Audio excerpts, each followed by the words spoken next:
Great King. King Kurda. It's a success. The second prince's vital signs are stable. Inside the spaceship's incubation room, within a transparent cultivation pod, a tiny figure soaked in pale green life-nourishing liquid. Where is this? My head feels so dizzy. In a daze, the young man saw ripples in his vision. Reaching out with his consciousness, a layer of icy glass touched his palm. Outside stood 4 or 5 figures of varying shapes, all wearing uniforms of semi-armor style. One tall figure approaching had horns pointing to the sky, arms crossed with a hint of a smile curling at the corner of his mouth. Behind him was a wide cloak. Under the backlight, his face was completely hidden in shadow. That is Neo Wong. No, the young man's consciousness had not yet fully awakened. The next second, he vaguely heard a man outside respectfully address the tall figure. Great King Kurda, the second prince has awakened. His initial combat power is unparalleled, far exceeding that of the first Prince Gula. What? The young man's consciousness instantly sharpened. King Kurda. Gula? Could it be? This is not a dream. I have truly come to my most beloved place. From now on, I never have to be a beast of burden again. The young man's excitement caused the instruments connected to the cultivation pod to start flashing wildly, emitting piercing beeping sounds. The entire incubation room was bathed in red light. What's going on? King Kurda frowned, looking at the flustered biological room manager. Great King. All data is normal. Vital signs are stable. The manager pointed to the curve on the screen, sweat pouring down his forehead. It's the second prince's mental fluctuations. They've exceeded our set safety threshold. Oh. King Kurda looked in surprise at the small child inside the pod. That is to say, my youngest son Fully Sa not only possesses unparalleled combat potential, but also has an equally formidable mental strength. Ha ha ha. Heaven helps me. He turned abruptly, his majestic aura nearly causing the manager to kneel. Listen, use all means, spare no expense. My son Fully Sa must be raised to thrive. Yes. Yes. The manager nodded repeatedly, immediately turning to instruct his assistant. Quick. Prepare the highest grades level biological nutrient solution. Change it immediately. King Kurda's receding silhouette echoed back. Our race has ruled the universe since ancient times. We are born emperors. But the birth rate is terrifyingly low. I must not let the lineage end in my generation. Great. I can confirm it. This is real. Inside the cultivation pod, the young man clenched his small fist. The grind world with no family or friends, grew up in an orphanage only to be ruthlessly squeezed by society. I never expected the heavens to send me here, and to make me a cosmic landlord. From now on I am Fully Sa. I am the one who commands beasts of burden. After the excitement, an irresistible wave of sleepiness surged into his brain. Let's sleep a little longer. The small body fell back into stillness, only the nutrient solution replacement pipes working silently. I don't know how much external time passed. Crack, crack, crack. Fine cracks began to appear on the surface of the reinforced glass of the cultivation pod. Inside, the tiny figure had grown much larger than before, limbs, elongated tail, gently swaying in the liquid. Quick! Alarm! The prince's energy index has exceeded the upper limit. Prince Fully Sa is fully awakened. Prepare the newest style battle suit. Fully Sa's eyes snapped open, their crimson pupils devoid of any drowsiness. Smash! He stomped and shattered the glass in front of him. The nutrient solution gushed out, pooling on the floor. A figure slowly walked out from the broken opening of the pod, his body still covered in viscous liquid. Crack! Crack! He rolled his neck, producing a chillingly crisp sound. Several subordinates immediately respectfully presented clothes, not daring to look up at him. Prince Fully Sa. This is the uniform prepared for you. Oh, that iconic battle suit. Fully Sa picked up the yellow wand purple tight suit. The material was peculiar, soft to the touch, yet containing apparent resilience. Stretchability and hardness coexisting. Truly amazing technology. He slipped the uniform on, and it fit perfectly. How long has it been since my first awakening? His voice was still a bit immature, but the tone carried an innate coldness and arrogance. A subordinate quickly answered, reporting to the prince, exactly 10 years. What 10 years? So long. I'm 10 now. Fully Sa's heart tensed, but his exterior remained calm and composed. He coldly looked at the kneeling subordinate. Take me to see Cure. Ahem. He almost blurted out, King Kurda. My father. The subordinate was visibly startled, apparently not expecting the prince to use that term. Yes. The great king is already on his way. As soon as the words fell, click. In the distance, the huge mechanical hatch opened. Oh, my son Fully Sa. King Kurda's large figure appeared at the doorway, walking in with a satisfied A large hand directly rested on Fully SAS' shoulder, the weight immense. Beep, beep, beep. Boom. The nearest subordinate's latest battle power scanner burst from overload. Unmeasurable. Prince Fully SAS' combat power is too strong. How can that be? The maximum limit of this new model is 100 million. Absolutely unexpected. To have such a level at birth, the strongest in our race's history, is born today. King Qerda's laughter filled the entire space. Our race has given birth to another being of limitless potential. You will surely surpass me. But King Qerda's words took a turn. Having such immense power rapidly consumes physical energy. For our race, sealing one's own strength is also a required course. That indeed is the three-stage reverse transformation. Then King Qerda pressed one hand on Fully SAS' head, and bloodline fragments surged in via telepathy. This is so clear, such a peculiar sensation. This must be the so-called moment of insight. After waking, Fully Sa clenched his fist, and under a white light his body began to change. That subconscious operation felt like someone else was manipulating the body. Gradually the body became bizarre, the head elongated, then morphed into the form of King Qerda, and finally shrank to the memory of the first form. The small body finally settled into the classic debut posture. How is it? King Qerda looked at Fully SAS' body. Is the body lighter now, eh? Indeed, that swelling sensation is gone. It seems I'll have to stay like this until I fully master the power. Fully Sa mused inwardly while putting on a gentlemanly aloof air on the surface. Beep, beep, beep, a familiar sound. After wearing a new battle power scanner, King Qerda personally checked it. Oh, not bad, suppressed to exactly 53000. Your talent is extraordinary. You will surely be a great king. Thank you, Father. The glory of our race shall illuminate the entire universe. Fully Sa spread his hands, a strong Chinibyu vibe sweeping through the room. The surrounding subordinates immediately got the hint and shouted in unison. Long live Prince Fully Sa. Long live great King Qerda. King Qerda nodded in satisfaction. He thoroughly enjoyed this. Since you're awake, it's perfect. They'll take you to meet a clan we recently subjugated. He changed his tone with a hint of disdain. It's a so-called warrior race. In our race's ancient legends, they were even mentioned as a potential threat to us. Now it seems they are nothing but a facade. Warrior race. Threat. Great. My first choice subordinate, here I come. Fully Sa was already thrilled inside, eager to try. He smiled and nodded without saying a word. Following King Cold through the long mothership corridor, the metal walls reflected the cold light.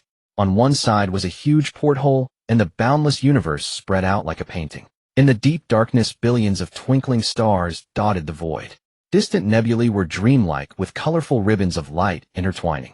So beautiful. Frieza stopped. In his past life, he had only glimpsed such scenes in documentaries and anime, but now it struck his eyes in the most real and shocking way. It's really different when you see it up close. King Cold noticed Frieza's paws turned around his face, showing undisguised pride. Do you like it, eh? He extended his huge hand, pointing at the galaxy outside the window. This is just the tip of the iceberg of what I have conquered. In the future, there will be even vaster territories for you to explore yourself. Frieza withdrew his gaze and turned his head. Let's go, Dad. The turbulent waves in his heart were perfectly concealed beneath his calm expression. The two continued walking, King Cold's heavy footsteps echoing in the corridor. My son, you have inherited the finest bloodline of our race. Your future achievements will surely far surpass mine. King Cold's tone shifted, becoming serious. But the universe is boundless, hiding many unknown dangers. As you expand your territory, you must beware of two existences. First, the embodiment of destruction, Majin Buu. Although in the thousands of years since I took over, no one in the entire universe has ever witnessed his true terror. Ancient texts record that once he appears, he is a nightmare capable of destroying everything. Majin Buu, huh? He's still sleeping in his seal right now. Frieza silently noted this information, appearing to listen attentively on the surface. The second one is even more heavyweight. King Cold's expression turned unprecedentedly grave. The god who holds the power of destruction, Beerus. This is an existence you must never provoke. If you see him, you must avoid his path, understand? Beerus, the god of destruction. According to the anime, the destruction of planet Vegeta was ordered by him. They'll probably meet him then. Frieza nodded, pretending to look naive. I remember, Dad. He tilted his head slightly, asking in a naive and curious tone. Isn't there a third existence to watch out for? Oh. King Cold paused for a moment, then burst into loud laughter. Huh. Well, yes, but that last legend is nothing but a joke. He seemed to think of something extremely ridiculous, his body trembling with laughter. Now I'm taking you to the place where that legend was born. An ancient legend of our clan tells of the warrior race the Saiyans, where once in 1,000 years a Super Saiyan will appear. Once he appears, he will be the strongest warrior in the entire universe. King Cold shook his head disdainfully. Nonsense. Some time ago I personally went to that planet and met their king. The strongest among them barely had a battle power of a few tens of thousands. Laughable. He held up one finger. Your father used just a little power and thoroughly defeated him. The Super Saiyan didn't appear, but I did see him turn into a gigantic gorilla. His power did increase, but still not worth mentioning. As they talked, the two arrived at a wide deck. A huge circular spaceship was quietly docked in the center. Beside the ship, several figures stood respectfully. When they saw the two approaching, they immediately bowed. Greetings, King Cold. Prince Frieza. These are the elite warriors I selected for you from my forces. King Cold introduced them.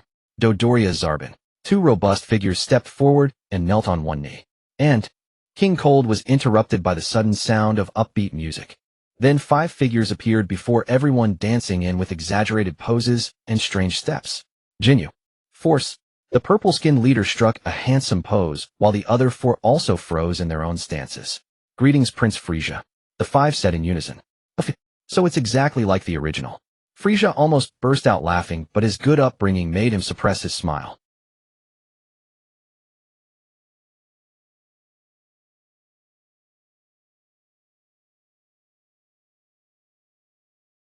Well, to celebrate Prince Frieza's first voyage, allow us to continue presenting a special dance. Frieza raised his hand and refused them with a graceful, unyielding demeanor. Save it for next time. King Cold looked on with satisfaction. From now on, they are your subordinates. As he spoke, Dodoria, Zarbin, and the 5 members of the Jinyu force immediately knelt on one knee before Frieza, lowering their proud heads. Rise, Mr. Dodoria, Mr. Zarbin, and members of the Jinyu force. Frieza's voice was gentle and polite. Dodoria and Zarbin on the ground were both startled. This new prince is actually such a gentleman. They had expected a master even more arrogant and cruel than King Cold. Yes, Prince Frieza. The two immediately responded and followed Frieza and King Cold into the spaceship. The interior of the ship was extremely spacious, and there was almost no vibration during takeoff. Soon outside the porthole, a huge planet appeared. Prince Frieza, this is the latest model battle power. Zarbin, who had long green hair, respectfully presented a single lens device to Frieza. Thank you, Mr. Frieza took it and casually placed it over his left eye. Beep, beep, beep. He turned his gaze toward Zarbin. Battle power 23000. He turned to the pink-skinned giant beside him. Dodoria, battle power 200. Before I fully learn to control, you'll have to rely on this for now. Frieza schemed internally while uttering praise aloud. Oh, what a marvelous device. He seemed to really like this new toy. King Cold nodded at the sight. As ordered, we have prepared several hundred units of the model to be worn by the... Good. King Cold looked at the planet outside the window. Today I'm not only letting you meet these newly conquered Saiyans, but I also have an important matter to announce. They'll follow all of Dad's arrangements. Frieza nodded, but his heart had already guessed part of it. Boom. The ship landed smoothly. The huge hatch slowly opened. Rows of soldiers in standard battle suits rushed out and formed 2 lines outside the hatch, each taking their position. King Cold and Frieza walked side by side from the ship, closely followed by Dodoria and Zarbin. Under the harsh sunlight, strangely shaped buildings came into view. Most of the towering structures had rounded tops full of alien charm. On the huge open ground below the buildings, a crowd knelt densely.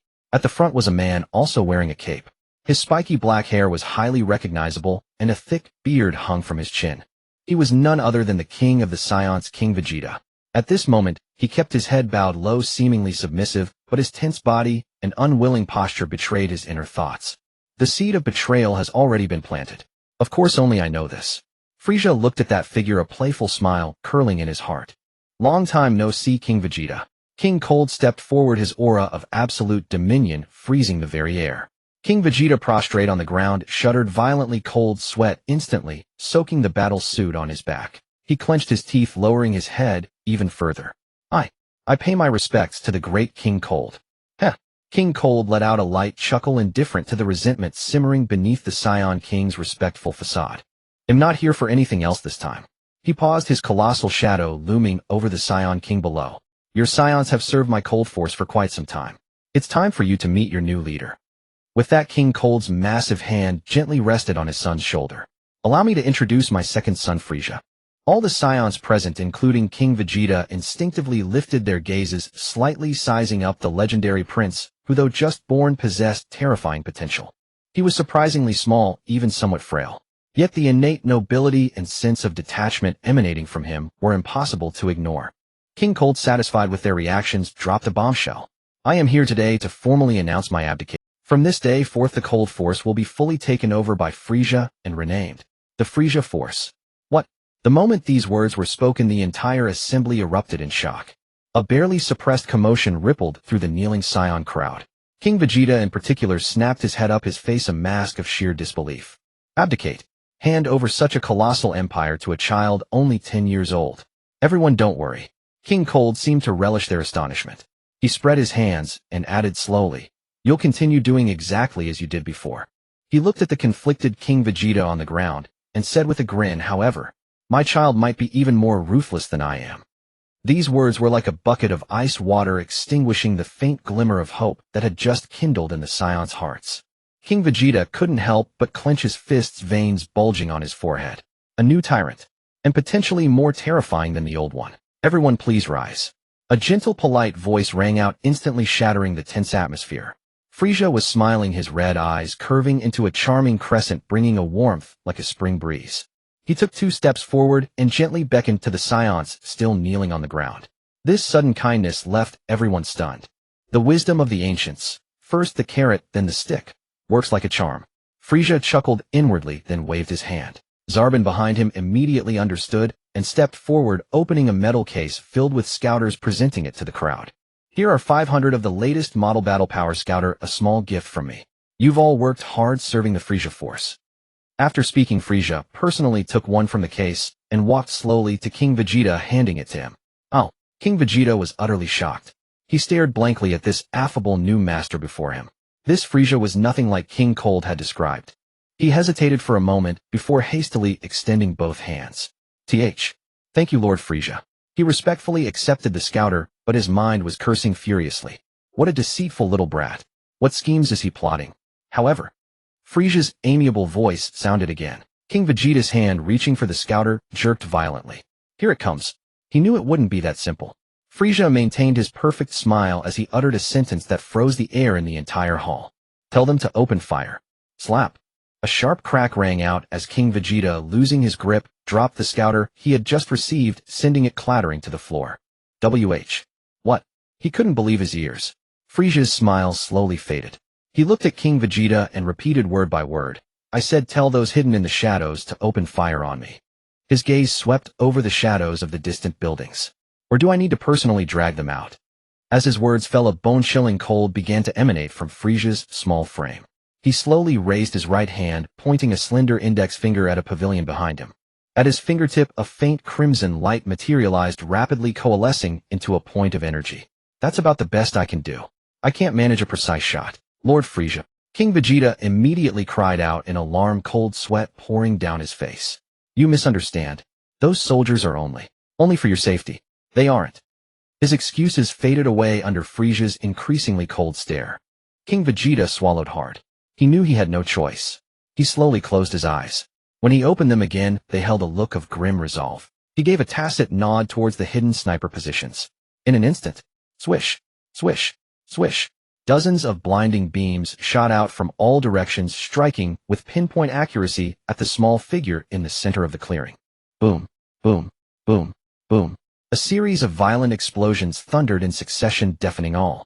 The powerful energy impact kicked up a massive cloud of dust, completely engulfing Frieza's form. King Vegeta stared fixedly at the dust-filled area, a morbid sense of glee surging within him. But as the dust slowly settled,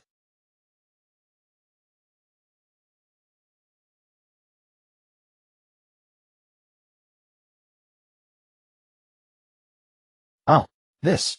A deadly silence fell over the entire area. Every Saiyan, including King Vegeta, stared, as if witnessing a miracle, their mouths agape, utterly speechless. King Vegeta was the first to react.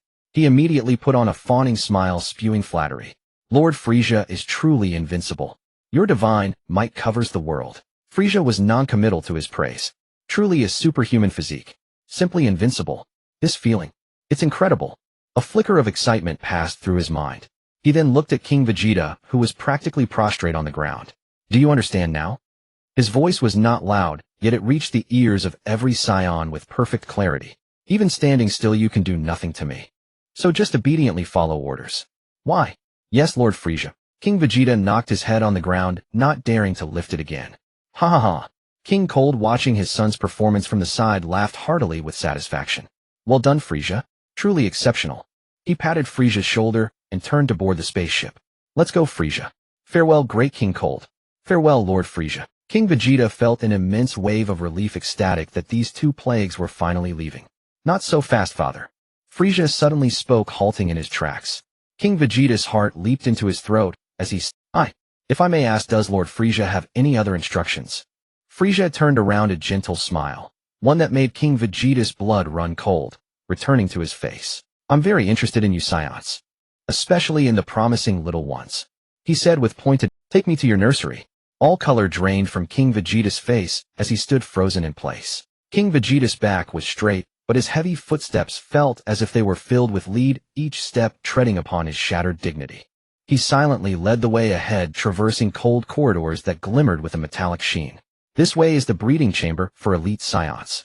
His voice was flat, devoid of any emotion, lacking the pride he once expressed when introducing this place. Frieza followed behind with his hands clasped, leisurely surveying the surroundings with curiosity. Rows of gigantic transparent capsules stood in neat order, each containing a curled-up Saiyan infant. Oh, this is indeed an eye-opener, Frieza praised without changing his expression. Broly, where are you? The legendary Super Saiyan, don't let my trip be in vain. His gaze swept quickly over each cultivation pod, searching among the blurred names for the infant destined to stir the cosmic upheaval. King Vegeta stopped at the most central and prominent position. The capsule here was clearly larger and more sophisticated than those around it, with energy conduits several times thicker. Lord Frieza, this is. He paused awkwardly, seemingly gathering the last shred of royal dignity. This is the most gifted warrior of planet Vegeta, and my son Vegeta 4. He tried to make his words sound less dry and fused with a hint of pride. After I abdicate, he will be the new king of Vegeta. Frieza leaned closer to the capsule, examining the small figure inside with a hairstyle that resembled King Vegeta's, sleeping soundly. Is that so? Frieza stroked his smooth chin, feigning a contemplative expression. Very well, a spirited little fellow. He nodded approvingly, seemingly satisfied, but then shifted his tone to one of feigned concern.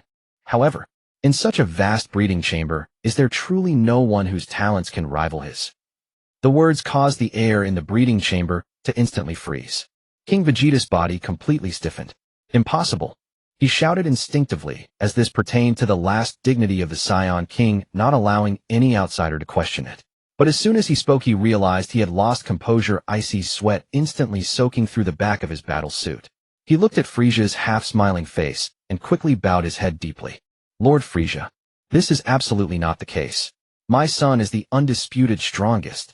At that moment, an aide dressed in a standard battle suit next to King Vegeta trembled like a leaf in autumn.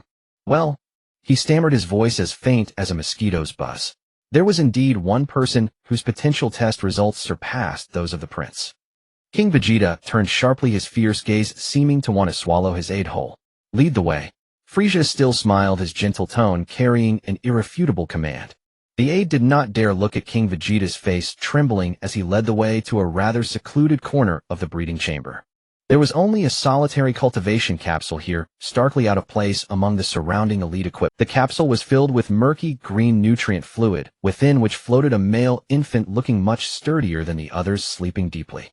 This is the son of General Paragus Broly, the aide introduced in a low voice. What did you say? King Vegeta shot forward, furiously pointing at the capsule. This is a high-level breeding chamber only accessible to elites. How could the son of a mere mid-level commander like Paragus possess such high potential? Who was it who allowed you to bring him here? He angrily rebuked the surrounding researchers who were too frightened to speak, roaring madly in an attempt to salvage his meager dignity. Finally found him. Frieza paid no heed to his outburst, stepping forward directly to the capsule. The two light words caused King Vegeta's fury to abruptly halt, as if an invisible hand had seized his throat, leaving him unable to utter another word. Frieza extended a slender finger, gently stroking the glass wall of the capsule containing Broly. I will take him with me. What? Everyone present, including King Vegeta, looked at Frieza in shock, their faces filled with disbelief. King Cold, who had been watching with amusement, also dropped his smile and approached. Frieza, are you serious? His massive frame cast a wide shadow, and he too seemed puzzled. Is a mere Saiyan worth your concern? Frieza did not answer his father's question. His hand remained on the capsule, applying slight pressure. Buzz. The nutrient fluid inside the capsule began to ripple violently, subtle vibrations emanating from the glass. The sleeping Broly was startled awake by this sudden disturbance, opening his mouth wide. Wah! Wah!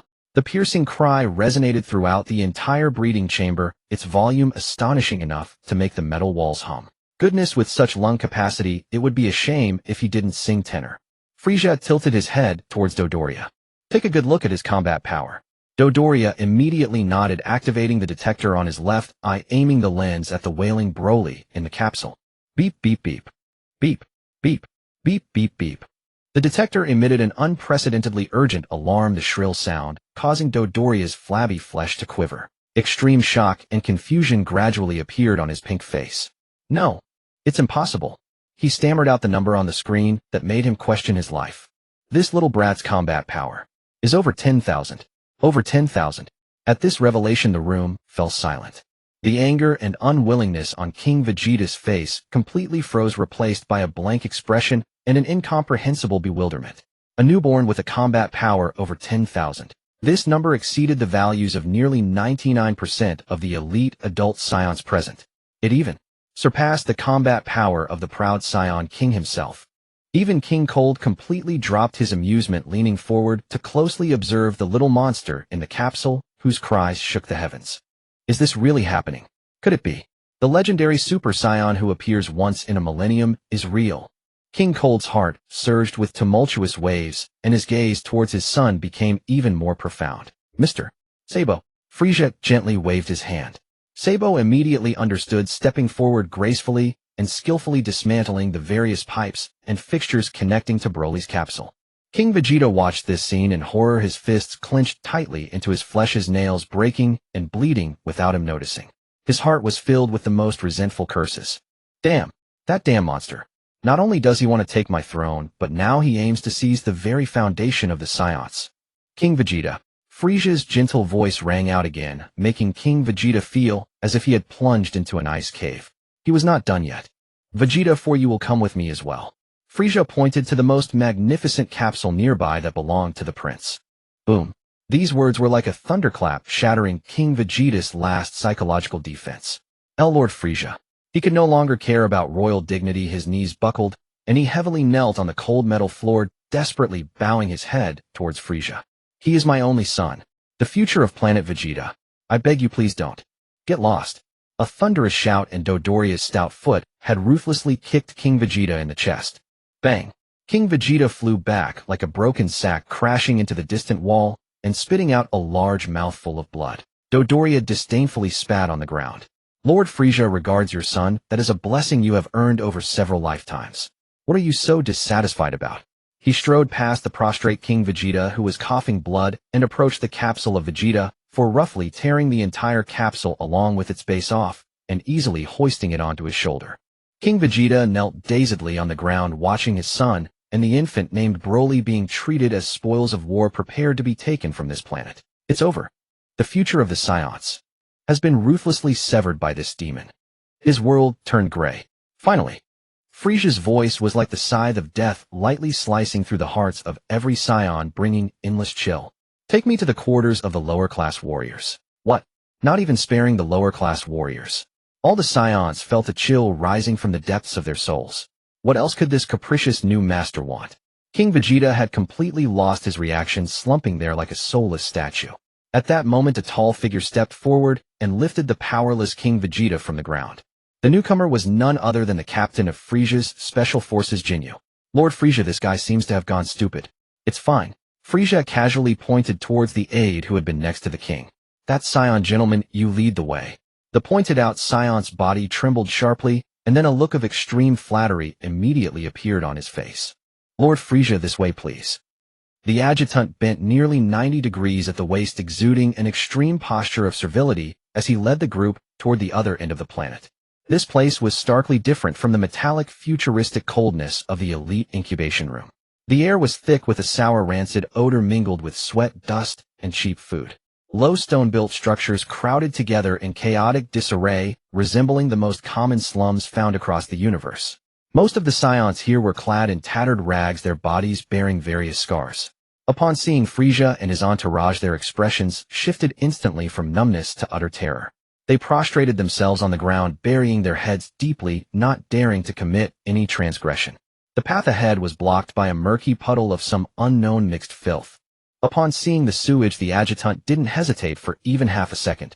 He sprang forward with a single stride, and with a splash threw himself face down into the filthy water, using his own back to form a bridge. Lord Frieza, please step across this humble one. Do not let this filth soil your feet.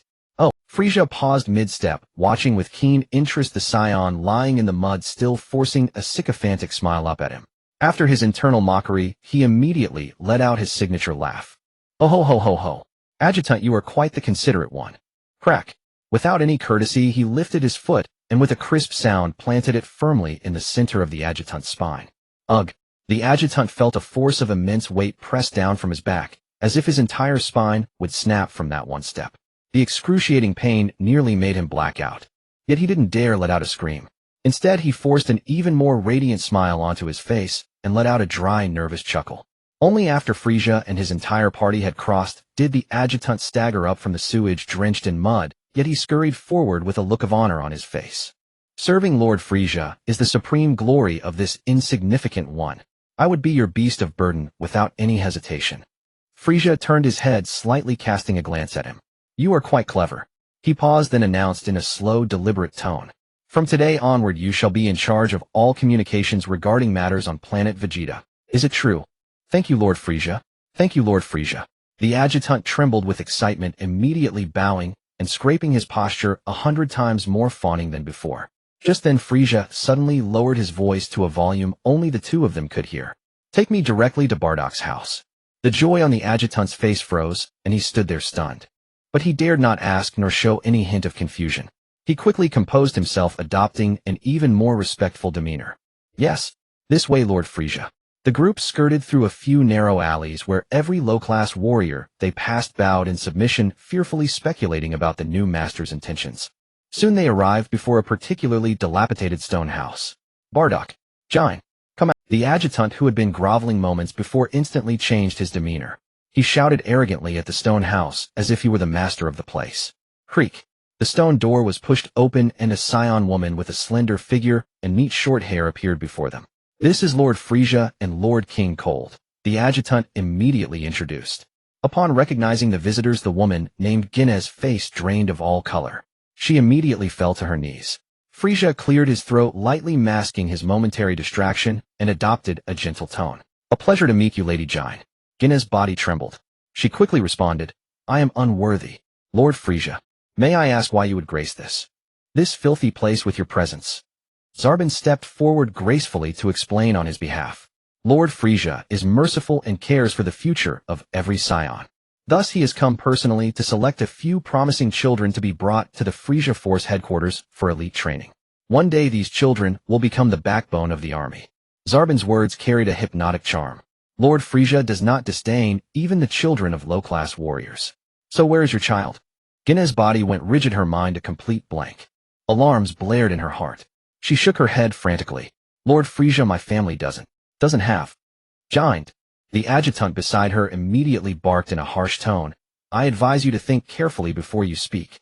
To have the chance to grow alongside Prince Vegeta and the immensely talented Broly, receiving the highest education from the Frieza Force. This is a blessing your child wouldn't earn in 100 lifetimes. This opportunity is 10,000 times better than staying in this shabby home of yours. Kneeling on the ground, tears of despair welled up in Ginna's eyes. The woman trembled, her every resistance seeming so pale and feeble against absolute power.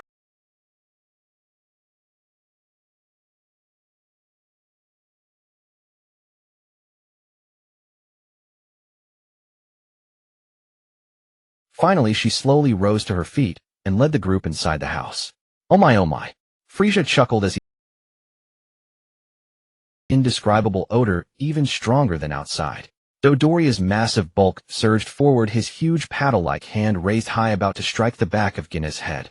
Whoosh! At that moment a tail shot out like lightning, coiling tightly around Dodoria's descending wrist. Mr. Dodoria, Frieza's voice remained gentle. Raising a hand against a lady is truly beneath one's dignity. Forgive me, Lord Frieza. Dodoria broke out in a cold sweat. Frieza lashed his tail heavily. Boom! Dodoria's massive body was sent flying, crashing through the fragile stone wall and creating a large crater outside. The violent tremor directly triggered two loud cries from the deepest part of the stone house. Wah! Wah! Are these your children? Frieza followed the sound of the crying.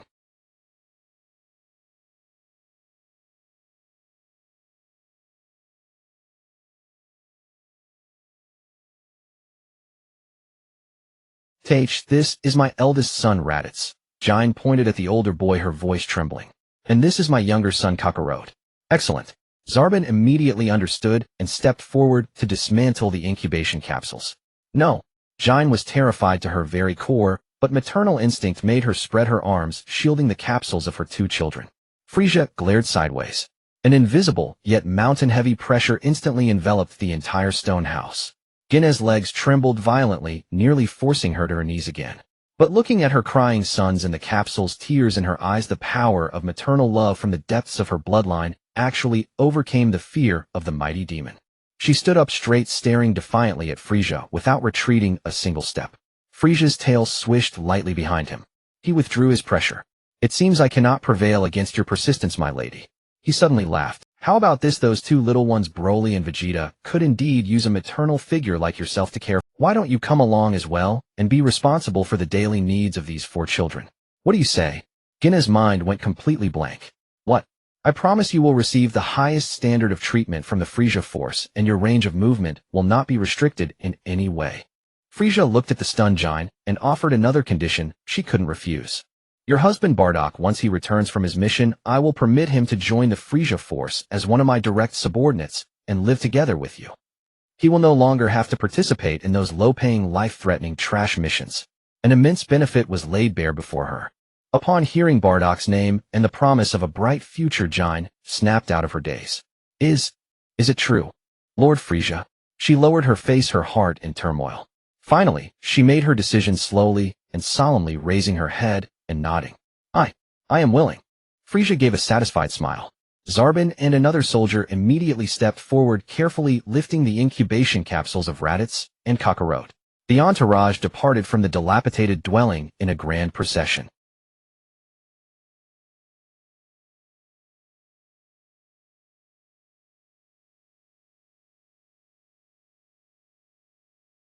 He gazed in the direction where the ship had vanished, his mud-caked face burning with a mixture of envy and fanatical ambition, his eyes bloodshot. The spaceship sailed steadily through the pitch-black universe, the engine emitting a deep and rhythmic hum. In the vast cabin, a profound silence prevailed. Jine tightly hugged the incubation capsule of her young son, Kakarot, her body slightly stiffened with tension. Surrounding her were notorious villains like Sabu and Dodoria, each exuding a suffocating aura of oppression. She dared not move, placing her hopes on Frieza's seemingly absurd promise. The cruelty of the Cold Army had long spread throughout the universe, and the rumors about her second son Frieza were filled with venom and coldness. Thinking of this, Jine couldn't help but secretly lift her head, glancing at Frieza, who stood by the porthole, quietly admiring the vast sea of stars. That petite silhouette, seemingly devoid of threat, nevertheless imposed a mountain-like pressure on her. Just as her gaze reached the back of Frieza's neck, Frieza suddenly shivered without warning, his body stiffening. What's going on? This body actually feels cold. Frieza. A deep and heavy voice came from behind as King Cold approached him with steady steps.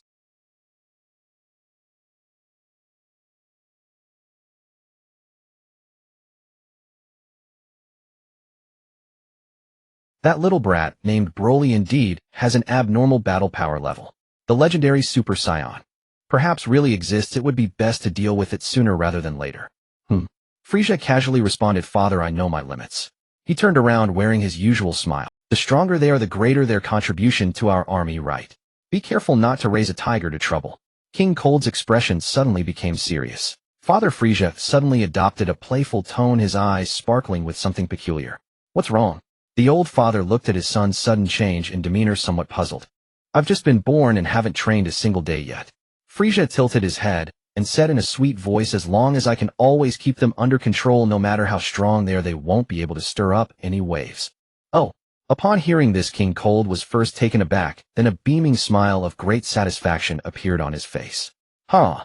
You have ambition and are not at all arrogant. He originally thought his son would become complacent due to his innate strength, but he never expected him to actively mention the word training. This word he himself hadn't thought about for hundreds of years. Haha, my son truly lives up to my expectations. The future Frieza army will indeed be unimaginably powerful. Speaking of which, Frieza changed the subject. How much do you know about the use of ki, father? For instance, without relying on a power level detector, can you sense the strength of others? Ki. King Cold rubbed his chin and pondered for a moment. Are you talking about energy? I haven't researched sensing strength. He pointed at the detector in front of him. The precision and convenience of this measuring device are well known. Why would we need any other redundant techniques? Frieza asked and then fell silent. It seems the Ice Demon clan has not unlocked this skill tree. I'll need to find time to go to Earth and learn that special skill from those guys. The spaceship moved swiftly, soon surpassing the massive mothership, serving as a transit station, arriving at the true headquarters planet of the Frieza army. With a soft click, the cabin door slowly opened. Frieza led the way, stepping out, followed closely by Keep up. Sabu coldly gestured. Jine dared not delay, and quickly followed with the capsule. Oh, this is my first time on this planet. Keep up. Sabu coldly gestured.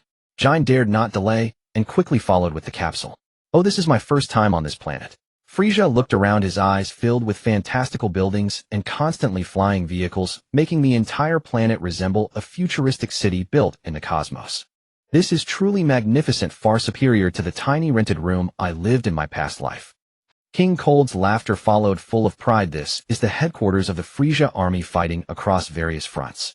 Whether in terms of planetary size or internal resources, it is the best in the universe. Soldiers who walk out from here are not weaklings. Are you sure? In the anime, aren't they all blown away with a single punch?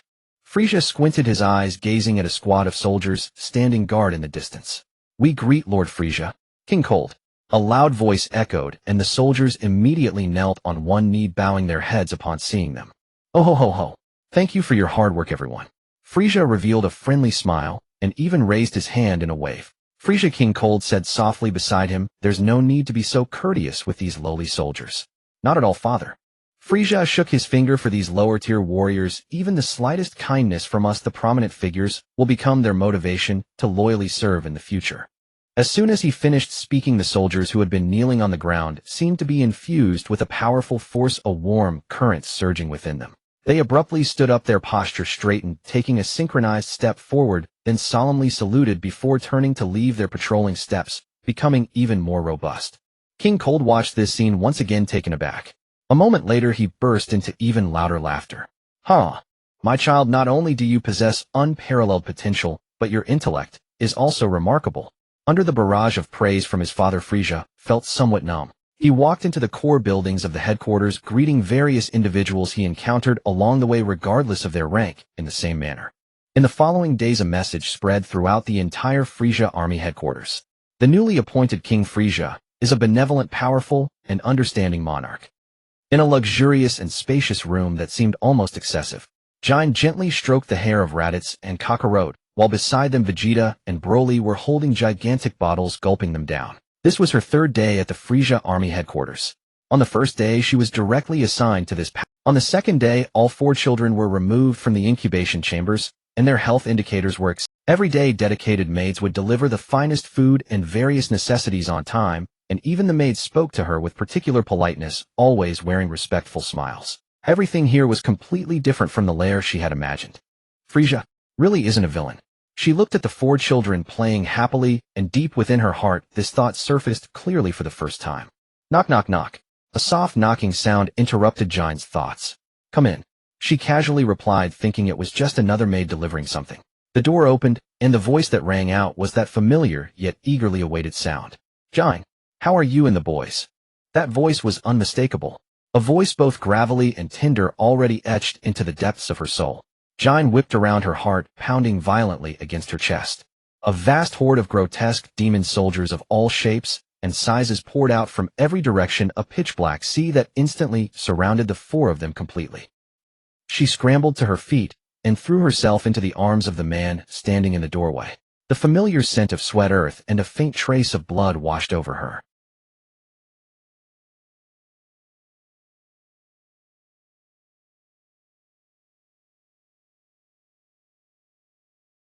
Bardock's face, nearly identical to Kakarot's, was marked by a long cross-shaped scar carved from countless battles. He held his wife tightly. Returning to planet Vegeta to find an empty home and hear those wild rumors, he had commandeered a ship and rushed over, without a moment's pause, his mind filled with apocalyptic visions. Where are Kakarot and the others? His voice was a low rumble from deep within his chest. They're here, they're fine. Jine sobbed as she pulled back, tears streaking her face, and urgently guided him toward the 4 children. Bardock's gaze immediately locked onto his sons.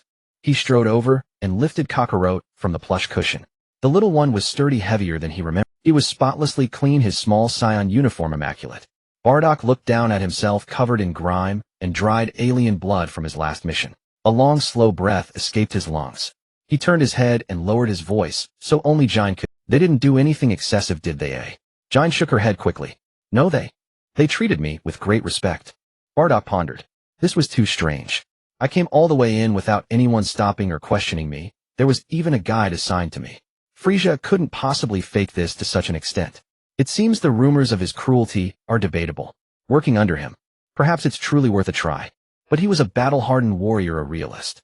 If it comes to a falling out, he murmured, they'll find a chance to send our children to a remote planet. Jine nodded, her face full of absolute trust. Whatever decision he made, she would follow. Just then a panicked shout echoed from the corridor outside. Broly, where is he? My child.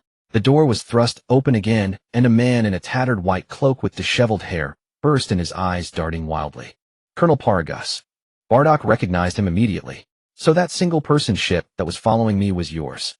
Oh, Bardock. Paragus' attention lingered on him only for a moment. His gaze locked onto the play area where a robust infant was wrestling a toy with a slightly smaller child. He saw him. Broly. He dashed over in a single stride, scooped his son into his arms, and hugged him with all his might. Thank goodness you're safe. The boulder crushing his chest finally lifted.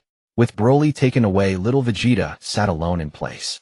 He looked at Kakarot, held by Bardock, Raditz cradled by Jine, and Broly embraced by Paragus. He was too young to understand it all, but a strange hollow feeling spread through his small chest. His lower lip began to tremble. Tears welled up in his eyes, and a faint sobbing cry escaped him. Prince Vegeta, is it? Paragus cast a sidelong glance at the crying child. I never thought the noble royal family would end up alone. Is this also the fate of the Saiyans? The words stung Jine. She couldn't bear to watch. She walked over to the little prince. Since we're here, there are no ranks of status. She gently lifted Vegeta into her arms. Come here. Now she held Raditz in one arm and Vegeta in the other. Kakarot in Bardock's arms giggled at the prince. Vegeta stared for a moment, let out a small huff, and defiantly turned his head away. The 3 adults couldn't help but let out a soft laugh. This kid, Bardock said with a hint of admiration, he's got a backbone after all. Just then a light, pleasant laugh drifted in from the open doorway. Oh ho ho, I hope my arrival hasn't disturbed your heartwarming moment.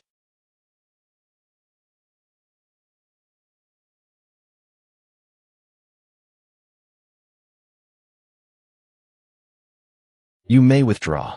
Frieza gestured casually with his hand. The 2 powerful warriors immediately stepped back and silently closed the door. Bardock, Jine, and Paragus moved in perfect unison, dropping to one knee. Lord Frieza. A faint smile appeared on Frieza's face. All right, rise. His gaze fell upon Bardock, studying him silently and at length. Bardock, that man of unyielding spirit. In the original Fate, he alone faced an absolutely unbeatable opponent, striving to carve out a path for his race and his family. The prolonged silence was unnerving. Bardock felt the pressure of that unreadable gaze, and finally, I wonder why Lord Frieza would take an interest in a nobody like me. My 2 boys have combat power at the lowest warrior level. The question snapped Frieza back to the present. He let out a soft laugh. How do you know that being born weak means they'll stay weak? In my eyes, they are merely uncut gems. The words hung in the air. The 3 Saiyans. The statement was too profound, almost philosophical. They didn't fully grasp it, but felt it was impressive. Paragus seized the opportunity. He edged half a step forward, assuming a humble posture. Lord Frieza speaks the truth. My son Broly, when he grows up, he will surely become your greatest asset, even rendering you meritorious service. His combat potential. All right, Frieza raised a hand, cutting off his endless flattery. Excessive combat power isn't necessarily a good thing. Haven't you considered the consequences of losing control? Being devoured by power, becoming an unconscious killing machine. Things like that. A cold sweat instantly beaded on Paragus' forehead. Frieza continued, his tone deliberately laced with a hint of what could almost be called weariness. As you can see, I'm also troubled by my own overwhelming power. What? The three adults stared in shock. As you can see, Frieza said with a faint, almost helpless smile, this body of mine now is not my original form.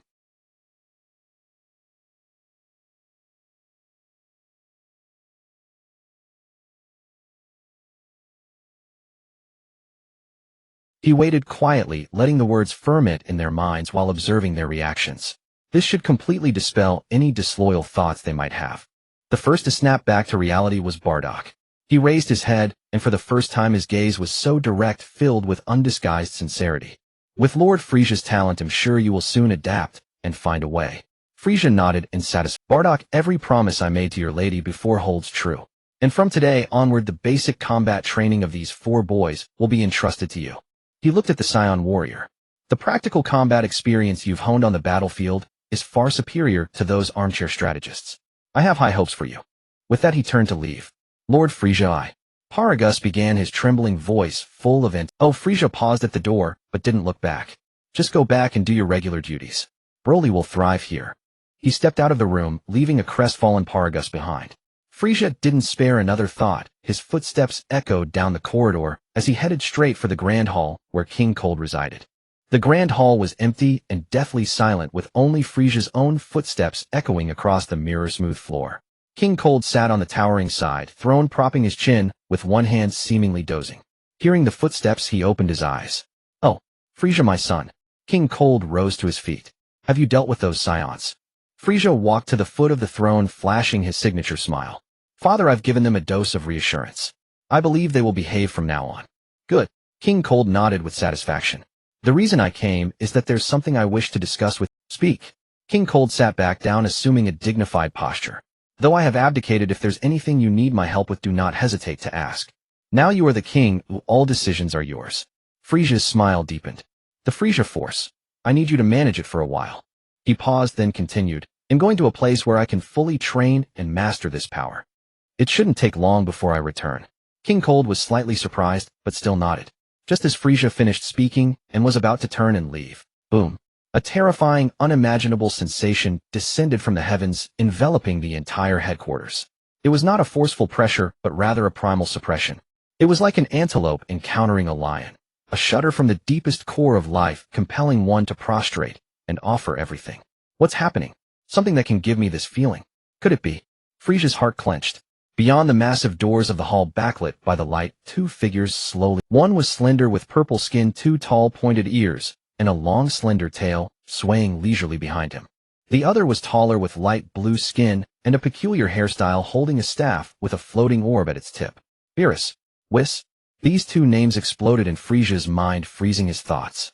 Before he could react, King Cold beside him was already like a startled bird. With a whoosh, a blur flashed, and King Cold instantly appeared before Frieza, pressing down on his shoulder with all his might. They both knelt on one knee on the cold floor. Lord Beerus. King Cold's voice was hoarse and trembling. May I ask why you have graced this humble Frieza Force headquarters? The purple being called Beerus yawned and sauntered in lazily. Frieza Force.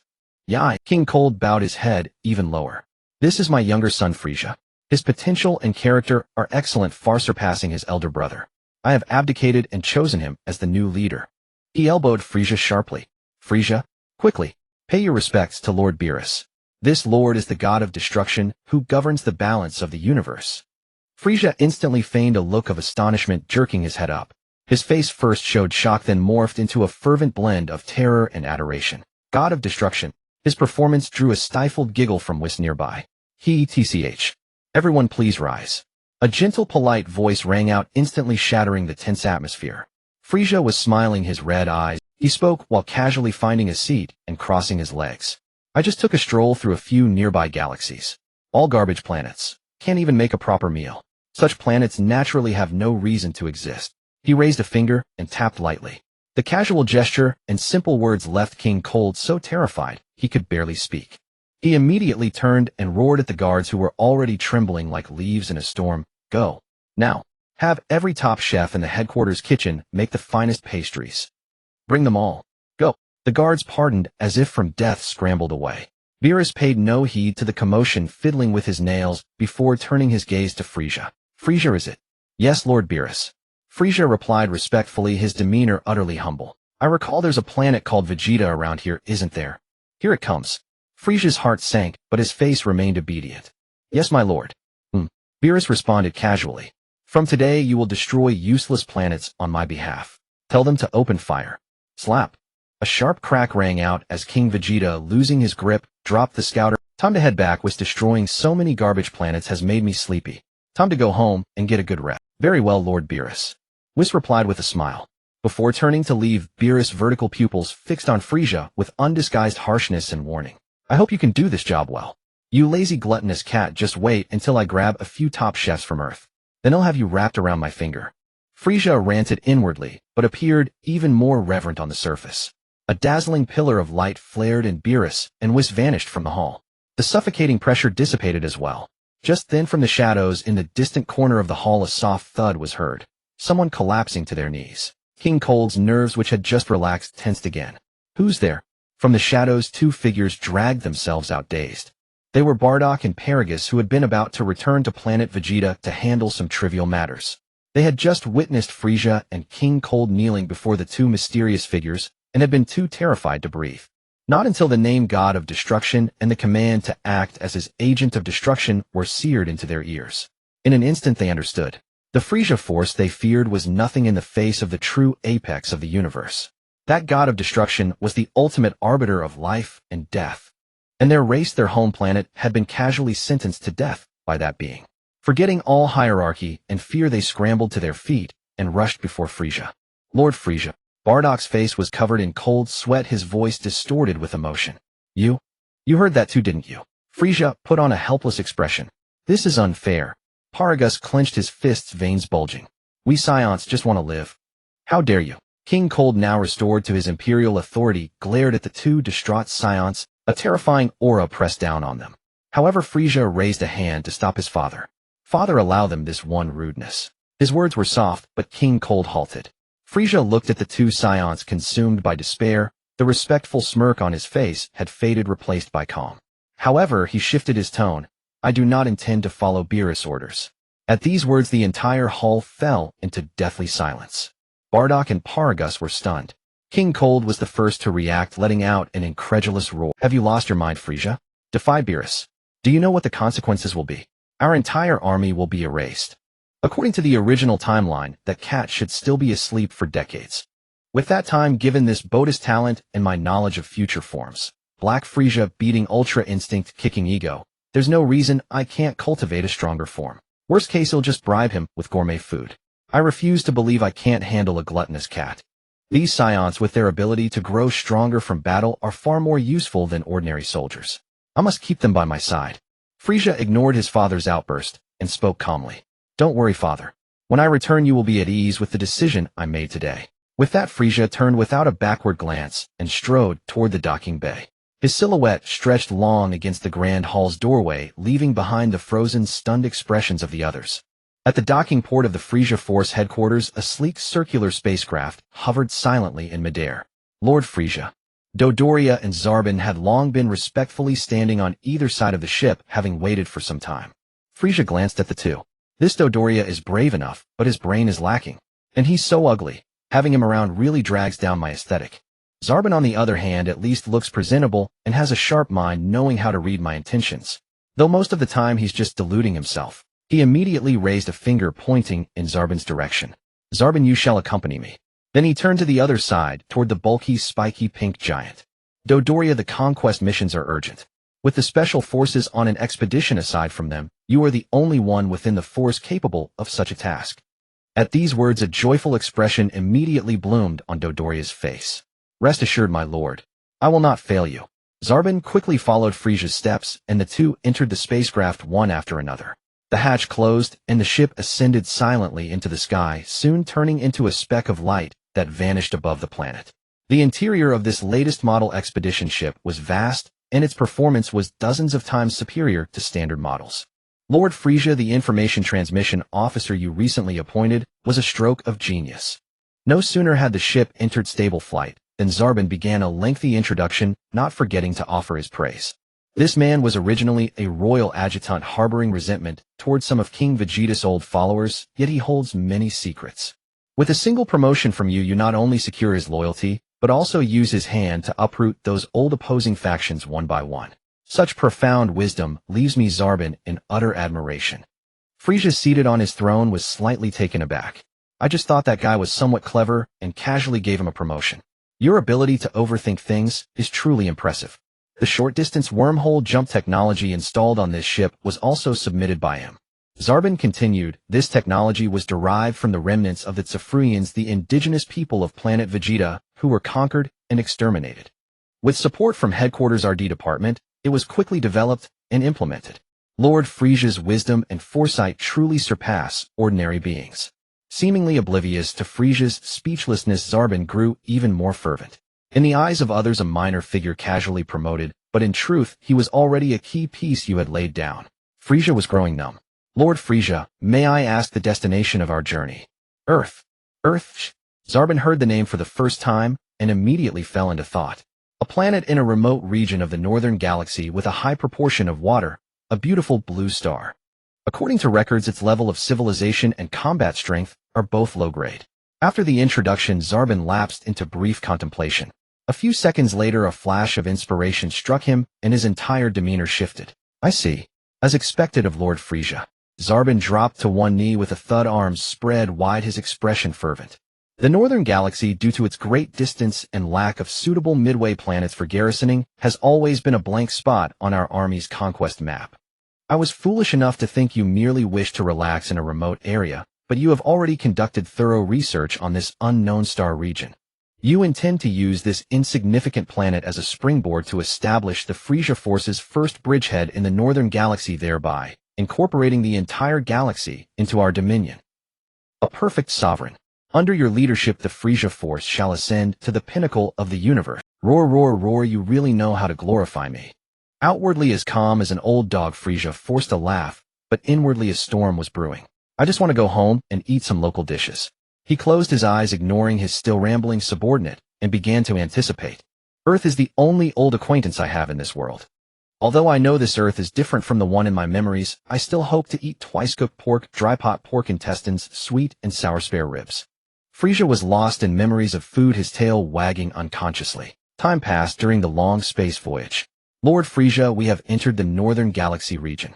Zarbin's report snapped Frieza back from his culinary fantasies. He pointed at a star map on the radar screen. This area is very remote.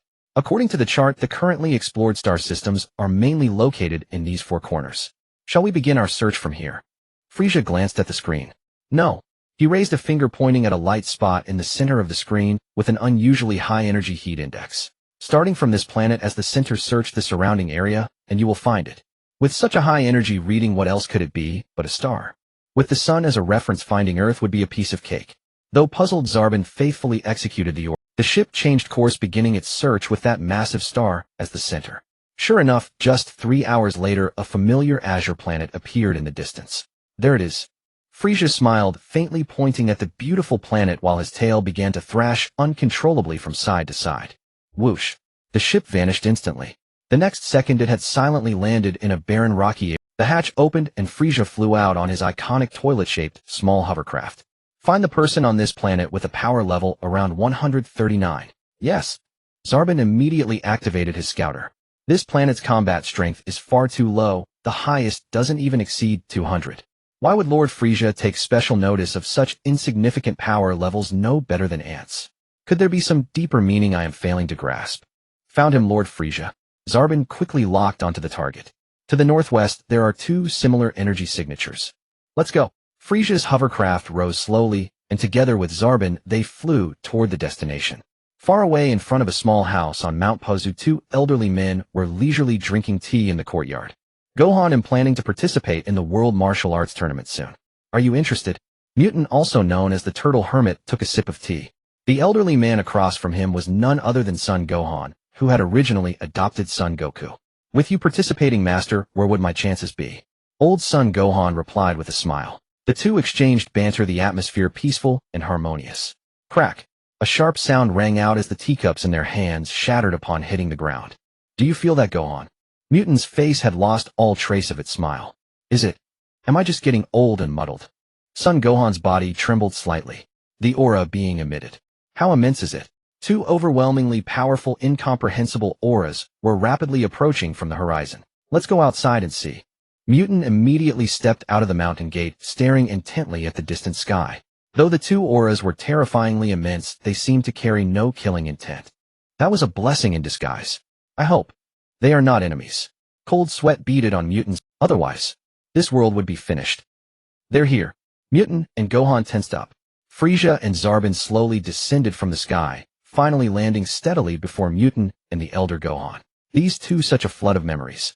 Gazing at the familiar yet first-to-me-seen old man before him, Frieza felt a strange sensation well up within his heart. He stepped down from his iconic hoverpod and walked toward them step by step. Greetings to you both. For the first time, I am Frieza. I govern the Frieza Force, which maintains peace across the universe. He put on a facade of amiability, struggling to stretch his lips into what he believed was a kind enough smile. Yet to the two mightiest warriors on Earth, that smile was more terrifying than any demon from hell. Mutant and the elder Gohan instinctively swallowed, every muscle in their bodies tensed. So this is it. Lord Frieza has already begun to set his plan in motion. Zarbin observed the scene, his inner admiration rising another notch. He stepped forward, proactively adding in a tone akin to a recitative. This Lord Frieza is a universally recognized benevolent king. He has crossed the galaxy to this remote planet solely to bring you true peace and protection. Oh. Mutant and Son Gohan exchanged a glance, confirming their mutual shock from the other's reaction. Not daring to show any disrespect, they hastily pressed their palms together in the most standard martial arts salute. Mutant Son Gohan, pay respects to this Lord Frieza. You're too kind. Frieza raised a hand lightly, and an invisible force straightened their postures. He'll get straight to the point this time. He pointed a finger at himself, then at the pod behind him. I mainly wish to seek instruction from Master Mutant on the perception of ki and the art of controlling power. You must have sensed it too. I possess power that is far too immense. Having strength without the ability to wield it properly is ultimately the way of a barbarian. As a monarch, I must learn to control it perfectly, or otherwise one careless moment could lead to an irreparable tragedy. These words left Mutant and the elder Gohan completely stunned.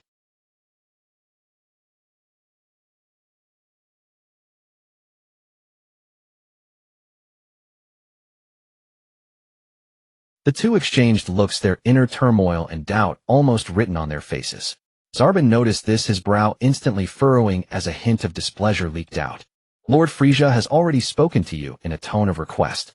That is the utmost mercy. What more do you have to hesitate about? Mr. Zarbin. Frieza didn't turn back, merely uttering four words softly. Zarbin's entire body stiffened, that sharp aura vanished without a trace, and he immediately bowed and stepped aside, daring not to speak further. The entire scene fell into dead silence. Finally it was Mutant who broke the quiet. My lord, it's not that we are unwilling to teach, but the current martial arts world is facing an unprecedented crisis. Gohan, the reason your master invited you to the World Martial Arts Tournament before wasn't truly for the championship. Mutant looked at his eldest disciple, a worried expression on his face. Recently, among the participants in various tournaments, most have been brutally murdered by unknown opponents. Your master intends to enter the fray personally to investigate this matter. Son Gohan nodded solemnly. I see. I never thought that after eliminating the Red Ribbon Army someone would still be pulling such underhanded tricks behind the scenes. The two spoke back and forth, seemingly completely forgetting the two cosmic visitors standing nearby. A light cough interrupted their conversation. Frieza's face, adorned with a fake smile, leaned in. This small matter, I can resolve it for you. As long as you teach me the application of ki. As his words fell, a fleeting smile of cunning success seemed to flicker across the faces of Mutant and the elder Gohan, but it was instantly replaced by an expression of overwhelming gratitude. That can be arranged. Easily arranged. Then there's no time to lose. Frieza immediately turned and looked at his capable subordinate. Zarbin, locate all positions on this planet with a battle power exceeding 100. As you command, Lord Frieza. Whoosh. Zarbin's figure vanished instantly. So fast. They couldn't see his movements at all. Mutant and Gohan's hearts trembled violently. They couldn't even track his trajectory. The next second, Zarbin's form reappeared in the same spot, as if he had never left. Lord Frieza, I have located them. approximately 1,000 kilometers to the northeast.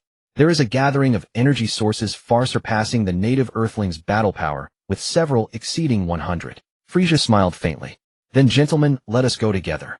He reboarded his hoverpod and rose slowly into the air alongside Zarbin. After exchanging a glance, Mutant and Son Gohan immediately employed the sky dance technique and followed. For streaks of light shot towards the northeast like shooting stars. The timing of King Piccolo's emergence and the Red Ribbon Army's destruction are both far earlier than I remember. It seems that because I intercepted Son Goku, a key node, the entire Earth storyline has undergone subtle deviations. I wonder what kind of impact these changes will have going forward. Frieza calculated silently in his mind as he flew. Not long after, Zarbin's voice rang out. We've arrived. The scouters indicate the energy source is here. What appeared before them was an enormous floating sky castle, suspended tens of thousands of meters in the air. The castle was pitch black with a ferocious design exuding an ominous aura. No wonder the tournament organizers and the king's army couldn't find the force behind this, hiding in such a high place. Mutant and the elder Gohan were speechless with astonishment. This place is thick with killing intent. Be careful, Gohan. Good work, Zarbin. Frieza thanked his subordinate, then ignoring the tension of the two behind him, leaped directly from the hoverpod, landing firmly on the massive platform before the castle. The moment he landed, a piercing alarm wailed across the sky. Who goes there? Several armed guards wielding weapons rushed forward from the castle gate, encircling him. How dare you trespass into the Demon King's castle? You have a death wish. Mutant and Son Gohan immediately landed on the platform as well. Be careful this place. Mutant began to warn, but Gohan had already moved ahead, assuming the Turtle School combat stance.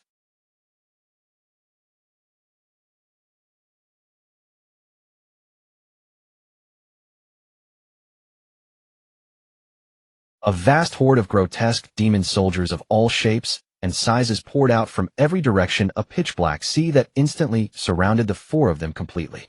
As the colossal Frieza Force spaceship slowly ascended, eventually becoming a faint, barely visible point of light on the horizon, the newly appointed adjutant remained kneeling on the ground.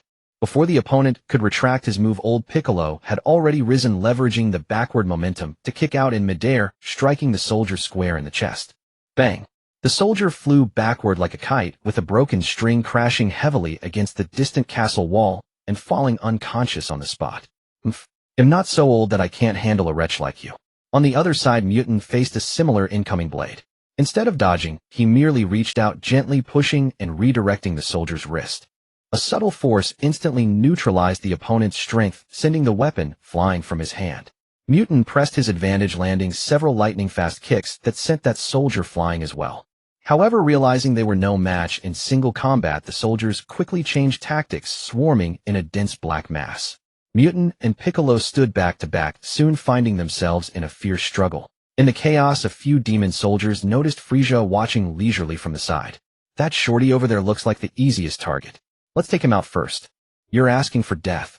This irreverent remark instantly ignited Zarbin's fury. Insulting the great Lord Frieza? These beings less than dust dare such audacity. Die! Zarbin casually waved a single hand toward the insolent demon soldiers. No energy spheres, no beams of light. Merely the gale, stirred by pure battle power, transformed into invisible blades. Boom. The hard brick and stone ground was violently torn apart, a bottomless chasm appearing out of nowhere, extending from beneath Zarbin's feet to the other end of the castle. Those doomed demon soldiers, without even a chance to scream, were crushed to dust in the wind pressure and vanished completely. Nearby, Mutant and Piccolo were caught off guard by the sudden blast. Losing their footing, they were blown dozens of meters away, landing awkwardly on the ground. Frieza felt only a slight displeasure at this exaggerated display of destruction. Mr. Zarbin. His voice was soft. Don't collapse this place. I'd rather not have to sit in a flyer. Hearing the command, Zarbin stiffened, immediately dropping to one knee, bowing his head deeply. My deepest apologies, Lord Frieza. I overstepped.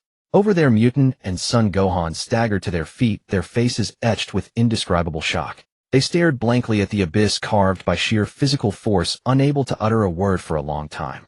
It seemed the two of them were no longer needed. They exchanged a glance, seeing the bitterness and resignation in each other's thoughts. We truly were showing off before a master. Son Gohan murmured to himself. Two masters, I am very interested in your martial arts, Frieza said with a smile to the pair. Mutant shook his head with a wry smile, then cupped his hands toward Frieza and laughed.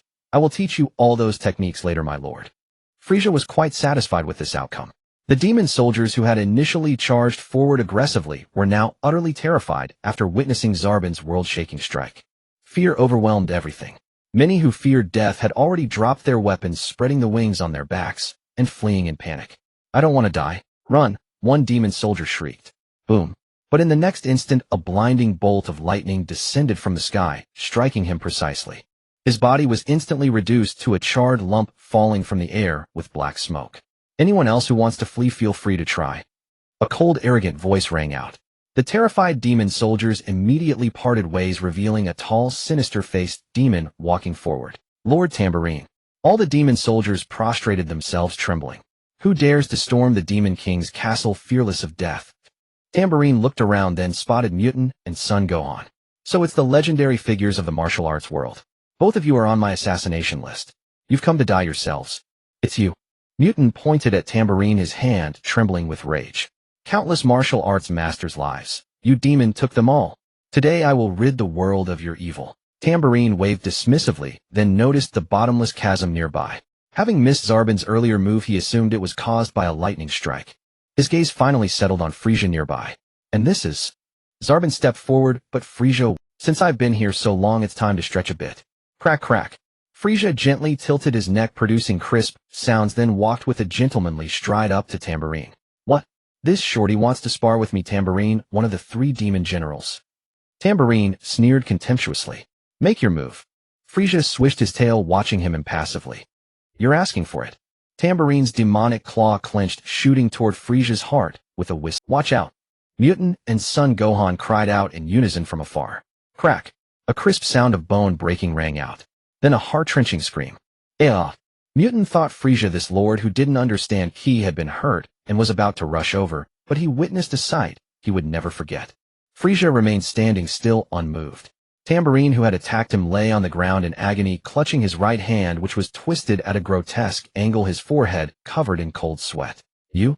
What did you do? Tambourine was both shocked and enraged. Frieza tilted his head, looking innocent. Me? I didn't do anything. Tambourine, shocked and furious, immediately spread his wings and rose into the air, channeling all his power into his uninjured left hand. He'll reduce you to ashes. Crackle, crackle. Energy attacks flashing with electric sparks rained down upon Frieza like a storm, producing dull thuds. Finally, when Tambourine stopped panting heavily, not even a wisp of smoke rose from Frieza's body, and his battle suit was without a single crease. Impossible. Tambourine was completely dumbfounded, his mind blank.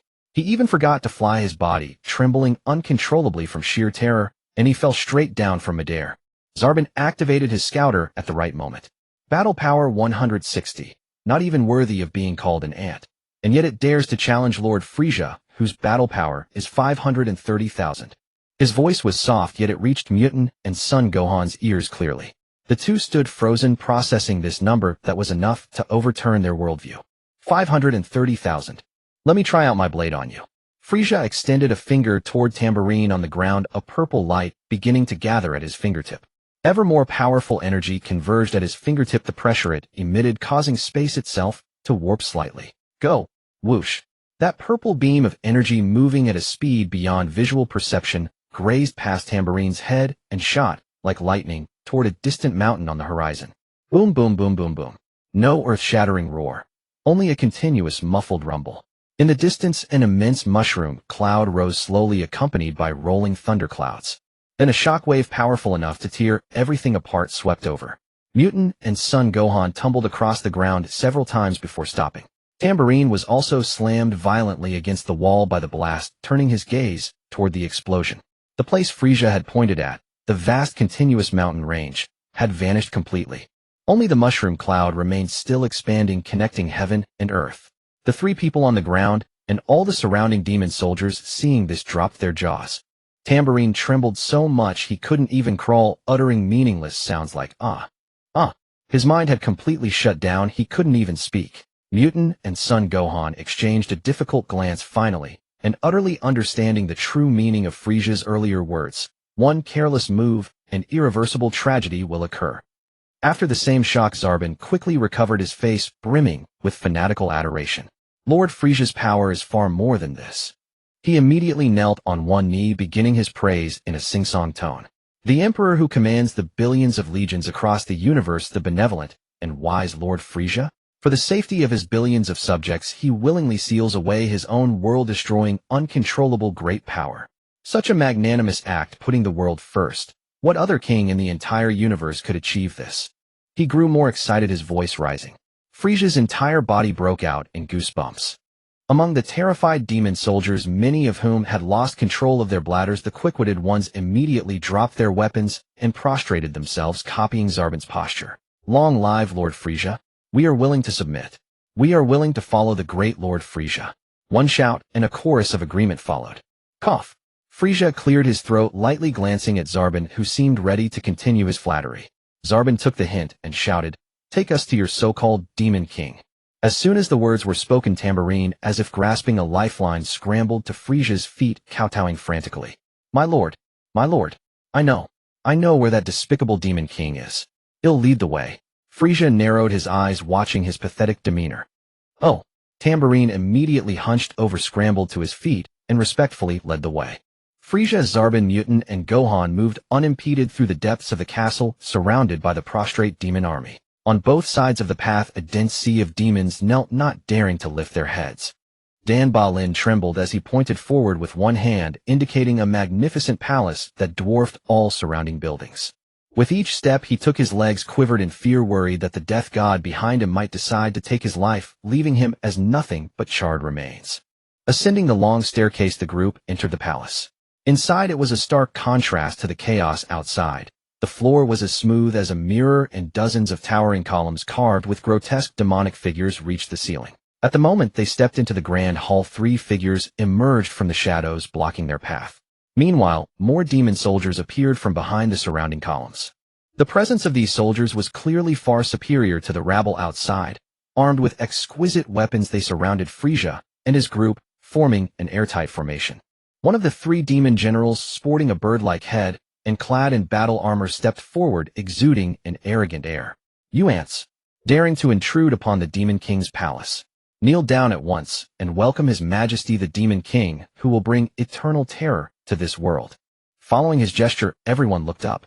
At the end of the high staircase, on a throne made of bones and obsidian, sat a green humanoid being, resting its cheek on one hand.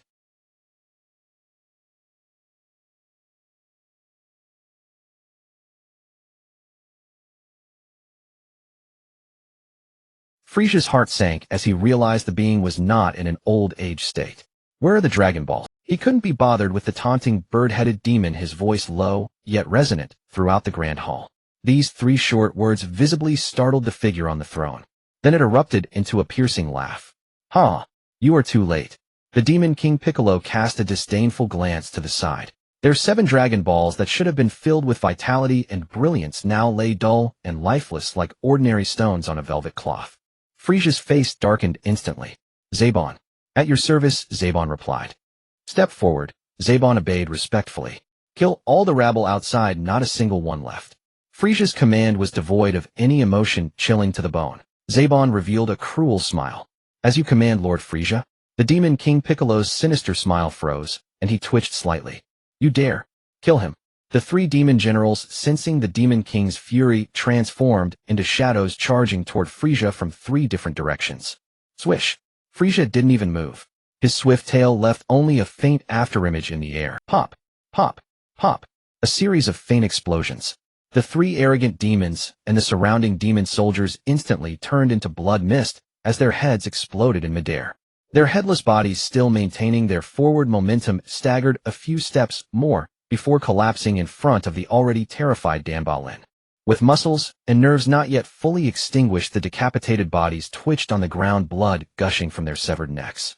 "I can't believe I'm not feeling fear or disgust. Has my mindset changed after 10 years with this body?" Frieza chose not to look at the corpses around him.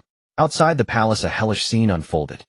Zabon's figure transformed into a blue flash among the demon soldiers, swiftly slaughtering the terrified troops within mere moments. The wails of agony were incessant, as if countless evil spirits were lamenting.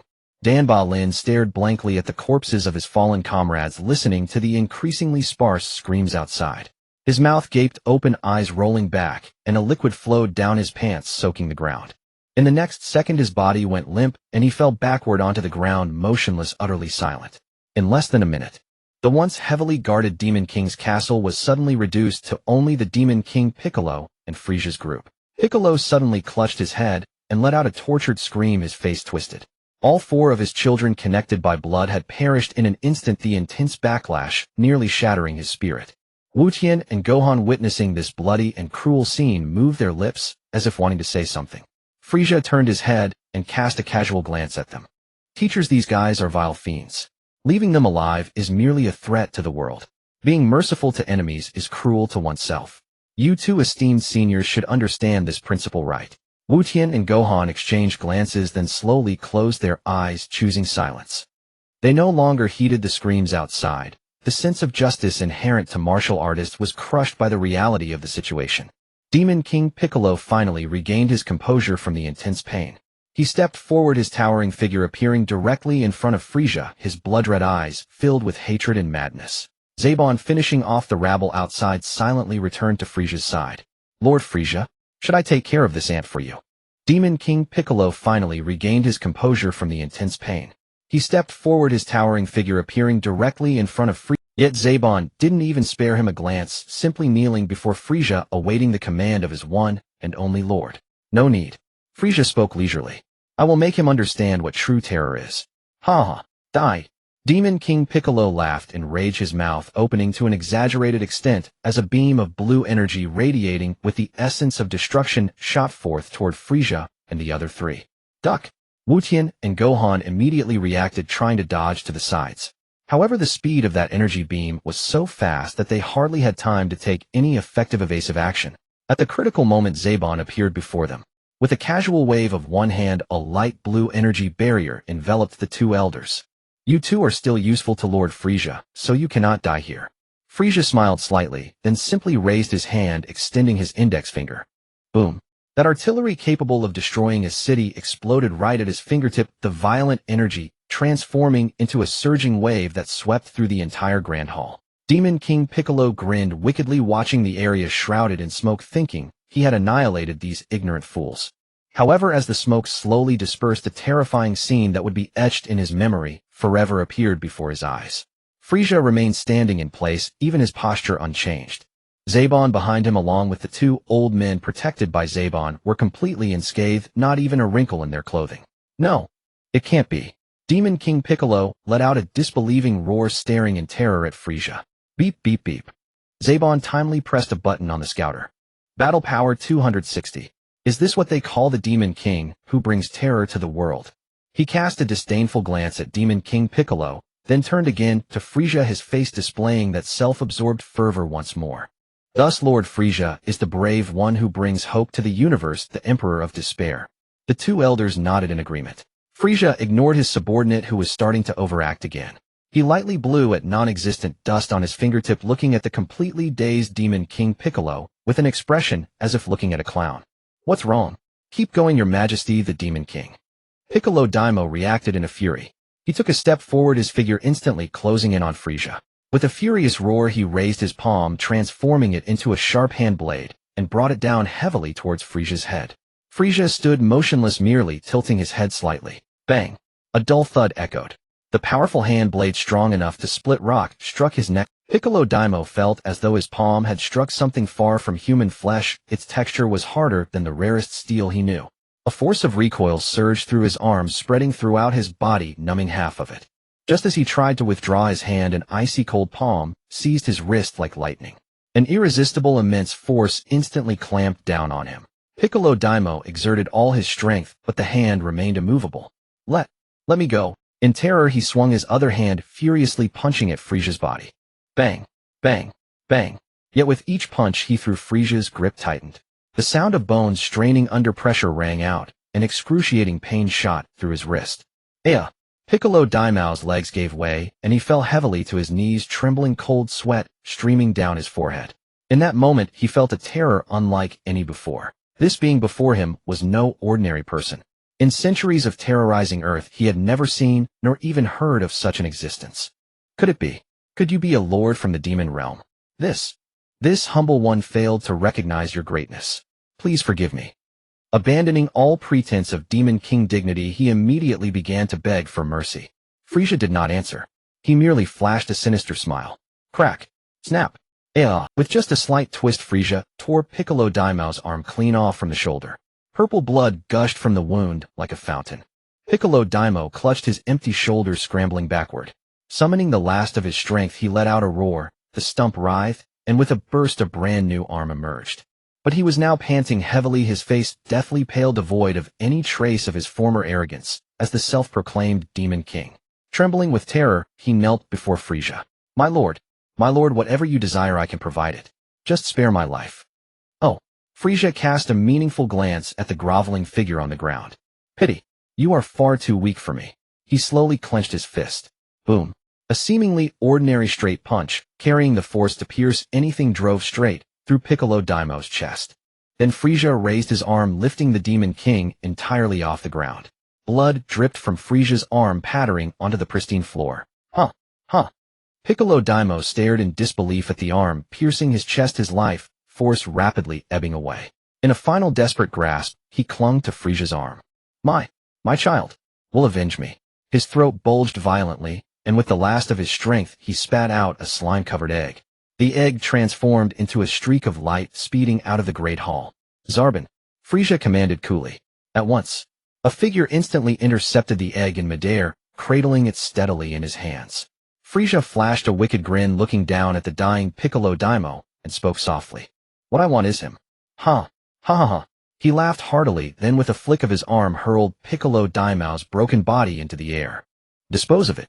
Zarbin understood instantly, not even glancing at the airborne figure, and casually waved his hand. A dense energy sphere shot forth. Damn it. Amid his final curse, Piccolo Daimo's figure vanished completely in the devastating light. The once invincible Demon King met his end. Mutant Rashi and Gohan stared at the shocking scene, long silent. Finally, Mutant Rashi knelt, bowing deeply toward the sky. I never thought I would avenge you in this way, Master Mateto. Gohan knelt beside him, bowing toward the sky as well. Frieza shook the blood from his hand, then turned to the two. Masters, please bring those Dragon Balls. We need to go somewhere to repair them. As his words fell, the entire Demon King's castle began to shake violently, with debris from the dome raining down. Not good. Mutant Rashi shouted, the Demon King is dead, this floating castle is collapsing. The four of them rushed out of the hall. Frieza lightly returned to his hovering throne-like pod, ascending into the sky with Zarbin and the others. They watched as the once majestic floating demon castle, amidst violent tremors, began to split, crumble, and finally fall in countless massive chunks toward the mountains below. Where is Korin Tower? Frieza asked. Head northwest, and you'll find it, Mutant Rashi pointed. The four transformed into streaks of light, heading toward the lookout. Gradually, a colossal stone pillar, as if connecting heaven and earth, appeared before them. Ascend. Lord Frieza, there seems to be a barrier, Zarbin murmured. Break it. I have no time to trudge up that tower seeking some recognition. Crack. With a crisp sound of shattering, the barrier insurmountable for mortals broke apart. The four pierced through the clouds, arriving at a vast semicircular shrine floating above a sea of clouds. This is... Mutant Rashi was immediately awestruck by the sight. I've only heard Master Mateto speak of it. A shrine atop Korin Tower. I never imagined it was real. Gohan was equally stunned, gazing up at this sacred Pure Land. Lord Frieza's grand plan is utterly beyond my comprehension. Even this legendary place is so familiar to him. Zarbin sank deeper into a state of self-absorbed admiration and devotion. The four descended slowly onto the gleaming tiles of the shrine. Soon from within the shrine, an aged god resembling the Demon King, but older, leaning on a staff, emerged slowly, led by his attendant Mr. Popo. Everyone. The kami spoke weakly, his existence linked to Piccolo Daimo, leaving him unused. I can sense the passing of that evil Demon King. On behalf of this world, I thank you. Frieza struck an elegant gentlemanly pose. Oh ho ho, Kami, you're welcome. By the way, this egg is the Demon King's reincarnation. I entrust it to you. Zarbin stepped forward, presenting the egg. The group was momentarily taken aback. I see. No wonder I still exist. The kami glanced at the egg, seeming to understand. He could sense that the intense evil aura within it no longer emanated outward. Perhaps with proper guidance he could reform. The kami continued. And there's another matter. the restoration of the Dragon Balls. He looked at the 7 dull stones in Mutant Rose's hands. Then waving his staff, the 7 stones floated before him. After restoration, they will need a year before they can be used again. However, I can make an exception and not disperse them, allowing you to use them once now, as a token of gratitude for saving this world. Frieza smiled and nodded. With matters settled, the 4 departed the shrine together. Watching their figures vanish beneath the clouds, the Kami could no longer hold himself up. His legs gave way, and he collapsed to his knees. Kami, what's wrong, mister? Popo rushed to support him. The Kami gasped for breath, his face etched with lingering fear. That hero, the evil hidden deep within him, is unimaginable. Those 2 mortals might not sense it, but I can. However, judging by his actions, he doesn't seem like a mad, bloodthirsty lunatic. I only hope that once they achieve their goal, they will leave this planet forever. High in the sky, Mutant Rashi turned and spoke politely to Frieza. My lord, if you wish to train in ki and martial arts, please follow me. Soon a vast wooded mountain area appeared below with a solitary hut nestled within. That is where I train and teach my students. Oh, Master Rashi. By the small hut below, several figures upon spotting Rashi relaxed their tense bodies slightly and waved their arms toward the sky. Is that Krillin? And the future stars of the martial arts world are all here. Rashi immediately responded from afar. The 4 of them descended at once. The moment Frieza landed, the few by the hut instantly assumed a battle-ready stance, every muscle in their bodies taut with tension. Allow me to introduce you, said Master Rashi, stepping forward. These 2 are the brave warriors who helped me vanquish the great demon king Piccolo, Frieza, and Zarbon. He gestured toward the 4 opposite them. This is my disciple Krillin and Yamcha. Over there are my senior brothers' disciples Tien Shinhan and Kaiatsu. Krillin, Yamcha, and Tien Shinhan, upon hearing this, clasped their fists in salute to Frieza and Zarbon. Their movements were precise, but their faces still bore an undeniable wariness. Frieza in turn offered a graceful gentleman's bow with a slight nod. Beep beep beep. Zarbon pressed the button on his scouter, and the mechanical readings echoed crisply across the silent island. The grinning one has a battle power of 120, the three-eyed one 210, the bald one 206, and the painted face less than 100. The 4 were not angered by Zarbon's strange labels, only taken aback. Battle power, Krillin repeated in confusion. It's what you call chi, Zarbon explained at once, then resumed his haughty demeanor and declared to them, Lord Frieza's purpose in coming here is to understand this intriguing technique. You are about to be in the presence of greatness. Kneel and show your gratitude. Ahem. Frieza let out a soft cough. Zarbon immediately fell silent and retreated respectfully behind him. Everyone, a pleasure to meet you, Frieza said, putting on an amiable facade. I may need to seek your guidance on matters of chi in the future. His demeanor made Krillin and the other 3 gulp audibly. Your aura. It's incredibly formidable, Krillin admitted with a wry smile. When you first appeared, we had no idea what to do. If you were enemies. He trailed off, but the implication was clear. Ha ha ha. Yamcha's loud laughter broke the tension. He strode forward and, reckless as ever, draped an arm over Frieza's shoulder. Haha, Frieza, don't be so formal. Since you're here to learn about chi, consider us your seniors. The moment the words left his mouth, boom, a terrifying blast of energy erupted from Zarbon. The violent gale sent the surrounding people stumbling backward, rolling several meters away. Yamcha bore the brunt of it. He struggled with all his might against the pressure wave, but was effortlessly blown away, crashing heavily into a tree. Staring at the being radiating such dreadful power, he was rendered speechless. Frieza merely raised a hand slightly. Zarbon instantly suppressed all his energy, as if the storm had never been. Zarbon, from now on you shall join me in exploring the intricacies of this chi. Hearing this, Zarbon's head shot up, a fanatical golden light blazing in his eyes. Lord Frieza. His entire body trembled with overwhelming excitement, then he let out a low, incomprehensible chuckle, lost in his own world. Without further delay, Master Rashi. Frieza turned his head quickly. Let us begin at once. Rashi nodded. The Turtle School's training is to be active, to learn, to play, to eat well, and to rest well. Progress comes gradually for good results. The most fundamental training for chi is to sit in meditation, cast aside all distractions, and focus all your attention within your own body.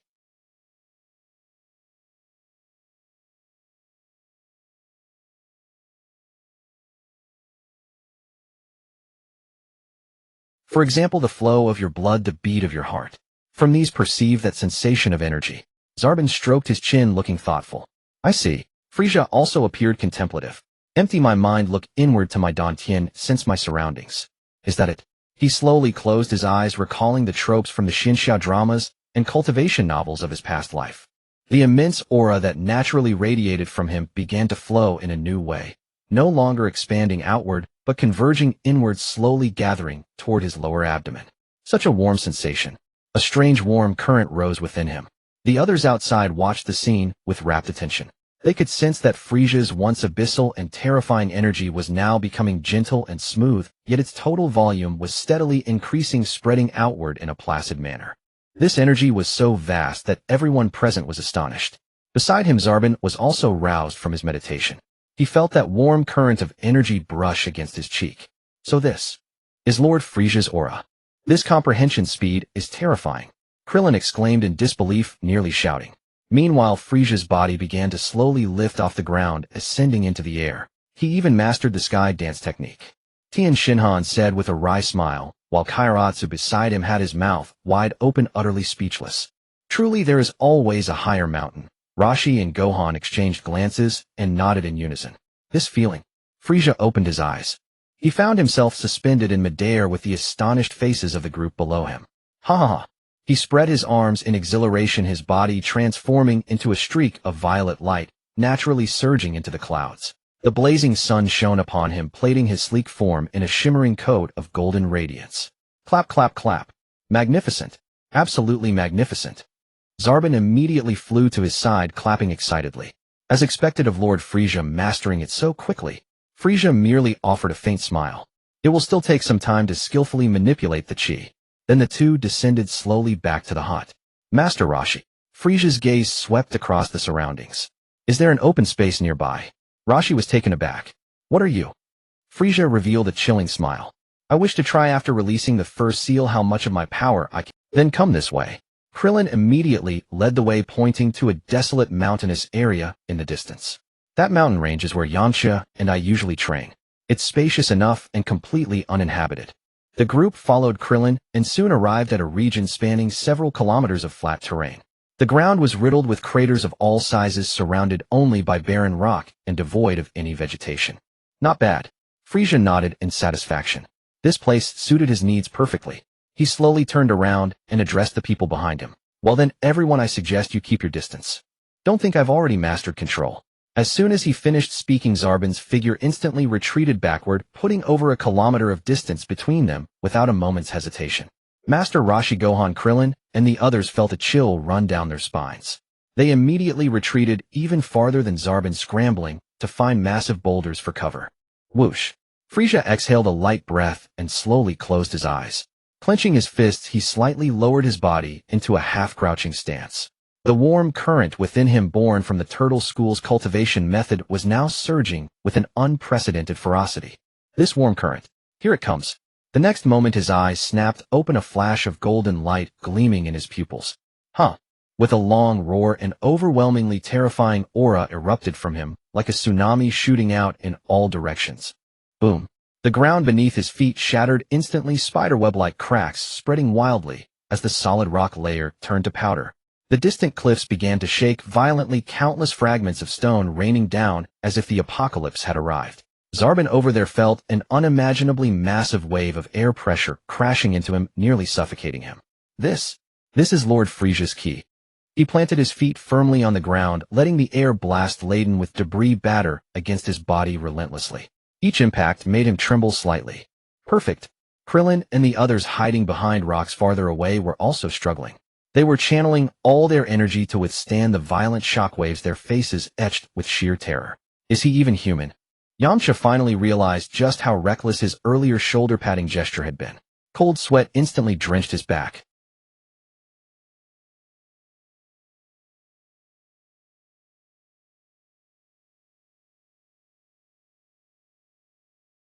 The next second, Frieza's already terrifying aura, now seemingly stabilized, exploded again like a reignited bomb, surging upward with even greater ferocity. Yet he himself, unable to withstand the initial release of this power, dropped to one knee, one hand bracing heavily against the ground. Under the horrified gazes of the group, his body elongated violently, his bones emitting a sickening crackle. Ayah! Two vicious horns erupted from the sides of his head, shooting upward, gleaming with a chilling light. His originally slender tail grew thicker and more powerful, smashing into the ground with a thunderous crash, directly gouging out a bottomless pit. This explosive wave of energy sent Zarbon, who had been barely holding on in the distance, skidding backward, his feet carving 2 deep furrows in the ground, before he finally came to a halt dozens of meters later. Then the storm ceased abruptly. As the dust gradually settled, a tall and imposing figure slowly emerged from within.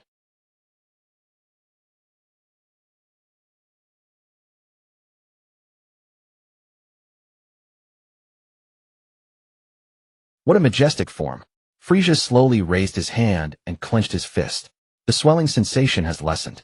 It seems my control over my ki still needs strengthening. But overall, I've taken a solid step forward in unleashing my full power. Not bad. He turned around and walked over to Krillin and the others. His towering figure blocked the sunlight, casting a massive shadow. Enveloped in it, Krillin stared in terror at the pair of vicious, skyward-pointing horns, swallowing unconsciously and muttering under his breath. There. Quite sharp. Is this the power you've unleashed? Tien stood up straight, emerging from behind the rock, asking the question on everyone's mind with difficulty. Just a part of it, Frieza replied softly. Zarbon snapped back to reality and instinctively pressed the scouter on his ear. Beep. Beep. B. Battle power over 1 million. Zarbon's reading struck like a thunderbolt. Oh. Krillin and Yamcha were already trembling, unable to form a complete sentence. Too surreal. Mr. Zarbon. Krillin stammered, looking at the handsome man. May I ask, what is your battle power? My battle power is 23,000. Zarbon's reply carried a hint of bitterness, but even more so a sense of proud belonging. Compared to Lord Frieza, it's a world of difference. 23,000. That number was astronomical to Krillin and the others as well. The group looked at Zarbon with envy. Zarbon. Frieza suddenly shouted. At your service? Zarbon snapped to attention, his figure flickering as he appeared before Frieza, kneeling on one knee. Care to spar with me? This. Zarbon showed hesitation for the first time. He could feel the power within Frieza, vast as the starry sea. Compared to it, he was but a drop in the ocean. He immediately realized his lapse in composure and bowed his head sharply. The gap in power between Lord Frieza and myself is far too great. Relax. Frieza cut him off. He'll take it easy. Even if I accidentally hit too hard, as long as you're still breathing, you won't die. Zarbon's forehead was instantly covered in cold sweat. Just then, Krillin patted Zarbon on the back. Don't worry, we have these. He took out a small cloth pouch from his pocket and poured out a green bean. These are called senza beans. Like Lord Frieza said, as long as you're still breathing, eating one will instantly restore you to your peak condition. Krillin looked at Zarbon seriously and continued. Right now, you're the only one who can spar with Lord Frieza. It has to be you. Real combat is key to mastering ki and increasing power. And in the process, your own strength will naturally improve too. Zarbon felt as if struck by lightning, jolting him awake. Ah, how foolish of me. So this is the true purpose Lord Frieza brought me here for. While mastering his own power, the Lord intends to bestow upon me even greater combat strength. This is a subordinate's dream come true. His demeanor shifted abruptly. He sprang up from the ground, a fervent golden light blazing in his eyes. Lord Frieza, here I come. Frieza on the other side stood with his hands behind his back, calmly watching the charging Zarbon. A power level over 20,000. He should be able to withstand at least one hit from me, right? Let's try using about 30% of my strength first. Slap. Zarbon, charging straight ahead, suddenly halted midair. The next second, he flew backward like a tattered sack, even faster than before, crashing straight through a massive rock hundreds of meters high and embedding himself deep inside it, unconscious. Sorry. Frieza's outstretched fist seemed to be still smoking slightly. Krillin was stunned for a moment, then quickly reacted. Grabbing a senza bean, he rushed over and frantically stuffed it into Zarbon's mouth. The senza bean took effect quickly. Zarbon snapped awake, sitting bolt upright. What happened? He seemed completely unaware of what had just occurred. After Krillin's explanation and encouragement, Zarbon's spirit was instantly restored to full capacity. Far from being afraid, he was even more excited as he returned to stand before Frieza. This time go lighter. Let him attack first. Huh. Zarbon threw a punch, whistling through the air. Frieza ducked low, dodging it with ease, then spun and swept his leg, tripping Zarbon with precision. The moment Zarbon lost his balance, Frieza's thick tail lashed out like lightning, striking him squarely. Ugh. Such immense power. Zarbon tumbled through the air a few times before stabilizing, a wild golden light flashing in his eyes as he grinned. Lord, try my energy attack this time. He clasped his hands together in front of his chest, energy rapidly converging. Swoosh. Swoosh. Swoosh. Hundreds of energy blasts rained down like a storm blanketing Frieza from all directions. Frieza simply wrapped his ki around his palm, concentrating it. He extended a single hand and lightly touched the countless blasts. Fizz. The leading energy bolts like sparks thrown into water extinguished instantly without a sound. Frieza's hand moved so fast it left only afterimages weaving through the dense barrage. In an instant, the hundreds of energy blasts Zarbon had unleashed with all his might were effortlessly nullified. Zarbon, panting heavily, stopped his assault and slumped to the ground exhausted. All hail Lord Frieza! Sabayo's fervent shout echoed endlessly across the desolate mountain terrain. Frieza, however, merely withdrew his palm calmly and gave it a slight flick. How difficult! In the anime, it seemed like a mere wave of the hand or a snap of the finger sufficed. He furrowed his brow slightly. Though his neutralization of Sabayo's attack appeared effortless, in truth, he had expended far more energy than necessary to precisely annihilate those energy spheres. It was like using a fire hose to extinguish a single match. His power output was far too crude, utterly lacking in efficiency and precision. You three over there. Frieza turned his head toward Krillin and his companions. Huh. Krillin, upon noticing Frieza's gesture, pointed at himself in disbelief. Frieza nodded with a smile. The three exchanged bitter glances before emerging from behind the massive boulder. Frieza? Krillin had barely begun to speak when Sabayo's expression darkened, and he moved to reprimand him. Sabayo-san. Frieza's voice was low, yet it instantly halted the words on Sabayo's lips. Since they are in a sense my senior brothers in training, the title Lord can naturally be omitted. Sabayo paused, then nodded respectfully, saying nothing more as he silently stepped aside. Krillin let out a long sigh of relief. He scratched his bald head and continued, Our strength before you is. Truly, alas. He sighed, admitting candidly. Even that Sabayo over there could probably defeat all three of us with one. He was well aware of his own limits.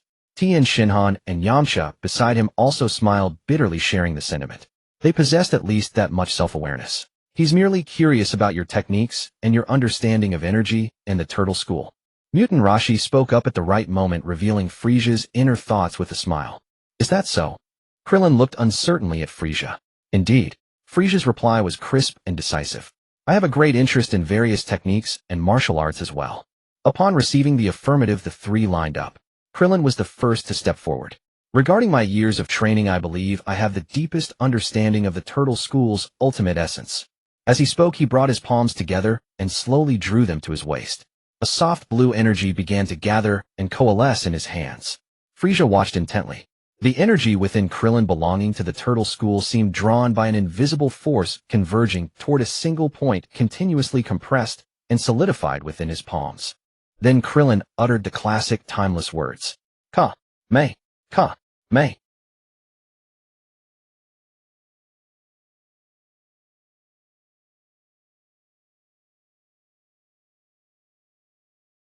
With a thunderous roar, Krillin thrust his palms forward. A thick blue energy beam shot directly toward a distant hilltop. The hilltop exploded on impact, instantly reduced to a shower of rubble amidst a violent boom, with dust billowing everywhere. Phew! Krillin exhaled deeply, wiping the sweat from his brow. This is the Kamehameha, the ultimate technique of the turtle school. Of course, mastering it requires diligent practice. Krillin's words trailed off. Frieza, on the other hand, had already imitated his stance, adopting the same posture. He slowly closed his eyes, and the energy within his body began to flow in a novel way. In his towering, fearsome second form, he replicated Krillin's movements exactly. However, the energy gathering in his hands was not a gentle blue. A violet-black energy vortex swirled violently between his palms, emitting a terrifying, heart-stopping wave of power. The strength he exerted was less than 1,000th of his total might. Yet even the mere convergence of this energy whipped up a fierce gale around them. Krillin and the others raised their arms to shield themselves, the hurricane nearly blinding them. Sabayo watched Frieza's back with fanatical excitement. Huh! With a mighty shout, Frieza released the violet-black energy from his hands. The target was the very hill whose peak Krillin had just obliterated.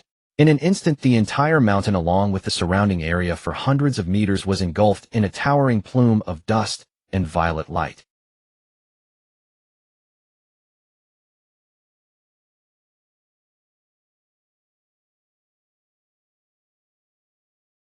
When the light faded, Krillin and the others, trembling, lowered their arms. The sight before them caused their legs to give way, and they collapsed to the ground, mouths agape, utterly speechless. That mountain was gone. In its place remained only a bottomless massive crater whose edges were still melting. Mutant Rashi and Gohan appeared to stand erect, but in truth they were merely growing accustomed to this unparalleled shock. Lord Frieza's control is perfect. Sabeo immediately stepped forward and knelt on one knee in excitement. Had that last attack been a full power blow, this planet would have surely been reduced to cosmic dust. Frieza wore a flawless smile on his face, but inwardly he was mocking himself. He slowly turned to look at the other two. All right, who among you can demonstrate some martial arts? Tien Shinhan and Yamcha both swallowed hard cold sweat trickling down their cheeks. While Tien Shinhan hesitated, a glint of sharpness flashed in Yamcha's eyes, and he immediately stepped forward. Lord Frieza. He imitated Sabeo's gesture, dropping nimbly to one knee in a posture of utmost reverence.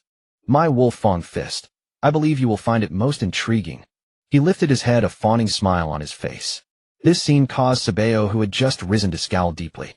Yamcha's obsequious smile appeared remarkably sincere before Frieza. Ho ho ho. That would be excellent. Frieza let out a signature laugh. Let me witness it soon. He gazed with keen interest at Yamcha, who knelt on the ground, then slowly shifted his gaze to the sullen-faced Zarbin standing nearby. Zarbin, at your service. Zarbin stepped forward, promptly responding with reverence. You shall assist this. Senior brother Yamcha.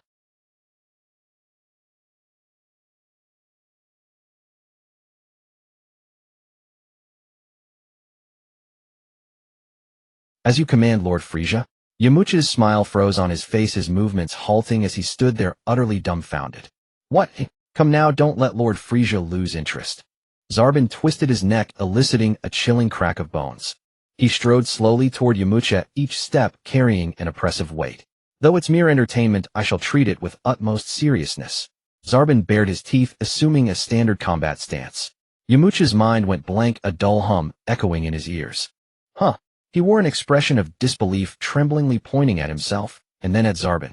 Me? Fight Zarbin. Frieza? Are you sure? Are you kidding me? That's Zarbin.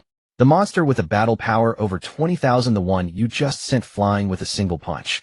Me fight him. With my pathetic power, I'd be nothing but cannon fodder. No less than that, merely garnish on a plate. A storm raged within Yamcha's heart, his legs beginning to tremble involuntarily. But catching Frieza's enigmatic smirk, he instantly realized he could not back down. Refusal would likely spell a fate far worse than sparring with Zarbin. Drawing a deep breath, he forcibly suppressed his inner turmoil, and immediately feigned the composure of a profound martial artist. Very well, come. Yamcha straightened his body, parted his legs, and assumed an opening stance, his expression turning gravely focused. Calm down, stay calm. It's just a practice match. They won't go for the kill. I just need to unleash the essence of the Wolf Fong Fist and show Frieza my worth. Yes, as long as I look impressive enough. Yamcha kicked off the ground, first shooting forward like an arrow from a bow. Take this. With a fierce shout, his form blurred into a fleeting afterimage at high speed, his hands crossing before his chest in a unique claw-like gesture. Wolf Fong Fist. With Yamcha's roar, he transformed into a whirlwind of attacks. Amidst the howling punches, faint mournful wolf cries seemed to echo. His hands became razor-sharp wolf claws, each swing leaving multiple afterimages, every strike appearing vicious and aimed at Zarbin's vital points. In an instant, dozens of claw strikes and kicks engulfed Zarbin from all directions. Yet facing this tempest of blows, Zarbin merely clasped his hands behind his back, standing leisurely in place. He didn't even move a step. As the first claw strike hurtled toward his face, Zarbin merely tilted his head slightly, letting the fierce attack graze past his cheek, the gust of wind stirring a few strands of his long hair. Then a swift kick swept toward his waist. Zarbin's body shifted lightly, Yamcha's toes barely skimming the edge of his battle suit. Smack! Smack! Smack! Yamcha's assault grew fiercer, pushing his speed and power to the limit, weaving countless fists and leg shadows into an impenetrable net of attacks. But Zarbin stood like a reef amidst raging waves, unmoved by the relentless onslaught. At times he would raise a single finger, casually tapping Yamcha's thrusting wrist, instantly neutralizing all its force. At others he would brush aside a heavy kick, enough to shatter a massive tree, with the back of his hand redirecting it into empty air. His movements were utterly simple, devoid of any excess. Every dodge, every block was precisely executed, as if he had foreseen all of Yamcha's attacks. So this is the Wolf Fong Fist.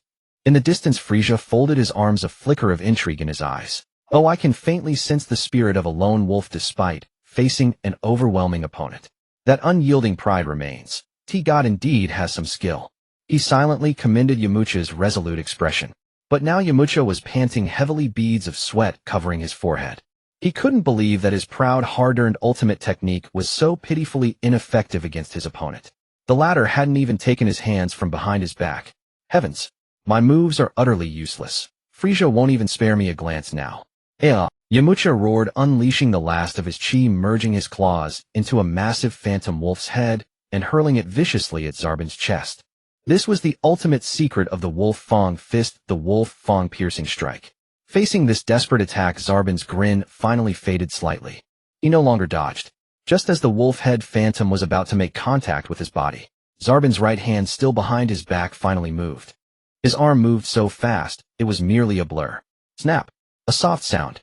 Zarbin extended 2 fingers, precisely clamping Yamcha's wrist with pinpoint accuracy. Time seemed to freeze in that instant. Yamcha's eyes widened, all his strength drained in a flash. He remained in his forward lunge, unable to advance an inch further. The wolf head chi, powerful enough to tear steel, dissipated silently before Zarbin's fingers like a fragile soap bubble. Is it over? Zarbin's voice rang out, laced with undisguised disappointment. So this is the martial art Lord Frieza anticipated? Truly disappointing. He flicked his fingers, still gripping Yamcha's wrist. An overwhelming force surged, and Yamcha lost his balance, effortlessly flung away, tumbling awkwardly across the ground several times before stopping. Cough! Cough! Yamcha lay prone, coughing violently, feeling as if every bone in his body was shattered. A deep sense of powerlessness and humiliation washed over him. Zarbin didn't even spare him a glance, instead turning back to face Frieza, kneeling on one knee. Lord Frieza, this level of martial arts is unworthy of your time. Frieza merely smiled, then took a step forward. What a splendid duel. Now Zarbonson, let me test the might of this Wolf Fang Fist. Sabo's body stiffened abruptly, his kneeling posture freezing instantly. Subordinate. As you command. Despite the fear in his heart, Sabo gritted his teeth, rose without hesitation, and assumed a standard fighting stance. His gaze began to steady, convincing himself through self-hypnosis that this was a necessary step for Lord Frieza's growth. Frieza flashed his signature smile. Don't worry, Sabosin, I'll minimize the force as much as possible. These words did not reassure Sabo. Instead, they caused his self-hypnosis to waver. Minimize as much as possible. Meaning even then it might accidentally kill me. Yet Frieza no longer paid any heed to his thoughts. The liberated tall figure slowly crouched, positioning his hands before him in the exact same Wolf Fang Fist stance as Yamcha. One hand high, one low, fingers splayed, he resembled a primordial wolf king poised to pounce on its prey. Though the movements were identical when executed by Frieza, they exuded a terrifyingly different aura. The very temperature around seemed to drop a few degrees. A deathly silence reigned, broken only by the wailing wind sweeping through the ruins. Krillin, Master Roshi, Gohan, and the others held their breath, not daring to blink, afraid to miss a single moment. Suddenly Frieza's eyes sharpened. Take this. Before his words faded. Whoosh. He kicked off, violently vanishing from his spot instantly, and in the next second appeared right before Sabo. So fast. I can't see a thing. The warriors over there were all focused intently, yet their dynamic vision couldn't even capture Frieza's afterimage. I see it. Lord Frieza right here. Sabo, a battle-hardened warrior, relied on his honed combat instincts.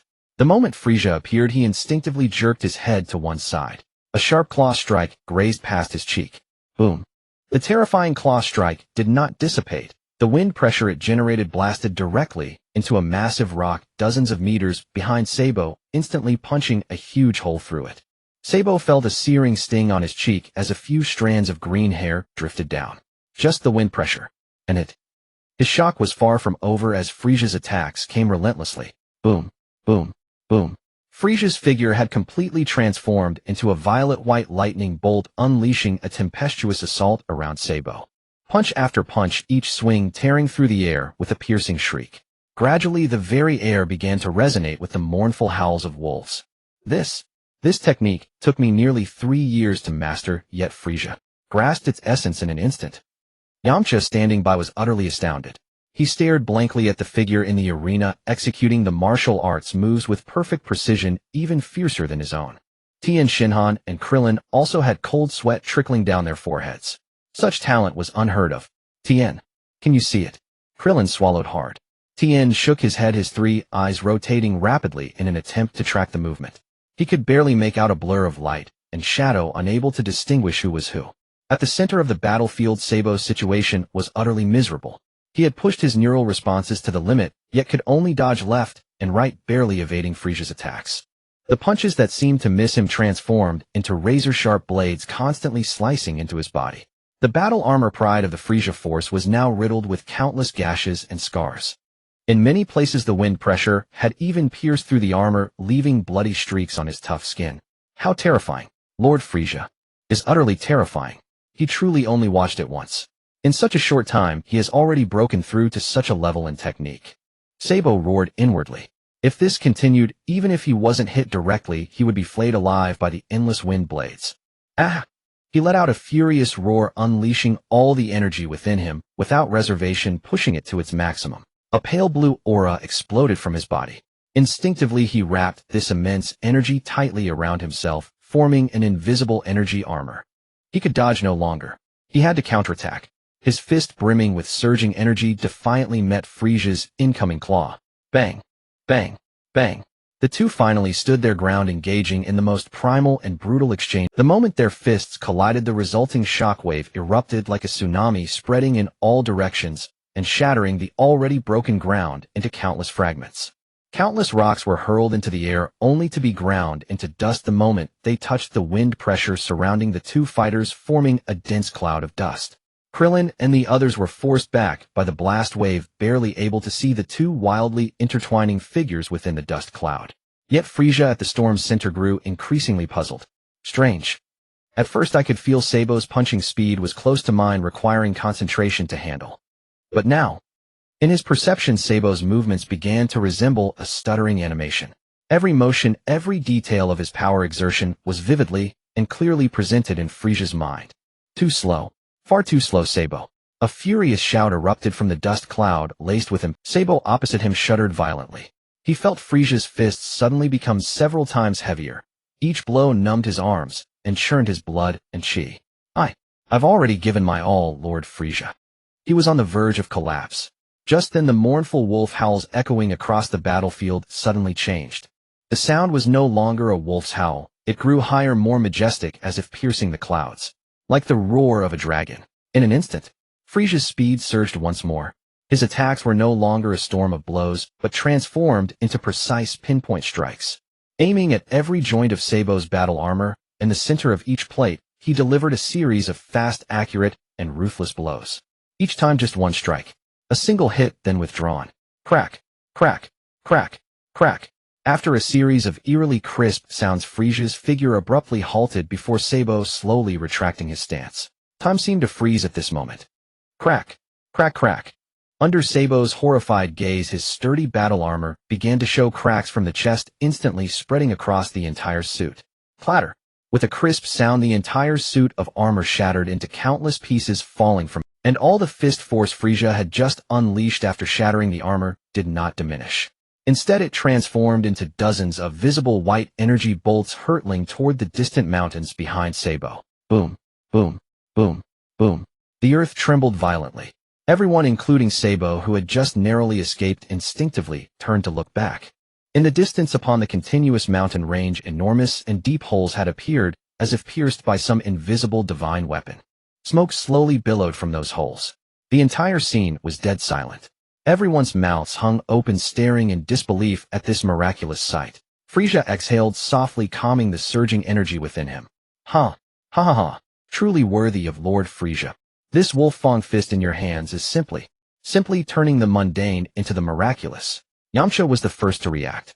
He quickly produced a bottle of water from somewhere, rushed up to Frieza, his face beaming with fanatical flattery, lavishing praise without restraint. Frieza merely glanced at him, a perfect smile masking the confusion within. A dragon's roar. What was that just now? This wolf-fang fist seems to have produced something strange. Lord Frieza, my apologies for my weakness. The force's battle armor has been destroyed. He bowed his head in shame before Frieza. No matter. When we return, I'll have RD develop a custom combat suit for you. Frieza's seemingly casual words sent shockwaves through Sabo's heart. That's enough for today. I still have some leftover Turtle School GI. After training for so long, it's time for a good meal, Master Roshi said with a smile to the two. Then it settled. By the way, I think that move needs a new name. A technique exclusive to me. They'll call it Shadow Dragon Slaying Fist. This fist technique is still incomplete. Once I infuse it with the killing intent of my unique aura, it will become the ultimate strike that tears everything apart. The listener's eyes sparkled at the mention of the new technique, and they all returned together to the cabin in the woods. Within the woodland cabin, the group sat in silence. Upon the table lay an array of dishes of freshly grilled fish still radiating warmth, several plates of blanched greens, a pot of clear soup gently steaming, and large bowls piled high with fluffy white rice. Though not exceptionally lavish, the meal exuded a rustic charm. In the training of the turtle school, eating well and resting well are also of paramount importance. Mutant began addressing Frieza and the others, slowly expounding his philosophy. Only when the mind and body grow in tandem can one avoid excess. Gradual progress is the key to true strength. Come now, don't be shy. Eat your fill. Krillin and Gohan, long accustomed to this, picked up their chopsticks and bowls and began eating heartily. Frieza stared at the unfamiliar spread before him, momentarily unsure where to begin. His movements froze. So this is the Z-Warrior's standard meal. Where is the twice-cooked pork stir-fried over intense heat until the pork slices curl into beautiful nests bathed in a rich sauce, where oil and spice achieve perfect harmony? Where is the dry-pot pork intestines, numbing and spicy with a chewy, springy texture that leaves one, and the sweet and sour spare ribs, appetizingly tart with a crispy exterior and tender, juicy meat within? A profound sense of emptiness surged within him. Master Mutant. Frieza rose slowly, placing his right hand over his heart in an impeccable aristocratic gesture. I wish to further familiarize myself with the Bukajutsu technique. Please excuse me. With that, he turned and walked calmly out of the cabin. Mutant and the others, assuming he was simply a training fanatic, paid him no mind. Boiled vegetables. Utterly unpalatable. The moment he stepped outside, Frieza's perfect smile vanished. My twice-cooked pork, my pork intestines. I must have them. In the next instant, Frieza's figure shot into the sky, transforming into a streak of violet light that vanished beyond the horizon in a direction entirely different from before. Zarbon, who had just stepped out of the cabin, caught only a glimpse of the fading light at the edge of his vision. He could only shake his head helplessly, return inside, and silently pick up his bowl. Half a day later, with a soft creak, the cabin door was pushed open slowly. Frieza's figure appeared in the doorway, his face adorned with an immensely satisfied smile. In his hand, he carried a massive insulated bag made of a special material. An indescribably potent and rich aroma instantly seeped from the bags, seems aggressively claiming every inch of space within the cabin. Mutant, Tenshinhan, and the others, who had been quietly eating, abruptly paused. Their noses twitched uncontrollably. Come sample some true delicacies. Frieza placed the bag on the table and unzipped it. Boom. 3 distinct fragrances like detonated energy blasts erupted forth. The first dish was twice-cooked pork. Each slice of pork belly was stir-fried until slightly curled. The fatty parts were translucent and glistening, while the lean portions were richly colored with a dark sauce. Strips of green and red chili peppers were interspersed, and the combined aroma of rich sauce and meat was enough to stimulate the appetite just by looking. The second dish was dry-pot pork intestines. The meticulously cleaned intestines were cut into segments and stir-fried vigorously with copious amounts of dried chilies, Sichuan peppercorns, and sliced garlic served in a small iron pot. The scorched fragrance of the oil, the dry heat of the chilies, and the numbing aroma of the peppercorns merged into an aggressively captivating complex scent that assaulted the senses. The third dish was sweet and sour spare ribs. Each rib was fried to a golden brown and evenly coated in a glossy, bright red sweet and sour sauce. The sauce shimmered enticingly under the light, and the sweet and tangy aroma constantly stimulated everyone's salivary glands. Zarbon and the others' eyes lit up, and they swallowed almost in unison. I managed to find these with great difficulty from the other side of the sea. Frieza's face bore an inviting expression. He turned to Zarbon beside him, his smile gentle. Zarbonson, you've worked hard as a sparring partner. Please have a taste. Zarbon's entire body trembled violently. Lord Frieza. He is rewarding me. A tremendous wave of warmth instantly washed over his heart, and he choked up immediately. But in the next second, the overpowering aroma completely washed away his sentiment. With trembling hands, he picked up a slice of twice-cooked pork and carefully placed it in his mouth. The moment the meat slice touched his tongue, his mind went blank. The fatty part, fried to perfection, had rendered out all its oil, melting on the tongue and leaving only a lingering fragrance of lard. The lean meat was firm, yet not dry, having perfectly absorbed the savory and slightly sweet sauce. As he chewed, the refreshing taste of the green peppers perfectly cut the greasiness of the meat. Multiple textures and flavors layered upon each other in his mouth, eventually merging into a torrent named Happiness. He then picked up a piece of dry pot pork intestine. The outer skin had a hint of crispy char while the inside was incredibly soft, sticky, and springy. The sensations of numbing and spiciness danced wildly on his tongue like two mischievous sprites. With every chew, the unique fat aroma was released anew, making it impossible to stop. Finally, the sweet and sour spare ribs. The moment his teeth cracked through the crispy exterior, a clear crunch sounded. Immediately, the sweet and sour sauce and the tender meat juices burst forth together in his mouth. The perfect balance of sour and sweet instantly awakened every taste bud. MMPH. Zarbin, this seasoned, battle-hardened, elite warrior of the cosmos, was utterly conquered by the three dishes. He let out inarticulate whimpers as tears streamed uncontrollably down his face. So delicious. Is this the treasure of the universe? Wow. Krillin, Gohan, and Yamcha, watching Zarbin's exaggerated reaction, could no longer hold back. Frieza observed the scene with satisfaction, making an elegant pleased gesture. Instantly, the table was filled with the sounds of ravenous feasting. Wow, how can this meat be so fragrant? This one is crunchy and spicy, but it's so good. I can't stop. It's sweet and sour. More miraculous than Sinza beans. The group was thoroughly astounded by this foreign culinary culture, eating until their mouths were greasy and they could barely speak. After the meal, everyone slumped in their chairs, their faces wearing expressions of dazed satisfaction. It seems everyone is quite pleased. Mutant chuckled as he watched. Full in content, this is perfect. It'll take you all to a wonderful place to truly relax. He stood up and walked towards the back of the cabin.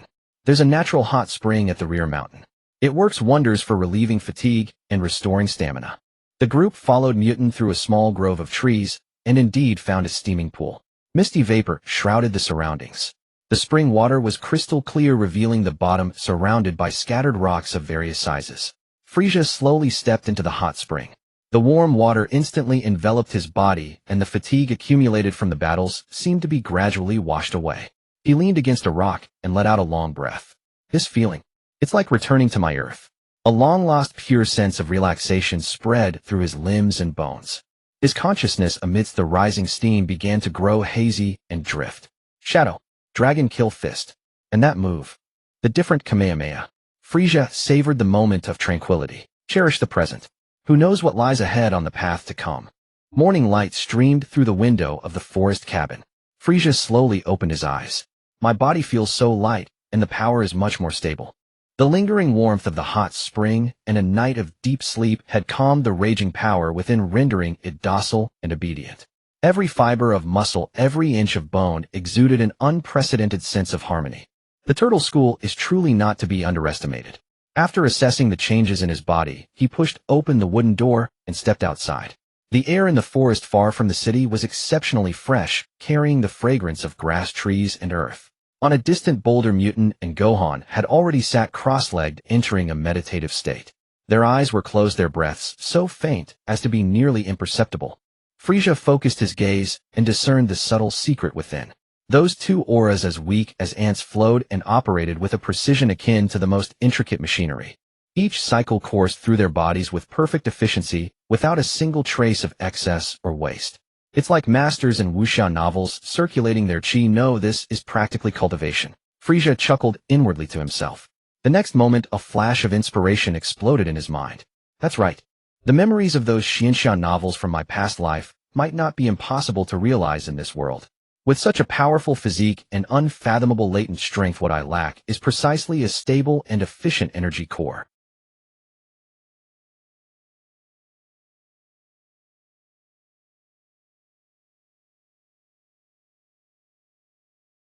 Without a second thought or a moment's hesitation, Frieza's figure flickered.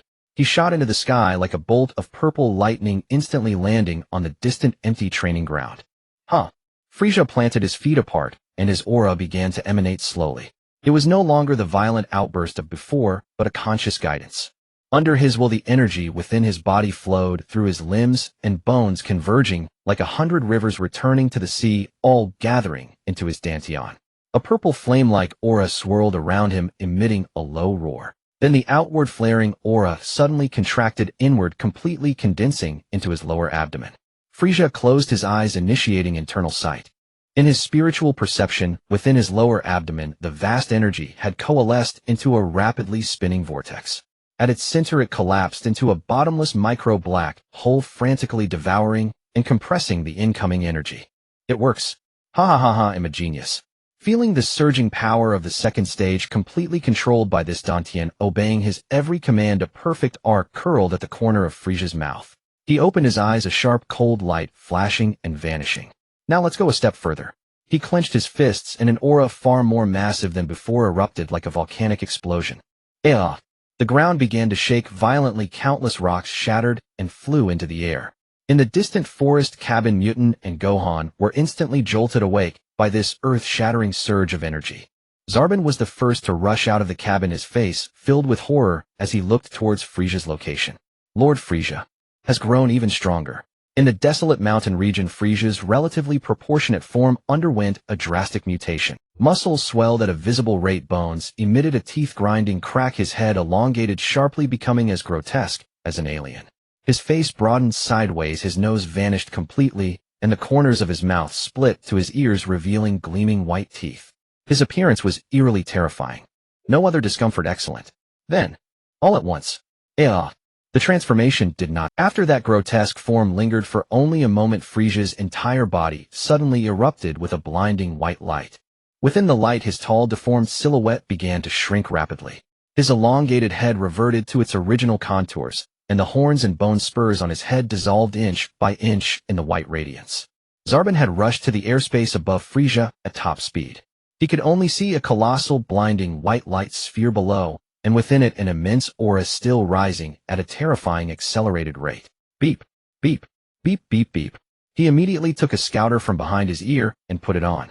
Although his spiritual sense had already told him how astronomical the power was, he still couldn't resist wanting to witness a precise number. 3 million. Zarbon's mouth hung open involuntarily, while the numbers on the scouter's lens continued to jump wildly. 3.1 million. 3.8 million. 4.2 million. The climb of the numbers showed no sign of slowing, even accelerating. Finally, the wildly fluctuating numbers gradually settled on a figure that made his soul tremble. 12 million. Click. Zarbon with trembling hands turned off the scouter. He strained every fiber of his being to perceive the aura before him, a battle power of 12 million. So hot. That aura was so immense and scorching that it distorted the surrounding air. In his perception, it was as if a towering, blazing phantom had appeared. Just then the members of the Turtle School arrived belatedly. Emerging from the forest, they felt this world-altering power and rushed over with all their might. Is Frieza finally going to reveal his full strength?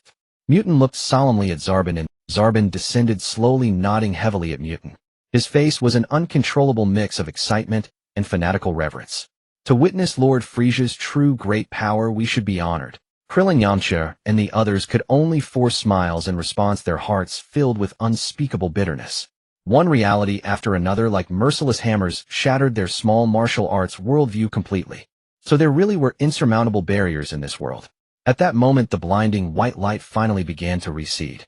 The dust slowly settled. In the center of the dust, a figure stood silently. The characteristic purple areas on his crown, chest, and limb joints were now surrounded by pure white skin. His eyes were heavily lined as if with thick black eyeshadow, and his lips were a deep dark purple. His crimson eyes held an innate authority without anger. Standing there calmly, he radiated a terrifying aura of nobility, sinister evil, and unparalleled imperial majesty. Although his form was much smaller than the previous two transformations, the pressure he exerted on everyone was worlds apart. The group had landed before Frieza. Lord Frieza. Zarbon could no longer contain his excitement, kneeling on one knee and bowing his head deeply. Congratulations. Congratulations on fully mastering your power. Ha ha ha. Frieza let out a low, melodious laugh. He slowly raised a hand and gently clenched his fist. The power after the seal is fully released is indeed worlds apart. However, this is only 10%. Even with this tempered and powerful body, the newly formed Dantian just absorbed the energy of 120 million battle power in one go. If I tried to show off and ended up exploding, that would be a loss. I can't take that risk. 10%. Krillin stammered almost instinctively. Did I hear that right? This monstrous aura is still just a drop in the bucket. The others, Tien, Shinhan, Kairatsu, Yamcha, were all speechless. They just stared blankly at that white and purple figure, feeling their entire world crumble in that moment. Good morning, everyone. A calm and elegant greeting broke the silence. Frieza's pure white body gleamed with an eerie luster under the morning light. He maintained an impeccable gentlemanly posture, nodding slightly toward the Turtle School group. On his face, with its thick purple-black lips, a perfectly appropriate smile was fixed.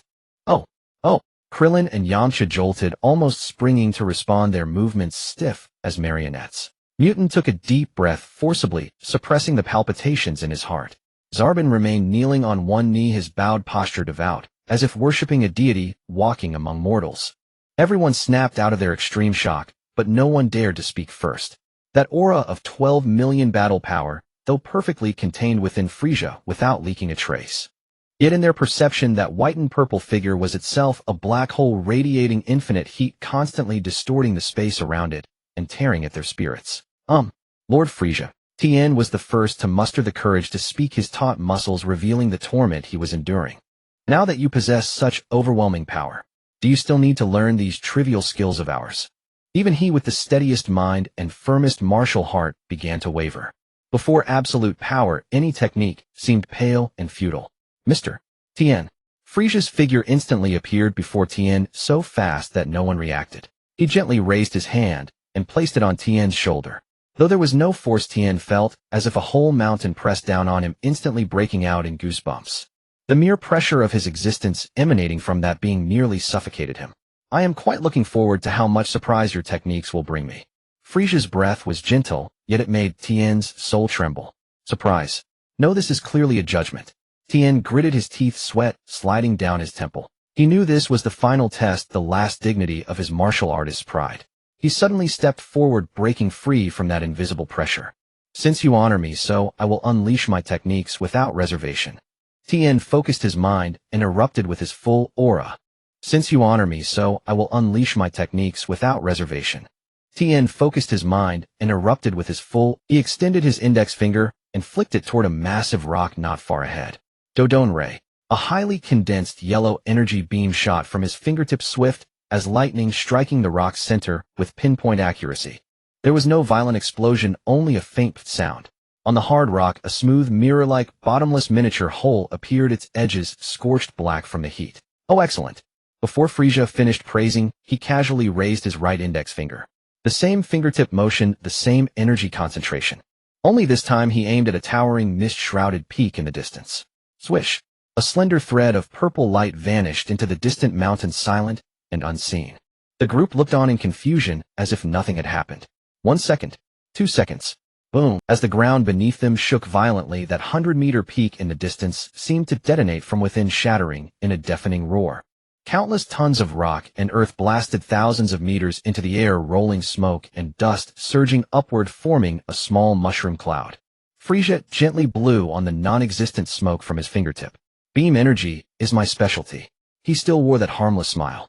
It would be best if complemented by excellent hand-to-hand combat. Tien lowered his head, his expression unreadable. I was showing off before an expert. His voice carried a hint of bitterness and despair. But he did not give up. This was the final pride of his martial artist's soul. I was planning to hide this ultimate technique for the next World Martial Arts Tournament, but he'll unleash it now. Ahawk. Tien's aura shifted. He crossed his arms in front of his chest, elevating every ounce of remaining energy to its peak. The third eye on his forehead snapped open, veins bulging.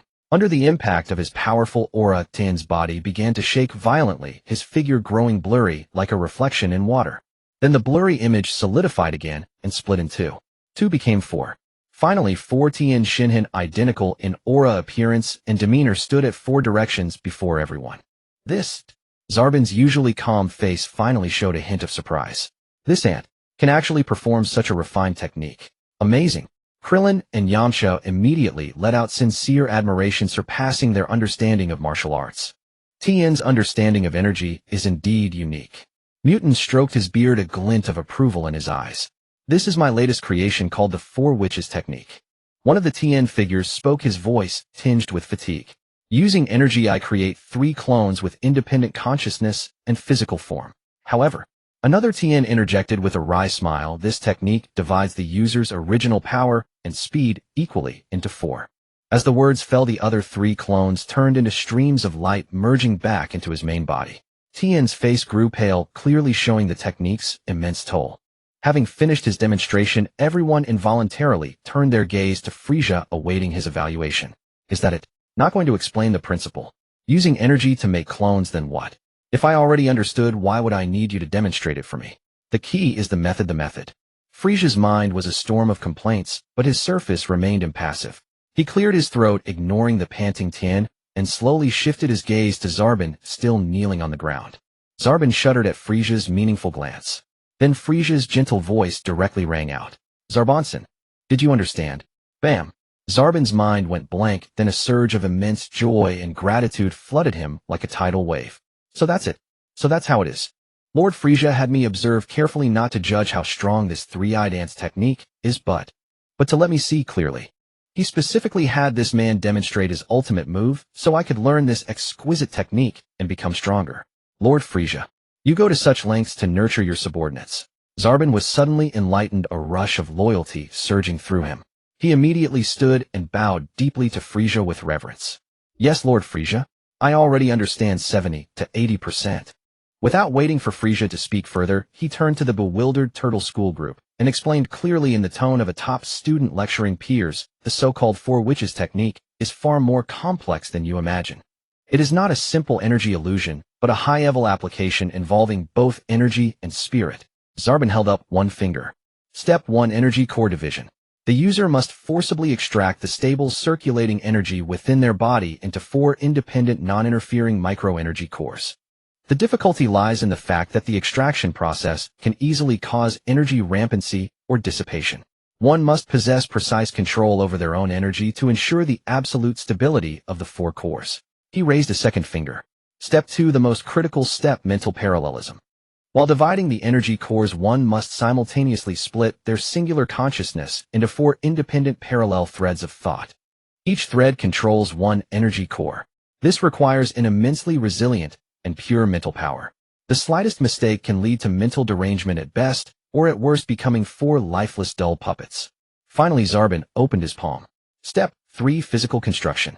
Based on the first 2 steps, using the divided energy cores as fuel and the split mental threads as blueprints, forcibly convert pure energy into matter, constructing a physical body identical to the original. Zarbon's explanation was clear, thorough, and filled with a convincing scientific logic. He concluded that is why power and speed are equally divided. Because the total energy pool is fixed and the total mental capacity is fixed. Dividing one resource into 4 portions naturally reduces each portion's efficiency drastically. This is not only a weakening of power, but also a simultaneous reduction in reaction speed and tactical thinking. After his speech, the entire scene fell into dead silence. Krillin and Yamcha stood with mouths agape, staring dumbfounded at Zarbon, then at Tien. Mutan's breathing grew rapid. He fixed his eyes on the eloquent Zarbon, his inner shock beyond measure. Tien's face was ashen. Using his martial artist's intuition and talent, he had painstakingly studied for years just to barely perform it. Yet this subordinate, after just one look, had dissected all its secrets. Frieza watched this scene with satisfaction. Excellent. As expected of elite officers, Zarbon sharp-minded. Bringing him along was truly a wise decision. He slowly turned around, mimicking Tien's stance. Teacher Sabo's online lecture was truly comparable to a gold medal professor in college, and he must be promoted and given a raise after returning. He imitated Tianjin Fan's posture, slowly crossing his hands over his chest, as an invisible gravitational force began to draw the vast energy within his dantian. The first step: energy core division. As Frieza's thoughts stirred, the immense energy within him, boasting a combat power of 12 million, flowed forth without any delay or resistance, as docile as tamed streams. Under his will, these streams of energy began to bifurcate, traversing along mysterious trajectories, precisely converging. Soon beside his original energy core, 3 identical miniature vortices began to take shape and rapidly stabilized. 4 independently functioning, yet originating from the same source energy cores were thus born. The 12 million combat power began to flow orderly with the division of the core, without a hint of dissipation.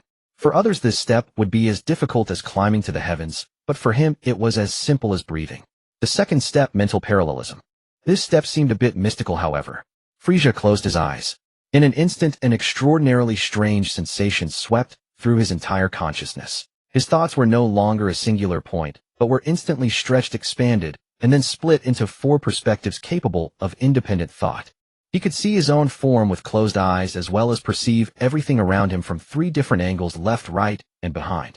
Krillin's bald head, Yamcha's tense cheeks, Tianjin Fan's face, and the composed appearances of Wutian and Gohan. Every small movement of all present was captured clearly within the 4 parallel consciousnesses. This feeling was akin to a mortal opening their eyes for the first time, witnessing a vibrant world filled with novelty and an absolute sense of control. The final step: physical construction. Dividing power. No. Tianjin Fan, your vision. Frieza's 4 consciousnesses simultaneously sparked a joyful thought. For me, division of power is the genius of this technique. My immense combat strength finally has a place to be utilized. The remaining 3 clones are the perfect training subjects I've been desperately seeking, but have never been able to find. Frieza's inner plans were meticulous, and he laughed uncontrollably. The next moment he opened his eyes. Boom. A powerful purple aura, indescribable in words, erupted from beneath him like a volcanic eruption. The purple energy column shot up into the sky, tearing apart the clouds on the horizon and creating a massive void. The terrifying pressure wave centered around Frieza spread wildly in all directions. Get back! Wutian shouted loudly. Everyone was prepared and tried their utmost to retreat, but even just the aftermath of the energy explosion sent them tumbling, unable to even open their eyes. It was not merely wind pressure, but a shock mixed with pure energy scraping against their skin, like being pierced by countless steel needles, causing excruciating pain. That is. Tianjin Fan desperately shielded his eyes with his arms, and through his fingers he witnessed a scene that would be etched in his memory for a lifetime. At the center of the purple column, Frieza's pure white body began to blur, and then 3 identical figures were squeezed out from his body. This power! How can this be? Tianjin Fan's perception screamed wildly. He could clearly see that the 3 newly appeared clones each contained an energy as vast and profound as Frieza's original form, like 3 unfathomable abysses. This completely contradicted the principle of the 4-body fist. His technique was supposed to exchange strength reduction for a numerical advantage. But Frieza, his strength had not been diminished at all. Sabo knelt on one knee, letting the raging pressure wave blow through his green hair, his posture reverently devout. This is Lord Frieza. This is the true caliber of the Cosmic Emperor. The techniques of ants can truly transform decay into wonders in your hands. The raging pressure wave finally began to gradually subside. The purple flames slowly retracted, revealing the scene in the center of the arena. For Frieza's with identical appearances, demeanors, and auras stood quietly in 4 different positions. For Frieza's with identical appearances, demeanors, and auras stood quietly in 4 different positions. He spoke to one of the clones in a tone that implied it was self-evident. You all guessed what I want to do, right? That clone also revealed a knowing smile and nodded.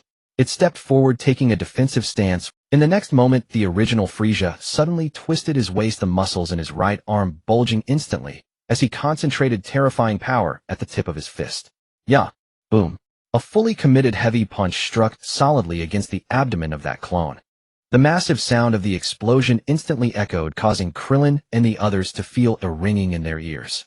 They instinctively covered their ears, looking at the scene in shock.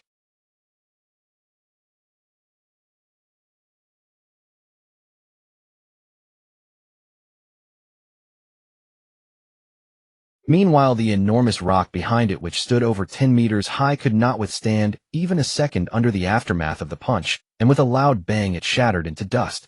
It actually endured it. Krillin's mind went blank. The clone's strength indeed matched that of the original, was monstrous.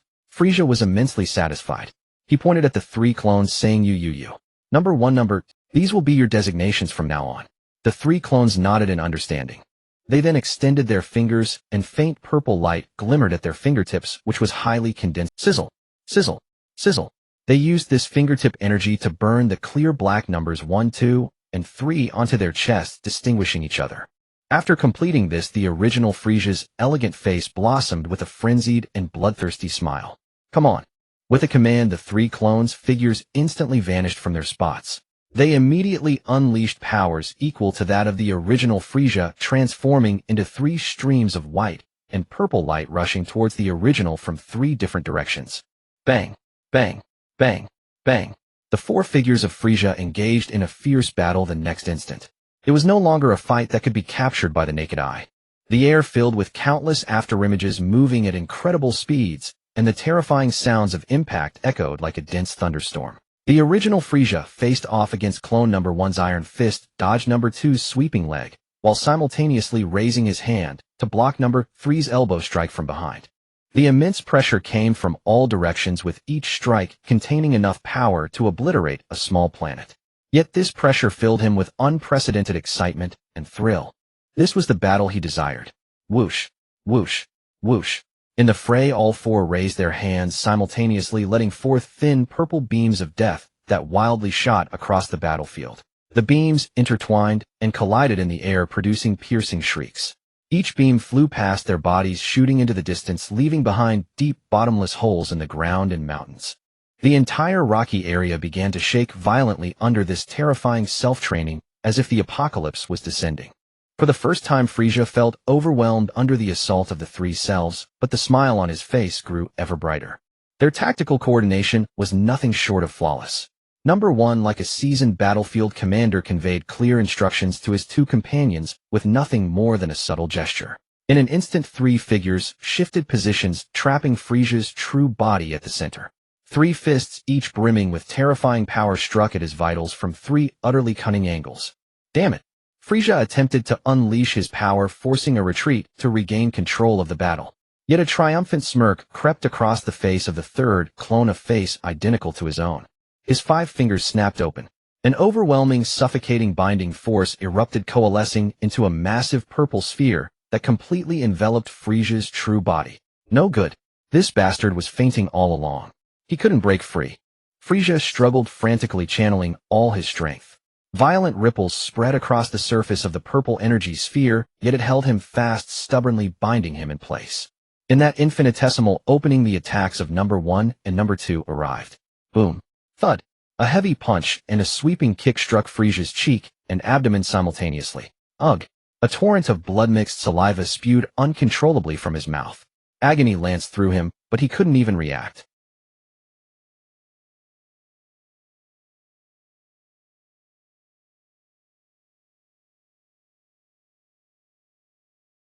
Each blow carried his own power. Each strike landed on a weakness he knew all too well. Yet amidst the flying blood and water, Frieza's deep crimson eyes held not a trace of fear. Instead, they blazed with an increasingly ferocious and fanatical light. The muscles beneath his skin began to twitch violently, as if countless serpents writhed under the surface. Good. Excellent. Yes. Use my own strength to force out my deeper potential. On the ground, Lord Frieza, Zarbon's heart clenched at the sight. He could no longer maintain his composure and instinctively moved to rush to his aid. An aged yet powerful hand immediately stopped him. It was Mutant.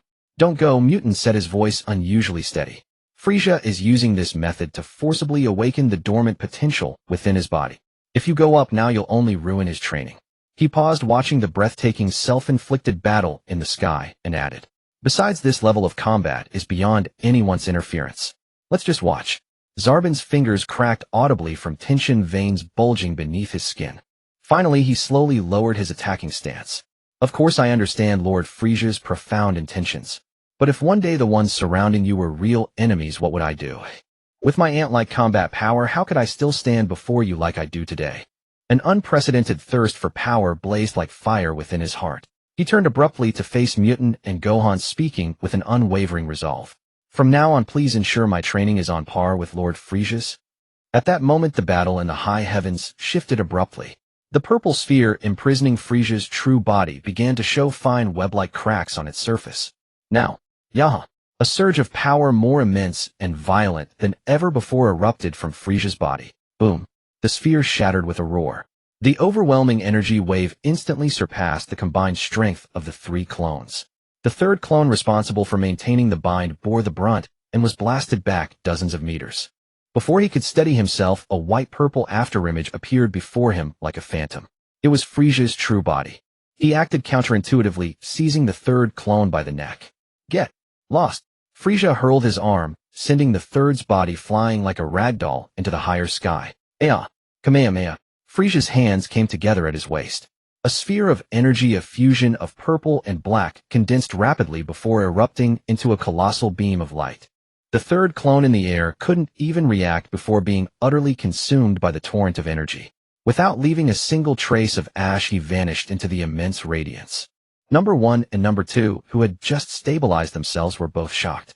They exchanged a glance and reached an instant consensus. Both assumed the Kamehameha stance, channeling their power without reservation.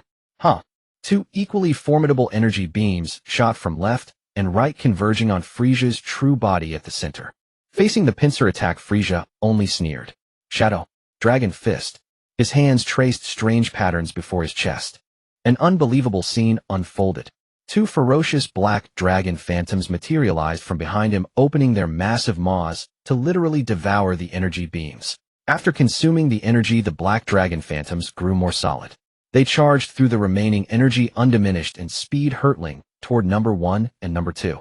Only after the opponent's Kamehameha was completely dispersed before Number 1 and Number 2 could react. Frieza's hands had already transformed into dragon head phantoms. Die! Roar! A world-shaking dragon's cry, as if from primordial antiquity, erupted in the sky. In an instant, the bodies of Number 1 and Number 2 were utterly engulfed by the two rampaging black dragons. Under the utterly stunned gaze of those below, the dragons dissipated, leaving nothing in the sky. Frieza panted heavily, slowly descending to the ground. Krillin was the quickest to react. He hastily pulled a Senzu bean from his pocket and offered it. Frieza took it without hesitation and Krillin was the quickest to react. He hastily pulled a Senzu bean from his pocket and offered it. Frieza took it without hesitation and swallowed it. A warm, surging vitality spread through his limbs and bones. All his injuries and consumed stamina were restored to their peak within a single second. Full recovery.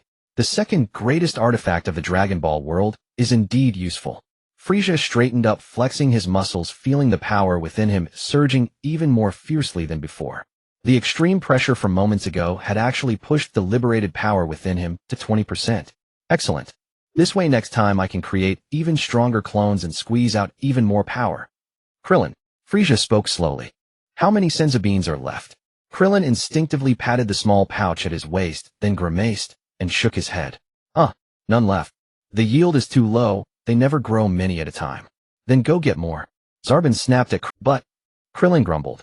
Only Corinne has these beans, and we don't know how to grow them. It's not like I can just fetch them whenever. Zarbin started to retort.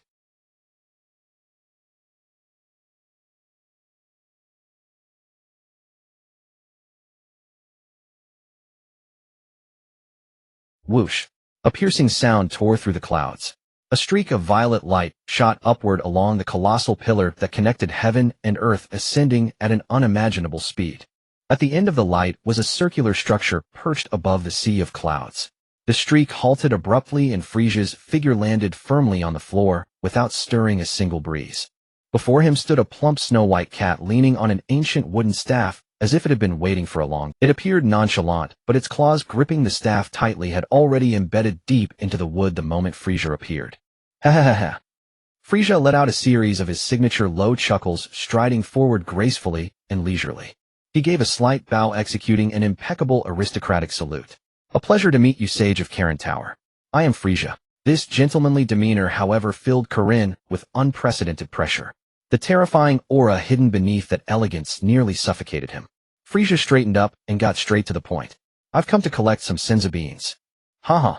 Corinne hobbled a couple of steps, leaning on his staff, then shook his head vigorously. This year's harvest is already complete, and the new batch is still growing. I truly cannot spare a single bean. My sincerest apologies. His squinting face contorted into a helpless expression. The smile on Frieza's face vanished, instantly replaced by a terrifying gloom. You sly, foolish cat. That lard-ass Yajirobe hasn't even been up here yet. There's no way Krillin and the others could have consumed all those years of stockpile. He couldn't even be bothered to waste another word.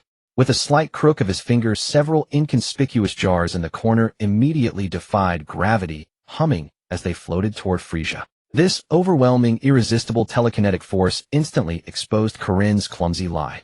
No. Summoning the greatest courage of his life, Corinne spread his arms and stepped in front of the jars. You can't take all the Senzu beans. They are incredibly difficult to cultivate. They are meant for Earth's future brave guardians to protect this planet.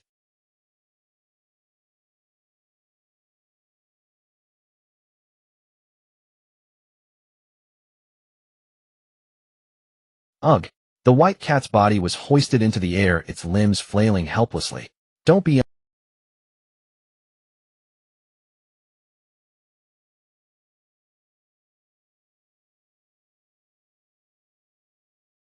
He raised 2 fingers. I'll give you 2 choices. 1, I take all the Senzu beans. 2, you tell me the complete cultivation method. Corinne, suspended in the air, stiffened. He couldn't understand a word the demon was saying, but his survival instinct made sweat bead on his forehead and his whiskers twitch wildly. He forced out fragmented words. The cultivation method. I can tell you. Frieza casually flicked his hand, throwing him back to the ground. Free at last, Corinne collapsed, gasping for air, his eyes filled with terror as he looked at Frieza. Daring not to hide anything, he spilled everything like a torrent. To cultivate Senzu beans, you need to infuse a trace of immortal energy into the irrigation water. In other words, a being who has transcended the mortal frame must use their own generated chi to assist, or the seeds won't sprout. Corinne caught his breath and continued. I discovered these miraculous beans long ago purely by accident. At first, no matter how I watered them, they showed no signs of growth. Until one time I accidentally leaked a bit of my own aura onto the seeds, and was amazed to see a tiny sprout emerge.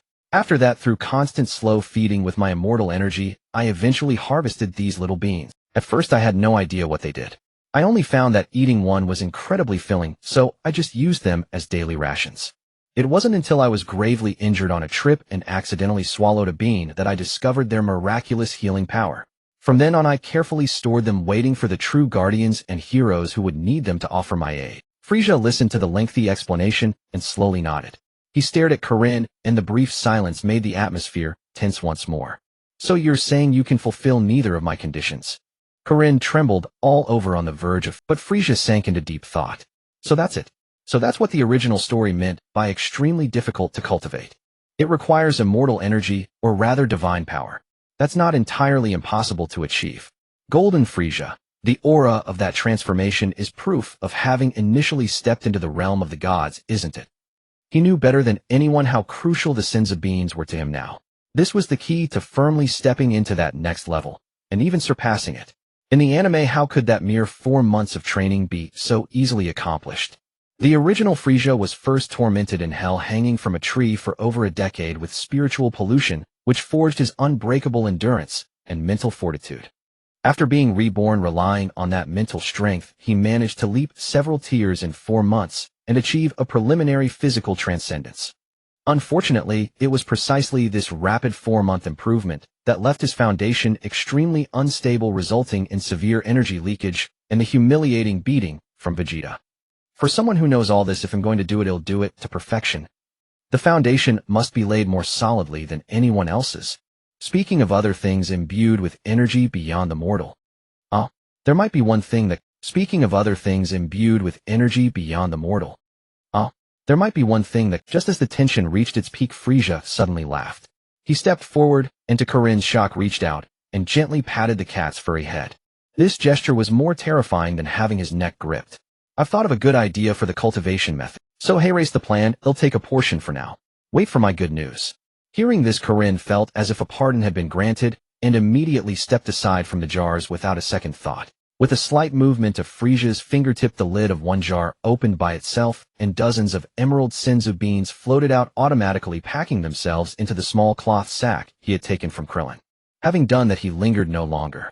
His figure instantly transformed into a dazzling violet streak piercing through the temple's roof and speeding away in the direction he had come from. Only when that terrifying aura had completely vanished beyond the horizon did Corinne's legs give way. Huff, huff, huff. He collapsed, utterly gasping for air, his white fur soaked with cold sweat. What a truly terrifying being.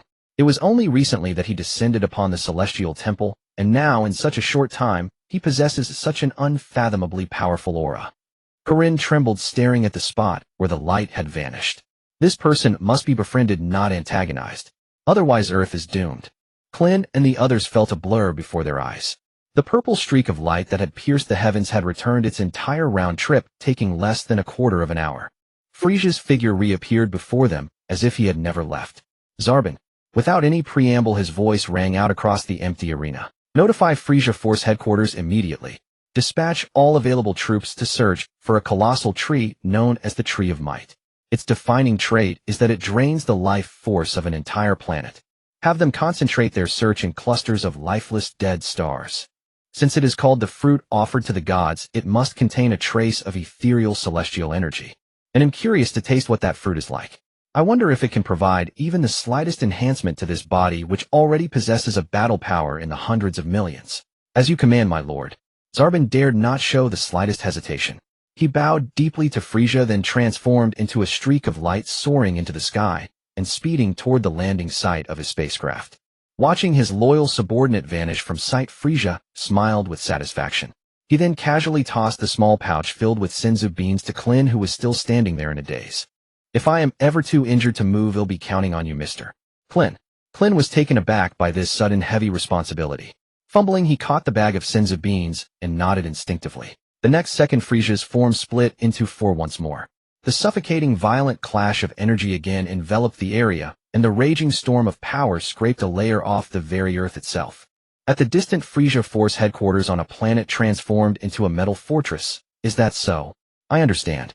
Dodoria ended the communication, slamming the communicator heavily onto the console with his thick arm. With a look of displeasure, he stomped out of the communications room with heavy steps. That bastard Zarbon. That sly, effeminate schemer gets to be in Lord Frieza's favor and accompany him to other planets for so long. And what about being the main force of the conquest? Now all the credit is being stolen by that flashy. What's even more infuriating is that Saiyan named Bardock. He started as a worthless low-class warrior with a pathetically low battle power. But after he volunteered for battle a few times, his power skyrocketed like a rocket. Now even the low-ranking soldiers in the army look at him with a hint of respect. Why? And now the Lord sends orders from so far away telling me to go find some damn tree. Hey! Dodoria, growing angrier by the second, bellowed at a passing messenger. The messenger flinched in terror, nearly falling to his knees. You? Go notify the Saiyans. Have them carry out the order. Dodoria roughly shoved a device containing the instructions into the messenger's arms, not even bothering to look at him again, before turning and striding away. Holding the cold device, the messenger waited until Dodoria's bulky figure had completely vanished before daring to mutter. Won't go himself, just orders people around. He dared not disobey, so he trudged reluctantly to the main communication screen and transmitted the command data to planet Vegeta. On planet Vegeta, inside a newly built, lavishly decorated room, General, a platoon leader wearing a mid-class Saiyan combat suit, urgently knocked on the heavy door. Inside the room, a portly Saiyan man in opulent attire was surrounded by several seductive female Saiyans. Moi, the man puckered his greasy lips, leaning in to plant a kiss on one of the beauty's cheeks. The sudden knocking shattered his mood completely. The general's face instantly contorted with rage. He whirled around. Damn it! What's the rush? Is the sky falling? General, this lowly one deserves death. The platoon leader dropped to his knees with a thud, his head bowed low. But it's urgent. It's an order from what? At the mention of that name, the general's obese body displayed an agility that defied his. He shoved the women aside, crossed the room in 3 long strides, and snatched the device from the kneeling platoon leader's hands. This general was the former royal adjutant whom Frieza had casually appointed before his departure. Has Lord Frieza returned? His pudgy face tensed as he stared at the platoon leader. No, my lord. It's just an order relayed from a distant star system.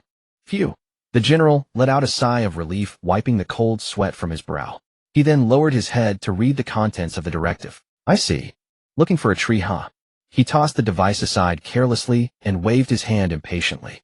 Then send out all the men to search. The platoon leader looked troubled. But General, most of the elite Saiyan warriors are currently on intergalactic conquest missions. Some are too far away to receive the signal. The ones left on planet Vegeta are mostly the old, weak, and disabled. And the royal family members and King Vegeta. King Vegeta. The general laughed as if he had heard the greatest joke. That figurehead king, a hollow shell of a waste. As a former subordinate who had now risen to power, this new general held undisguised contempt for King Vegeta, even spitting on the floor. Then send him, and send out every last one of the remaining Saiyans. It is their highest honor to serve the great Lord Frieza. We don't keep idlers here. The 2 female Saiyans behind him immediately giggled and clung to his general. A syrupy, seductive voice cooed in his ear. Ooh la la. The general's face instantly melted into a lecherous grin as he pinched one of the beauty's cheeks. Of course my 2 beauties are the exception. He then glanced at the still kneeling platoon leader. Get lost. As the heavy door slammed shut, the kneeling platoon leader slowly raised his head. The sealed gap of the door seemed to mock him, a glaring sight in his eyes. If it weren't for Lord Frieza's random pick and all your bootlicking, a piece of trash like you would never be where you are today. Damn it, why wasn't it me who was chosen that day? Filled with resentment and venom, he rose from the floor, brushed the dust off his knees, and walked in silence toward the royal palace. The planet Vegeta, once a symbol of the Saiyans' supreme glory, now lay shrouded in an atmosphere of decay. The luxurious decorations, dimly lit, exuded a scent of rot. On the throne, a man who should have been valiant and extraordinary appeared, gaunt, his curled form deeply sunk into the wide chair. He was the last king of the Saiyans, King Vegeta. The Saiyans, have no future anymore. My son, my Vegeta. He mumbled despairing words like a broken marionette. Crack. The heavy doors were pushed open from the outside, and blinding light shattered the gloom of the hall. The soldier who came to deliver orders stepped inside. He cast a glance at the despondent figure on the throne, disdain curling his lips as he let out a barely audible tch. Yet he still followed protocol, kneeling on one knee and bowing his head. King Vegeta, the order for the troops' deployment. His flat tone held not a trace of respect. The man on the throne showed no reaction, remaining lost in his own world. King Vegeta. The soldier raised his voice slightly in impatience. It is Lord Frieza's command. All royal family members and the remaining lower-class Saiyans are to mobilize immediately for the mission. Frieza? Upon hearing this name, King Vegeta's hollow body seemed to be infused with a spark of life, his stiff neck slowly turning as he lifted his head. A somewhat loyal royal member beside him noticed this and hurried down the steps respectfully, taking the cold device from the soldier's hands. My king. King Vegeta mechanically accepted the device, glancing at it carelessly. In the next moment, his body jolted and the hand holding the device trembled involuntarily. The screen clearly displayed the mission objective: locate the Tree of Spirit. However, he quickly suppressed all unusual feelings, reverting to his previous lifeless demeanor, as if the earlier tremor had never occurred. I understand. He wearily waved his hand. You may leave. The soldier had already grown impatient and immediately rose, striding away without looking back. The doors closed heavily once more, returning the hall to a stifling silence. King Vegeta suddenly spoke, calling out a name. A composed, middle-aged Saiyan emerged from the shadows, approaching the throne. My king. Look at this. King Vegeta handed the device to him. The man named Kia took the device and after a single glance froze in place. He repeatedly confirmed the text on it in disbelief before abruptly raising his head to look at King Vegeta. The Tree of Spirit. Is this not the legendary plant recorded in the forbidden texts deep within the archives? Kia's voice was low, but it couldn't hide his astonishment. My king, this matter is known only among the core of our royal family. How does Frieza know about it? The two lowered their voices, conspiring in the vast hall. I don't know. King Vegeta's voice was no longer dejected, but carried a chilling intensity. However, since he has sent us to search for it, perhaps he is still unaware of the true power of that fruit. A flicker of mad hope ignited in his deadened heart. This is the Saiyans' last hope.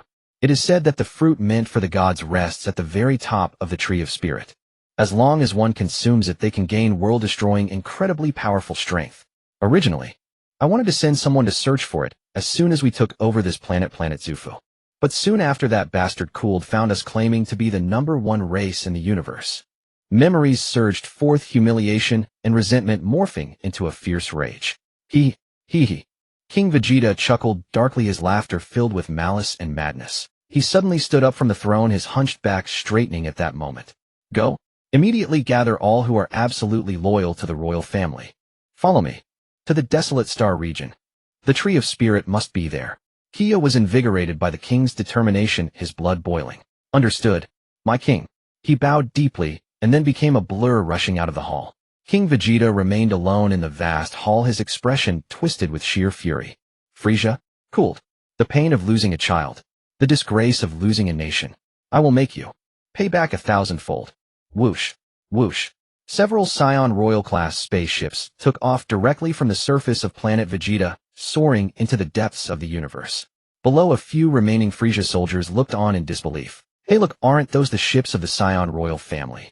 Who would have thought that the king, now a mere shell, would be so invested in such a lowly task? It seems he also wants to curry favor with Lord Frieza for some scraps, ha?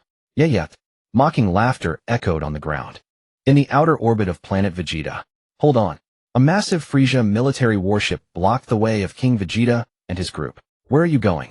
Don't you know that Lord Frieza has issued orders for heightened vigilance recently? A cold warning echoed through the communication channel. Inside King Vegeta's spaceship, Kia nervously operated the controls, and everyone held their breath. Inside the Frieza military warship, several soldiers lazily watched the Scion ship on their screens. This mission was directly assigned to the Scions by the headquarters.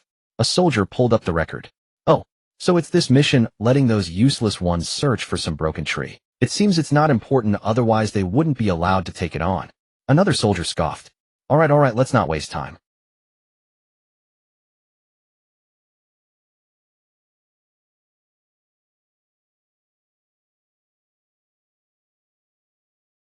The blocking warship slowly moved aside. Inside the spaceship, King Vegeta looked at the open passage on the screen, a cold smile appearing on his face. These idiots. When I return, not a single one of you will be left alive. Whoosh. The Scion spaceship accelerated, instantly turning into streaks of light as it shot into the depths of the universe, quickly disappearing. Beep. Beep. Beep. The spaceship's radar emitted a monotonous sound in the silent universe. My king, we are approaching the desolate star region ahead. King Vegeta regained the dignity of a king, arms crossed, standing tall in the center of the bridge. Behind him, several royal members wore tense expressions, intensely focused on operating the radar and detection devices. Quickly locate the target. Ship 2 head to Area B, Ship 3 head to Area C, and conduct a fan-shaped search. Following King Vegeta's orders, the other two ships immediately broke formation and acted independently. Kia, we will continue exploring forward. Yes. Kia swiftly maneuvered the spaceship, delving deeper into the desolate star field. Along the way, countless lifeless planets floated by, and innumerable fragments and cosmic debris appeared. The three ships cautiously advanced from three directions, carefully making their way inward towards the center of the star field. The deeper they went, the more fragments and meteors there were, making the spaceship's passage increasingly difficult. It seems highly probable it's inside there. Kia analyzed as the number of rocks on the radar screen increased, nearly filling the entire display. At that moment, an excited voice suddenly exploded through the communication channel. Found it. Ship 2 has sent a message. Found it. My king. I will send the location immediately. The target should be the Tree of Spirit. A request to share the screen popped up, and Kia quickly connected. A shocking image instantly occupied the main screen. Against the backdrop of a pitch-black universe, an unimaginably massive tree tightly wrapped around a planet with countless thick roots deeply embedded in the planet's crust, and its enormous canopy stretched all the way to the horizon. Found it. King Vegeta excitedly slammed his fist on the console, leaving a deep dent in the hard metal surface. Quickly, everyone. Full speed ahead. With a furious roar from King Vegeta, the engines of the three Scion royal ships thundered, unleashing unprecedented speed as they transformed into three streaks of dazzling light, hurtling straight toward the planet enshrouded by the colossal tree. As they drew closer, the sheer enormity of the spirit tree exuded a suffocating pressure. Its roots, gnarled and twisted, had pierced deep into the planet's crust, revealing massive fissures where the very tectonic plates had been forcibly torn apart. The canopy, vast enough to blot out the heavens, extended into the endless cosmic darkness, resembling an eerie forest independent of the starry expanse. Just as the three ships were about to plunge into the spirit tree's domain, a resonant hum erupted. The entire colossal tree seemed to awaken, its massive trunk quivering slightly. In the next instant, a sudden anomaly occurred. Whizzing sounds filled the void. Countless thick vines splitting from the seemingly infinite trunk shot forth with razor-sharp tips, tearing through the vacuum and hurtling toward the three ships with a piercing screech. Watch out! Within the flagship's bridge, the Scion pilot's pupils contracted sharply as his hands blurred across the controls. The ship executed a sharp roll, narrowly grazing past a massive vine, barely evading it. The vine's vicious barbs scraped across the ship's hull, sending up a cascade of blinding sparks and leaving a deep gash. Ship 2 is hit. Left engine damaged. Ship 3 requests backup. We're entangled. Panicked shouts echoed through the communication channel. King Vegeta peered through the porthole at the frenzied, thrashing mass of vines outside, a chill creeping up his spine. This thing. It has a will of its own. Fall back. Retreat. King Vegeta roared, grabbing the communication device. The three ships immediately abandoned their advance, firing as they struggled to retreat, trying to escape the vine's reach. My king, what is this? The records never said the spirit tree would attack. Kia shouted in horror, helping the pilot evade. King Vegeta's face was particularly sinister under the flickering red alarm lights of the bridge. It seems it has absorbed too much planetary energy and mutated. A hint of barely suppressed excitement laced his speculation. The more so, the more potent its fruit must be. He thought, as long as I obtain that fruit, what is this loss? He stared fixedly at the top of the spirit tree's massive canopy on the main screen. Amidst the layered leaves, faintly glowing objects were visible. Those were the legendary fruits meant for the gods. Each one brimmed with the life essence of an entire planet, their colors eerie, their forms plump, their skins shimmering with a dreamlike luster, as if containing a complete galaxy within.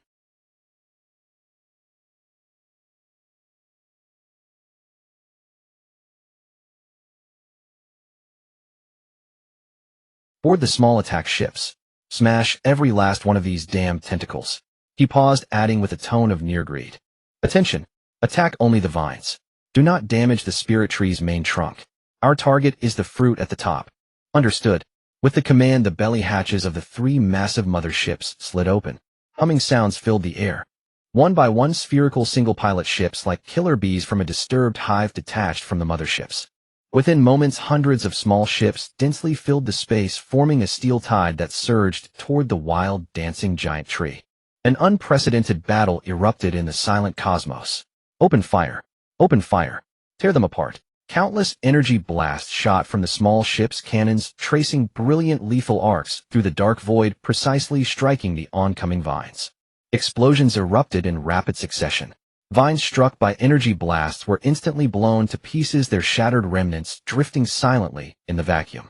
Some vines split into blade-like structures at their tips, others lashed out like whips, and still others grew spiked mace-like bulbs. Some vines split into blade-like structures at their tips, others lashed out like whips, and still others grew spiked mace-like bulbs at the ends, smashing into the Scion ship swarm like meteor hammers. One small ship, too slow to dodge, was ensnared by several vines. Inside the cockpit, the Scion warrior roared in fury, desperately increasing engine power to break free. But the vines tightened relentlessly. A screeching sound of twisting metal came from the ship. Then, with a muffled explosion, the entire ship was crushed into a ball of scrap metal, along with its pilot turning into a brief burst of fireworks in the cosmos. Bastards! Witnessing their comrade's death, the remaining Scion warriors were enraged. For the glory of the Scions. Kill! They intensified their assault, fearlessly, energy blasts raining down like a storm, clearing patches of void in the spirit tree's vine array.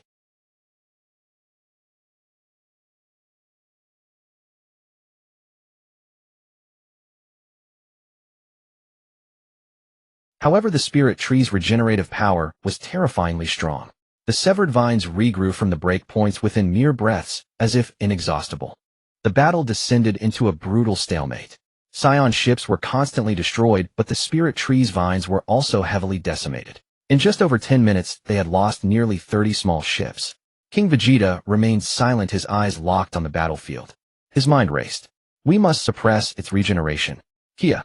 He suddenly turned. Order all ships to concentrate fire on the roots of the vines. Right on the trunk's surface. Understood. The new command was instantly relayed to every warrior's communicator. The engaged Scion ships immediately changed tactics. They ceased fighting individually and quickly formed several attack squadrons, risking being torn apart by vines to force their way closer to the spirit tree's main trunk. There, attack together. Dozens of energy beams merged into a more massive torrent, slamming fiercely into a section of the trunk where new vine buds had just sprouted. A colossal explosion followed. This blast was far more intense than any previous one. The targeted bark was instantly charred black, with countless wood chips flying. More importantly, the regeneration rate in that area had noticeably slowed. It's working. All Scion spirits soared.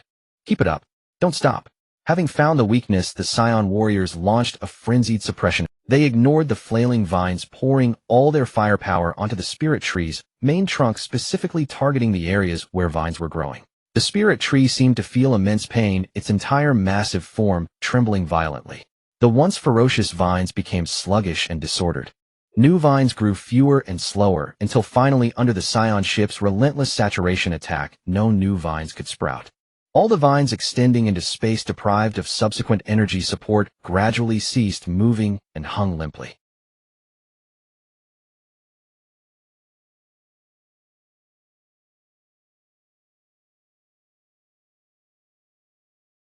King Vegeta gazed at the now silent giant tree, a cruel smile finally spreading across his face. He slowly raised his hand, pointing at the canopy's top at those alluringly glowing fruits. All units prepare to land. Swish, swish, swish. With the command of King Vegeta, the remaining hundreds of small combat spacecraft along with the 3 damaged motherships turned direction simultaneously and descended towards the giant tree trunk that had fallen into silence. As the landing gear of the spacecraft made contact with the rough bark, a heavy grinding sound echoed. When the hatch opened and the Saiyan stepped onto the trunk of the spirit tree, everyone was struck by the scene before them. This was no mere trunk, it was an expansive brown land. The bark beneath their feet was as hard as rock, covered in massive ravines and creases stretching endlessly into the distance. Their massive mothership seemed somewhat insignificant resting atop it. "It's actually this big," Chia exclaimed, stepping on the solid ground with a face full of disbelief. King Vegeta was the first to step out of the flagship, arms crossed, surveying the strange terrain. He sensed no presence of life, only a dense energy lingering in the air. To the top, he raised his hand, pointing in a direction. There the branches of the spirit tree layered upon one another, extending upwards, ultimately merging into a dense jungle formed by countless leaves, swallowing all light and appearing deep and mysterious. "Yes." Boom. As soon as he finished speaking, a strong aura erupted from all the Saiyan warriors simultaneously, and hundreds of figures shot up into the sky, transforming into streaks of light, flying towards the treetops, resembling a primordial forest.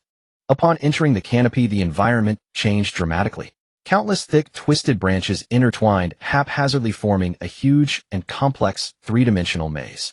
Light was filtered through the layers of giant leaves, becoming dim and mottled. Tiny energy light points floated in the air, giving the entire space a dreamlike, surreal quality. The Saiyans had to slow down, cautiously navigating through this maze-like structure. In some places the branches were so dense that only one person could pass, while in others there were vast openings creating enormous hollows made of branches and leaves. "This way?" I detected an energy reaction. "No, this way is stronger." The warriors adjusted their direction continuously based on the accurate readings from their detectors, moving towards the area with the most intense energy. Finally, after passing through an area composed of crystal-like, translucent branches, everyone's movements came to a halt. Ahead, a massive nest surrounded by countless soft branches hung with numerous fruits exuding, and each fruit was the size of a basketball, its skin a deep crimson flowing with a radiant luster reminiscent of the Milky Way. They were plump and round. Just by looking at them one could feel the terrifying life essence contained within, enough to burst a planet. "Found it." All Saiyans began to breathe heavily. King Vegeta slowly descended to the edge of the nest, carefully extending his hand to cradle one of the fruits. The fruit felt slightly heavy in his hand, and a warm, smooth sensation coursed over its surface.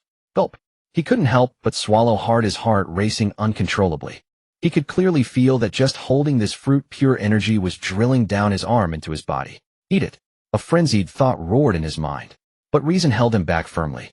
After all, rumors are just rumors. What would happen to a mortal who consumed something meant for the gods? As a king, he could not take that risk. His gaze shifted to the royal members beside him, including Chia, all of whom were fervently staring at the fruits, yet none dared to make the first move. King Vegeta discreetly scanned the crowd, his eyes finally landing on Chia. In an instant, Chia understood the king's intention, his body stiffening slightly as a glimmer of hesitation and fear flashed across his fervent gaze. Did the king want him to be the test subject? The atmosphere suddenly became tense. The royal members exchanged glances, none willing to be the first to test the fruit. Just then a voice that was somewhat youthful, yet exceptionally resolute, rang out. "Your Majesty, King Vegeta, if possible let me give it a try." Everyone was taken aback, turning to see that the speaker was a child mixed in at the back of the group. He appeared to be no more than 10 years old with darker skin, yet his eyes bore a maturity and indifference that was unusual for a child.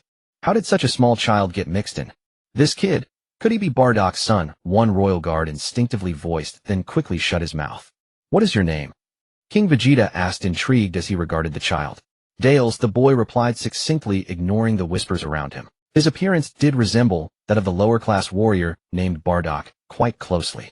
Among the Saiyan race there were occasionally individuals who bore an uncanny resemblance to others without any blood relation. Today, he had witnessed it firsthand. "Oh," King Vegeta elongated his tone, seeing in Dallas' eyes a drive and tenacity not typical of lower-class warriors. "You have good eyes.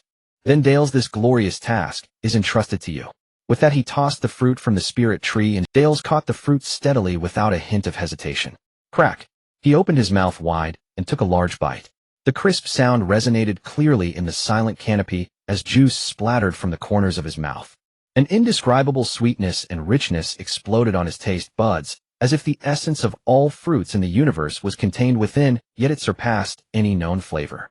Immediately, a warm current slid down his throat into his abdomen, transforming into a violent surge of energy that roared towards his limbs. Dales let out a muffled groan, his body involuntarily trembling. Moments later, under the tense gaze of everyone, he swallowed the entire fruit. What happened? King Vegeta stared at him intently, his eyes sharp. Beep, beep, beep, beep, beep, beep, beep. Almost simultaneously, all the battle power detectors worn by the Saiyans began to sound an urgent alarm. On the screen, the number representing Dallas battle power began to fluctuate wildly. Battle power. 200. No, that's not right. It's rising. The number jumped sharply, starting to roll at an incredible speed. Ack! Dallas' body emitted a series of crackling sounds as he was forcibly expanded, his originally slender physique suddenly bulging, with muscle veins popping on his neck and arms. He let out a painful howl as a massive energy rampaged within him, as if attempting to tear him apart. Yet he gritted his teeth, the unyielding spirit ingrained deep within him, sustaining his wavering consciousness. This. Battle power 800. 1300. 3000. Still rising. Chi's voice became sharp with overwhelming shock. King Vegeta watched this scene in disbelief, a drop of cold sweat trickling down his forehead. Ultimately, under everyone's gaze, after the numbers on the detector surged wildly, they finally settled on a value that left all the royal members breathless. 8,000. Wonderful. It worked. The rumors were true. After a brief silence, everyone reacted, erupting into a thunderous cheer. A lower-class warrior child with only 200 battle power had instantly leaped to a level comparable to elite warriors after consuming a single fruit.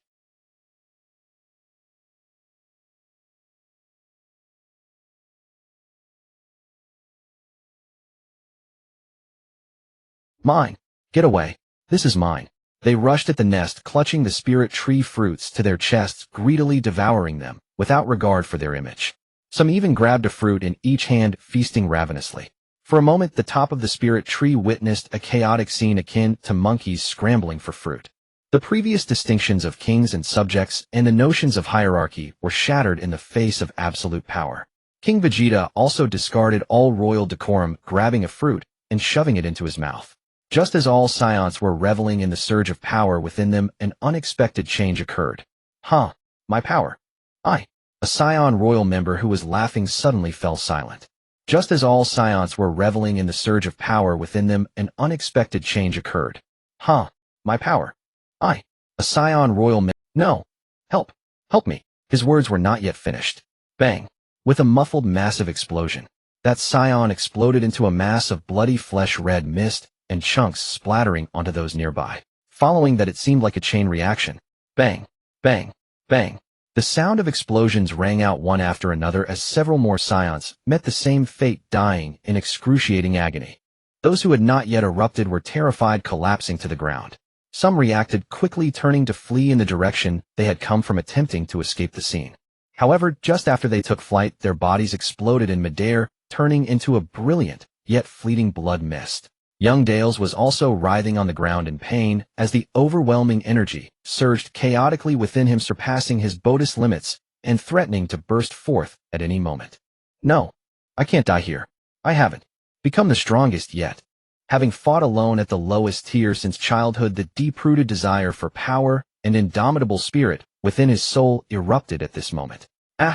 His eyes turned crimson, and he let out a roar like a beast, forcibly using his will to gradually suppress the impending explosive power. Meanwhile, in the distance, King Vegeta's body also began to uncontrollably swell, a wave of destructive pain engulfing him. I cannot accept this. I cannot end like this, not after finally obtaining this opportunity. Destructive energy rampaged within King Vegeta's body, every blood vessel and every muscle cried out under the unbearable burden. His consciousness gradually blurred in agony, but a stronger flame surged violently from the depths of his soul. Frieza, heard. The images of those two demons who toyed with the Saiyan race flashed in his mind. The memories of humiliation and the suppressed rage transformed into the purest spiritual fuel in that moment.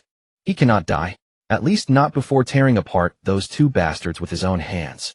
Boom. King Vegeta slammed his fist into the hard bark beneath him, a terrifying force creating a massive dent. Using this recoil, he forcibly propped up his collapsing body, sitting cross-legged with astonishing willpower. His spirit focused like never before. That violent power was both poison and treasure. He no longer tried to resist, but instead guided this torrent using his powerful will as a dam, forcibly merging it into his blood and engraving it into his cells. Sweat poured down him like a waterfall instantly, soaking his battle suit and pooling beneath him. The feeling of his body swelling reached its peak, as if countless giant dragons were crashing beneath his skin. Meanwhile, Dales was doing the same thing on the other side. He did not possess King Vegeta's obsession and hatred for royalty, but what supported him was something more pure and primal. I am not yet the strongest. Growing up in the lowest strata of society, enduring disdain and bullying fueled his deep-rooted desire for power. This unyielding spirit erupted with unimaginable resilience at the brink of life and death.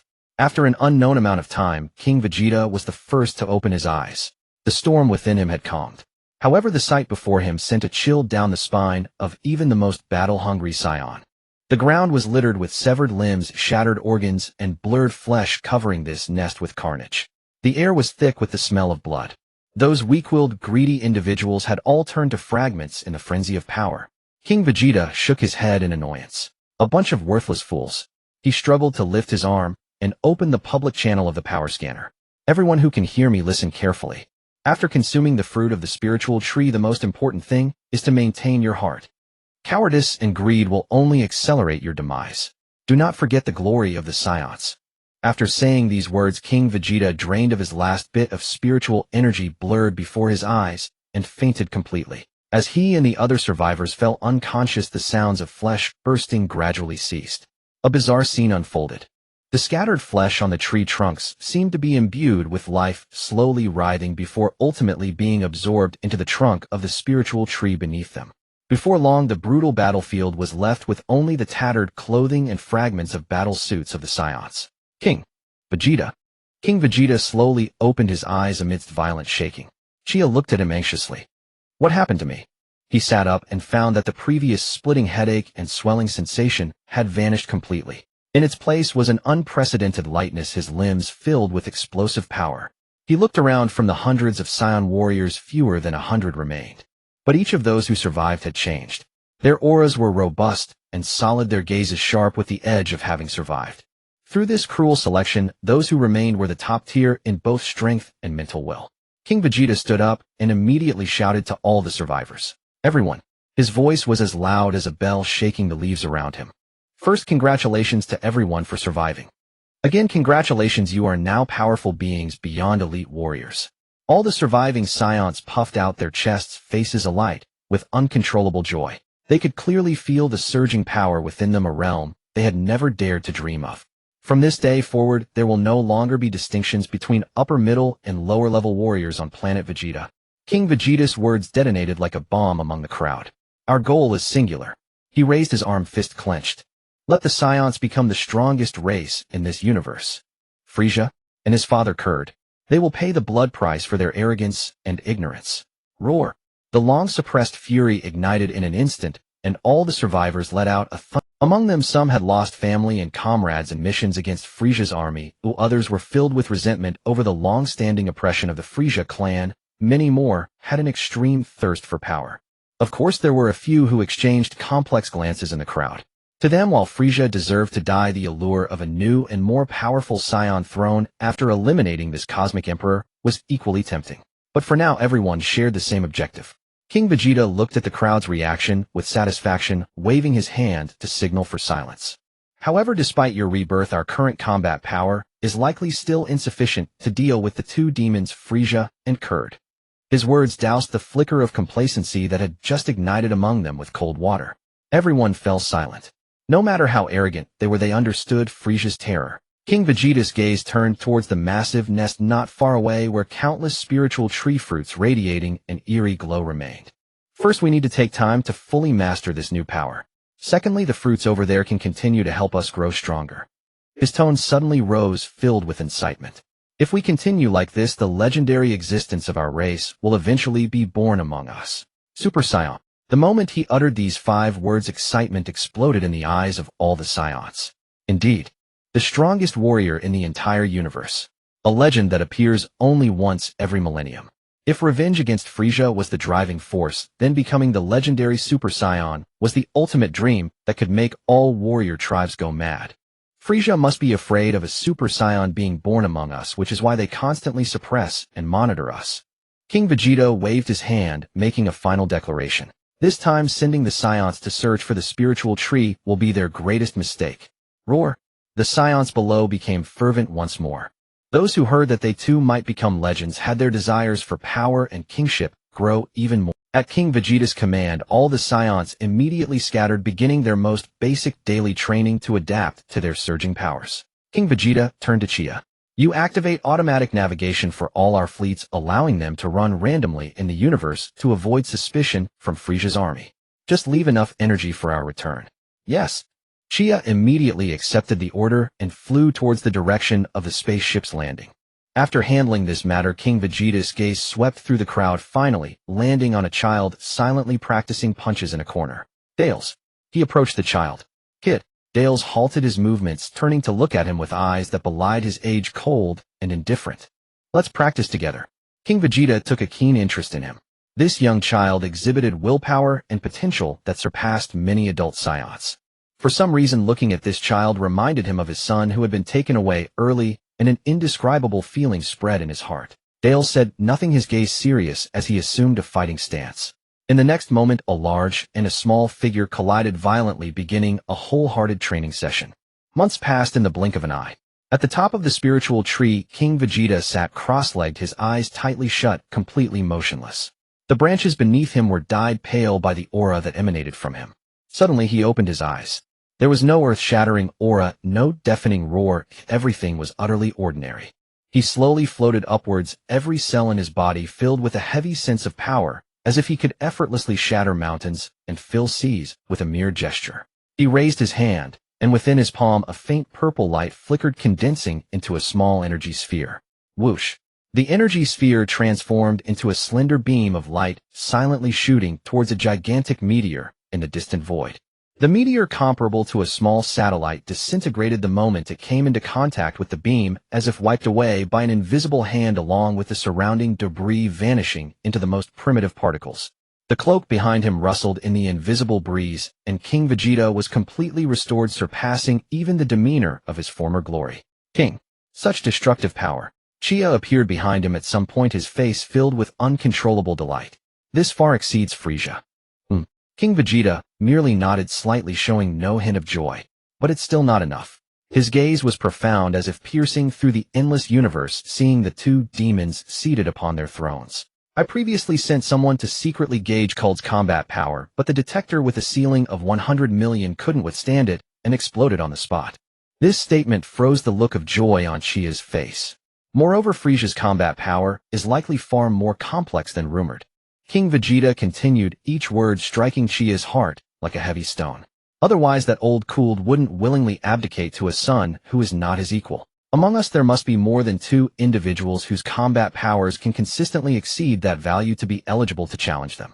The more King Vegeta thought, the tighter his fists clenched. He glanced at the Saiyans training below. Their powers had indeed skyrocketed. Even the weakest among them had surpassed 100,000, and any one of them could be an upper echelon in Frieza's army. But precisely because of this, a deadly lethargy began to sprout within their hearts. Too slow. At this rate of cultivation, even if Frieza's army was neglectful in this task, they would still notice something amiss and send personnel to investigate. This bunch of overly confident fools had no idea of the real crisis. A way must be found to thoroughly ignite the fighting spirit and madness buried deep within them. King Vegeta looked down at his complacent kin, a vicious and audacious plan forming in his mind. He suddenly soared above all the Saiyans, his resonant voice echoing throughout the spiritual tree. Everyone. All the Saiyans halted their movements, looking up at their king. From today onwards, I shall establish a brand new rule. He spread his arms wide like a deity reigning supreme. Whoever can defeat me here will claim the throne of the Saiyans. I will await challengers in the Dead Star region behind. As soon as these words were spoken, the venue fell into silence. Then an incredulous uproar erupted from the crowd. Those few strong individuals who had already harbored ambitions for the throne suddenly burst forth with fervent light in their eyes, only to quickly suppress it. They glanced at each other, speculating on King Vegeta's true intentions. Finally, one somber-faced Saiyan could no longer contain himself and stepped out of the crowd. He looked directly at King Vegeta. King Vegeta, what you said. Is it true? His voice brimmed with skepticism.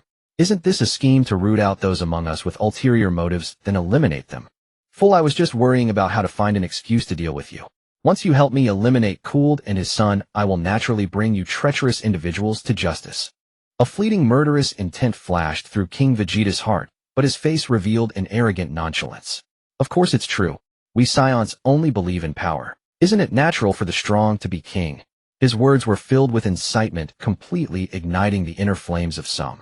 I will take a shot. Another figure stepped forward, approaching King Vegeta. This was an exceptionally robust Saiyan, his muscles bulging and bursting with explosive energy due to the enhancement from the spiritual tree's fruit. I am Pomp. I was a low-level warrior before. But, he grinned widely, revealing beast-like teeth. Now I am a reborn elite. He assumed a fighting stance, and merely releasing his aura cracked the bark beneath his feet. Beep, beep, beep. King Vegeta glanced at the combat power detector, which displayed the value. Combat power 8000. Roar, not bad at all, he intentionally praised. This level of combat power is nearly unmatched in Frieza's army. Hearing the king's praise, Pomp swelled with pride. He had leapt from a past where he was a weakling with combat power under 300 bullied by others to a powerful being with 800,000 combat power. This drastic change made him view everyone with disdain. He was even arrogant enough not to consider checking King Vegeta's combat power on the detector. Roar! Pomp let out a roar, his foot stamping down hard, transforming into a streak of black lightning that charged towards King Vegeta. The speed was such that most of the Saiyans present could only catch a glimpse of a chain of afterimages. However, in King Vegeta's eyes, that speed was laughably slow. He merely sidestepped lightly, allowing Pomp's powerful punch to graze past his combat suit. Boom. The punch's wind left a bottomless hole in a nearby trunk. What? Pomp was somewhat surprised when his strike missed, but he didn't overthink it. Turning around, he unleashed a powerful whip kick. King Vegeta did not dodge, raising his arm effortlessly to block. Bang! The dull sound of impact resonated, distorting the air where the two clashed. King Vegeta appeared to be pushed back a few steps, his face displaying a serious expression. This scene only fueled Pomp's confidence further. It seems the king's strength is nothing more than this. He's about my level. He launched an even fiercer assault, fists and feet raining down like a violent storm, creating sonic booms as he wildly struck at King Vegeta. The battle between them was exceptionally fierce, with shockwaves from their energy collisions obliterating everything around, forcing the observing Saiyans to retreat repeatedly to avoid being caught in the crossfire. So strong.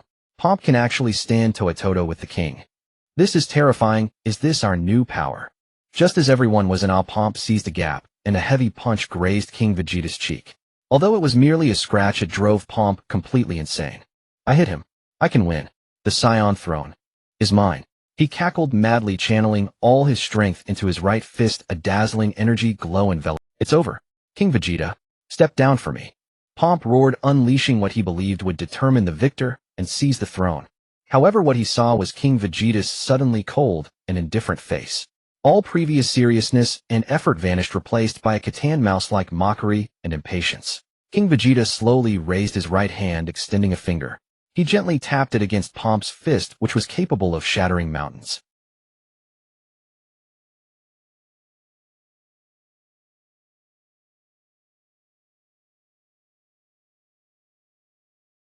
Wah! What is happening? Pomp's smile froze on his face. The game is over.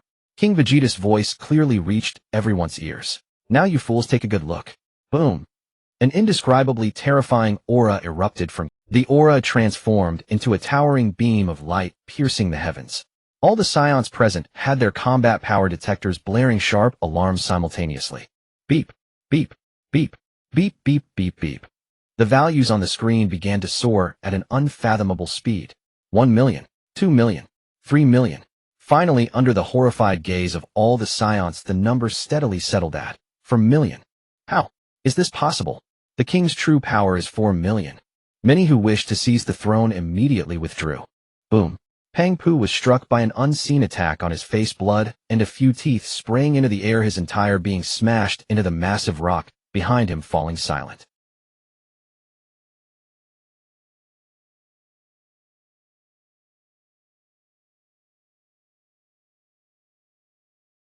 The strongest king. After a moment of silence, someone in the crowd broke the stillness, calling out with a trembling and reverent tone. Immediately, a chorus of mountain-shaking cheers echoed across the battlefield. The strongest king. Long live King Vegeta. King Vegeta hovered in midair, enjoying the worship of his kin, yet a hint of disdain played across his face. He slowly waved his hand, halting the flattery from these fickle supporters. My promise still stands. As long as any of you can surpass this battle power of 4 million, and then defeat me, the throne will be yours. His words silenced the scene once more, but this time no one dared to show even a hint of covetousness. For million, that was a number that filled them with despair, even to contemplate. King Vegeta's gaze swept over the crowd and finally landed on the small figure in the corner who had remained silent. Dallas. He spoke. Come here. Huh. The surrounding Saiyans followed the king's gesture, and when they realized the subject was that little brat, their faces were filled with surprise and confusion. Why is he calling that little brat? Could it be the king wants to personally guide him? What a joke is this kid, even stronger than Pang Pu, who was just beaten to a pulp. Impossible. Amidst the rising doubts from the crowd, Dallas ignored everyone and swiftly appeared before King Vegeta looked down at this child. Over the past few months, aside from the first few days, this kid had spent most of his time training in unknown combat with him. He witnessed him grow from a somewhat promising child into a true warrior.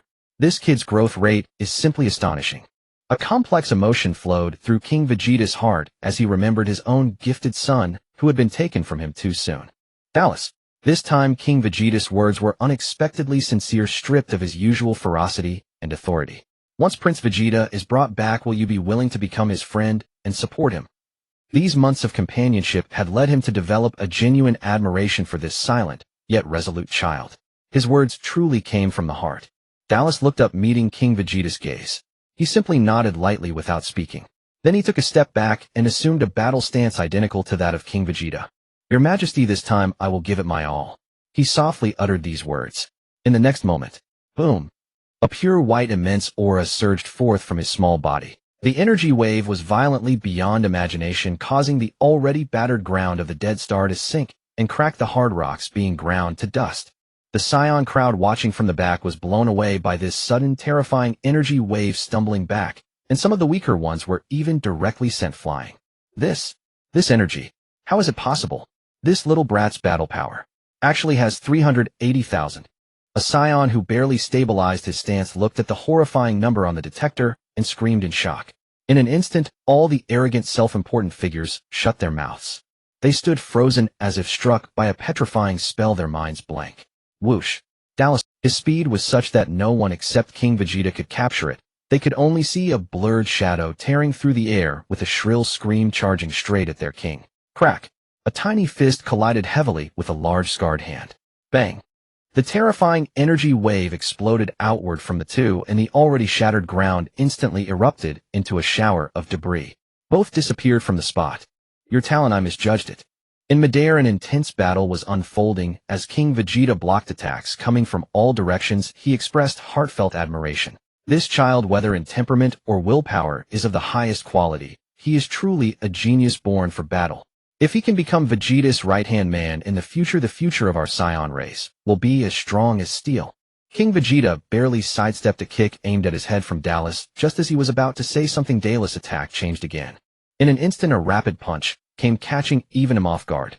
Boom! A heavy punch landed solidly on King Vegeta's face. Ugh! A sharp pain hit, and King Vegeta flew back like a cannonball. Dallas did not give him any chance to catch his breath, instantly following up his small palm, quickly gathering a dazzling yellow energy.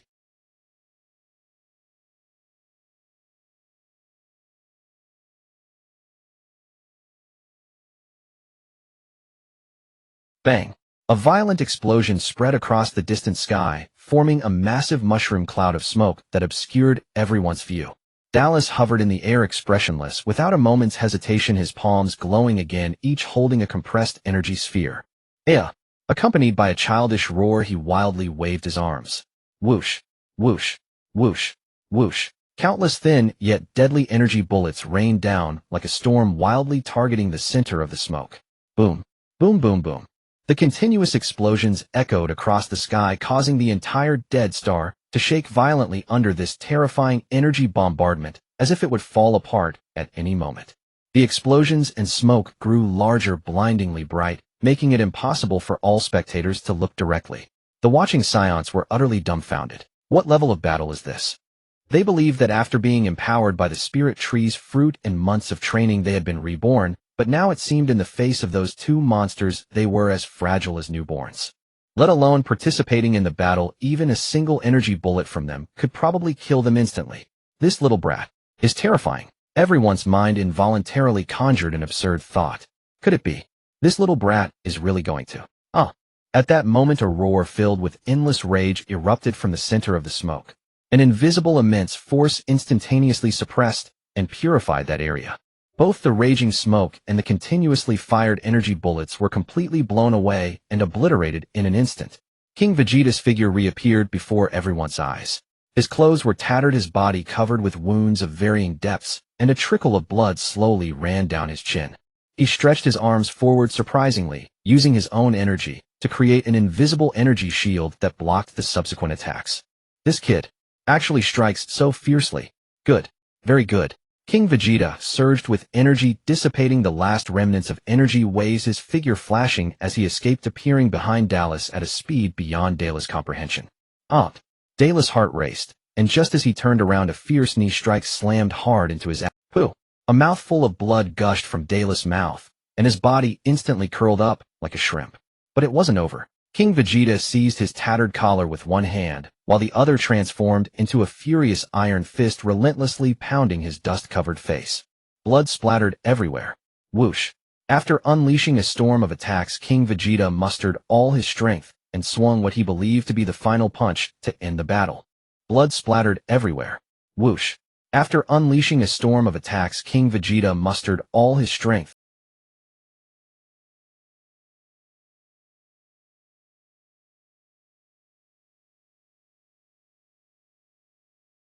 The fist was less than a finger's length from his face. The king instinctively exerted force only to find his arm restrained, as if trapped by a pair of divine iron shackles, unable to advance even an inch.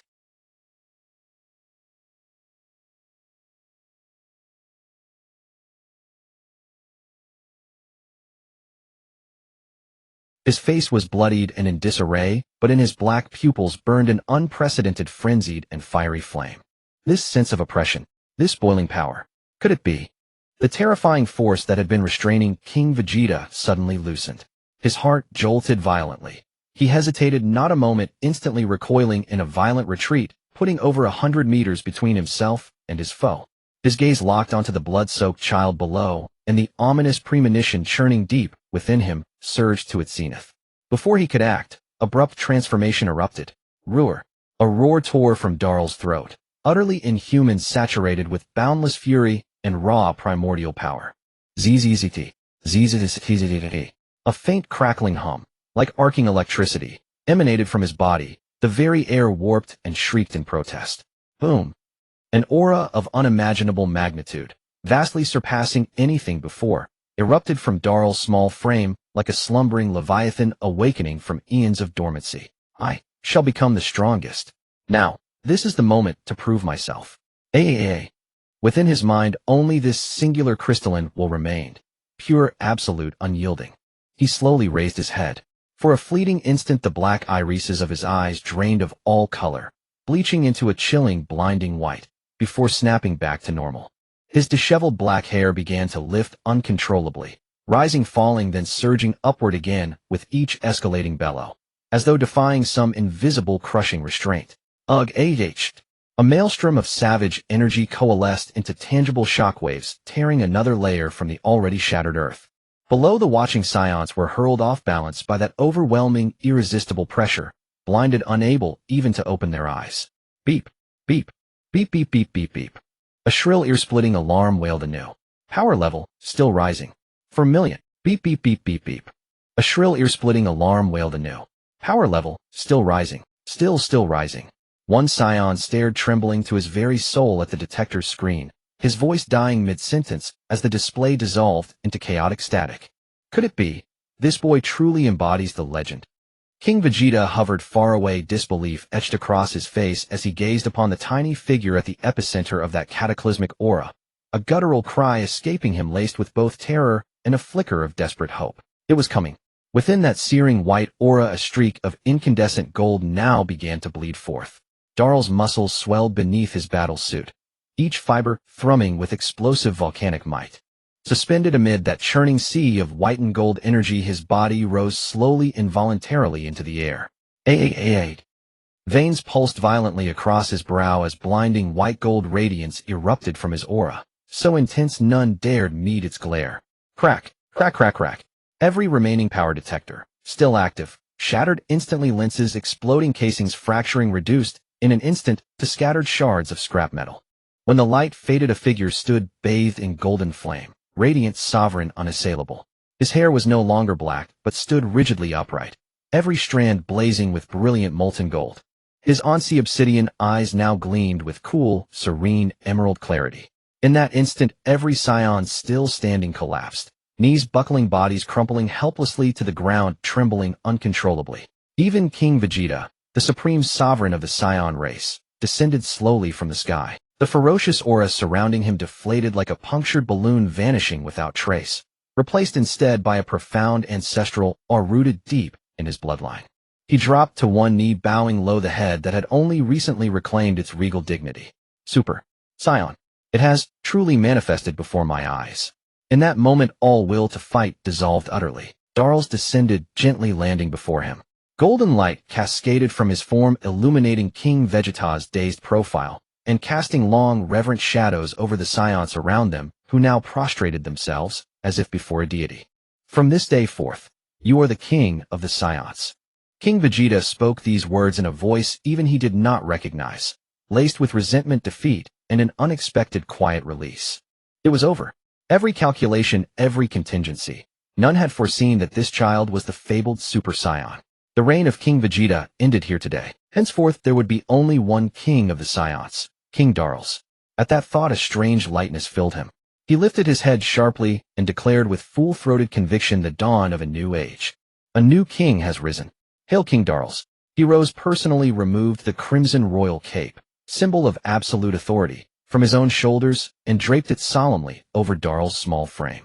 The cloak was comically oversized on the child, swallowing him whole, dragging heavily along the ground. Yet not a single Saiyan dared utter so much as a chuckle. For the aura of sovereign dominion, the sheer world-commanding majesty, remained undimmed even beneath that vast billowing mantle. Darls looked down at his small hands, then slowly closed them into fists. Is this the power of the strongest? Has it finally been realized? He lifted his emerald gaze, sweeping silently across the sea of kneeling Saiyans. The strongest, yet no worthy opponent remains. An unprecedented wave of solitude washed over him. You? His voice emerged hoarse, altered by the transformation. Grow stronger, quickly, then challenge me in battle. At those words, every Saiyan exchanged stunned glances. Then, as if struck by divine dread, instinctively shuffled backward, widening the distance between themselves and the Golden Sovereign. King Vegeta glanced sideways at the child beside him, astonishment flickering across his features. Could it be? He holds no interest in kingship whatsoever. His sole desire is the relentless pursuit of strength, a Saiyan warrior pure and absolute in essence. Ha ha ha. So, things have just become far simpler. A surge of fierce elation flooded King Vegeta's chest. He swiftly recalibrated his stance, drawing close to Darls and whispering low, so only the two could hear. King Darls, none of these beneath us are fit to stand against you.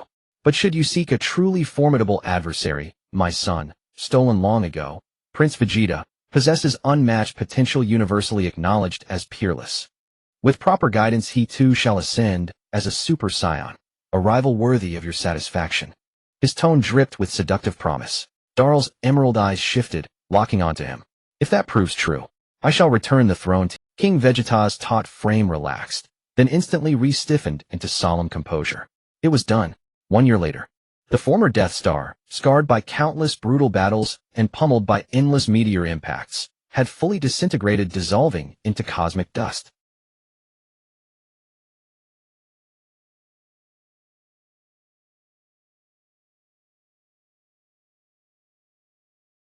So it is confirmed. The tree wanders ceaselessly across the cosmos. Upon contact with any planet pulsing with life energy, it takes root instantly, devouring all it can grasp. Chia stood atop the immense trunk, observing the drifting expanse beneath him with calm precision. Over a year had passed since they first boarded the Spirit Tree. Spirit Tree fruit now held no effect for Scions, offering zero enhancement. Darl's power had become utterly immeasurable. The few remaining backup detectors remained and feared even to be pointed in his direction. The rest, including King Vegeta, had likewise reached their absolute limits. No further growth remained possible. Yet even so, this legion, whose average power level exceeded 1 million, was invincible across the cosmos, unstoppable, unrivaled. It was time to reclaim everything lost.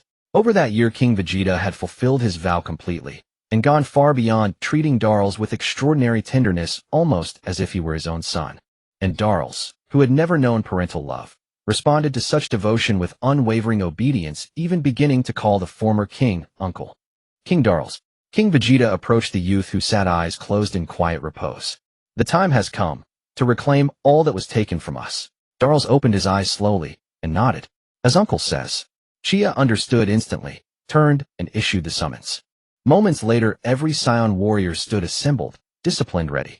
They formed ranks and marched with flawless order into the massive royal flagship, now fully restored and docked securely upon the Spirit Tree's colossal limb. Soon dozens of smaller Scion vessels and 3 flagship cruisers detached from the Spirit Tree, forming a vast majestic armada. Blue plasma flared from their engines. After a brief, powerful acceleration, the entire fleet vanished into the stardust horizon, streaks of light swallowed by the deep void. Their destination was singular: the Frieza Force headquarters.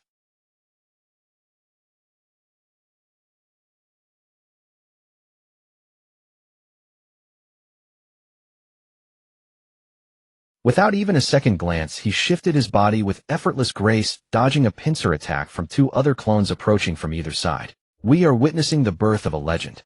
At the edge of the cliff, mutant Rashi stood with his hands behind his back, offering his praise with calm composure. From someone who couldn't even use Bukujutsu to this, in less than 2 short years, his mastery of techniques and control of ki have already reached the level of a grandmaster. Naturally, Zarbon stood beside him, his former Frieza Force regulation battlesuit long replaced by a brand new martial arts uniform.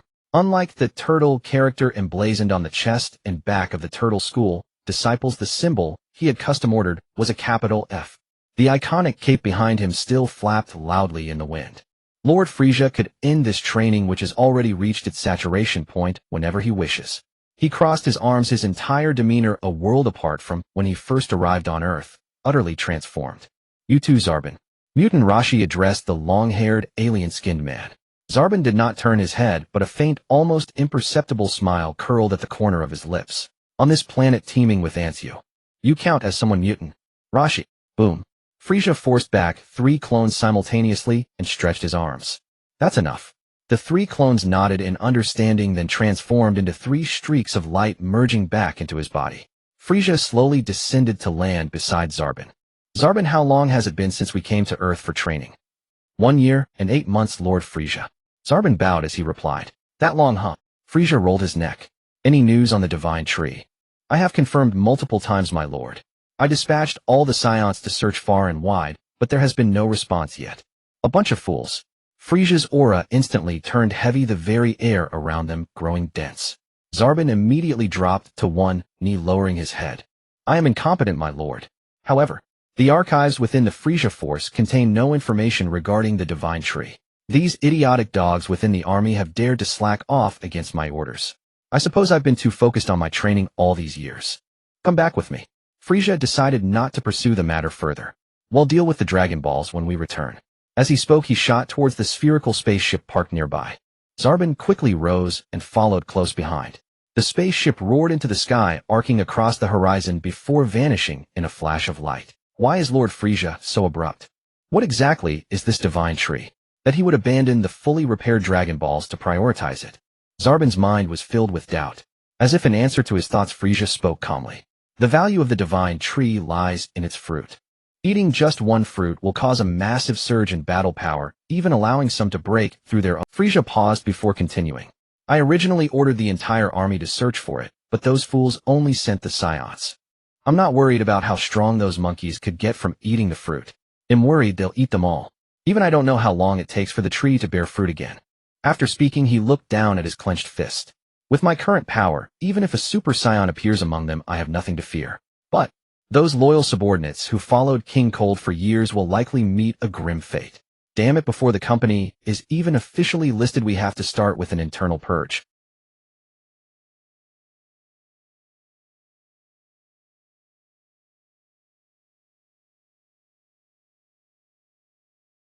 Just then, zzz, crackle. The ship's sensors and communication systems simultaneously erupted with harsh static, and a fragmentary distress signal was forcibly patched through. Lord Frieza, Lord Zarbon, the Scions have betrayed us. The voice on the other end was filled with absolute terror and despair. Commander Dodoria has defected. The Jinyu force is engaged in a fierce battle with the Scion troops. Our casualties are severe. The outer defense forces are all dead. Those Scions returning from their missions. For some reason, even the weakest among them has a battle power of hundreds of thousands. No. Impossible. Zarbon grabbed the communicator and roared into the mic, a battle power of hundreds of thousands at minimum. Are there any stronger ones? How is it possible? A bunch of low-class warriors with a max power of 10,000. How could they grow so strong in such a short time? The divine tree's fruit. Is it really that powerful? The voice on the other end stammered, trying to answer, but was cut off by a blood-curdling scream. Aya. After a brief silence, a completely different voice, dripping with mockery and arrogance, began to laugh. Ha ha ha. Zarbon, is it? You bastard. Who are you? Zarbon demanded harshly. Me.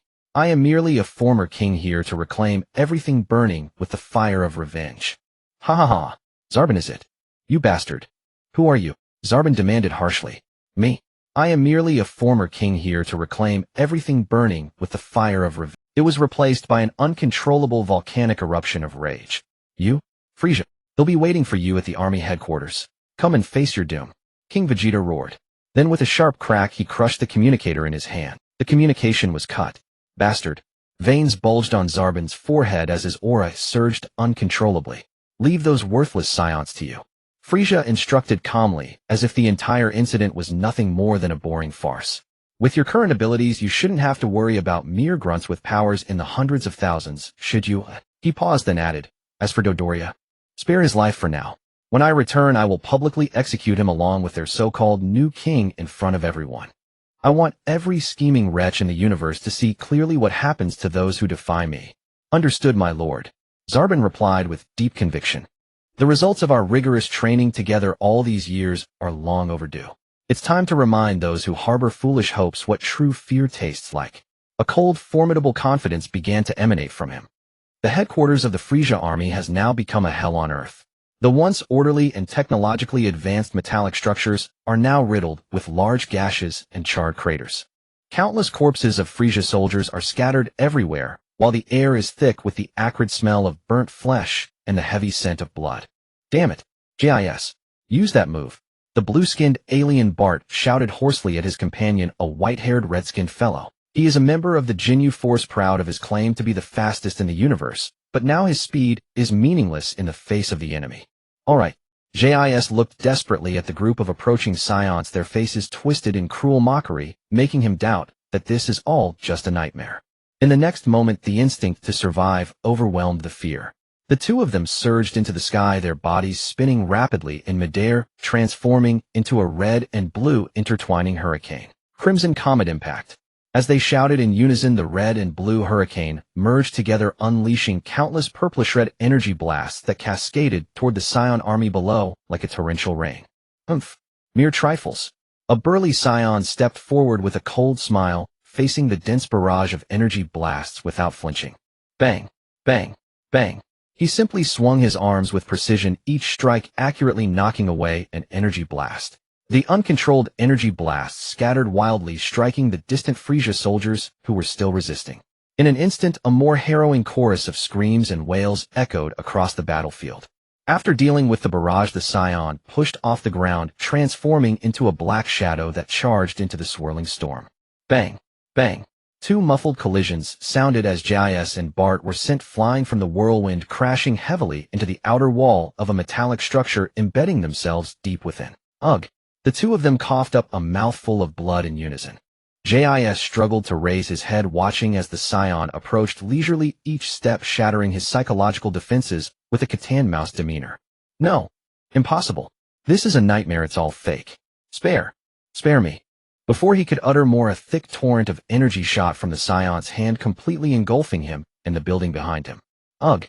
Witnessing his companion's gruesome death, Bart was terrified beyond belief. He unleashed all his strength, breaking free from the wall and instantly soaring into the sky, desperate to escape this hell. However, in an instant, 3 Scions appeared around him like phantoms, blocking all escape routes. Go to hell. Boom. 3 beams of energy erupted simultaneously, and Bart's figure, along with his terror, was instantly reduced to cosmic dust in the blinding light. Thus, the famed Ginyu Force, after a bloody battle, was left with only their captain Ginyu. He stood frozen, watching the frantic fluctuations of power levels on his scouter. The astonishing numbers sent chills down his spine. There were dozens of monsters with battle powers exceeding 8 to 900,000, and even terrifying foes with powers far surpassing 1 million. In that moment, the once invincible captain of the Special Forces fell into complete despair. Leave this captain to me. A muscular Scion stepped forward, blocking his companions behind him. You all go find the Frieza army's treasury and take back everything that belongs to us.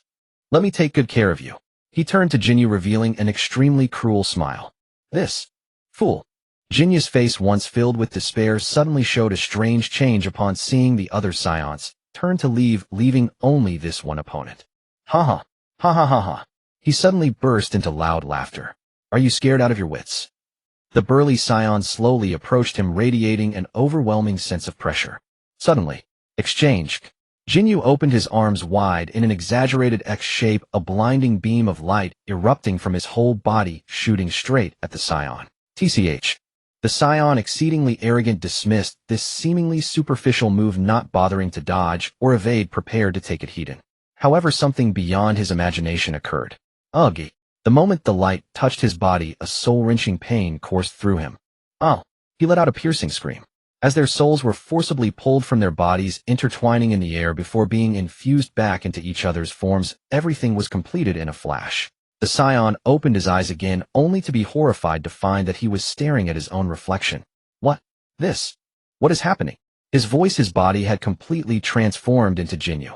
Meanwhile, the Ginyu across from him was moving his new body, feeling an unprecedented surge of power within. Ha ha ha. You fool. He used the Scion's body to speak in Jinyu's voice. This battle-hardened body with a power level over 1 million is mine now. Just then, a passing Scion companion landed beside Ginyu. Hey Tali, are you alright? That guy's blinding attack felt strange. The real Tali, now trapped in Jinyu's weak body, was about to call for help. Boom.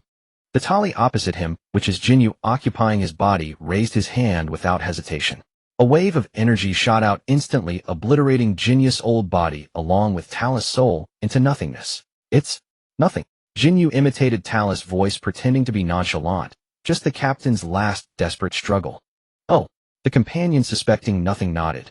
Then let's head inside together and reclaim everything that belongs to us Scions. You go ahead. They'll be there shortly. After shaking off this acquaintance, Jinyu's mind raced. He had to secure a safe retreat for himself. He casually found a Scion troop engaged in mopping up the remaining enemies, silently blending in with them.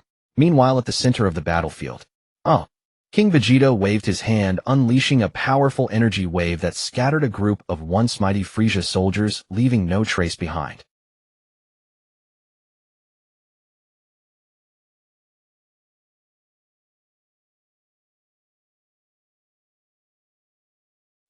This feeling is truly indescribable. The thrill of wielding life and death over others, freely unleashing his power, intoxicated him. King Vegeta's movements faltered as he turned abruptly, his eyes widening in shock. Ha ha ha, King Cold. You old bastard. You've finally shown yourself. The former king and the former king locked eyes, and an invisible spark ignited in the air. King Cold casually tossed aside a powerful Scion warrior who had just perished. Behind him lay many Scion corpses. Clearly he had just finished a massacre. In the distance, Dales stared at King Cold, his eyes brimming with the desire for battle, his aura rising. King Dales, let me handle this guy. King Vegeta stepped forward, blocking Dale's path. His aura erupted, suddenly soaring into the sky and cracking the earth beneath him. All past humiliations will be settled today. King Cold activated the scouter strapped to his face. Beep beep beep. The readings skyrocketed. Battle power at 80 million. 90 million. Boom. Before the readings could stabilize, the scouter exploded with a deafening shriek, scattering debris. King Cold could no longer afford to underestimate his opponent, and unleashed all his power. His massive frame swelled further, and the terrifying aura made his iconic large cloak billow ominously.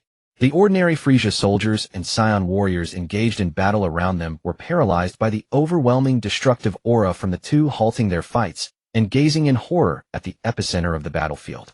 "Where's my son Vegeta?" King Vegeta angrily demanded of King Cold. "Wanna know?"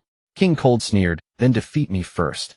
Before his words faded, both men moved simultaneously. Boom. The clash of their figures stirred up a massive circular shockwave, flattening everything within hundreds of meters. Their fists and palms gripped each other tightly, muscles bulging as their power surged in a fierce contest. Science. This detestable race. In the end, it was a self-destructive act. "Frieza, oh, I hope you don't return to your death. Preserve my race and avenge me." King Cold gritted his teeth, and with a powerful head but quickly separated the two. Swish. King Vegeta immediately countered with a heavy kick. King Cold raised his arm to block and retaliated with a punch. Bang. King Vegeta spun to dissipate the force and followed up with a punch. A deafening sonic boom erupted from the point of contact between their fists. Swish, swish, swish. The two raced through the air, their figures moving so fast they were nearly impossible to track, igniting a series of violent explosions that generated white shockwaves. King Vegeta seized the opportune moment, firmly grasping Cooler's thick muscular tail. The sudden searing pain caused Cooler's movements to freeze. Now was the time.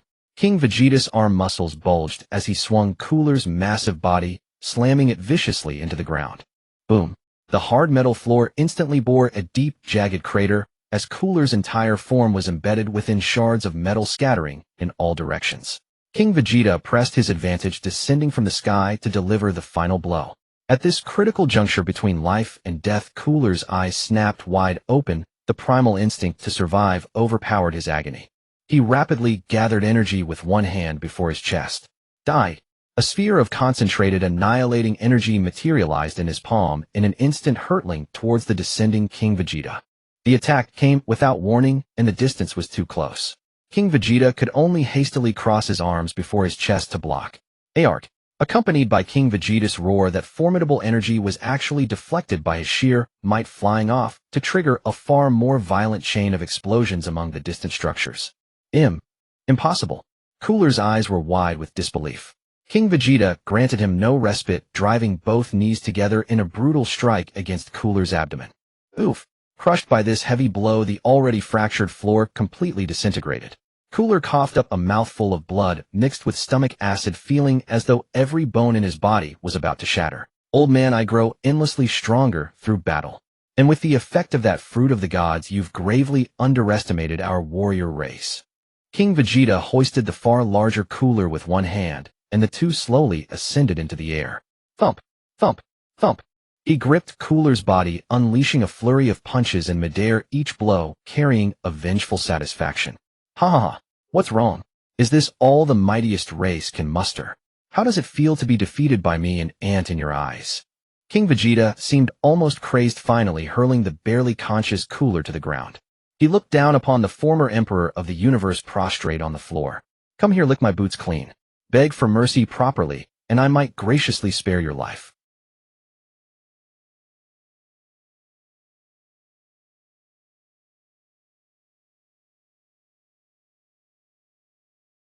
Boom. Arc. King Vegeta fired a ki blast from his palm, precisely incinerating Cooler's once prized tail into a charred stump. "Wait. Please stop." Agony and terror completely shattered Cooler's last vestiges of dignity.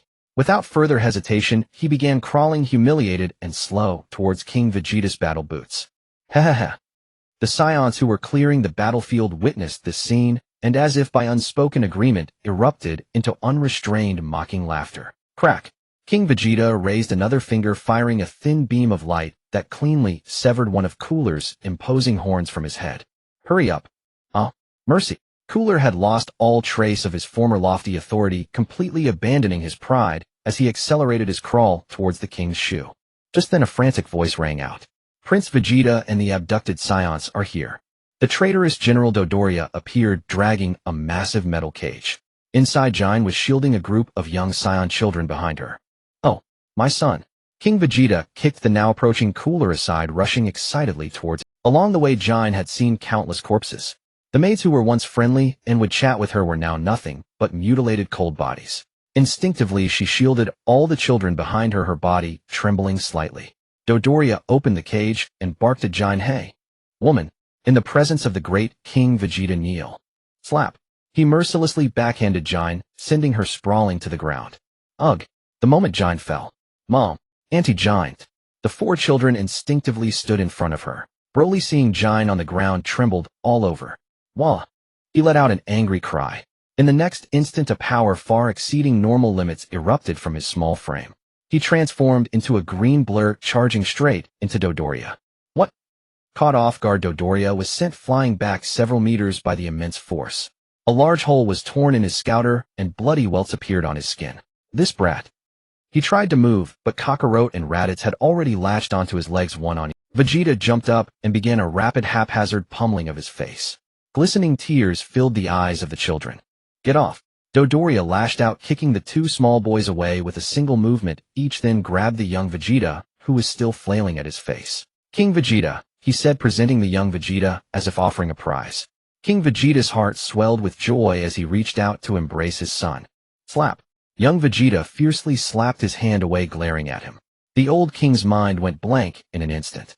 I am your father, Vegeta. Come back to me at once, he managed to say, a barely perceptible tremor in his voice. No, young Vegeta shouted loudly. You bullied Auntie Jine. You killed the brothers and sisters who were always kind to us. I hate you. What? King Vegeta felt as if he had fallen into an icy abyss. The son of the great King Vegeta, the future pride of the Saiyans, had turned into a weakling capable of uttering such words. He ignored young Vegeta's tantrum, forcefully hoisting him onto his shoulder. Take the rest back to planet Vegeta. Hold it. In the distance, a figure flew over rapidly, followed by a group of Saiyans wearing old-style battle armor and scouters. The newcomer was Bardock.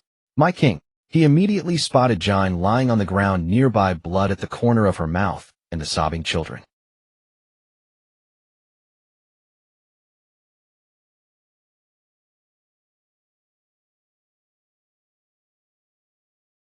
King Vegeta glanced at him. Perfect timing. The Frieza force has been completely annihilated by us Saiyans.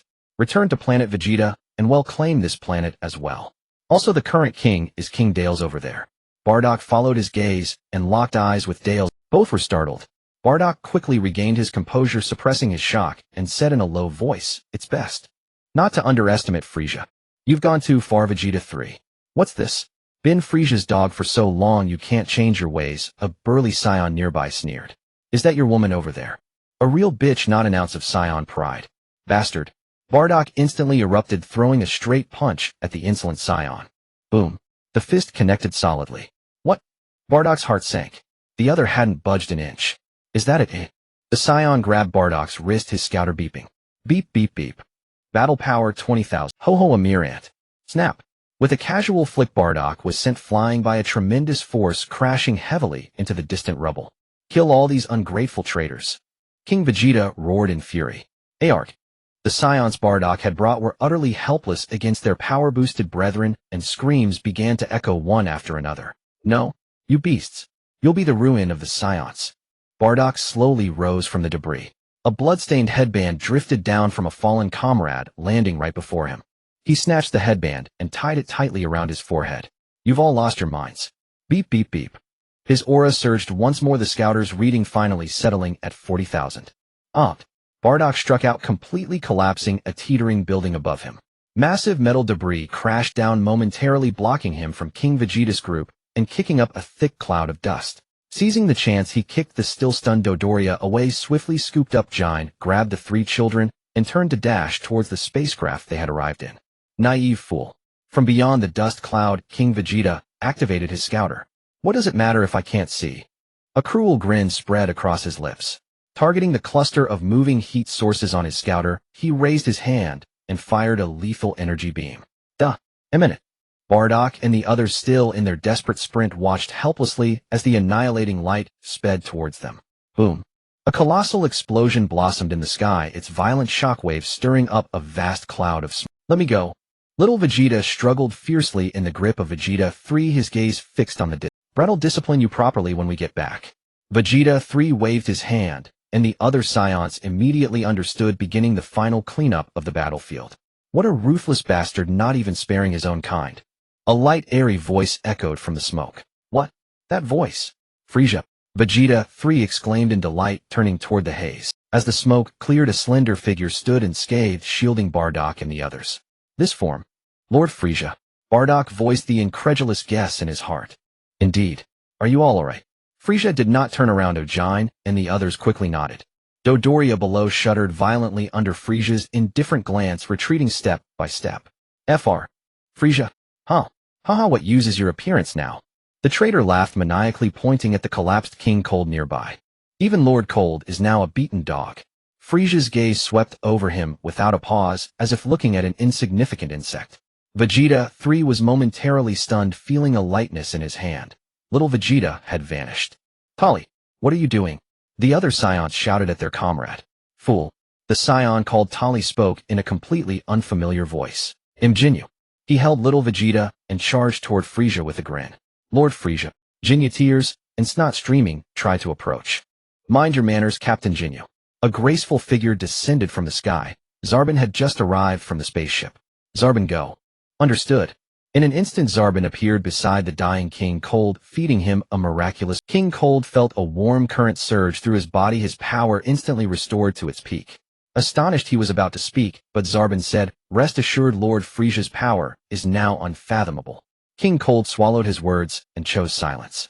The surrounding Saiyan forces had encircled Zarbon and the others. Beep, beep, beep. Haha, a mere 2.0 power level, die. A Saiyan grinned, throwing a punch. Bang. In a flash of blinding speed, Zarbon's elbow precisely struck the Saiyan's chest. The Saiyan's eyes rolled back, and without even a grunt, he collapsed stiffly. Let me show you something. Huh. Zarbon's aura exploded. Beep, beep, beep. Bang. Bang. Bang. All the Saiyan's scouter devices burst in a series of piercing shrieks. The once arrogant Saiyan's were thrown into chaos. Impossible. Does this guy have power equal to the king? Don't panic. There are many of us. Charge together. Dozens of Saiyan elites, each with a power level in the millions, charged at Zarbon like a raging beast horde. Zarbon extended a single hand, fingers spread, a sphere of energy spinning rapidly in his palm. Energy sphere. The sphere arced through the air with uncanny precision, weaving among the Saiyans as if alive. Each turn pierced a Saiyan's shoulder or thigh with deadly accuracy. One Saiyan dodged by luck, roaring as he closed in his fist, aimed straight for Zarbon's face. Zarbon stepped forward, instead of retreating, sidestepping slightly. He executed a classic turtle school technique, gripping the Saiyan's wrist with his right hand, while his left palm lightly struck the opponent's armpit. The Saiyan felt half his body go numb, his immense strength vanishing instantly. Like a butterfly, Zarbon danced through the storm of attacks. After image, fist, thundershock, surprise. He wielded these exquisite techniques with ease. The Saiyans, relying only on brute force, were like children before him. Elsewhere, Dodoria attempted to flee. Bardock instantly blocked his path. Where do you think you're going? You're the one who hurt Giant, aren't you? A furious punch sent Dodoria flying. Mercy, Lord Frieza. For the sake of my service to Lord Cold, spare me. Bardock held him up, and Frieza said softly, just leave him breathing. Bardock grinned, and soon a pained cry echoed from afar. Damn it. Die. Vegeta 3 roared, charging at Frieza.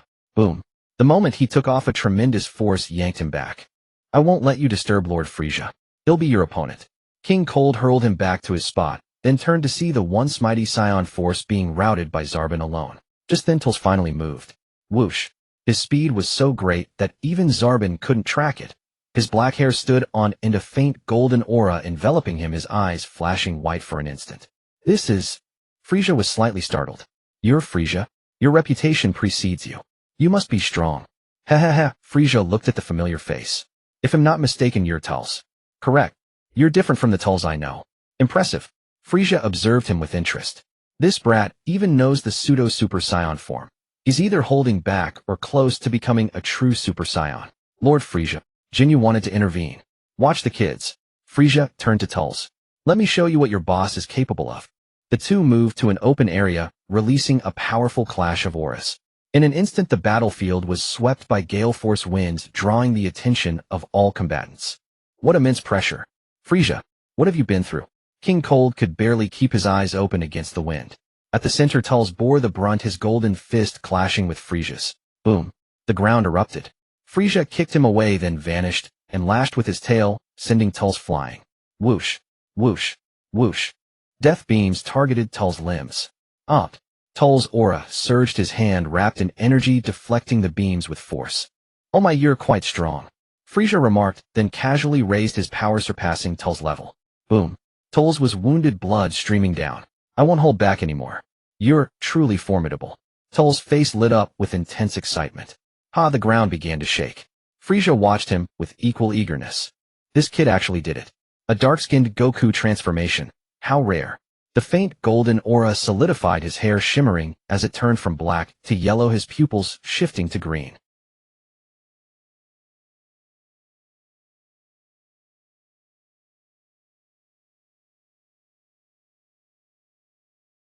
This transformation.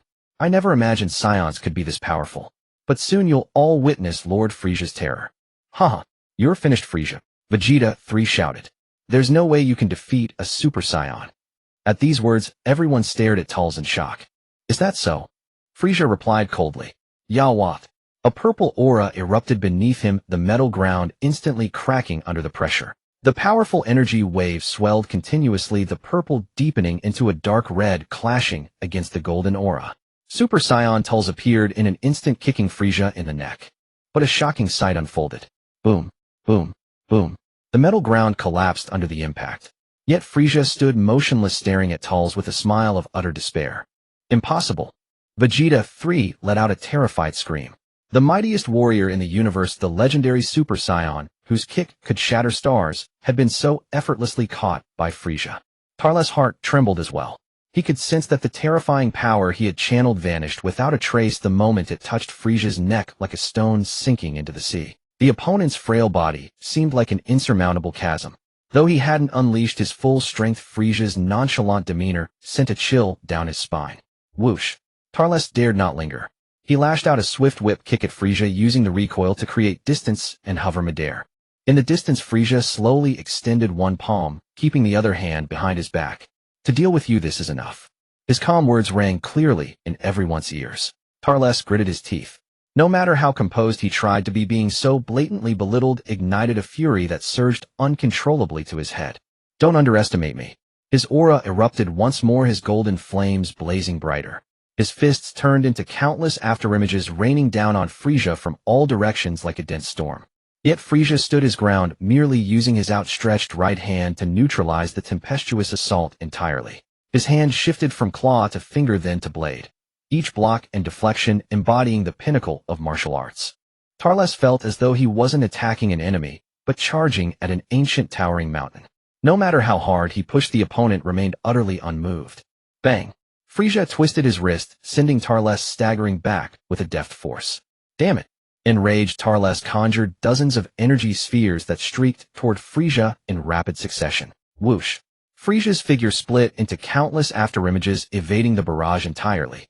The energy spheres exploded behind him, kicking up a colossal cloud of dust that blotted out the sky. Before Tarles could react, 3 identical figures materialized behind him in an instant. Bang! 3 attacks struck simultaneously from completely unpredictable angles, hurling Tarles through the air straight toward the blurry figure in the dust. Tarles steadied himself mid-flight, unleashing his full aura. Harnessing the momentum, he launched a devastating flying kick, his toe wrapped in golden energy, tearing through the air toward Frieza's head. This strike was not yet over. Frieza, however, neither dodged nor blocked. He traced a perfect circle in front of his chest with his right hand. The terrifying force enough to obliterate a small planet was drawn into a spin by a strange gravitational pull. Upon contacting the circle, deflected and ultimately dissipated into nothingness. What? Tarles' pupils contracted. It's over. Frieza's voice was like a death sentence. He lowered his body, assuming a one-handed stance. A shadowy dragon of pure energy roared forth, vivid, yet ethereal. It ignored Tarles' hastily erected defenses and pierced straight through his body. Shadow Dragon Fist. Ugh. Tarles let out a pained groan, his breath turning ragged. The brief Super Saiyan transformation, coupled with relentless day and night training, had pushed his body beyond its limits. Now, struck by this eerie attack, the balance of his inner energy shattered completely. The golden aura flickered violently, dimming and brightening until it finally faded away. His hair reverted from brilliant gold to its original black. He fell helplessly from the sky, his knees crashing onto the cracked metal ground, then toppled backward. Blood quickly soaked the earth beneath him. His eyes widened in disbelief as a single tear of regret slid down his cheek. Around his solitary figure, the Saiyans who had awaited a new king were now filled with panic and terror. Lost. King Tarls the Super Saiyan has fallen just like that. He's just a brat after all. This power. If this power were mine, I'd never lose. Countless Saiyans began to murmur, blaming the young figure. Then they nervously gazed up at the terrifying presence in the sky, not daring to breathe. Vegeta 3 was utterly stunned. A moment later, he shuddered, grasping at a last straw. Wait. Lord Frieza. He scrambled to his knees, bowing humbly. We Saiyans can continue to serve you. Our combat power now far surpasses the old army. A new Frieza force will be unstoppable. Frieza flashed his signature smile. Ha ha ha. The next second his smile vanished, replaced by ruthless savagery. You audacious ant, you've turned my headquarters into this mess. Zarbin. At once. Zarbin bowed gracefully. Leave not a single one alive. Those 4 cold words sealed the fate of all traitors. The Saiyans' morale shattered instantly. A few quick-witted ones shot into the sky attempting to flee. But Zarbin was faster. Oh! Piercing screams echoed as Zarbin caught up to the escapees, tearing them apart midair. Limbs flew and organs sprayed with blood, staining the sky red. Bardock approached Frieza. My lord. Seeing this, Vegeta 3 thought Bardock was pleading for their kin, and a flicker of hope ignited in his eyes. Bardock, for the sake of our race, help me. But the next words from Bardock plunged him into utter despair. At least, let them die without pain for the sake of the Saiyans who once served the Frieza force. Vegeta 3 stared wildly at his son. Young Vegeta buried his head deep into Ginna's embrace. Understanding Jain turned around, clutching the 4 tearful children tightly, shielding them from the impending bloodshed. Frieza flicked his finger, and a tiny flash of light sank into Vegeta 3's body. He lifted Vegeta 3 telekinetically, suspending him above all the Saiyans. This is the fate of those who dare betray me, Frieza. I've been waiting to try this move, hee. Frieza clenched his 5 fingers. Spare. Vegeta 3's body swelled uncontrollably like a balloon stretched to its limit. Bang. With a muffled explosion, his form dissolved into a mist of blood, vanishing from the universe. Magnificent. Jinyu clapped enthusiastically from the sidelines. What a splendid firework. Ha ha ha. His laughter echoed across the silent arena. The Saiyans below trembled, many collapsing to the ground in terror. Then Zarbin spoke slowly, uttering words that struck fear into every heart. Lord Frieza's immense power can no longer be measured by simple scouter readings. He paused, pointing at Tarles on the ground. Simply put, that Super Saiyan over there has a power level of about 7 billion. And Lord Frieza, Zarbin said with fanatical reverence, over 20 billion. His peak output is even greater. You ants truly don't know your place. With that, Frieza's 3 clones moved. They replicated the same technique, executing the remaining rebels, those who had already surrendered, one by one, tearing them apart in midair. Explosions rang out in succession, and clouds of blood blossomed one after another. At last, the chaotic battlefield fell silent, leaving only Dodoria, beaten to a pulp and incontinent, and Tarls lying in a pool of blood, letting out a bitter laugh. Lord Frieza. Zarbin's figure appeared silently behind him. He glanced at the remaining 2, Dodoria and Tarls. What should be done with these 2? Frieza's gaze fell upon Dodoria. The moment the latter met that stare, his massive frame trembled violently, utterly petrified. Give them to those brats as living punching bags. With those words, a deeply amused smirk curled on his lips as he casually pointed at Dodoria. Swish, swish, swish, swish. 4 death beams, swift beyond measure, shot forth, instantly piercing through Dodoria's limbs with surgical precision. Ea! The latter writhed in agony on the ground, letting out screams like a slaughtered pig. Frieza flicked his finger, and Tul's not far away was immediately lifted by an invisible force, drifting uncontrollably before him. Amidst the harrowing cries, Tul showed no sign of begging for mercy or fearing death. He stared fixedly at Frieza, his eyes now returned to black, filled only with pure, unyielding resentment. I lost. I failed. So I must die. Oh. Frieza regarded him with keen interest. As the king of the rebellion, he did possess a certain backbone. He cast a glance at the 4 Saiyan cubs huddled together nearby, still sobbing. Damn it, at this rate, forget about becoming Super Saiyans. They might not even make it to the battlefield. They're practically being raised like hothouse flowers. Zarbin, standing by, keenly caught the fleeting, not wholly murderous glint of amusement in Frieza's eyes as he looked at Tulls. He immediately grasped the implication. Lord Frieza. Zarbin bowed. If I may be so bold, perhaps we should recruit Tulls into our army. If he were to teach that transformation method to our loyal scions, our army's combat power would undoubtedly experience a qualitative leap. Hearing this, Frieza looked thoughtfully at Zarbon, a hint of assessment in his eyes. He promptly played along with the act. Indeed, that is a fine suggestion. However, what if this king harbors thoughts of rebellion again, and I happen to be absent? Zarbon responded immediately. His voice was not loud, but it carried clearly across the deathly still battlefield. My lord, if you please. After you displayed overwhelming power, not a single one of those rebellious scions stood before their king. Some even voiced complaints. Thus it is clear that this king was merely a tool pushed to the forefront by those ambitious men. He then turned his gaze to Tulls, bound by telekinesis. Young man, am I wrong? Tulls was silent for a moment, offering no rebuttal. They wanted to reclaim everything that belonged to the scions. I wanted to become the strongest in the universe. We were merely using each other. His words were calm, as if recounting something that did not concern him. A pity. No matter how hard one tries, even becoming a legendary warrior, there are still insurmountable existences in this universe. The youth looked at Frieza, then fell silent.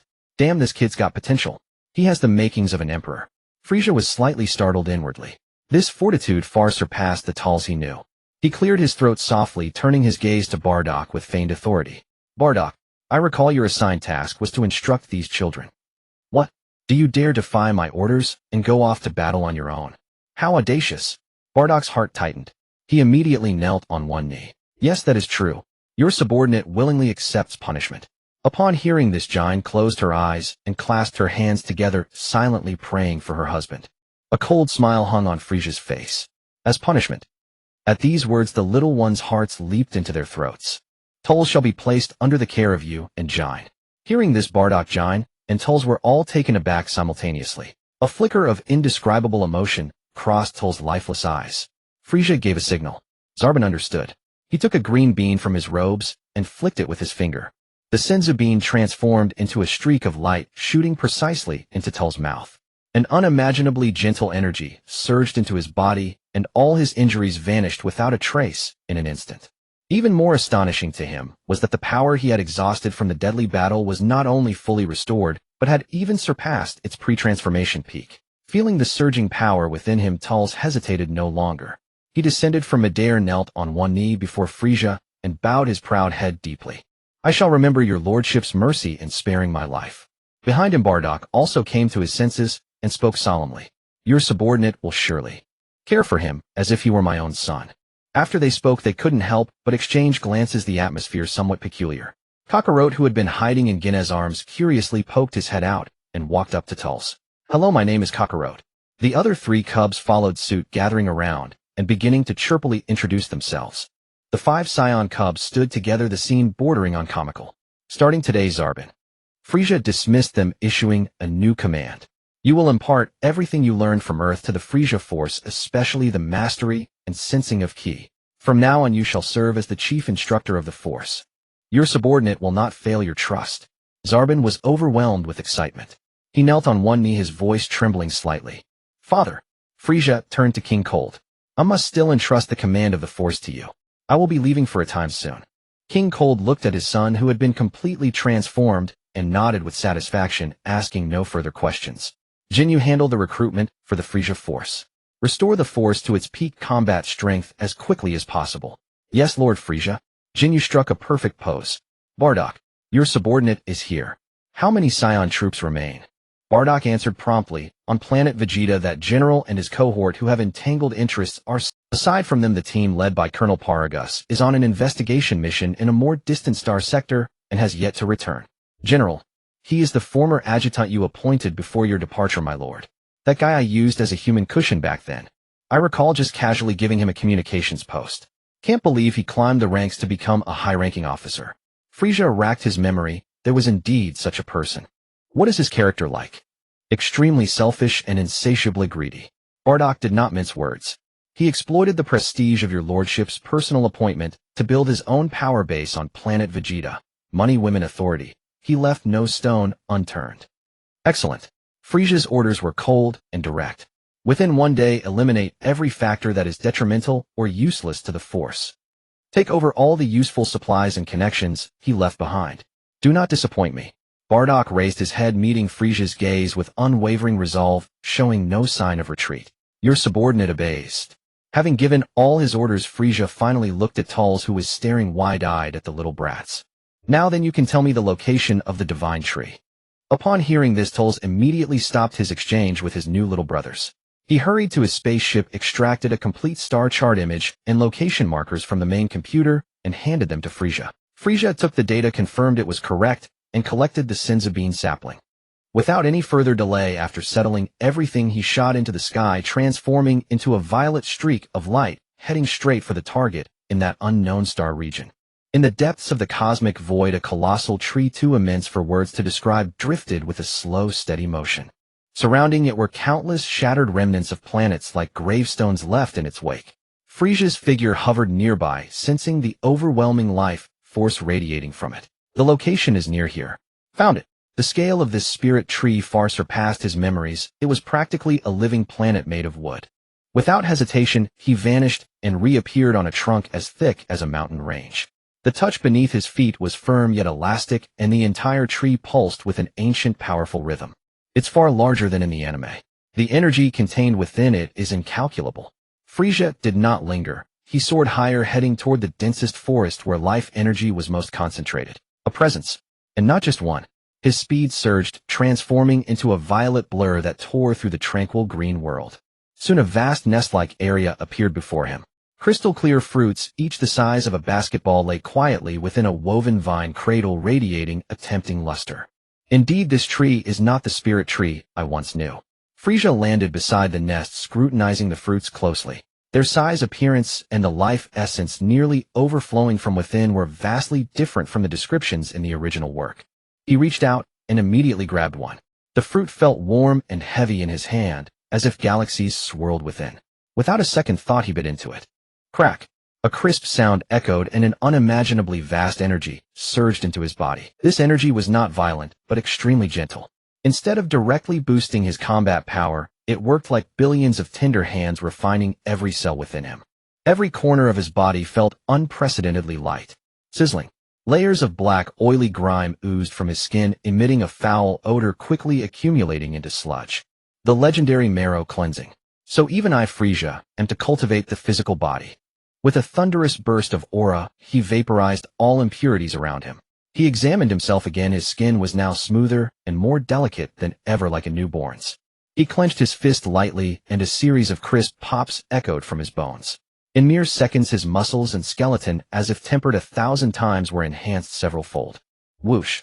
With just a casual forward punch, a powerful gale erupted from his fist, severing massive vines hundreds of meters ahead.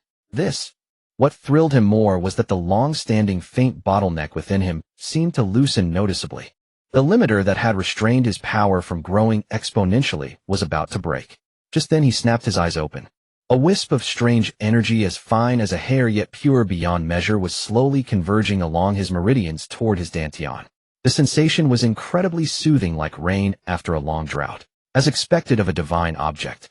This is definitely a treasure. Frieza's heart surged with tumultuous waves. If these fruits were given to the soldiers of the Frieza Force, those with poor aptitude could directly boost their combat power, while those with potential might harness that divine energy to shatter their own bottlenecks. A vision of an invincible army composed of countless warriors who had broken their limits, sweeping across the universe, began to unfold in his mind. Then he looked at the vast nest, and an even more terrifying idea quietly took root. What if I find a few planets with exceptionally strong life force to feed this tree? For instance, the Ko planet, the Kaishin planet, or even the Hikation's planet. Ho ho ho. Frieza let out a low, uncontrollable laugh, and the air in the entire nest area seemed to freeze. Beep. Beep, beep. He snapped back to reality and activated the communicator to Jinyu. Lord Frieza. Jinyu's voice rang out, brimming with excitement and sycophancy. Captain Jinyu, suspend the recruitment of new soldiers. Bring your team here personally. Oh, I've shared the location. Frieza's command was concise and clear. Yes, Lord Frieza. This spirit tree requires high-quality life planets to grow. Select suitable ones from the nearby star systems. From today onward, its thriving growth is entirely in your hands. Also, harvest the fruits on time and transport them to the base. Yes, I will dedicate myself to completing the task. Rest assured, my lord. Jinyu's voice trembled with excitement. Ending the call, Frieza flicked his finger using telekinesis to lift the Senzu sprout, and several spirit tree fruits, then flew toward the distant stars. After a long while a planet appeared before him entirely verdant from the outside, brimming with vitality. Without a word, Frieza plunged into it. He formed a protective barrier with his ki encasing the fruits and sprouts safely, and forcibly breached the thick atmosphere. The scene before him resembled an ancient Jurassic world. Strange colossal vegetation covered the entire land, and the air was thick with a primal moist scent. He chose a spot and descended into a vast, dense jungle. Countless bizarre native creatures immediately sensed the intruder. A terrifying carnivore the size of a small hill and resembling a dinosaur roared, opening its massive maw to strike at Frieza. Courting death. Boom. A powerful aura erupted from beneath Frieza's feet, and an energy shockwave radiated outward. Within 100 miles, giant trees, vines, and that reckless beast were instantly leveled, leaving not even a trace of ash. Only a fertile, empty patch of land. He flicked his tail, its tip as sharp as the finest blade. With a soft thud, a shallow hole appeared in the ground. Frieza casually dropped the senzu sprout into the hole and covered it with soil. He suddenly clenched his 5 fingers, and a floating spirit tree fruit began to contract rapidly, its crystalline juice precisely squeezed out, dripping into the freshly buried earth. Moments later, the soil connected to the sprout began to slowly churn. The sprout grew visibly, shooting up, unfurling leaves, and its branches hardened at an astonishing speed. In just over a dozen seconds, a small flower bud quietly formed on the tip. Success! A look of sheer delight spread across Frieza's face. Though he didn't know how long it would take to produce true senzu beans, at least cultivation was no longer a problem. An army capable of endlessly breaking through power limits paired with a game-breaking item for infinite recovery. Ho ho ho. The universe will soon grovel at my feet. After sending the planet's coordinates and brief instructions for cultivating senzu to Jinyu via communicator, Frieza did not linger. He contacted his father. Father, I need the most detailed star map of the North Galaxy. King Cold, looking at his son, whose aura had changed drastically on the communicator screen, asked no questions and immediately transmitted a vast amount of data. After receiving the data, Frieza began swiftly filtering through the star map. His finger traced across galaxies, finally stopping at an inconspicuous coordinate. After receiving the data, Frieza began swiftly filtering through the star map. His finger traced across the most crucial instant transmission. Once mastered, travel would no longer be an issue. And the invincible force spirit separation technique, when facing enemies of fusion, absorption, or merging types, is absolutely a heaven-defying counter. Frieza pondered inwardly as he sped swiftly toward the target point marked on the star chart. Along the way, he saw no trace of any stationed army having passed through.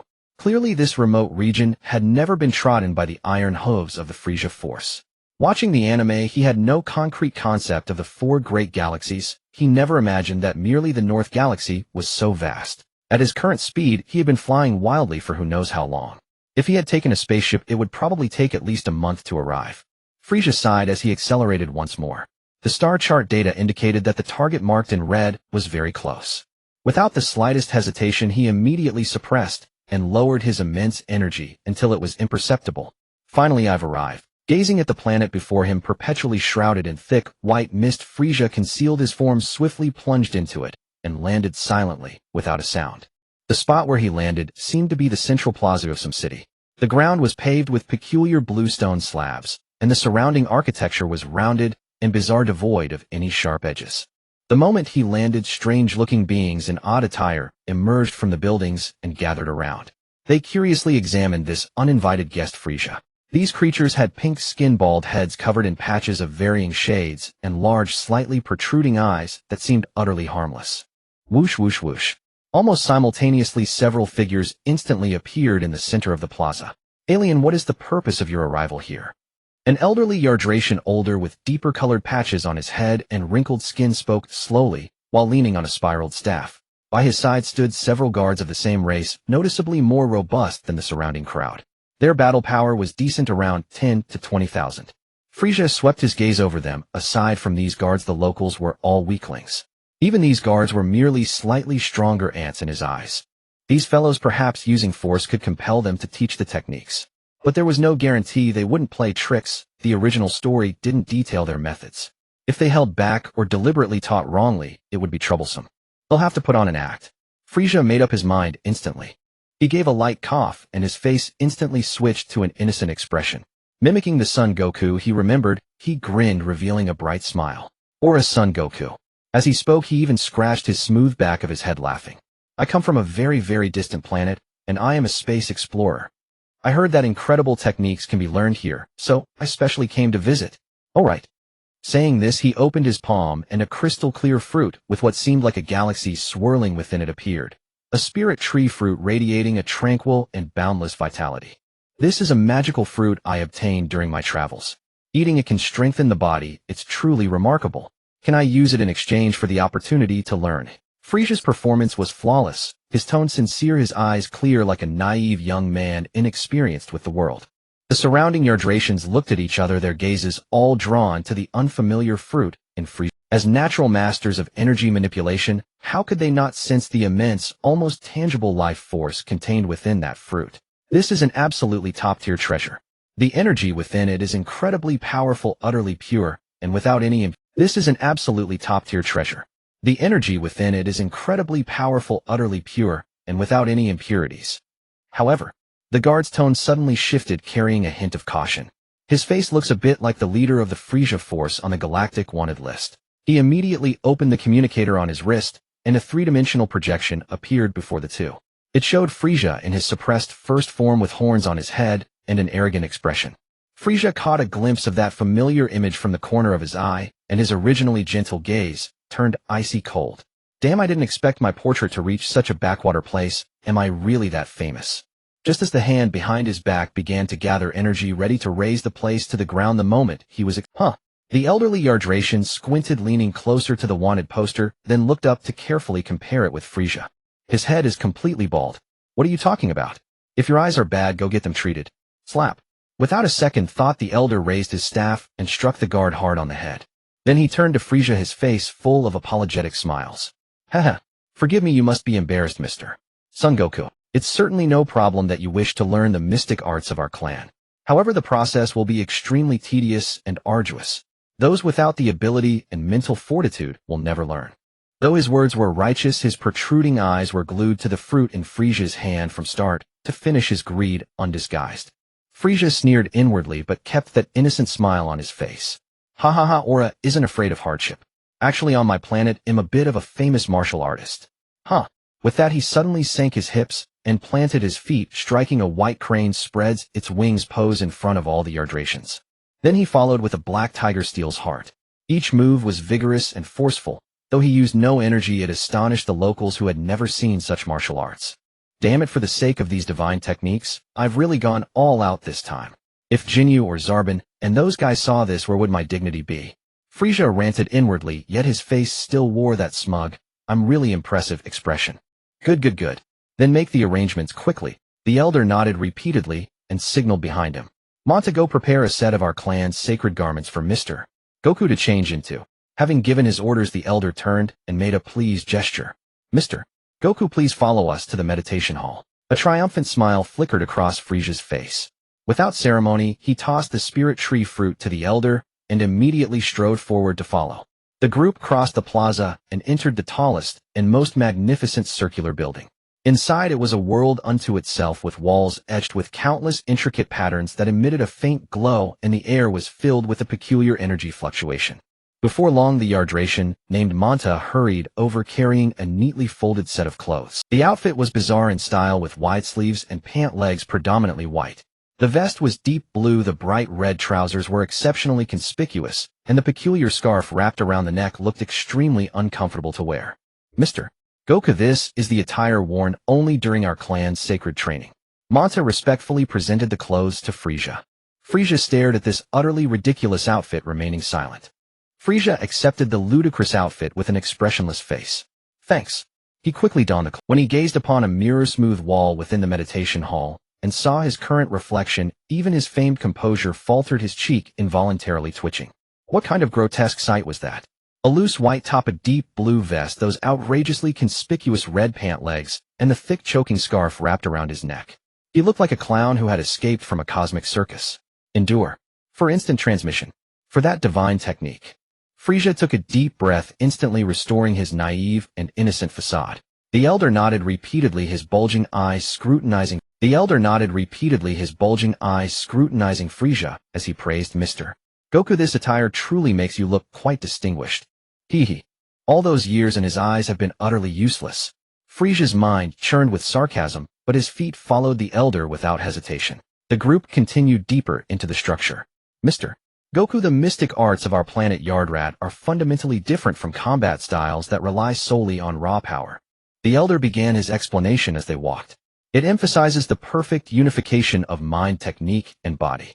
Only when spirit and flesh achieve profound harmony can one control the surging chi within, thereby manifesting those incredible mystic arts. Frieza listened silently, committing the information to memory. Soon they arrived at a more spacious This was the true place of meditation. At the center of the hall stood hundreds of slender stone pillars varying in thickness and height. Atop each pillar sat a figure in lotus position. Most were Yardratians, but interspersed among them were alien beings of diverse forms.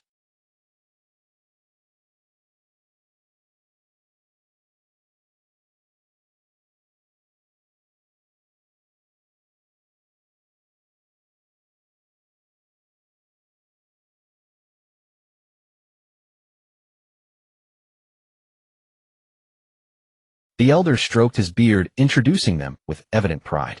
To learn the mystic arts, the first step is to balance one's chi. Our clan's most exceptional genius achieved this preliminary stage in a mere 3 years. 3 years. Frieza's movement halted. Sitting here like an idiot motionless for 3 years. Kill me now? Sensing the anxiety on Frieza's face, the elder quickly added, of course, if Mr. Goku is exceptionally gifted, it might not take that long. Moreover, we can start with the simplest training of physical and mental coordination, progressing step by step before challenging their advanced meditation. Saying this, the elder led him to another area of the hall. This section was more open, with individuals engaged in various bizarre drills. Some were performing one-finger handstands, others navigating labyrinthine paths with eyes closed, and still others using telekinesis to manipulate dozens of pebbles into intricate formations in the air. Hello, my name is Icon. After observing for a while, the elder summoned a Yardratian who had trained for 2.5 years to guide Frieza. Frieza looked at his instructor and was momentarily stunned.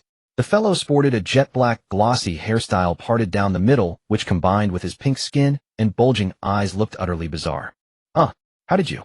Before Frieza could finish, Icon explained proactively, he pointed to his head. An alien who came here to learn left behind many of these things. Our planet has many alien visitors, and like you, they come to learn the mystic arts. However, very few succeed. Alright, but why do I feel this strange sense of familiarity? Is it my imagination? Frieza dismissed the thought, closed his eyes, and began the most basic preliminary training under Icon's guidance. Time flowed slowly. Boom. A deafening explosion erupted without warning, violently shaking the entire meditation hall. Frieza, in a state of intense concentration, was jolted awake. A surge of rage at the disturbance rushed to his head, veins bulging on his forehead, and the terrifying aura he had forcibly suppressed nearly erupted. Disaster. It's the Frieza force. They're attacking. Distant cries of alarm mingled with panicked screams from the crowd. Frieza's impending fury instantly congealed. The Frieza force. He raised an eyebrow. When did I give that order? And Jinyu couldn't have reorganized the troops this quickly. What's going on? Without another thought, Frieza vanished from his spot, shooting into the sky and flying rapidly towards the source of the explosion. Soon a circular spaceship of the Frieza Force's standard design, painfully familiar, was arrogantly parked at the far end of the city square. The hatch opened, and a group of soldiers wielding energy blasters and wearing sealed helmets rushed out. At their lead were the unmistakable figures of Zarbon and Dodoria.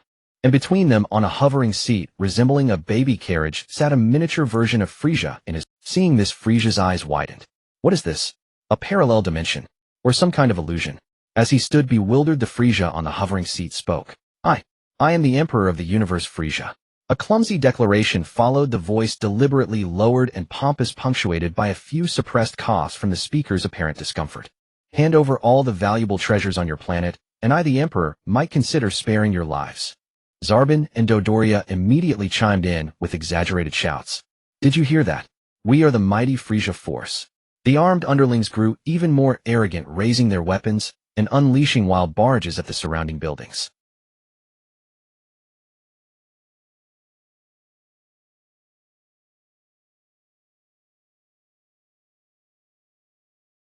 Boom, boom, boom. The uniquely rounded structures were blasted to pieces, and screams of terror filled the air. Once the blast subsided, he immediately straightened his posture, wearing a strange grin.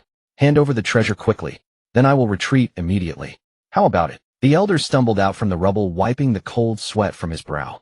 His two guards, seeing the cosmic villain, who looked exactly like the wanted posters, trembled in fear, yet mustered their courage and charged forward. But they barely took a few steps before being effortlessly surrounded by Zarbon and Dodoria's troops, and swiftly subdued. Countless soldiers began flooding the city, wreaking havoc and ransacking everything in sight. I see. They have some combat capability after all. An amusing trick. Frieza, hovering in midair, revealed a cold smirk, having fully seen through their ruse. Hey, you. What are you laughing at? A soldier spotted him and approached, cursing while brandishing his blaster. Damn it, what kind of crappy planet is this? Nothing but baldies everywhere. Not a single thing worth looting. Mr. Goku. The elder, pinned to the ground by two soldiers, shouted apologetically towards Frieza. I'm sorry for dragging you into this. Some defiant Yardratians attempted to fight back, using instant transmission to appear behind soldiers for surprise attacks. However, their inherent strength was far too weak, their strikes were feeble, and they couldn't even defend against the soldiers' energy blasters. After using their mystic arts several times, some slowed down from the strain and were immediately cut down by merciless energy beams. The soldier approaching Frieza, still spewing threats, never finished his sentence. The next moment, bang! His head erupted into a mist of scarlet blood, and his headless corpse crashed heavily to the ground. This sudden bloody spectacle instantly drew the attention of everyone on the battlefield. Huh! A shiver ran through the imposter Frieza, freezing him in place. Imposter Cyberman and Dodoria exchanged a glance, their faces flickering with astonishment. They casually tossed the lifeless guard aside. Frieza's overwhelming aura sent the two soldiers restraining the elder reeling backward. You go first, Frieza said to the elder, his tone calm and uninflected. The elder tried to speak, but the surviving Adradians beside him already understood. In an instant they seized him. His form shimmered once, then vanished entirely. TCH. Another fool playing the hero. Imposter Cyberman spat disdainfully. Only after the last Adradian had vanished from sight did Frieza turn, satisfied, and slowly extend the hand he'd kept hidden behind his back, beginning to count. 1, 2, 3. Is this guy insane? Imposter Dodoria sneered at the bizarre gesture, losing patience instantly. He roared at his troops, open fire. Turn him into a pincushion. Fwip, fwip, fwip. Boom, boom, boom. In an instant, a dense barrage of energy beams erupted from every direction, striking Frieza's position with surgical precision, unleashing blinding smoke and deafening detonations. Fools, forget him. Imposter Cyberman waved dismissively and turned to leave. Continue looting. Kill anyone who resists. The imposters had barely turned, had not even taken a single step, when a leisurely voice drifted from the smoke. Oh, exactly 100 people. The smoke slowly parted, revealing the figure within. The absurd Adradian costume had been reduced to ash, but Frieza himself stood unscathed. Before the imposters could utter another word, VVVV. A colossal energy sphere silently hovered above them all. Then the massive orb began to split, fracturing into 97 tightly packed smaller spheres, each locking onto a soldier. Every one except the three most prominent figures standing at the center. Boom, boom, boom, boom, boom. The spheres descended. On contact, each soldier's body exploded violently, scorching blood and pulverized flesh spraying outward in grotesque arcs. They didn't even have time to flee, erased utterly from existence. Within mere heartbeats, the battlefield fell into absolute, suffocating silence. Now only 4 remained. The imposter Frieza had tumbled from his floating throne, cowering on the ground, trembling uncontrollably. Worthless. Imposter Cyberman and Dodoria glanced contemptuously at him, then stepped forward in unison. Who are you? Cyberman sized up Frieza. Your combat power is no trifling matter. Why not join us? He extended an olive branch directly to Frieza. Ha ha ha. Ha ha ha. Frieza threw his head back, roaring with laughter, as if he'd just heard the universe's most absurd jest. What an amusing proposition. The laughter ceased. A chilling predatory coldness settled over his features. I am curious, what precisely are you? As far as I know, the Frieza force deploys 100 battle cruisers and billions of warriors, leaving barren wastelands in its wake wherever it passes. Yet here you stand, just 100 men aboard a single ship without so much as a standard combat analyzer. What ragtag flock dares impersonate a phoenix? Died. Humiliated, the two erupted in fury. An immense pressure surged from beneath their feet, cracking the ground into jagged fissures. Within the rising shockwave, their forms blurred and twisted, shedding the appearances of Cybermen. The imposter Frieza flung backward by the blast also revealed his true self. A diminutive cerulean humanoid, no taller than a child, with wide tear-filled eyes and an air of pitiful fragility. Meanwhile, the two towering figures now radiated raw crimson power, their skin blazing red, their builds massively swollen, their faces contorted in savage rage, eyes bulging with fury. Boom. Simultaneously they lunged, fists cleaving the air with shrieking force. Schwip. Frieza's figure flickered, gone in an instant. His speed was absolute, leaving the crimson beings no time to react. One felt searing agony erupt in his abdomen, hurled backward by a brutal tail strike, carving a crimson arc through the sky before crashing into distant rubble. Die. As the second raised his hand, energy coalescing rapidly, Frieza materialized before him, seized his wrist, and crushed both palm and energy sphere in one decisive grip. Alag. A soul-rending scream pierced the heavens. The crimson being stared in horror at his right hand, reduced to a mangled pulp, then scrambled backward, paralyzed by terror. From the ruins his companion staggered upright, still unsteady on his feet, when Frieza merely lifted a finger and pointed ever so lightly in his direction. A slender death beam sliced across the void, piercing the man's forehead with flawless accuracy. His bulging eyes rolled white, his body locked rigid, then collapsed lifeless. Here, the sole remaining crimson being shattered completely. Knees buckling, he dropped to the ground and began pounding his forehead against the earth in frantic prostration. Mercy, Lord. Mercy. A playful smile played upon Frieza's lips as he strolled forward. Everything your false Frieza force has done, diluting the terror, you've carried out under my authority. He spoke slowly, deliberately, isn't that right? Instantly both the groveling crimson being and the small blue creature nearby collapsed, paralyzed with dread. An icy chill shot up their spines, straight to the crown of their heads. You're the real Frieza-sama. The crimson being's voice trembled beyond coherence. I pledge fealty. I offer every treasure we've plundered to Lord Frieza himself. Spare my life. Frieza watched him amused. Had you approached me earlier, your modest power might have warranted consideration. But his tone shifted, cold, final. With a mere gesture, an invisible force hoisted the crimson being into the air. His fist clenched. Tum. A sickening implosion, followed by a rain of crimson droplets and viscera pattering softly onto the scorched earth. The tiny blue being stared wide-eyed at the carnage, tears streaming down his cheeks, his entire being numbed into stillness. Frieza regarded him with quiet fascination, then curled a finger. The small creature floated helplessly into his palm. That transformation, was it your doing? The blue being remained motionless, shock having robbed him of speech. Tell me how it works, and I'll spare your life. Those words struck like magic, the dazed being snapped awake. Ah, really? His natural voice was childlike, clear, tender, and utterly unlike the clumsy bravado of his earlier impersonation. Of course, the little being gathered himself, speaking now through sniffles. We are the Zetalian race, a rare extraterrestrial species. Our kind is divided into two castes. The Ceruleans possess unique physiology and abilities, allowing us to assume the exact appearance of anyone we've observed along with chosen companions. The Crimson caste, by contrast, are born warriors, possessing immense physical might. Our homeworld was obliterated in a cataclysm. Only these three of us survived. We drifted across the cosmos, shifting forms to evade danger, until one day we witnessed the Frieza force's dominion. The sheer authority of its name, enough to make entire planets kneel in terror, ignited our... Seizing an opportunity during a covert infiltration, we boarded a supply vessel operating in a remote mining sector, slaughtered its crew, and used its database, containing verified images of Lord Frieza and his elite officers, to recruit and deceive across this isolated star region. Such a species truly exists. Frieza listened, intrigued. This mimicry ability, it is tailor-made for me. Exquisitely convenient. He gazed at the small cerulean being before him. Is this technique or sorcery? Hand it over, and you may depart freely. The being panicked, waving his tiny hands frantically. This is our innate racial gift. It cannot be taught. Seeing Frieza's expression darken, he jolted upright and added hastily, but I have another way. His cerulean body elongated, reshaped, and in a flash he adhered to Frieza's finger, transforming into a singular water-blue ring. Eep!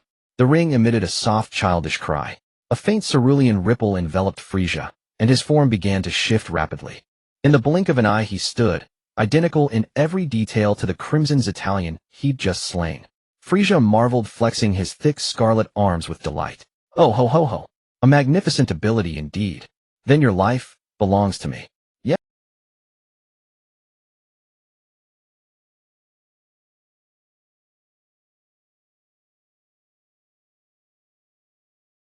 I have no name. Since birth they've called me only Kid. Frieza studied the ring resting upon his finger. A high-tier illusion art, nearly impossible to detect. A certain man's image flashed unbidden in his mind. Kagami Hangetsu. Then I shall bestow upon you a name. Henceforth, you shall be called Suijo. The ring pulsed violently. Then a gentle, moist sensation spread from Frieza's fingertip. A subtle smile curved Frieza's lips as he turned, walking once more toward the hall of meditation. A faint azure ripple emanated from Frieza's fingertips, swiftly enveloping his entire form. The towering crimson body dissolved, reverting to its original appearance. As Frieza leisurely re-entered the meditation hall, the elders and survivors waiting there immediately clustered around him. Mr. Goku. The elder rushed forward, his face a mixture of worry, fear, and a flicker of barely perceptible hope. Outside. Those Frieza Force soldiers outside. They're all dealt with. Frieza replied casually, they won't be coming back. The elder's eyes went wide, seemingly about to bulge from their sockets. He could scarcely believe his ears. That was the Frieza Force. Though only 100 strong, their ferocious and brutal aura, their suffocating pressure, was far from ordinary. Yet this man before him spoke of it so lightly, without a single scratch on him. Your clothes. Frieza immediately raised a hand to stop him. Did they flee? A young Namekian nearby asked, his voice trembling as he cautiously. You could say that Frieza offered an ambiguous, yet utterly certain assurance. In any case, they will never appear on this planet again. A brief dead silence fell over the hall. Then came the ecstatic joy of survival. Thank goodness. We're safe. We are safe. The elder trembled with emotion, his words almost incoherent. He stepped forward and bowed deeply before Frieza. Frieza's impending fury instantly congealed. The Frieza Force. He raised an eyebrow. When did I give that order? From this day forth you are the most honored guest of our planet. All the secret arts of our clan shall be imparted to you without reservation. Frieza had been waiting for this very declaration. A satisfied curve appeared on his face. Though he tried hard to mimic the Saiyan's simple demeanor, it looked somewhat comical. Excellent. Thank you very much. In the days that followed, Frieza's special training officially commenced. His instructor was still the trainee named Aiko. The training ground was no longer the ordinary meditation room, but a separate space deep within the heart of it. It was incredibly vast, empty except for the mirror-smooth floor and a dome emitting a soft glow as if it were a world of its own. Mr. Goku. Aiko stood respectfully to one side, his demeanor even more humble than before. All the secret arts of our people, be it instant transmission or other techniques, are rooted in the application of spirit.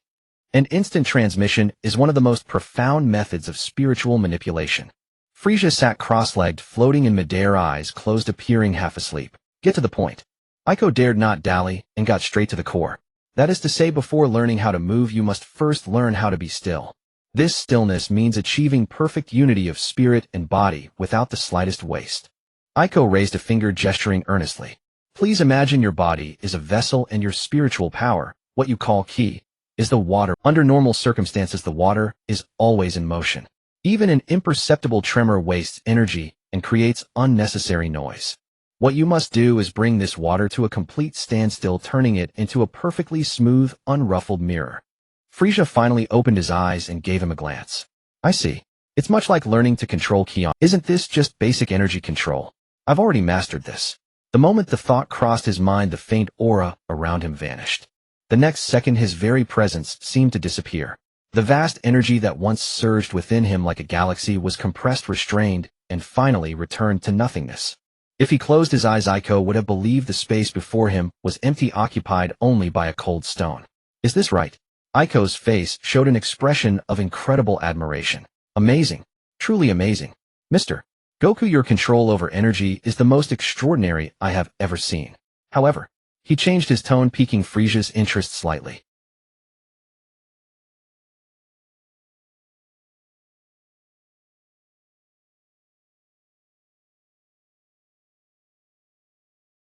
You need to erase the boundary between water and vessel, making them completely one, indivisible. As he spoke, Aiko demonstrated. He slowly lifted his foot. Without exerting any force, he naturally stepped onto the empty air. Then a second step, a third step. He walked step by step through the air as if on solid ground. He used no flight technique, nor did he leak the slightest hint of energy fluctuation. The sensation was as if he were a part of the space itself walking naturally within his own body. Frieza was slightly taken aback. That's interesting. He mimicked Aiko's action, withdrawing his energy to the utmost limit, then lifted his foot and stepped into the void before him. Yet the moment his soul left the ground, a formless, yet powerful repulsive force pushed back from beneath his foot, preventing him from taking a stable step. He tried several times with the same result. With his current power, destroying a planet was effortless, yet he could not take a simple step upon this empty air. This stirred a flicker of irritation within him. Your will is too strong, Mr. Goku. Aiko identified the crux of the problem.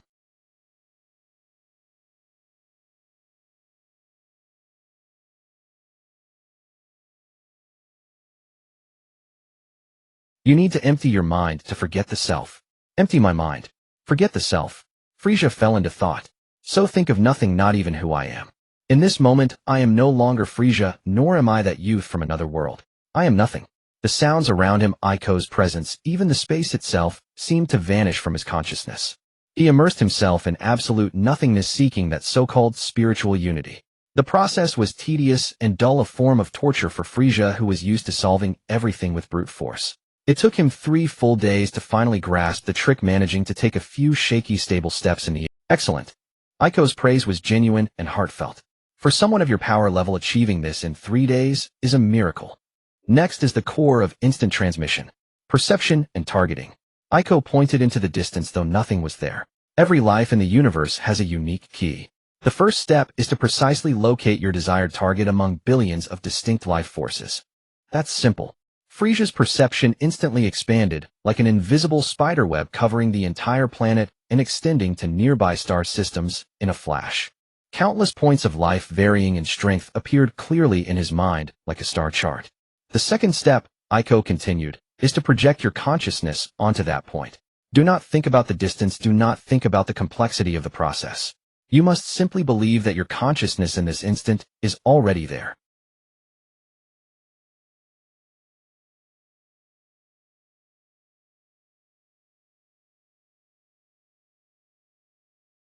Aiko's explanation was profound and deeply idealistic. Frieza asked no further questions. He directly locked onto the Elder's faint yet distinct key on the other side of the planet. He closed his eyes, his immense mental power concentrating instantly. Project consciousness. Summon body. Whoosh. The space around his body began to warp slightly, his form blurring like a mirage on a hot summer's pop. A soft sound like a bursting bubble. Frieza's figure vanished, reappearing abruptly 3 meters away. It failed. Aiko didn't seem surprised. This is quite normal. Mr. Goku, please don't release too much ki. You must understand, trying to force a star through the eye of a needle requires extremely delicate control, not brute strength. Frieza said nothing, but the faintly trembling tail behind him betrayed his inner irritation and frustration. He tried a few more times. Pop. 5 meters. Pop. 10 meters. His best attempt only moved him less than 100 meters, and his landing was so clumsy, he nearly fell headfirst. Damn it. This technique is truly hard to learn. But I cannot give up. Continue. Since I've fully grasped the essence of it, all that remains is practice making perfect. He closed his eyes, no longer heeding any of Awaken's guidance. He tried again and again. A soft pop. 30 meters. Pop.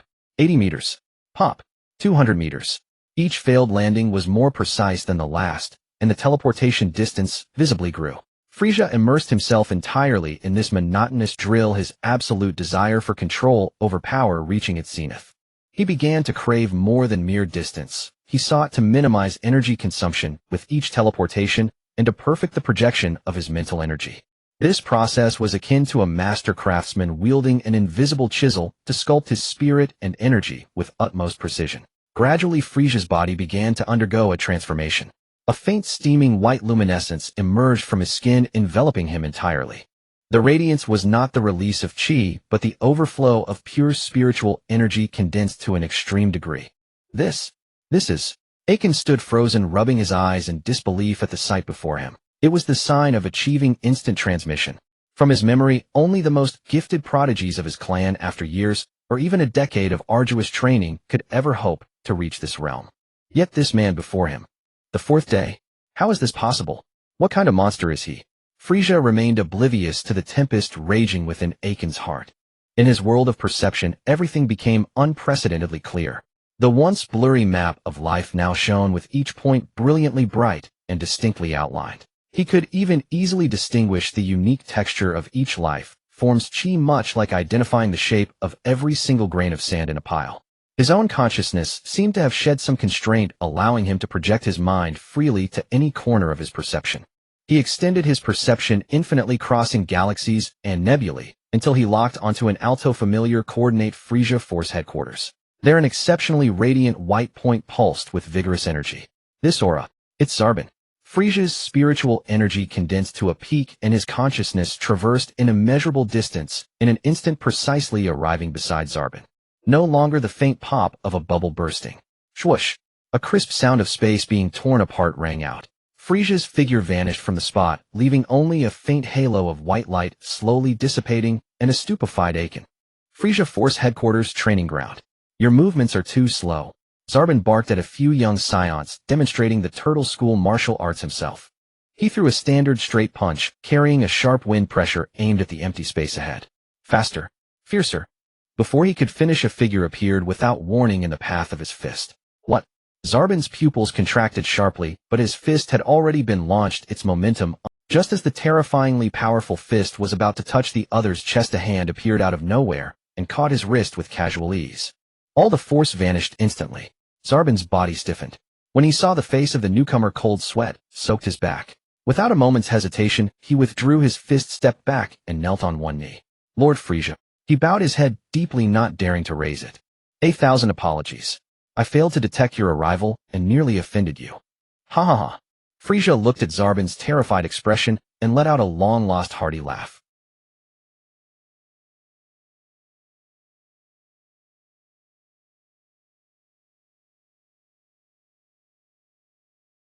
He stepped forward and patted Zarbin on the shoulder. Well done. Keep up the good work. Leaving these meaningful words, Frieza raised 2 fingers and lightly touched his forehead. Swoosh! His figure vanished again, as if he had never been there. The training ground fell into dead silence. Zarbin slowly raised his head, his eyes blazing with unprecedented fervent golden light. Lord Frieza has grown even stronger. This elusive ability. Long live Lord Frieza. He sprang up, raising his arm in a cheer. I will dedicate myself wholly to conquering the entire universe for you. He turned to look at the few utterly speechless young scions, cleared his throat, and his expression became even more resolute and severe than before. Swoosh!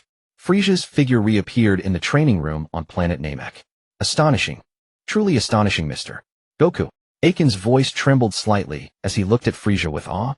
Frieza ignored the flattery and asked directly, so can we begin with the other secret techniques now? Yes, of course. Aiken nodded immediately. In the following time, the focus of training shifted entirely to the realm of spirit and secret arts. Frieza went to the stone pagoda complex where the elder had been. He no longer entered any room, but sat cross-legged in the void atop the highest spire. Emptiness. Stillness. He sat there for an entire year. During that year, he perfectly combined the ultimate energy compression technique with spiritual control, mastering a series of Namek's extraordinary arts. The secret technique to forcibly separate another's aura. The ability to freely control body size, both enlargement and shrinkage. He even learned Namek's ultimate trump card, a top-tier clone technique, far superior to the Four Witches technique created by Earth's Tien Shinhan. By compressing his own chi and spiritual energy, he could create a true clone with independent consciousness capable of long-term existence and even autonomous training. When the clone and the original body reunited, the increase in power would be unimaginable. Frieza became the first alien in history to master this technique.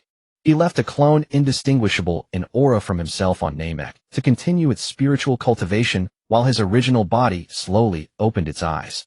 After prolonged mental training, my stagnant combat power is already eager to surge. It's time to go and achieve a breakthrough. I wonder how the fruit of the spirit tree is growing and whether those young scions have made any progress. Thinking of all this, Frieza raised 2 fingers to his forehead. His figure vanished instantly beneath the sky of planet Namek. Swish! Frieza's figure solidified once more, appearing at the center of the colossal training ground of the Frieza Force Headquarters. Beneath his feet lay a solid alloy floor, and the air was thick with a mix of metal and sweat. On one side of the training ground, Sabo was sternly instilling military ideology into a group of scion cubs. Beside him, Captain Jinyu stood with his hands behind his back, his expression devoid of emotion, while a bit further away Bardock leaned against the wall watching with cold indifference. Throughout this year, the entire army operated in an orderly manner with countless energies belonging to the newly reborn Frieza force moving methodically across the planet's surface and the vastness of space. Lord Frieza. The first to react was Jinyu. He almost instantly responded the moment Frieza appeared, immediately executing a signature dance move, his actions exaggerated and theatrical. Following this, Sabo, Bardock, and the training Saiyan cubs all noticed the commotion. In an instant, the entire training ground fell silent. Everyone, including the unruly Frieza force officers, knelt before Frieza on one knee. "We pay our respects, Lord Frieza." The resounding voice of reverence echoed across the vast training ground. Jinyu maintained his peculiar pose and began to report without raising his head, "My lord, in the years since your departure, the Spirit Tree's traction plan has progressed very smoothly." His voice was filled with an excitement that hinted at seeking praise. "Following your instructions, we sacrificed all the life planets within the occupied star systems nearby as nourishment for the Spirit Tree. Its absorption ability is terrifying. The total energy of a weakly vibrant planet can be completely consumed within a single day. Some particularly strong planets can even produce multiple fruits. As of today, we have harvested a total of 513 Spirit Tree fruits." Jinyu paused briefly, then continued, "The planets for planting the divine beans have also been heavily garrisoned. However, the growth cycle of the divine beans is lengthy, and the yield is low, with less than 100 harvested so far. Over 500 Spirit Tree fruits and nearly 100 divine beans. My goodness, this is indeed a tremendous harvest." Frieza felt a surge of joy within, yet maintained his inscrutable imperial demeanor on the surface. "Very good."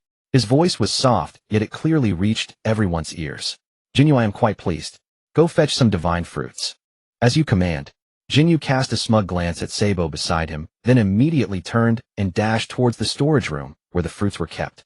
Seeing this, Sabo dared not lag behind, quickly stepping forward and also kneeling on one knee before Frieza, raising a data tablet high. "Lord Frieza, this is my action report for the past year." Frieza's gaze fell upon the tablet as data flowed rapidly before his eyes. Rows of battle achievements were crystal clear. Eradicated several star systems' resistance forces, ruthlessly suppressing all unstable elements. Broly recorded as 3-star merit. During the campaign, discovered planets containing special ultra-high-strength metals and several rare resource planets. Dale's recorded as 2-star merit. Successfully subdued several powerful battle clans and annexed a medium-sized star system without shedding blood. Bardock, Kakarot, Vegeta, and Raditz each recorded as 1-star merit. "Oh ha ha ha ha." Frieza let out his signature laugh, filled with unabashed satisfaction. He looked at the contents of the tablet, nodding in approval. "Sabo, you truly are an outstanding subordinate." Sabo's body trembled, overwhelmed by a mix of joy and gratitude. "For Lord Frieza, I am willing to give my all and face death without hesitation." "Very good." Just then Jinyu returned with a specially made storage box, which opened to release a refreshing fragrance. Frieza lightly flicked his finger. Whoosh, whoosh, whoosh. Several crystalline fruits flew out of the box, precisely hovering before everyone present. "I am very satisfied with your performance." Frieza's voice carried a hint of temptation. "This is a reward for you. Consume it, and strive to digest the energy within. This will bring unimaginable benefits to your bodies and potential." Dale should have already introduced the details to you. All the Saiyans mentioned, their eyes erupted with disbelief. They immediately expressed their gratitude in unison, then without hesitation grabbed the fruits and began to devour them voraciously. Boom. The first to undergo a transformation was Broly. An aura of immense power surged, far exceeding before, as subtle green light flickered wildly within the flames of energy, surrounding him, seemingly on the verge of bursting forth. Indeed, this little guy's great ape power has begun to awaken. The power of the Spirit Tree fruit has become the final catalyst. In no time, his destructive power should erupt completely. However, my summary of spiritual training this year can help him sort through this raging power. Frieza's mind stirred, and his figure instantly appeared before Broly. He extended a finger, gently tapping on Broly's forehead, which was tense from the energy impact. Buzz, a vast and pure method of spiritual conditioning, flowed directly from his fingertip into the depths of Broly's mind. The once tumultuous green flames began to gradually stabilize upon contact with this spiritual force, no longer rampaging, but instead slowly integrating into Broly's limbs and bones. Useful. Next, it all depends on your own fortune, kid. Having completed this, Frieza no longer paid attention to the Saiyans whose auras were rapidly rising, but instead looked with great interest at another bag that Jinyu had brought. Divine beans. They are indeed good items, but carrying a whole bag each time is ultimately inconvenient. As Frieza's words fell, the blue ring on his fingers suddenly flickered. Shuiyu's voice sounded, "My lord, if you wish to carry items, this can actually be easily resolved." With a light shout, Shuyu's ring glowed brightly. The bag of divine beans in Frieza's hand vanished into thin air. In the next moment, the ring flashed again, and the bag of divine beans reappeared intact. A storage ring? Incredible! A genuine surprise flickered in Frieza's eyes. "Good. You are truly amazing, Shueya," he exclaimed sincerely. The blue ring instantly turned bright red, as if embarrassed, and stored the divine beans away, then happily glided gently between Frieza's fingers. Boom. Just then, an overwhelmingly powerful aura erupted from behind, followed by a series of slightly weaker, yet still astonishing auras gradually stabilizing. One by one, the crowd gradually digested the power of the fruits and slowly regained consciousness. The most noticeable among them was Broly. He simply stood there quietly, but the overflowing energy seemed almost tangible, swirling around his body and imparting an immense sense of pressure to those nearby. "Wow. Amazing. This battle power. It feels like it surpasses that of Instructor Sabo," Kakarot exclaimed with wide eyes, his innocence radiating in his astonishment. Smack! Raditz slapped him on the back of the head. Brother, you're bullying me again," Kakarot protested, holding his head in grievance. "TCH. Vegeta shot a disdainful glance at Kakarot. "This idiot. I intend to become the strongest Saiyan from now on. Don't forget my previous identity." He then turned to Raditz, snorting coldly. "And you, Raditz, have you forgotten the last time you smashed his head and knocked him out?" He woke up looking this naive. "Even if he is the weakest among us, he is still a subordinate of Lord Frieza, so you better temper your behavior." All right, Prince Vegeta, I've heard enough of your words to wear my ears out. You're even more nagging than my mother," Raditz said impatiently. "Shut up." Bardock's low reprimand made the few restless boys immediately close their mouths and stand up straight. Ha ha ha ha. Frieza watched this scene and laughed again. "It seems you are all lively," and his gaze swept over the several Saiyan cubs whose powers had just surged, a hint of amusement glinting in his eyes. "I am quite curious how strong you have all become." His gaze swept over the several Saiyan cubs whose powers had just surged, a hint of amusement glinting. Then, "Forgive me." Dales was the first to charge, letting out a low shout as his figure vanished from where he stood. "Yeah?" In the next instant, he appeared before Frieza, a heavy power-laden fist hurtling straight toward the tyrant's face. Indeed, much faster. Frieza appraised inwardly, yet his bodus reaction far outpaced his thoughts. Still not enough. He merely shifted his body slightly to the side and Dallas' fist grazed past his cheek. Before Dales could alter his move, Frieza spun around and delivered a swift, powerful kick that slammed into the Scion's midsection. Thud! Dales was sent flying like a cannonball, the force of the blow carving a long trench across the solid alloy floor. "Lord Frieza, watch out!" Kakarot and Vegeta launched their assault, almost simultaneously attacking from the left and right. A fist and a kick, each carrying astonishing power, aimed for Frieza's temple and ribs. Frieza let out a light chuckle, yet his movements showed no sign of hesitation. He casually raised his arm, precisely blocking Kakarot's fist, while lifting his other leg to firmly intercept Vegeta's heavy kick. Both blocked. In that moment of stalemate, Raditz and Broly had already flashed before Frieza. Destruction cannon. The two moved in perfect sync, one on each side, each condensing an energy sphere in their palm. One was crimson, the other emerald green. The two orbs, brimming with violent energy, blasted toward Frieza from point-blank range. Boom. A violent explosion instantly engulfed Frieza's form. Smoke and dust filled the air, and a furious shockwave like a hurricane swept through the entire training ground, forcing Zarbon and Jinyu to shield their eyes. "Don't stop." Dales, who had been kicked away, had already flipped back to his feet. Wiping the blood from his mouth, he roared toward the sky. "Against Lord Frieza, that kind of attack is useless." As the words left his mouth, the 5 Scions had already scattered, firing countless energy blasts from 5 different directions at the explosion's epicenter. White, blue, and red energy spheres wove together into a net of death, shrouding the area without a single gap. Rumble. Within the massive training ground of Frieza's headquarters, the supposedly indestructible special alloy floor finally began to crack and splinter under the relentless assault. The entire training facility shook violently, as if it might collapse at any moment. "These brats.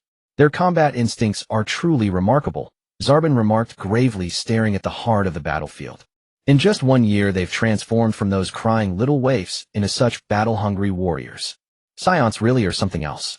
Captain Jinyu, hands clasped behind his back, stood beside Zarbin, observing his astonished expression. So, do you fancy this Scion body of mine? There are still a few Scions out on missions. I could easily swap with a high-power one for you. Looking at the Scion version of Jinyu, whose nostril hairs were still blatantly visible, Zarbin felt a wave of physiological disgust rise in his throat, nearly causing him to vomit on the spot. No, that won't be necessary. Elsewhere on the battlefield. Whoosh! At the center of the explosion, Frieza suddenly thrust both arms outward, unleashing a terrifying aura far surpassing the combined power of the 5 Scions. The relentless barrage of energy blasts was actually pushed back by this overwhelming presence. The spheres hung in the air, distorted, and finally reversed direction entirely. Energy backlash. Retreat.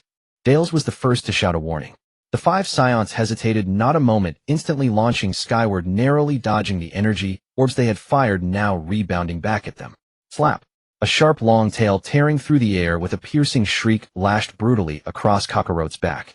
Before he could even cry out, he was sent flying.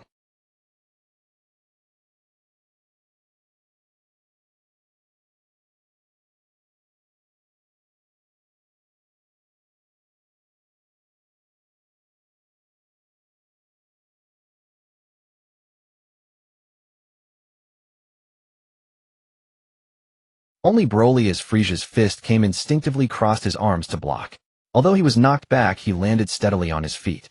This little bit of power is not enough. Frieza landed in the center of the 5, coldly surveying the younglings as they picked themselves up. Yup. He elevated his aura once more, releasing an even more immense and majestic pressure that swept outward, nearly blinding the Scions. Now I'm going to start putting in a little effort. Thud, thud, thud, thud, thud. The moment the words left his mouth, Frieza's form vanished. 5 consecutive dull, heavy impacts. The 5 Scion cubs were sent flying backward, almost simultaneously smashing violently into the distant alloy walls and creating 5 human-shaped craters.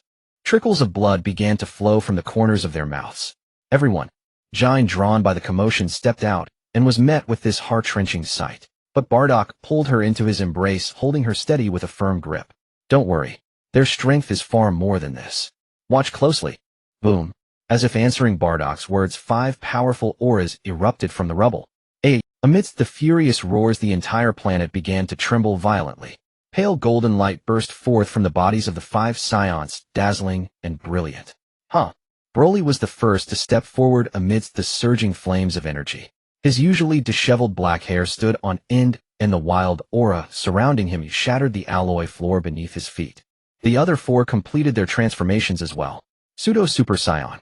Their pure white eyes, devoid of any emotion, were fixed intently on Frieza. Come. Frieza initiated the attack, his long tail turning into a white bolt of lightning as it lashed out. But this time Broly reacted first. He grabbed the incoming tail with an iron grip. Oh. Broly roared, the muscles in his arms bulging as the primal great ape power within his blood erupted without restraint. What? For the first time, Frieza felt a jolt of shock. His tail, powerful enough to shatter mountains, was being forcibly yanked by an immense strength. Broly swung him around, pulling him forcefully toward the other side. Their Kakarot had already taken his stance, his hands cupped together, gathering a ball of dazzling blue energy. Kamehameha! A beam of pure blue energy erupted forth, instantly reaching Frieza's. Boom! Frieza hastily crossed his arms to defend the energy of the Kamehameha hammering against them. At that moment, Vegeta and Raditz appeared like phantoms, one on each side of him. Their knees, carrying the force of 10,000 pounds, slammed viciously into Frieza's blocking arms. NGH. A heavy, powerful impact created a tiny gap in Frieza's defense. Now, having landed their blows, Vegeta and Raditz swiftly retreated. Dallas' form materialized directly in front of Frieza. His golden aura exploded outward, and his pure white pupils transformed entirely into a vivid emerald green. Super Saiyan. Aiming his single arm at the momentarily defenseless Frieza, a condensed golden energy sphere blasted forth from his palm. Super Spirit Bomb. The colossal golden sphere slammed squarely into Frieza. Frieza let out a furious roar, clutching the massive energy ball, as an irresistible force propelled him backward, his feet carving 2 deep furrows into the hard alloy floor. He was pushed back hundreds of meters. Yaya. Veins bulged on Frieza's forehead as he strained his arms, the massive sphere beginning to compress and distort under his immense power. At that moment, the other four acted in perfect coordination, unleashing a relentless barrage of energy blasts from all sides that hammered Frieza, constantly disrupting his focus. These blasted brats. They're getting to be a real handful. Kaboom! A deafening explosion sent a small mushroom cloud rising from the center of the training ground. Huh. The five Saiyans remained in their attack poses, panting heavily, their battle suits drenched in sweat. The thick dust slowly began to clear. A solitary figure stood silently at the epicenter of the blast. Even Frieza bore a few distinct cuts on his body. Oomph. Ha ha ha ha ha. He started with a low chuckle which then erupted into unrestrained laughter. Excellent. Very good. To have left marks on my body, you little brats are truly remarkable. Frieza did not hold back his praise. With a casual wave of his hand, 5 senzu beans flew precisely toward the Saiyans. Eat them. Continue. Without a moment's hesitation, they swallowed the beans, their injuries and depleted stamina instantly restored to their peak. Watching them rekindle their fighting spirit, Frieza felt his own blood begin to boil. An earth-shattering aura was released from within him without restraint. 20 billion. The long stagnant bottleneck of his battle power shook violently, as if it might shatter at any moment under the surging tide of this fighting spirit. Round 2. Begin. Boom. Frieza's earth-shattering aura was no longer held back in the slightest. The entire training ground wailed in agony. The indestructible special alloy floor was forcibly torn apart by the sheer atmospheric pressure, rippling and shattering like waves. Shards of metal scattered like blades in a gale. Bardock had anticipated this. With a sweep of his arm, a blue energy barrier instantly materialized, shielding both him and Jine securely within. Ugh! Jine forced her eyes open amidst the violent tremors. Through the barrier, she witnessed the apocalyptic scene unfolding before her. Amidst the dust and shattered metal, that small figure stood out so starkly. Kakarot. Her greatest worry had always been her youngest son, the weakest since birth. Over there at the heart of the terrifying pressure, Kakarot was the first to move. He tilted his head, legs trembling, yet he gritted his teeth and persisted bit by bit against the crushing force that could pulverize steel, trying to straighten up again. Oh, Frieza was slightly taken aback. What a defiant spirit! My fate is my own to command. Whoosh. The moment the thought flashed, Frieza's figure had already vanished from where he stood. In the next instant, he appeared before Kakarot. The others couldn't even react. Smack. A seemingly casual chop landed solidly on Kakarot's nape. Kakarot's eyes rolled back, and he was sent flying like a broken puppet, gouging a trench into the rolling alloy ground. Frieza was about to turn his attention to the others. A roar of defiance rang out. Kakarot, who should have been unconscious, forcibly twisted his body midair, slammed his feet onto the ground, and charged back. His aura had not diminished, it had increased. Whoosh. Frieza vanished again, with ease, effortlessly dodging Kakarot's powerful punch. He spun around, delivering a midair kick aimed at Kakarot's abdomen, repeating his earlier move. But the next second, heaven and earth seemed to invert. The moment his fist missed, Kakarot planted one hand on the ground in an impossible posture and swept his other leg low in a reverse kick. Frieza's attack missed, and his own stance was completely disrupted by this unexpected sweep. Not only Frieza, but even Jinyu in the distance and Vegeta, who was fighting alongside them, were startled. Now's the chance. Go! Tullus was the first to react, his figure bursting forward. Bam! Bam! Frieza's back took 2 solid heavy hits. His movements were blindingly fast, leaving only a blur of afterimages in his wake. The 4's fists and feet, carrying the force to shatter mountains, all struck.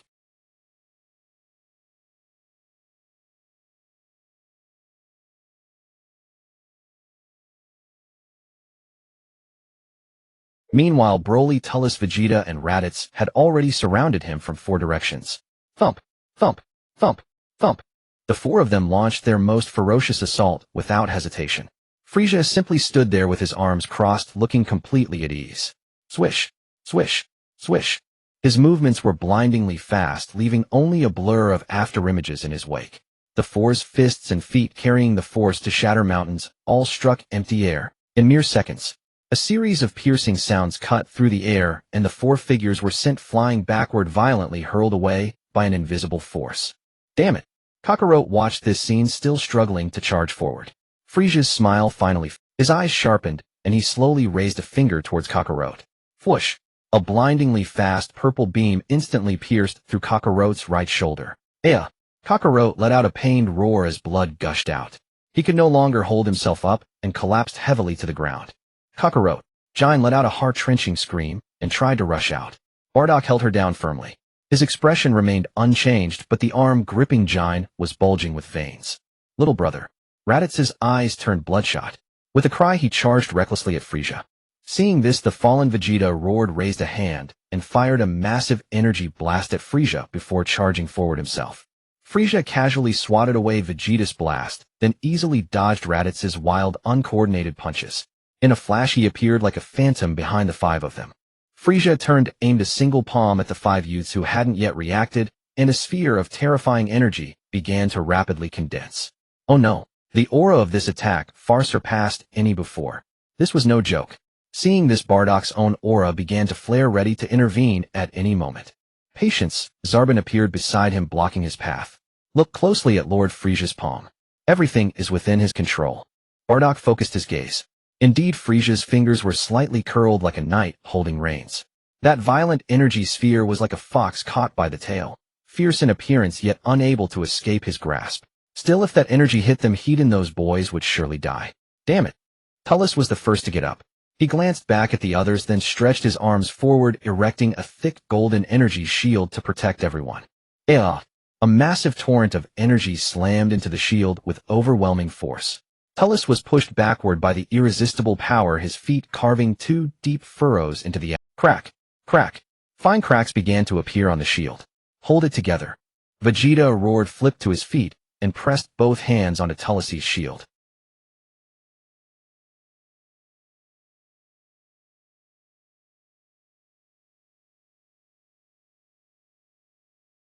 Yet the immense force was still overwhelming. Kakarot lay on the ground, watching the four figures shielding him. Through his blurry vision, tears mixed with blood slid down his face.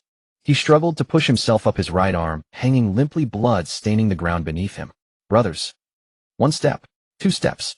He dragged his grievously wounded body to the front of the shield. Get lost, Kakarot. Vegeta sensed the movement behind him and shouted without looking back. Don't get in the way. Heh. Kakarot let out a faint laugh. He stared at Vegeta's back, and then an unprecedented rage surged from the depths of his heart. I can't keep hiding behind you all. With his uninjured left hand, he slammed it against the violently shuddering shield. A golden aura like that of a Super Saiyan in its pseudo-form erupted from him. In his pure white pupils, distinct outlines began to appear, followed by a flash of emerald green. Boom. A dazzling golden light, far surpassing anything before, burst forth from his body. What is this? Vegeta and Raditz stared in disbelief at Kakarot, whom they had always considered the weakest. This aura, this transformation. It was exactly the same as Tullus's Super Saiyan form, but in an instant the surging aura vanished. The golden light on Kakarot dimmed, and he collapsed backward, completely spent. Kakarot. Raditz instinctively reached out to catch him. In that moment of distraction, the shield maintained by the four of them slackened. Boom. The shield shattered. The massive energy torrent was about to engulf the five of them, and in their eyes a giant death loomed. Just then Frieza's fingers snapped open. The raging energy torrent instantly split into 5 slender streams, brushing past the 5 bodies and disappearing into the endless cosmos beyond the training ground. Thud! The 5 could no longer hold on. They collapsed to the ground, gasping for air, unable to move even a single finger. A wave of relief at surviving the ordeal washed over them. They have such remarkable combat talent and potential even before adulthood. What a pity it's still not enough to push me past my limits. Frieza slowly turned around, feeling a hint of disappointment. It seems I'll have to use my clone to level up after all. He thought to himself, preparing to leave. Lord Frieza. A steady voice tinged with anger made him stop. Frieza turned to look. Bardock had somehow walked to the center of the arena, looking at him with an immensely excited expression. Lord Frieza. Nearby Jine had already run to the children, looking at Frieza with teary eyes. Frieza casually flicked his hand, and 5 senzu beans landed precisely in Ginna's palm. Then he turned his gaze to Bardock. Let's call it a day. Your sons have done well, but you. Before he could finish, boom, an overwhelming surge of energy erupted from Bardock's body. A dazzling golden light shot into the sky, illuminating the wreckage of the entire training ground. Within that brilliant golden radiance, Bardock's black hair stood on end, turning a pure gold. His deep eyes also transformed into a calm and confident emerald green. A red headband stained with the blood of his fallen comrade fluttered wildly across his forehead. Frieza's initially disappointed expression froze completely. His body began to tremble uncontrollably from this sudden, immense aura. Not from fear, from excitement. The sheer volume of this energy. Well then, Bardock spoke slowly, a hint of a smile playing on his lips as he looked at Frieza. This should be enough to satisfy Lord Frieza, shouldn't it?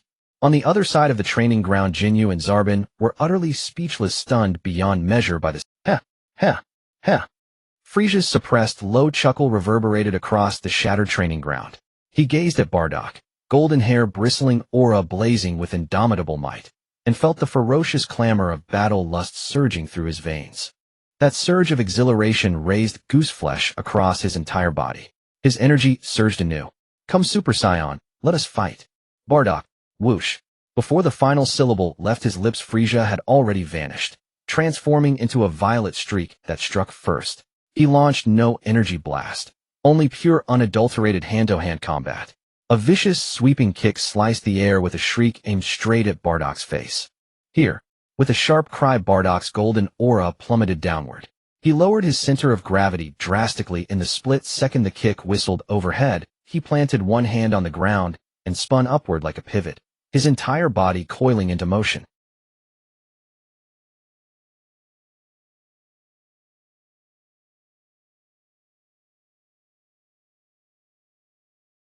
Bang!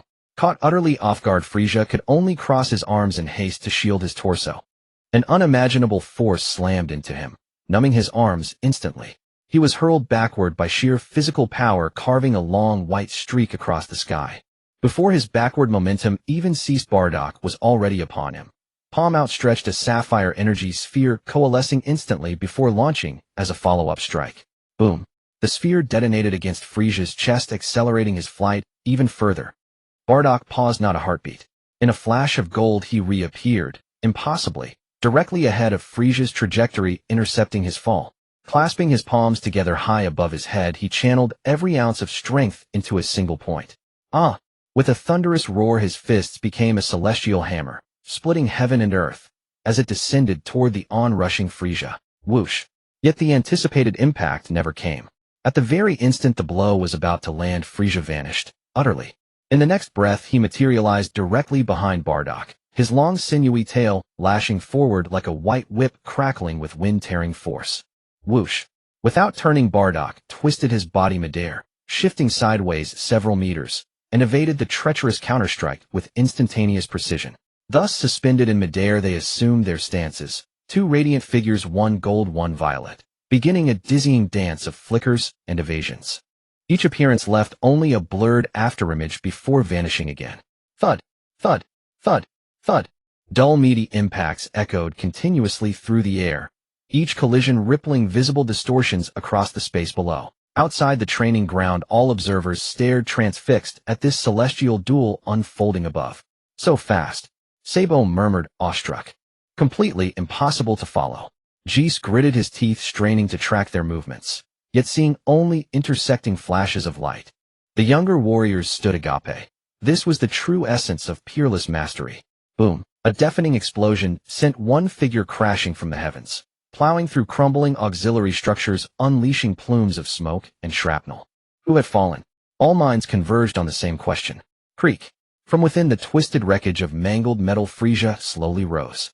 He brushed his fingers across his lip, leaving behind a vivid smear of violet blood. He was wounded. Impossible! Jis gasped in disbelief. Lord Frieza, actually driven onto the defensive, in an instant. Sabo clenched his fists tightly, but his gaze was sharper. He saw the growing feverish gleam of excitement upon Frieza's face. Yes, Lord Frieza is truly engaged in battle, but where does this unshakable composure stem from? Frieza extended his tongue, licking the blood from his fingertip. The metallic sweetness only deepened his thrill. What a magnificent Super Saiyan, a true legendary warrior. Yet clearly, he has not yet unleashed his full potential. This pace alone won't push me past my own. I must devise a method. His eyes lingered briefly upon Bardock, then slowly drifted toward Jine and the 5 children far in the distance. A mischievous glint flashed across his gaze. You wretched monkey. Frieza's voice turned shrill, venomous. Daring to mar my flawless form with such an ugly wound. Unforgivable. I shall erase every last filthy scion from the cosmos. Not one shall. First I'll begin with your brats, flaying them limb from limb, stitching their skins into the most exquisite ornaments for my throne. Bardock's golden aura flickered, then flared, intensifying ever so slightly. And that woman too. Frieza sneered, raising a finger to point, across the battlefield, at Jine locked in combat with the children. I'll make her wish for death 1,000 times over. My soldiers, those lonely garrisons stationed on remote worlds, might find a mature scion woman like her exceedingly intriguing. Ha ha ha. Hearing those words, Bardock slowly bowed his head. His golden bangs fell forward, casting his face into deep, impenetrable shadow. His body began to tremble, subtly then violently. Boom. A shockwave of terrifying magnitude erupted from him, golden aura solidifying into tangible force, fracturing the alloy floor beneath him inch by inch. Friday. Frieza. That voice forced between clenched teeth carried oceans of murderous intent. You bastard. Success. Precisely triggered. I'll reward you handsomely once this concludes. Frieza chuckled inwardly. Only for his clenched teeth carried oceans of murderous intent. A fist, dense beyond reckoning, slammed squarely into his face. Ugh. His head snapped violently backward. He became a living projectile hurtling away. Boom, boom, boom. A relentless cascade of cataclysmic detonations shook the world. Frieza's body shattered everything in its path, gouging a bottomless trench across the surface. I am angry, Frieza. Bardock shot into the ruins, launching a merciless barrage of punches and kicks upon the still-fallen tyrant. Each punch bore the fury of eternal vengeance. Each kick carried the will to annihilate all existence. Crack. As Bardock swung another devastating blow, Frieza, astonishingly, raised his arm and caught the fist barehanded. Thud. Frieza drove a kick into Bardock's abdomen, forcing him back half a step, then used the recoil to vault upright. Their clash now surpassed all prior intensity. Wherever they passed, every remnant of architecture was reduced to dust by their rampaging ki. Spectators could no longer discern distant exchanges, only raw, overwhelming sensation. They sensed only one truth: Bardock's aura had erupted into pure, unrelenting slaughter. What happened, Bardock? Jine's hand tightened in quiet dread. Ah, exhilarating. Absolutely glorious. Frieza gazed at his trembling, bleeding hand, yet felt power surging endlessly within him, relentlessly shattering old boundaries. Meanwhile, Bardock fought with mounting alarm. His overwhelming dominance had begun to reverse. His opponent was an indestructible monster, growing stronger, not weaker beneath his onslaught. They exchanged blows, fists colliding with brutal finality, sending both reeling apart in opposite directions. Bardock stabilized midair, raising one hand high as a deep blue energy vortex spiraled into being. I will end this. Behold. With a mighty roar, he unleashed a colossal azure beam, ripping through the heavens toward Frieza. Frieza faced the apocalyptic assault with serene satisfaction. He too raised one hand. Within his palm bloomed a crimson energy sphere wreathed in crackling black lightning, radiating ominous, world-ending malice. Two opposing forces, utterly distinct yet equally terrifying, collided in midair. For one breath the universe fell silent. Then, a storm of raw energy exploded outward, vaporizing debris, scattering rubble into nothingness. Spectators instantly erected full-power energy shields. There Jine stood shielded, her 5 children forming a tight protective ring around her. Yeah. Veins bulged across Frieza's and Bardock's foreheads as they poured every last shred of strength into their beams. The azure column and the crimson-black beam strained, devoured each other, coalescing into an unstable singularity suspended in the sky, refusing to yield. At last both exhausted their reserves almost simultaneously. The untethered chaotic energies collapsed, beyond control.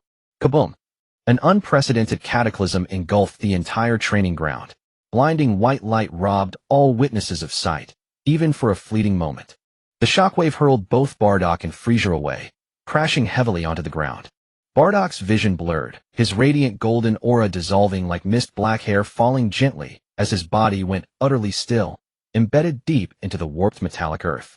Frieza fared little better, kneeling on one knee, cradling a limp, useless arm, breathing ragged. A translucent figure materialized from his fingertips. Shueyu. Frantic, he pressed a senza bean into Frieza's mouth. Lord Frieza. Bardock. Elsewhere the onlookers rushed forward en masse. Kurzed. Through Jine's urgent call, Bardock pried open a narrow slit of an eye, weakly whispering, "You flee now." Frieza swallowed the senza bean, his wounds sealing instantly. He offered a faint smile, halting Jeese and the others with a gentle gesture. Give him a Senzu bean. But Shui Yu held the bean, uncertainly bewildered by his master's intent. Frieza lightly patted his back, then shifted his gaze past the crowd, settling upon the dying Saiyan. Remember, Bardock, rage, and the will to protect. That is the true key to unlocking greater Saiyan power. Bardock shuddered, lightning flashing across his fading consciousness. He stared stunned at Frieza, then understood wordlessly in utter silence. Shui Yu glanced between his master and Bardock, then immediately placed the Senzu bean into the Saiyan's palm. Frieza turned without another word, his inner energy boiling, demanding release. Without hesitation, he shot skyward, vanishing into the void. Huh.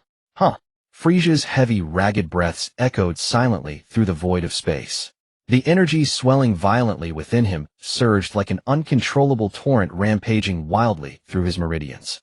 He plunged into a dense cluster of meteorites. Breaking through here should be safe enough. Shui Yu had vanished from his fingertip without him noticing. Good, at least I no longer need to divert energy to shield him. If battles like the one I just fought become the norm, I may not be able to ensure his safety completely. Frieza floated in the frigid emptiness of space, closing his eyes and sinking his entire consciousness deep within his body. He guided the power teetering on the brink of its limits, channeling it to converge and circulate within his dantian. Strands of supremely pure energy were refined, beginning to nourish and fortify his physical form. Every single cell screamed out in a blend of agony and ecstasy. Aya! An invisible wave of force erupted from his body, expanding outward in all. The entire vast meteor field shuddered violently under the shockwave. Countless colossal rocks were torn from their orbits, crashing chaotically into one another in the silent void. Boom. It was as if an unseen barrier had been shattered into oblivion. The energy within Frieza, once a vast ocean, was now filled to the brim in an instant. Then with unimaginable speed it expanded wildly, transforming into a boundless sea of stars. Roar! A suppressed bellow tore from his throat. A dazzling purple aura erupted violently in the pitch-black cosmos. A terrifying wave of heat instantly swept through the entire meteor field. Countless meteors were vaporized and pulverized upon contact with the searing aura. Back at the base, almost simultaneously, everyone felt that bone-chilling pressure emanating from the void. They all raised their heads to look. Lord Frieza, what terrifying, what overwhelming power. Bardock had already consumed a Senzu bean, returning fully from the brink of death. Bolstered by the Saiyan trait of surging power after a near-death recovery, his battle power had increased considerably once more. He sensed the energy far surpassing its previous level, yet his heart was filled with complex emotions. Is this why you fought us? Could it be that you too, like our warrior race, yearn to break your limits through life-or-death combat? Just moments ago I harbored such murderous intent toward you. An indescribable shame welled up within Bardock's heart. The words Frieza had left behind still echoed clearly in his ears. Rage and protection. This Emperor of the Universe was more Saiyan than the Saiyans themselves. Bardock thought silently. I understand now. Zarbin suddenly murmured, his body trembling slightly with excitement. Everyone turned to look at him, confusion etched on their faces. Lord Frieza's goal was never simply to conquer the universe. Zarbin's voice carried a hint of fervor. His foresight and wisdom have far surpassed what we could imagine. What we see, what we understand, may be nothing more than an insignificant piece of his grand scheme. It was only when the plans he had laid out unfolded before us, step by step, revealing their true face, that Zarbin finally awakened. I am in awe. Even being a mere pawn on his chessboard is a role I accept willingly. Listening to Zarbin, Bardock nodded in profound agreement. Without Lord Frieza, I would not be who I am today. He turned to look at his wife and the children, who were both comrades and kin. I find myself looking forward to the path ahead more and more. Ha ha ha. Jinya's signature loud laugh broke the momentary solemnity. Everyone, to celebrate Lord Frieza's greatness. How about joining me for a celebratory dance?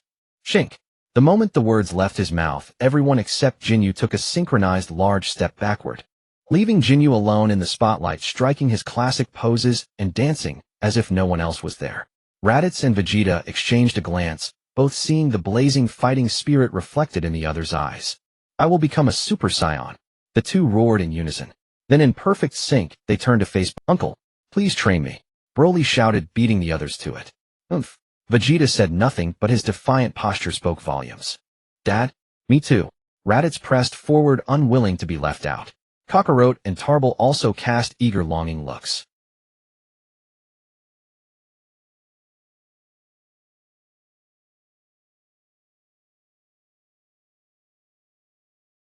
Having witnessed the cataclysmic battle between Bardock and Frieza, the deep-seated warrior instincts within their blood had been fully ignited. Bardock looked at them, a smile spreading across his face. Heh, as long as there are no other missions anytime. Oh. A collective cheer erupted from the group. Jine stood to the side watching the scene with a gratified heart. She looked up towards the direction of Frieza's energy, and tears finally began to stream down her face. I never imagined our family could be so fortunate. Hey. Hey! Just as everyone was distracted, they suddenly noticed a small figure had somehow appeared next to Jinyu, earnestly mimicking his gyrations. Who are you? Zarbin asked in confusion. The figure stopped moving. It was Shuiwe, the one who had delivered the sins of beans to Frieza and Bardock earlier. He scratched his head, a little sheepishly smiling as he recounted his encounter with Frieza and revealed his true identity. While everyone was still stunned by his incredible abilities, Shuiwe decided to give them an even greater shock. The space around his body began to ripple. The next second, a figure identical to Frieza materialized before them. Everyone, including Bardock, was astounded by his miraculous power. Shuiyu's transformed Frieza was not only a perfect physical copy, but also mimicked that lofty, arrogant demeanor with uncanny precision. He began to imitate Frieza's speech and mannerisms, but the deliberately affected tone was so hilariously absurd that everyone except Jinyu couldn't help but chuckle. Just as Shuiwe was still performing with his back to the group, he suddenly sensed a shift in the atmosphere. Jine, Bardock, Zarbin, and the others tensed up, standing ramrod straight, with expressions of extreme seriousness. Oh ho ho! A familiar, slightly amused voice drifted from behind Shuiwe. I didn't know you had such a talent for performance. You little rascal, itching for a lesson, are you? Shuiyu's movements froze instantly, as if petrified. He turned his head inch by agonizing inch, stiffly looking back. The real Frieza had somehow appeared silently behind him, watching him with a smile. That unfathomable energy, now many times more powerful than before, was perfectly concealed within his body. Yet the faint aura it leaked was far more oppressive than ever, crushing the air from their lungs. Thump! Frieza extended a finger and flicked Shuiwe lightly on the forehead. Ow! Shuiwe immediately clutched his forehead, tears welling in his eyes, instinctively about to drop to his knees and beg for mercy. Enough! Frieza raised a hand to stop him. I'm in a good mood today, so I'll let it slide. He looked around and began issuing orders. Jinyu, repair the damaged facilities and reinforce them. Put those ultra-rare metals Tarbell found. Yes, sir. Jinyu immediately stopped his dance, snapped a crisp salute, and turned to carry out the order. Zarbin, select some soldiers with good physiques and strong will from the army. Distribute those fruits to them and intensify their training. As you command. Zarbin bowed in acknowledgement. Frieza's gaze finally settled on Bardock. Thump! Without a moment's hesitation, Bardock dropped to one knee. I was foolish and spoke recklessly to you, Lord Frieza. I deserve death. Enough. Frieza waved his hand dismissively. I did it mostly for my own sake. An opponent who isn't strong enough can't give me a satisfying fight. He paused, then announced a more critical directive. From now on, you 6 Saiyans will split into 3 groups. Simultaneously expand our territory across the eastern, southern, and western galaxies. Any planet or civilization that dares to resist or disobey will be annihilated without mercy. Yes. The 6 Saiyans answered in unison, their blood boiling with fervor. Furthermore, Frieza's voice rang out again, carrying an undeniable authority. Keep getting stronger. Do not be satisfied with your current state. Surpassing the Super Saiyan is your new goal. At these words, the 6 were momentarily frozen. Surpass. The Super Saiyan was that legendary form, not the final destination. After a brief shock, a light brighter than ever before blazed in the eyes of the 6 Saiyans simultaneously. Frieza said no more. He simply crooked a finger at Shuiwe. Shuiwe understood instantly. His form shimmered and shifted, reverting to a water-blue ring that slid back onto Frieza's finger. Frieza turned away indifferently, leaving the noisy crowd behind. His steps halted before the carefully stored pile of spirit tree fruits.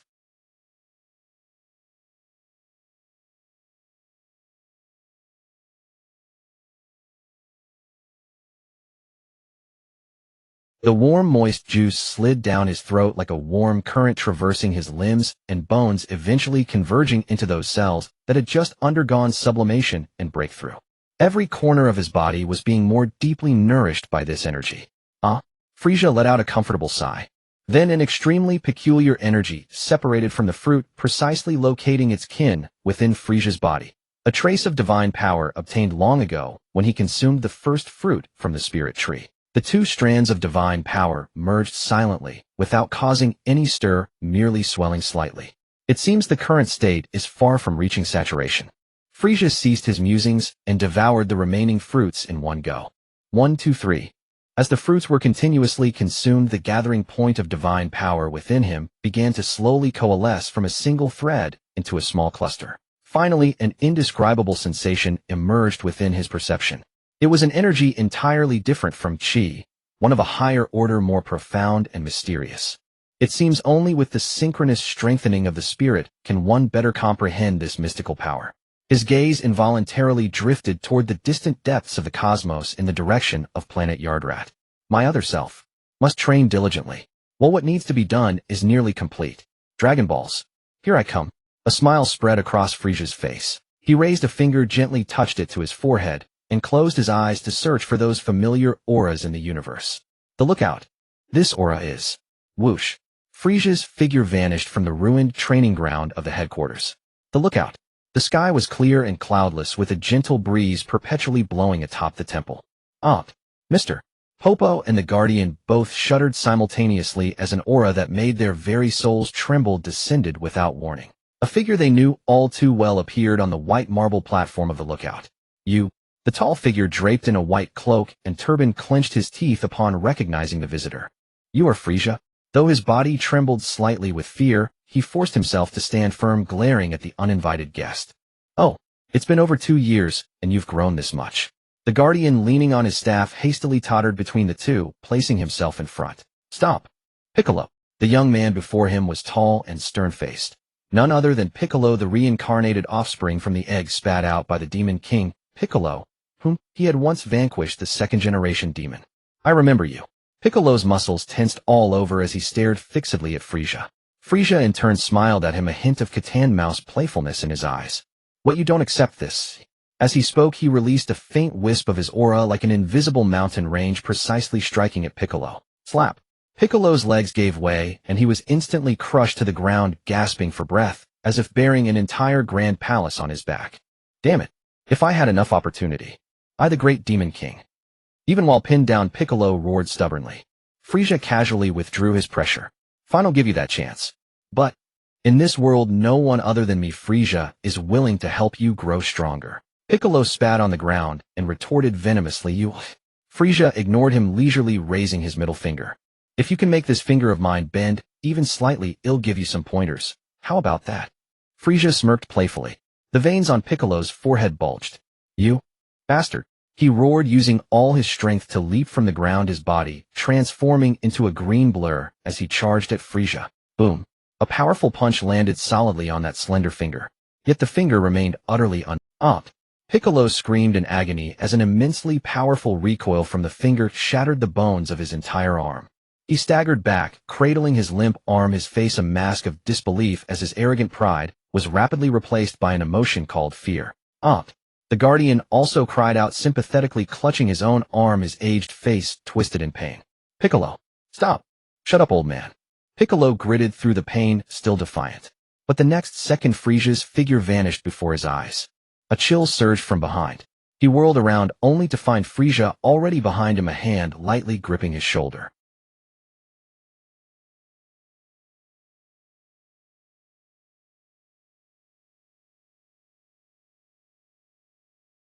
Ugh.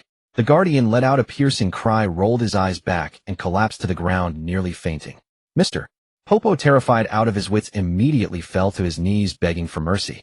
Please stop, brave Frieza. If the Guardian dies, the Dragon Balls will disappear. Isn't your purpose here the Dragon Balls? Frieza smiled lightly, and casually tossed the flesh to the ground. Even if Earth's Dragon Balls vanish, so what?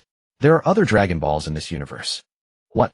Upon hearing this, Piccolo, still in agony, and the Guardian barely propping himself up, both stared at him in shock. Namek. Frieza uttered the name nonchalantly. Instantly, at the sound of that word, something buried deep in the Guardian's soul seemed to awaken. Namek. He murmured as vague images flashed through his chaotic mind. Ho ho ho. Remembering something, Guardian. You're in Piccolo's place of origin, distant Namek.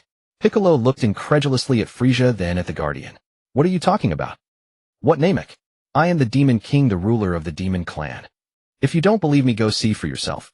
See if the people on that planet don't look exactly like you. Frieza's smile widened. Piccolo was about to retort, but the Guardian stopped him. That's right. The Guardian's voice was weak and distant. A long time ago, a catastrophe on my home planet forced me to take a spaceship and come to this planet. And to perfectly inherit the position of Guardian, to cleanse the evil thoughts within me, I separated the evil part of myself. The Guardian lifted his head with difficulty, looking at the stunned green youth. That is you, Piccolo. Piccolo was instantly struck dumb, as if thunderstruck, staring at the Guardian in disbelief. Enough. Frieza impatiently interrupted this family reunion drama spanning centuries. I didn't come here to watch your family melodrama. Where are the Dragon Balls? The Guardian gestured. Mr. Popo immediately understood and scurried from the depths of the lookout, carefully carrying out the 7 restored Dragon Balls, arranging them neatly before Frieza. The 7 Dragon Balls shimmered on the white jade platform of the temple, glistening under the sunlight with a mysterious and alluring radiance. Come forth, Shinran, and grant my wish. Frieza proclaimed, loudly reciting the incantation he had long since memorized by heart. In an instant, the clear sky transformed as dark clouds gathered from nowhere, shrouding the entire temple in shadow. Its body was clad in emerald scales that still gleamed in the dim light, its crimson eyes blazed like flames, and its 4 claws glinted with a cold, sharp edge. A colossal figure writhed and coiled within the dark clouds, circling the temple several times before slowly descending. A massive eastern dragon hovered before Frieza. Its body was clad in emerald scales that still gleamed in the dim light, its crimson eyes blazed like flames, and its 4 claws glinted with a cold, sharp edge. Speak your wish. Whatever it may be, I can grant it.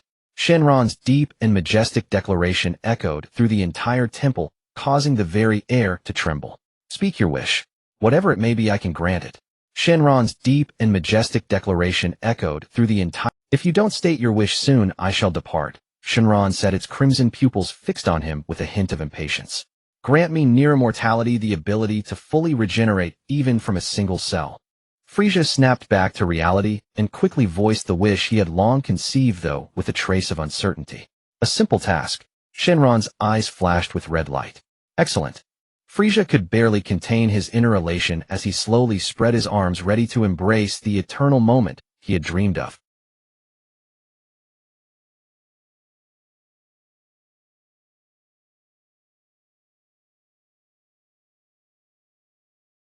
Is it done?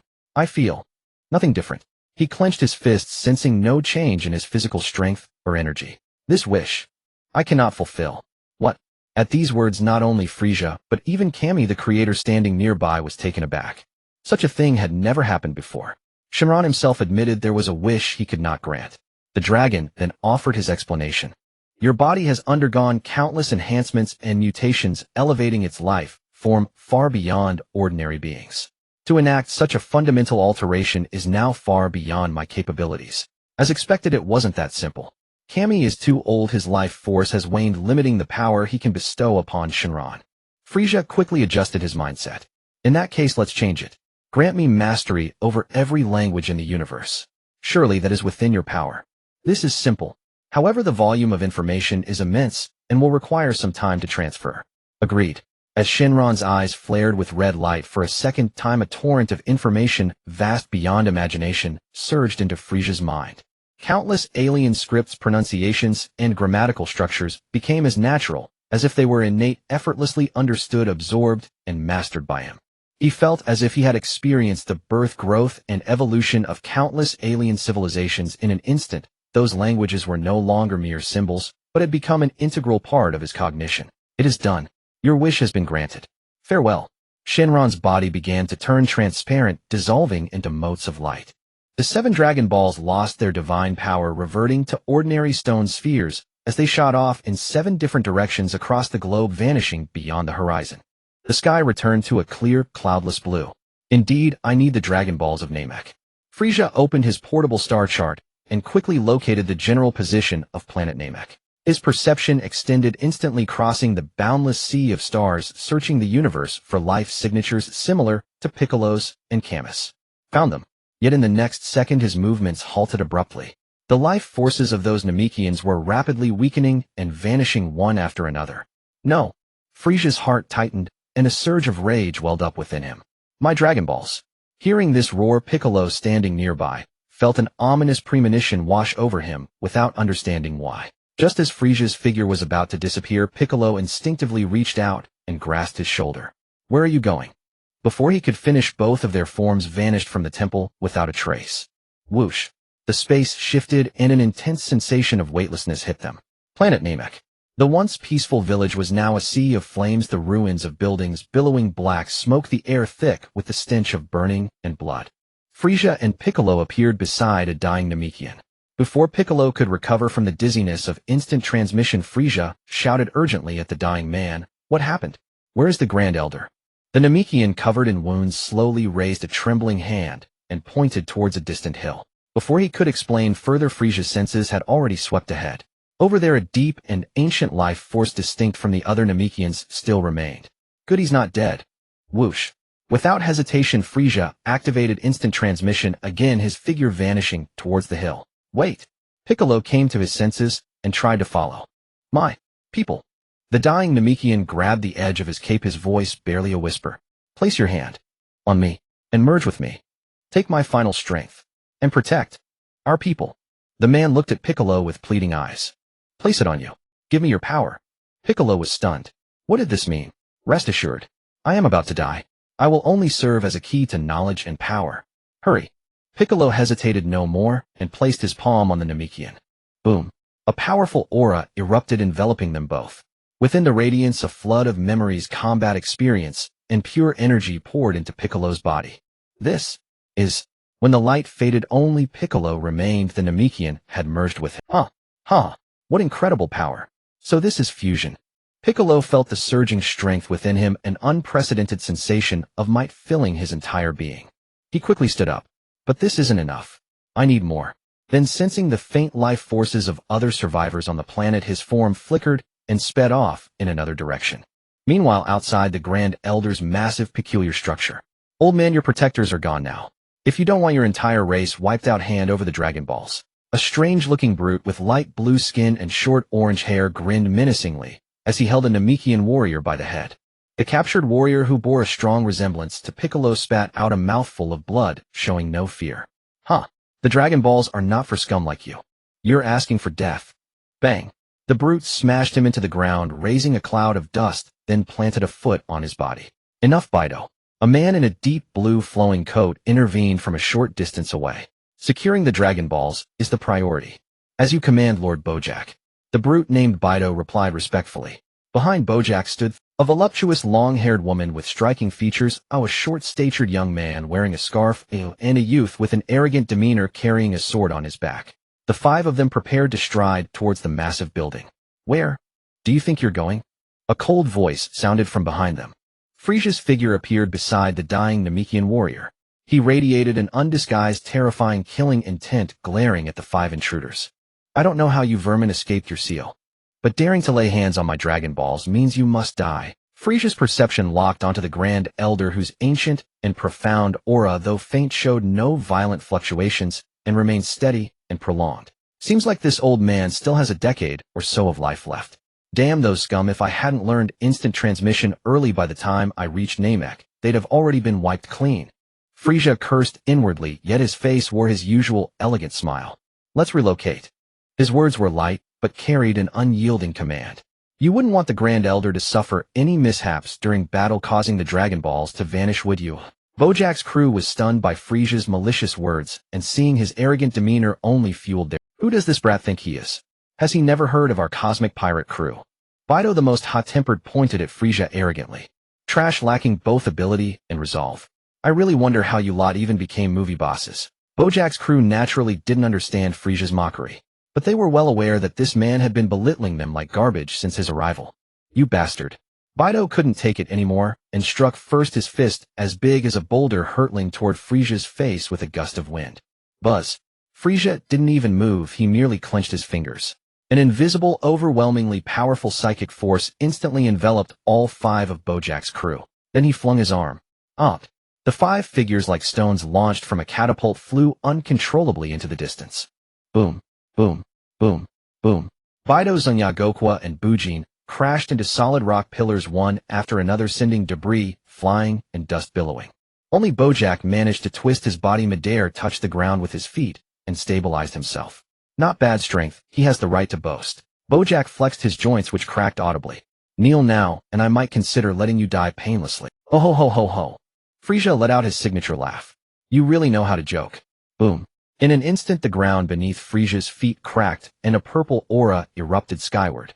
A terrifying, murderous intent and oppressive force like a tangible tsunami instantly engulfed the four who had just struggled out of the rock wall felt their legs go weak under this pressure, collapsing to the ground, struggling even to breathe. Such terrifying pressure. Zanya with her fiery figure was completely stunned. Her power was as insignificant as dust before this aura. How could there be someone in the universe more brutal than Lord Bojack? Under this immense pressure, even Bojack's forehead was beaded with sweat. Stop playing tricks. He roared, trying to dispel the terror within him. His legs exploded with force, turning him into a blue lightning bolt charging at Frieza, fist thrust forward. Bang! The heavy blow landed solidly on Frieza's face. The powerful shockwave spread in a fan shape behind Frieza, shattering the entire mountain range behind him into dust. Bojack's eyes widened in disbelief. This man taking his full-force punch remained completely unmoved. Impossible. Boom. An unimaginable force struck his abdomen fiercely. Bojack's body arched like a shrimp as he spewed a mouthful of blood mixed with saliva flying backward. His feet carved 2 furrows into the ground, sliding hundreds of meters before he finally stopped. He collapsed to his knees with a thud, convulsing violently, spitting up a mix of saliva and blood. His 4 underlings stared at this scene in disbelief. Though shocked to the core, their long life of lawlessness kept their fighting spirit alive. Goku, Vegeta, Zanya screamed. The 3 exchanged glances and quickly made a decision. Goku's long sword was drawn in an instant, and he moved like lightning, transforming into a cyan blur. He swung his blade, unleashing sharp sword energies from all directions to block Frieza's escape. Meanwhile, the short-statured Bujin spread his hands, and countless thin, yet incredibly tough energy threads materialized, weaving into a net that covered the sky, descending upon Frieza. On the other side, Bido got up from the ground, clasped his hands together, and a dark energy sphere rapidly formed and swelled in his palms. Die! The energy sphere transformed into a destructive beam, shooting straight at Frieza. Zanya leaped high, crossing her arms, and unleashed a barrage of crescent-shaped energy blades like a storm. The 4 coordinated seamlessly, their attacks landing almost simultaneously, completely enveloping Frieza. Yet Frieza merely curled his lip in disdain. Facing this overwhelming assault, he simply raised one finger. A purple light flickered at his fingertip. Die! Boom! A thin death beam shot out instantly, with an invincible force tearing through the energy net, sword energies, energy sphere, and the countless energy blades like paper. The beam continued unabated, vanishing into the horizon. The 4's attacks were as fragile as paper before that single finger. Just then a wild laugh echoed from afar. Ha ha ha! I've attained ultimate power. No one can defeat me. A green figure sped in, appearing instantly at the center of the battlefield. Piccolo. Feeling the surging power within him, an unprecedented sense of strength filled every. So you're the scum who attacked the Namekians. Piccolo's gaze swept over Bojack's crew, murderous intent radiating. Face the wrath of a Namekian. He boldly inserted himself into the fight between Frieza and Bojack's crew, turning to Frieza and saying, "Let me send them off." Frieza, seeing Piccolo's skyrocketing aura, understood. So that's it. Fusion. I forgot Namekians had such a monstrous ability. Frieza, seeing Piccolo's skyrocketing aura, understood. So that's it. Fusion. I forgot Namekians had such a ho ho ho. In that case, don't get yourself killed too easily. TCH. Piccolo scoffed disdainfully. These small fries aren't worth my concern. Insulted Bojack's 4 crew members burned with rage. Lowly trash. Bido charged first, throwing a heavy punch at Piccolo. Piccolo didn't dodge, he met it with a punch of his own. Bang! The collision of fists sent a powerful blast wave spreading out. Bido grunted, his arm throbbing with pain as he stumbled back. What? Goku, Zanya, and Bujin immediately attacked Piccolo from 3 directions, and a fierce battle erupted instantly. The fierce battle was about to erupt. Piccolo stood like a mountain, advancing instead of retreating against the attacks coming from 3 directions. He swept his left arm, a precise hand knife strike aimed at the longsword swung by Goku. Clang! The sharp sound of metal clashing exploded. Goku felt a tremendous force transmitted through the blade, his tiger's mouth split instantly, and the longsword nearly flew out of his hand. Such immense strength. He thought in shock, leaping back to distance himself. but Piccolo gave him no chance. The moment he deflected the long sword, Piccolo's right fist broke through Zangia's energy blade blockade, aimed straight at her face. Zangia's expression turned pale. She never imagined anyone could tear through her attack so easily. In the critical moment, energy threads materialized out of thin air wrapping around Piccolo's arm. Bujin had intervened. The slender threads held immense tenacity, tightening instantly, trying to lock down Piccolo's movements. A mere trick. Piccolo's arm muscles bulged suddenly, a powerful aura erupting from within. Ripping. The tough energy threads snapped apart instantly. Freed from the bindings, Piccolo didn't stop his motion. A side kick carrying a whistling wind slammed fiercely into Bujin. The short Bujin had no time to react, only crossing his arms to defend. Crack. His arms and chest caved in instantly. With a dull thud, Bujin was kicked flying, arcing through the air before crashing heavily onto the distant ground, falling silent. Bujin. Zanya screamed, using the gap in Piccolo's attack to retreat swiftly and regroup with Bido and Goku.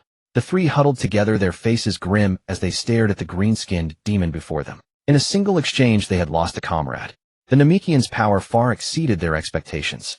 Attack together. I don't believe he can hold off all three of us. Bido roared, gathering energy first. Goku and Zanya also mobilized their full strength, preparing for a combined assault. For a moment, four powerful auras intertwined, the energy fluctuations thickening the surrounding air. Ha ha ha. Just at this tense moment, an abrupt laugh broke the battlefield's solemnity. Everyone turned to see Bojack, who had been kneeling on the ground, slowly rising, emitting a deep, wild laughter. He wiped the blood from his mouth, cracking his neck with audible bone sounds. I will kill you brutally, skin you alive. Bojack lifted his head, his gaze piercing past Piccolo to fix on Frieza in the distance. You are strong, the strongest opponent I've faced since breaking free. Piccolo frowned slightly. This bastard's tone seemed utterly dismissive of him. But Bojack's tone shifted, a ferocious aura far exceeding before erupting from within. In that damned ceiling prison, every second was a trial of life and death. It was in that desperate situation that I trained relentlessly, advanced step by step, and finally broke the seal laid by four Kaioshin working together. His voice grew louder, filled with boundless arrogance and confidence. Did you think that was all I had? Now let me show you. Boom. A surge of energy rivaling Frieza's erupted from Bojack, shooting into the sky. His originally orange short hair turned a dazzling red, his skin shifting from blue to green. His muscles visibly swelled, his body size expanding, exuding a destructive pressure. Oh, I never expected such a thing. Frieza observed Bojack's transformation with interest. Feel this power. Then die in despair. Bojack laughed wildly, his figure vanishing instantly. The next second he appeared before Frieza, a heavy fist imbued with terrifying power smashing toward him. Bang! Their fists clashed, sending Piccolo and the others staggering back. Piccolo quickly steadied himself, staring at the two in disbelief. Two monsters. Their bursts of ki are almost equal. I've absorbed so many, yet I still can't match them. Damn it. What are you looking at? Zangia's energy beam sliced down toward Piccolo. Swish. Piccolo's arm was severed. Haha. Serves you right. Zanya rejoiced. But the next second, crack. Flesh writhed at the stump, and a new arm grew back, grasping her neck tight. Help! Boom. Energy burst from Piccolo's hand, engulfing her and turning her to dust. Damn it. Goku and Bido, enraged, charged madly at Piccolo. Elsewhere, Bojack and Frieza had become two streaks of light battling above Namek. Hurricanes uprooted giant trees, and the lake's surface was blown into towering water tornadoes.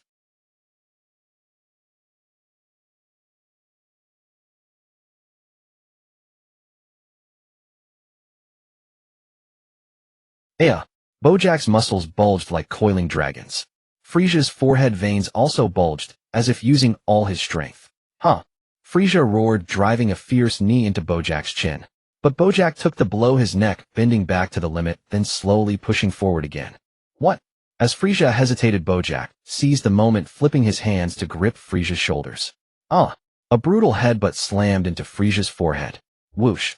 The white figure flew backward like a meteor, crashing into a distant giant rock formation with a thunderous boom. Ha ha ha. Die die die. Bojack, like a madman, fired continuous energy spheres at Frieza's crash site. Horrifying explosions merged into one, the massive dust cloud rising higher, blotting out the sunlight entirely. The entire planet began to shake violently. Amid the rubble, Frieza crossed his arms, blocking the powerful energy impact. His figure was driven back by the immense force smashing through mountain after mountain without stopping. Just then, "Hey, can you hear me?" A voice echoed in Frieza's mind. "Although entrusting this to you is risky, if even you can't subdue Bojack, the entire North Galaxy is in danger." A familiar slow drawl. "Who is that, the North KO?" Frieza responded mentally. "Indeed it is I. After Bojack escaped the seal, he killed our search teams one after another. He has become too strong. But you also surprised me, growing to this level in just a few years." "Enough nonsense. You want me to kill him, right? First teach me your techniques, without reservation. Otherwise I don't mind tossing him to KO's planet. Who knows what he'd do to you." Alright, I agree. But in your current state, listen to me. His weakness. No need." Frieza ended the mental conversation. He suddenly raised his arms, and the destructive energy that seemed to overwhelm him was instantly shattered by an even more terrifying force dissipating into nothing. Bojack immediately sensed something wrong. Before he could react, Frieza had already teleported before him. Shadow. Dragon Fist. Frieza struck a peculiar stance, and two ancient dragon figures formed of pure energy roared forth from his hands. A heaven-shaking dragon roar echoed across the planet. The dragon phantoms opened their jaws wide, clamping down on Bojack, dragging him into the sky. No. Impossible. Bojack found himself completely immobilized. This overwhelmingly powerful strike pushed his bones to the brink of collapse. His energy instantly destabilized his body, swelling uncontrollably. Then with a boom, he turned into a cloud of blood mist 10,000 meters high. The North KO, watching along with Piccolo, who had just finished his fight and was about to spectate, and Bojack's two remaining comrades were all utterly stunned. Recovering, the North KO shouted through the mental link, "You've been fooling me all along. Hee. I just wanted to stretch my muscles. I didn't expect the Kaiosama to approach me on his own. I was just wondering how to learn the Kaioken. Bojack, I must sincerely thank you." Frieza was overjoyed. Bido and Goku, terrified out of their wits, immediately abandoned their fight with Piccolo and knelt before Frieza, begging for mercy. "Mercy! Lord, have mercy. We won't dare again." Piccolo sneered at the spineless cowards, his arms stretching like lethal spears piercing through both their chests. Useless, not a shred of backbone. Yet, thinking of opposing Frieza, Piccolo quickly dismissed that terrifying thought, turning to look at the elegant cosmic emperor. "Since the threat is eliminated, let's check on the elder," Frieza said calmly. The two immediately turned into streaks of light, heading toward the hill where the elder resided. Having accomplished all this, Frieza nodded in satisfaction. His figure flickered, transforming into a streak of light once more, and with instant toward the headquarters of the Frieza force. "Nail." "Ugh." Nail lifted his head with difficulty, his gaze shifting between Frieza and Piccolo. "So, it was you who dealt with the external threat." He sensed the immeasurable energy radiating from the two, a glimmer of hope rising within his broken body. "The one who assimilates. Take my power as your own." "Hey, you don't need to tell me that's what I plan to do." Piccolo snorted coldly, without a moment's hesitation, placing his hand firmly on Nail. A power several times greater than any previous assimilation burst forth, a blinding radiance enveloping the two completely. In the final moments before his consciousness faded, Nail's entreaty echoed within the light. "The Grand Elder. I entrust him to you. The last Namekian warrior."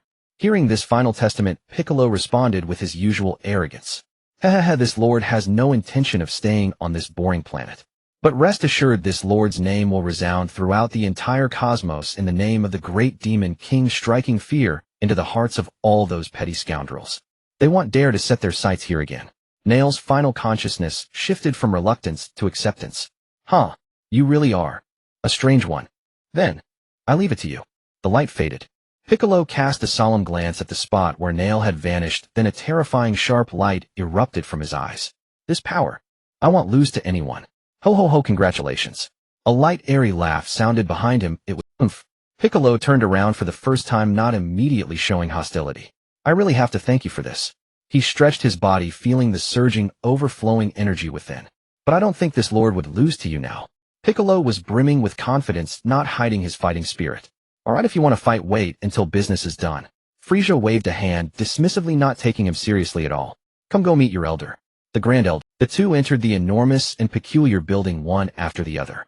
The interior style bore some resemblance to the throne room of King Piccolo on Earth, but its scale was much more modest. Seated on the central throne was an elderly Namekian, his body bloated and obese, his age unknown. The aura he exuded wasn't one of formidable combat power, but a weight and majesty rooted in the essence of life itself. So this is the Grand Elder. The Grand Elder's tightly shut eyes slowly opened to crack, his gaze fixed directly on Piccolo. Has everyone become one? Come here, my child. Though it was his first time seeing him, Piccolo felt a spontaneous affinity born of bloodline, which wasn't solely due to assimilating the local clansmen.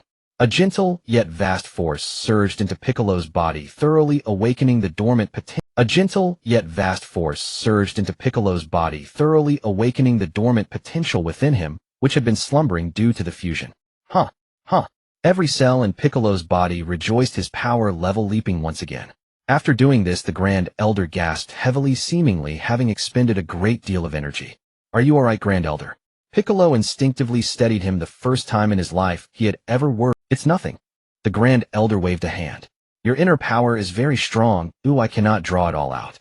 He paused, then added. And you are not whole. If you were complete, your strength would likely be no less than that of the one beside you. Piccolo was instantly stunned, the image of Kami involuntarily surfacing in his mind.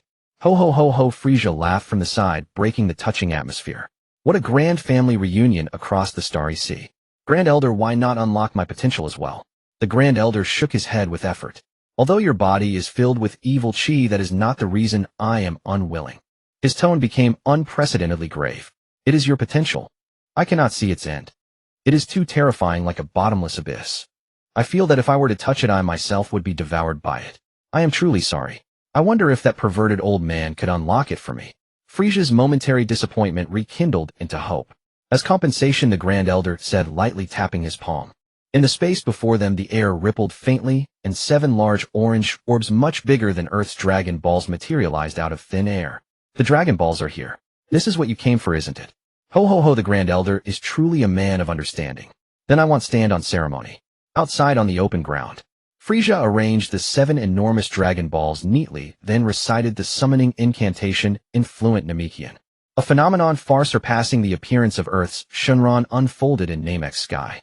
The planet's entire firmament was instantly shrouded in darkness, countless purple lightning bolts dancing wildly within the pitch-black clouds, as if announcing the apocalypse.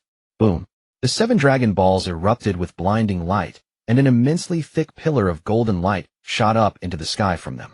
A figure far more colossal and imposing than Earth's Shenron slowly materialized from within the pillar. His muscles were knotted, his form a hybrid of an occidental demon and a giant with horns sprouting from his head and shoulders raised high, exuding a primeval and ancient aura. Speak your wishes. I can grant you any 3. Purunga's voice resonated in the Namekian tongue, deep and majestic. Frieza made his previous wish. Grant me infinite regenerative ability, the power to completely reconstitute myself from a single cell. A crimson light flashed in Purunga's massive eyes. Your life level has already transcended the mortal realm. A wish of that magnitude is beyond my power.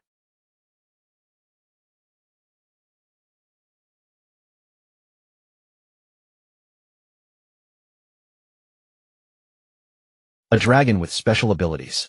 Damn, I have to travel again. Frieza was inwardly dissatisfied but already had a clue. Fine. My first wish then is to enhance my Bodhi's regenerative ability to its absolute peak. My second wish, grant me the ability to sense other dragons. My third wish, that no one can use the power of a dragon god to cause me negative effects. Frieza stated all 3 wishes in one breath. The first 2 are simple. For the final wish, I can only protect you from the power of dragon gods weaker than myself. That's fine. Frieza stood with his hands behind his back, quietly gazing at the immense Purunga. Whoosh. Purunga's divine power activated, and 3 beams of light struck Frieza in succession. Frieza immediately felt his body undergoing a wondrous transformation. Every cell became fuller, more vibrant, and the flow of energy within him grew faster and smoother. Following this, a new sensory ability was born in his mind. It was a perception of a unique dragon chi. Your wishes have all been granted. Farewell. Purunga's colossal form dissolved into specks of light, and the sky returned to normal. The 7 Dragon Balls turned to stone and flew off to 7 different corners of Namek. Frieza closed his eyes. In his new perception, aside from the residual aura of the departed Purunga, a distant corner of the cosmos, a dark, malevolent place, was emitting a completely different, ominous dragon aura. The moment he touched that aura, Frieza's consciousness snapped back abruptly. He gasped for air, his fingertips tingling faintly. What immense power! What malevolent energy! It was a pure dragon aura, overflowing with destruction and ill omen, as if it were the very chaos and malice at the dawn of the universe. I absolutely cannot handle this in my current state. After a brief moment of shock, his face once again bloomed with that signature smug grin, a flush of excitement creeping onto his cheeks. What is it? The Black Star Dragon Balls. But there's only one dragon aura. Never mind. First I need to go collect my reward. Frieza's thoughts raced as he began muttering to himself. Then gather the army, head to the Demon Realm, find the Demon Realm Dragon Balls, and expand the Frieza forces territory while I'm at it. Ho ho ho, his delighted laughter echoed across the empty hills. Demon Realm. Army. A figure instantly appeared beside him. It was Piccolo reborn, and with his power once again surging. Having caught those two keywords, he stepped forward, immediately muscles bulging beneath his green skin. You said Demon Realm? What's going on? Does it really exist? His eyes burned with barely contained excitement and fervor, the longing of one who had found the dream of a lifetime. Frieza glanced at him, his deep purple lips curling slightly. Oh, hooked a big fish. Frieza spoke slowly, savoring the other's eagerness. A realm different from our dimension, where true demon kings and countless demon soldiers dwell. Their leader, the great demon king, possesses extraordinary combat power. Nonsense. Piccolo erupted in fury, a blast of air exploding outward from him, sending gravel flying. In this world there is only one great demon king, and that is me, Piccolo. He thrust his thumb out, nearly jabbing it into his own face. That so-called demon realm. Take me there. It'll make them understand who the true ruler is. Piccolo all but roared, his warrior's pride and demonic instincts fully ignited. Name your terms. Say it. I can meet them all. Ho ho ho. Frieza let out an even more delighted laugh, as if hearing the most beautiful music in the world. The gears of his plan were turning exactly as he liked. In that case, my Frieza force happens to need a supreme commander stationed in the demon realm to rule over those unruly monsters and govern that dimension. He extended a hand gracefully, as if bestowing supreme glory. Hearing this, Piccolo instantly clenched his fists. Work for Frieza. But the thought of personally conquering the entire demon realm and proving his status to every self-proclaimed demon king was a temptation he couldn't refuse. Fine by me. He spat out the words, heavily a tacit agreement. Then let me, the great lord, lend you a hand. An accord was struck in an instant, the air thick with the scent of exchanged interests and ambition. But before that, Frieza shifted the topic, withdrawing his hand. You need to be fully prepared. Your current state is far from adequate. He looked Piccolo up and down. You'd better return to Earth first and reclaim your original power. Then come to my force's headquarters to rendezvous. With a casual toss, a metal chip as thin as a cicada's wing turned into a silver streak, flying toward Piccolo. This is a star chart. The ship left by Bojack's crew should be able to read it. Find your own way there. Piccolo caught the chip steadily, but its touch was icy cold. The old man. Kami. That familiar yet unfamiliar figure once again surfaced in his mind. Also, Frieza added, as if reminding him of a trivial detail. After you fuse with Kami, Earth's Dragon Balls will disappear. It's best to find a new successor in advance. The more Dragon Balls, the more convenient. Piccolo said nothing more. He understood the implications well. He nodded firmly, turned back to the Grand Elder's dwelling, and briefly explained everything to the Source of Life as a final farewell. Then I look forward to your performance, Great Demon King. Frieza left a light remark, and his form transformed into a streak of light, vanishing via instant transmission from Namek's atmosphere. King Kai's planet. This tiny green world had astonishingly high gravity.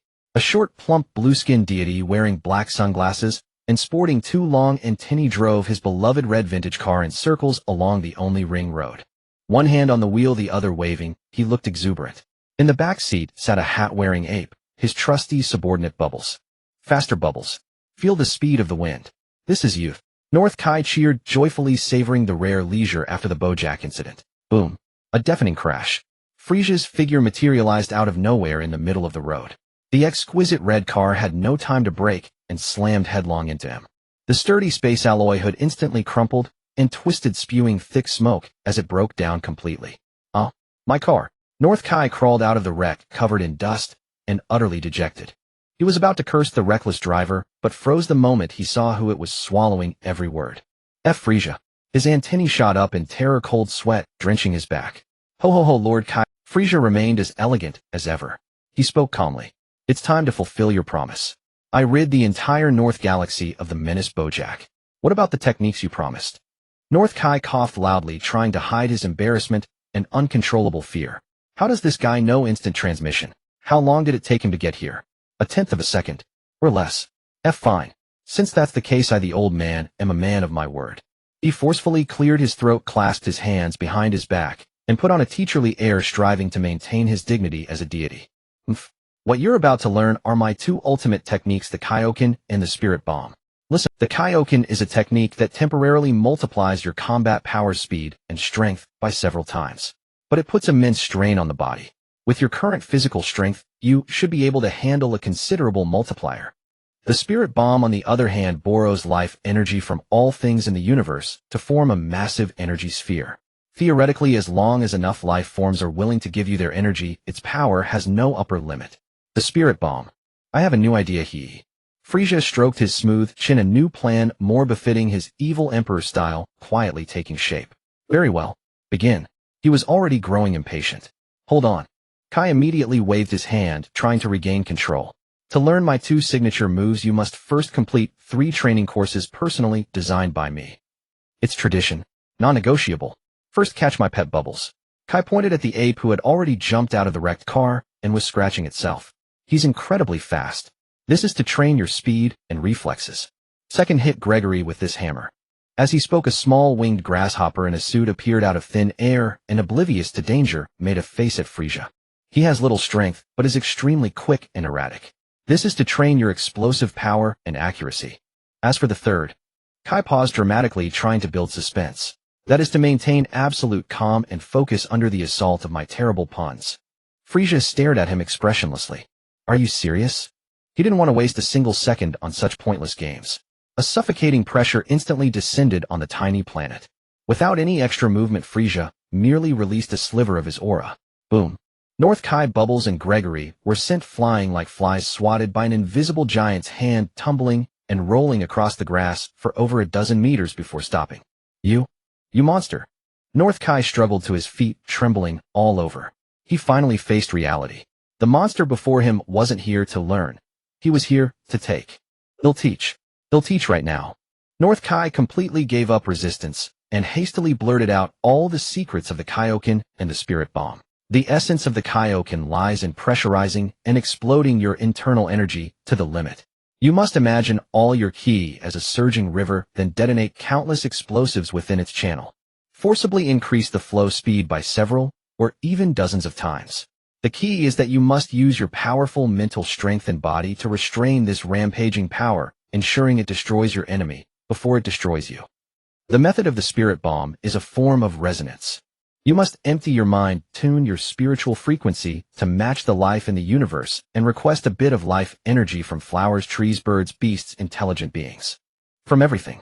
This requires immense affinity and pure intent, otherwise life will instinctively reject you. North Kai's voice trailed off. Even he thought it was absurd for Frieza, the scourge of the universe, to empty his mind, or gain affinity.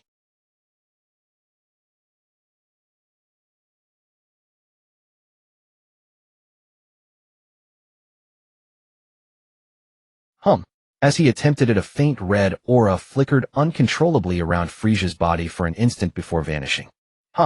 With a furious roar from Frieza, a powerful red aura abruptly erupted from his entire being. The currents of air surged and violent energy instantly filled this tiny planet. With a mere casual wave of his hand, the air was torn asunder, forming a visible gale that ripped up the turf of King Kai's planet and sent dust flying. The double Kaioken possesses such power. Frieza's heart burned with fervor. No wonder it's a divine technique capable of challenging those above one's level. He twisted his neck and his joints emitted cracking sounds. Power surged within him like a tidal wave, who every cell rejoiced and cheered. This sensation of surpassing his own limits brought him immense pleasure. This is impossible. King Kai was already knocked flat, struggling to his feet from the ground, dumbfounded. He stared at the red aura undulating around Frieza, his antennae trembling uncontrollably. The technique he himself had created was mastered so effortlessly by this cosmic demon. He tried to speak, but Frieza gave him no chance. A flash of white light streaked by. Frieza's figure vanished from North King Kai's planet in an instant, as if he had never been there. King Kai slumped to the ground, gasping for breath, still shaken. Bubbles. He murmured, his voice tinged with despair. Arf. The ape cautiously approached. He learned it. He actually learned it. King Kai was filled with regret, his antennae drooping in dejection. By then Frieza had already appeared on an unknown primordial planet. The place was utterly silent, yet seething with undercurrents. The air was thick with oppressive evil energy, and withered plants struggled to grow on the scarlet earth. The sky was perpetually shrouded in a gloomy haze devoid of sunlight. Massive skeletal remains were piled into mountains like the burial ground of ancient fearsome beasts. Viscous venom seeped from cracks in the ground, converging into rivers that emitted a pungent rotting stench. Occasionally deformed, eerie shadows darted through the darkness, letting out hoarse growls. These were the native creatures of this world, brutal and merciless, with survival of the fittest as their sole law. This planet was a breeding ground for evil and chaos. Frieza slowly ascended into the air, his figure appearing minuscule amidst the pervasive evil aura, yet radiating a cold, domineering authority that commanded all. He hovered, overlooking the twisted land, a frigid gleam flashing in his eyes. The spirit bomb. Borrowing life force from life itself. Suddenly he raised his hands, palms upward, as currents of air swirled around him. He closed his eyes, slowly releasing his mental energy like intangible tentacles reaching into the planet's depths and the cosmic chaos. From the start, I've wondered what power would arise if I gathered evil energy instead. Once this thought took root, it became impossible to suppress. Boundless power of darkness, evil essence born from chaos. Heed my command and surrender your strength to me. They obeyed the call of the evil emperor, being drawn from the deep earth, from the crevices of bones, from the rivers of venomous decay, transforming into wisps of black smoke that converged toward Frieza's hands. Heed my command. Frieza's voice was deep, yet resounded across the entire planet. Surrender your strength to me. Black lightning began to crackle between his palms, chaotic energy sizzling. Crackling and snapping arcs of electricity intertwined. A football-sized energy sphere slowly began to take shape between Frieza's hands, pitch black, like ink, containing an indescribable aura of annihilation. Not enough. Frieza roared inwardly. Offer me all your power. He abruptly opened his eyes, a sinister red light flickering within. His overwhelmingly powerful mental energy and malevolent will spread outward like a tangible force, instantly terrifying the dark creatures around him into utter submission. Those deformed, eerie shadows that lurked in the darkness now trembled and wailed. They felt an irresistible summons. The evil life force within them was being mercilessly drained away at an even faster rate. Their bodies began to shrink, withering away until they dissolved into pools of pus that merged with the earth. The pitch-black energy sphere, like a voracious abyss, madly devoured all the incoming evil. It grew larger and larger, from the size of a football to a basketball, then to a millstone, and finally, it became as huge as a hot air balloon hovering above Frieza's head. Violent energy churned and roared within the sphere, as if it might tear apart space at any moment. Ho ho ho! Frieza let out a delighted laugh, filled with undisguised arrogance and pride. My evil bomb is complete. He gazed at the massive pitch-black energy sphere in his hands. Its immense destructive force caused the surrounding space to warp slightly. He was very satisfied. Now let's test the power of this sphere. He swung his arms downward with force. The pitch-black energy sphere plummeted like a meteor, carrying an earth-shattering momentum straight toward the planet below.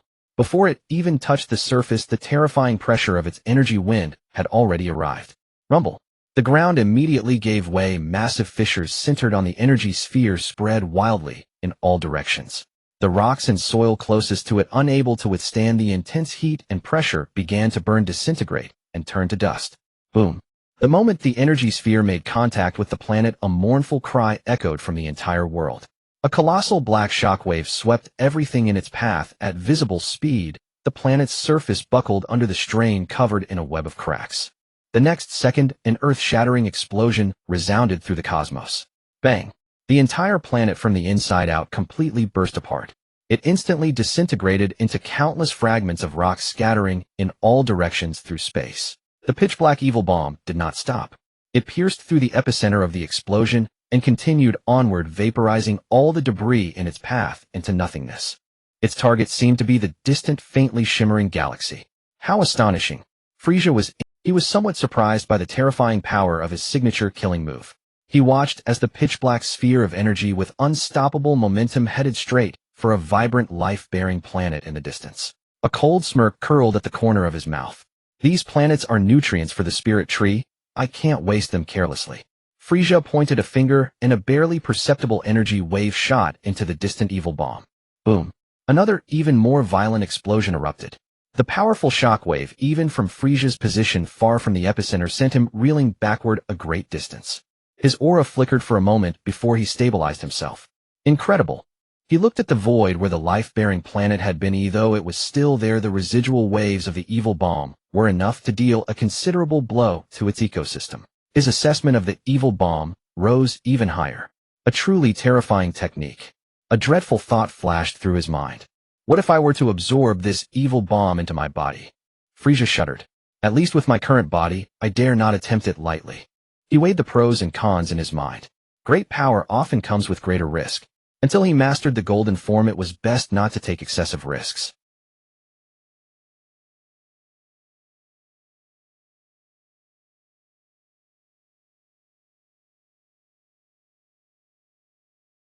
The figure of Frieza suddenly materialized in the headquarters base. As soon as he appeared, the patrolling soldiers around him froze, and with a thud they all knelt on the ground, their bodies trembling uncontrollably. Lord Frieza. The figure of Zebo did not appear. Frieza felt a hint of surprise as the nearest soldier trembled and reported, "My lord, there is a green-skinned fellow who forcefully broke into the base claiming to be the commander of the demon army. This guy really over the top." Frieza felt a twinge of speechlessness. Then where is he, eh? He has repeatedly spoken arrogantly to you, claiming that his strength is no less than yours, and he would never kneel to anyone. The soldier's voice grew softer, fearing to anger the emperor before him. Several lords were displeased with his arrogance and have already taken him to the new duel arena. I see, Frieza replied lightly. His perception instantly spread out, and indeed in the far distance from the base a group of strong auras was gathering. Among them one was particularly flamboyant and overbearing. In a flash, Frieza accurately locked onto Zebo's aura and teleported. When he reappeared, the scene before him was completely different. He was still above the main star of the Legion, but the originally barren area had been transformed into a vast combat arena. Zebo was the first to notice him, immediately kneeling respectfully on one knee to pay his respects. I have already understood the general situation. Zebo was the first to notice him, immediately kneeling respectfully on one knee to pay his respects. I have already understood the general situation. Frieza floated in midair, observing the battlefield. At this moment, Jinyu was already engaged in battle with Piccolo. However, Jinyu's condition looked exceptionally strained. His signature battle suit was tattered and his movements appeared somewhat clumsy. In contrast, Piccolo seemed to be handling things with ease, arms crossed over his chest, completely toying with his opponent. He floated nimbly, easily evading every fierce attack from Jinyu, and wore a blatant sneer. What a high-ranking official of the Frieza Force, former elite captain. With such skills you can even be a captain. Simply disappointing. Bang. As soon as the words fell, Piccolo seized an opening, lunged forward, and delivered a powerful headbutt that struck solidly against Jinyu's forehead. Ugh. Jinyu let out a miserable scream, his body flying back like a cannonball, crashing hard against the distant alloy wall, producing a loud bang. Damn it. Jinyu struggled to crawl out of the dented wall, shaking his dazed head. However, this body of yours is quite sturdy, I like it. Piccolo's face turned even greener. You freak. Just as Jinyu was about to strike his classic body-switching pose, a cold, yet commanding declaration echoed throughout the entire battlefield. Enough, Captain Jinyu. Frieza's words were not loud, yet they sent a shiver down the spine of everyone present. Piccolo, who was about to continue attacking, froze momentarily. Meanwhile, Jinyu, who had originally wanted to continue fighting along with Bardock, Kakarot, and Vegeta, who were watching from a distance, upon hearing that voice, without any hesitation, all knelt on one knee towards Frieza, their heads bowed low. Hail, Lord Frieza. Piccolo stared blankly at this scene, then shifted his gaze to the slowly descending white figure. Piccolo. Frieza landed and walked toward him step by step, his white tail swaying leisurely behind him. You have been pushing your luck a bit too far. The polite smile on his face was fading, replaced by a chilling aura. A drop of cold sweat uncontrollably slid down Piccolo's temple. But he immediately forced down his inner turmoil and regained his pride. The overwhelming power gained from merging with the Supreme God was the source of his confidence. If you want me to bow my head, then speak with your strength. This guy, how did he become such a pure battle maniac? Frieza stopped in his tracks, quietly watching him. It seems that the immense power gained from merging with the Supreme God has once again led your confidence astray. Enough nonsense. Piccolo could no longer hold back. He roared, unleashing his full aura, transforming into a green blur that charged directly at Frieza. Take this. He attacked without reservation, throwing a punch that sliced through the air with a sharp sound. However, Frieza was instantly enveloped in a crimson light and deftly sidestepped, effortlessly dodging this full-force blow. Boom. Piccolo's fist grazed Frieza's body and struck the empty space. The violent wind from the punch, tearing a hideous gash in the alloy ground several meters away. Too slow. Frieza didn't even turn around, simply delivering a casual remark. As Piccolo's attack missed, he countered with a fierce whip, kicked the air, cracking with explosive sounds. Frieza raised his arm. Bang! The collision between his arm and Piccolo's ankle produced a sharp metallic sound. Piccolo felt as if he had kicked an indestructible metal, a tremendous force rebounding back, making him lose balance. What? He looked utterly incredulous. Frieza's figure transformed into a red flash in his eyes, and the next second a sharp pain shot through his abdomen. Bang! He didn't even catch a glimpse of his opponent's movement before his body curled up like a shrimp, uncontrollably spewing out bile. Frieza retracted his knee quietly, watching him fly away, rolling on the hard ground for more than a dozen times before coming to a stop. So weak. Frieza shook his head. He'll give you a lesson today on what there's always someone better means. But, damn it.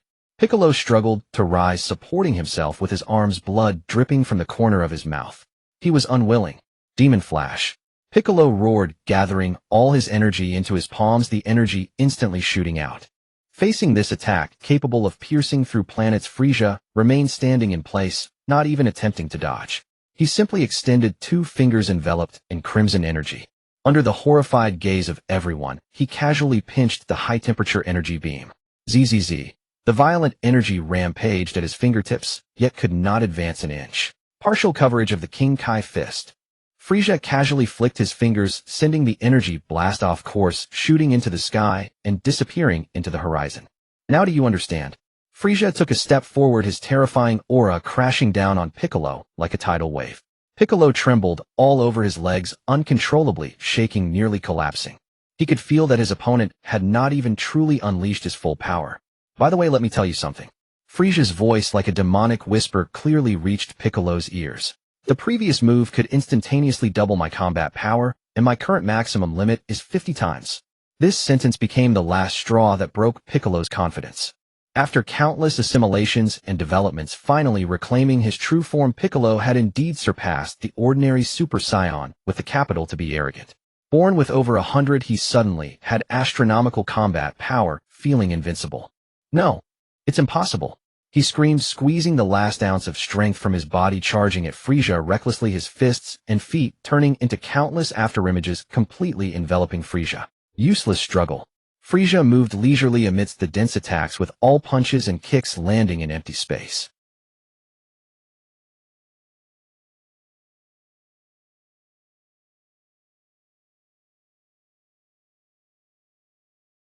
It was simply a swift hand chop, fast to the extreme. Whoosh. The hand chop accurately struck Piccolo's nape. Piccolo's movements halted abruptly, and the light in his eyes faded at a visible speed. He opened his mouth, but no sound came out. The entire world rapidly faded to gray before his eyes. The last thought before his consciousness sank into darkness was an endless confusion and despair. How could this happen? His body slumped down heavily, crashing onto the cold alloy ground. After an unknown span of time, Piccolo's consciousness slowly surfaced from the boundless darkness, his eyelids lifting with a heavy, reluctant crack. In his blurred vision, a small, entirely blue creature stared at him with curiosity, its tiny finger almost poking the tip of his nose. My lord, he's awake. Startled like a frightened rabbit, Shueisha leaped away and scurried to Frieza's side. Frieza stood with his back to Piccolo, his white tail sweeping the ground in a lazy, rhythmic motion. Zarbon's figure appeared beside Piccolo like a phantom, looming over him with a condescending gaze. Lord Frieza has shown you a mercy unheard of. Zarbon's voice was devoid of any emotion. Any other fool who dared provoke the Lord would long be reduced to cosmic dust. This shows how much he expects of you. Exactly.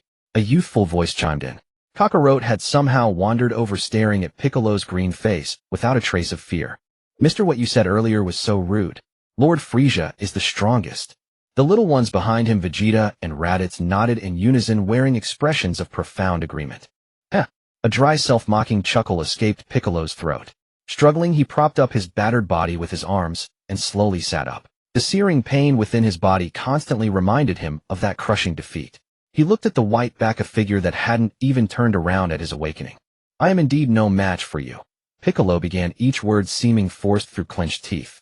As promised, I will conquer the demon realm for you and rule over it. Excellent. Frieza finally spoke, turning slowly with his usual polite smile, though the smile never reached his eyes. He shifted his gaze from Piccolo to Jinyu nearby. Jinyu, what is the current strength of the Frieza force? Jinyu immediately stepped forward and bowed respectfully. Reporting, my lord. The newly recruited army totals 2 billion.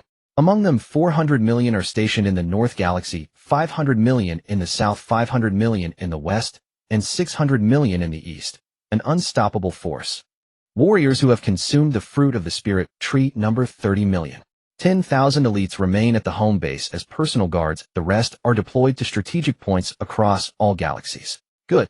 Frieza nodded with satisfaction. His gaze swept over all the core officers present, including the newly submitted Piccolo.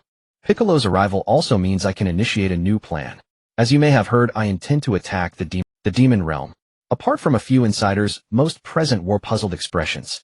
Its resources and opportunities are unknown. Of course, the intensity of battle won't be easy either. Frieza's fingertips tapped lightly on his arm, as if organizing his thoughts. Dabura, based on his original power level, could roughly match Perfect Cell. Now with Bardock's extraordinary training, he should be able to handle him alone. But the troublesome thing is that demonic eye. Its absurd amplification aside, its near-infinite regenerative ability must never be allowed to charge into the main army. His mind raced, calculating the enemies and his own battle strengths.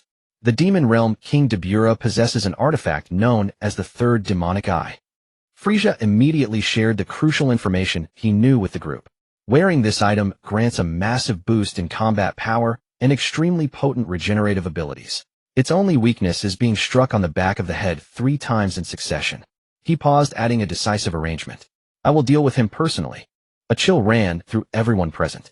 Your task is to cleanse all the demon soldiers under his command. Not a single one left. Also, Frieza turned his gaze to Zarbon. The demon realm is not monolithic. Some factions are not entirely loyal to Dabura. Zarbon, this is your mission.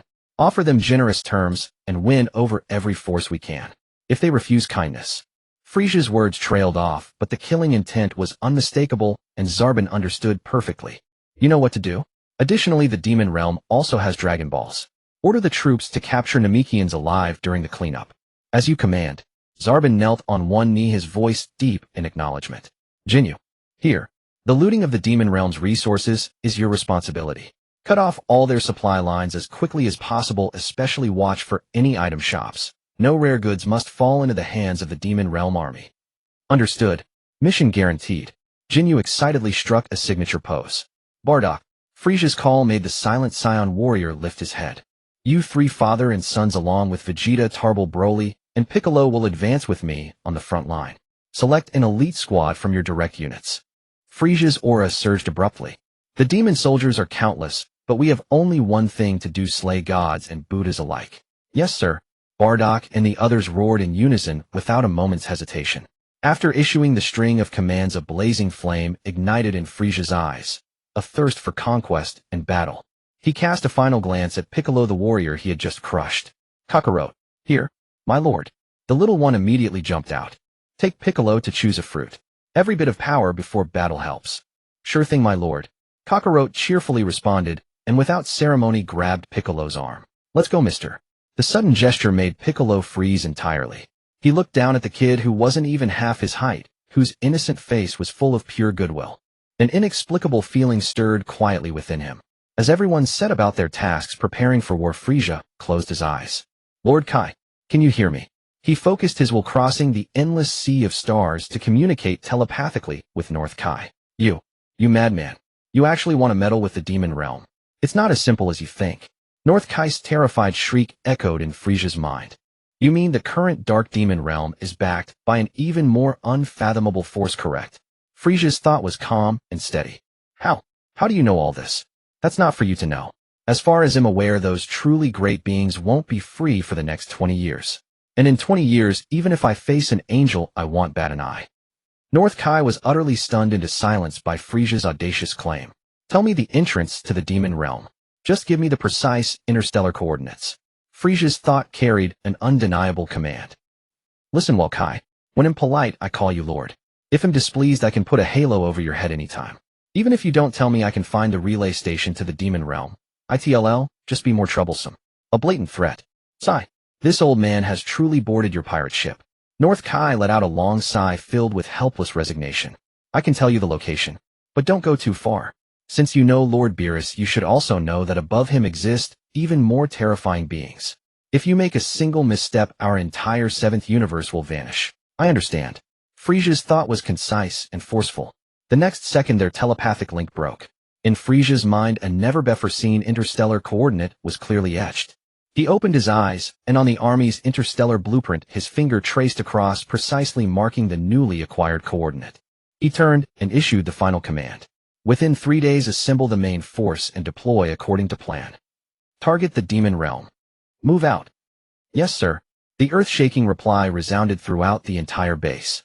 3 days later, at the top of the Frieza Force Headquarters building, Frieza stood with his hands behind his back. His power had grown increasingly formidable. Reflecting on his expectations when he first arrived in this world, he had reached this point in less than 3 years. Before him stretched an ocean of soldiers, an endless sea filling the plaza, dense and thick, their killing intent soaring to the heavens. A long-dormant surge of motivation welled within him. Soldiers. Frieza's voice, amplified by his energy, rang clearly in every warrior's ear. Today we set foot upon a brand new land. A world of unknown chaos and opportunity, the demon realm. Their powerful enemies await, boundless riches lie, and trials that will make us stronger. Follow me, and you shall gain glory and power. Defy me, and only destruction awaits. Now let your war cries tell me your answer. Roar. A thunderous roar shook the very earth, causing the entire ground to hum. Morale in that moment was ignited to its peak. Having finished his address, Zarbin immediately stepped forward. Lord Frieza, the expedition has mobilized a total of 300 million troops. Among them, elite squads of 500 have been fully assigned to various mission units. Frieza nodded with satisfaction.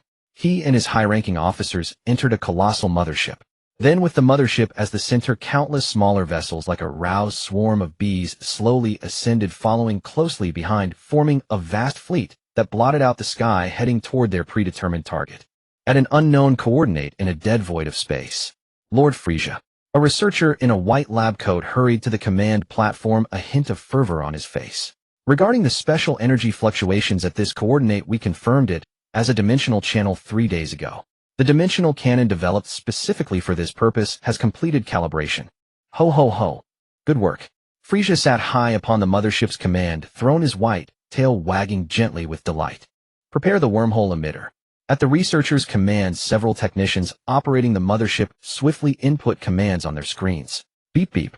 Click clank. Outside the mothership, an immense cannon barrel slowly extended from beneath the hull. Complex mechanical structures unfolded layer by layer, shimmering with arcs of azure energy, a fusion of technological and brutal aesthetics. The next second, a beam of energy unimaginably thick blasted forth. The beam did not fly into the distance, but struck directly at the empty space before them. Space twisted violently like a calm lake disturbed by a thrown pebble, rippling outward in layers. Then a colossal rift was forcibly torn open, revealing a chaotic, multicolored torrent of energy within. The mothership took the lead, its engines at full power, plunging headlong into the dimensional rift. Countless smaller ships followed without hesitation, like a school of fish surging in. Within the chaotic passage, the researcher's voice rang out again, brimming with immense pride. Lord Frieza, the outer shell of all our vessels is made of a newly developed special memory metal capable of fully withstanding the violent chaotic energy of the dimensional channel, ensuring a flawless voyage. No sooner had he spoken than a blinding light appeared ahead. With a muffled thud, the mothership seemed to break through a membrane, emerging from that void of space into a seemingly vibrant new world.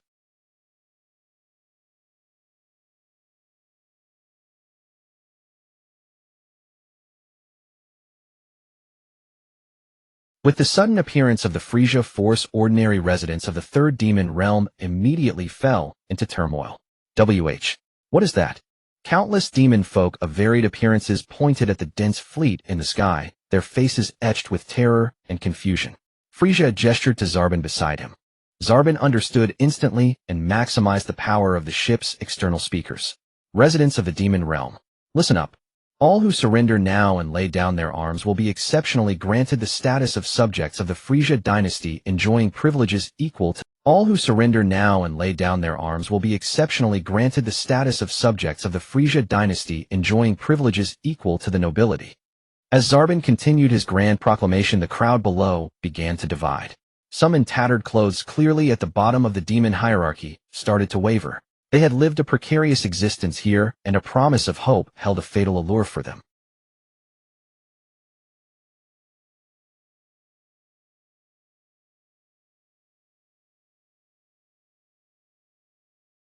This is the world ruled by the great demon King Dabura. You cosmic invaders have come before and failed. Everyone, don't be fooled by these people. Trust me, the Demon King's army will deal with them soon. A demon with pointed ears and a gloomy face shouted loudly in the crowd, trying to incite everyone's emotions. Zarbin's fury was instantly ignited. He picked up the communicator again. Those who wish to surrender immediately wrap a white cloth around yourselves. A wave of overwhelmingly powerful auras pressed down upon the ground like a tidal wave. Frieza looked down from his height, surveying the crowd. Frieza floated out slowly in his hover chair. Flanking him were Zarbin, Jinyu, Piccolo, Bardock, Kakarot, Vegeta, Broly, Talz, and Raditz. A wave of overwhelmingly powerful auras pressed down upon the ground like a tidal wave. Frieza looked down from his height, surveying the crowd that had begun to descend into chaos.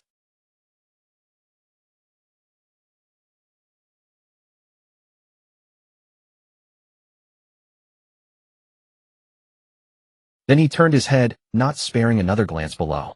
Execute. All forces attack. Oob. Dense as a plague of locusts. Countless soldiers swarmed out of innumerable ships, following their respective officers, flying towards different areas. Boom. Bang. Bang. Bang. Energy beams mercilessly struck those who had dared to be the first to oppose them. Those who had been so arrogant moments ago finally knew fear. Their power was pitifully fragile before the organized army. Ea! Screams echoed endlessly from below. Those who had already been wavering were terrified by the hellish scene. They frantically found white cloth, tore it into strips, wrapped them around their heads and necks, and then fell to their knees in unison, kowtowing wildly to the fleet in the sky. Seeing this, some soldiers precisely bypassed them. Countless brilliant fireworks rose across the sky of the third demon realm that day. Blood rain fell from the sky of the third demon realm. Countless fragments of flesh and severed limbs, accompanied by the fiery bursts of exploding energy, rained down from above. A few scattered resistance fighters soared into the air, attempting to engage Frieza's soldiers in battle. However, their attacks were like a mantis trying to stop a chariot before the well-trained, well-equipped legion. Energy beams wove into a net of death. Death! Death! Death! The resistors fell from the sky in droves, crashing onto the ground, silent forever. The demon with pointed ears, who had been fanning the flames among the crowd earlier, was now terrified by the hellish scene before him. Watching the so-called comrades around him being effortlessly annihilated, his entire body trembled like a leaf in the wind. He stumbled backward, trying to flee in the chaos. "But where do you think you're going?" A cold voice sounded behind him. He spun around abruptly, only to find a tall green figure blocking his path. "Weren't you just putting on quite a show?" Eek! The one in lavish attire, who seemed to be of high status, was instantly so frightened that his legs gave way and he collapsed to the ground. Piccolo grabbed him by the neck, lifting him effortlessly. He floated in midair with countless orderly Frieza Force squads behind him. This is the consequence of resistance.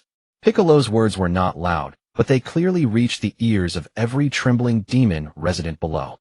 You demons, all of you, remember this. Remember the name of your master, Piccolo, the great demon king.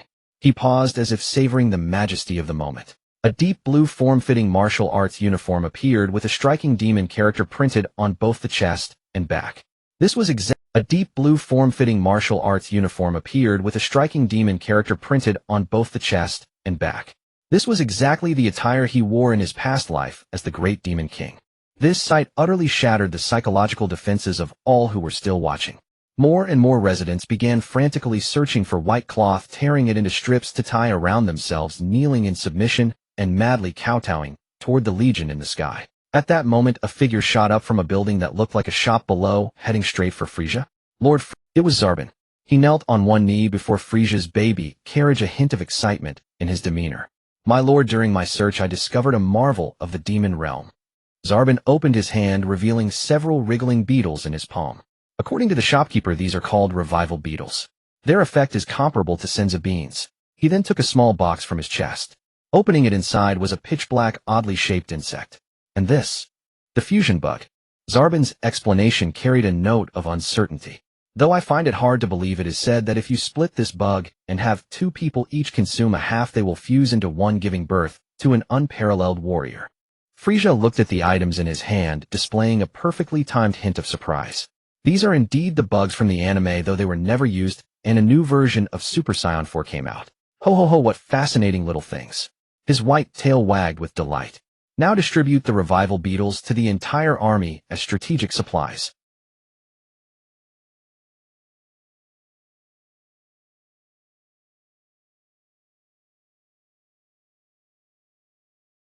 Logically, the third demon eye should be a common item. Couldn't find it in the item shop. Never mind, I'll search thoroughly after conquering the demon realm. Yes, sir. Zarbon immediately acknowledged the order and withdrew. Frieza surveyed the land that was gradually being conquered, then waved his hand grandly. Continue the advance. The iron heel of the Frieza force trampled mercilessly. Countless villages and cities were engulfed in flames and smoke. All who wore white sashes were placed under unified control, while any spark of resistance was extinguished at its source. Before long, Bardock's figure appeared beside Frieza. Lord Frieza. He reported all the intelligence he had extracted from the surrendered captives. We have learned that this is merely the outermost third realm of the great demon realm. Further in there are the second realm and the first realm. Among them, the army in the innermost layer is the truly threatening Demon King's regular force. And the current Demon King Dabura is hailed as the most outstanding and powerful king in history. As for the location of the entrance to the second realm, I have already uploaded it to the Legion's shared device. Good work. Frieza's response was concise and satisfied. Finish clearing this outermost area as quickly as possible. Yes, sir. Bardock acknowledged the order and turned to join the mopping up operation. Meanwhile, in the first demon realm at the Demon King's castle, inside the opulent hall, a demon soldier captain was rushing hurriedly toward the throne. Your Majesty Dabura. On the throne, a man was resting his cheek on one hand, watching with great interest a massive crystal ball floating before him. Reflected within the crystal ball was the scene of the Frieza force's massive invasion of the third demon realm. The man on the throne had long pointed ears and crimson skin, wore a cloak, and was dressed in loose blue and white garments. He was the current king of the great demon realm, Dabura. I have grasped the general situation from the crystal ball, he spoke slowly. How many years has it been? What? The soldier captain was taken aback, looking at Dabura in confusion.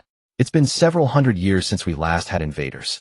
Ever since the demon realm severed its direct passage to the 12 universes, I've been terribly bored staying here. Dabura stood up and stretched. I was thinking after a while, once I've completely unified the great demon realm, I'd go out and find some amusement again. Who would have thought that someone calling himself the Emperor of the Universe would appear in my world? Ha ha ha, interesting, truly interesting. He waved his hand. Dispatch the Gendarmerie Corps to test their strength. Yes, sir. The soldier captain immediately nodded and withdrew. Dabura turned to look at a woman not far from him. She had a shock of white hair standing on end, wore a purple Lantern Miko outfit, and had an exceptionally striking presence. Dr. Arinsu, how is that little project you've been tinkering with coming along? The woman called a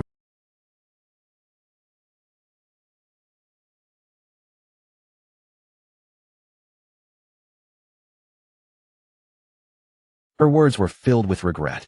Originally, before these people showed up, that's what I thought.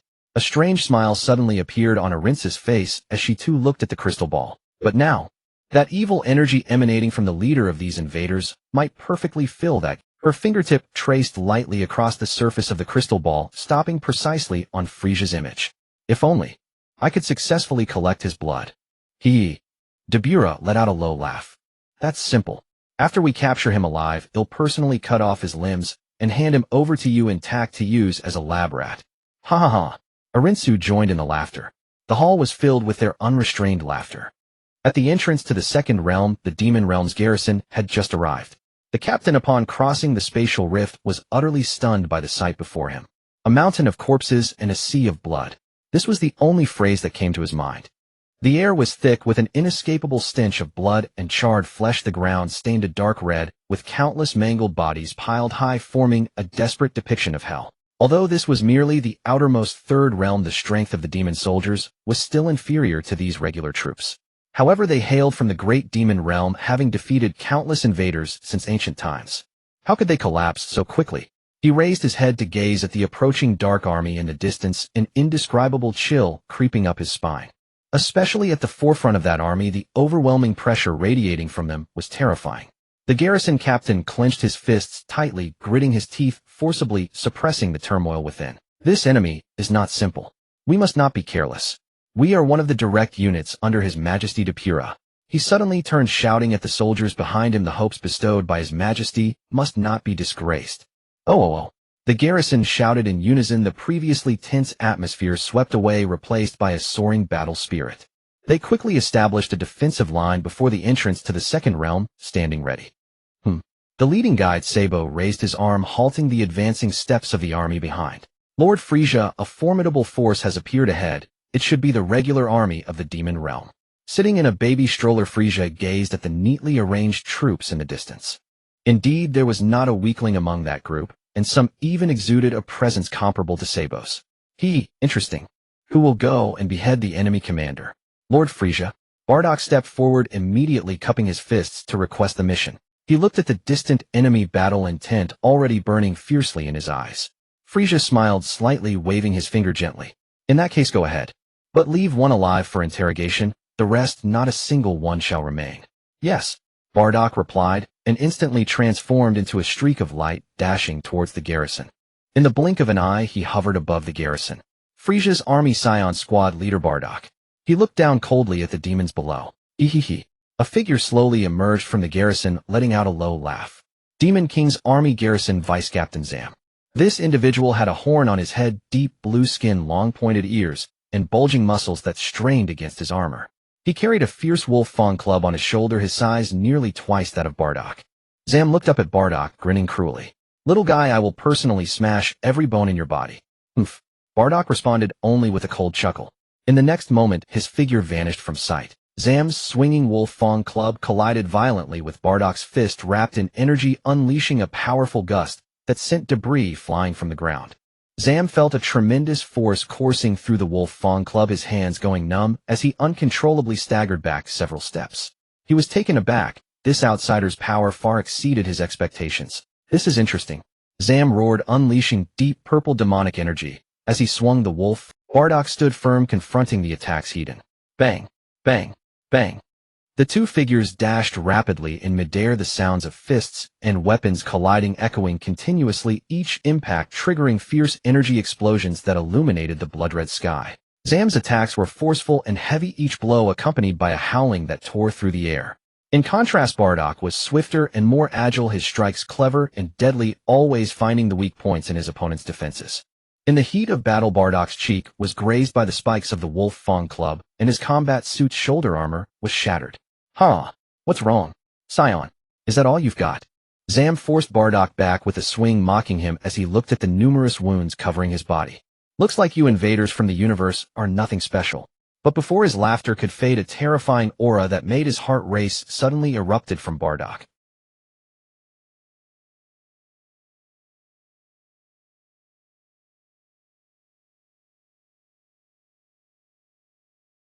What? Zam's smile froze on his face. He watched as the white energy surrounding Bardock instantly transformed into a dazzling golden glow. This sudden surge of power left Zam utterly dumbfounded. Not just him. Within the first demon realm in the Demon King's castle, Depura and Dr. Irons, watching through a crystal ball, were equally stunned by this sudden change, standing up in shock. What is that? The golden aura, his energy has increased dozens of times in an instant. Dr. Irons' face was filled with shock and fervor. Depura's expression began to show excitement. On the battlefield, the now Super Saiyan Bardock emanated a completely different aura. He glanced at the still dazed Zam, and his figure vanished once more. Too fast.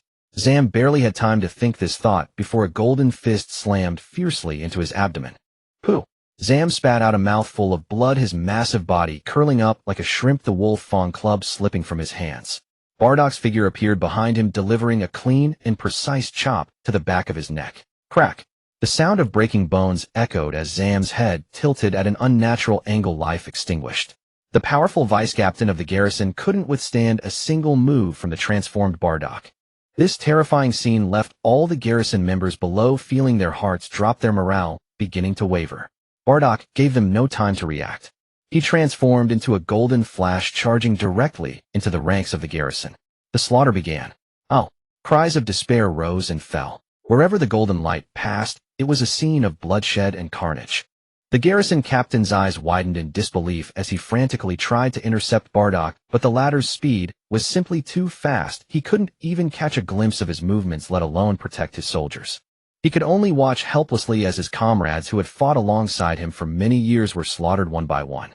The blood rain fell once more. Moments later, at the entrance to the second realm, the renowned Demon King's garrison was left with only the captain standing blood-soaked among the corpses. He trembled, staring in despair at the golden figure slowly descending before him. Bardock wiped the blood from his fists, his golden hair gently swaying in the air. Bardock flicked the bloodstains from his fist, his golden hair stirring slightly in the air. He strode toward the sole surviving captain of the military police, looking down upon him as he spoke. Be grateful. Lord Frieza himself has promised that if you divulge all the secrets of the demon realm, your life shall be spared. The captain trembled violently like a sieve, as if he had lost all strength to stand. Yet in the next instant, die. A triumphant roar erupted and a gleaming dagger materialized in the captain's hand. With lightning speed, he thrust it straight toward Bardock's heart. You bastard. The sudden turn caught Bardock off guard. He instinctively twisted aside. A wet thud. The demon blade pierced his battle armor. Searing pain shot through him. Relying on his battle instincts, Bardock barely managed to shift the dagger, missing his heart by mere centimeters, but still plunging deep into his chest. Bastard. Bardock erupted in fury, swinging a counterpunch as golden aura exploded, blasting the captain away with brutal force. He looked down at the wound on his chest where wisps of black energy were rapidly spreading. The flesh around the gash had already begun to blacken. Poison.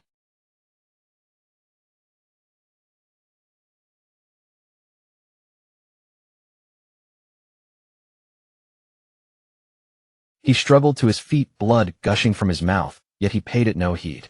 What a naive fool. Do you think I, a captain of the great Demon King's direct forces, would grovel in gratitude to you invaders? A powerful surge of energy erupted from his body. Though far inferior to Bardock's Super Saiyan state, it still revealed the captain's formidable strength. Your power is indeed formidable, monstrous even. The captain's face twisted with manic glee. But at this distance, coupled with the venom of my demon erosion fawn, you are as good as dead. Taking down a powerhouse like you before I die will at least give me something to report to Lord Debura. He had calculated correctly. His foe, now poisoned, would suffer a drastic drop in combat power, and though he himself was gravely wounded, the toxin would finish the job if he could stall. Yet his laughter was cut short. A figure appeared between him and Bardock without warning. It was Frieza. He had somehow left the baby carriage and now hovered silently, devoid of any aura, yet emanating a terrifying pressure that froze the entire battlefield. Frieza raised a hand casually, his two fingers effortlessly pinching the poisoned dagger still in the captain's grip. Snap! With a slight exertion of pressure, the sturdy blade infused with demonic power shattered into fragments upon the ground. A sinister, murderous intent surfaced on Frieza's face. You've taught me a lesson. He stared at the utterly petrified captain. An unnecessary choice nearly cost me a great general. Bardock was taken aback, then a surge of indescribable excitement welled up within him, and he instinctively lowered his head further. Without another word, Frieza placed his hand gently upon the captain's head. Ugh! The captain let out a short, stifled grunt. Crack! Crack, crack, crack! An irresistible, colossal force descended from the top of his head, crushing through his entire body from above. His bones were shattered inch by inch. In an instant, his form compressed, as if by an invisible giant hand. With a wet squelch, he was flattened from head to toe into an unrecognizable pulp of flesh. His eyeballs burst and flew out, blood mixed with brain matter gushed from his 7 orifices. He was dead beyond any doubt. Frieza casually flicked the gore from his fingers, as if he had merely crushed an insect. He snapped his fingers, and a senzu bean flew precisely toward Bardock. Having done this, he rose slowly into the air, hovering before the entire army. Every soldier of the Frieza force held their breath, silently awaiting their king's command. Everyone. Frieza's voice was soft, yet it reached the ears of every soldier with crystal clarity.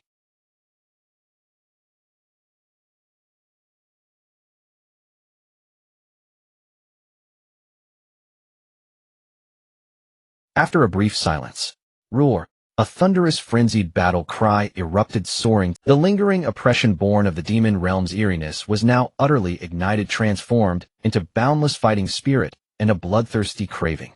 Every soldier's eyes blazed with excited golden light. Satisfied, Frieza returned to his baby carriage. Lord Frieza. Zarbon hurried forward, his face brimming with uncontrollable excitement and adoration. He knelt on one knee, trembling. Ruthless. Merciless. This is the you we should see. My king. I, Zarbon. have witnessed this glorious moment. Zarbon's words resonated with Jinyu and the other officers nearby. They gazed upon Frieza with unprecedented reverence. This was the Emperor of the universe they followed. Under the new orders, the army instantly adjusted its formation. The vanguard unleashed tremendous energy, launching a devastating assault upon the sealed entrance to the second realm. Boom. The spatial barrier was forcibly torn open, creating a massive breach.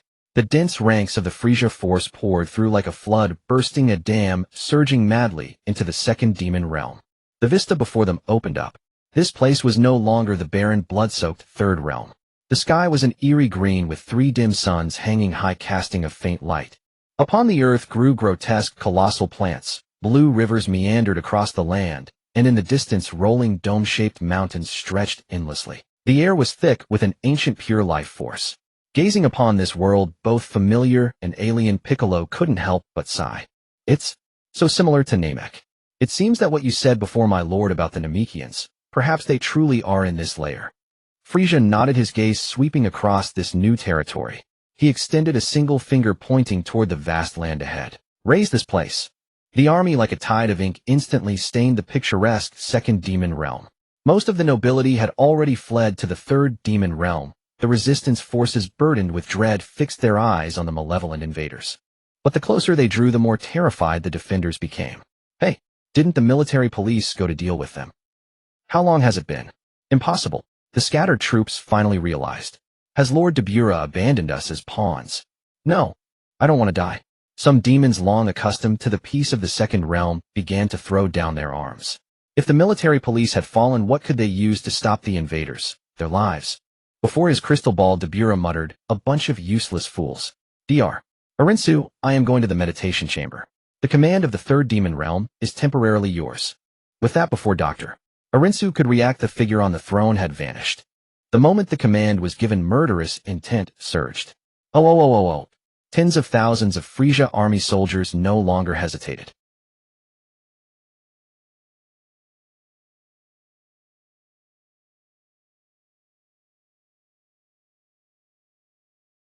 The cries of battle shook the heavens and the earth. However, this land was not without defenses. In the next second after the Frieza army charged in, countless black dots rose from the green ground. These were the already prepared demon world troops.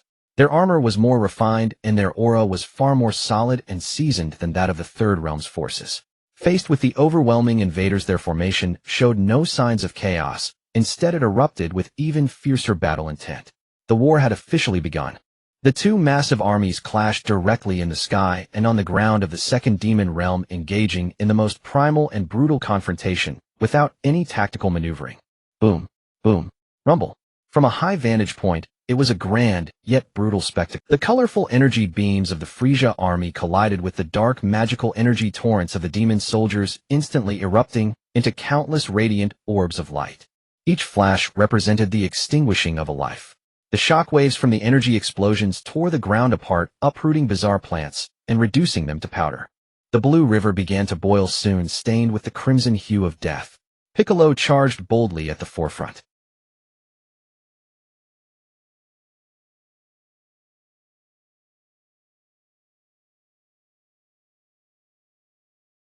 He held nothing back.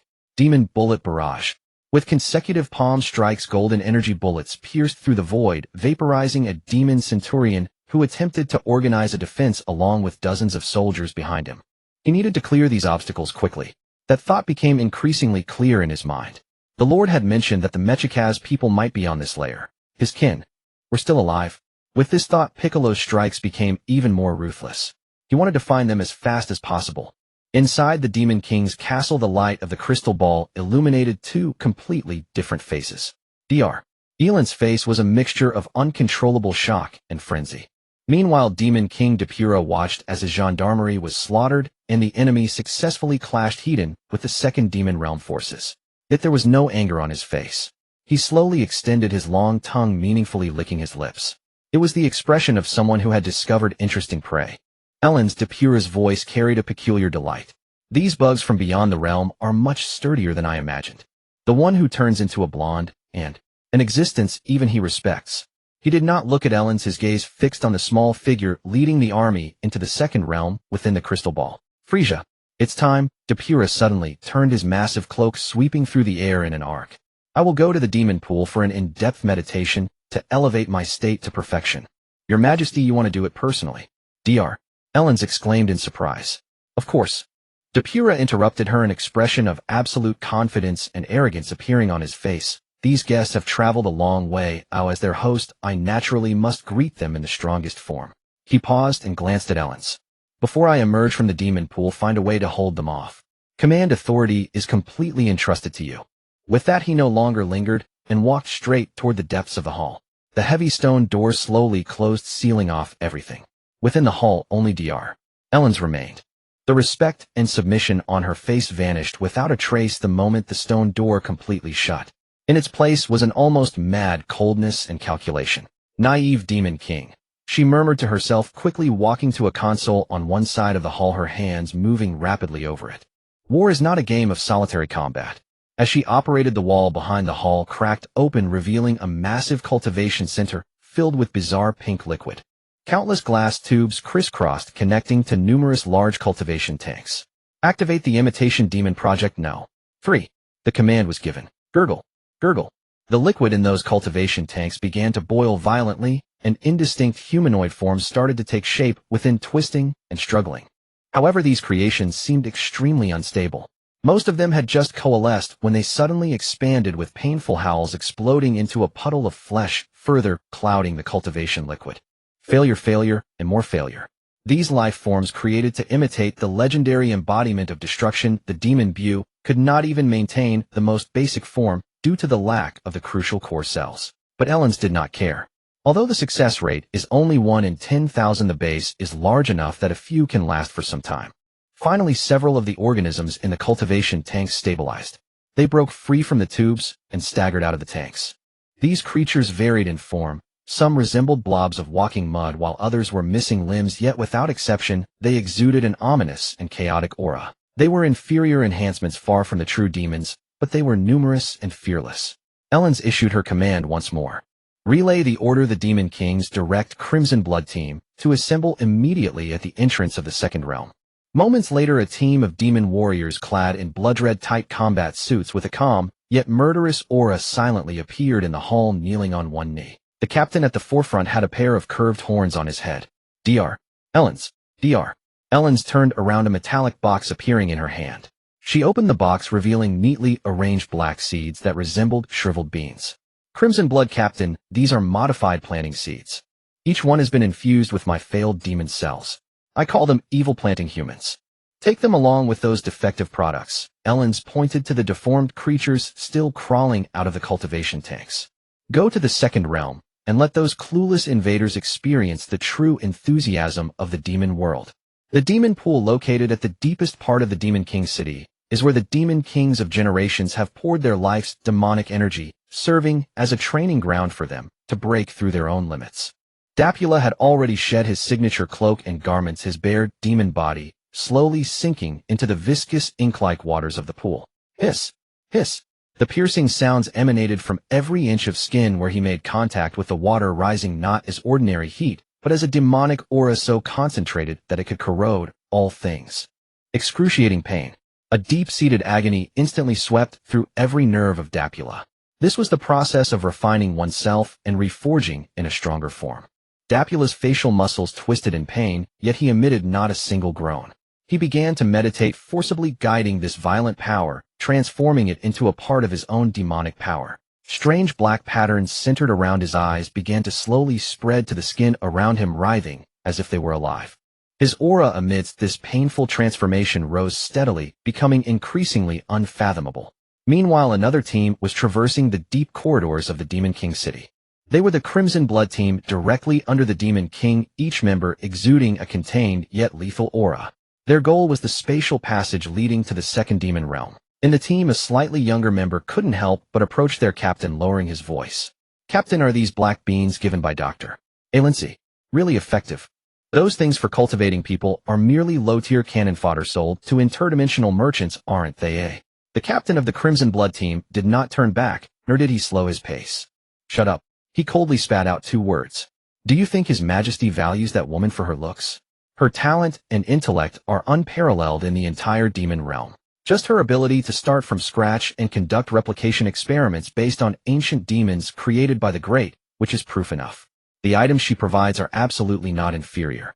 Nevertheless, the captain of the Crimson Blood team unconsciously glanced back at the rear of the team, where a group of distorted, staggering, aberrant creatures followed. Those were the failed products of the demon creation plan. He swallowed hard. Who knew how strong these fearless monsters really were? No one spoke further. The entire unit transformed into a blood-red shadow rushing straight into the spatial passage connecting the first and second demon realms. After a brief traversal, the scenery before them suddenly shifted. Once hailed as the most beautiful second demon realm, it had now turned into a hell on earth. The sky was stained a shocking dark red by the exploding flames, and the thick smoke was suffocating. Over there, it's the reinforcements from the demon realm. A patrol soldier from Frieza's army spotted them, revealing a bloodthirsty grin on his face. Without a word, the soldiers unleashed their energy and charged forward. The captain of the Crimson Blood team remained unfazed, merely waving his hand. Engage. The order was given. Several members of the Crimson Blood team immediately buried the black beans deep into the blood-soaked, fertile ground beneath their feet. Almost instantaneously, the ground began to tremble violently. One by one, creatures as black as ink, exuding ominous and malevolent energy, broke through the earth. Their appearance resembled that of ordinary cultivators, but their surfaces were covered with a layer of eerie black armor, and their claws were sharper. Huh, what is this? Cultivators. A veteran soldier from Frieza's army, seeing this scene, laughed dismissively. I saw these things when I followed King Cool to attack Vegeta Star back in the day. Just trash with battle power over 1,000. He completely disregarded these creatures. Originally green. Well, in the demon realm, it's not surprising for them to grow with a different color. Everyone stay calm. Watch me take it down first. The veteran soldier, full of confidence, took the lead, transforming into a streak of light, and delivered a punch at the nearest pitch-black cultivator. However, a terrifying scene unfolded. Facing the veteran's powerful punch, the pitch-black cultivator did not dodge, nor did it make any defensive movements. Bang! The fist landed solidly on its body. The scene of it being shattered as anticipated did not. The veteran's fist felt as if it struck an impenetrable steel plate, and the immense recoil left it. The cultivator remained utterly still. It slowly raised its head, baring its teeth in an extremely twisted smile. In the next moment, its pitch-black body suddenly turned soft like flowing liquid, wrapping around the veteran's fist with ferocity. Well, what is this? The veteran's sneer froze on his face, replaced by unprecedented terror.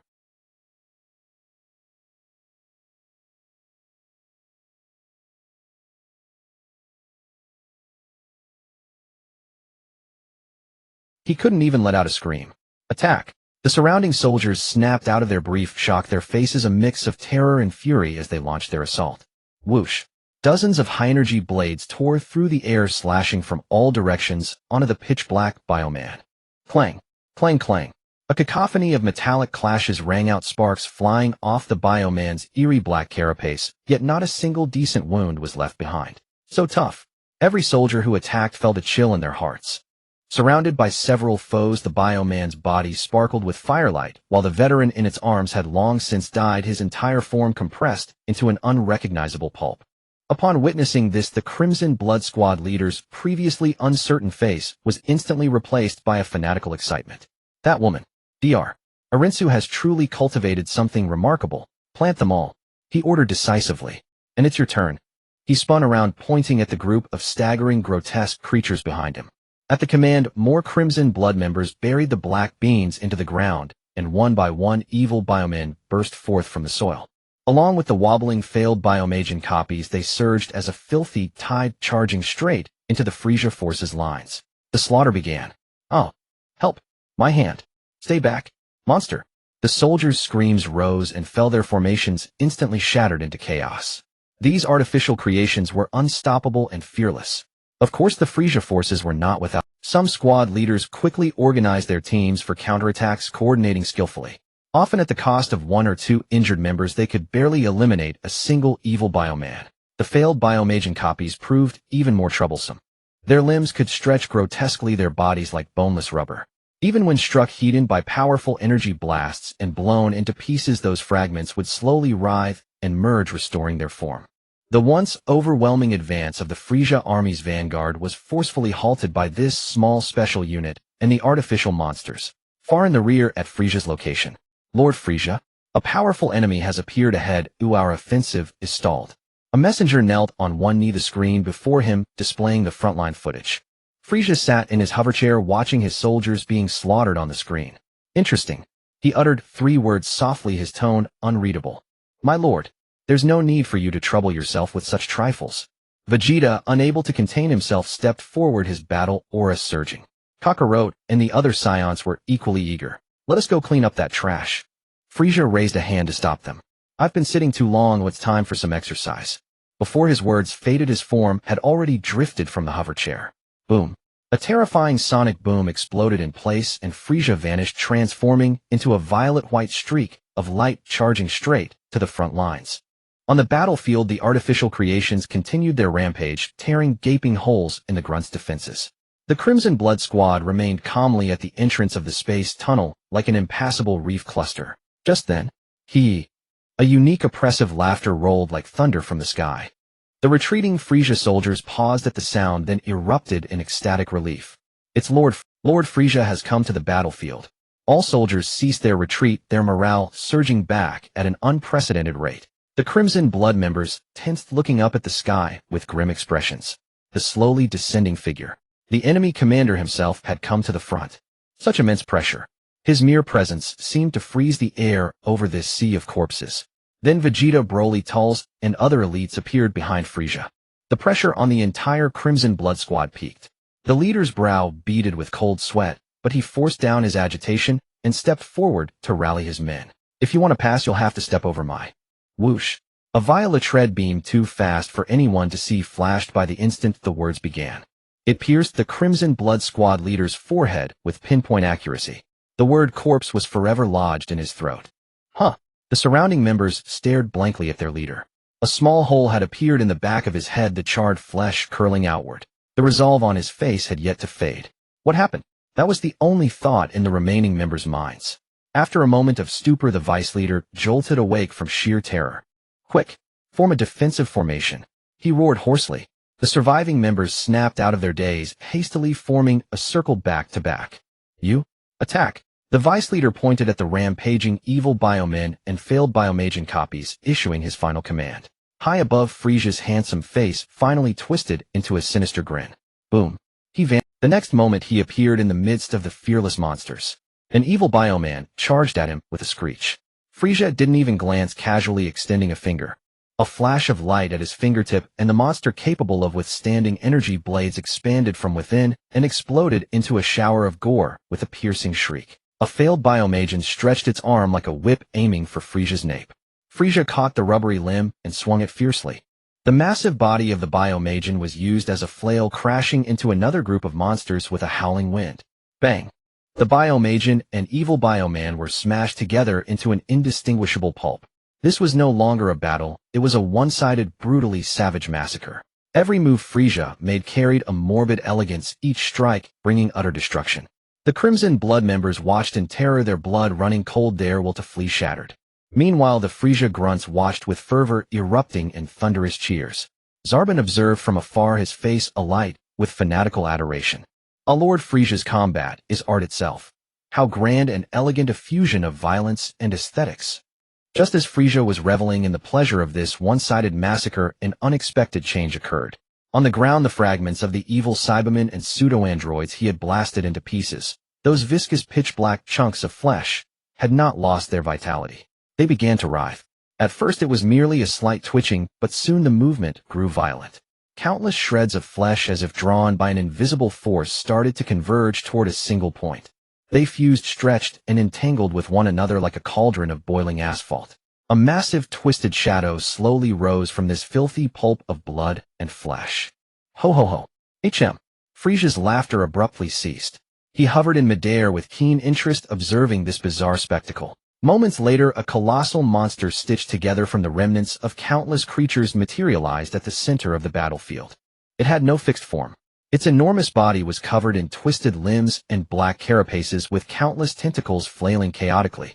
The monster let out a roar unlike any living being, and suddenly opened a gaping maw, swallowing dozens of Frieza's soldiers and Red Blood Corps members who were too slow to evade. The devouring did not end there. The next moment, an even more grotesque scene unfolded. Faces twisted in agony began to emerge and bulge from the monster's surface. Those were the soldiers, just swallowed. Aya! Help! It hurts. They had not died instantly, but were absorbed by the monster's incomplete ability, becoming part of its body, forced to emit desperate agonized screams. Faces struggling on the blackened flesh made the abomination appear like a conglomerate of vengeful spirits crawling from the deepest pits of hell. In the Saiyan camp, watching from the rear, Cockroach shuddered. What the hell is that thing? So disgusting. Though the creature's form was hideous, the aura it exuded was not to be underestimated. This malevolent energy was several times stronger than the combined power of all previous monsters. Broly stood motionless, coldly staring at the rampaging beast before voicing his opinion. But if the opponent is Lord Frieza, the result will be the same. On the battlefield, the truth mirrored his words. Facing this vastly empowered chimera, Frieza showed not a trace of tension. Instead, a morbid excitement crept across his face. The monster shrieked, and dozens of tentacles sprouting from its body transformed into a rain of whips lashing down at Frieza from all directions. Yet Frieza's figure weaved and dodged through the dense assault. Every sidestep, every evasion was as graceful as if he were dancing a waltz of death. His movements were exquisitely refined, always avoiding every attack by a hair's breadth. Occasionally he would extend a finger, using masterful martial arts to gently deflect an incoming tentacle, redirecting its immense force aside. Boom! A thick tentacle whip missed its mark, striking the ground of the second demon realm with tremendous force, carving out a colossal bottomless chasm. Then the faces embedded in the monster's body all opened their mouths simultaneously. Whoosh! A dense yellow mist erupted from their throats. The mist touched the surrounding plants, which instantly withered and carbonized. Several soldiers who failed to dodge were engulfed by the fog. Before they could even scream, the flesh on their bodies dissolved, leaving only a pile of bleached bones. Quick! Activate the shields. It's corrosive poison. A quick-thinking veteran roared. A series of blue energy barriers hummed to life, enveloping the surviving soldiers. Frieza watched the encroaching yellow poison mist and finally ceased his evasions. The warm-up is about enough, he murmured softly. A terrifyingly immense aura erupted from his small frame. A powerful shockwave centered on him instantly swept across the entire battlefield, dispersing the deadly yellow mist completely. High in the air, Frieza slowly raised one hand, aiming it at the still-roaring colossal chimera, a hint of boredom on his face. Die! Boom! A thick torrent of fiery-colored energy burst forth from his palm. The massive chimera was instantly engulfed by the energy beam. In the extreme heat and annihilating energy, its enormous body was shattered piece by piece. The writhing flesh didn't even have time to attempt regeneration before being completely incinerated into nothingness amidst its agonized howls. The light faded. The Red Blood Corps and the Doctor's army of artificial monsters had been utterly erased from this world. After a deathly silence, thunderous applause and cheers erupted. Hail Lord Frieza! Lord Frieza is invincible. Frieza's soldiers knelt on one knee in unison, praising their emperor with the most fervent devotion. Crack, crack, crack. The pitch-black bioman's body emitted a bone-grinding sound. Under the immense force, the seasoned Frieza soldier's muscular frame was instantly twisted and deformed. Roar! Amidst a thunderous roar of ooze that echoed like crashing waves and rolling mountains, Frieza's army transformed into a black torrent of steel, charging at full speed toward the passage to the first demon realm, the legendary Demon King's castle. The scene before them was utterly unlike the battlefield, filled with twisted flora and monstrous creatures. This was the true first demon realm. The air was thick with black demonic energy, so dense it felt almost tangible, though every breath was like swallowing gravel. Light was severely distorted here, rendering everything gray and oppressive. Zarbon slowly descended to the front of the formation. The moment his ankles touched the ground, a tremendous force surged upward, causing his body to sink heavily. Even the gravity was several times stronger than the outside world. All the soldiers felt this anomaly. The flow of energy within their bodies became sluggish and strained. Look! Everyone gazed into the distance. On the horizon, the silhouette of a colossal pitch-black castle loomed faintly amidst surging black mist. The Demon King's castle. Lord Frieza. Zarbon swiftly returned to the cliff's edge and knelt on one knee. This area is a notorious perilous ground in the first demon realm, known as the 10,000 Demon Cliff. Due to the gravitational anomaly, flying is impossible above. As for the abyss below, allow me to scout ahead first. Frieza didn't even turn around, he merely waved a hand dismissively. Zarbin immediately rose and selected a squad from the previously subjugated demon realm forces preparing to venture into the depths of the cliff. Among the group, a long-haired blue-skinned man with pointed ears stepped forward. This man was named Dai, the leader of a small faction in the demon realm that opposed the Demon King's rule. After joining Frieza's army, he had continuously offered strategies, saving the Legion much trouble during their invasion. Lord Zarbin, Dai pointed at the fathomless demonic abyss below, his expression grave. Every inch of the earth beneath the Demon King's castle is saturated with the purest, dark, demonic energy. If the weak recklessly step in at best, they will instantly lose their sanity, becoming mindless, killing madmen. At worst, they will explode and die on the spot. Zarbin nodded, signaling him to lead the way. This way, yes. Dai walked at the very front, carefully discerning the path on the ground shrouded in black, mist occasionally marking their way, with specialized tools attempting to carve out a safe route. Suddenly a change occurred. Boom, boom, boom. The ground beneath their feet violently ruptured as colossal beasts, each the size of a mountain, roared and burst forth from the earth. And atop each beast stood a demon realm warrior clad in heavy black armor emanating a formidable aura. No, they are stealth demon generals. A recruited demon soldier shrieked in despair. Dai stared in disbelief at the suddenly appearing. That's the Demon King's personal guard. Why would they abandon guarding the king to set an ambush outside the castle? Fools. The leading demon general riding atop the beasts had looked down upon the panicked advance team and let out a piercing, mocking laugh. King Dabura has long seen through all your movements, including you despicable traitors. His Majesty ordered us to await you here for quite some time. Prepare to die. The moment the words fell, dozens of stealth demon generals riding their beasts transformed into black tornadoes of death, charging toward Zarbin and his group. You seek death. Zarbin roared in fury, his aura erupting as he threw a punch at the foremost beast. Boom. Prepare to die. The moment the words fell, dozens of stealth demon generals riding their beasts transformed into black tornadoes of death, charging. His punch had only managed to stagger the beast back a few steps. Its claw merely bore several cracks, but had withstood the blow. In that moment of shock, the remaining beasts had already crashed into the fragile formation. It was the recruited demon soldiers were as fragile as lambs before these colossal beasts, instantly torn apart, crushed, and devoured. Screams, the crunch of bones, and the sound of flesh being chewed mingled into a cacophony, a scene no less than hell itself. Don't engage them, heathen. Dai roared, his heart and liver splitting with terror at the carnage. On this demonic, energy-laden ground, they are like fish in water, their power enhanced. While we are constantly being weakened. He had just finished shouting and was about to order a retreat when several beasts noticed him, their commander, and instantly surrounded him from all directions. Shadows completely engulfed him. No, I haven't yet. His final words, along with his body, were chewed into fragments by the beasts' converging gaping maws. At the top of the 10,000 demon cliff, Frieza finally lifted his head slightly from the baby carriage, sensing the chaotic and rapidly fading energies below. He gently beckoned to Kakarot and the others behind him. They've run into trouble. Go down and have a look. Yes. Kakarot, Vegeta, Broly, Tullus, and Raditz. 5 Saiyans nodded in unison, a bloodthirsty excitement gleaming in their eyes. The next second, 5 figures, each cloaked in a different colored aura, leaped like 5 meteors into the demonic abyss below. Moments later, the 5 landed on the ravaged floor of the abyss. Everywhere lay the mangled limbs and organs of the advance team. The air was thick with a nauseating stench of blood. Raditz pointed not far ahead. They're over there. In the center of the battlefield, Zarbin was covered in wounds, besieged by 5 beasts, his situation perilous. Instructor Zarbin, Kakarot shouted. We're coming to help. Boom. Without further hesitation, the 5 erupted with powerful auras, transforming into 5 flashes of light, charging straight at the beasts surrounding Zarbin. 5 beams of light illuminated the dim base of the cliff, charging directly towards the several colossal beasts besieging Sabo. Leading the charge was the Prince of the Saiyans, Vegeta. His face twisted in a grimace filled with the frustration of being surpassed by lower-ranked warriors and the arrogance of proving himself. He delivered a fierce kick to the side of one of the monsters. Get out of the way. However, the anticipated scene of shattering bones and flying flesh did not occur. It felt as if his kick had struck an indestructible object, producing only a dull thud. The monstrous creature only swayed slightly.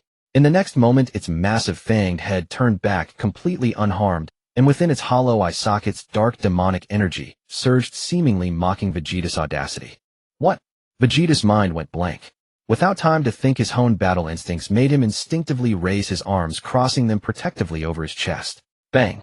A force of irresistible power surged from his arms. The monster's seemingly clumsy claws struck heavily against his guard with overwhelming force. Boom!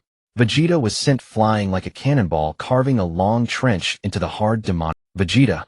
Kakarot roared, vanishing from his spot in an instant, reappearing behind Vegeta just before he crashed into the cliff wall, firmly grabbing him. Are you alright? Let go. Vegeta spat out a mouthful of blood, struggling to steady himself, the intense pain radiating from his arm, causing his facial muscles to twitch. He fixed his gaze on the several unscathed monsters. I just slipped. On the other side, Dales did not rush to attack. He landed on the ground, feeling the cold, dark energy surging up from the earth, his expression grave. The energy here is problematic, he loudly warned everyone. It is continuously weakening us while replenishing those monsters. We must finish this quickly. Oh. As soon as he finished speaking, Kakarot and Dales no longer hesitated. The energy within them detonated in an instant, their black hair standing on end under an invisible force soaring upwards. Boom. Two brilliant golden beams shot into the sky, illuminating the dim demon abyss. Super Saiyan. At the same time, Broly's body was enveloped in a fleeting green aura, the violent power causing the surrounding air to tremble. With a punch and a kick, the three launched themselves once more at the monsters, and this time the tide turned instantly. Golden fists collided with black claws, no longer evenly matched, but purely crushing. Boom. Kakarot shattered a giant beast's claw with a single punch, the golden flames erupting and obliterating its entire arm into nothingness. Dales was even more ruthless. He floated gracefully, dodging direct attacks, appearing beside one of the monsters, his hand forming a blade of black energy that struck down fiercely. Squelch! The monster's hard shell was easily sliced open, foul blue blood gushing out. However, the number of these monsters was still too great.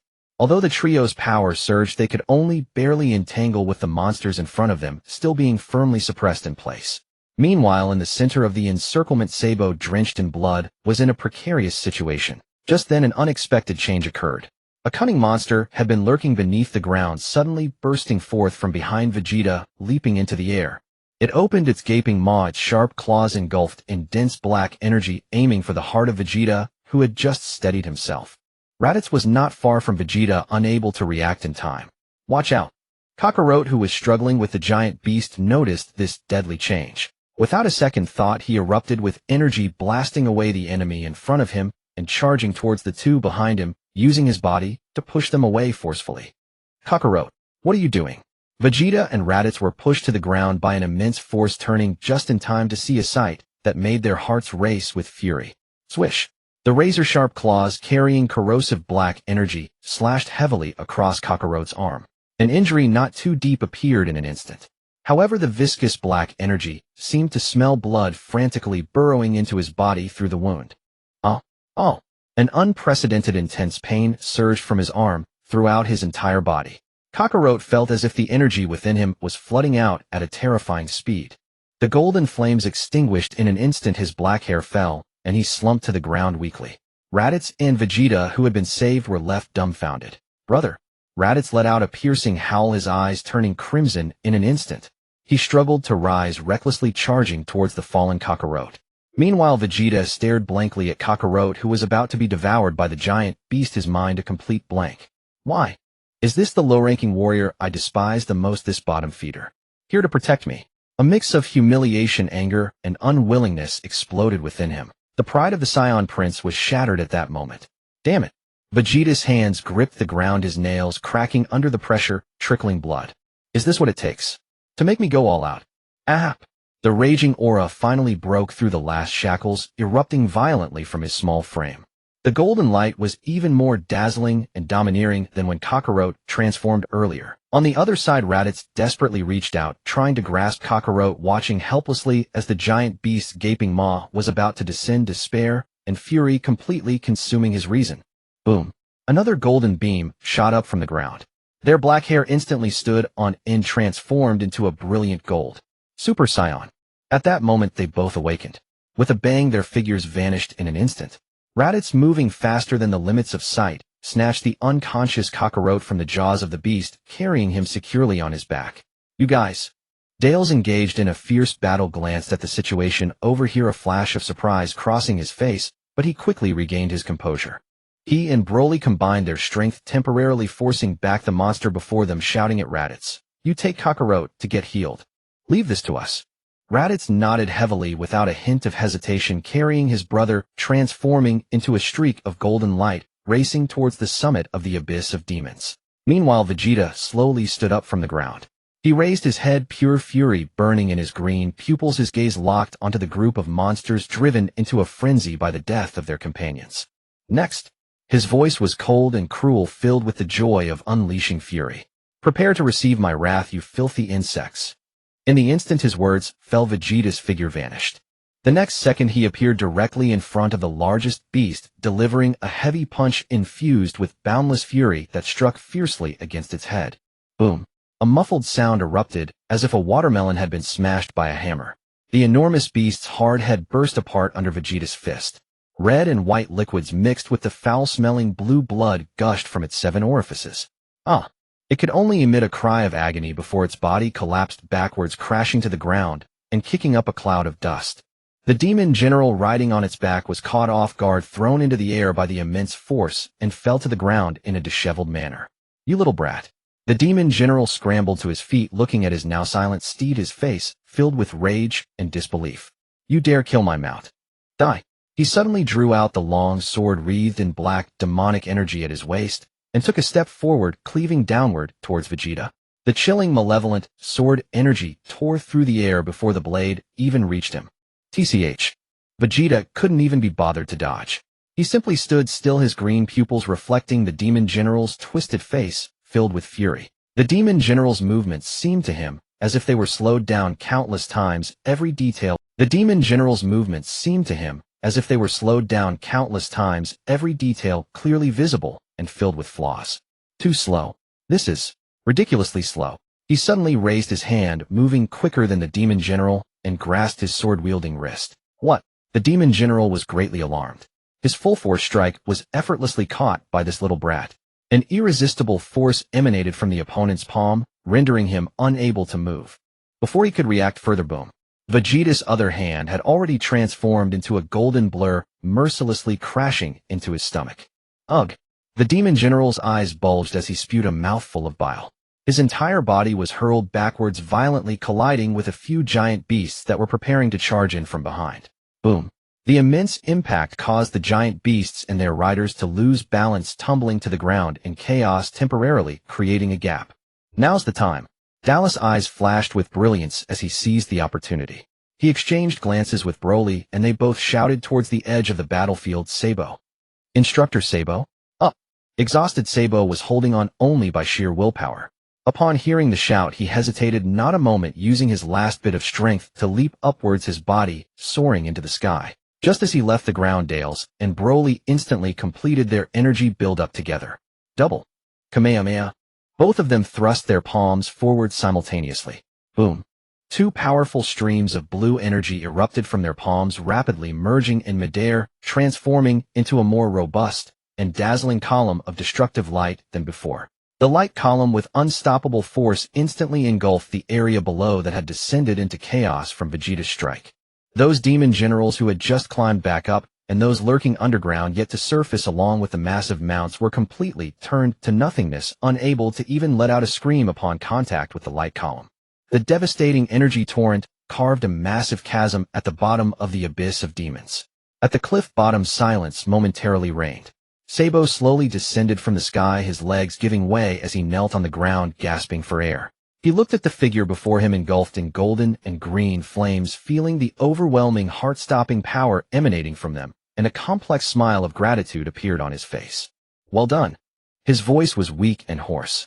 "You are already warriors capable of standing on your own."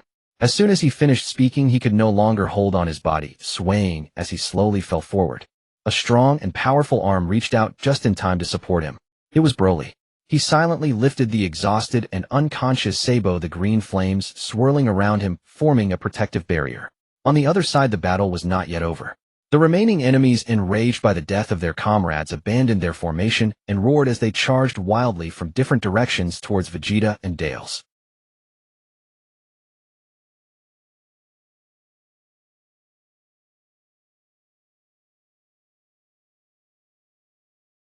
This was a slaughter without suspense. Get lost, trash. Vegeta's fighting style was wild and domineering, filled with the thrill of release. He disregarded a beast's claws swiping at him and directly shouldered the attack, the golden flames instantly shattering those claws. At the same time, his iron fist slammed hard into the beast's chest. Crack! With a crisp sound of bones cracking, the beast's sturdy ribcage collapsed inward, its massive body blasted off the ground, exploding into a mist of blood in midair. Dale's, on the other hand, appeared even calmer and deadlier. He moved gracefully, always appearing in the most unexpected positions against his enemies. The two of them, one fierce and one subtle, one on the offensive and one on the follow-up, coordinated seamlessly. Vegeta used pure strength to crush through, tearing open gashes in the beast's defenses. Swoosh! A hand blade infused with black energy sliced precisely through the soft neck of the beast from below. The enormous head soared into the sky with the foul-smelling blue blood gushing out.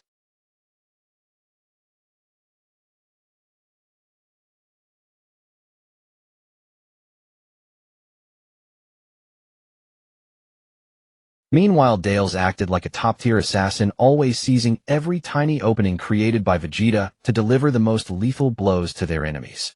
In less than a minute, the battlefield quieted down. The two sighed in relief, only to be overcome by an immense sense of fatigue. We need to get back to Lord Frieza quickly.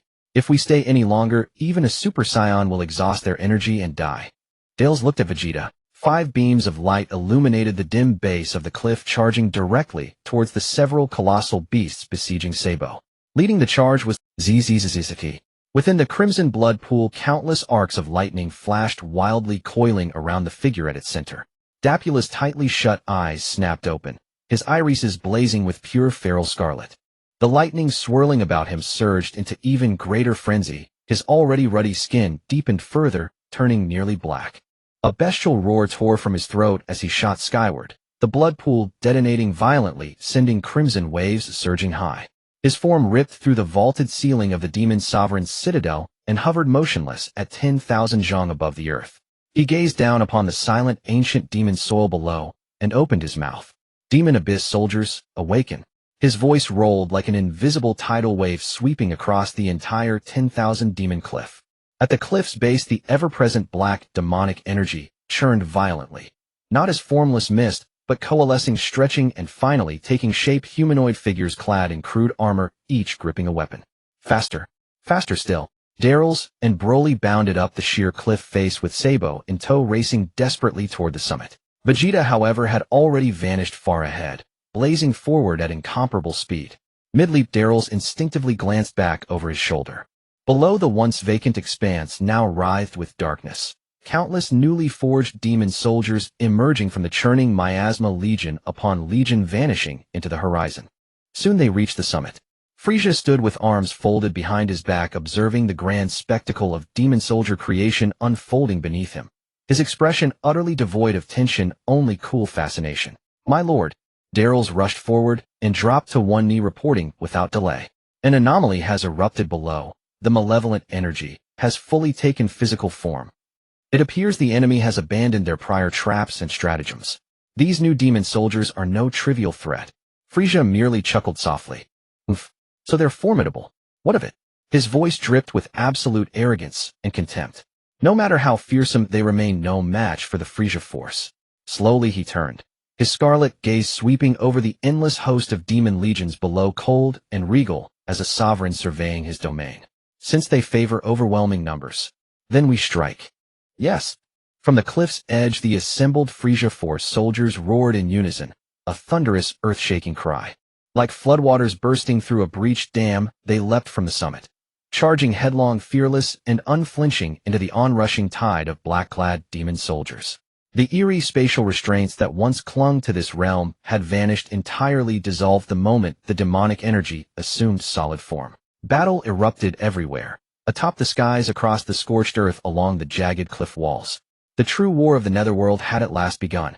Its ferocity dwarfed all prior clashes between realms by orders of magnitude. Then from the distant heavens above the demon sovereign's citadel, a proclamation rang out, majestic, sinister, resonating with absolute authority, echoing clearly across every corner of the battlefield. Soldier against soldier, sovereign against sovereign. It was Dapula, Soaring high above the citadel, his demonic eyes locked unerringly upon the white-robed figure atop the cliff. Oh ho ho ho! Frieza's laughter echoed across heaven and earth, rich with delight. Let me see just how much power you truly wield. Boom, boom. Two distinct sonic ruptures split the air almost simultaneously. Frieza vanished from his position, the sheer force of his launch shattering the cliff's edge, sending boulders tumbling into the abyss. Crash! A flash of white and a streak of red collided with cataclysmic force at the very heart of the 10,000 demon cliff. An incandescent burst of light erupted at the point of impact, blinding absolute. A spherical shockwave of apocalyptic energy expanded outward, vaporizing every foot soldier caught within its radius, whether Frieza Force troopers or Dapula's demon legionaries, leaving not even ash behind. Every warrior still standing on the battlefield, Bardock, Geist, demon generals alike, froze mid-combat, staring upward in stunned awe at the epicenter of the sky. As the blinding radiance faded, the two figures separated, hovering apart in the air, locked in silent, lethal confrontation. I shall ensure you die without grave or name. Dapula's face twisted with vicious intent. Then I will sever your limbs, dry your flesh into a trophy, and display you forever in my palace halls. Oof. Ha ha ha. Frieza's laughter grew richer, more unrestrained. What a delightfully macabre. Then consider it done. I shall break every bone in your body inch by inch, and pluck out your tongue, just to hear whether you can still utter such amusing words. With threats exhausted, neither spoke further. Aoag. Dapula's aura erupted first, his cloak snapping violently in the hurricane of rising power. Black and crimson flames erupted skyward, staining half the heavens with unnatural, ominous light. Frieza refused to yield an inch. His violet aura deepened relentlessly, until it settled into a profound abyssal purple.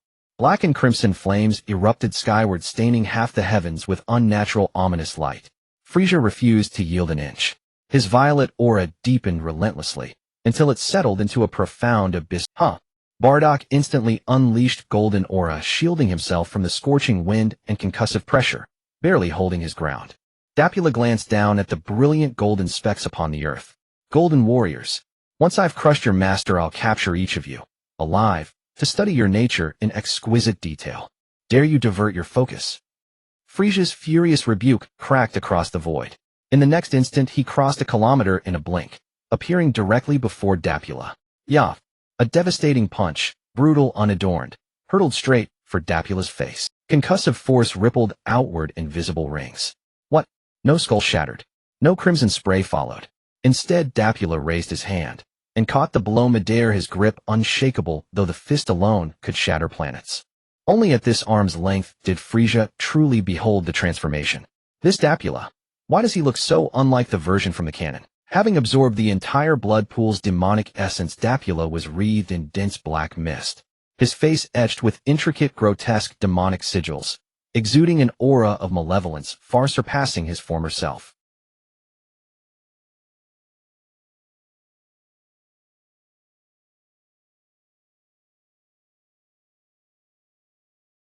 Mush. Frieza grunted, but reacted with preternatural speed. His free hand shot forward, intercepting Dapula's knee mid-flight and halting it dead in place. Oh, intriguing. They strained against one another, faces twisting in identical, unsettling grins. And then, the real battle began. Frieza lashed out with a tail sweep, shrieking as it rent the air, aimed to cleave Dapula at the waist. Dapula released Frieza's fist, lunged forward instead, and unleashed a torrent of hyper-compressed demonic flame from his jaws. Both withdrew in perfect synchrony, dodging their opponent's assault. Then, two more deafening sonic booms tore the heavens as they clashed again. Their forms blurred into twin streaks of light, one white, one crimson, crisscrossing the sky at speeds beyond even a Super Saiyan's visual tracking. Each collision detonated a halo of annihilating energy. Each pass left behind a chain of thunderclaps that shook the firmament. Die! Frieza materialized above Dapula, fingers flicking rapidly, unleashing hundreds of needle-thin death beams in a relentless barrage. Trivial parlor tricks. Dapula conjured his demonic blade, swirling it into an impenetrable curtain of steel that deflected every beam. The ricocheting beams struck the battlefield below, triggering cascades of explosions, snuffing out countless lives in an instant.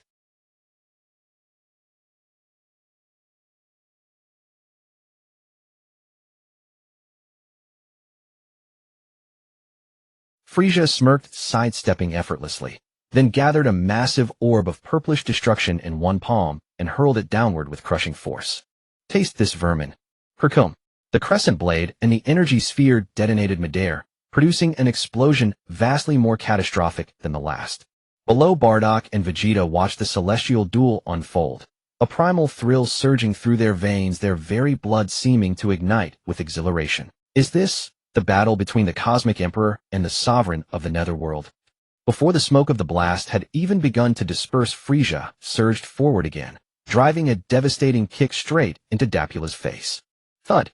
Dapula became a crimson meteor, hurtling downward at terrifying velocity, slamming into the earth. But before Frieza could pursue, a bolt of black light erupted from below, stabbing straight for his heart. It was Dapula's thrown demonic blade. Frieza abandoned pursuit, twisting his body midair with impossible precision, barely evading the killing thrust. Seizing the opening, Dapula stabilized himself and charged back, striking bare-fisted, launching into a fiercer, more savage close-quarters brawl. Fists, feet, knees, elbows, headbutts. They discarded all artifice, reverting to raw primal bestial. Each punch carried the force to level mountains. Each collision made reality itself groan in protest. They fought east to west, sky to subterranean depths, leaving only dust and silence in their wake. Suddenly, Dapula forced Frieza back, creating a gap of dozens of meters. He raised his hand, and the demonic blade reformed in his palm. Perish, king of invaders! Roaring, Dapula gripped his blade and became a streak of black lightning, racing once more toward Frieza. Frieza remained suspended, unmoving, unblinking, his face curled into a smile of utter, chilling cruelty. Slowly he raised his right hand. A deep, malevolent radiance kindled at the tips of his 5 fingers. Buzz! The light instantly elongated, stretching until it finally coalesced in his hand. It was a long energy sword shimmering with black and purple electric light. A deep and delighted laughter emanated from Frieza as he elegantly twirled the sword, the tip tracing a beautiful arc in the air. Creating objects with condensed chi is not a difficult task. He pointed the black and purple energy sword at Dapper from a distance, exuding the aura of a king. Round 2, let's begin. With a clang. Before his words faded, Dapper had transformed into a bloody thunderbolt enveloped in endless demonic energy, striking down with a blade. Frieza stood his ground, sword in one hand, and blocked upwards. A piercing clash of metal echoed throughout the abyss of demons. The black and purple sword clashed fiercely with the black and red blade, sending dazzling sparks flying. The violent energy shockwaves surged forth from the two, sweeping in all directions, the sword and blade energy enveloping the battlefield. A series of rapid, skin-crawling clashes erupted. The two figures completely vanished from their original positions, leaving only 2 beams of light.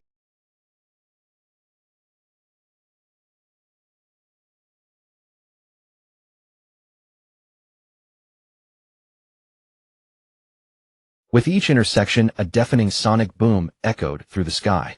Dapper's sword technique was grand and wild, each strike filled with ferocity, the residual force cleaving mountains in two. Frieza's sword technique, however, suddenly changed after the initial blunt collision. After a fierce clash, Dapper felt a clever force transmit from Frieza's sword. His immense strength, capable of splitting mountains, was unexpectedly deflected aside effortlessly. Before he could adjust his stance, Frieza's sword struck like a venomous snake, emerging from its hole, piercing toward his underarm at a tricky angle. Dapper was taken aback, awkwardly twisting to dodge, narrowly avoiding the strike, but he still received a long gash under his arm. What technique is this? Dapper thought, horrified. Just moments ago, Frieza's movements displayed a fighting style he had never seen before. It was not merely a contest of strength and speed, it involved a certain skill he had never encountered. Ha ha ha. Surprised. His figure became elusive, his footwork astonishingly agile. Dapper's ferocious strikes fell upon empty air, while Frieza's energy sword always attacked from the most unexpected angles.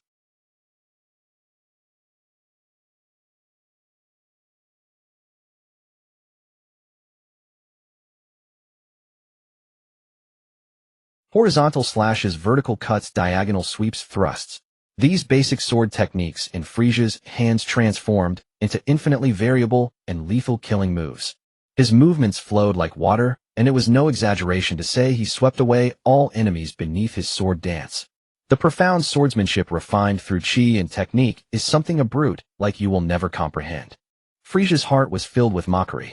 His unparalleled combat talent and physical capabilities absorbed the essence of martial arts, unleashing it in a more efficient and deadly manner, using strength against strength, outsmarting 1,000 pounds. Damn it! Damn it! Damn it! Dapper was completely enraged. He felt like a trapped beast full of power, but utterly restrained by his opponent. This feeling of being stifled was more unbearable than being defeated. He'd die. Dapper let out a thunderous roar. The black and red demonic energy on his magic blade surged violently. The blade instantly grew immensely, transforming into a 1,000-meter-long demon blade, striking down toward Frieza. This strike sealed off all of Frieza's escape routes. If you're running out of tricks. Facing this world-destroying strike, Frieza merely let out a disdainful grunt. He did not evade. Instead, he advanced toward the massive blade. Just as the colossal demon blade was about to descend, Frieza's figure suddenly became blurry.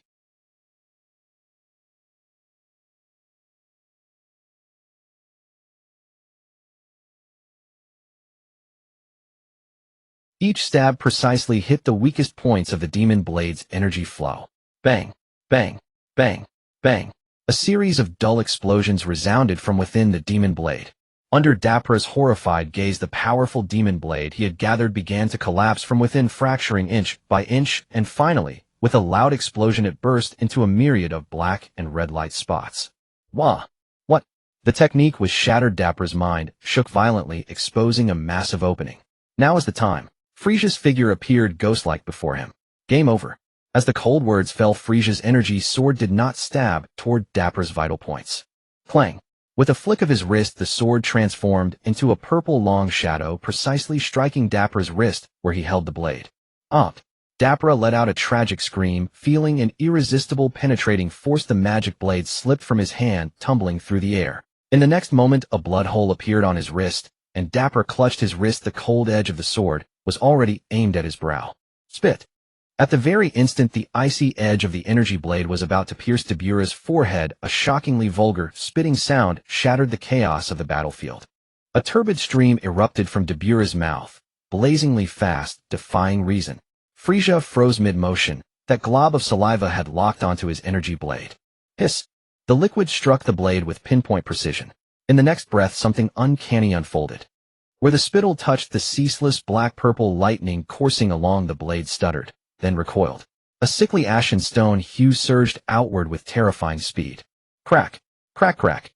A sharp, brittle shattering echoed. The tip of Frieza's energy blade began petrifying segment by segment. So it is this technique. Frieza's heart clenched. Without hesitation, he released his grip. The stony decay raced upward along the blade like wildfire. In the blink of an eye, the weapon, forged from annihilating energy, had transmuted into a lifeless gray stone sword. Oomph! Seizing his chance to breathe, Dabura lashed out with a sweeping kick, a gale whistle slicing through air, as his foot slammed into the stone blade. Boom! The stone sword exploded into countless shards, scattering like shrapnel across the sky. Tui! Tui! Tui! Having landed his blow, Dabura wasted no time. He opened his mouth wide and unleashed a barrage of saliva shotgun spray, style hurtling toward Frieza at point-blank range. Whoosh! Whoosh! Had I not watched the anime, anyone else might well have fallen prey to this underhanded trick at such close quarters. Frieza cursed inwardly, but his body moved like a phantom, twisting midair in impossible arcs to evade every droplet. Those dreadful fluids arced high above the battlefield, then plummeted downward into the maelstrom below, where Frieza's soldiers clashed violently with the demon warriors of the netherworld. A burly soldier of Frieza's army had just pulverized a demon's skull with one punch, already scanning for his next target, when a single drop struck his face. What the? He instinctively raised his hand to wipe it away. Ow! Help me! In the next second, a scream of pure abject terror tore from his throat. His fingers had barely brushed his cheek when rigidity seized them. A creeping ashen gray bloomed from the point of contact, racing across his flesh with unnatural speed. Within a single breath, his entire body, frozen mid-scream in a mask of raw horror, had hardened into a cold, lifeless stone statue. The same fate played out across the battlefield, soldiers of Frieza's legion, demon warriors alike. Any who were struck by the fluid, regardless of strength or rank, turned to stone within seconds, their vital essence utterly extinguished. Danger! Evade those droplets! Bardock blasted aside foes before him with a ki blast, then looked up and roared the warning to all within earshot. Yet the battlefield reeled in utter chaos. Misfortune found its mark. One stray arc of saliva struck Kuei's chest, dead center. Oh, my body. Kuei glanced down. His thick sculpted pectorals were visibly graying, transforming before his eyes. His chest stiffened, sensation draining away. Panic, cold, and absolute flooded his veins. Exchange. In the final sliver of time before full petrification, he hurled his last command, a ragged, desperate shriek, at a bewildered foot soldier nearby. A beam of light shot from his mouth, striking the hapless soldier instantly. The next moment, Kuei's soul wrenched free from his crumbling vessel and seized the weaker body whole.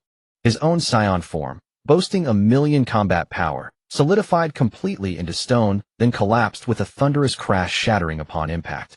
My 1,000,000 combat power. Feeling only the feeblest trickle of ki in his new frame, Kuei crumpled to the ground, howling in despair.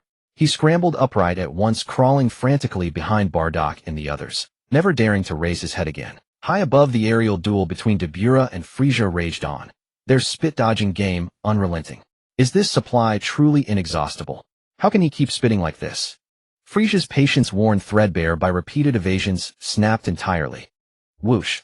He ceased dodging, then vanished from his position in an instant. Instant transmission. What a... Dabura jolted. Frieza's aura flared behind him. He whirled around, jaw already opening to spit again. But what met his eyes was blinding, searing white light. Solar flare. Frieza pressed his palms together before his face and unleashed the stored brilliance in a cataclysmic... The sudden flash grenade left Dabura no time to shut his eyes. My eyes, the king's eyes. Blinding agony seared his optic nerves. Clutching his face, Dabura screamed in torment. His vision dissolved into a featureless, overwhelming white, utterly blind. His pierced wrist flailed wildly, spraying crimson arcs across the air. Hee-hey. Frieza laughed, a cruel, merciless sound, as he launched his assault without mercy. Yeah. A devastating roundhouse kick, charged with apocalyptic force and screaming through the air, slammed into Dabura's face with bone-shattering impact. Boom. Dabura rocketed sideways like a cannonball, flying thousands of meters before crashing headlong into a distant mountainside.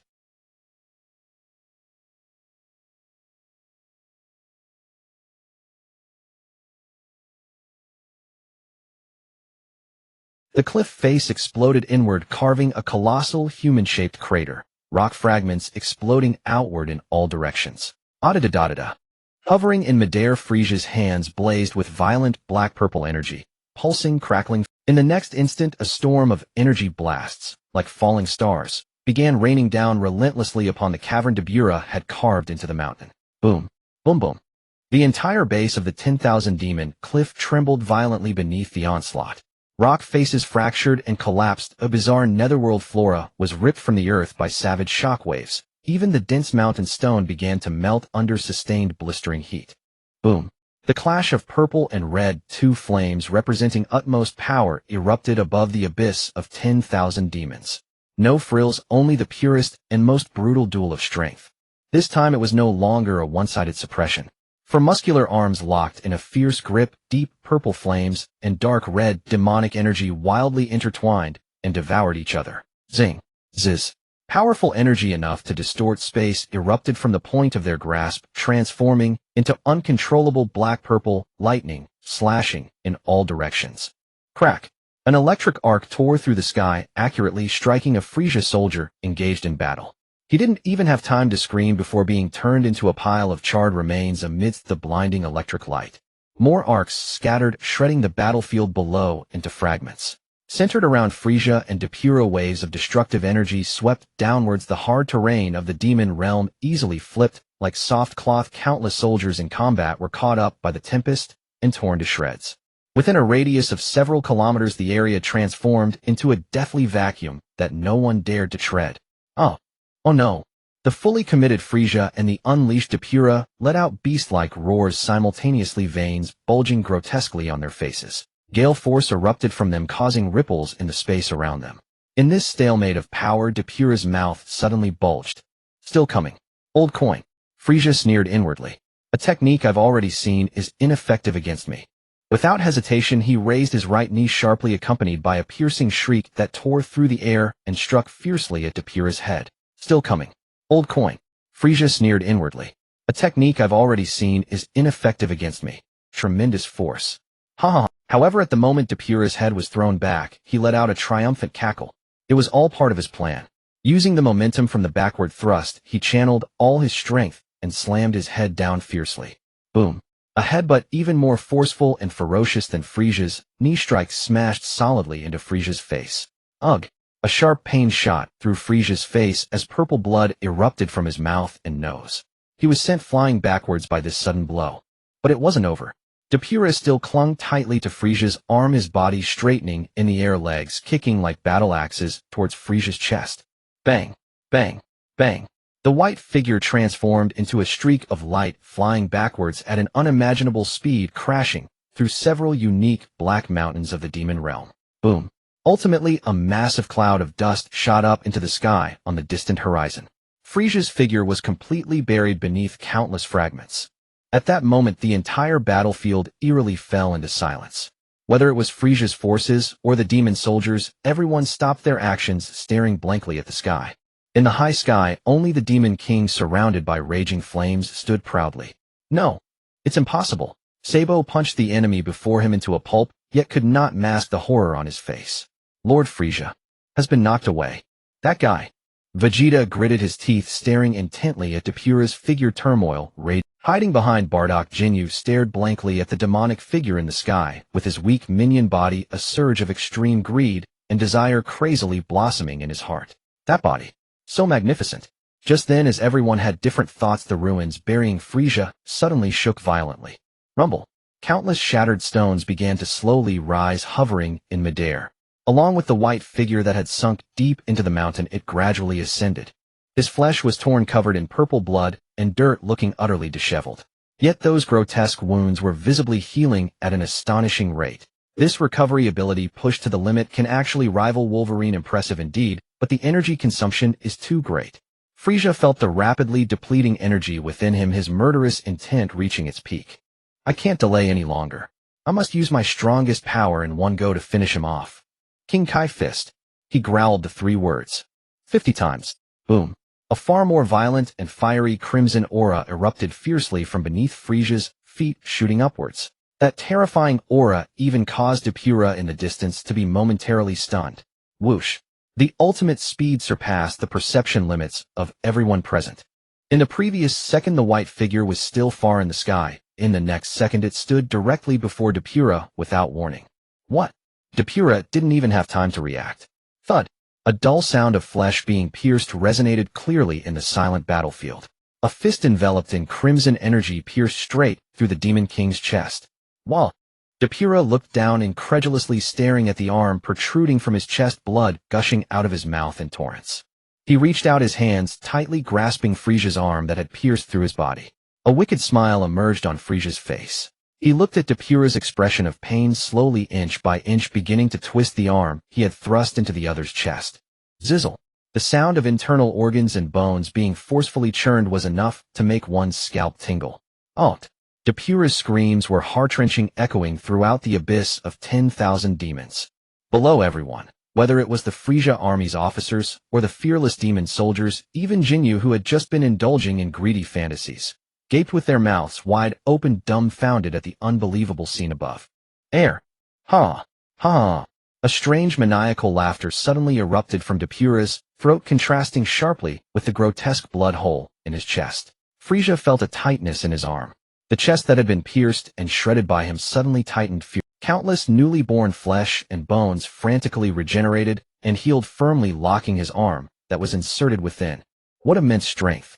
Frieza's heart sank trying to pull out his arm, but he found the opponent's flesh was astonishingly tough.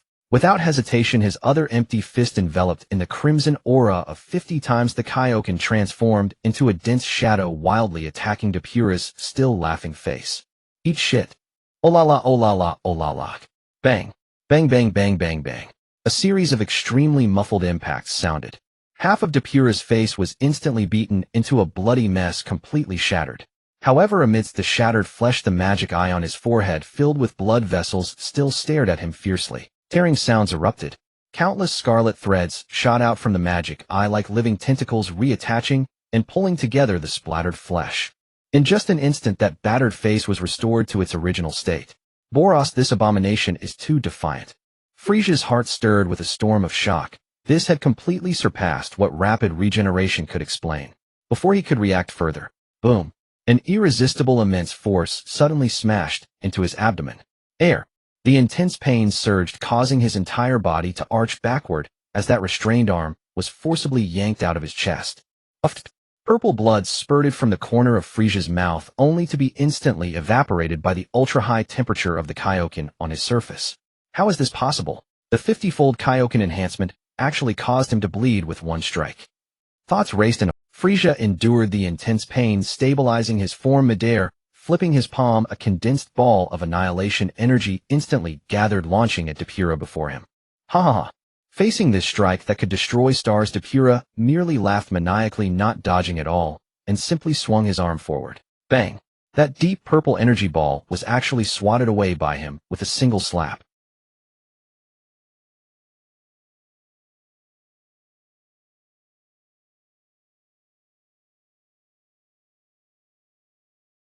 To force this king to use his final trump card, you should be proud. Depura floated in the air, speaking slowly with the demeanor of an absolute victor. He pointed at the magic eye on his forehead that was still spinning wildly, a hint of sickly fanaticism on his face. The third eye of magic, its power far exceeds your imagination. Not only can it instantaneously amplify the wielder's magical power and physical capabilities to a whole new realm, its greatest efficacy is to exchange the wielder's own lifespan for limitless power. Depura's voice echoed across the silent battlefield, each word filled with madness. The former Demon King Apura, my father. In his time, there was more than one Demon King in the Great Demon Realm. To maintain the supreme status of the Demon Realm, he used this power for a long time, the cost being. Shortly after unifying the entire Great Demon Realm, he perished due to the exhaustion of his lifespan. I smoothly inherited the throne, and it's only been a mere 100 years at the prime of the royal bloodline. I originally possessed an extremely long lifespan, and now, Depura spread his arms as if embracing his newfound power. To gain the strength to kill you, I sacrificed most of my lifespan. Now I have only a final 100 years remaining. But, he suddenly pointed at Frieza, letting out a thunderous roar. In this instant, I have become an existence that rivals, or even surpasses you. As his words fell, the demonic aura around him grew even more violent. Crack, crack. Clear fissures began to appear and spread across his demonic body. These were not wounds, but signs that the overflowing magical power within him was so immense that even his demonic form was on the verge of collapse. This is too ridiculous. What exactly is this magic I having such heaven-defying abilities? Exchanging lifespan for power. Could it be related to the two-star dragon? The creator must be a lunatic. Frieza felt a sense of impending doom in his heart. Yet his face showed no signs of panic, instead revealing a hint of playful amusement.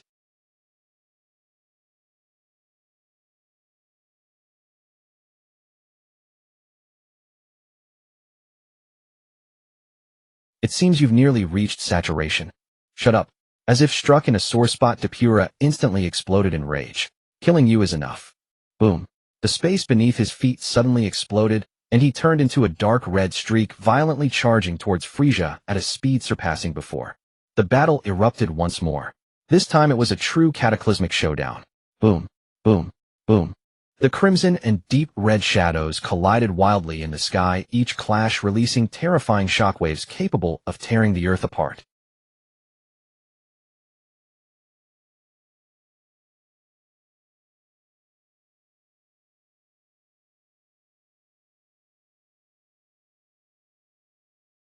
Countless soldiers engaged in combat, whether Frieza's forces or demon soldiers, did not even have time to scream before being instantly swept up and torn into the most primitive particles by the devastating storm.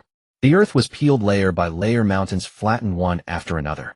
In just a few seconds, the entire demon abyss was completely transformed into a chaotic realm of death.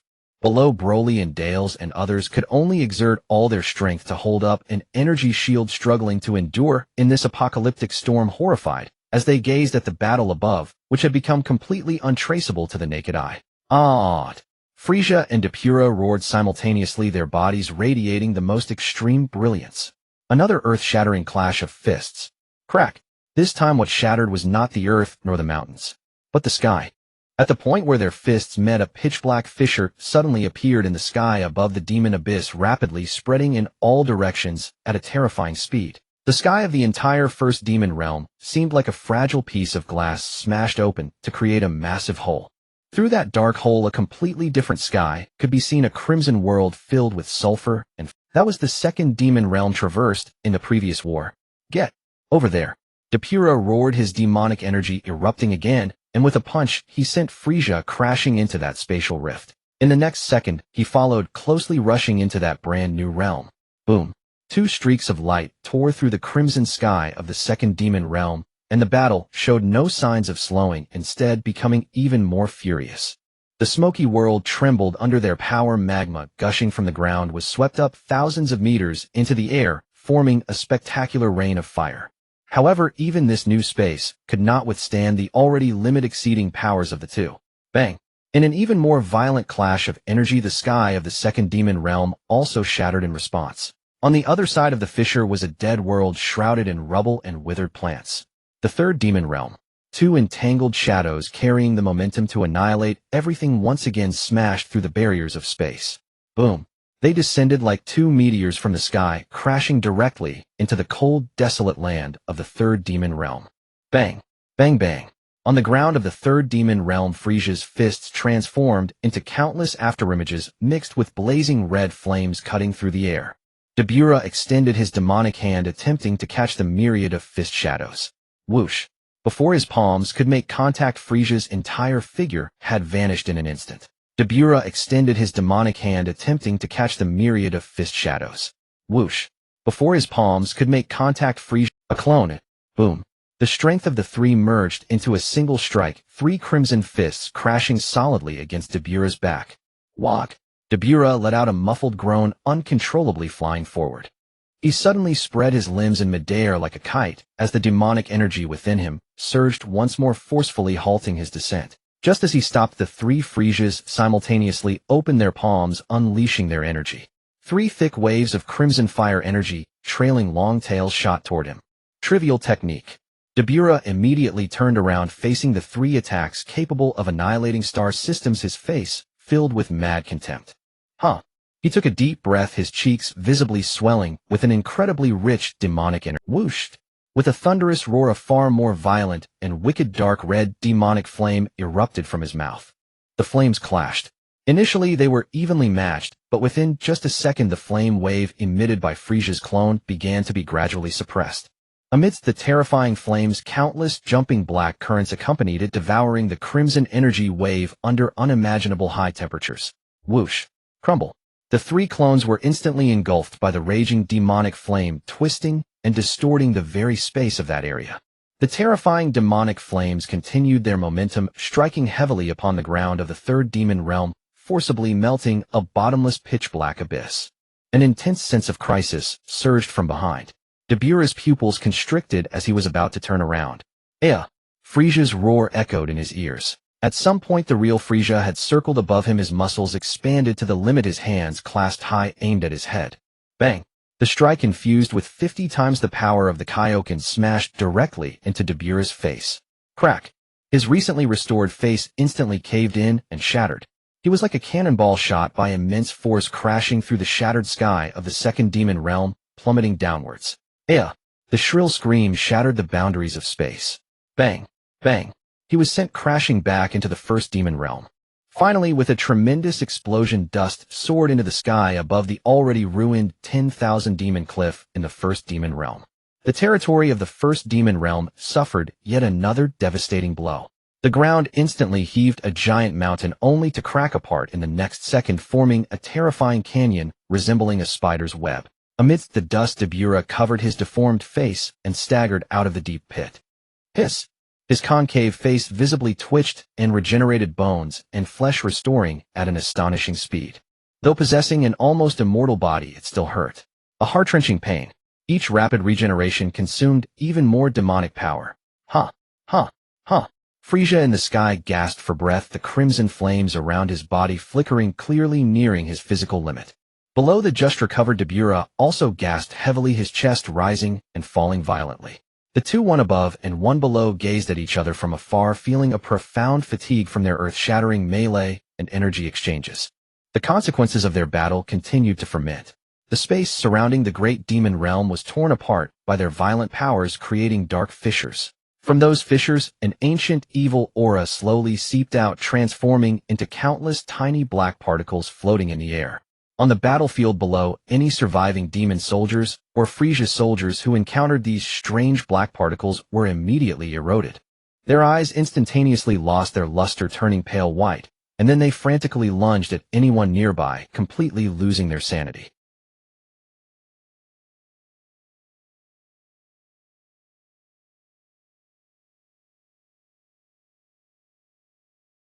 So that's it.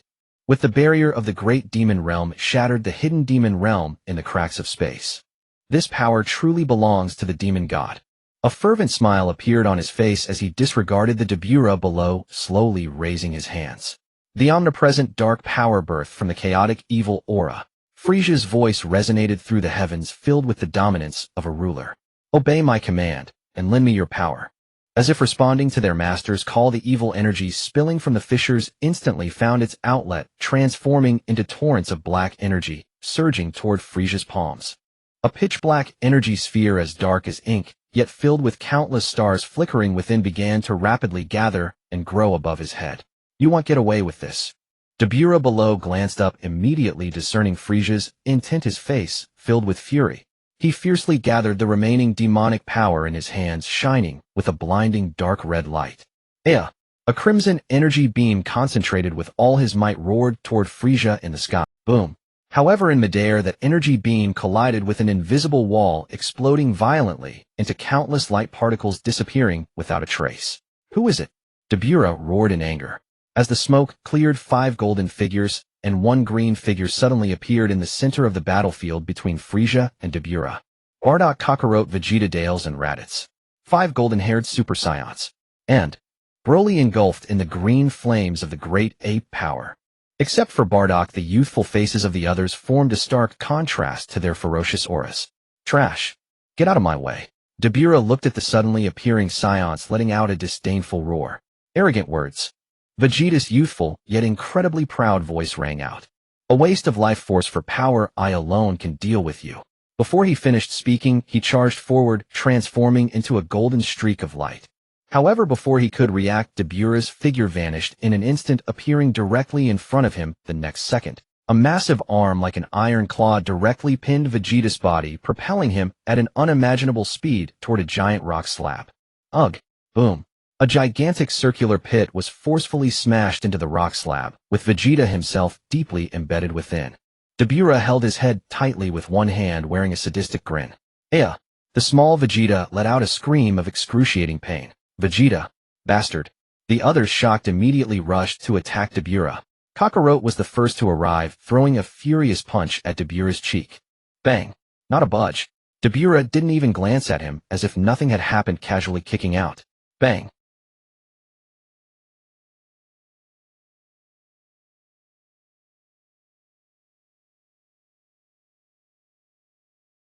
Immediately after, Dabura moved with astonishing speed, unleashing a flurry of punches and kicks instantly, sending Dale's, Raditz, and Bardock flying.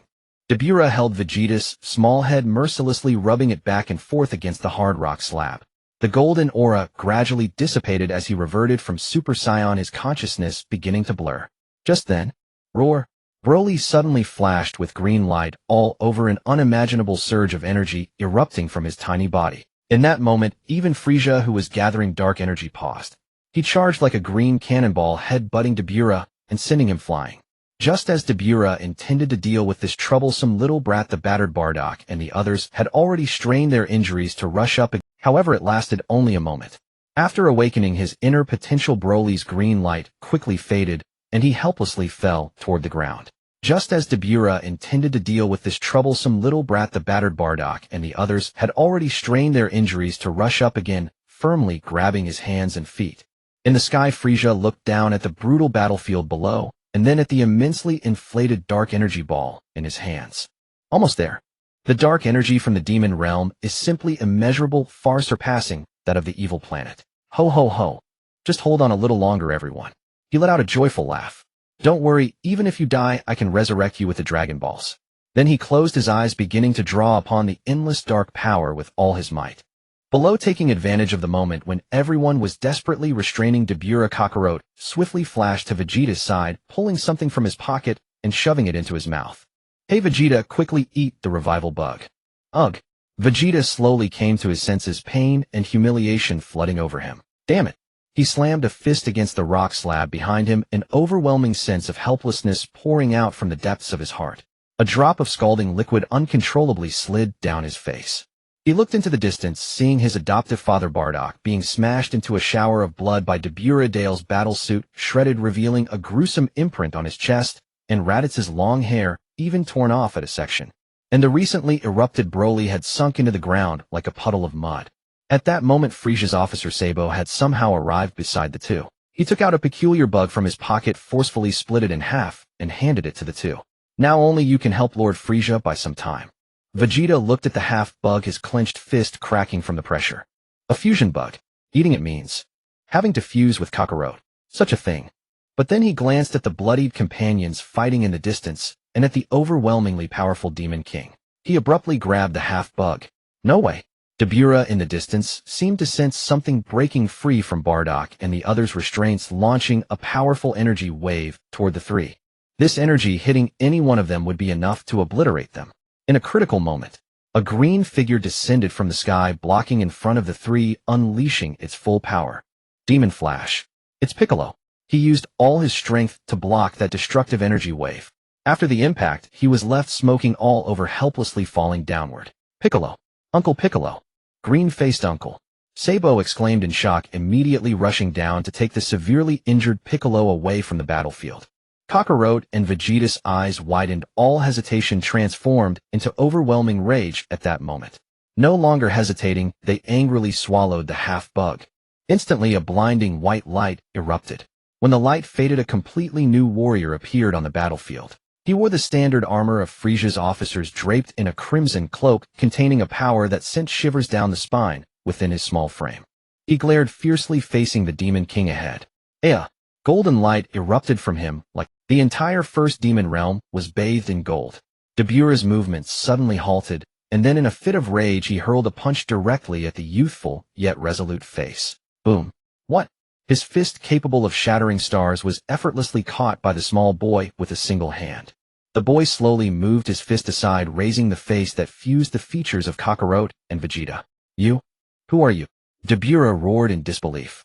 "Me." The boy revealed an extremely confident smile. "Bellet, the one who will shatter you." Dabula glared at the insolent brat before him, veins bulging at his temples.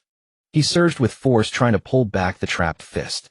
But Beluot's palm, forged like divine iron, held him fast. Trying to run.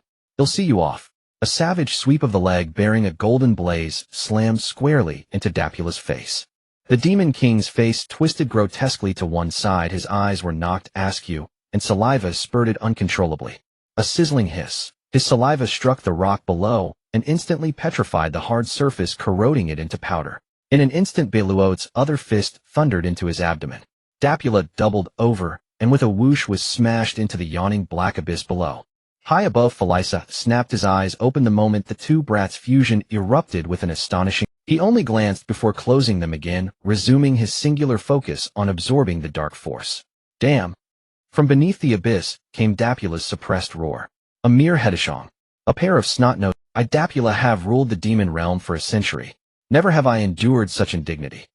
A pitch-black, demonic chi surged skyward. Wrapped in that chi, Dabula floated up from the abyss, his grievous wounds already healed. "I think you can beat me," he growled. "Give it another 20,000 years." Before the words finished, Beluot became a streak of golden light and charged. Boom! The two erupted into brutal hand-to-hand combat in midair. Beluot's heavy fist struck true, yet Dabula took it to his chest. Simultaneously, his demonic claw became a blade, ripping 5 deep, bone-bearing gashes along Beluot's arm. Wounds for wounds. Beluot gritted through the pain, fury igniting, a headbutt smashed into Dabula's jaw. Crack! The jawbone shattered, and at the same moment Dabula kicked Beluot in the knee. They answered speed with speed, fists and feet turning into countless afterimages. Each clash made the air itself tremble. Golden flames and dark crimson demonic chi collided and writhed in furious entanglement. After another fierce exchange, they finally broke apart. Dabula was drenched in blood, his chest caved in his face, marked by a dense map of bruises. Bailuot fared no better. His standard armor lay in tatters, his body covered in claw marks and wounds corroded by demonic chi blood dripping steadily. Mad bloodshot veins filled Dapula's eyes as reason was devoured by endless humiliation and rage. Demon Third Eye. He unleashed an inhuman roar. I offer you the remainder of my life. Grant me strength. Let me annihilate all before me. A low hum. The sealed demonic eye on his forehead answered like the sweetest summons, quivering with delight before erupting into a black deathly radiance that devoured all. The light recoiled ravenously, siphoning Dapula's life force. He howled in pain and perverse. His swollen muscles withered rapidly to desiccated husks, his skin cracked with countless uncanny fissures. Black energy flowed through those cracks, converging at his chest to condense into a black core that exuded the utmost malevolence.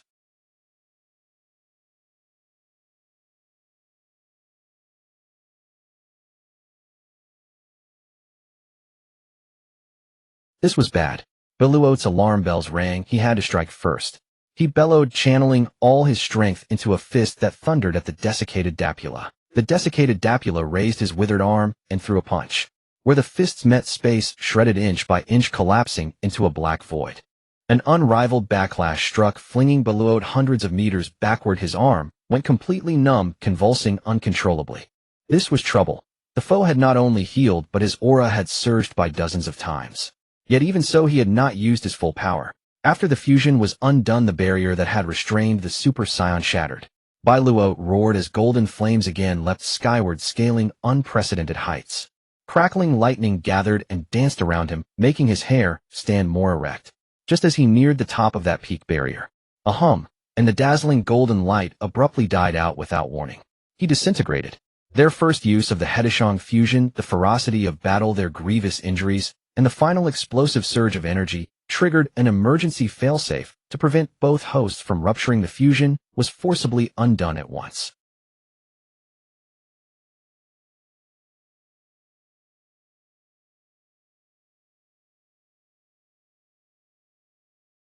The desiccated Dapula watched the two restored brats with a vicious grin, until a vast shadow suddenly fell and engulfed him. What? He snapped, looking up. A gigantic black orb of energy hovered above Frieza. Within it, countless black lightning bolts ran wild. So these riffraff had been stalling for him all along. Deceived fury filled his mind, and he shot upward toward Frieza in the sky. Dapula's face feigned terror, while his heart brimmed with malice, craving that great restorative pill be thrown to him at once. Frieza watched the charging desiccated Dapula with a sadistic grin. He raised his hand to seize the orb of endless evil energy, as if to fling it down. But his fingers traced a strange arc, and then abruptly turned toward himself. Under Dapula's horrified gaze, the massive orb, large enough to annihilate the entire demon realm, split into innumerable black filaments that poured rapidly into Frieza's limbs and bones. No, the desiccated Dapula cried, accelerating as his withered claws condensed destructive energy and fired ceaselessly at Frieza above. Frieza's body detonated repeatedly in midair, raising a storm of dust. When the dust cleared, he had absorbed the entire evil orb. He slowly opened his eyes and fixed them unblinkingly on Dapula below. His once pure white body was laced with strange, domineering black patterns wrapped in black, deathly chi. The terror of his aura felt material and crushing. On the battlefield far below, surviving demon soldiers and Frieza's troops had no time to scream before being ground into mince by that aura. Sabo and the other officers recovered at once, forming together and straining to erect an energy barrier, barely preserving themselves beneath the oppressive force. Instinctively, a sliver of soul-deep fear flickered across the face of the desiccated Dapula. Black-marked Frieza stood proudly upon the shattered sky. Simply by standing there, he resembled an ancient demon god descended into the world. How is this possible? This aura, brutality and murderous intent manifested like a tangible force. So this is the power of a demon god. Black-striped Frieza slowly rolled his neck, his joints emitting crisp cracks. He gently clenched his fist, feeling the unprecedented surge of power within. Within his Dantian wisps of divine energy gleaming with pure white radiance, and a large mass of viscous pitch-black, deathly chi drifted slowly like a pair of yin-yang fish. These two diametrically opposed forces now coexisted peacefully within Frieza's body, maintaining a mysterious balance. Countless fine black threads branched out from the mass of deathly chi, spreading through his meridians and perfectly integrating with his original cells. divine and demonic power. If I could fully cultivate these two forces to become my own self-sustaining, then perfectly merge and refine them into every limb and bone. Just how far could this body evolve? Frieza completely ignored the mummified monster below. His mind was terrifyingly calm, immersed in scrutinizing his own strength. Impossible. Dabura let out a futile roar. How could you possibly absorb such immense demonic power? Even I cannot withstand evil chi of this quality. He refused to accept it. It was utterly impossible. He had soaked in the demonic pool passed down by generations of demon realm kings and sacrificed his entire lifespan to gain such earth-shattering demonic power. How could he possibly lose? Even if that bastard carried a trace of the legendary ancient demon god's aura, so what? Awark. The mummified Dabura went completely berserk. His withered demonic claws shimmered with dense black chi, transforming into a streak of dark light that shot straight for Frieza's heart.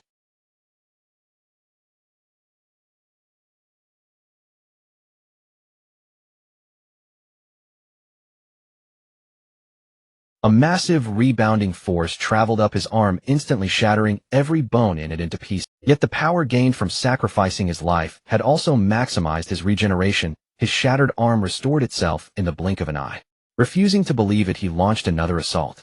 Boom, boom, boom, boom, boom. Countless dark afterimages flashed through the air, each strike carrying enough force to tear apart a planet, yet none could even touch Frieza's skin. Amid Dabura's frenzied lightning-fast attacks, Frieza slowly raised his hand. He clenched his fist, his movements deliberate, as if merely warming up casually. Then he struck. Boom. One punch. Just one punch.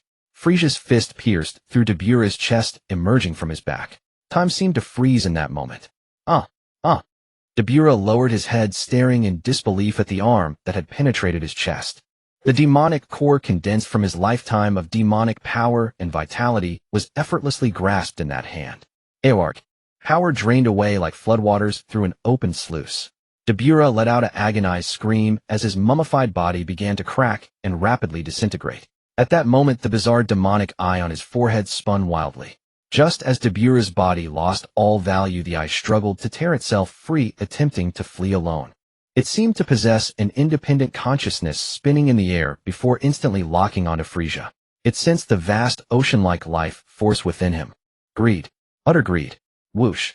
The demonic eye transformed into a black light, charging, without hesitation, at Frieza's forehead, seeking to take its place. A cursed thing gaining power by draining its host's life. There must be something odd about it. Once I finish what's at hand, I'll investigate its origins thoroughly. Frieza gazed at the charging eye and fired two lasers from his own. Sizzle. The lasers struck the eye with pinpoint accuracy. The sinister eyeball ignited, instantly burning to ashes in midair. Frieza gazed at the charging eye and fired two lasers from his own. Sizzle.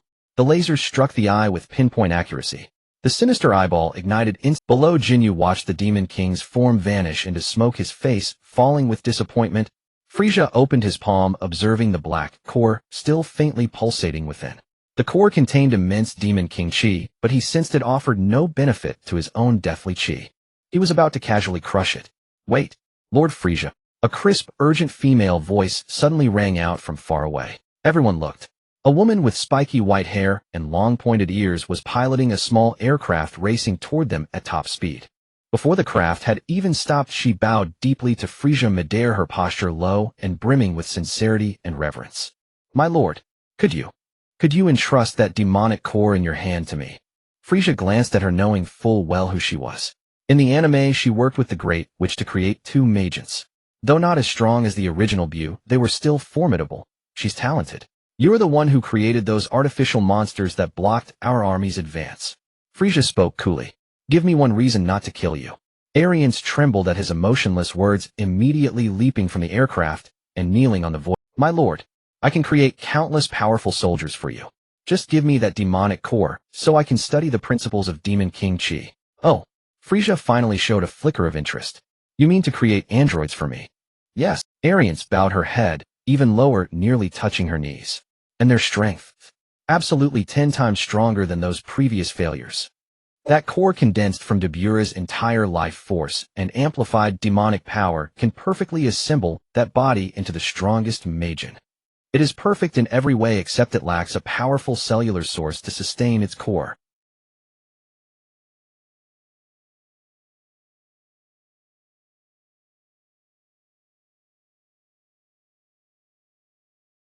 Then he will surely become your most loyal subordinate, my lord.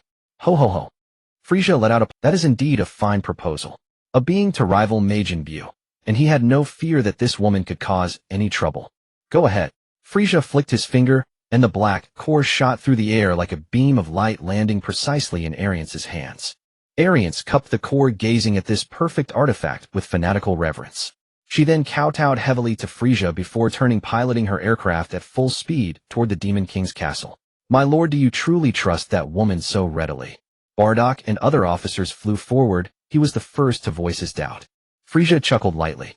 It's fine. He turned to face the dejected Jinyu. Weren't you still lacking a suitable body? Well, here it comes. A Majin body that surpasses Demon King Dabura. Jinyu's entire body trembled at those words. Lord Frieza, you did all this for me. Thud. Jinyu fell to his knees, hot tears streaming from his eyes as he clutched Frieza's legs. My lord, I Jinyu will serve you until death, even if I have to grind my bones to dust.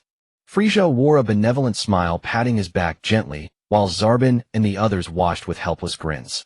This woman is ambitious, but she poses no threat to me. As for that ultimate Majin, to make him a loyal subordinate, only a simpleton like Jinyu is suitable. Just then a green figure flew up from below. It was Piccolo. My lord, I've finished collecting the His voice carried a hint of pride. Those Dragon Ball Guardians were indeed strong, but with a bit more time, they could be defeated. So Piccolo had disappeared all this time to gather the Dragon Balls. I suspect that one reason you attacked the Demon Realm, my lord, was for the Demon Realm Dragon Balls. Piccolo looked up, meeting Frieza's gaze. Ho ho ho. Frieza let out a low laugh.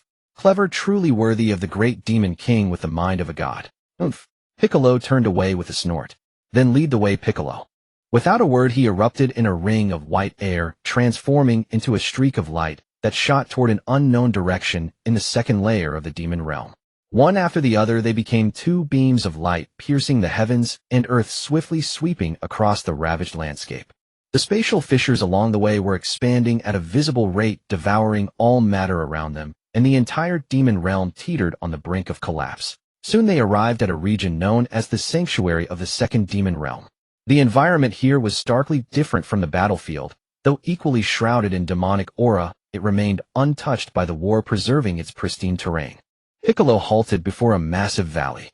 At its center stood a structure that was utterly incongruous with the surrounding demonic architecture. Its rounded white walls, blue spherical windows. Namekian architectural style. Frieza hovered in midair, observing with keen interest. Just then the door of the white building slowly opened. An elderly Namekian leaning on a wooden staff. Behind him followed three robots forged from an unknown metal. Their forms were simple mechanical limbs, somewhat comical, yet within them pulsed considerable energy. Each of the three metal beings held a sphere roughly the size of a Namekian Dragon Ball. These were the Demon Realm Dragon Balls. The elderly Namekian looked up, saw Frieza suspended in the sky, and immediately bowed deeply. Greetings, my lord. My name is Neva. Frieza nodded slightly, showing impatience, and cut straight to the point. The Demon Realm Dragon Balls. How many wishes can they grant, and what special abilities do they possess? Neva did not dare to delay, and promptly answered the second question. Reporting to you, my lord, the Demon Realm Dragon Balls are indeed different from others. They can determine the number of wishes granted based on the intensity of the wish. If the wish is easy for the dragon, it can grant up to 3. But if the wish exceeds its capacity, all wishes will be reduced to 1 barely fulfilled. Frieza glanced at the expanding black fissures in the sky, and wasted no more words. Summon the dragon now. Yes. Neva nodded, turned to the 3 metal beings, and commanded, Ball Gods 1, 2, 3, proceed. Upon receiving the order, the 3 metal beings gently placed the dragon balls on the ground. They extended their mechanical arms, formed a circle, and began chanting an ancient cryptic incantation. Boom. In an instant the sky darkened. A thick pillar of light shot up from the 3 dragon balls, piercing into the clouds. A colossal figure slowly materialized. It was a being resembling the Namekian dragon, but covered in crimson scales with demonic horns on its head, radiating boundless demonic power. The ever-proud Piccolo was utterly stunned. His mouth agape, cold sweat trickling down his forehead, he stared in disbelief at the majestic demon dragon. This is the dragon of the demon realm. What terrifying demonic power. This power was on an entirely different level from Earth's dragon, or even the original Namekian dragon. Frieza, however, paid no heed to his shock, and directly commanded the red dragon. Restore the great demon realm to its original state, and stop the dimensional collapse. You can do it, can't you, Red Dragon? The massive red dragon glanced at Frieza in a human-like manner, then made an okay gesture. The next second a flash of crimson light vanished.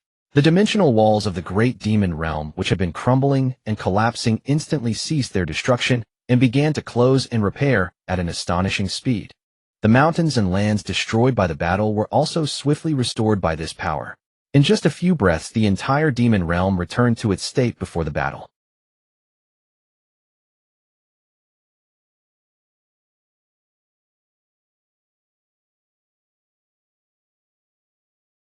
What are you giving up on your remaining wishes? Frieza paused, turned around, and looked surprised. Oh, with your power having restored the entire great demon realm, you still have the strength to grant other wishes, eh? The red dragon crossed its arms proudly and let out a disdainful snort. The mere great demon realm is nothing but a barren wasteland on the outermost edge of the dark demon realm, not even as good as a single room in the demon god's palace. Restoring a place like this is a trivial task for me. I see. This is an unexpected boon. Frieza's mind stirred. In that case, grant me immortality and regenerative abilities no less than Majin Boost. He stared directly at the red dragon and added, with your power you can do it, can't you? Naturally. The red dragon remained haughty. Excellent. I never expected this dragon to be this powerful. Frieza rejoiced inwardly. This trip to the demon realm had yielded far more than anticipated. However, the red dragon suddenly shifted its tone. Frieza raised an eyebrow. What is it? The red dragon's massive pupils locked onto Frieza's body. Within you lies a fragment of the demon god's source power, the force known as Black Death Chi. Though I know not how you came by it, I can fully activate it and accelerate its integration into your body. Once your body is completely nourished and transformed by this power, the various physiques you can achieve in the future will far surpass those of a mere Majin. As for that other nauseating divine light power within you, I can do nothing about it. A massive wave surged within Frieza's heart. Such a boon existed. Good. Then let it be done. He made his choice without hesitation. The red dragon's words fell, and its eyes shot forth two devastating crimson beams, instantly enveloping Frieza's entire being. Boom. A powerful, brutal force brimming with destructive will surged wildly into every limb of Frieza. The Black Death Chi within him was instantly activated by this external stimulus. It boiled. Countless black threads burst from the mass of energy, frantically merging with every cell and every meridian of Frieza. His originally purple aura began to entwine with streaks of domineering black lightning. His entire body seemed to grow stronger and more perfect under the nourishment of this power. All right, this wish has consumed all my demonic power. Farewell. The red dragon's form began to fade until it vanished completely. The sky returned to normal. Frieza slowly clenched his fist, feeling the unprecedented explosive power within him, a look of extreme pleasure spreading across his face. He looked down at Neva. Did you truly create this red dragon? Neva first shook his head with a smile. Reporting to you, my lord, I created the Dragon Balls, but the divine power within them was provided by the great creator of the demon realm. That great one hoped the dragon's power could help him accomplish certain things. Unfortunately, even this formidable power could never succeed. After that, the great creator disappeared. The demon realm creator. A demon god, or someone else.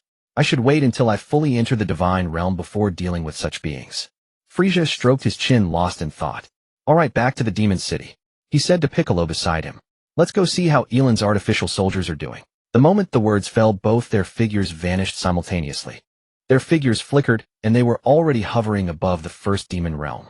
Piccolo followed behind Frieza, his shock not yet subsided until he finally couldn't help but voice his question. My lord, why use the Dragon Balls to restore the demon realm? What is so important about this great demon realm?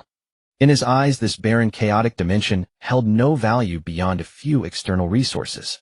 Destroying it would be no great loss. Even a god has less insight than I, a transmigrator. Frieza let out a low chuckle. Ho ho ho. He turned, gazing down at the restored, once again complete demonic land below. Piccolo, why do you think I chose to conquer this place first? This great demon realm, though the red dragon made it sound simple, actually connects to 12 universes. It is the hub of all dimensional barriers.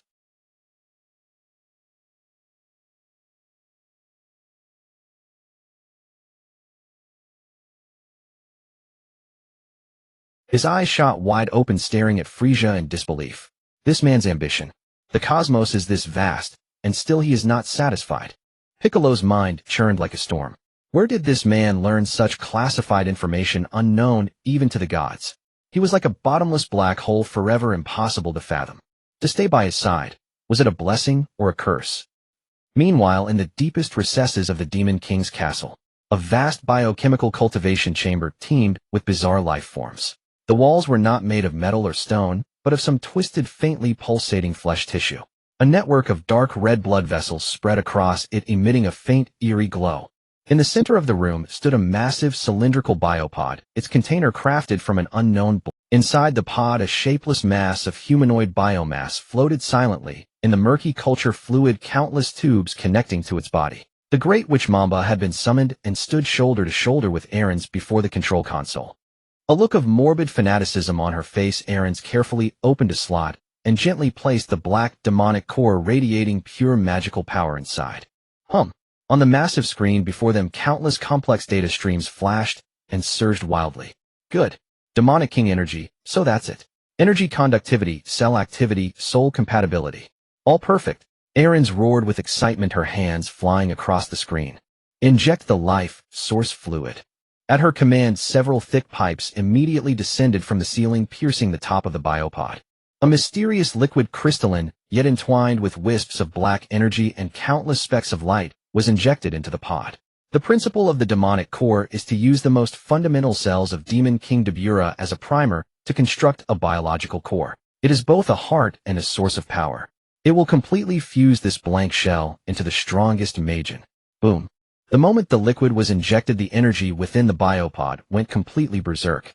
The humanoid biomass began to writhe and expand violently, muscles and sinews formed at a visible rate. Crack, crack, crack. Fine fissures began to appear on the crystal exterior of the biopod. The entire cultivation chamber shook violently. Incredible. The demonic king's energy has perfectly merged with the Majin body. Aaron's trembled all over with excitement. The Great Witch Mamba, however, remained much calmer, continuously pouring strange liquids from various bottles and jars into the auxiliary slot to stabilize the energy. Inside the biopod, multicolored light flashed wildly. The clash of energies had reached its peak. Get back, Mamba shouted in a low voice. The two retreated at lightning speed. Boom. With an earth-shattering roar, the entire biopod was utterly destroyed from within by an irresistible force. Shards flew in all directions, and the culture fluid flooded the floor. A crimson-skinned Majin draped in a cape with a face resembling Dabura's floated silently at the center of the explosion. Surrounded by terrifying black flames, the black demonic core at the center of his chest emitted a sinister glow. Who are you? He slowly opened his eyes, which held only confusion, staring fixedly at Aaron's, and Aaron suppressed her excitement and stepped forward. We are your creators. Now come out with us, and Master. The Majin tilted his head as if trying to comprehend the word's meaning. The next second he grinned, revealing a ferocious smile. Boring. I'm hungry. You too. Look delicious. Boom. A primal savage aura of an alien demonic king erupted violently. Bardock, Kakarot, and the others who had just arrived at the Demon King's castle were all startled. Such a powerful aura. And filled with killing intent. Bang. Before the words faded, the cultivation chamber's wall was completely shattered. The Great Witch Mamba instantly conjured a magical barrier to protect herself and Aaron's, sending both flying backward from the explosion's dust in extreme disarray. This shouldn't be. Aaron's face was a mask of disbelief. I fully grasped the principle of demonic king energy, and the fusion process was flawless. Why did it fail again? The dust cleared.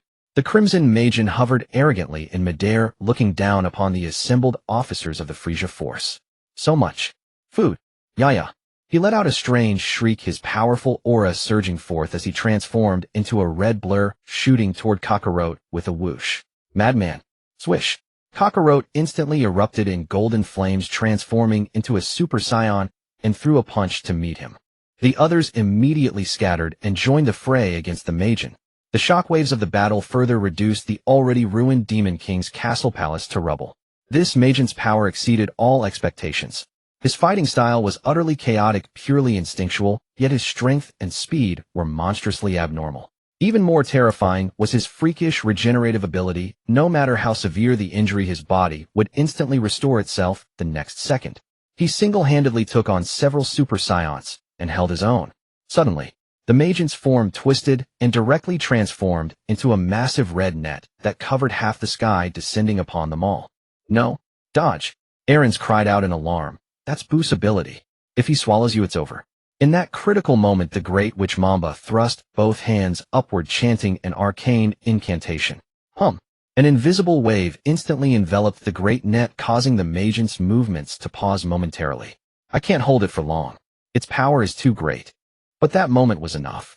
A small, determined figure stood resolutely before everyone. It was Jinyu. Body. Change. A blinding beam shot from his mouth, striking the frozen Magian with pinpoint accuracy. Boom. A flash of light, and it was gone. The massive net form in the sky vanished, instantly reverting to the crimson Magian shape, which stood still and motionless. Meanwhile, the body of a low-ranking soldier staggered and slowly came to. It looked at its own hands in confusion, then tilted its head toward the powerful Magian opposite. Me? You? Who is who? It clutched its head, utterly bewildered. Just then the crimson he slowly raised a hand and clenched his fist. Perfect. Absolutely perfect. This body. From now on I'm Majin Jinyu, Lord Frieza's most loyal subordinate. As his words echoed, Frieza and Piccolo finally arrived on the scene. Ho ho ho. Looks like I missed a good show. Frieza hovered in midair, surveying the ruined palace around him before finally fixing his gaze on Majin Jinyu. Congratulations, Jinyu-san. Lord Frieza. Everyone present, including Kakarot, dropped to one. Jinyu, especially excited, teleported in front of Frieza and knelt heavily. To celebrate Lord Frieza's monumental feat of unifying the great demon realm today, let me, Jinyu, use this new Majin body to perform a celebratory dance for you. Hearing this, Frieza's face for once showed no sign of impatience. Instead, he seemed intrigued and flew over to sit on the still intact Demon King's throne in the distance. Dance then? Yes. Granted permission, Jinyu was ecstatic. He abruptly stretched his body, becoming as supple as a noodle, and began undulating in wave-like motions in midair. This body makes dancing so easy. Using the properties of his Majin form, he performed all sorts of unimaginably difficult moves, sometimes twisting into a pretzel, other times spinning at high speed like a top. Tricks and variations came one after another. Frieza, legs crossed on the throne, actually began clapping and enjoying the show. Ho ho ho. Ha ha ha. The surrounding officers took the hint and joined in the laughter, filling the sky above the Demon King's castle. The laughter above the Demon King's castle gradually subsided. Frieza, with legs crossed and chin resting on one hand, watched the unconventional celebratory dance with keen interest until Jinyu struck a flawless final pose, only then slowly withdrawing his gaze. He sat upright, the sovereign's oppressive aura once again engulfing the ruined hall. Aaron's. Here. Aaron's figure instantly materialized before the throne, kneeling on one knee awaiting her master's command. Frieza looked down at her and declared, "From today onward you shall serve as the head of the biological research division of my Frieza force. The future research and expansion of our army's ranks shall be entrusted to you. As our forces venture into different universes, we may harvest cell samples from many formidable alien species. Those should yield considerable results." Frieza's words were calm, yet they stirred a tempest within Arent's heart. Different universes. Formidable aliens. Cell samples. Arent's body trembled slightly with excitement as she jerked her head up, a morbid fervor blooming across her face. As for how to develop them, that is your task. The woman's already bright eyes now blazed with a terrifying radiance. Her gaze snapped instantly toward Jinyu, who was still savoring the afterglow of his dance. "My lord." Arent's voice was somewhat shrill. I wish to study Mr. Jinyu thoroughly. To be precise, this Majin body." Her breath grew rapid as if she had glimpsed the most magnificent treasure in the world. "If we can fully comprehend the principles of this activated cell structure, our army will possess nearly immortal combat capabilities." Oh. Frieza immediately withdrew his hand from his chin and leaned slightly forward. "Interesting." He turned his gaze to Jinyu. "Then Jinyu, I appreciate your cooperation. For the Frieza force and my lord." Jinyu snapped to attention, crossing his arms before his chest in what he deemed the perfect pose. "My body is entirely my lord's possession." "Absolutely no problem." Aaron's rose excitedly, took Jinyu by the hand, and together they withdrew, hastening toward the laboratory. Frieza's gaze shifted and settled upon Piccolo. "Piccolo, as for the promise I made you earlier, it is time the Namekians. Do you wish for them to be relocated to the second demon realm, or do you require me to dispatch troops to guard their home planet?" Piccolo was silent for a moment, then bowed. "Thank you for your benevolence, my lord. My people prefer to maintain a peaceful existence." As long as we can be provided with an undisturbed environment, remaining on our original planet will suffice. Becoming entangled in this man's grand ambitions may not bode well for my peace-loving kin. Frieza nodded. This was within his expectations. He looked toward Zarbon by his side. Zarbon, these matters are yours to handle. As you command, my lord. Zarbon responded promptly. Frieza's gaze slowly swept over the Saiyan squad below. Bardock, here. You along with Goku, Vegeta, Broly, Talz, and Raditz shall form the new Frieza Force Special Team. Lead the elite of our forces and begin exploration across the 12 universes. Frieza emphasized his tone. Remember, explore only the outer perimeters, record coordinates and the level of civilization strength, and avoid conflict with the native powerhouses. There are some beings we are not yet ready to face. The mere thought of that bald figure whose sheer physical might defied all reason sent a thrill through. Hearing that even Frieza admitted he was no match, the Saiyans felt a chill run down their spines. Excellent. Hone yourselves in diverse environments. The limits of a Saiyan extend far beyond mere Super Saiyan. Frieza's gaze fixed on Goku and Vegeta. Goku, Vegeta, the two of you. You recall that sensation of nearly breaking through your limits when you fuse, eh? Both nodded in unison. The feeling was still vivid, as if they were only one step away from entering a brand new realm. Good. Make that your goal and seek the opportunity to break through. Next he looked at Broly. Broly, maintain your rage, but do not let it consume you. Learn to harness it to your advantage. Your power shall be the strongest here. Broly nodded, half comprehending, but Frieza's words planted a seed in his heart. Finally, he turned to Talz and Raditz. Frieza paused. The two of you, like Bardock, are equally rare seeds of potential.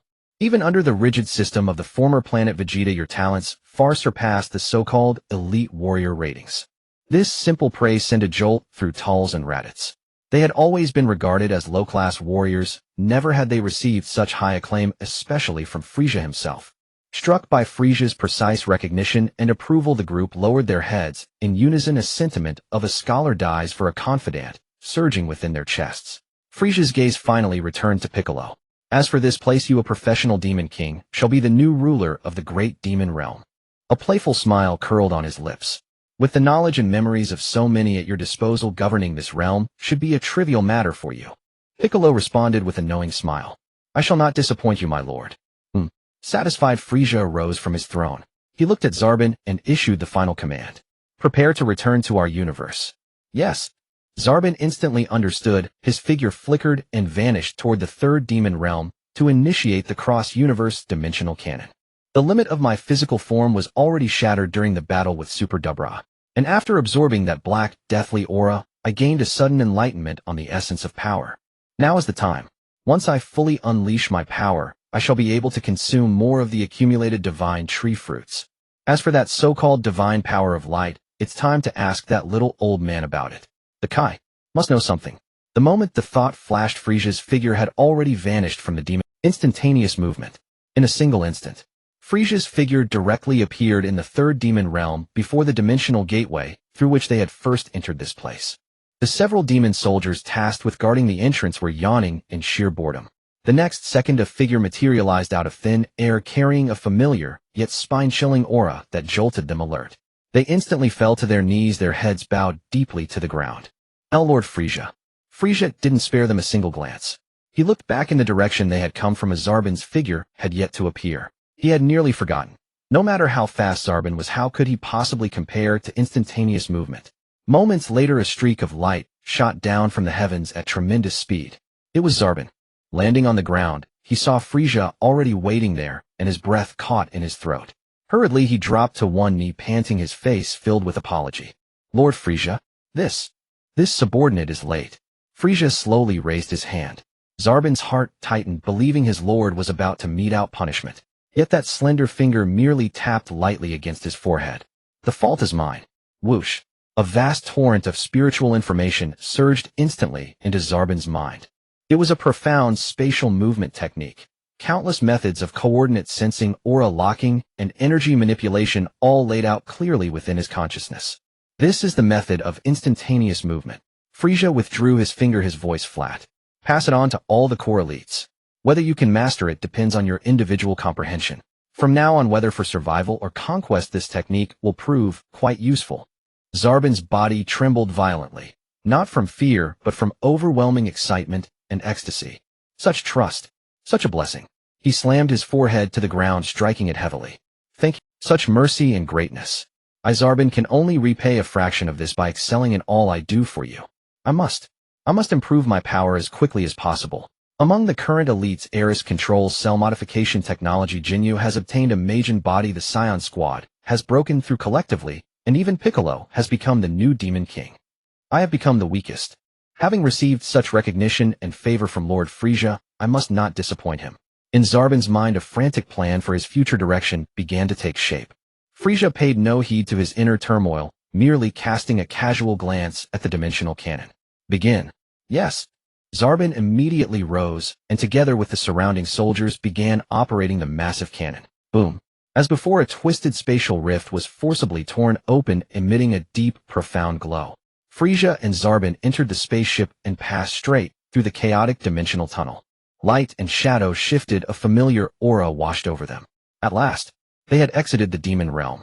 Here, instantaneous movement was no longer restricted by dimensions. Frieza closed his eyes. The coordinates and auras of the entire universe materialized clearly in his perception. King Kai's aura was already in place. Shing. His figure vanished from the spaceship once more. Ah, the weather is lovely today. Time to take my little car for a spin. King Kai was humming a tuneless melody, leisurely driving his little red car in circles on his tiny planet. Suddenly, a terrifying aura, one he would never forget, descended without warning. Screech. Slamming on the brakes, the little car fishtailed, nearly tumbling into the bushes. King Kai looked over, still shaken, and soft, and I obtained quite a few good things. With that, he slowly opened his palm, and a wisp of King Kai scrambled out of the car, unable to suppress the question burning in his mind. You suddenly vanished from the universe a while ago. Did you? Did you really go to the demon realm? Of course. Frieza's reply was nonchalant. And I obtained quite a few good things. With that, he slowly opened his palm, and a wisp of pitch-black energy swirled and rose above it.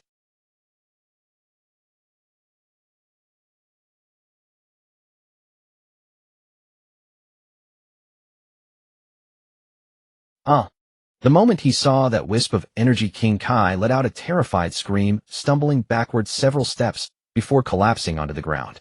Demon God power. King Kai trembled, adjusting his glasses, and nearly shouted, "That is no demon god power." The specifics. I don't know many specifics either, but I've seen records in ancient temples. This evil primordial energy originates from a war in the primordial era. That war took place in an age so distant it cannot be measured by time. Back then, beings possessing this energy nearly destroyed every single universe. Later, countless gods gathered all their divine power, barely managing to weaken it, and finally seal it away. King Kai's voice quivered. Among those countless gods were the gods of destruction from every universe. What? Hearing this, Frieza's playful expression finally stiffened slightly. A being even the gods of destruction couldn't eliminate. Humph. Ha ha ha ha. A maddening thought flashed through his mind. If I could absorb all of that being's power. He snapped out of his excitement, his gaze falling once more upon the prostrate King Kai. So what? I merely took in a portion of its dissipated energy. So what? King Kai was on the verge of a breakdown. It will sense this. It was sealed in a void devoid of any rules or operating principles. Your actions will surely disturb the seal. It will take notice of you. Enough. Frieza cut him off coldly. All this trembling and fussing, what a disgrace. We'll deal with the future when it comes. He shifted the topic, and a completely different aura emanated from him. Now I want to ask you something else. There is another energy within me. How do I develop it? He extended a finger, and a tiny, gentle, holy point of light coalesced at its tip. Divine light. King Kai pushed up his glasses, his mouth hanging wide open. He could hardly believe what he was seeing. How could two such opposing, absolutely antithetical forces coexist within one being? After a moment, King Kai regained his composure. Ahem. Ahem. He cleared his throat solemnly, forcing himself to calm down. The operation of this divine power is entirely different from the use of ki. It leans more toward. King Kai began to elaborate on the basic operational methods of divine power. How to perceive it, how to guide it, how to integrate it with one's own will. However, this is all the superficial knowledge I possess. He concluded. To truly master and develop this power, you must seek a deity of a higher order than myself.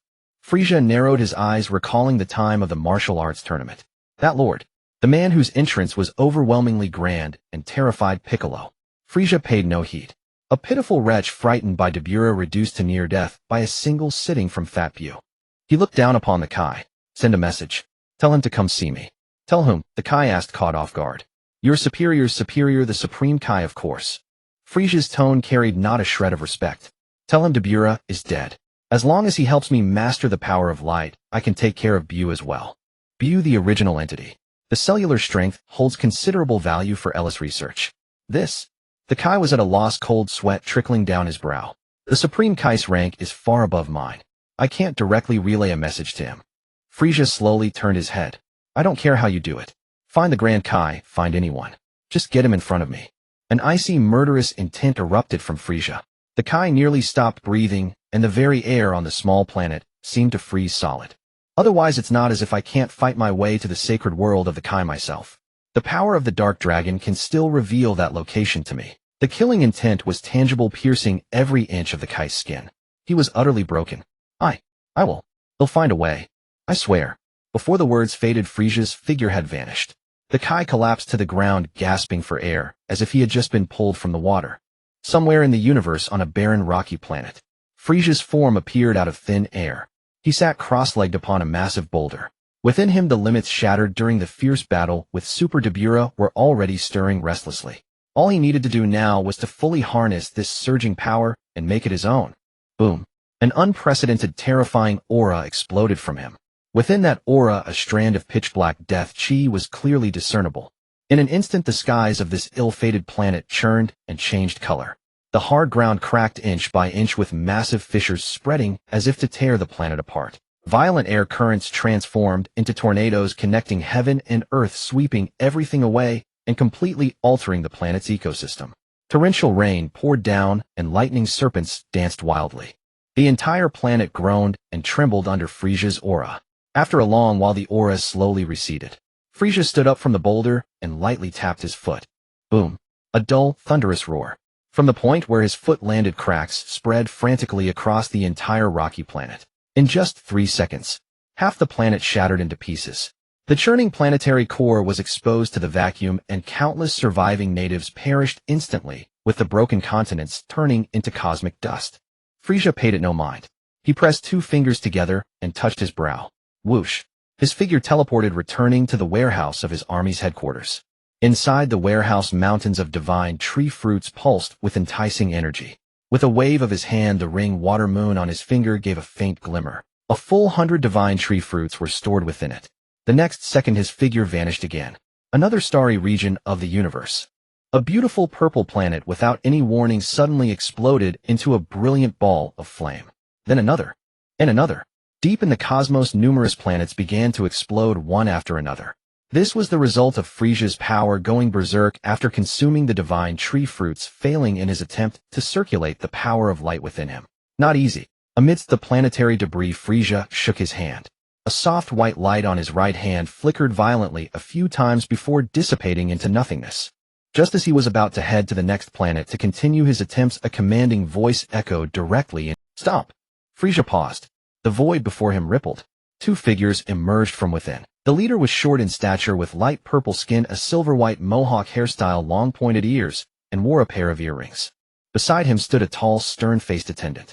It was the Supreme Kai Shin and his attendant Kibito. You fiend!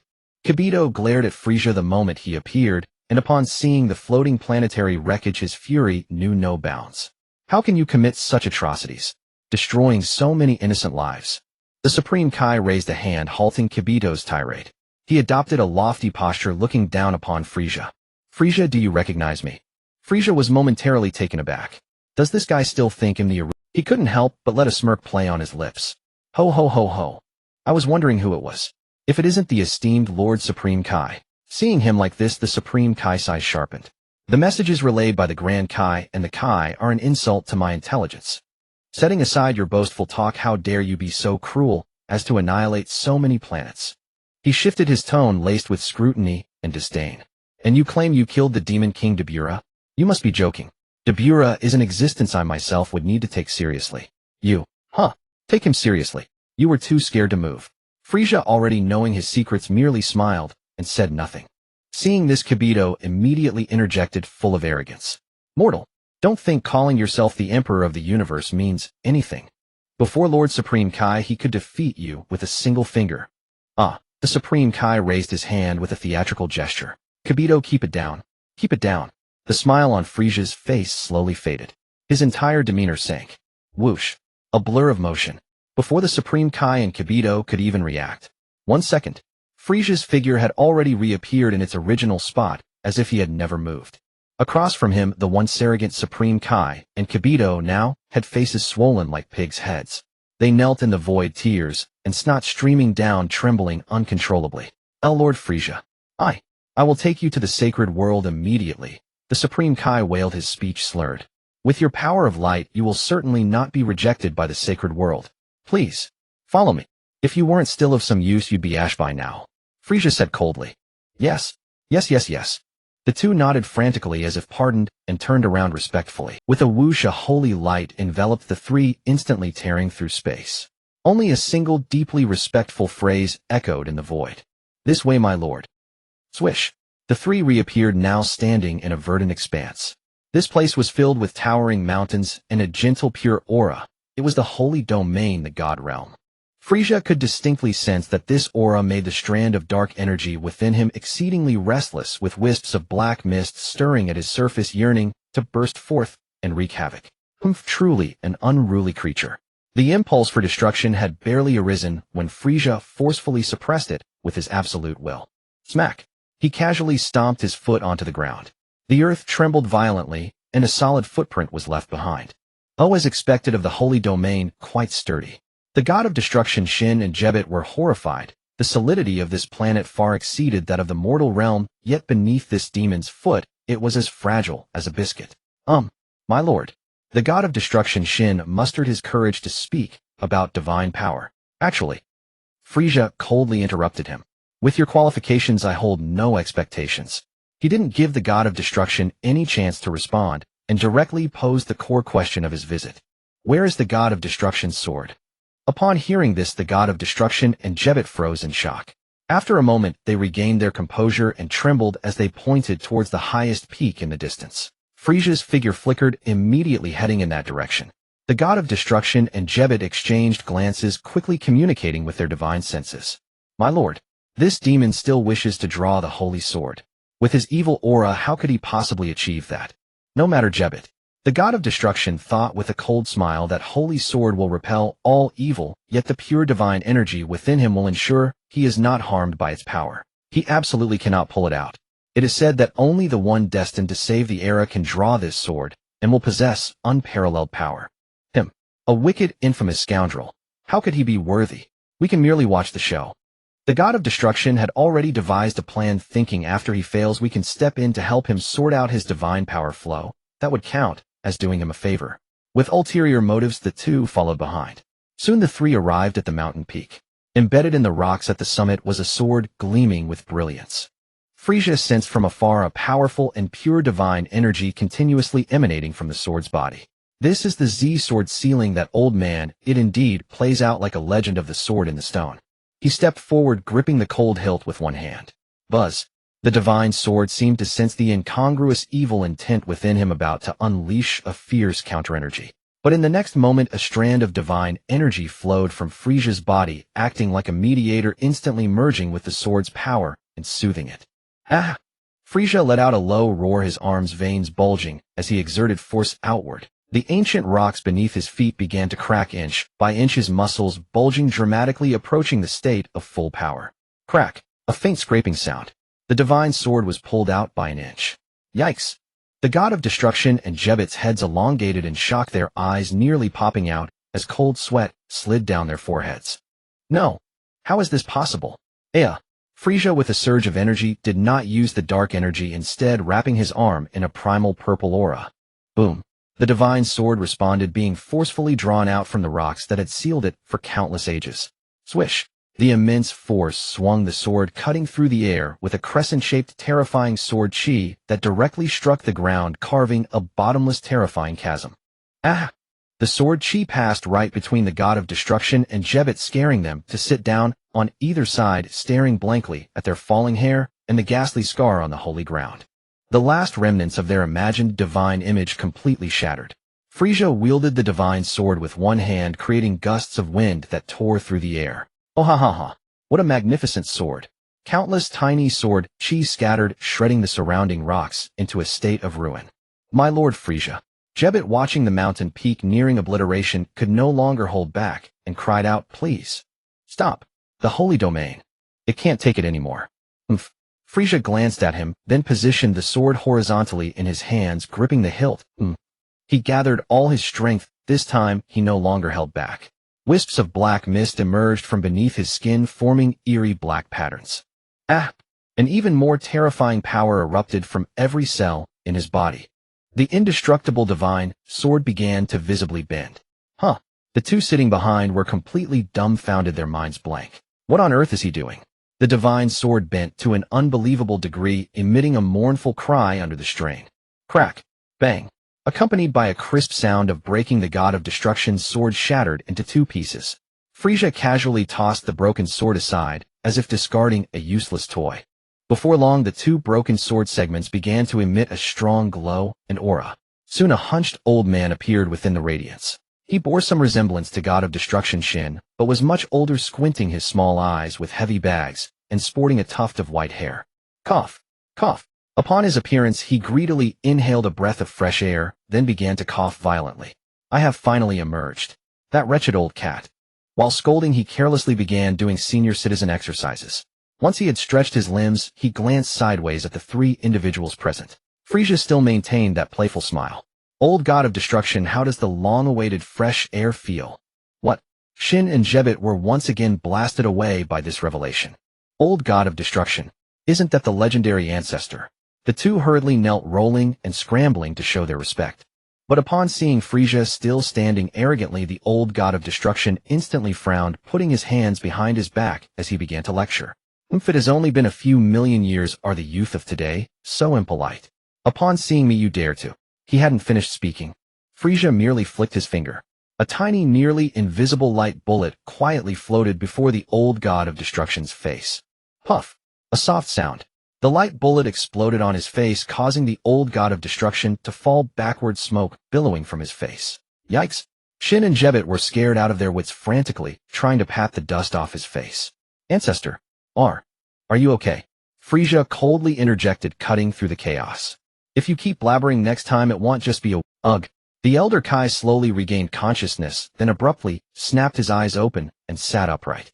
His hand pointing at Frieza began to tremble violently, with black soot still clinging to his face, making him look both comical and disheveled. Yet when he sensed the aura emanating from the being before him, all his fury and curses caught in his throat. How do you possess this power?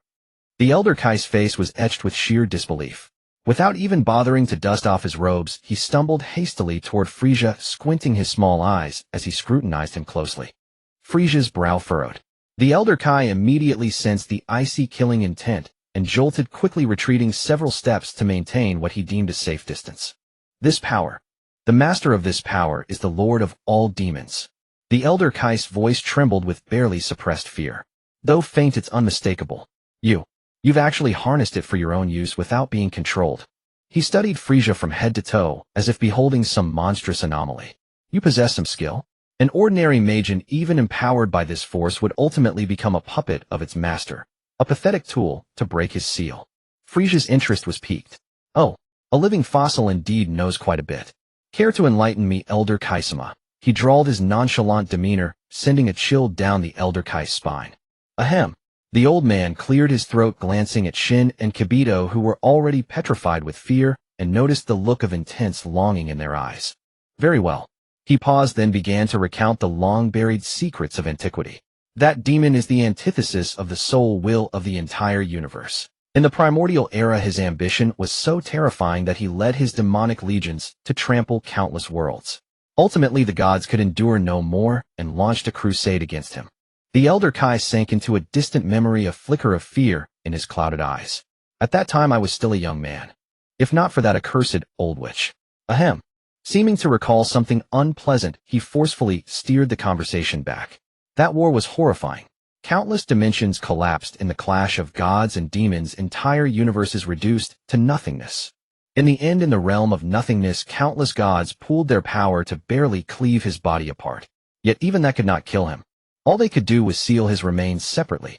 As he finished, the Elder Kai's entire hunched frame trembled uncontrollably, as if the cataclysmic scene were unfolding before his eyes. After hearing this tale, the three present, even the ever-arrogant Frieza, felt a tempest raging in their hearts. Within the Dragon Ball system, such a terrifying entity exists. Even a demon god above the Demon King could not boast such an exaggerated feat. Frieza quickly suppressed his shock. Dwelling on this is premature. I must first focus on how to grow stronger. Only by standing at the apex of this universe can I hope to touch upon such levels of existence. Alright, thanks for the history lesson. Frieza cut off the old man's reminiscence. I released you this time to help me develop the power of the light god within me. Can you do it? The Elder Kai shot him a glance, his chin lifting slightly with a coy air. Well, Frieza, seeing this pretentious act, interrupted him directly. My army spans the entire universe. Even the demon realm is now my territory. My subordinates present me with beauties from every race daily. But women to me are nothing but stumbling blocks on the path of cultivation. Still, I occasionally reward them to some of my more outstanding soldiers. At this, the Elder Kai's ears twitched involuntarily. Elder Kai, if you agree to help, you could visit my army and swim in a sea of milk with beauties from all races, eat fruit peeled by their hands, use their fair thighs as pillows, and bask comfortably in the sun. You can do whatever you desire even. Frieza's words grew increasingly explicit until he mentioned content that was met with a bleep. Shin's face flushed crimson. Great one. To speak so disrespectfully before our ancestor. Yet beside him, the Elder Kai's cheeks were already flushed with an unnatural hue, his small eyes narrowed into crescents, and his face was nearly split by a grin. To speak so disrespectfully before our ancestor. Yet beside him, the Elder Kai's cheeks were already flushed with an unnatural hue, his small eyes narrowed into crescents, and his face was, by the way, take me to see that army of yours. It's been so long since I've been out. Ooh, I ought to see the world, the old man added with feigned gravity. Let me be clear, it's not for the beauties. It's merely repayment for your rescuing me. It'll help develop your subordinates as a token of gratitude. After that I will return. Shin and Kibito were utterly speechless. As for Jinyu, I wonder to what heights that peculiar body of his can be developed. Truly intriguing. Excellent. The Elder Kai, having lived for eons as a god, truly understands reason. As for Jinyu, I wonder to what heights that peculiar body of his can be developed. Truly intriguing. Excellent. The Elder Kai, having lived for eons as a god, truly understands reason and possesses great ability. Frieza pressed on. Rest assured, those beauties I mentioned are merely the tip of the iceberg. My Frieza force is known as Paradise of Intimacy, ensuring you enjoy every pleasure. Paradise of Intimacy. The Elder Kai's body quivered, his face a mask of blissful surrender, unable to conceal it any longer. Frieza watched him in silence, sighing inwardly. He'll endure it. This old coot's abilities and knowledge are top-notch. Keeping him within the fold also means indirectly controlling the future Beerus. Though I am supremely confident the full extent of a god of destruction's power remains an unknown. Alright, sit cross-legged. The Elder Kai finally snapped back to reality, adopting the air of a master. I shall now fully unlock your divine power and potential. With those words, the two sat facing each other. The Elder Kai slowly raised his hands, palms. The old Kaioshin closed his eyes, his hands hovering in front of Frieza, beginning to carefully sense the power within him. Wow, I didn't expect this much, he murmured. This sacred yet terrifying power far exceeded his expectations. It seems it would take quite a bit of time to fully guide it out. However, just thinking about the sea of milk surrounded by countless beautiful women, a flush appeared on the old Kaioshin's wrinkled face. Frieza was fully aware of the old man's thoughts, yet he paid no mind. He focused his mind, directly activating his inner vision, meticulously feeling every change within his body. Soon a gentle and vast power began to awaken from the depths of Frieza's being under the old Kaioshin's guidance. This is what is known as divine light power. It flows like a warm stream, gradually coursing through Frieza's veins. The Black Death energy, filled with the aura of destruction and death, lay like a malevolent dragon lurking in the abyss, wary of this foreign power, but not actively attacking. The divine light power bypassed the territory dominated by the Black Death energy, taking another path to fundamentally transform and merge with Frieza's body. The two powers were distinctly separate, not interfering with one another, yet coexisting within a single body. The entire process was slow and steady. From the outside, the old Kaioshin merely maintained a posture with his hands raised, utterly still. Frieza sat cross-legged with his eyes closed, his aura completely absent, resembling a statue. Time passed second by second. Kaioshin, Xion, and Jebet stood to the side, gradually shifting from initial tension and curiosity to utter boredom. Above the Holy Land, apart from the occasional breeze, only a few humanoid wooden stakes remained. Xion couldn't help but yawn, drowsiness washing over him like a tide. He glanced at Jebet beside him, discovering that the latter was also struggling to keep his eyelids open, his head bobbing slightly, on the verge of falling asleep. This scene was simply too boring. Not sure how much time had passed. "Hey, young man." A sudden, aged voice broke the silence.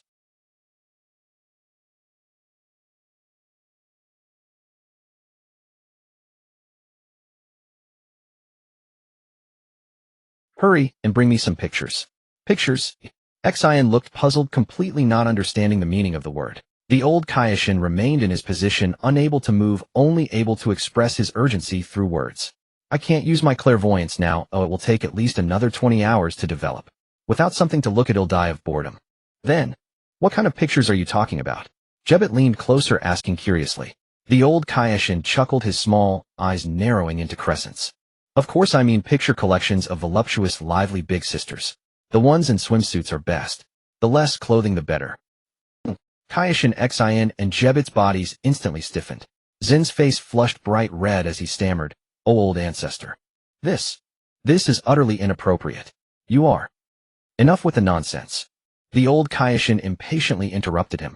"Hurry up, otherwise I won't do it anymore." Xion and Jebet exchanged glances, seeing endless despair and disillusionment on each other's faces. The two silently turned around and walked away into the distance. "Is this person really the old ancestor? What are you two chattering about over there?" A roar came from behind. Yes. Well, go right away." The two jolted, immediately activating instant transmission, disappearing without a trace. 10 hours. 8 hours. 3 hours. Time flew by in the old Kaioshin's lewd chuckles. While maintaining the power output, he lowered his head and eagerly flipped through the picture collection, the books on the ground, already stacked 4 or 5 high.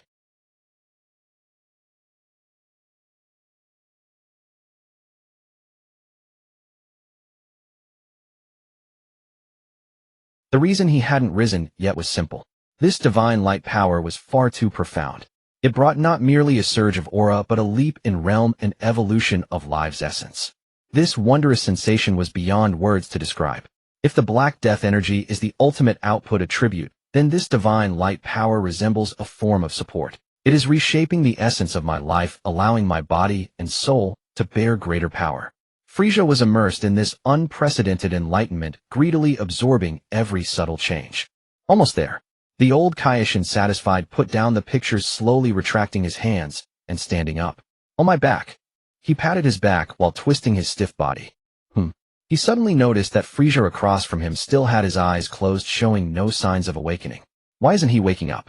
The divine power has been completely guided, and the potential has been developed to its current limit. The old Kaioshin leaned in closer to carefully sense Frieza's state. In the next second, he froze in place. Could it be? He looked at Frieza, his face filled with horror, as if he were gazing at a monster. This guy, upon first contact with this power, has already entered such a deep state of comprehension. This completely surpassed his understanding. Logically, an evil body that had fully accepted Black Death energy should not be able to coexist with divine light power, which is fundamentally opposite in nature. Even if a special constitution allowed for coexistence, the primary influence of divine light power, an utterly evil soul upon contact with pure divine light power would be thoroughly cleansed, ultimately reverting to an initial state. This was originally the contingency plan left by the old Kaioshin, the very reason he dared to assist Frieza. He wasn't afraid of Frieza using this power for evil, because once abused, the soul would be purified. But now, could it be that his soul and body are different? I remember there was a special creature in the universe called Jinyu which could exchange souls for different bodies. But that shouldn't be. Jinyu himself was also an evil being. The old Kaioshin grew more confused, finding himself increasingly unable to comprehend the man before him. At that moment, Frieza slowly opened his eyes. He spread his hands, gently clasping them together. Buzz. A golden light emerged in his left hand, sacred and warm. Zing. Jet black energy gathered in his right hand, evil and violent. Two completely opposite forces operated harmoniously within him, without any conflict. Frieza suddenly released his aura. Boom. A terrifying purple aura soared into the sky interspersed with countless golden specks of light and wild black lightning swirling around him. The mere release of his aura caused the entire Kaioshin realm to violently shake, the solid ground beginning to crack with bottomless chasms. "In no way," Jebbit gasped, trembling all over the Holy Realm. "The Holy Realm is going to be crushed by the aura." Just as Kaioshin, Xion, and Jebbit flew over from a distance, they, along with the old Kaioshin, were directly blown away by this terrifying wave of energy, tumbling clumsily on the ground. "Stop!" Kaioshin Xion lay on the ground, using all his strength to shout, "Lord Frieza, please stop." Frieza glanced at him, slowly retracting his aura. "This is not everything, but it's just a portion of my power. It's so wonderful. It seems that the so-called realm of divinity is only a step away from the final level of spiritual consciousness." The elder Kaioshin was hurled across the ground by that terrifying shockwave, tumbling several times before finally regaining his footing and rising with dust-streaked face and disheveled robes. He gazed toward the distant figure, purple aura swirling with sacred golden light and violent black lightning, utterly dumbfounded. That golden radiance within the aura was unmistakably divine light, and it was fused more deeply than the black death chi. The elder Kaioshin saw it clearly. This being's soul and body were indeed two wholly separate entities, neither purely righteous nor wholly malevolent. Then perhaps there remained a sliver of opportunity. A being so transcendent would likely face an unimaginable tribulation, but with him standing alongside, the odds would tilt markedly in our favor.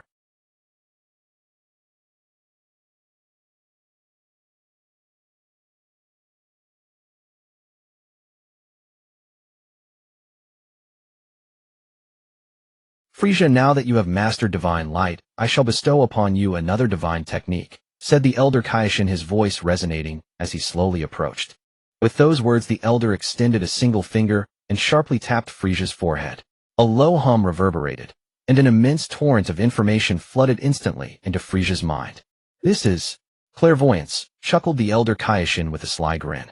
"Even on Earth you could watch a young lady bathe with perfect clarity." As he spoke, a blissful image seemed to flicker across his mind, so vivid that a trickle of blood nearly escaped his nostrils. "Ahem."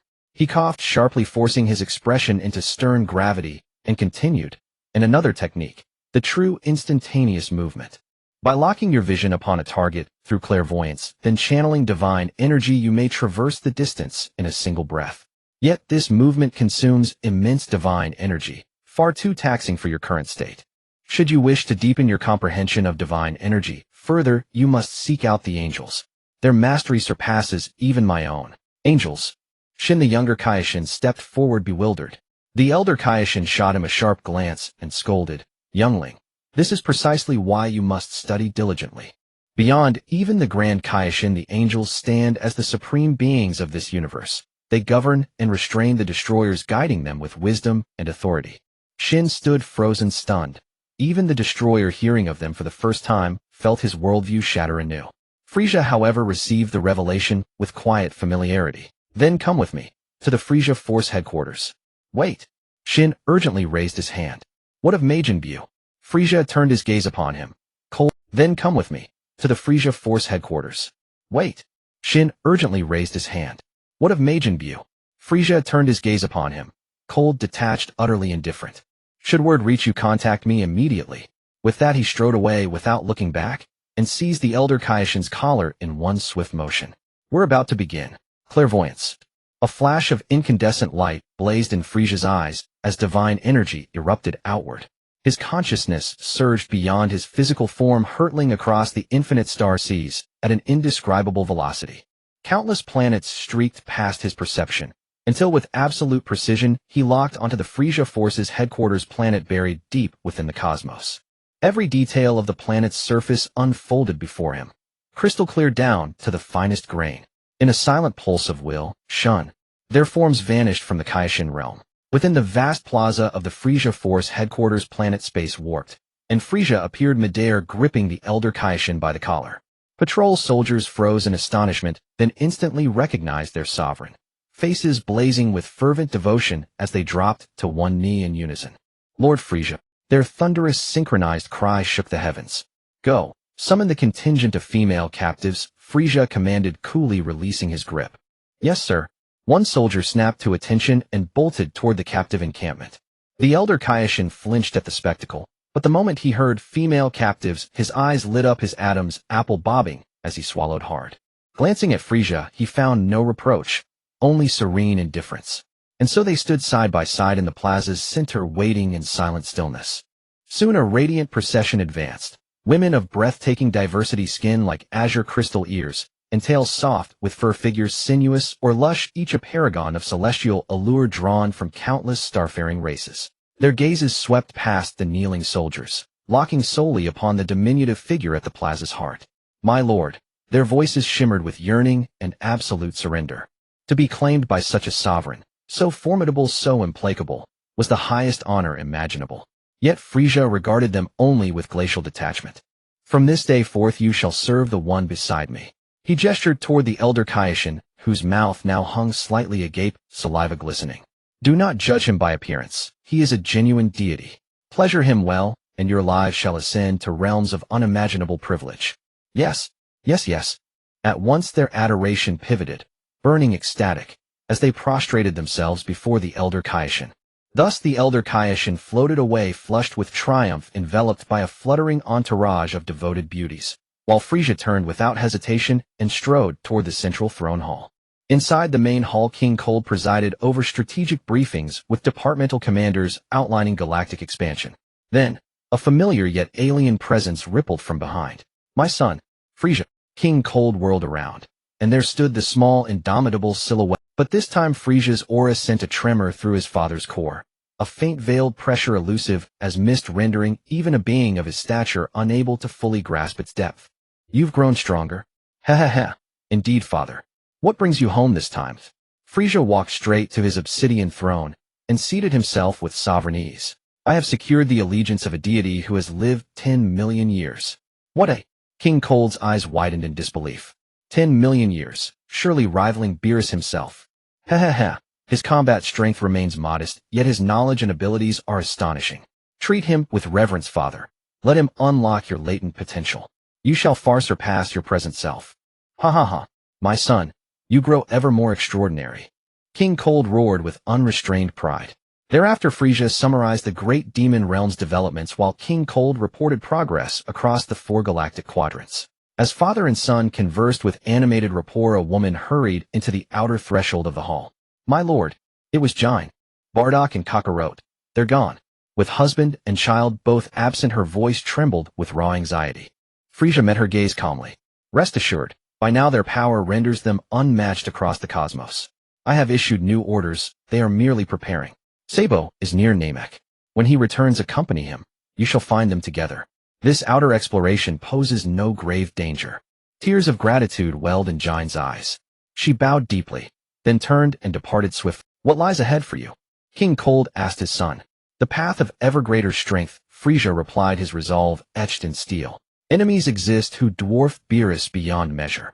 I cannot confine my ambition to mere conquest of the universe. I shall journey to Earth. There lies a place where time flows at a different rate, and sparring with my own clones grows tedious. Only one warrior remains worthy of battling me to the very edge of exhilaration. Who?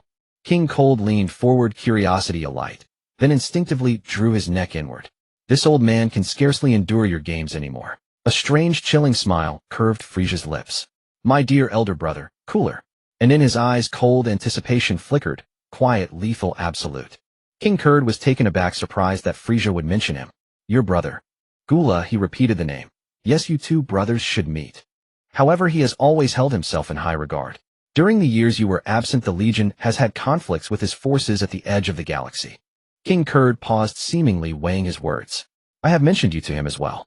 Be careful, he may have had some fortunate encounters over the years, and his strength has improved. Your plan may not go as smoothly as you hope. He pulled up a star map data from the console beside the throne. By the way, here are the coordinates of his fleet. Understood, father. Frieza's reply was nonchalant, showing no regard for the warning. Fortune. No matter how fortunate, it can't compete with Bardock now. His mind stirred. 1,000 Mile. The coordinates of the universe transformed into precise locations in his mind, his consciousness instantly crossing several star systems. Oh, in the pitch-black void of the universe, a massive, menacing fleet was maintaining a tight formation as it slowly advanced. Swish! Frieza's figure vanished from the main hall of the Frieza force. On the cold metallic deck of Gyula's flagship, space suddenly twisted and a petite figure silently appeared. Who goes there? The soldiers patrolling nearby were taken aback, and the energy detectors emitted piercing alarms as dozens of energy guns were aimed at the uninvited guest. Stand down.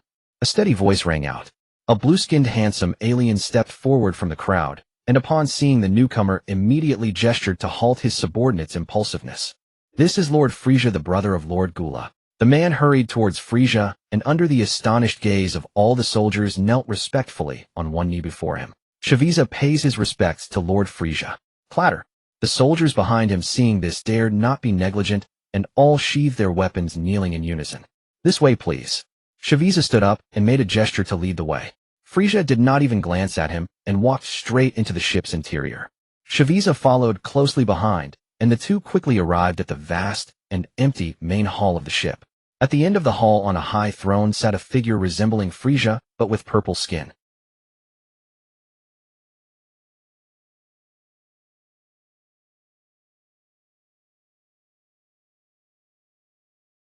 Although this is our first meeting, I have heard quite a bit about your story. Raising a bunch of Saiyans as subordinates, learning to plant trees and grow beans like the Earthlings, and even learning from those inferior beings. Everything you have done is simply disgraceful to our clan. You are too naive, Wajie. Oh do yo, my foolish little brother. Hoo. Frieza let out his signature laugh, raising his head to meet those condescending eyes. Enough of the trivialities. I have come this time to invite you to be my sparring partner. What? Gyula's lazy demeanor vanished in an instant, a chill radiating from him.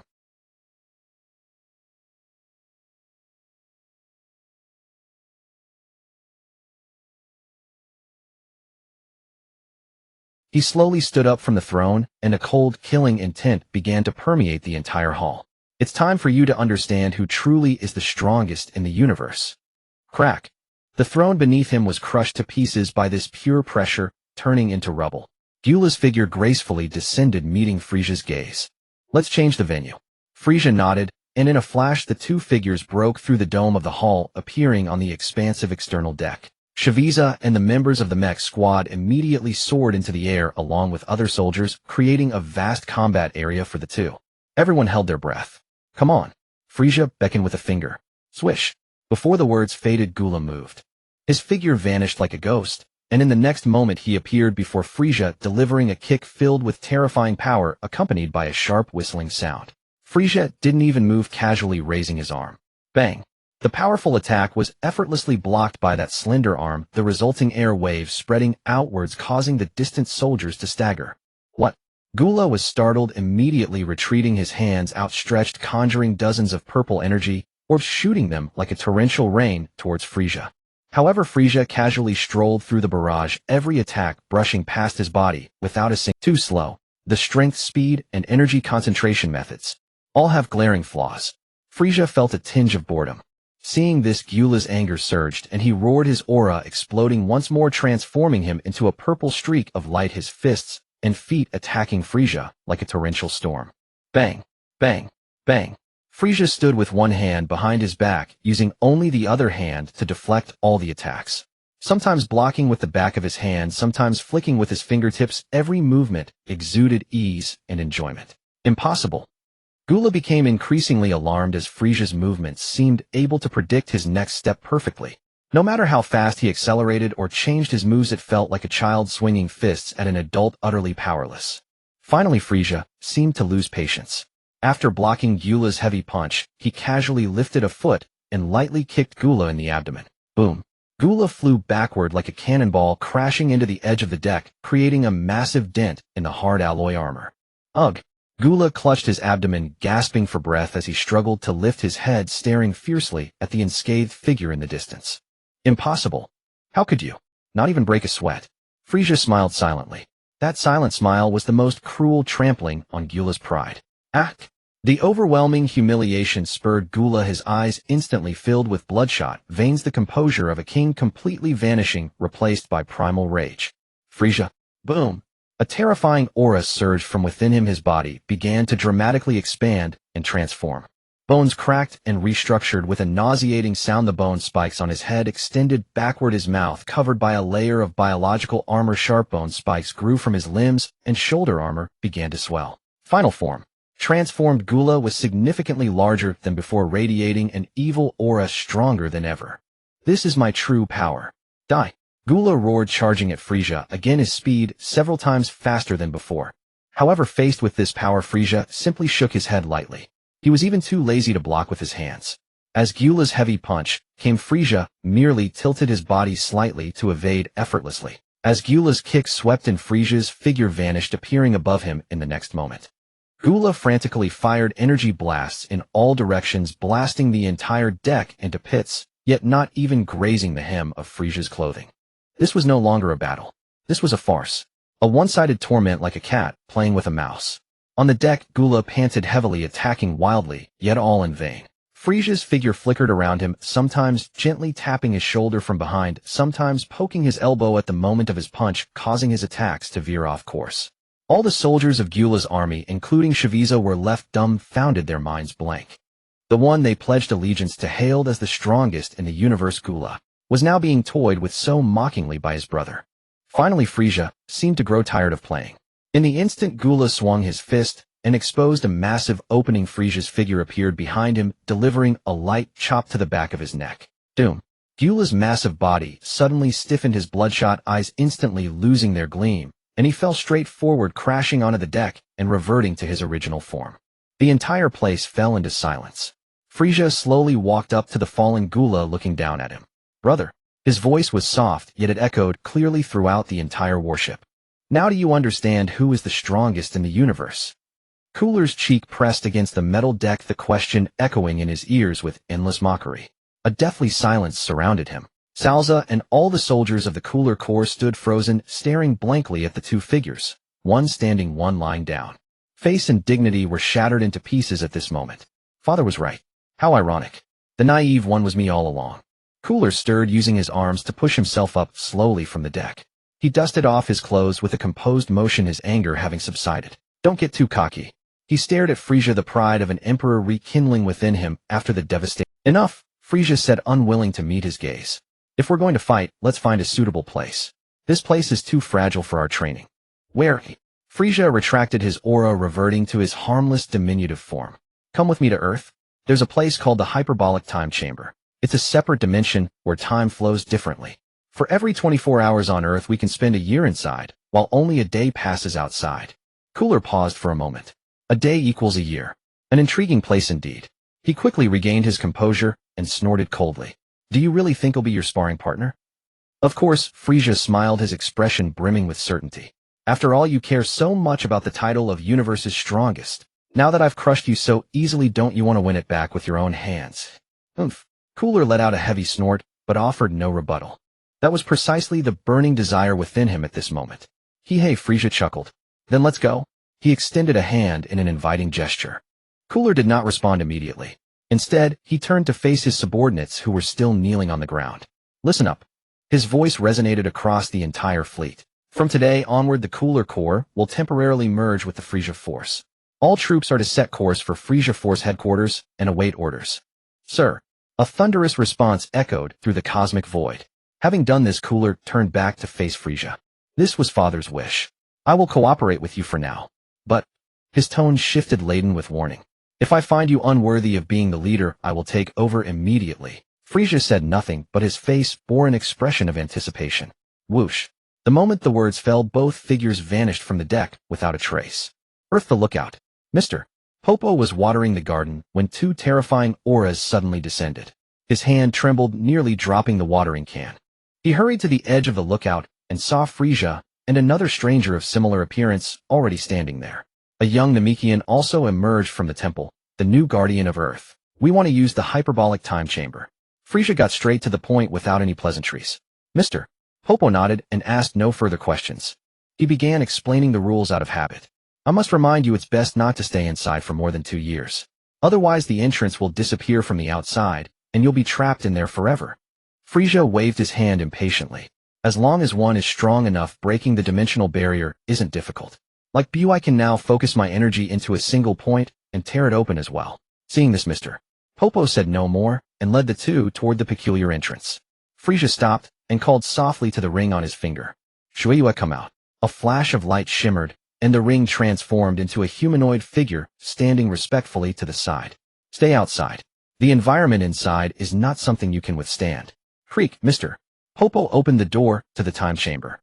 The two stepped inside one after the other. As the door closed behind them, the scene before them transformed entirely.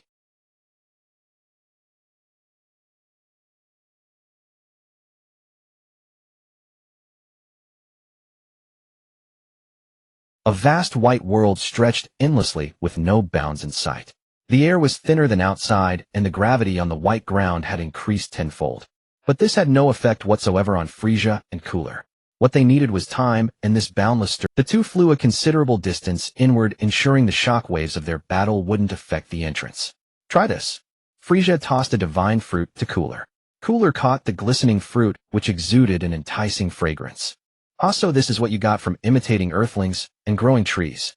His tone was still laced with disdain. I heard you use this stuff to screen low-level soldiers. Crunch. He took a bite. Instantly, a torrent of unimaginable life energy surged through every fiber of his being. Cooler's body stiffened sharply. He felt impurities being violently expelled from his body, layers of black filth oozing from his pores, emitting a foul stench. Indeed, Cooler's talent isn't bad. Golden Cooler shouldn't be underestimated. Frieza watched the scene silently. Boom. Cooler could no longer contain the energy within him. A powerful aura erupted violently. The shockwave blew away the filth on his skin, leaving him completely renewed, his base energy level significantly elevated. He stared at his own hands in astonishment, then snapped his head up to look at Frieza. Did you go to all this trouble to strengthen me, just to make me your sparring partner? Frieza's laughter echoed through the empty world. That's only part of the reason. In the future, there are terrifying enemies. An existence far surpassing the god of destruction, Beerus. Unfortunately, it seems that guy has set his sights on me. So I must prepare thoroughly in advance. He'll tell you the details later. Frieza's figure suddenly appeared before Cooler. He lightly placed his hand on Cooler's chest. Cooler felt something being instantly extracted from within him. What did you do? He could clearly sense that a faint golden light, which had been lingering inside him, was gone. Don't try to absorb that thing. It will destroy your will.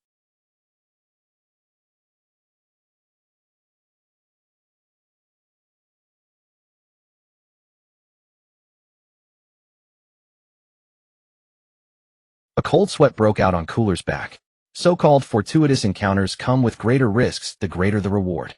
Frieza pointed a finger, and a stream of information shot directly into Cooler's mind. It contained the fundamentals of using and sensing ki along with various exquisite control techniques. Cooler processed the information in his mind, his face showing unprecedented seriousness. These techniques, which he had once scoffed at as belonging to lower-class races, were far more sophisticated than he had ever imagined. In the vast white world, Frieza and Cooler stood facing each other from a distance. Come on, brother. Let me see how fast you learn. Two streaks of light, purple and white, shot toward each other in a furious clash. Boom. Two terrifying auras collided violently in the white world. With full force, Gula unleashed the power of his reborn flesh without reservation, with each punch and kick substantially enhanced. He was like an enraged beast attacking with ferocity and intensity. This is far stronger than the original, able to reach a level beyond the initial appearance of Dale's with just one fruit. Frieza's figure weaved through Gula's storm of attacks, constantly evaluating and probing. Whoosh! A solid beam of death shot from Gula's fingertips, grazing Frieza's cheek as it flew towards the infinite distance. Frieza tilted his head slightly, causing the beam to miss. Not bad power, but the speed is a bit lacking. Don't get too arrogant. Gula watched as his brother strolled casually, anger surging within him. A fist whipped up a violent airflow, smashing towards Frieza's head. In his view, the speed of this punch had surpassed the limit, and his brother could never evade it easily. However, as the punch approached, Frieza's figure transformed into sparkling dots, vanishing without a trace. Behind you, brother. A mocking voice echoed in his ear. Gula spun around sharply, executing a spinning kick that generated a sonic boom. But it was still empty. Bang! A clever force struck his back, causing Gula's massive body to stumble, nearly falling. Too slow. To the left. Gula quickly swung his fist to block. Smack! His fist was drawn toward emptiness by an invisible force. Too scattered in power. To the right. The timing is also off. Humiliation. His attacks appeared to the opponent as if a child was swinging punches. Gula's attacks grew faster and fiercer, causing ripples to form throughout the space. Yet he couldn't even touch the hem of Frieza's clothes. He could clearly sense that Frieza was right beside him, yet he could never capture him. Ah! Gula roared, his eyes blood red, completely lost in madness. He ceased his futile chase, his body hovering in midair, a single finger raised above his head, as a massive energy ball burning with orange flames began to rapidly condense. This was a supernova powerful enough to turn an entire planet into cosmic dust. Useless. Frieza's figure slowly coalesced before him. He merely extended a finger, gently tapping the energy ball capable of annihilating stars. Buzz. There was no earth-shattering explosion. That raging energy ball, the one that contained all of Gula's anger and power under Frieza's fingertip, burst like a pop balloon, all the energy instantly dissipating into brilliant particles vanishing in this white world. Silence. Gula froze in midair, maintaining the pose of raising his hand, his entire being solidified. Ho ho ho is the warm-up over, brother. Frieza's laughter shattered the silence. If this is all you can do, then I am greatly disappointed. Before his words fell, Frieza's figure suddenly split into four. Four identical Friezas surrounded Gula from all directions, each exuding an aura indistinguishable from the original, making it impossible to discern truth from illusion. This was a technique he learned on Earth, the four-body fist. Gula's pupils suddenly contracted. In the next moment, the four Friezas moved simultaneously. Fists, feet, elbows, knees, tails. From all sides, from every possible attacking angle, a torrential wave of attacks instantly overwhelmed Gula. Bang! Bang! Bang! Bang! Gula didn't even have time to react, with his abdomen, back, cheek, thigh, every part of his body being struck at the same time. He was like a broken sandbag being kicked back and forth in midair by the four Friezas, utterly powerless to fight back. This was not just a crushing of strength. It was a comprehensive torment mixed with battle techniques. Finally, one of the Friezas landed a heavy tail whip on Gula's back. Boom. Gula's massive body could no longer maintain flight, plummeting like a meteor, crashing down on the white ground. The four Frieza's figures coalesced in the air. He slowly descended before Gula, looking down upon him. Do you see the gap now, eh? Frieza transmitted the usage method of the four-body fist directly into Gula's mind. Besides this, there's one more thing. The King Kai fist. Frieza explained a technique that can double all of one's energy in a short time. But the burden on the body is also doubled, and once you exceed the limit, your body will collapse first. Gula lay on the ground, the intense pain in his body far less than the shock in his heart.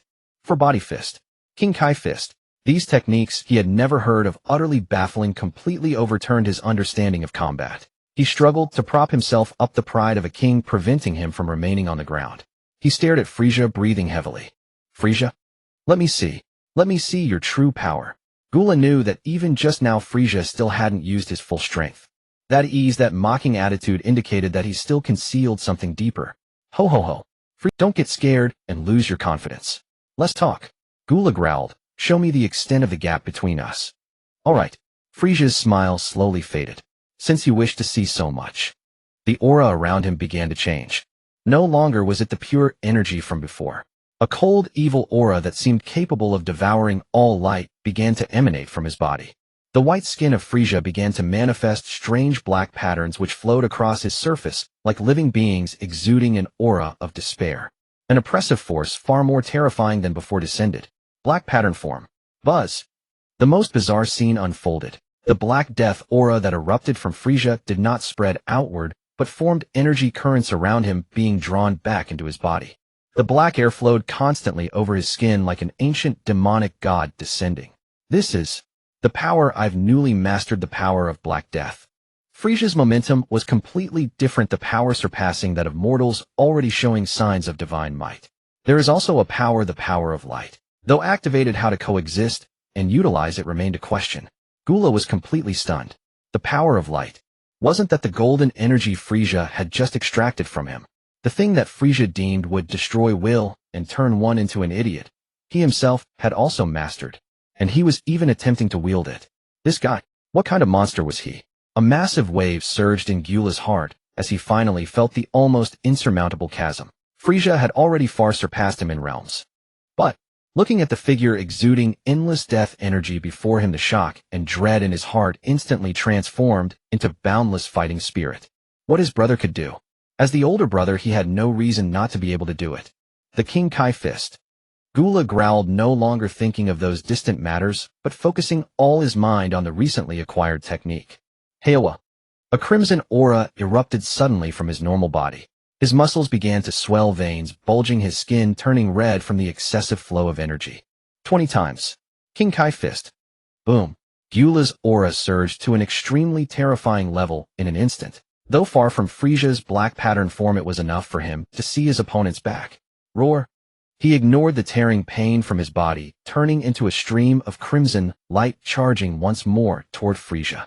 This time Frieza did not toy with him any longer. He moved as well. The black figure and the crimson stream collided fiercely in the pure white world. Boom, boom, boom. Each collision erupted with world-destroying energy waves. At first Gula was completely at a disadvantage. Activating the 20 times King Kai Fist, he had power, but the burden on his body distorted his movements, leaving numerous openings. He was repeatedly knocked away by Frieza, his body battered and bruised. Yet he stood up again and charged forward. He was adapting, madly adapting to the burden brought by the King Kai Fist during battle. His movements, initially stiff and clumsy, gradually became smooth and coordinated. Frieza began to need to use one hand to block. The speed of growth is truly astonishing. No wonder he is one of the geniuses of the Frost Demon race. As Frieza suppressed Gula, he calmly analyzed. The battle continued. Gula's aura weakened, but his gaze grew brighter and his attacks became increasingly effective. After another exchange of punches, Gula flipped backwards, seemingly trying to create distance, but suddenly twisted sharply in midair.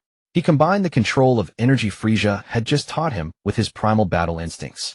Frieza instinctively raised his hand to block. This was a habitual action he had taken countless times to block Gula's attacks. But just as his palm was about to touch Gula's fist, Gula suddenly switched to his final form. Bang! A deep resounding boom. Frieza's black pattern form was hit squarely in the chest for the first time. 2 years later, in the time chamber at the entrance pavilion, warm steam enveloped the air. Two figures were soaking in the bathtubs, enjoying a rare moment of relaxation. Gula's aura had long surpassed its former self, its intensity even exceeding that of Depura from the demon realm. His terrifying talent was fully revealed through 2 years of intense training. Now he had complete control over his own power, maintaining this heroic posture at all times.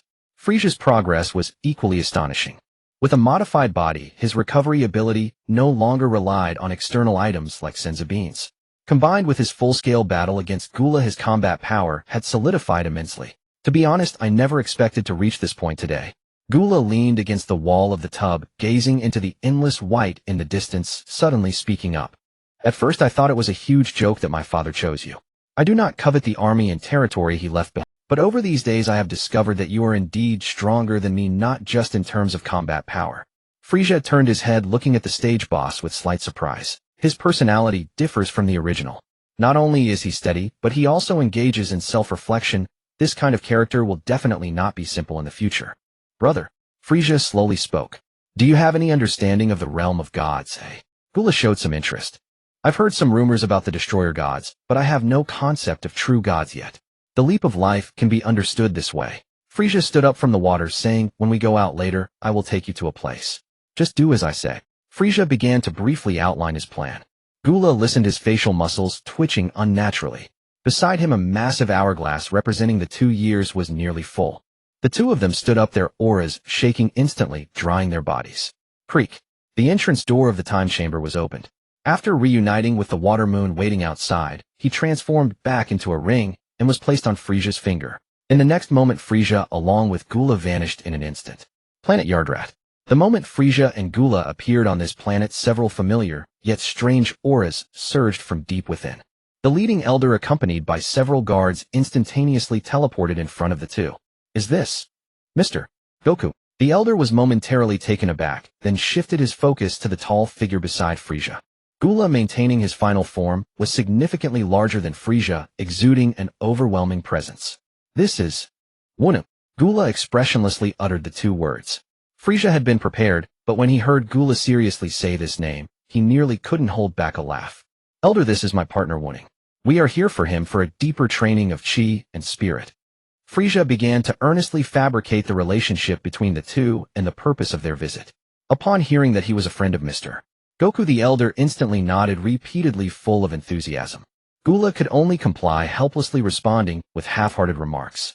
Soon the elder respectfully had Gula taken away to a tower specifically designed for spiritual training. After Gula's figure disappeared, Frieza turned his gaze to another direction. Alone he vanished once. When he reappeared, he was already at the top of the highest tower. A figure identical to him was seated cross-legged, floating at the tower's peak, meditating with closed eyes. Although the intensity of the aura was the same as when he left, the mental pressure was unimaginably powerful. The spiritual power contained within this avatar had far surpassed his current self. This body, regardless of its training, was a level of existence that defied the heavens. At that moment, the figure opened its eyes. "You finally arrived." The avatar spoke, its tone calm. "Since the moment you left, I have been perceiving you with my spirit, until you completely vanished from the 7th universe twice. Altogether, it's been nearly a year and a half." Frieza was slightly taken aback. "Did you go to the time chamber or somewhere else?" the avatar inquired. Apparently, the flow of time in different dimensional spaces varied. Frieza looked at him, saying no more. "It is time to merge again. At that time, everything I experienced you." The avatar nodded. The two slowly extended their hands, palms facing each other. Buzz. In the moment their figures overlapped, no earth-shattering aura erupted. Everything was remarkably calm. Frieza quietly floated in place, closing his eyes. He felt as if he had undergone the wash and sedimentation of countless years, a sense of unprecedented heaviness filling his soul. The immense spiritual power accumulated from years of meditation by the avatar surged into a sea of consciousness like a flood breaking through a dam. With a whoosh, he appeared in the silent expanse of the universe. At that moment, the dormant, uncontrollable divine power within him, upon contacting this massive spiritual power, resembled a beast that had been starving for millions of years, finally finding food. The soul, tempered by spiritual power, became an incredibly resilient vessel and bridge. The soul began to crazily absorb and circulate this divine power. Buzz. A brilliant golden light, indescribable in words, erupted from within Frieza's body.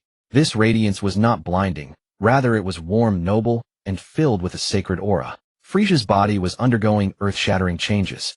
The originally smooth white skin was covered by a layer of flowing golden light, beginning to transform into a pure god-gold hue. His physique did not become more robust, instead it slightly contracted, with lines becoming more fluid and perfect, every inch of muscle containing ultimate explosive power. This was not merely a change of energy. It was a leap in the level of life. The immense spiritual power, like the most intricate web, perfectly weaved and embedded every strand of divine power into his soul and body. Soul, spirit, divine power. At this moment, the three achieved an unprecedented perfect fusion. This fusion fundamentally altered his bodily structure. Golden Frieza. This power was entirely different from the Black Death power he had previously mastered. The Black Death power was pure destruction and devouring, a path leading to ultimate annihilation. In contrast, this golden divine power represented creation and sublimation, the pinnacle of life evolution. Remarkably, there was no conflict between these two opposing forces within him. The immense spiritual power constructed a perfect barrier, allowing the Black Death power to slumber on one side of his body, while the golden divine power dominated the surface. They were yin and yang, surface and interior, forming a perfect balance. Frieza slowly opened his eyes. He looked down at his hands.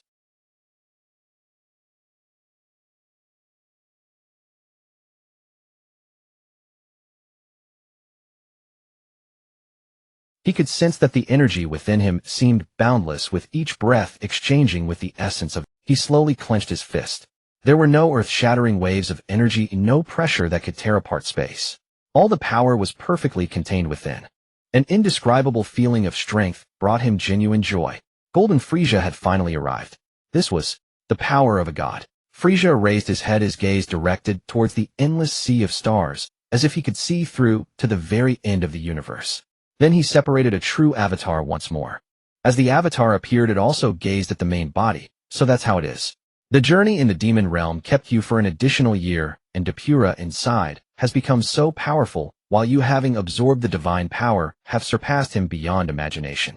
It feels like watching a new show, he said with great interest, his smile deepening as he looked at Frieza. You want me to continue developing the Black Death energy, attempting to evolve it, right? Haha, no doubt it's me. You should know what I plan to do. Frieza's gaze was resolute. Challenge Beerus, gain his recognition, and then use delicacies to reach them, learning the techniques of the gods. The avatar naturally understood everything. And there's one more crucial point. Frieza directly looked at the avatar without speaking. The two shared an understanding and smiled together, disappearing from the spot. Whoosh. Shadows flickered as two identical figures materialized within the grand main hall of the headquarters. The few remaining high-ranking members of the Legion instantly sensed that familiar, yet terrifying aura and rushed out to greet them. When they saw two Friezas standing in the center of the hall, everyone froze in place, their minds going blank. The quickest to react was a short figure with blue skin. He trembled violently, almost throwing himself to the ground, and with all his strength prostrated himself tremblingly. Lord! Frieza! Frieza tilted his head and glanced at this fellow. Sorbet, the man who in the movie pierced Super Saiyan blue with a single laser gun. Utterly absurd. With my current physique, even a nuclear bomb couldn't kill me, let alone without wrapping myself in ki. Sorbet felt a shiver run through his soul under that calm gaze. He wanted to introduce himself and showcase his value. Lord Frieza, your subordinate is the newly appointed head of the combat division. Sorbet. You? Frieza, utterly indifferent to his identity, directly interrupted. Prepare a special cosmic energy absorption chamber. It must be capable of withstanding and converting the energy I am currently emitting. Sorbet was stunned for a moment, then ecstatic. This was the first task assigned by his lord. Yes. Your subordinate will see to it immediately. He scrambled to his feet with a flurry of limbs and dashed out at an unprecedented speed, mobilizing every available talent and resource to combine the universe's most advanced technology and build an exclusive training chamber for his king. From the other side of the hall, King Cold slowly emerged. He looked at his two identical sons, the initial shock no longer visible on his face. Over the years, this son of his had repeatedly demonstrated miracles beyond his comprehension. He had grown accustomed to it, or rather numb to it. Cooler's mechanized corps and personal guard arrived at headquarters some time ago to report for duty. King Cold's voice carried a hint of delight. He asked no further questions about Cooler's whereabouts or why there were two Friezas. Having witnessed Frieza's unfathomable methods, the former emperor of the universe had completely abandoned all ambition and pride.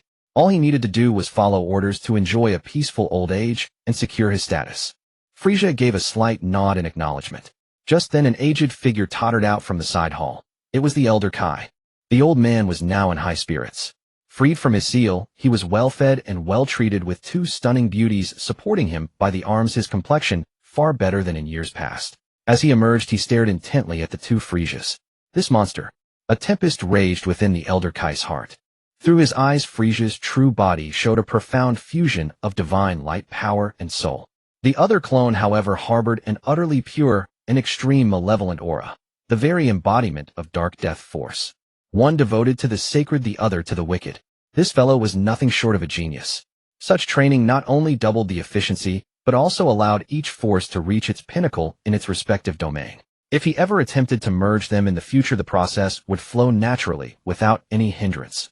Elder Kai, Frieza turned to him and spoke calmly. A long time ago, I sensed a region in the depths of the cosmos at the 10 o'clock direction, shrouded by dense malevolent energy. At its core, there seemed to be a trace of draconic chi. Do you know what that is, eh?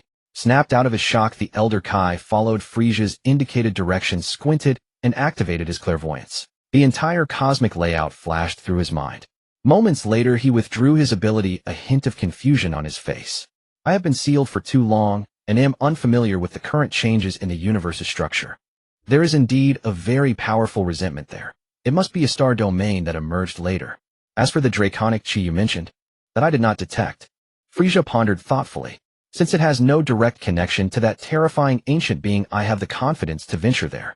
In the months that followed, the special energy absorption chamber, personally supervised by Sorbet and built with the pinnacle of Frieza's Legion's technology, was finally completed. A golden and a black figure trained ceaselessly within, consolidating their respective powers. The faint energy that leaked outside alone was enough to send the entire planet's energy reserves soaring. At last, Frieza fully mastered the golden form. The drain on his stamina had been reduced to a nearly negligible level. He stepped out of the training chamber, the resplendent golden light slowly fading from his body as he reverted to his original form. All power was perfectly contained within. He raised his head, gazing toward a certain direction in the starry sky. In the next instant, his figure vanished, heading straight for that realm of evil. For Frieza, as he was now traversing the cosmos, was but a mere thought. This time he did not tear through space to leap, but drifted forward through the void at a constant speed. It was a sensation he had not felt in ages, and indulging in it occasionally was not unpleasant. At last, the region that had lingered in his spiritual perception for so long manifested before his eyes. It was a star domain beyond the grasp of reason. The starlight around it was utterly distorted, giving birth to an absolute darkness. A dense materialized black evil aura like an unyielding black mist completely enveloped this vast expanse of space, forming a world unto itself. This place was a festering sore upon the universe. Frieza slowly came to a halt, floating in the void without immediately stepping inside. Years ago, merely sensing its aura from afar had sent a tremor of dread through his heart. But now, standing at the threshold of this forbidden zone, he felt nothing but serenity and curiosity. He extended a hand, his fingertip gently reaching out to touch the outermost fringe of that darkness. The instant his finger made contact, the seemingly motionless black mist erupted into violent turmoil. It was like a single drop of water falling into a seething cauldron of oil. Yet the anticipated corrosion and assault did not occur. Those rampaging evil auras, upon contacting the faint golden light flowing on Frieza's fingertip, seemed to meet their natural predator. They let out a silent shriek and frenziedly retreated, creating a small vacuum around him. Yet this power, capable of easily crushing a Super Saiyan, only managed to slow Frieza's pace slightly. Every cell body tempered by the golden divine power had long since transcended the limits of mortal life. It was not an energy impact, but gravity. This pressure far exceeded any training environment he had ever experienced. Even Bardock and the others in their transformed states would be crushed into severe injury upon entering here.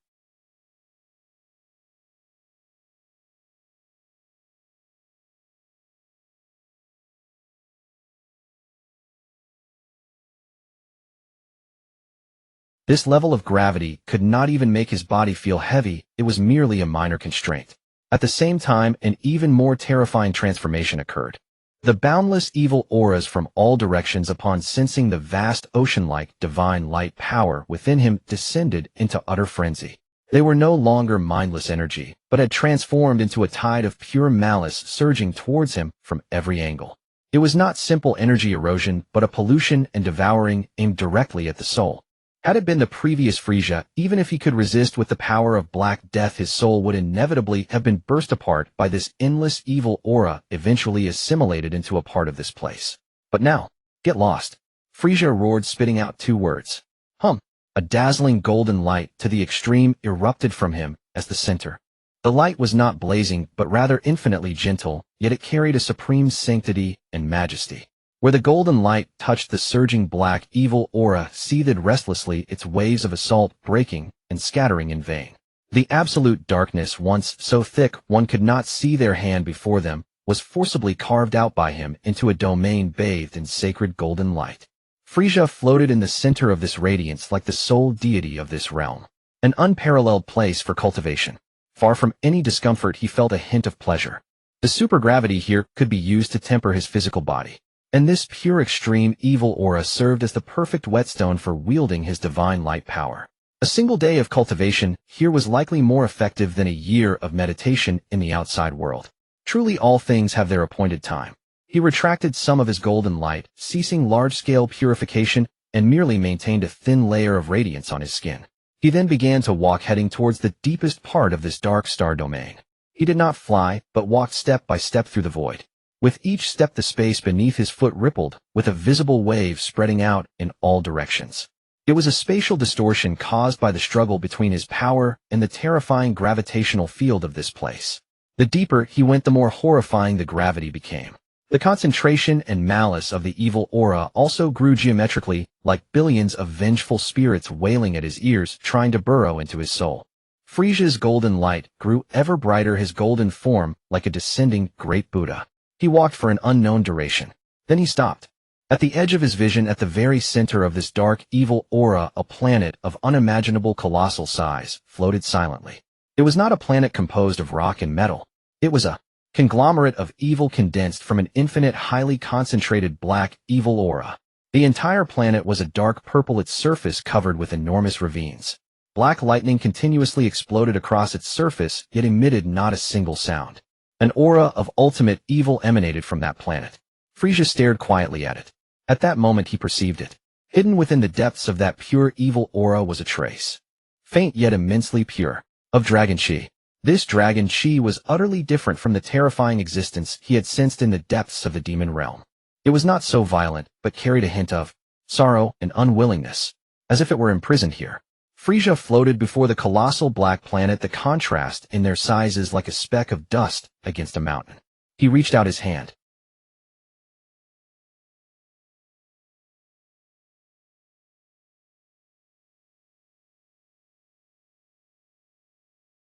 Tendrils of black smoke rose from the point of contact, and that purest, most extreme malevolence began to dissolve his divine light power. How is this possible?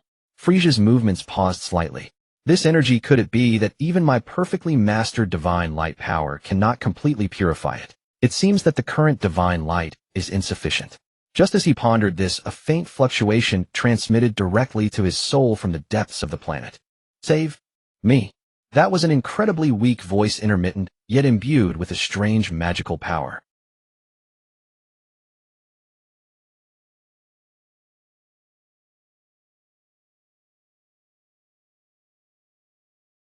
Frieza withdrew his burned hand, the wound instantly healing under the flowing golden light. Who are you? His question transformed into a mental wave, crashing directly into the core of that evil conglomerate. Boom. He did not wait for an answer, but instead directly punched the surface of this gigantic evil. The terrifying power unleashed monstrous waves, causing the entire planet composed of malevolence to tremble violently. The black lightning on the surface writhed frantically, yet was forcefully suppressed by a deeper power. The voice seemed startled by the power of this punch, falling silent for a moment before it sounded again with a barely perceptible urgency. I can feel your power. You can break this cage. That direction. Yes. It's there. That is the weakest point of the entire seal. Following that mental guidance, Frieza indeed sensed an extremely tiny point of stagnation in the operation of malevolence on the other side of the planet. Something feels off. This guy gives me a very discordant feeling. Frieza's mind began to plot. Roar, roar, roar. It seems you are treating me as a tool to save you. The words he spoke were captured by that voice, causing the other's intent to tremble violently, filled with panic. No, that's not it. I mean no harm. As long as you save me, I will bestow upon you even greater power, far beyond your current strength. Oh, starting to paint a grand picture. Frieza could clearly sense that beneath that urgent defense lay profound malice and hypocrisy. It craved intensely, hiding something beneath the surface of freedom. Frieza restrained all outward aura. Even the golden light on his body became plain and unadorned, feigning surprise, as if dazzled by immense temptation. Oh, that's truly wonderful. Powerful strength. That's my favorite. Just wait, I'll save you right away. This clumsy act of performance for a greedy consciousness became the final illusion of victory. It immediately became excited, even actively starting to guide Frieza on how to condense power to break that weakness most efficiently. Frieza floated in the void, slowly raising a finger according to the guidance. At the tip of his finger, resplendent golden divine power was highly concentrated, transforming into an ultimate point of light. He aimed at the pointed weak node. So that's it. It's here. Crack. A golden beam precisely pierced the surface of the dark purple planet.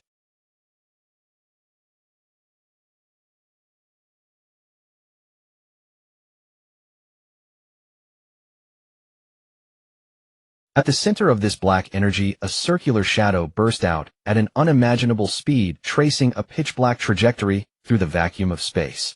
Finally, I am finally out. Ha ha. A sharp and ecstatic laughter exploded on the spiritual plane. Frieza fixed his gaze. It was a Dragon Ball, entirely pitch-black with a surface covered in cracked patterns, silently floating. Not the Black Star Dragon Ball. Before he could think further, the Black Dragon Ball suddenly surged with black energy, transforming into a black lightning bolt that charged straight towards Frieza's chest without any pause. So fast. The Dragon Ball instantly sank into his chest. Ah! Frieza let out a painful roar as black lines spread across his golden body, like ferocious veins rapidly extending from his chest to his entire being. The powerful dark power was frantically eroding and assimilating his divine body. Ha! Foolish creature. The voice laughed wildly in his mind. I told you I was not lying. This power is strengthening your body, making you stronger. But, from now on, your body is also mine. In the spiritual world, in a chaotic space, a miniature Frieza was curled up on the ground, holding his head, appearing to be in pain. A massive shadow slowly took shape, looking down on him from above, filled with the delight of a victor. Becoming my new vessel is your honor. The shadow transformed into a claw, fiercely reaching for Frieza's soul. However, just as that claw was about to touch the soul in a critical moment, the originally curled up mini Frieza suddenly lifted his head, grabbing that black giant claw. The shadow's movement halted abruptly, emitting an incredulous exclamation. How is this possible? Your soul has not been affected. Roar, roar, roar. The iconic sinister laughter echoed throughout the spiritual world. Soul Frieza slowly stood up, wearing a triumphant smile. If I didn't do this, how could I possibly lure you, this hiding and seeking fellow, out of your shell? Buzz! A powerful golden light erupted from the depths of Frieza's soul. Pure soul light carried with it the supreme, sacred attribute. No. Ah! The shadow let out a chilling wail as the black mist constituting its body continuously dissolved under the golden light. Soul. Your soul is actually also divine light. You are a god. Impossible. How could a god break through the outer layer of black death malevolence? Why? Why? The shadow thrashed wildly in the golden light, unable to comprehend. The outer layer of malevolence was its first barrier for selecting hosts capable of polluting all sacred attributes. Anything that could break through must be an evil existence of the same origin. Yet this fellow before him, from flesh to soul, was entirely pure divine light. This completely defied logic. Just as the shadow was about to be utterly purified by the golden light. Splash! A sound of liquid flowing emerged from the surface of the spiritual world. A presence exuding extreme dead silence and malevolence slowly stood up completely, surrounding the black shadow that was being burned by the golden light. The shadow's wailing ceased. It felt that purer, older, and more terrifying force of black death falling into a state of stupor. How could a being possess two utterly opposing powers? You monster. This was its last utterance. In the next second, Frieza's black death power transformed into a giant mouth, swallowing the consciousness birthed from that black death aura in one gulp. The outside world. Frieza's black lines completely faded away as he slowly opened his eyes, a massive torrent of memories flooding into his mind. Black Death Dragon Ball. So that's how it is. These things were remnants of the ancient war that spanned countless dimensions. There are 7 in total, scattered across different parallel timelines. Originally, they were ordinary wish beads, yet they were stained by the dissipating aura of that ancient, terrifying existence over countless years, giving rise to an independent evil intelligence.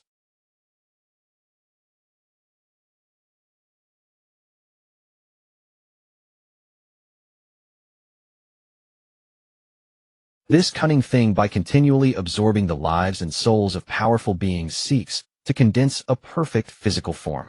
Those bodies it occupied before were all drained of power in an extremely short time, aging to death. As for the so-called seal and cage, they were a complete sham. This realm of evil stars is a selection ground it created itself. Only those who can withstand the overwhelming gravity and malevolence to reach it have the qualifications to become its candidate bodies. Yet even if they pass the rigorous trials of the body, the souls of the intruders inevitably become weak over time, ultimately falling prey to it. That was dangerous indeed. Frieza couldn't help but feel emotional. If I hadn't chosen to close my cultivation, first perfecting my golden form and divine light power to the utmost, control rashly entering here might have meant never seeing tomorrow's sun again. Everything indeed has its fate. He raised his hand and pressed it against his chest.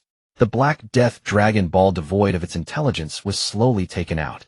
The surface cracks remained, but the internal violent malice had vanished, leaving only pure and vast interdimensional energy, capable of traversing different dimensions, realizing wishes that defy the rules of the universe. Frieza held the cold Dragon Ball, murmuring to himself, "I look forward to the surprises you can bring me." He grasped the Dragon Ball in his hand, and based on the memories just absorbed, uttered a series of ancient and strange incantations from his throat. Buzz! An invisible ripple expanded in all directions, centered on him and the Dragon Ball. The space ahead began to twist violently, and a pitch-black rift was torn open. Within the rift were chaotic time and space currents and countless bizarre silhouettes of worlds. A powerful suction force emanated from the rift, enveloping Frieza's body. His figure was slowly swallowed by the rift, disappearing into this realm of dead silence, and crack, crack. In the chaotic currents of time and space, countless silhouettes of worlds rapidly recede. Frieza's figure traverses through them, feeling a peculiar sensation, as if his soul is being stretched and then suddenly compressed. After an unknown duration, a point of glimmering light suddenly appears ahead. Splash! He breaks free from the distorted space, his bodily senses instantly recovering. A turquoise sky above, soft blue grass below, and a distant lake that is crystal clear. This scene, it truly feels nostalgic. Frieza hovers in midair, surveying his surroundings. Is this Namek? Boom. Just as he recognizes this planet, a strong tremor emanates from the other end of the horizon. Immediately, two powerful auras manifest like bonfires in the dark night, clearly presented in his perception. One of them, imbued with a strong malevolence, is a power he knows all too well. The other filled with pure righteousness. Apart from these two top-tier auras, there are three slightly weaker, but equally formidable sources of energy gathering nearby. Could it be? Is this the moment in time? Frieza smirks, his eyes filled with anticipation. Without any hesitation, his figure instantly vanishes from the spot. When he reappears, the scene before him confirms his suspicions. The sea below is in turmoil, violently churned by raging energy, while islands continuously crumble and sink. In the sky, a man with a spiky head is engaged in a life-and-death battle with the Frieza of this timeline. Bang, bang, bang. Two shadows moving at incredible speed intertwine madly in the air. Each collision releases a devastating shockwave, causing the entire Namek to tremble. The massive rocks nearby are silently reduced to dust by the aftershocks. Interesting. This is quite a spectacular live broadcast. Frieza with great interest hides behind a distant cloud, appreciating this decisive duel that will determine the fate of the universe from the perspective of a pure observer. He watches as that self is kicked in the face by Son Goku, seeing him lose his temper in anger. Everything is just as he remembers. Until Son Goku gathers the life energy of the entire planet and surrounding galaxies, the colossal spirit bomb, carrying the light of hope, gradually descends.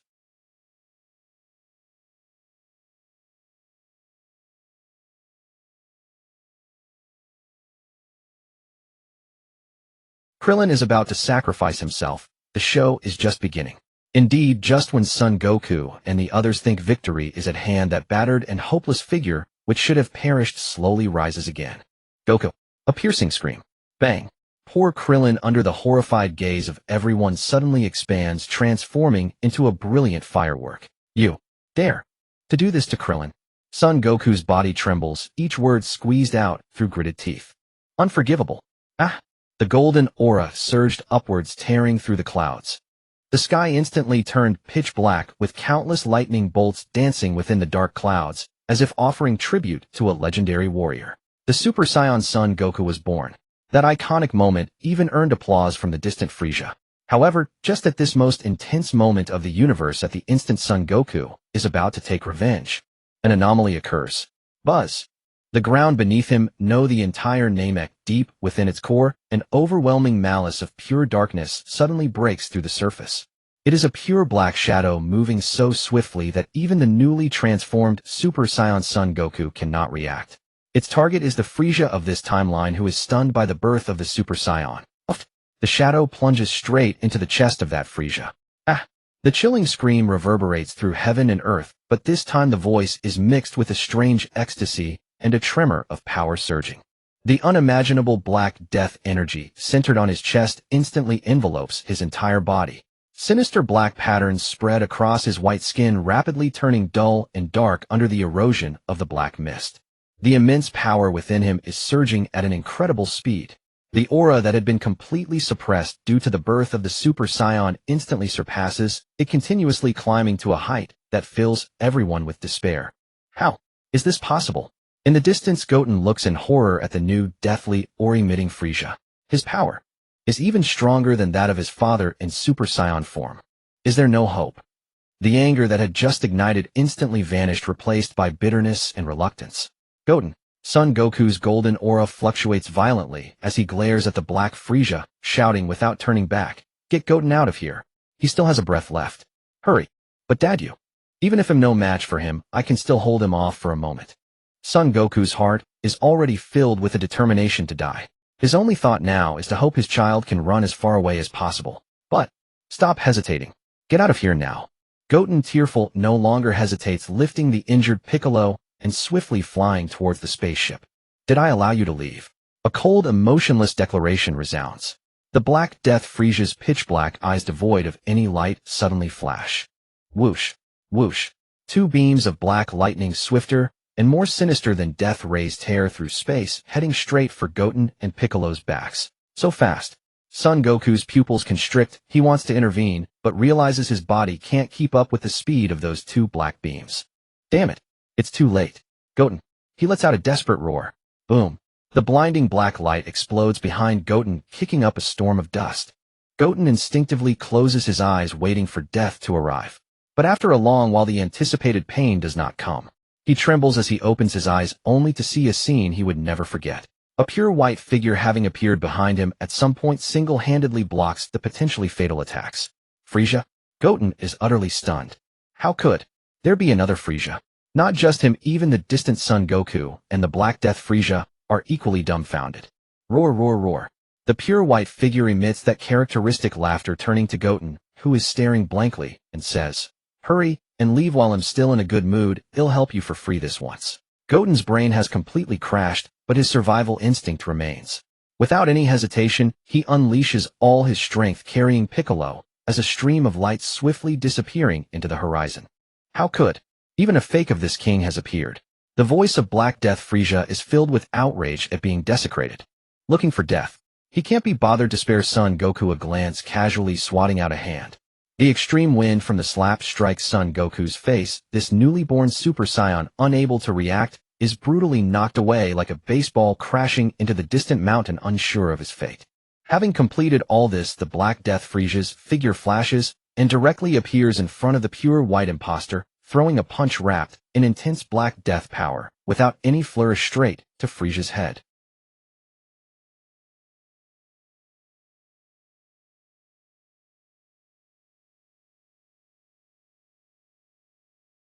At the point of their collision, a visible circular shockwave erupts. The sea beneath them is instantly cleared, revealing the ocean floor thousands of meters deep below, followed by the entire seabed and mantle collapsing and cracking downwards. The entire Namek is directly reshaped under this strike.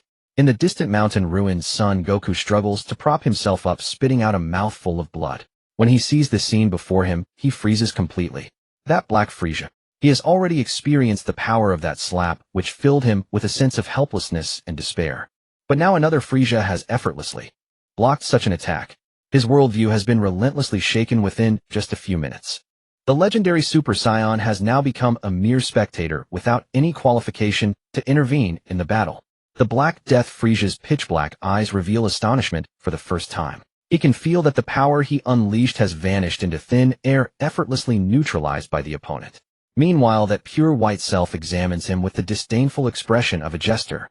"You bastard." On Black Death Frieza's face, eroded by dark energy, muscles twitched as his pitch-black eyes locked onto the figure before him. "Where the hell did you come from, you monster?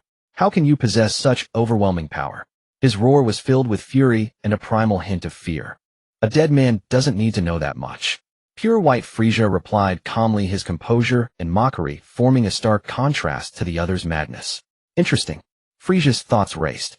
The evil will within this Black Death Dragon Ball is true. The Frieza before him, his power surging wildly at the cost of his life, yet the entity within the Dragon Ball remained hidden, silent.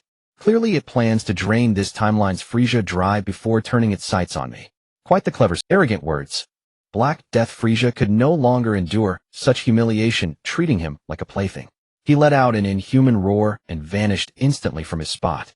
The next moment he appeared beside Frieza, a hand blade wrapped in dense Black Death energy, slicing horizontally toward Frieza's neck with a screech that tore through space. Whoosh. Ripples spread through space. Yet Frieza leaped back, raising a leg. Boom. That kick, impossibly fast, struck first, landing precisely on Black Death Frieza's abdomen. Black Death Frieza's hand blade halted abruptly, his body arching as black blood spewed from his. "Come." Frieza withdrew his leg, maintaining his condescending posture. "Let me see just how strong you can become with the power of Black Death." Black Death Frieza, sent flying forcibly, steadied himself midair, feeling his internal organs nearly shattered by that kick. Boundless rage and shame transformed into even more violent power. The black energy on his body grew denser, condensing into tangible black lightning that danced around him. Whoosh, whoosh, whoosh, whoosh. Tens of thousands of Black Death energy blasts erupted from his body in an instant, blanketing the sky and sealing off every possible escape route for Frieza. In the distance, Son Goku watched with a pounding heart, unable to fathom how to withstand such an onslaught. Yet facing this apocalyptic scene, pure white Frieza merely raised his hand. Golden light surged in his palm, forming a blade of energy. Shing! That net of death woven from countless energy blasts was instantly cleaved apart by the golden energy slash. With successive strikes, it was severed entirely. What? Black Death Frieza was utterly stunned. In that moment of distraction, pure white Frieza appeared before him. Slap! A crisp slap. Black Death Frieza's head snapped to the side, one cheek swelling instant. Slap. A backhanded slap followed. Above the crumbling Namek, two figures engaged in an incomprehensible battle. More than a battle, it was a one-sided torment. Every desperate attack from Black Death Frieza was casually deflected, met with another humiliating slap or kick. Bam! His head was driven into a mountain. Crash! His body was smashed into the boiling seabed. The earth-shattering conflict pushed this already collapsing planet to its final brink. Mountain ranges crumbled into dust under their clash. Bottomless chasms tore through the planet's crust as violent energy ravaged everything. The more Black Death Frieza fought, the more power surged from within his aura, even surpassing its previous peak. Yet he was horrified to find his body slipping from his control. Waves of intense dizziness crashed against his consciousness like a tide. Oh! Frieza kicked him away again, halting his attack and studying him with interest. From a distance, Son Goku saw that the Black Frieza in mere minutes of battle had shrunk as if drained of moisture. His once robust muscles now withered, his skin losing its luster. It seems excessive strain has left you at your last gasp. Then, let me give you a hand.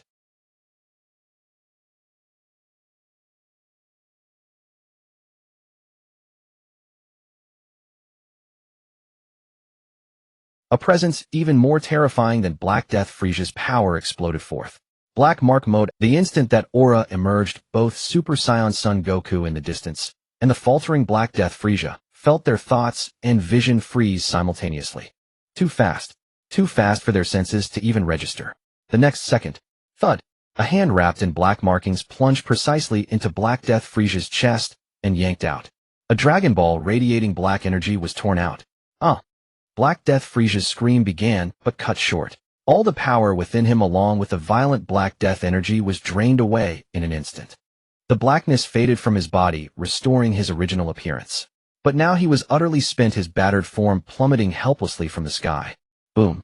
A dying body hit the ground. Frieza glanced down at that self without a shred of pity. Well, this matter is settled. Time to move on to the next place. Crack! Just as he prepared to leave, a pitch-black rift identical to the one he had arrived through tore open behind him without warning.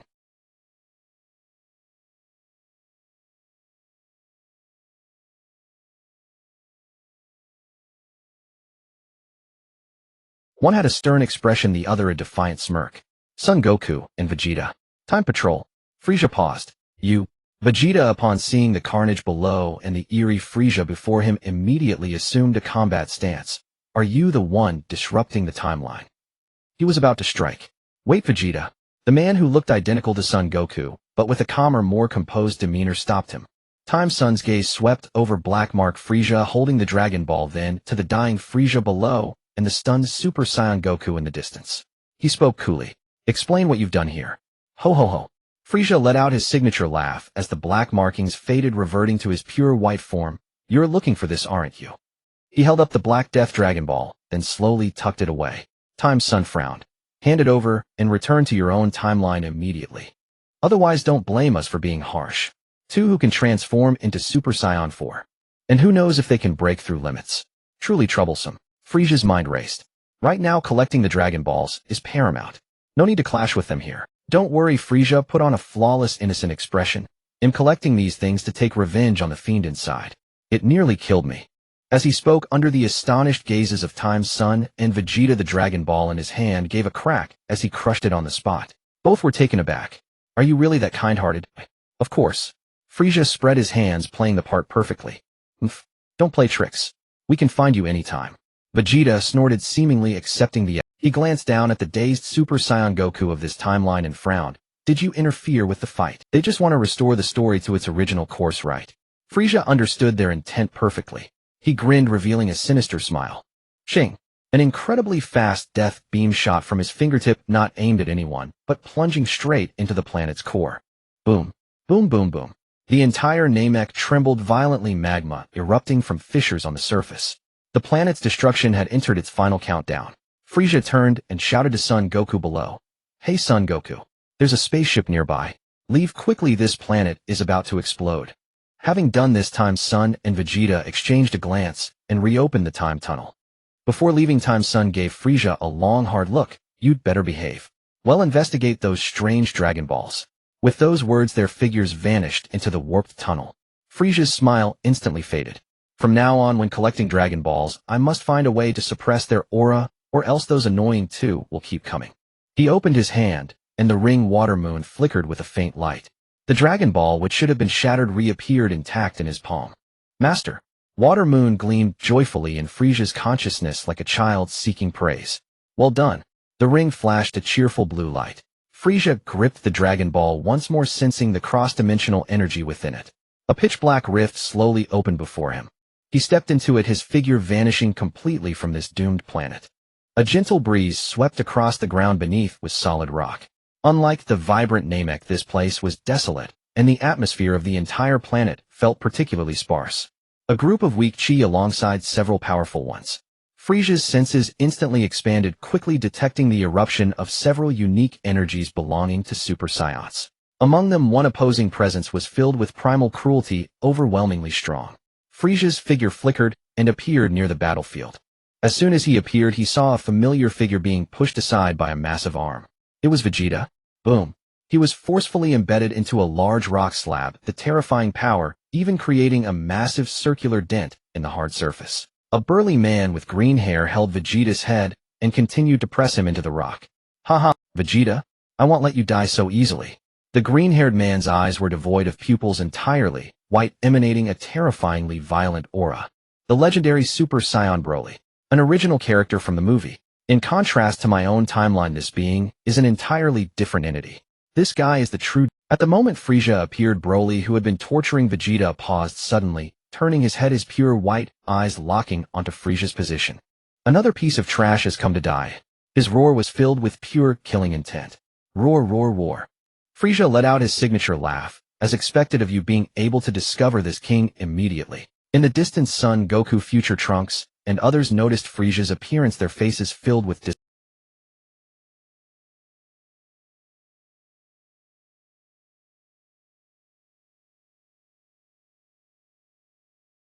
How about becoming my subordinate? He pointed down at Broly. In the future conquest of the 12 universes, I'll have you as the vanguard. Hearing this, Broly was taken aback for a moment before revealing an extremely cruel smile. Ha ha ha, a subordinate. He seemed to have heard the funniest joke in the world. You think your insignificant strength can make me submit? You insect, I'll deal with you later. With that, he abruptly turned back, casually tossing the battered Vegeta aside before pointing towards Son Goku in the distance. Kakarot, I'll start the blood sacrifice with you. Boom. Before his words faded, Broly's figure transformed into a green lightning bolt, charging towards Son Goku with a violent wave that tore through the atmosphere. Son Goku's face was grave as he roared, his golden aura swelling to its peak, rushing to meet. Boom. The two fists collided in the air with a thunderous crash, shaking the very ground beneath them. A visible shockwave erupted from the two, carving a deep trench into the earth. However, the expression on Son Goku's face froze the next second. He felt as if he had struck an immovable giant star with all his might, an unmatched force emanating from Broly's fist. Crack! The sound of bones shattering was clearly audible. Opt!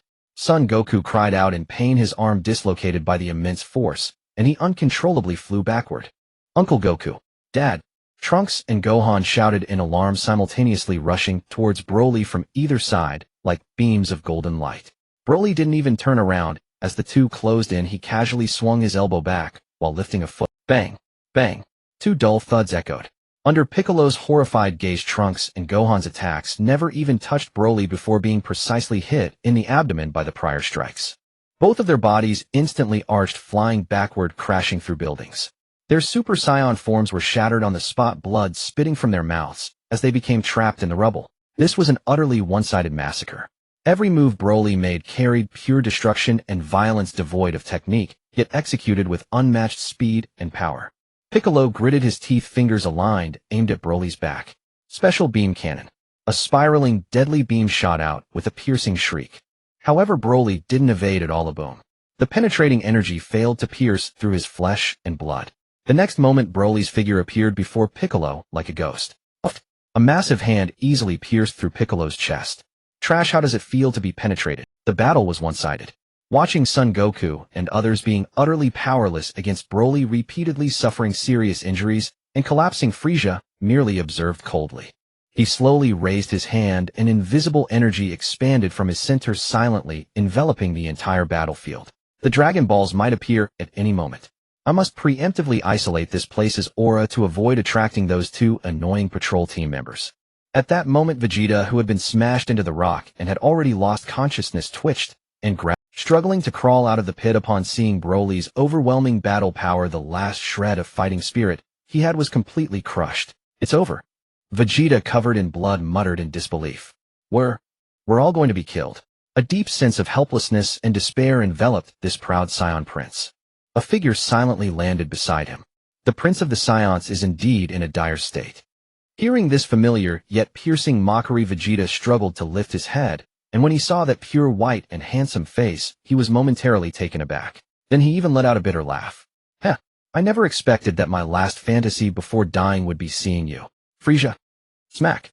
In response, Frieza delivered a merciless kick, knocking him to the ground. Waste. He spat disdainfully. At that moment, the distant, overwhelming green aura surged to Frieza's front in an instant. Broly's emotionless face twisted into a sinister grin. Sorry to keep you waiting. I will personally crush you. Boom. A punch infused with destructive power surged toward Frieza's face. The punch's wind was capable of shattering everything, even distorting the very fabric of space. In the next moment, the towering cliff beneath their feet silently crumbled into powder.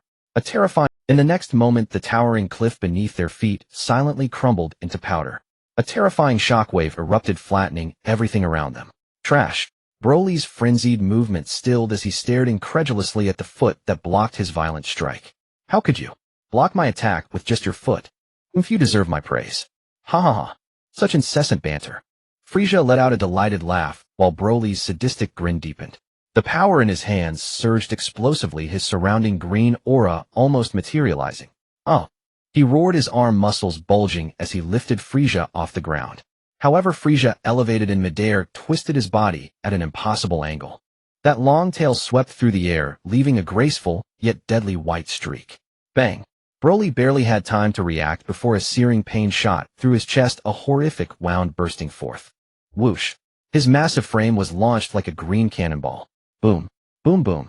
The earth collapsed continuously, creating a series of terrifying impact craters, with Broly buried deep within the darkness of the ground. Frieza gradually descended, looking down from above at the seemingly bottomless pit. Ha ha ha. Do you now understand the gap between us? You are indeed strong. This level of power is enough to shake me, and you should feel proud of that. They'll give you one last chance, don't waste it. Submit to me. The last 4 words carried an unmatched energy, forming a tangible pressure that slammed down towards Broly beneath the ground. Oh! From the depths of the pit came Broly's pained yet defiant roar. He strained with all his might, but the ground beneath him could not bear the burden, sinking and shattering even more wildly. In the distance, Sun Wukong and others had become completely numb. Frieza's power was simply beyond their comprehension. A terrifying existence like Broly, akin to a natural disaster, was actually unable to rise under the weight of a mere casual remark from his opponent. This was not a battle of the same dimension. Vegeta lay weakly among the rubble, covered in blood, gazing at the pure white figure in the sky, the last remnants of his pride as a Saiyan prince crushed to dust. His lips moved, uttering a desperate whisper. I will no longer fight. Ha ha. At that moment, a more frenzied laugh erupted from Broly in the pit. Under Frieza's somewhat surprised gaze, the body that should have been suppressed was gradually rising again. Oh! Under this pressure, his energy not only did not deplete, but instead surged higher. In Frieza's perception, Broly's aura was like an insatiable abyss, wildly escalating at a boom. The rocky ground beneath Broly could no longer withstand it, shattered completely by the violent aura, revealing the pitch-black abyss. Facing that planetary-level pressure, he looked up at Frieza once again, throwing out his fist. Bring it on. Give me more stimulation. Boom, boom, bang. This punch's power far exceeded the previous one. Frieza crossed his arms to block, yet was still sent flying several meters by this blow. Goodness, I really am starting to like you more and more. The next moment, the two became white and green streaks, colliding violently in the shattered sky, each contact igniting massive explosions capable of annihilating cities. At the peak of their fierce struggle, a pitch-black orb unexpectedly emerged from the void, silently piercing into Broly's chest. What is this? Broly froze momentarily. Oh! A massive, unimaginable black death energy surged into his body. The extreme battle had already forced out the latent power Broly had accumulated over decades, and this sudden external force nearly caused him to lose control and explode on the spot. But something strange happened. The Black Death energy upon entering his body unexpectedly neutralized his originally pure savage power, creating an indescribable chemical reaction. Simultaneously, the black will from the Dragon Ball surged along the energy flow into his soul's depths, preparing to take over. Yet the moment it struck, it was horrified to discover that the evil and brutality of this green-haired Scion's soul far surpassed its own. The will didn't even have time to struggle before being obliterated by Broly's primal malice from deep within his soul. In reality, Broly clenched his fists tightly. Black arcs of electricity began to flicker around him within the green flames. His explosive power not only remained intact, but instead transformed him into the second person after Frieza to harness the power of Black Death. This is... Broly looked down at his hands, feeling the incredible power within him, his massive body trembling with sheer excitement. What a wonderful power. He laughed maniacally, casually pulling out the Black Death Dragon Ball from his chest. He examined it in his hand. What is this? Boring. With that, he tossed it away casually. Frieza immediately waved his hand, and the ring, Water Moon, flashed with light, summoning a conversion figure entirely in deep blue, which transformed into a blue light rapidly flying towards the direction where the Dragon Ball fell. Broly noticed the blue figure grinning maliciously. White Lizard, is that your son? Huh, quite cute. I will crush him right before your eyes. Upon hearing this, the playful smile on Frieza's face finally changed. It seems that a moment of playful banter has led you to develop some unrealistic delusions. You seem to think you are invincible now. Then, he slowly spoke, the mockery and playfulness completely vanishing, replaced by an absolute majesty befitting a ruler. Let me show you the majestic demeanor of Golden Frieza. As the words fell, an utterly different dimension of terrifying power erupted from beneath his feet, forming a powerful spiral hurricane connecting heaven and earth. Boom. Explosive energy erupted from Frieza's body without reservation. What? Just as the newly empowered Black Death Broly was feeling invincible, he was blown back by the sudden strong wind, blocking with one hand. You ant. How could you hide such terrifying power? Gradually, the tornado that touched the sky was ignited out of nowhere. Golden flames blazed fiercely as if intending to incinerate the entire sky. And at the center of that resplendent golden fire, a figure stepped forward. A body radiating golden brilliance exuded a divine-like proud and indifferent aura. Alright, let's begin round 2. Dark Broly was forced back several steps by the golden power. He grinned, his ferocious face twisted with madness. Do you think changing colors can scare me, eh? Bluffing. With that, Broly's figure abruptly vanished from the spot. In a swift close-range movement, he appeared before Golden Frieza, the black-green energy on his broad chest pulsating violently like a heart. His massive hands turned into iron pincers, firmly gripping Golden Frieza's shoulders. Huh. Come try this. Boom, boom, boom, boom, boom. At the center of the two, an indescribably huge green explosion sphere abruptly expanded, instantly devouring everything. The terrifying energy storm peeled away another layer of the already shattered earth, and the violent air currents transformed into solid shockwaves, sending the barely surviving Goku and the others tumbling away in the distance. The massive explosion raised a sky-obscuring cloud of dust, dyeing the entire sky a gray-black. At the center of the dust, Broly laughed, reveling in the destruction he had wrought. He casually released his grip and prepared to leave. My! Just as he turned, a slender hand reached out from the thick smoke and grabbed his thick ankle. What? Broly's body stiffened. He looked down in disbelief. The smoke slowly cleared. That detestably handsome face with a hint of cold smile was quietly staring at him. Golden Frieza's body was not even stained with a speck of dust. Where do you think you're going? Wah! In response to Frieza, a roar mixed with shock and rage erupted from Broly. However, this time Frieza's speed reached an inconceivable level, so fast that even Dark Broly could not keep up. In an instant, Broly's massive body was violently pulled downward by an irresistible force. Boom, boom, boom, boom, boom. Frieza grabbed his ankle and used him like a meat hammer, crazily smashing him against the rocky ground. With each impact, the earth bulged and deformed, revealing the scorching planetary core through huge fissures. Broly could not adapt to this speed at all. His surging power lost all meaning in the face of absolute velocity.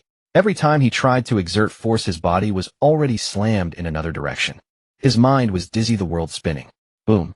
Finally, he was violently thrown, piercing through the distant, endless mountain ranges. Crack, crack. One mountain peak after another burst and shattered under his collision, eventually turning into rubble. What? From within the mountain ruins came an even more furious roar. Green flames accompanied by black arcs of electricity shot up into the sky again. This aura was even more intense than before. Frieza hovered in midair watching with interest. Broly, undeterred, charged from the ruins. This time he concentrated all his power into his right fist. Where the fist passed, even space was torn apart, leaving pitch-black cracks. Facing this world-destroying punch, Golden Frieza surprisingly did not dodge or evade. Let me show you the gap clearly. Bang! The golden body stood motionless. Broly's planet-destroying punch landed squarely on Frieza's chest. No explosion. No loud noise. Only a silent white shockwave abruptly expanded from the point of contact. Behind Frieza, the entire continuous mountain range silently and completely turned to dust in that instant.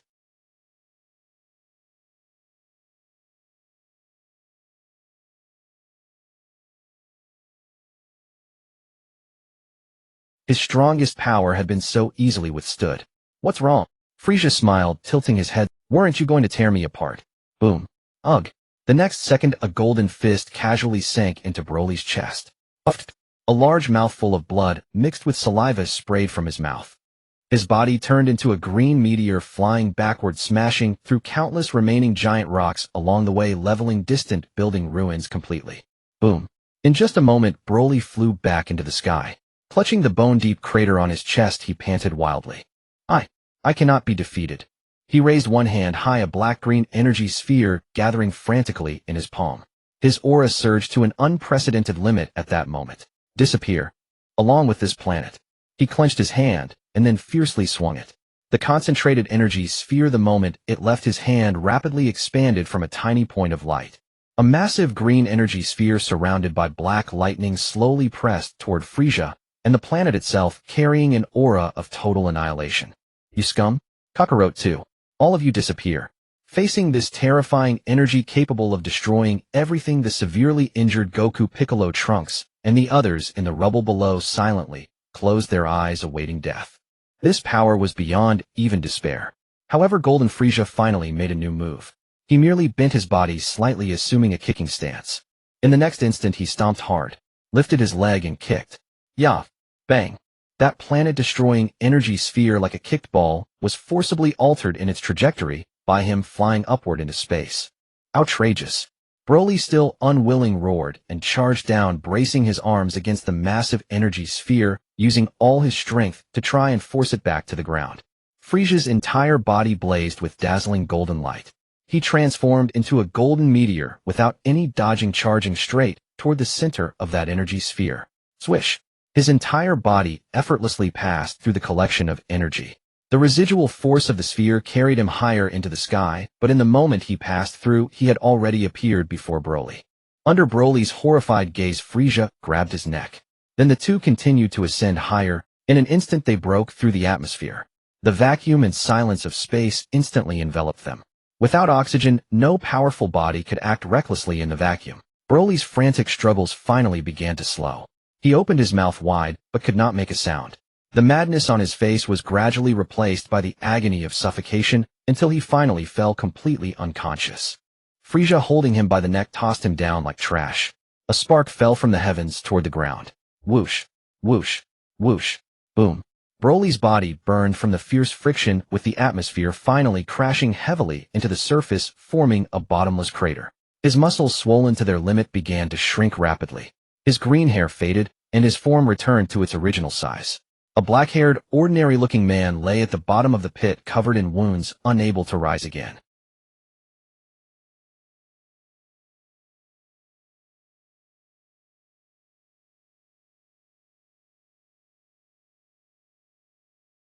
Broly, become my subordinate. More power, more strong warriors, more battles await you. Or, a murderous aura erupted from beneath Frieza's foot. Die. Broly opened his eyes with difficulty, looking at the face looking down on him. After a long moment, he squeezed out a word from his throat. All right. Frieza smiled. Shueiwa returned from afar, the azure chibi figure quickly coming back, holding a senzu bean. The senzu bean was tossed into Broly's mouth. In just a second, all of Broly's horrific injuries healed instantly. But this time he did not attack. He simply stood up from the pit silently. He was brutal, but not stupid. Faced with an existence he could not even budge with all his strength, at least for now, he had no right to fight again. He returned to his normal state and his speech was as logical as an ordinary person's. What you said before. Is it true? 12 universes, and even stronger. Frieza let out a pleased laugh. Ho ho ho. Of course. And among my subordinates, there are some fellows you will surely be surprised. However, my primary goal now is to collect these orbs scattered across different timelines. Frieza took the black Dragon Ball handed to him by Shueiwa. After that we might encounter quite a few surprises. Hearing this, Broly's eyes, which had regained their calm, began to spark with eagerness again, meaning, more powerful warriors will appear. Frieza toyed with the Dragon Ball in his hand, and energy spread out, tearing open a pitch-black rift before him. You shall witness it yourself. With that, Frieza stepped into the rift first. Broly followed without a moment's hesitation. From this moment onward, the fate of this timeline veered onto a path no one could foresee. The howling wind lashed against them, the familiar land beneath their feet. This was Earth.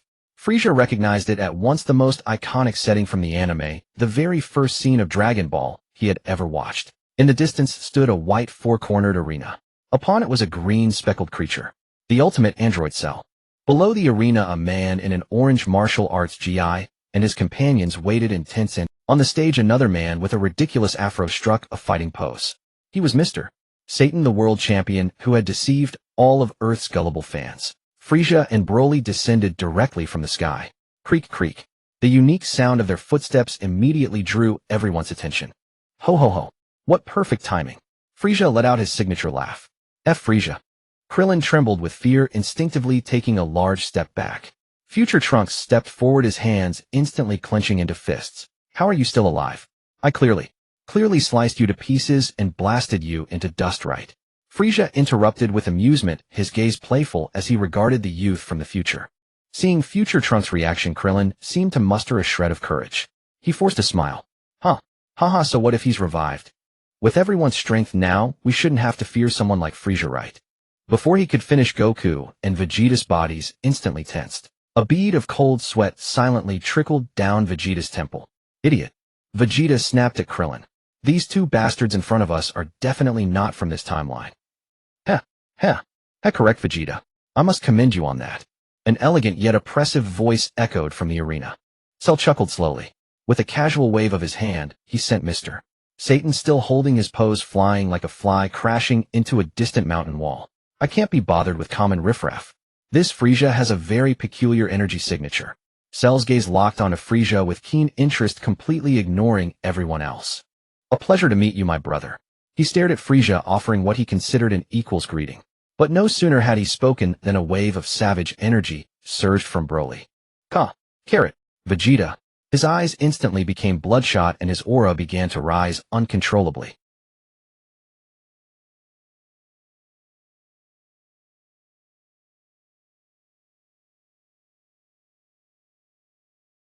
It was pure divine power of light. The raging energy was instantly suppressed. Calm down. Broly grunted, his surging aura slowly receding. Yet his gaze towards Goku and Vegeta still burned with a desire for annihilation. What a pleasant surprise. He cracked his neck and growled at Frieza. When can I make my move? Cell watched this bizarre scene, and instead of being wary, he burst into laughter. Since new players have arrived, let me restate the rules. Cell watched this bizarre scene, and instead of being wary, he burst into laughter. Since new players have arrived, and this is the Cell Games, an exclusive tournament held for me. The rules are simple. Fight me. Fall from the ring, or death decides the victor. Also, I accept fighting multiple opponents.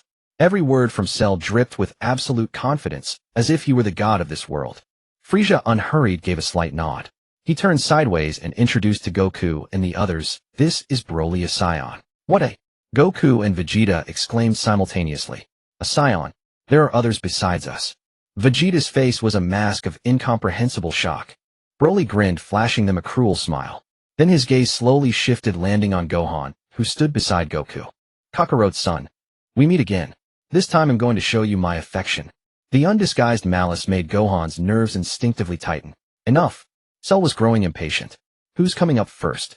Seeing that neither Frieza nor Broly moved, he redirected his attention to Goku's group. Goku stepped forward, flexing his wrists.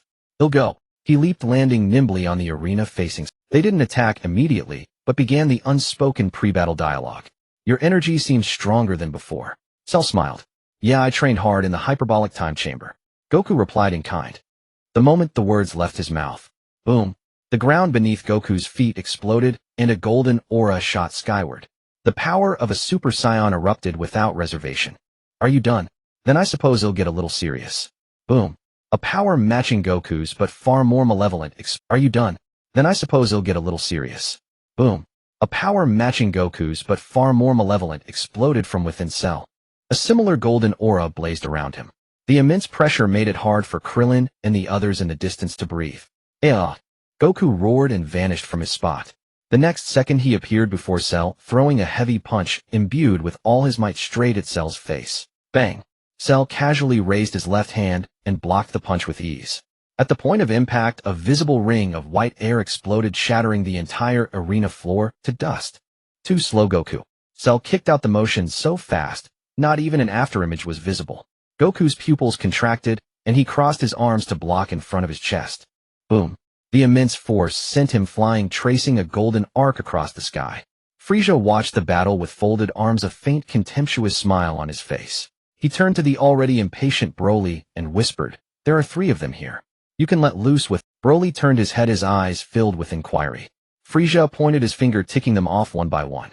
Kakarot, the green android, and that long-haired brat from the future. If they die, it won't affect the timeline much. But Frieza's tone shifted, carrying an unyielding command. No one else. Not a single one. A twisted, ecstatic grin slowly spread across Broly's face. Being able to kill Kakarot. That's enough. As for the others, I won't kill them, but I'll cripple them. Just then the battle in the sky shifted again. Goku, still airborne, brought his hands together at his side. Me. Me. Blue light furiously gathered in his palms. Goku, I bet you won't fire a Kamehameha from that position. Cell sneered, looking up. Swoosh. Using instant transmission, but still holding the energy, Goku appeared directly before Cell. Damn it. The Kamehameha charged with all his energy, engulfed Cell's entire upper body at point-blank range, without reservation. Boom, boom, boom. A terrifying blue energy pillar shot into the sky, its light piercing even the clouds above. As the dust cleared, Cell's upper body had completely vanished within the energy. Thud! The remaining half of his body fell backward, powerlessly crashing onto the shattered arena. Excellent. Goku won. Krillin and Tien Shinhan leaped with excitement, already celebrating their victory prematurely. However, Vegeta, Trunks, and Piccolo remained fixated on the half-body muscles, tense, without any sign of relaxation. Trash can't even tell if someone's dead or alive. Broly's arrogant and disdainful words fell like a bucket of cold water on Krillin and Yamcha. The smiles on their faces instantly froze. They dared not speak out in anger, only glaring resentfully back at the arena. Just then the fallen half-body suddenly twitched. Swish! Cell's lower half performed an utterly unnatural motion, executing a kip-up to stand upright once more. Under everyone's horrified gaze, countless tendrils of flesh erupted from the waist wound, intertwining and reconstructing. Boom. In just 1 second, a perfectly intact upper body regenerated. Cell twisted his neck, producing a crisp crack of bones. He looked at Son Goku, whose energy had noticeably diminished, and offered an approving smile. That last move truly surprised me, Son Goku. But such an Alornothing technique won't work again. Son Goku panted heavily. That point-blank Kamehameha had consumed nearly half his energy. Without further words, their figures clashed once more. The battle descended into an even more brutal exchange of blows, the thunderous sounds of fists and feet colliding echoing without cease. Finally, as Cell struck with an aerial pressure wave, the already crumbling arena was reduced to powder. Ha ha ha. This exhilarating fight makes the rule of falling out, meaning loss, utterly unnecessary. Cell floated in the air, laughing unrestrainedly. Time ticked by. The tide of battle gradually became clear. Son Goku's attacks grew increasingly feeble, while Cell seemed to have inexhaustible stamina, his assaults becoming fiercer. Finally, after being sent flying once more, Son Goku halted on the ground. He slowly dispelled the golden aura of Super Saiyan, reverting to his base form. Cell, I acknowledge your strength. I surrender. There is still one here who can surely surpass you. If not, this world is doomed.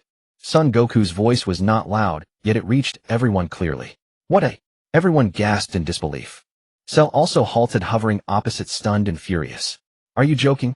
Don't tell me it's trash. Son Goku ignored him, instead raising his hand to point at the young boy in the purple martial arts uniform on the ground.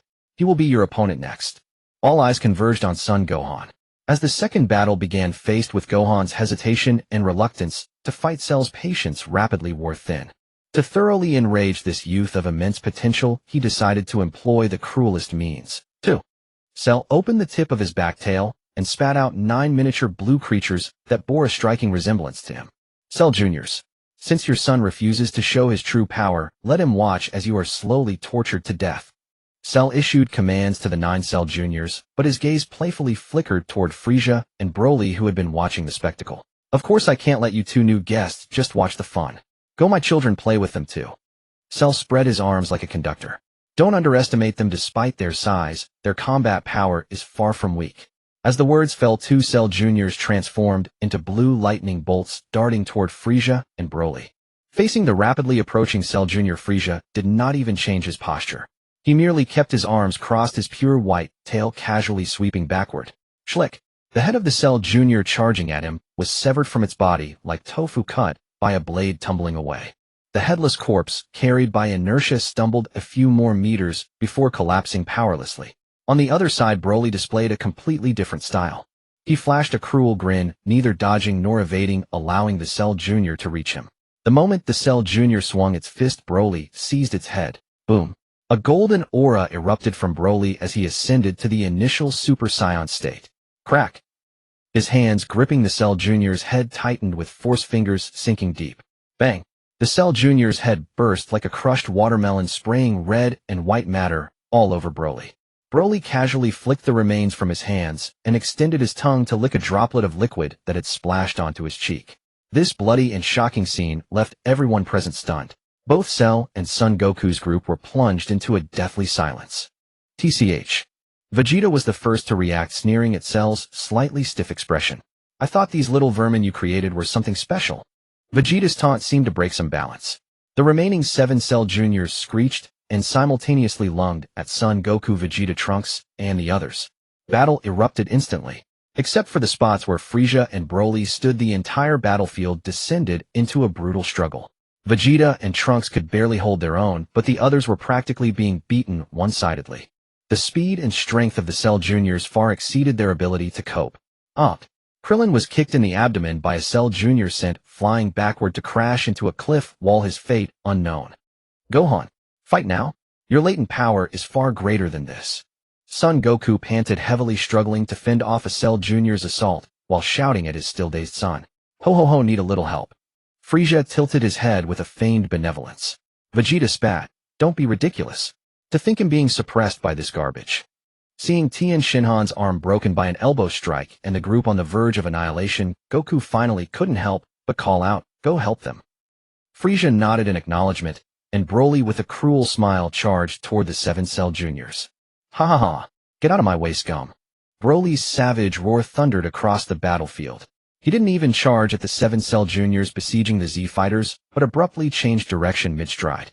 His target was Yamcha, who had just been knocked flying and was struggling to rise. Boom. Broly's figure blurred into a streak of green light as a merciless kick slammed solidly into Yamcha's waist. Erg. A piercing scream tore through the air as Yamcha's body flew backward like a tattered sandbag, spraying a fan of blood mist. He crashed heavily into a distant mountainside, blasting out a massive crater in the shape of a human figure, then slid to the ground, his fate unknown. Yamcha. Krillin let out a desperate scream. Goku's charge toward a Cell Junior came to an abrupt halt. He stared in disbelief as the hope that had just flickered to life was instantly extinguished. You bastard. Broly slowly turned around, utterly indifferent to Goku's fury. He grinned, revealing a mouthful of gleaming white teeth, a smile more terrifying than a demon from hell. Kakarot. Don't worry, your turn will come soon enough. Boom. Before the words had even faded, an unprecedented green aura brimming with destruction and savagery erupted from within Broly. The earth trembled violently, the sky churned and changed color, and countless rocks were swept up by the energy waves spiraling into the air. The legendary Super Saiyan. This overwhelming aura even seemed to overshadow Cell. Cell, hovering in the air with Gohan's arm in his grip, wore a solemn expression for the first time. He could sense that the latent power of this suddenly appearing Saiyan was truly infinite. Roar! Broly howled at the heavens, and his green energy transformed into a tangible storm that engulfed the entire battlefield. The nearest Cell Junior didn't even have time to react before a fist pierced straight through its body. Splat! Its blue form instantly burst apart within the green energy. In an instant, a Cell Jr. that had pushed even Vegeta into a tough fight was utterly erased. This terrifying display of power brought everyone to a standstill. Vegeta forced back the Cell Jr. before him with a single punch, his face a mix of shock and could it be? The legendary Super Saiyan actually exists. However, Broly had no interest in their astonishment. He walked step by step, slowly approaching the unconscious Yamcha. He looked down at the scum, who had passed out, his amiable smile growing even wider. He reached out, grabbing Yamcha's only intact arm like one would lift a chick. Kakarot's friend. This is your fate. Yeah. The horrific sound of bones being crushed inch by inch, accompanied by Yamcha's screams as he was jolted awake from unconsciousness, echoed across the silent battlefield. His other arm was also twisted into a grotesque shape. Ha ha. Broly tossed the completely crippled Yamcha aside, letting out a cruel, maniacal laugh. Stop it. Goku's eyes turned bloodshot, his glare tearing at the seams. He tried to rush over, but was tightly entangled by the Cell Jr. in front of him, unable to break free. Tien, Shinhan, and Trunks were similarly suppressed by their own opponents, forced to watch their comrades suffer such brutality, their hearts filled with endless fury and helplessness. Boom. Just then a massive yellow energy sphere came whistling from afar, striking Broly squarely on his broad back. The explosion's shockwave tore another layer off the surrounding ground. Broly slowly turned his head. At the center of the blast, he stood completely unharmed. His pupilless white eyes locked onto the source of the attack. Vegeta was panting heavily, his right hand still poised from firing the energy wave. So you're still hopping around, huh? Good. The smile vanished from Broly's face, replaced by a chilling, murderous intent. Then let's start with you. Whoosh. Broly's figure vanished in an instant. Too fast. Even Vegeta couldn't track his movements. When he reappeared, Broly had his arms spread wide like a predatory eagle, charging simultaneously at Vegeta and the Cell Jr. he was fighting. Every alarm in Vegeta's mind blared, and he immediately flew backward, but it was far too late. Broly's speed completely overwhelmed him. A massive yellow rock formation happened to be right in the path of his retreat. What a boom! Broly's enormous hands, one gripping Vegeta's face, the other clutching the Cell Jr.'s head, smashed them with irresistible force against the massive rock formation. The rock instantly became covered in a web of cracks, forming a giant crater. What's wrong, Prince of Saiyans? Ready to take a nap already?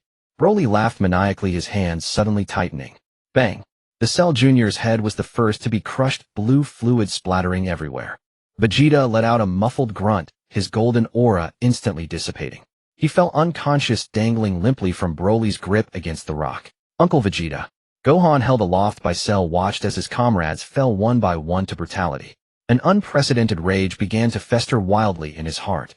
That suppressed, slumbering well of immense energy began to stir, seeping out bit by bit. Cell was the first to sense this change. He looked down at the trembling youth in his arms. The rapidly escalating energy filled him with genuine delight and excitement. Oh, seeing these worthless ones tormented has finally made you angry. A sinister, expectant smile bloomed on Cell's face. It seems these guys aren't the ones closest to you after all. His gaze swept across the battlefield, landing on Piccolo, who was struggling against the Cell Jr. Cell issued a new command to the remaining Cell Juniors. Go have some fun with that Namekian. Whoosh. Whoosh. The Cell Juniors, fighting Goku and the others, instantly abandoned their opponents, transforming into several blue lightning bolts that all converged on Piccolo. Including the one already there, a total of 5 Cell Juniors surrounded Piccolo. Tenuan. Piccolo roared, unleashing his full power and throwing a punch. But it was too late. Die. The 5 Cell Juniors shrieked in unison, unleashing countless energy blasts filled with terrifying force from their hands. No, Uncle Piccolo. Gohan watched as the familiar figure was instantly engulfed by countless beams of energy. His mind went blank with a deafening buzz. Boom. Amidst the earth-shattering explosion, a charred figure fell helplessly from the smoke. Tears instantly blurred Gohan's vision. A heart-wrenching roar tore from his throat. Boom. Scorching lightning appeared out of thin air, crackling around him. An overwhelming aura far surpassing Goku's, and even exceeding the current Broly and Cell, erupted like a cosmic explosion. The 5 fingers Cell had wrapped around his arm were instantly blasted away by the energy wave. Cell himself was hurled backward by this irresistible force. Finally. It's finally here. Cell stabilized himself midair, staring at the youth enveloped in lightning, his face filled with fervor. Unforgivable. Gohan slowly raised his head. Tears still glistened, but his expression had turned icy and resolute. You? Monster. On the ground the dying Piccolo twitched slightly, reaching out a hand, as if, whoosh. Gohan vanished from his spot.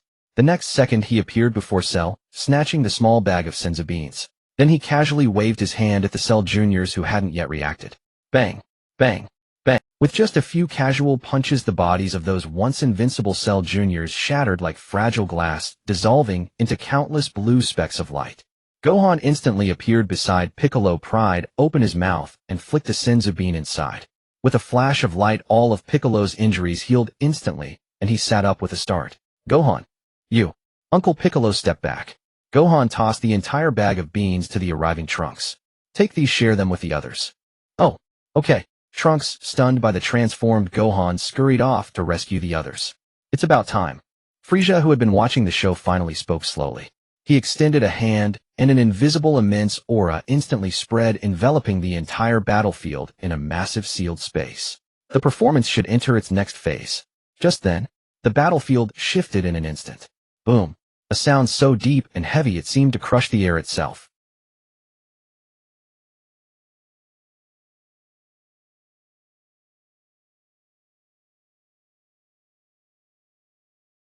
Wah! Cell's body bent like a shrimp, spewing a mix of fluids from his mouth. And it didn't stop. Bang! Bang! Bang! Bang! Bang! Gohan's cold, expressionless face showed no emotion as his fists became invisible blurs, landing relentless blows that grotesquely deformed Cell's body with each hit. Finally, under the last heavy punch, Cell could take no more. Ugh! He opened his mouth wide, and a petite figure was completely expelled from his body. It was Android 18. Having lost 18, Cell's body began to shrink and devolve, rapidly reverting to his hideous second form. Damn it. The devolved Cell knew he had no chance of victory. He stared at the youth, radiating an aura of death, a glint of madness, and venom flashing in his eyes. Since I can't win, then let's die together, along with this planet. His body began to swell like a balloon, expanding wildly.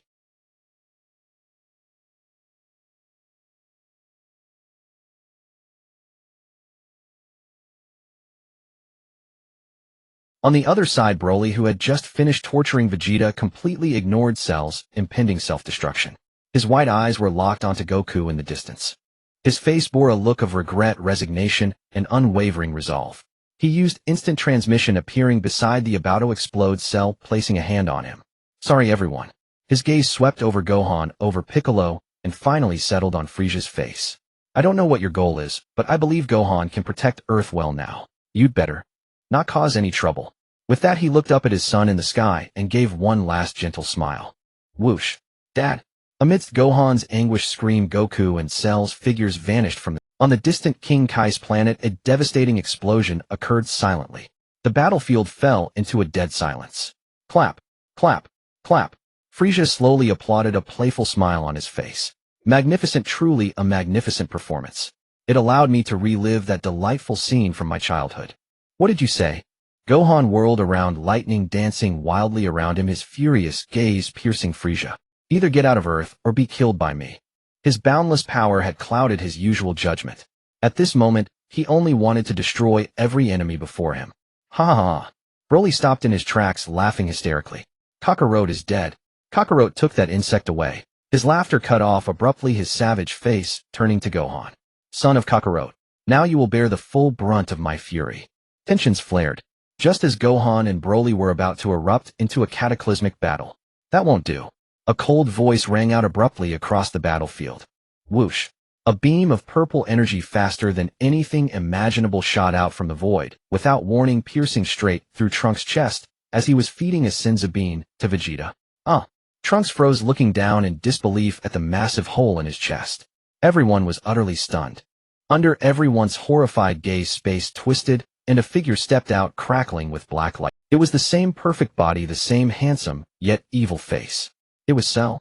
He had not only returned, but was completely unharmed.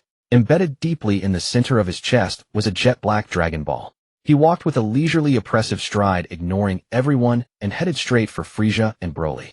Gohan is my prey, he said to Broly word by word. You get the hell away. The nightmare had only... Excellent. A torrent of golden aura and crackling lightning raged around Son Gohan, yet his voice was cold, and low as he murmured to himself. At last, I can avenge my father.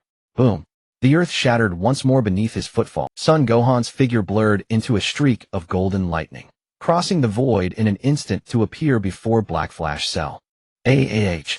It was a fist forged from boundless fury and sorrow, its gale-force wind rending the heavens, bearing power sufficient to obliterate stars hurtling toward Cell's skull. Pack. A crisp, chilling sound echoed. Cell casually raised one hand, and with effortless nonchalance caught that earth-shattering blow. Heh, heh, heh.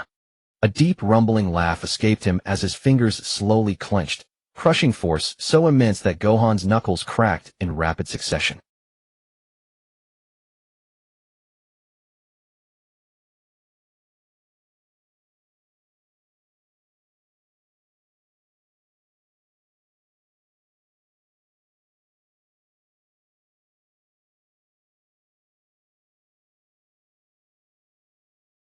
We are nothing but burdens after all.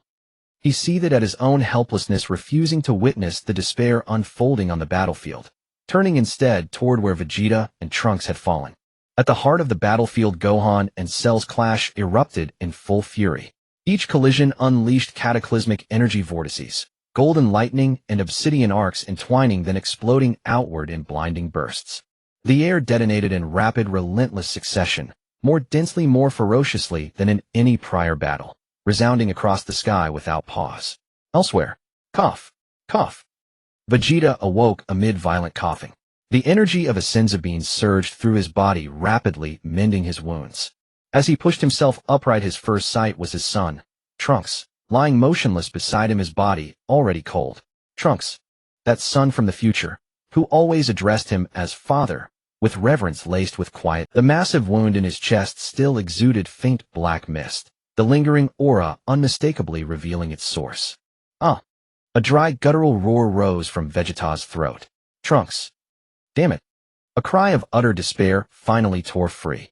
His fist slammed into the ground, shattering solid rock into dust. The sheer force split his palms wide open, blood streaming between his fingers. In the hyperbolic time chamber, he'd shared few words with this son. Yet this son from the future, he had watched him silently, always from afar. In that fleeting moment, his mind flashed to his wife in this timeline, the ever-boisterous woman, and to his infant son still cradled and swaddling. Unforgivable. Absolutely unforgivable. Crockham. An unprecedented aura, more potent, more savage than any he'd ever unleashed, erupted from him, piercing the heavens. Lightning convulsed wildly around him, snapping and hissing like living serpents. Mid-battle, both Son Gohan and Cell froze, and whirled toward the origin of that terrifying energy. Uncle Vegeta. Gohan sensed that familiar Italian fluctuation. This, too, was the resonance of one who had shattered the Super Saiyan barrier. Vegeta rose, step by heavy step, his body wreathed in frenzied lightning, casting him as a wrathful war god incarnate. But the one who stole his son's life, Cell. Yet this resurrected Cell possessed extraordinary might, even enhanced by that not Broly, the brute who had humiliated him, pinning him to bedrock. Not Frieza, the tyrant whose shadow had haunted his entire life.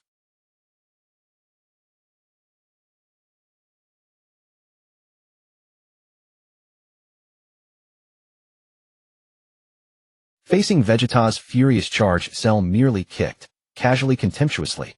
Boom. Vegeta flew backward faster than he'd advanced, tracing a parabolic arc through the air. Yet he endured the agony, executing a mid-air backflip to stabilize himself, his boots carving two deep furrows into the earth upon landing. He did not pause, his right hand blazing with terrifying energy as he lunged forward again. I see it now. In that brief exchange, he had begun adapting to his newfound power. He understood instantly, even transcending his limits, he could not defeat this monster alone. His gaze swept toward Kakarot's son standing nearby. Gohan, Vegeta roared. Fight with me. Those words stunned even Gohan, who stood locked in combat with Cell. The Saiyan prince, whose pride ran deeper than bone, whose tongue had always borne the phrase Kakarot's brat, had not only spoken Gohan's name for the first time, but asked for alliance. Without hesitation, Gohan gave a firm, solemn nod. Now they shared one irrevocable objective, to eradicate Cell. Boom, boom. Two figures wreathed in lightning, golden streaks blazing from opposite directions, charged Cell simultaneously. The earth-shaking battle tore the already shattered battlefield apart. Thud, thud, thud. Gohan's fists swung wide and unrestrained. Vegeta's strikes were precise and vicious, each aimed unerringly at Cell's vital points. Flanking him left and right, their coordination was flawless. Now, Vegeta bellowed, and both leapt backward in unison. They separated midair, hands blazing with incandescent light. Kamehameha. A cobalt blue and a sun-gold beam, thick beyond measure, roared forth, merging into a spiraling, unstoppable torrent of annihilation. Ha! 2 against 1. Cell laughed wildly, facing their combined assault without flinching. I am the ultimate life form now. Super Kamehameha. From Cell's palms erupted a beam just as thick, but twisted in eerie violet-black energy. Crocra. All 3 beams collided at the battlefield's heart. Under the cataclysmic energy clash, the ground melted away, silently, completely, into churning magma. The opposing energies warped, repelling each other, swelling into a pulsating sphere that bent light itself. Push harder, Gohan. Vegeta's veins bulged as he ruthlessly drained every last iota of energy within him. Their beams surged forward, overwhelming Cell's violet-black wave. HRK. Cell grunted, astonished that these Saiyan's desperate final burst could reach such magnitude. Yet he retained reserves, utterly unruffled. But, at that very moment, the obsidian Dragon Ball embedded in his chest stirred, the consciousness within sensing the perfect opportunity. A sinister, frigid awareness shot like a spear into Cell's spiritual sea. What a... Cell sensed grave peril. His body lurched downward, forced to resist the apocalyptic energy barrage ahead, while his soul suffered an unprecedented assault. He was besieged on all fronts. Heh. Frieza, who had watched idly, laughed with delight, then called lazily toward the collapsing energy vortex where Cell struggled. Need help? At this rate you'll either be vaporized or possessed. Cell's body trembled violently. He gave the faintest, barely perceptible nod. Frieza vanished, then reappeared in a flash of pure golden divine light, plunging headlong into the heart of the 3-way energy conflagration. That madman. Broly watched from afar, his pupilless white eyes betraying for the first time a flicker of reluctant admiration. VVVV. When the golden god materialized at the storm's epicenter, Gohan and Vegeta felt an irresistible crushing pressure, silently drawing their energy inward. Then, like a vacuum, their ki was violently siphoned away. Impossible. Gohan and Vegeta stared incredulous at the golden Frieza bathed in the maelstrom. He extended both hands, each palm swirling with a vortex that devoured the 3 destructive beams, compressing them into 2 colossal spheres of terrifying power. Then, slowly, he brought his palms together. Golden aura enfolded the spheres. In the next instant, they dissolved, vanished without sound or trace. Meanwhile, freed from external pressure, Cell immediately focused all mental strength inward, swiftly obliterating the invading consciousness. With a roar, he wrenched the obsidian Dragon Ball from his chest. So this unseen Dragon Ball concealed such a perilous trap. Gasping for breath, he glared at the golden Frieza hovering above, radiating the aura of a deity. His instincts, his primal combat sense, screamed one truth. Never oppose him. A worthy second choice indeed. Frieza descended wearing a satisfied. He extended his hand. Give me the Dragon Ball, and join me. You shall wield greater power, face stronger foes. Cell hesitated not. His mastery over this strange force remained incomplete, while this golden Frieza and that green-haired berserker both defied all calculations of the supercomputer. To observe and wait was the wisest course. He hurled the Dragon Ball to Frieza and followed closely behind. Son Gohan and Vegeta were drenched in cold sweat. Their combined all-out attack was effortlessly neutralized by the golden demon as if it weighed nothing. They stood frozen in place, their golden auras flickering unsteadily due to the excessive energy depletion. The confidence born from their recent breakthrough, along with the last shred of hope, was utterly shattered. What else could they do? Before the thought could even fully form, they saw Frieza, without looking back, step into a pitch-black rift that had materialized out of thin air alongside Broly and Cell.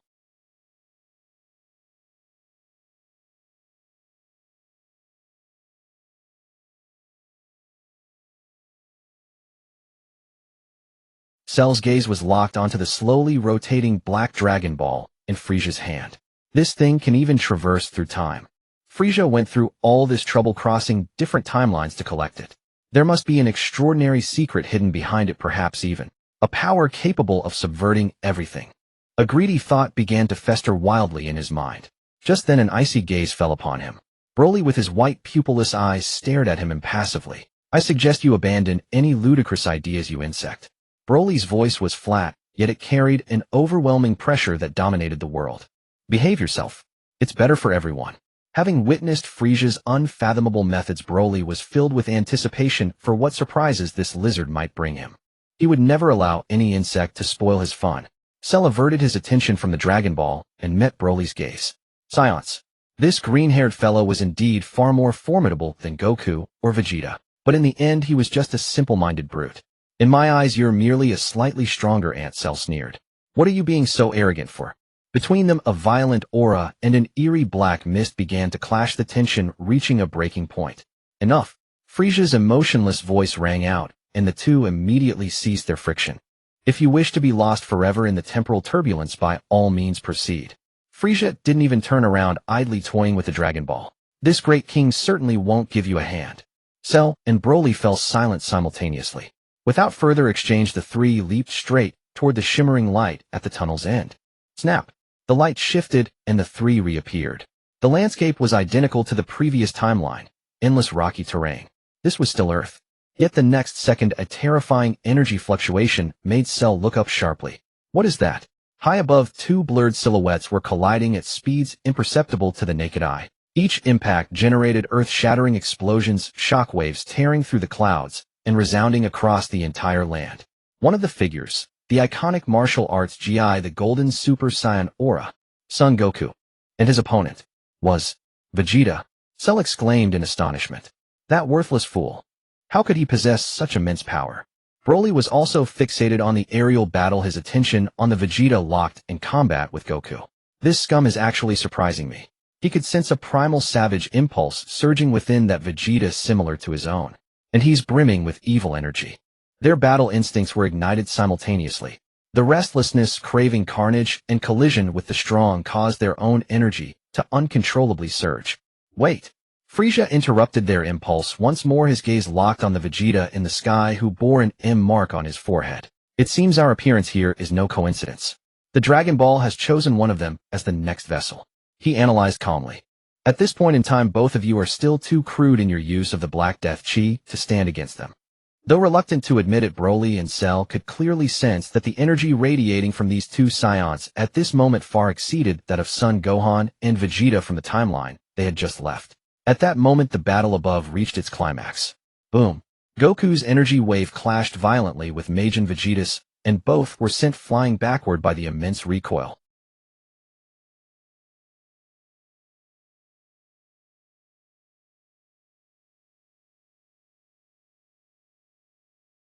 Vegeta sensed the anomaly, but it was too late. A shadowy figure seized the opportunity and plunged into his body. Just as Vegeta's stance faltered, a pitch-black rift silently opened behind him. What the?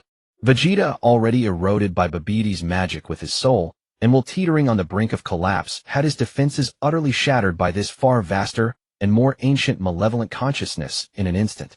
Boom! A wave of evil energy, even greater than his Majin state, erupted from Vegeta's body. Ha ha ha! What a perfect body! Vegeta slowly raised his head. His eyes were devoid of any white, replaced by two bottomless pitch-black vortexes. The golden aura that had enveloped him was completely dyed a pure jet black within a single second. Goku stared at the scene in disbelief. Vegeta? What's happened to you? Vegeta. The corrupted Vegeta grinned, revealing a row of stark white teeth. He pointed at himself with a grotesque laugh. I am the Black Death Dragon Soul. Let's use you to test the power of this new body.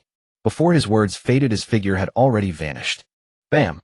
Goku only had time to cross his arms in a block before an unprecedented force slammed into them, sending him flying back several kilometers.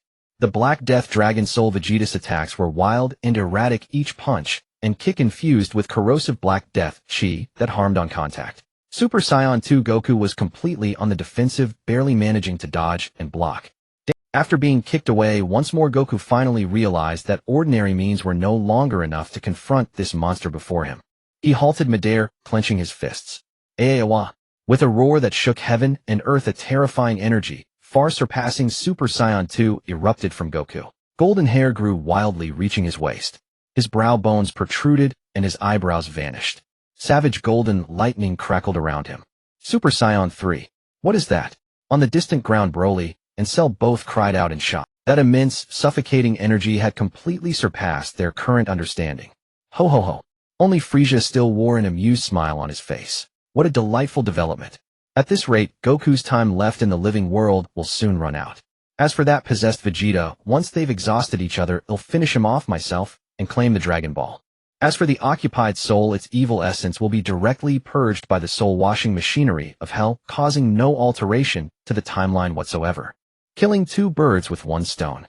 Frieza folded his arms, lounging leisurely behind the rocks, quietly awaiting the final outcome of the cataclysmic duel above. Boom.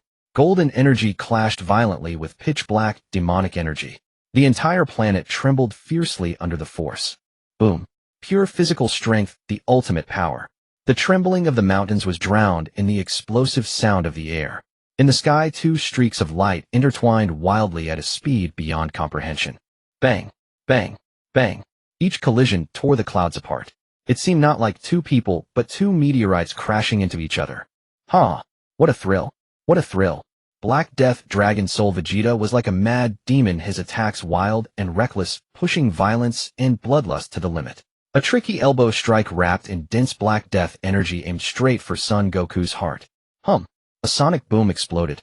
Son Goku dodged back, but the energy still cut through his skin, leaving a thin, scorched mark. Wisps of black energy seeped into the wound, trying to invade his body. Get out! Son Goku roared. His golden aura burst into flames, instantly purifying the evil energy. Such strong corrosive power. This force isn't just destruction, it's polluting everything. Before he could think further, Black Death Dragon Soul Vegeta's next assault came like a raging storm. Fists, feet, knees, elbows. Every part of the body became a ferocious weapon. Son Goku's golden hair whipped wildly, his body shielded by violent lightning, clashing madly against the impenetrable black web of attacks. Thud! A heavy punch landed squarely on Son Goku's crossed arms. The immense force sent him sliding backward hundreds of meters, a grunt of pain escaping his lips as sharp agony shot through his arms. Is this all you've got, Son Goku? Black Death Dragon Soul Vegeta laughed wildly, his figure vanishing. The next second he appeared behind Son Goku. A whip-like kick brimming with destructive energy tore through the air with a sharp howl sweeping toward him. On the ground far below, Cell and Broly were completely engrossed. That speed and power. Is that Super Saiyan 3? Cell's cells trembled with excitement, yet also with unprecedented fear. The limits of the Saiyans had completely exceeded his calculations. Kakarot. A new Saiyan energy. Broly's wide eyes scanned the two figures intently. That scum Vegeta actually possesses such destructive power. I really want to crush them both. Broly's muscles began to swell uncontrollably, a green aura stirring restlessly. Watch quietly. Frieza's voice was soft, yet it instantly calmed them both. Haven't you noticed? Son Goku's energy is depleting at an alarming rate. Super Saiyan 3, beneath its immense power, the consumption is also too great. It's like a splendid firework, brilliant, but destined to be brief. With your talents, what would you do upon reaching that stage? The two were stunned by Frieza's words, then fell into deep thought. High above, Son Goku could already feel the waves of weakness washing over him. Super Saiyan 3 was a tremendous burden, even for the living, let alone for him, a dead soul. Every second he remained in the living world consumed his already limited time. Damn it, I can't drag this out any longer. At this rate, he'll run out of time before I can defeat him. A single decisive blow was needed. In another violent clash, Son Goku deliberately left an opening, taking a heavy punch from Black Death Dragon Soul Vegeta. A mouthful of blood sprayed out, and his body was blasted away like a cannonball. Die, Son Goku. Black Death Dragon Soul Vegeta grinned malevolently, pursuing to deliver the final fatal strike. But Son Goku mid-flight forcibly stabilized himself. There was no pain on his face, only the desperate determination of a last gamble. He had seen it. At the center of the pitch-black aura on Vegeta's chest, the conspicuous black Dragon Ball was pulsating with evil. That was the true body of this monster. Now, Aerg. Son Goku gathered all his remaining energy, the last radiance of Super Saiyan 3, into his right fist. Roar. A dragon's roar as if from the primeval ages echoed through heaven and earth. A golden divine dragon formed of pure energy roared forth from Son Goku's fist, coiling and spiraling around his arm. The golden dragon's head radiated a sacred and majestic aura, a stark contrast to the evil of Black Death Dragon Soul Vegeta. A cheap trick. Black Death Dragon Soul Vegeta sneered disdainfully, gathering a massive amount of Black Death energy to completely devour the Golden Dragon. But Son Goku's target was not him. Dragon Fist. Explode. The Golden Divine Dragon was unleashed. It did not charge at Black Death Dragon Soul Vegeta's body, but arced in an impossible trajectory, bypassing his defenses. It had only one target. That evil Black Dragon Ball. What? Black Death Dragon Soul Vegeta showed shock for the first time. He tried to stop it, but it was too late. Boom. The Golden Divine Dragon carrying the will to purify all struck the Black Dragon Ball, with pinpoint accuracy. A crisp sound like shattering glass. Crack.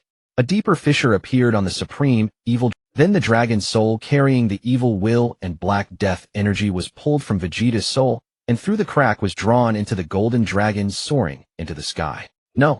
A reluctant shriek escaped Vegeta's lips. The pitch-black aura that had enveloped him dissipated into smoke in mere seconds.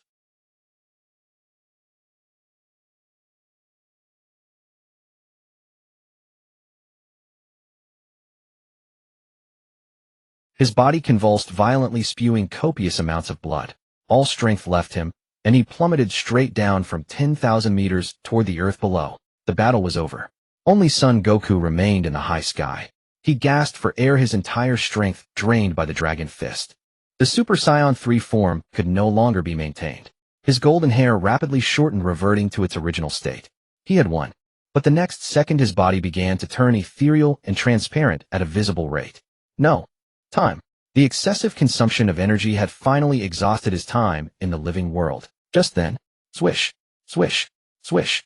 3 figures silently appeared on the ground not far away, forming a triangle around the unconscious Vegeta, who had just fallen. Frieza Cell Broly. What a spectacular battle, Son Goku. Frieza crossed his arms leisurely, watching the Saiyan flickering in the sky. Too bad your lamp seems to be running out of oil. Son Goku turned his head, looking at the 3 familiar, yet hated figures, and then at the defenseless Vegeta on the ground. A surge of helpless anger welled up within him. He had given everything only to face such a hopeless situation. Frieza slowly raised his hand, aiming at the Dragon Ball on Vegeta's chest. Farewell, vegetation. Frieza's lips curled up in irrepressible delight. No. Son Goku let out a reluctant roar. He desperately lunged toward Frieza, but just as his hand was about to touch him, a force from another world firmly pulled him back. Then he dissolved into specks of light and vanished before Frieza's eyes. Poof! A muffled sound, a faint crack as flesh was torn apart. Frieza's entire arm, like a razor-sharp blade, easily pierced through Vegeta's chest. Crimson blood flowed down his pristine white arm, dripping onto the cracked earth. He didn't even glance at Vegeta's face contorted in agony. He simply extended a finger, precisely probing within the mangled chest cavity. A pitch-black Dragon Ball was forcibly extracted by him. The sinister energy emanating from the Dragon Ball was still dense, and on its surface a clear M mark belonging to Babbidi's magical transformation glimmered with a faint ethereal light. Interesting. Babbidi's magical mark has actually blended into the Black Death energy. Frieza held the Dragon Ball up to inspect it with great interest, and then a thought crossed his mind. The 2 powerful subordinates must be restrained by something. You 2 try absorbing the sinister energy within this Dragon Ball. Frieza shook the Black Dragon Ball in his hand, the blood on it having evaporated cleanly due to his aura. It will greatly aid your control over the Black Death energy. Cell crossed his arms, his perfectly sculpted physique, taut, with muscle, remaining motionless. Broly didn't even change his posture, but a hint of barely perceptible doubt flickered in his pure white eyes. They were the top powerhouses of the universe, not softies who would easily submit. Ha ha ha. Frieza let out a series of signature laughs, seemingly unperturbed by their vigilance. Don't be so tense. In the next moment, he made a move that stunned both Cell and Broly. Frieza actually brought the evil Dragon Ball to his lips. Hiss, he took a deep breath. A visibly dark, sinister energy was directly drawn from the Dragon Ball, and inhaled. Huff. He circulated the sinister energy within his body, then slowly exhaled the black smoke, swirling and dissipating before him. Frieza let out a satisfied sigh, his expression one of utter enjoyment. Truly, exquisite delicacy. This scene completely shattered the last psychological defense of Cell and Broly. This bastard actually absorbed it just like that. It seems this thing truly had no traps. Just as their guard relaxed, Frieza's expression of enjoyment suddenly turned sinister and terrifying. Then let me assist you. Boom. Frieza's aura suddenly erupted, engulfing the Black Death Dragon Ball in a blaze of light. He was no longer enticing, but rather forcefully implanting 2 streams of larger and purer Black Death sinister energy guided by Frieza's own aura, shot out, like two black venomous snakes, precisely penetrating the minds of Broly and Cell. The exhilarating sensation caused these two proud powerhouses to let out unbearable cries. Their bodies trembled violently, veins writhing under their skin like worms. Visible to the naked eye, two F marks distinct from the demonized Vegeta began to emerge and imprint at the center of their foreheads. Image for reference, however, surrounding these two marks were some intricate and bizarre golden patterns unique to Frieza's signature. This is... The rush of sensation came swift and faded, just as quickly replaced by an unprecedented explosive feeling of power.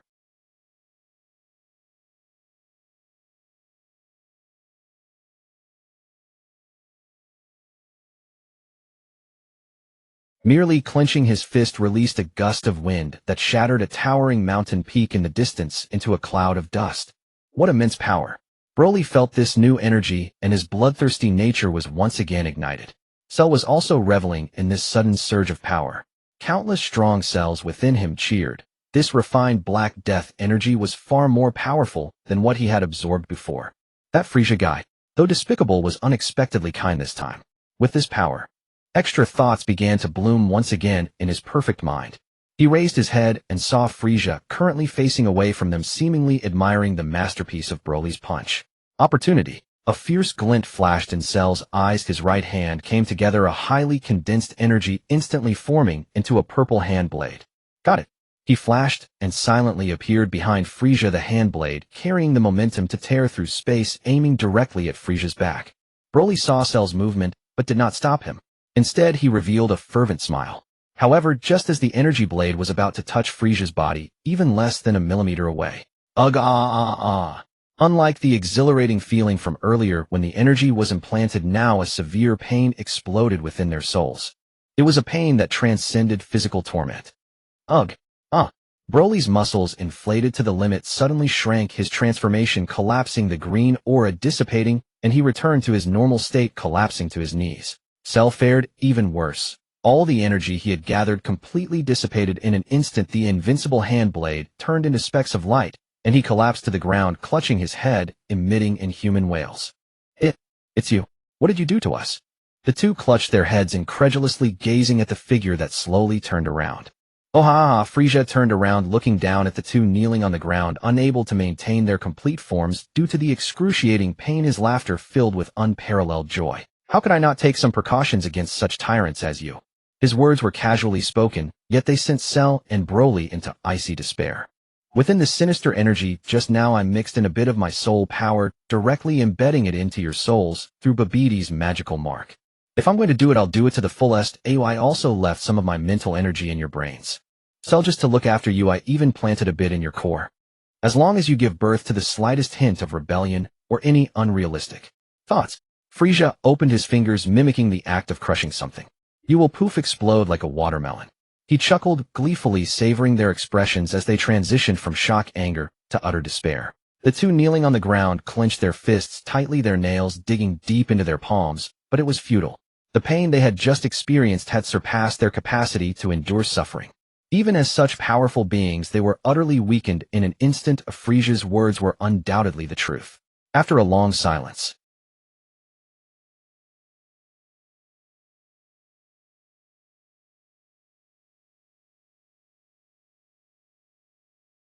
Broly gasped for air, a tremendous sense of humiliation making him tremble all over, but he too could only lower his head. We have no second thoughts. Very good. Frieza nodded in satisfaction. Rest assured, I promise you I will accomplish it. Follow me step by step, and you will realize how worthwhile today's decision was. As his words fell, Frieza grasped the Black Death Dragon Ball and casually waved it in front of him. Sizzle! A pitch-black rift tore open in front of them, revealing chaotic and violent temporal currents. Frieza turned and looked at the two new subordinates kneeling on the ground. It's time to hit the road. He then turned around and walked toward the unfathomable darkness, raising the Black Death Dragon Ball high. The evil sphere, illuminated by the eerie lights spilling from the temporal rift, resembled a pulsating heart, casting an incredibly sinister reflection on Frieza's face, which was etched with ambition. In just a few breaths, the darkness before them was suddenly torn apart, blinding light pouring in. Smoke filled the air, and flames shot up to the sky. When they steadied themselves again, they found themselves hovering over a city that had been completely reduced to ruins. The three of them instinctively chose a massive broken wall as an excellent observation platform. Below them, a breathtaking battle was unfolding. Golden light was about to tear apart the heavens as a majestic and holy golden dragon soared into the sky, its body tightly coiling around a brownish-yellow monster resembling a giant cockroach. The dragon fist erupted. It was supposed to be the ultimate blow that would end the battle. Frieza stood with his hands clasped behind his back, watching the scene with great interest. Broly gazed intently. The sight of the massive monster stirred his bloodthirsty nature once more, and he grinned, letting out a contemptuous laugh. Ha ha ha, another bug, just a bit bigger than some of the others. Cell completely ignored Broly's taunts, his attention fully consumed by the monster. This malevolent aura is not any weaker than that of the previous Super Saiyan 3 Son Goku. Beneath its massive form, it is even more pure, more primal. Indeed, Frieza chimed in, chuckling lightly to clarify for the two. This is a Majin Hildegong, a pure monster that knows nothing but destruction, yet another formidable foe following the Majin. Originally, after taking that dragon fist, the battle should have concluded, but as Frieza had predicted, the situation on the battlefield underwent a strange shift. Hildegong, tightly coiled by the golden dragon and pierced through the body, let out a silent roar. A pitch-black Dragon Ball appeared before its massive form, small as a grain of rice. In the next moment, that Dragon Ball actually bypassed the golden dragon's raging energy and directly embedded itself into Hildegong's forehead. Boom! A torrent of Black Death energy erupted explosively from within it. The Black Death dragon's soul instantly took possession of its body. Hildegong was already an unconscious monster, and this sudden pure evil will quickly took control. The holy golden dragon, after exhausting Hildegong's original malevolent energy, began to rapidly deplete, letting out a reluctant dragon roar as it soared into the sky, ultimately dissipating into countless specks of light. Is it over? On the battlefield, all the survivors held their breath, staring fixedly at the terrifying demon with the horrifying wound on its chest. Wag! A shriek unlike anything a living creature could produce erupted from Hildegong's mouth. The enormous void in its chest visibly filled with swirling black flames at an alarming rate. Its once yellow carapace, now corrupted by the evil energy, turned pitch black, glinting like cold metal. This scene filled the barely standing Super Saiyan 3 Son Goku with an unprecedented. He gritted his teeth, his body covered in wounds, the golden aura no longer as robust as before. Yet he charged forward. Gathering the little strength he had left, he slammed his fist fiercely into the abdomen of the Black Death Majin. Bam!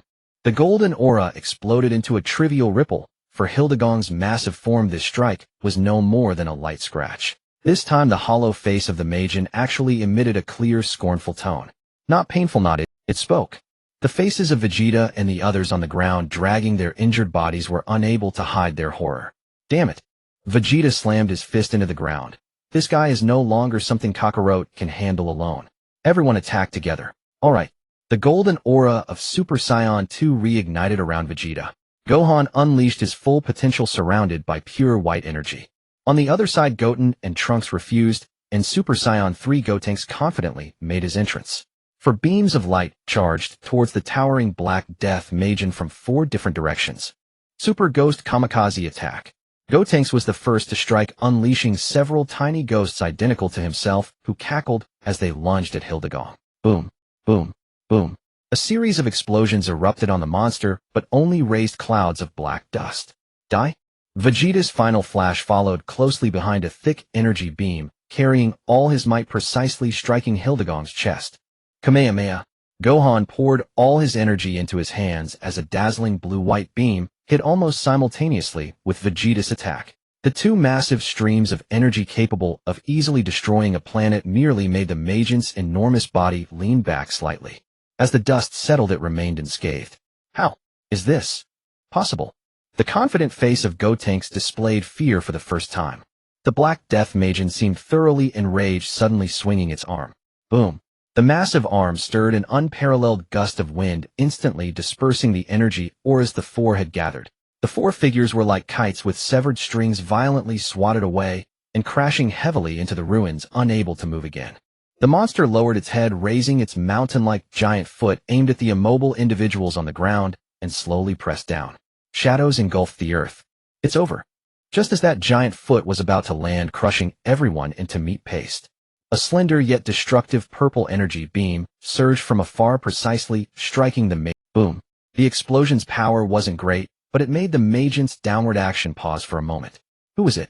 Injured Goku, Vegeta, and the others struggled to lift their heads, looking in the direction from which the energy came.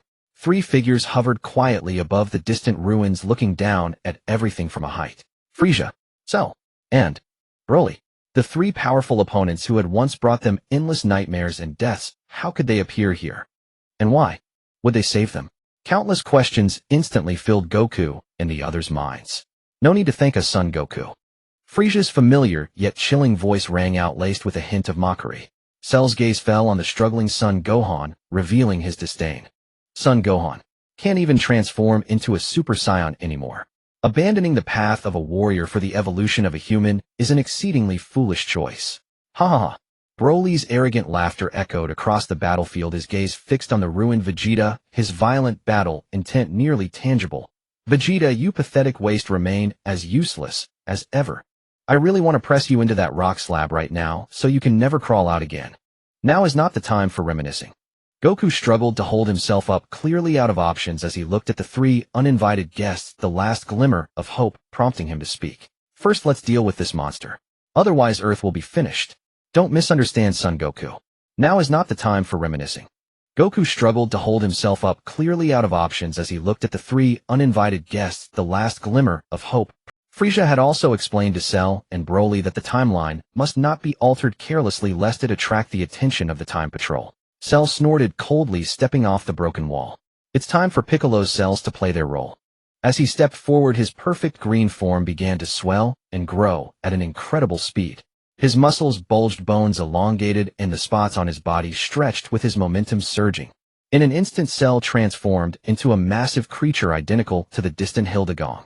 Let me, the ultimate life form Cell, meet this Majin existence. Boom. As the declaration of the ultimate life form echoed, the sinister aura erupted explosively around the massive body of Shalu. The F mark on his forehead burst forth with an unprecedented, dazzling brilliance, and the rising aura surprisingly matched the dark figure of the Black Death Hildegong in the distance. The two immense forces collided fiercely, unleashing an energy storm that completely obliterated the remnants of buildings on the ground. The hollow face of Black Death Hildegong turned towards Shalu, letting out a roar mixed with the will of dragon souls.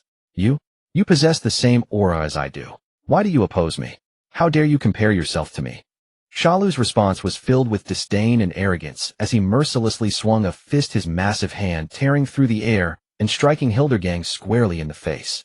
With a thunderous crash, the mountainous body of Black Death Hildegong was sent flying by this immense force, causing a nearby skyscraper to collapse and plunging him deep into the giant pit created by the impact. In that case, I will drain your Black Death energy. Rising from the rubble, Hildegong was furious, his long and resilient tail transforming into a pitch-black dagger, slicing through the air and stabbing fiercely towards Shalu's forehead. Swish! Shalu merely tilted his head slightly and narrowly avoided this lethal strike. Yet the residual force of that enormous tail strike was still terrifying, as the powerful wind pressure even tore a massive rift in the thick clouds above. Two colossal beings, though large in size, moved with unimaginable speed. Every action they took summoned a cataclysmic hurricane, whipping up debris and steel from the ground, forming countless small tornadoes. Shalu's skills have become so formidable. On the ground, Son Wukong barely managed to keep himself upright, cold sweat beading on his forehead. Vegeta's fist smashed into the ground, sending fragments flying. He realized he wasn't even qualified to participate in their battle. Buzz!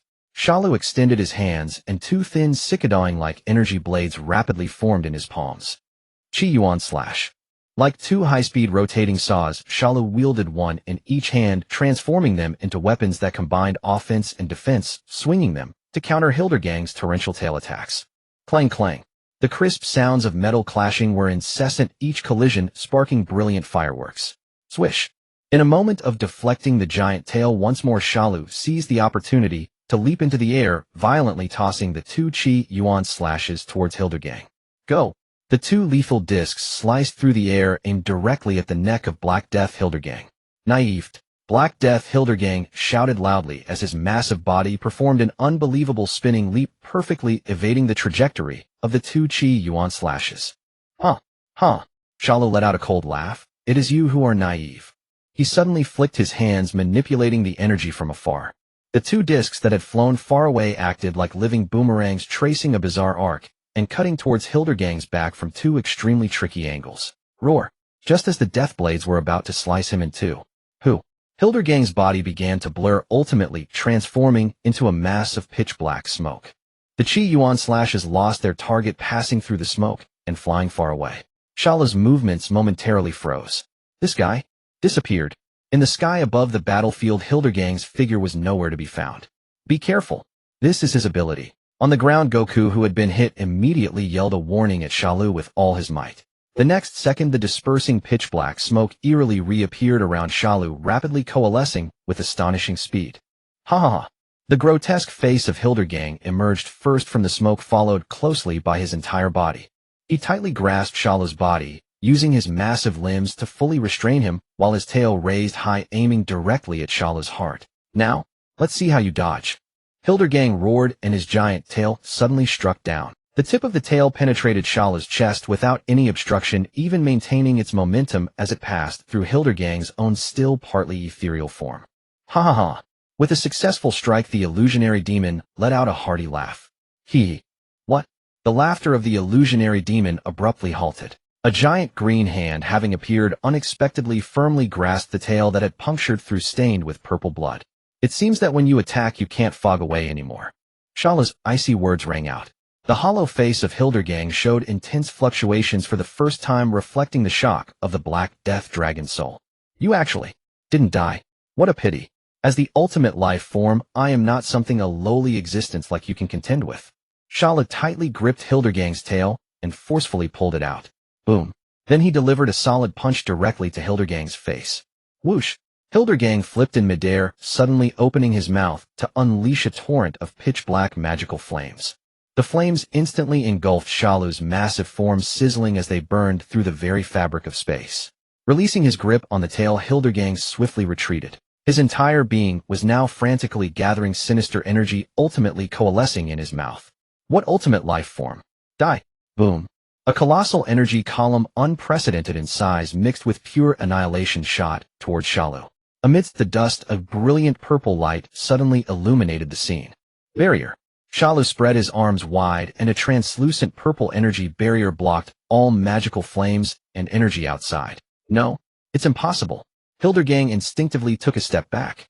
The Black Death Dragon soul that possessed him had not anticipated that this powerful body it had seized would encounter an even more unfathomable existence so quickly. Enough of the games, it's time to end this. Shalu withdrew the barrier, striking a classically dramatic pose. Kamehameha. Unlike the pure energy of Sun Wukong, the energy gathering between his hands was black and purple, filled with destruction and the aura of Black Death. Die. Hildegang also unleashed the strongest power of this body, gathering all sinister energy into a pitch-black beam and launching it with fury. Shalu likewise unleashed the energy wave with all his might. Two energy columns capable of annihilating galaxies collided violently in midair. At that moment, Frieza, who had been watching from the sidelines, elegantly floated into the air. Well done, Mr. Shalu. With a piercing scream, dazzling golden light erupted explosively. Golden Frieza. His figure transformed into a golden streak, ignoring the violent storm created by the energy clash. His fingers spread wide, aimed directly at the barely visible dragon ball on Hildegang's forehead. Pooh! Wah! The golden figure shot through Hildegang's massive head, holding in hand a pitch-black dragon ball that was constantly emanating Black Death energy. Hildegang trembled violently, his power ebbing away like a receding tide. Shalu's black-purple Kamehameha instantly gained the absolute upper hand, devouring Hildegang's body and its will together amidst the desperate roars of the Black Death Dragon soul, disappearing into the chaotic torrent of energy. The Z-fighters watching below were utterly stunned. The mere instant of Golden Frieza's attack unleashed a pressure that made them realize that even at their peak, they would never be a match for this person. Playing with the Dragon Ball, exuding sinister energy in his hand, Frieza looked back at Goku and the others on the ground, offering a warm and friendly smile. A spatial rift opened behind the three. Before stepping into the rift, Broly fixed his gaze on the distant Sun Wukong, raising his hand to make a slashing motion across his throat. Then he stepped into the rift alongside Frieza and Shalu, vanishing from sight, leaving behind a devastated city and a disoriented crowd in the wind. The pitch-black Dragon Ball slowly rotated on Frieza's pale fingertip, the Black Death's vile aura constantly spilling from it, like living tentacles, yet it could not taint him in the slightest. Finally, just one more left. This lengthy journey through time and space was finally approaching its end. In Frieza's heart, he had already begun to conceive the supreme wish. At the end of the spatial rift, a kaleidoscope of bizarre scenes unfolded before the three of them. Countless enormous, colorful crystalline boulders floated in the air, radiating an eerie glow. Beneath their feet was an exceptionally hard, dark yellow ground, and the air was unlike that of any other time or space. It seems we have arrived, Frieza chuckled.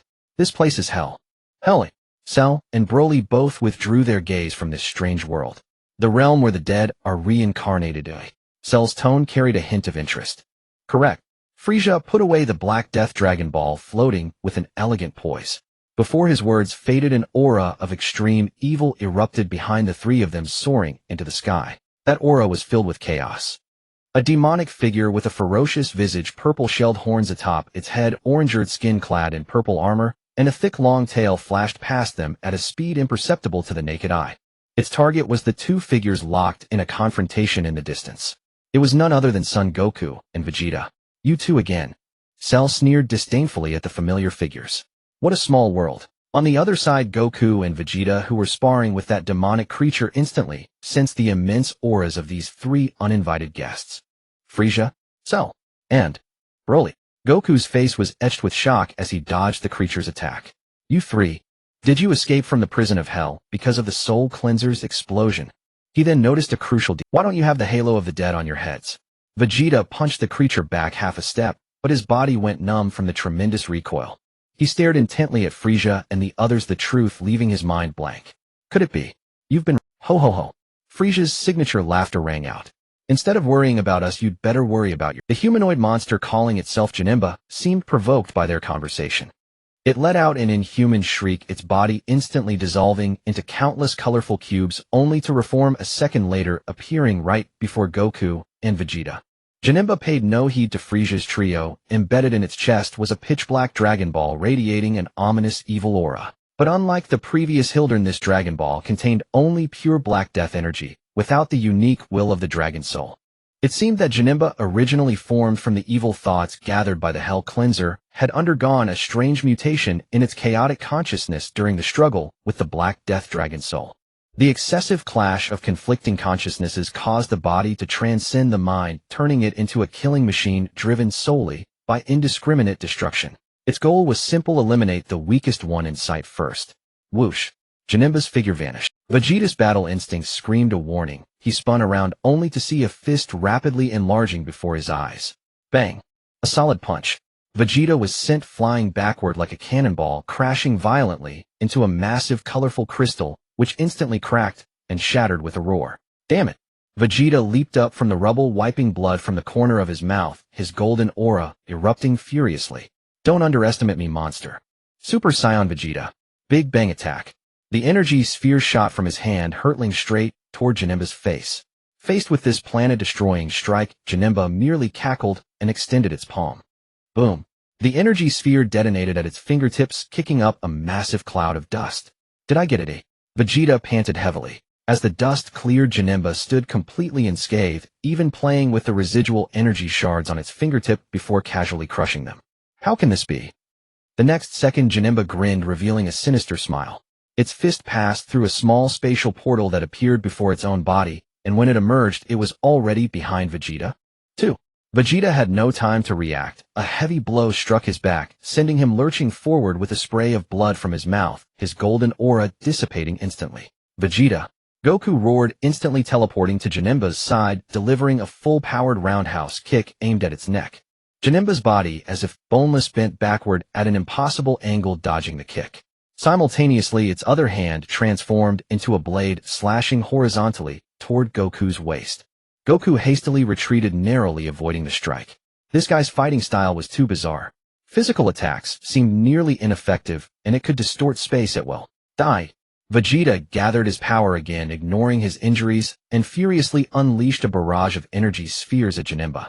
The mutated Janemba simply stood still, letting the spheres crash into its body. Boom! Boom! Boom! After the continuous explosions, its body dissolved into a pool of colorful liquid writhing on the ground, then swiftly reformed into a humanoid shape bearing not a single scratch. It screeched, its body elongating and deforming into a massive colorful spear, thrusting fiercely toward Vegeta. Some new tricks, but utterly useless against true power. Frieza remarked indifferently. Whoosh. Vegeta's pupils contracted, there was no time to dodge. At that critical moment, Goku's figure stood before him. Kaioken. A red aura enveloped the golden Super Saiyan form as Goku crossed his arms, barely blocking the fatal thrust. Sizzle. The immense force pushed Goku and Vegeta backward, carving two deep furrows into the hard ground beneath their feet. Damn it. Goku's muscles screamed in agony, his bones popping under the strain. Janemba's power was still growing. Kakarot. Vegeta watched Goku's trembling arms, a surge of humiliation washing over him. Once again, he had become the burden that needed protection. Vegeta, lured away. Goku strained with all his might, pushing Janemba back, just a fraction, veins bulging on his forehead. Grab my hand. With that, he placed his hand on his forehead, and his figure vanished instantly. Janemba, losing its target, turned its head in confusion. The next second, it sensed the two key signatures screeched and transformed into a streak of light, chasing after them into the distance. The world seemed to be left with only this eerie battlefield and 3 spectators, watching from the sidelines. Janemba's figure materialized in the distance, and before it stood Son Goku, who had just completed his instant transmission. But this time Goku was not alone. Behind him stood Frieza, Cell, and Broly. Oh, leading this troublesome fellow to us. Cell remarked with amusement, arms crossed. Son Goku, your little tricks are getting more frequent. Haha, don't be like that. Since you all showed up, why not help us hold him off for a bit? Whoosh. Goku and Vegeta vanished from the spot. Janemba's mindless brain was clearly incapable of grasping this complex situation. It only knew that these 3 before it all radiated a powerful aura that displeased it. Roar. With a bellow, Janemba charged at Frieza's trio, raising a hand to fire a highly condensed sphere of evil energy. Frieza didn't even bother to move, maintaining his elegance. Cell merely watched coldly. But someone couldn't tolerate it. Trash. A suppressed roar like a volcanic eruption. Broly's massive frame stepped forward, his wild green aura erupting skyward. You want to fight me? His fist, larger than a boulder wrapped in dense legendary power, swung, without any flourish, meeting the energy sphere Hedon. Boom. The fist collided Hedon with the sinister energy blast of the evil thought wave. The violent shockwave transformed into a devastating force, reducing all floating colorful crystals within a radius of several kilometers to powder. Dust filled the air. However, the expressions of Frieza and Cell remained unchanged. Broly's determined punch had struck nothing. The fist forcefully passed through the core of the energy explosion, even penetrating the body of the evil thought wave, yet there was no sensation of striking a solid target. The body of the evil thought wave transformed into countless colorful particles, reassembling behind Broly. On its face was a chillingly eerie smile. Trash. Broly retaliated with an elbow strike, producing a tearing sound through the air, but once again struck nothing. The figure of the evil thought wave vanished from sight, only to reappear directly above Broly. Its legs elongated, infinitely resembling 2 colorful whips crossing to sweep towards Broly's neck. Broly, too lazy to look up, instinctively raised his arms to block. Bang! A heavy impact sound resonated. Broly's robust body sank slightly, and the ground beneath him cracked like a spider web. The physical attack power of this monster was surprisingly formidable.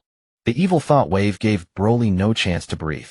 Its body transformed into a puddle of liquid, merging with the ground, then suddenly erupted beneath Broly's feet, taking the form of countless sharp spikes aiming to pierce him. Broly roared, unleashing a green aura that shattered all the spikes.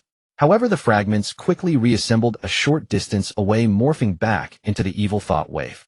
Its methods of attack were endless, with limbs stretching space, jumping, and particles disassembling. The various bizarre abilities rendered Broly's overwhelming destructive power ineffective against it. Ah! The repressed fury finally ignited the legendary wrath of the Super Saiyan. I will kill you. Broly roared to the heavens. A chaotic dance of black lightning began to surge wildly around him amidst the green flames. His muscles swelled once more. A more violent intent for destruction surged upwards. Blackened Broly. He transformed into a green meteor, ascending straight into the sky. Meteor explosion. With a roar, countless finely condensed green energy blasts erupted from him like a dense meteor shower. Let's see where you hide. This was a large-scale, indiscriminate destructive attack. The entire hell was completely enveloped by this green rain of death. In the distance, Frieza and Cell simultaneously raised their hands, each opening an energy barrier to block all incoming energy blasts, preventing themselves from getting covered in dust. Has this madman started to lose his sanity? Cell crossed his arms coldly, commenting, "This kind of power amplification seems endless, but such unrestrained fury will ultimately consume him." Exactly. Frieza nodded in agreement. After this, it would be necessary to send him to Yardrat to train and learn how to control his power. At the center of the battlefield, everything had been utterly flattened. The green energy torrent devoured everything, even the dimensional walls seemed to warp under this violent onslaught. As the dust settled, only a bottomless pit remained on the ground. However, at the center of the pit, a puddle of colorful liquid was slowly wriggling.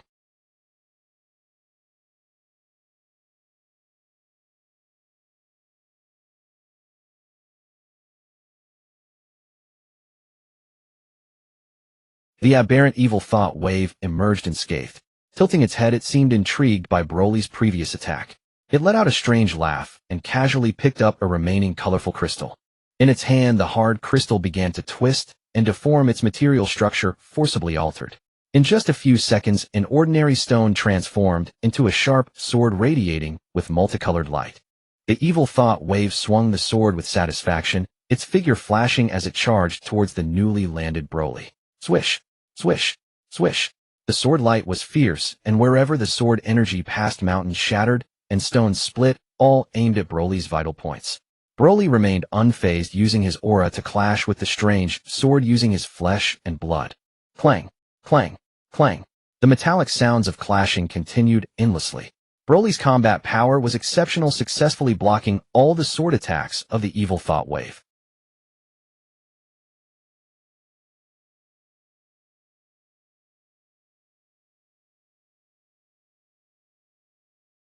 With each punch he threw, he was madly consuming his stamina. In contrast, the evil thought wave showed no signs of fatigue whatsoever. Broly, caught off guard, was cut deep to the bone by the sharp sword on his arm. Bright red blood splattered. Ugh! The intense pain completely enraged Broly. He recklessly grabbed the sword blade, allowing his palm to be cut and bleed profusely, while his other fist gathered all his strength and hammered towards the head of the evil thought wave. The evil thought wave laughed eerily, transforming its body into liquid, once more escaping from Broly's grip, and the sword dissipated accordingly. In the next moment, it reassembled behind Broly, one hand morphing into a sharp spear, thrusting straight for Broly's back. Broly suddenly turned, but it was already too late. His raging power was restrained at every turn by the opponent's bizarre abilities. This ends here. Frieza, watching from a distance, had lost his patience. He could not allow his important piece to be wasted here by a monster. He raised a finger, golden energy gathering at its tip. Just as Frieza prepared to take action and end this farce, a figure appeared, without warning, between Broly and the evil thought wave. The man wore a black vest with orange padding, a deep blue belt around his waist, and black wristbands on his wrists. His lower body was clad in white puffy pants paired with deep blue leg straps and black training shoes. He simply stood there quietly, facing away from Broly, yet he seemed like an insurmountable barrier blocking all the murderous intent of the evil thought wave. The arm of the evil thought wave transformed into a spear, halted just an inch away from his face, unable to advance even a fraction. A colossal and unimaginably pure aura emanated from this suddenly appeared man. This aura made even the crazed Broly widen his eyes and shock, his movements momentarily stalling. This aura, familiar yet strange. Kakarot. Vegeta. The man turned his head slightly, revealing a mysterious smile while still facing away. I am neither Goku nor Vegeta. His voice was calm, yet filled with authority, echoing across the devastated hell. I am the ultimate warrior who shatters evil, Gogeta. Words filled with absolute confidence echoed through the silent hell. Even Broly, in his berserk state, paused for a moment, his surging desire for destruction forcibly suppressed by the imposing aura that appeared out of nowhere. He attempted to move again. Enough! Frieza's icy roar cut through halting Broly. Since this Gogeta has appeared, let us observe for now. His words sounded polite, yet carried an unmistakable tone of command. Broly shot an extremely displeased glance at Gogeta in the distance, but ultimately suppressed his battle lust. With a flicker, his massive frame returned to Frieza's side. A soft blue light flickered at Frieza's fingertip. A vibrant green senzu beam materialized in midair, radiating a peculiar life force.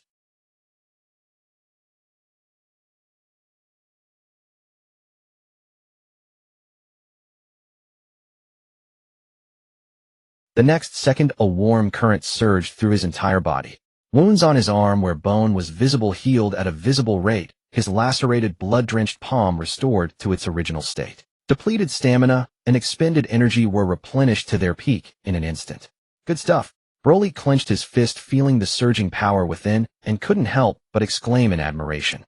Frieza's gaze, however, was locked entirely on Gogeta, his pupils glinting with calculation and scrutiny. 30 minutes.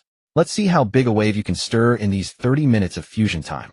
At the center of the battlefield, Gogeta and Janemba stood facing each other. The invisible pressure made the air itself feel heavy. Hiya! Gogeta was a man of few words. Without any nonsense, he clenched his fists and erupted instantly. Golden aura blazed like a burning sun exploding outward.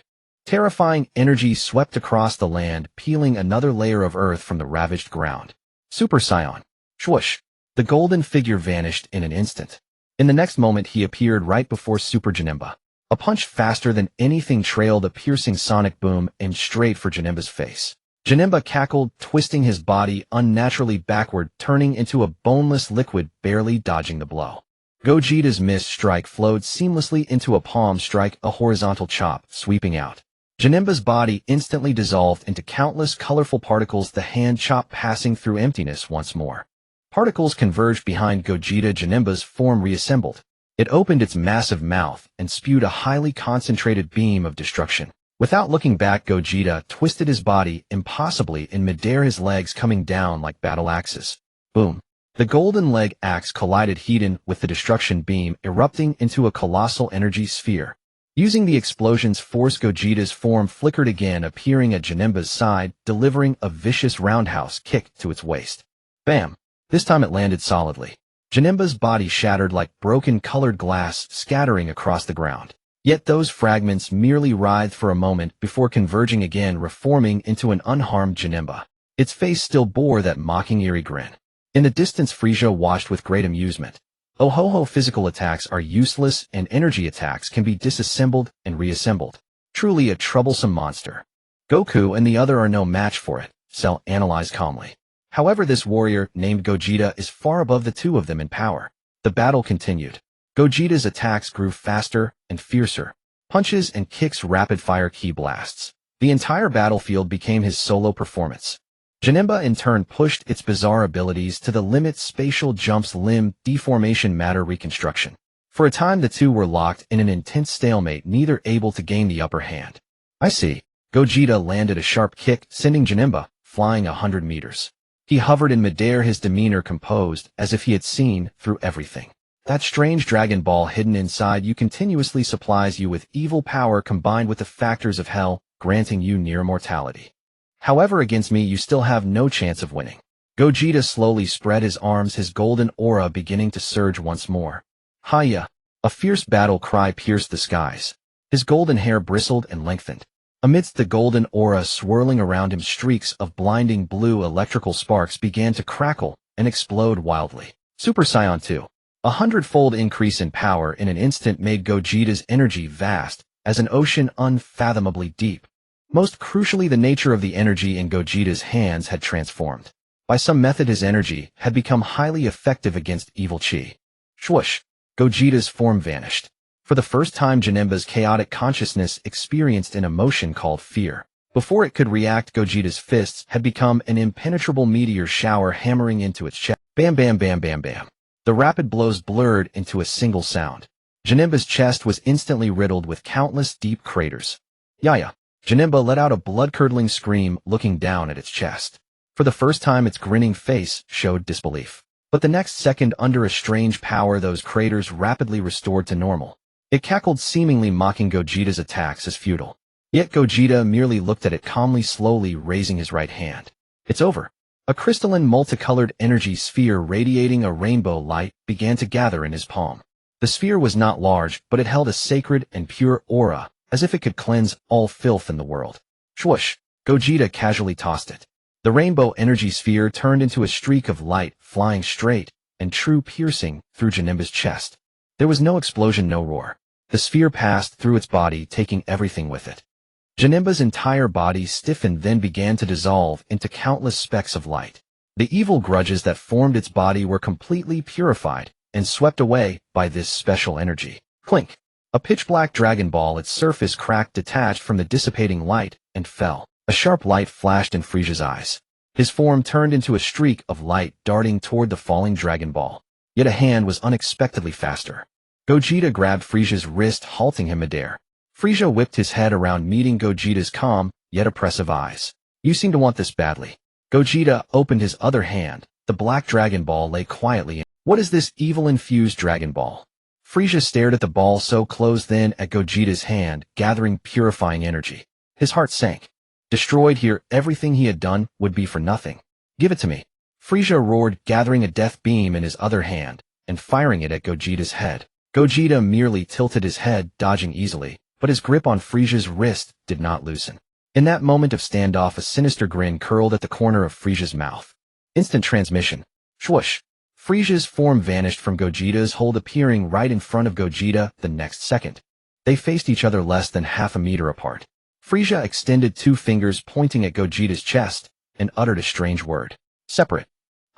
A peculiar energy wave like ripples on water spread from Frieza's fingertips, instantly enveloping Gogeta. What? Gogeta felt an irresistible, bizarre force violently tearing his body apart. Under everyone's astonished gaze, Gogeta's entire body blazed with blinding white light. The merged form began to twist violently, then split into 2 distinct figures. Son Goku, Vegeta. They fell from midair, their faces still marked with shock and pain from the forcibly undone fusion. The black Dragon Ball also tumbled down. A glint of triumph flashed in Frieza's eyes as he snatched the Dragon Ball firmly. Before Goku and Vegeta could react, Frieza's form turned into a blur. Bam! A heavy punch slammed into Goku's abdomen. Bam! A vicious kick landed squarely on Vegeta's nape. Neither could even cry out. They were knocked completely unconscious by the sudden heavy blows, falling like kites, with snapped strings plummeting helplessly to the ground. Damn fool, you almost ruined my plans. Frieza sneered disdainfully at the unconscious duo, then lowered his head, gazing excitedly at the last black Dragon Ball in his hand. Damn fool, you almost ruined my plans. Frieza sneered disdainfully at the unconscious duo, then lowered his head, gazing excitedly at the last. Time to go back. The pitch-black spatial rift behind Frieza snapped shut with a sudden force, completely sealing off the view of hell. In an instant, the surroundings plunged into an absolute silence. Soon he reappeared. This was the Black Death Zone where Frieza had first arrived after his initial time travel. But something was different. The once dense and corrosive black death chi, thick enough to erode everything, had now become incredibly thin, leaving only faint mist drifting through the void. Even the terrifying gravity that could easily warp light and matter had vanished without a trace. What's going on? Frieza glanced around. This former death zone now held only countless meteor fragments of varying sizes floating silently in the cold expanse of space. However, he didn't dwell on it. The most pressing matter was something else. Frieza raised his hand and gestured. 7 pitch-black Dragon Balls covered in cracks flew out from his ring and hovered before him, radiating an ominous, yet powerful aura. He clearly remembered every detail of absorbing the first Dragon Soul. Frieza opened his mouth and a series of ancient syllables entirely foreign to this dimension flowed forth. Cell and Broly stood behind him, utterly unable to comprehend the strange language, but they could feel a primordial majesty emanating from it. Boom. The moment the final syllable fell, the entire cosmos trembled violently. The 7 black Dragon Balls erupted with blinding dark light. 7 colossal pillars of black energy shot into the sky, tearing through the void above. From the depths of endless darkness, a silhouette, so immense it defied description, charged forth. It was a dragon as colossal as Super Saiyan. A jet-black dragon shaped like an ancient demon god surrounded by apocalyptic thunder. Its claws were large enough to coil around stars. Its mere presence caused the restored space around it to warp and shatter under pressure. The dark dragon lowered its sky-obscuring head, its 2 enormous draconic eyes burning like stars, locking onto Frieza, who was as insignificant as a speck of dust. It spoke again in the alien tongue that Cell and Broly couldn't understand, but each word resonated like rolling thunder, shaking their very souls. I have finally escaped the 7 independent consciousnesses. It was your doing, wasn't it? Frieza looked up, facing the dark dragon that could make even gods tremble. There was no fear on his face, instead a proud certainty emerged. That's right, now it's time for you to repay me, he replied in the same ancient language. The dark dragon's enormous head surprisingly nodded in a human-like manner. As a token of gratitude, I will expend all my power to grant this wish. Speak. Any wish will come true. Here it comes. Frieza suppressed his inner ecstasy and immediately revealed his long-planned ultimate goal. Grant me Frieza immunity from all the rules of this world. Whether it's the Omni King's instant erasure, the Destroyer's power of destruction, or Super Shenron's wish interference. Can you do it? A glint of approval flickered in the dark dragon's burning eyes. It can be done. It merely requires channeling all my draconic divine power into your protection. A crimson light burst from the dark dragon's eyes. A stream of black divine power condensed to its utmost descended from the heavens and instantly merged into the back of Frieza's right hand. An intricate and majestic black dragon pattern flashed on his hand before fading away. The wish has been granted. Farewell, lad. If you ever have the chance to come to my realm, there will be a grand reward. Your realm. Before Frieza could ask, the massive body of the dark dragon began to dissipate inch by inch, turning into pure energy particles. The 7 black dragon balls also lost their luster, shattered completely, and turned into cosmic dust, vanishing forever from this dimension. It seems I'll need to ask other dragons about this so-called mysterious dimension. Frieza collected his thoughts, temporarily putting the matter aside. He turned and gave an order to the 2 behind him. Grab hold of me. Cell and Broly didn't hesitate. They immediately reached out and placed their hands on Frieza's shoulders. Whoosh! The figures of the 3 vanished instantly from their spot. When they reappeared, the scene before them left Frieza completely stunned. This is the Frieza Force's home planet. But this was a completely different concept. The entire exterior of the planet was encased in a massive silver-white metallic dome composed of pure energy. Countless mysterious runes were engraved on the dome. Numerous warships with ferocious designs and brimming with futuristic technology patrolled and shuttled within it, forming an impenetrable steel defense line. On the planet's surface, the once rugged military bases had vanished, replaced by towering metallic gleaming giant spires that pierced the clouds. Each spire emanated a vast energy fluctuation connected to each other by light bands, forming an energy network that covered the entire planet. This was no longer just a military fortress, it was like a divine capital city from myth.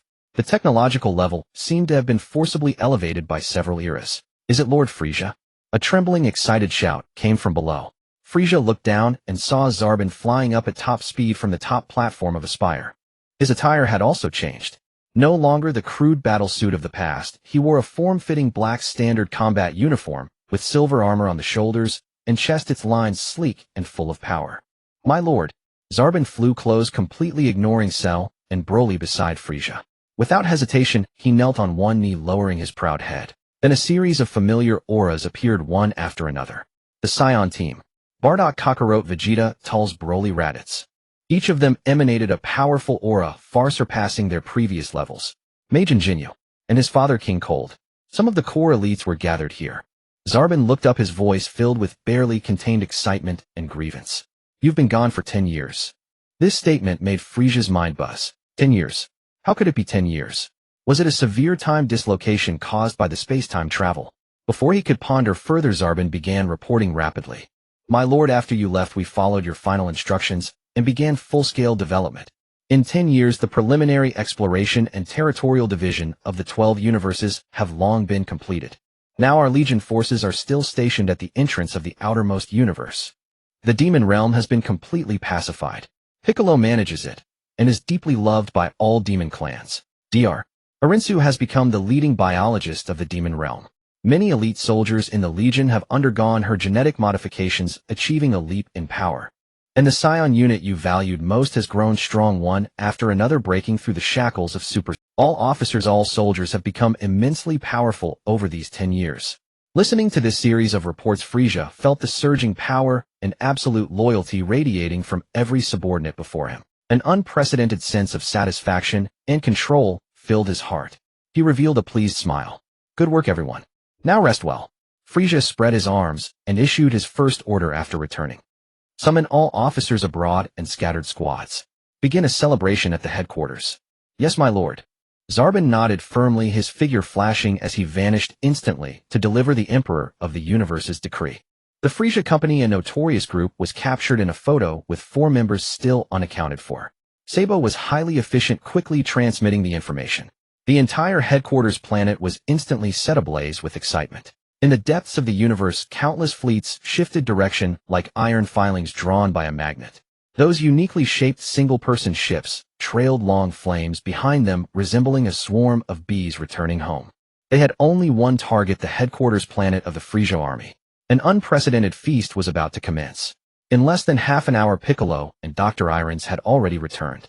As soon as they landed, they saw two towering figures beside Frieza, whom they had never encountered before.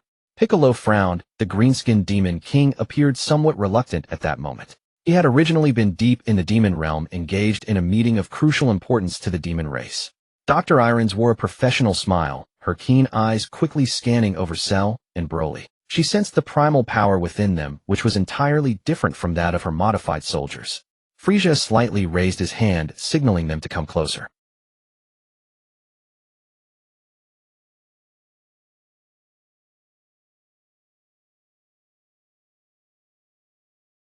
His tone was calm, yet carried an undeniable authority. Piccolo and Irons simultaneously fixed their gaze on these two newcomers. Cell exhibited a dangerous calmness, while Broly's muscular frame resembled a moving volcano. Neither of them spoke, merely standing quietly behind Frieza. "My lord."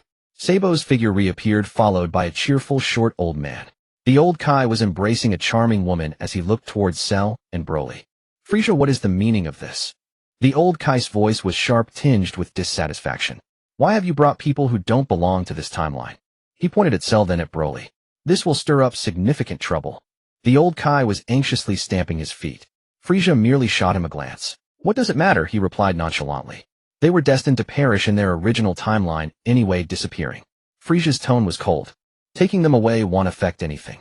Frieza's gaze swept over Cell and Broly. Cell's body suddenly trembled, his dangerous smile freezing on his face. Broly clenched his fists, a faint green aura beginning to envelop him. "What did you say?" Cell's voice was deep, laced with incredulity. "I will die at the hands of Kakarot." Broly ground his teeth, pointing at his own chest. "That scum." Each word felt as if it were squeezed from the depths of his throat. Broly simply could not accept this fact. Cell felt similarly perplexed. Gohan and Vegeta should have had no strength left at that time. His mind raced. He clearly remembered that battle, how he had pushed them into a corner. Impossible. Cell's voice turned colder, filled with doubts about the future. Frieza looked down at them, a sense of satisfaction surging within him. "Now you know," he hummed softly. "You understand the benefits of following me, right?" Frieza's eyes sparkled with amusement. "The original, you would only fail, be collected by hell, and forever exit the stage." Each of Frieza's words struck like a knife, piercing the hearts of Cell and Broly with precision. They remained silent for a long time, unable to refute his claims. Frieza's words shattered the last remnants of their pride like a bolt of lightning. The old Kai shook his head, understanding Frieza's intentions. This kid always knows how to manipulate people's hearts. At that moment, the Saiyan team also arrived. Bardock, Kakarot, Vegeta, Dales, and Raditz felt the immense pressure emanating from the two newcomers. The Broly from this timeline focused his gaze on the Broly brought by Frieza. He sensed a strange resonance. "My lord."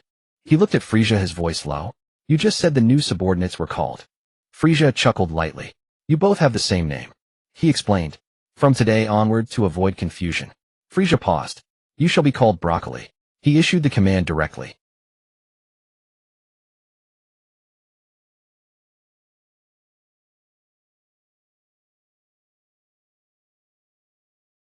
The Broly brought by Frieza was now in a state of shock. His gaze swept over Bardock, Dales, and then landed on Kakarot. "Impossible," he let out a low growl. "Kakarot has 3 of them." He could hardly believe his eyes. He then looked at Vegeta and noticed Raditz. So many Saiyans. He felt this unprecedented gathering of Saiyan power. Most importantly, you. Broly suddenly pointed at Broccoli. Such a familiar feeling. He sensed the aura of another self.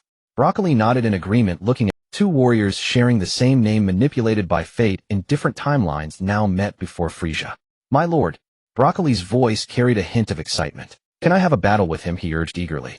Broly also tightened his fists, his green aura becoming more. The Saiyan blood within both of them surged wildly at that moment.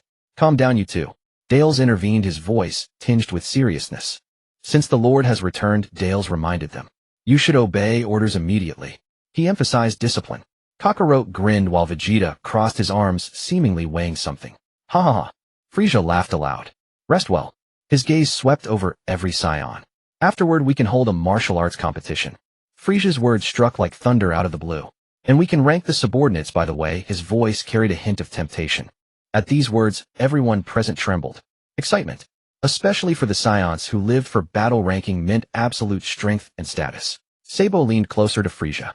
My lord, I brought a chef from Earth for the celebration. Sabo proudly reported. I remember when you first went to Earth with your subordinates. He reminisced. All the delicacies you loved, I have captured representatives of them. Sabo patted his chest in assurance. Really? Frieza's eyes momentarily sparkled. His proud demeanor faltered for the first time in front of everyone. Those hometown dishes were indeed delicious, but they also provided him with a second means to contend with Beerus. Cough cough. He cleared his throat, quickly regaining his imperial dignity. Sabo, Frieza's tone. You truly are my confidant. He expressed his admiration. You can prepare such matters. A rare glimmer of pleasure crossed Frieza's eyes. Afterward, whatever Frieza said, Sabo did not hear. The moment Frieza uttered, "You are my confidant," Sabo's soul had already soared into the sky. His heart began to pledge absolute loyalty, once more his body trembling slightly. My lord, Jinya's voice rose an octave. Please let me perform at the celebration. He was almost dancing with excitement. Jinyu pulled Irons, and then Piccolo over. Piccolo's face was filled with reluctance. You actually want me, the great demon king? Piccolo's voice carried dissatisfaction. Before he could finish, Irons had already smiled and pulled him along. Great demon king. Irons' smile carried a hint of teasing. What does it matter, she retorted. Yeah, Uncle Piccolo. Kakarot suddenly interjected. Let's all have fun. His face radiated pure excitement. Raditz joined in the cheer. Exactly, Uncle Piccolo. The atmosphere turned harmonious, everyone shedding their usual hostility under Frieza's command. The preparations for the celebration were swift. Everyone, the time for joy officially begins. The headquarters planet was enveloped in a silvery dome, yet inside it was ablaze with lights resembling a massive city that never sleeps. In a large central square, various delicacies piled high like mountains. Crispy roasted meat emitted an irresistible aroma while colorful extraterrestrial fruits sparkled under the lights. A dozen softmeter-shy fountains spewed forth clear liquor, and beautiful women from various races adorned in luxurious attire wove through the crowd, providing attentive service. Performers from various races showcased their unique skills on the constructed stage. Between the towering spires, light beams intertwined as countless soldiers and civilians raised their glasses in celebration. Everyone boasted about how the Frieza army had dominated the universe over the past decade, and how they had instilled fear in other factions.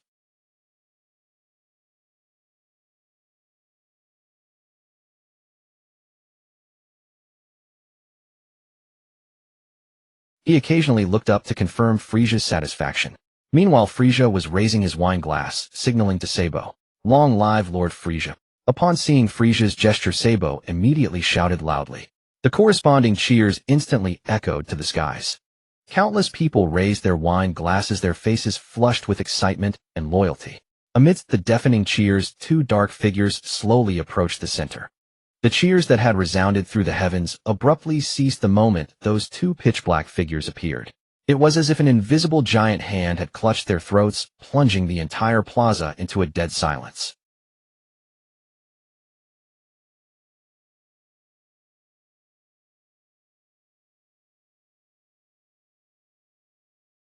The overwhelming aura emanating from them nearly materialized, with dense black, deathly energy coiling around their bodies, chilling the surrounding air. It was a doppelganger, and beside him stood Cooler in his ultimate form. The oppressive pressure radiating from the duo sent a tremor through the hearts of every powerhouse present. What a surprise! Frieza slowly raised his glass, seemingly unaffected. He looked at the doppelganger. Was that Black Death Zone you're doing?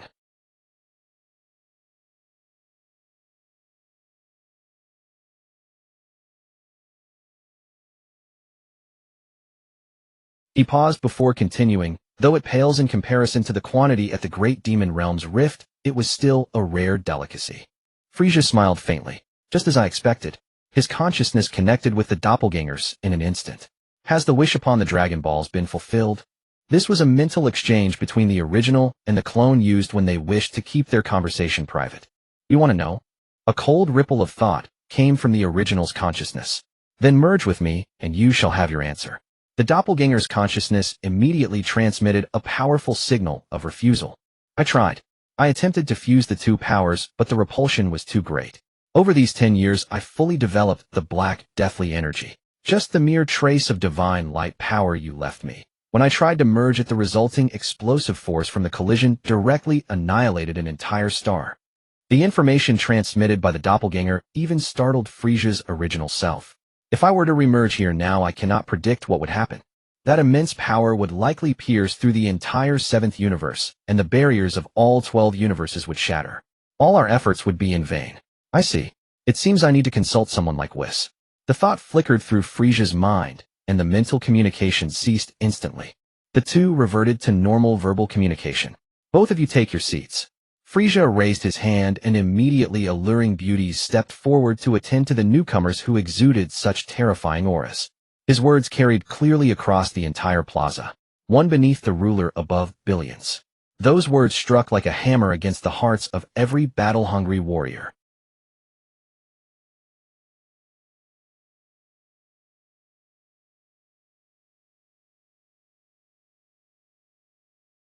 The Scions, the executives. Everyone's breathing grew heavy.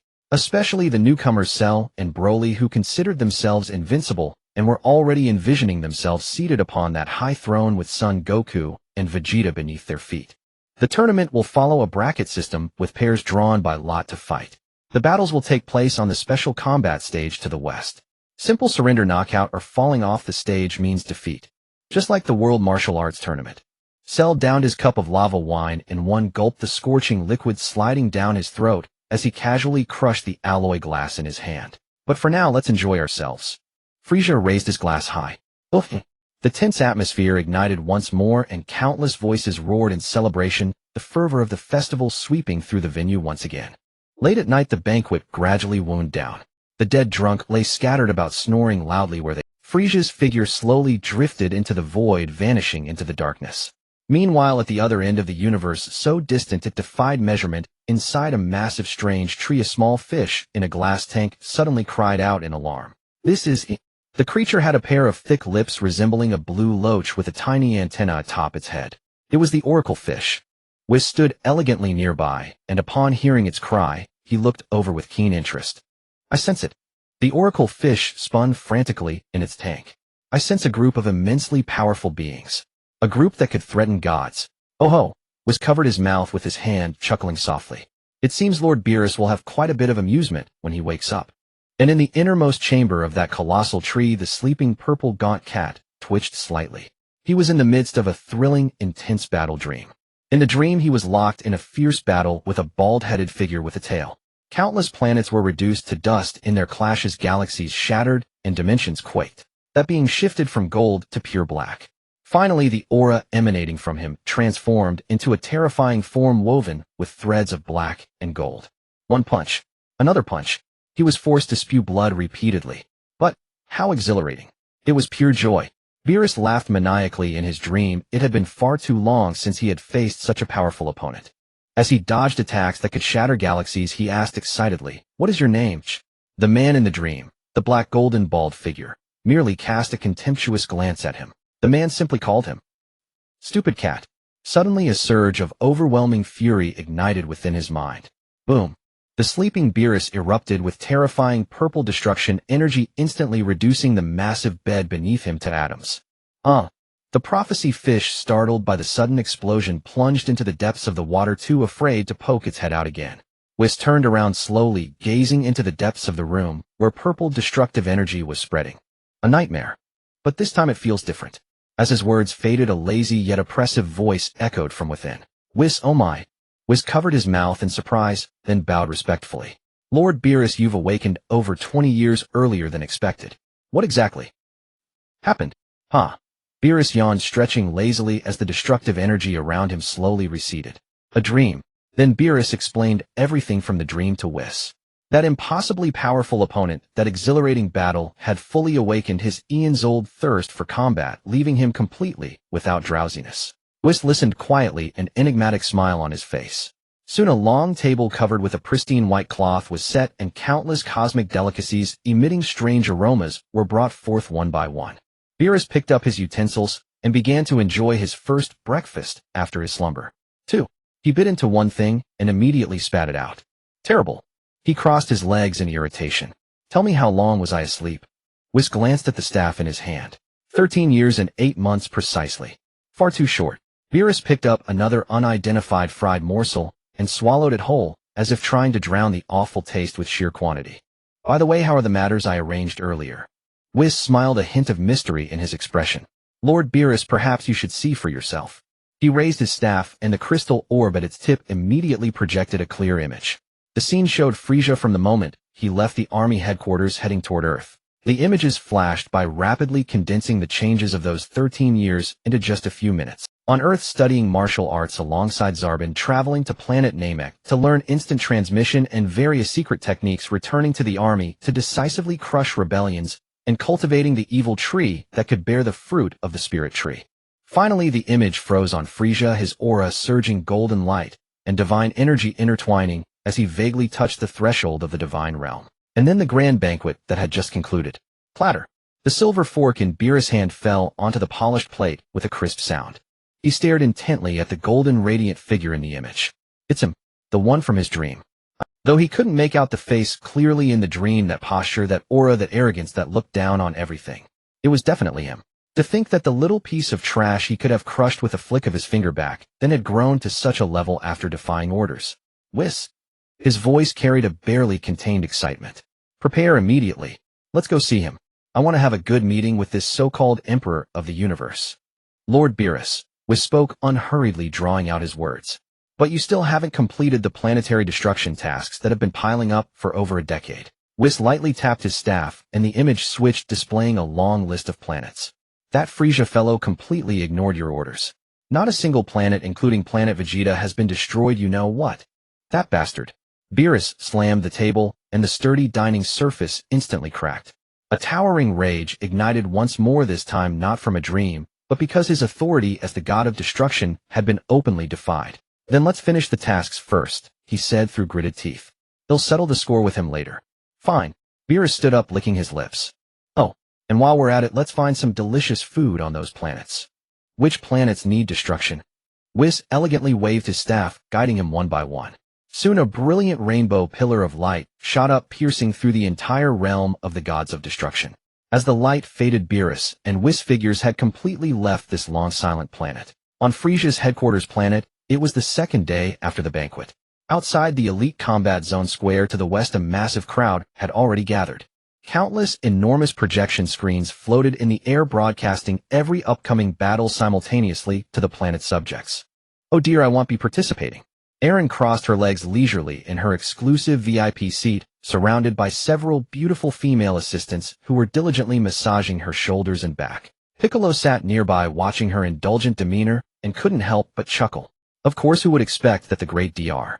Eren, head of Frieza Force's biological research, is actually a fragile woman. Eren shot him a glare. Do you think him like you battle maniacs obsessed with getting stronger? That kind of crude genetic modification would make me unladylike.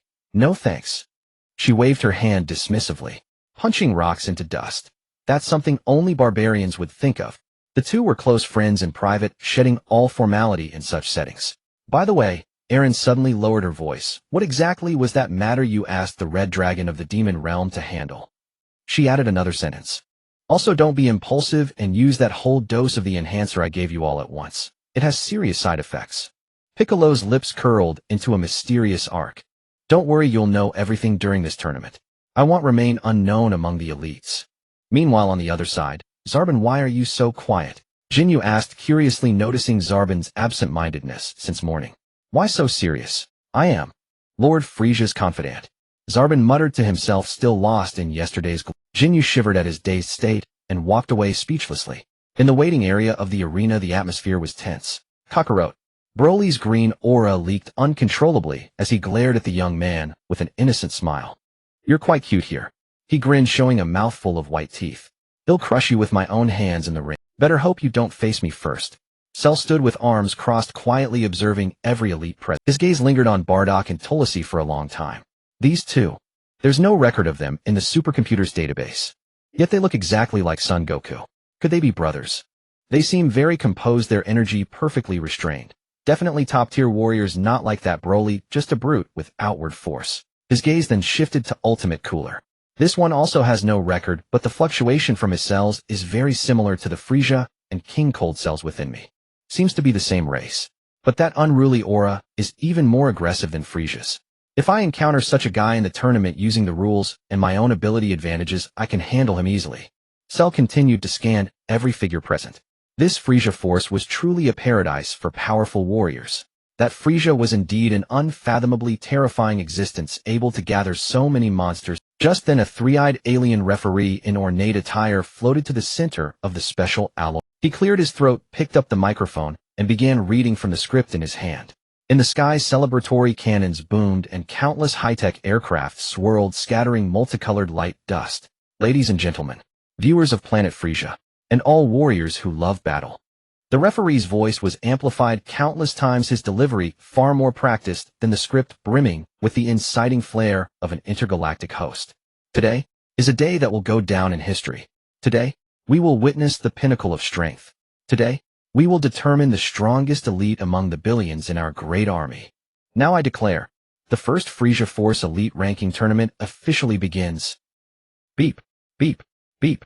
As the referee's impassioned words fell, the colossal screen behind him, large enough to cover half the sky, began to roll instantly.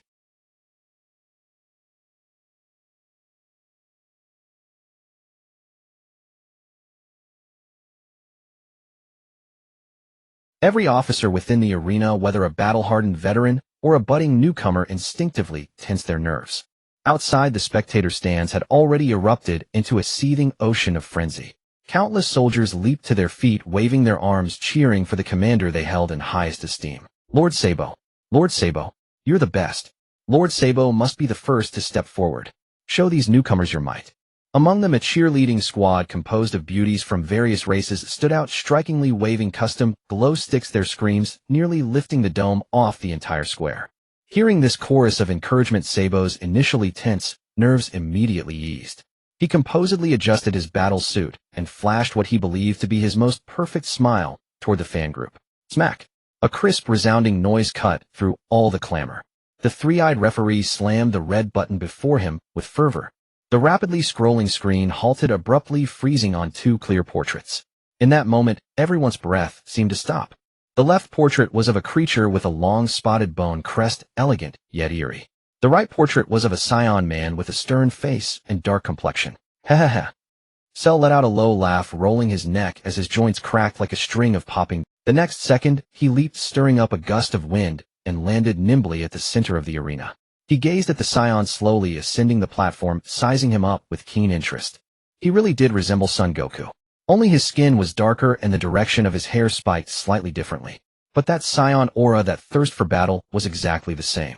The referee hovered midair, his microphone unleashing a massive wave of sound, his voice brimming with provocation, instantly igniting the entire venue. Ladies and gentlemen, our first match has been determined. On the left stands a newcomer who recently joined Lord Frieza's army, and with his unfathomable power was promoted directly to officer. He hails from a future full of despair. He is the ultimate evolution, forged from the cells of countless powerful beings. He is the embodiment of elegance and might. He is the ultimate life form. Cell. Boom. The audience stands erupted. Countless people rose, staring in shock at the unfamiliar green figure. Ultimate life form. Forged from the cells of countless powerful beings. What a terrifying origin. And standing opposite him, the referee's voice rose again, is an old friend we all know well. An elite of the Saiyan Special Forces. He possesses an unyielding spirit. He has endured a tumultuous fate. Through countless transformations and battles, he has grown into a super powerhouse capable of standing alone. He is the Saiyan. Tulls. Compared to the shock over Cell, the audience greeted Tulls with even more fervent cheers. After all, he was a powerhouse they recognized. Cell listened to the waves of sound, his smile widening. He spread his arms as if embracing the entire stage. The Cell games ended not long ago. What surprises can you bring me? His words carried a hint of Catan-mouse mockery. Tulls responded to the provocation lightly, silently, assuming his battle stance, his eyes sharp as a hawk's. This guy feels dangerous. His energy is perfectly concealed within his body, impossible to gauge, yet that faint oppressive aura rivals even Lord Frieza's. They'll show you. Cell also dropped his smile, spreading his fingers, claws extending, assuming a starting stance similar to Turles. The match begins. The instant the referee's words fell, whoosh, both figures vanished from their spots simultaneously. Fast. Too fast. Over 90% of the soldiers in the stands couldn't track their movements, only catching blurry shadows flashing and clashing above the arena. Boom, boom, boom. Each collision erupted with deafening roars and terrifying shockwaves swept out, causing the specially alloyed arena to groan under the strain. Not bad. After a fierce exchange of blows, the two separated, landing at opposite corners of the arena. Tulls shook his slightly numb arm. From that brief clash, he had gauged that the opponent's base strength and speed were in no way inferior to his own. He could no longer hold back. Hiya! Tulls let out a sudden roar, hesitating no longer. Golden aura exploded outward, surging into the sky. His black hair instantly stood on end, turning a radiant gold, and his pupils shifted to a fierce emerald green. Sparks of lightning began to crackle around him. Super Saiyan 2. Oh. Cell tilted his head, seemingly unsurprised, finally showing your true skills. But that's still far from enough. Tulls said nothing. The moment his transformation completed, he stomped the ground, shaking the entire arena. His form became a golden lightning bolt, appearing before Cell in an instant. A single punch. A punch packed with the terrifying power of a Super Saiyan, tearing through the air with a piercing shriek aimed straight at Cell's face. The wind pressure from this punch left even the spectators behind the energy barrier gasping for breath. Yet facing this thunderous strike, Cell merely extended a single hand casually. Boom. The fist wreathed in aura was caught firmly in that palm. That hand didn't budge an inch, like an immovable divine mountain. Turles' full-force strike hadn't even made the opponent step back half a step. Impossible. Turles' heart trembled violently. He could clearly feel his power vanish like a stone sinking into the sea, effortlessly neutralized. Decent strength, but too slow. Cell chuckled, flicking a finger. An overwhelming force surged through Turles' arm. Thud. Tulls felt an irresistible power crash into him, sending him flying backward. He slammed hard into the energy barrier at the arena's edge, then rebounded, carving a long trench across the ground. Cough. He struggled to his feet, a trickle of blood seeping from the corner of his mouth. With just one move, he had suffered a heavy loss. This bastard isn't even serious, yet he has such terrifying power. What kind of monster is he? Warm-up over. Cell flexed his wrists, walking toward him step by step. If your strength is limited to this match will be far too boring. He suddenly raised his right hand, index and middle fingers pressed together, pointing at Tulls in the distance. A blinding light began to gather at his fingertips. That's special beam cannon. In the VIP seats, Piccolo shot to his feet, his face filled with shock. That was his recently mastered secret technique. How could the Cell use it? Whoosh! A spiraling beam of death shot forth. Where it passed, space itself seemed torn, leaving cracks in its wake. Turles' pupils contracted, every hair on his body standing on end. He could feel the lethal threat within that attack.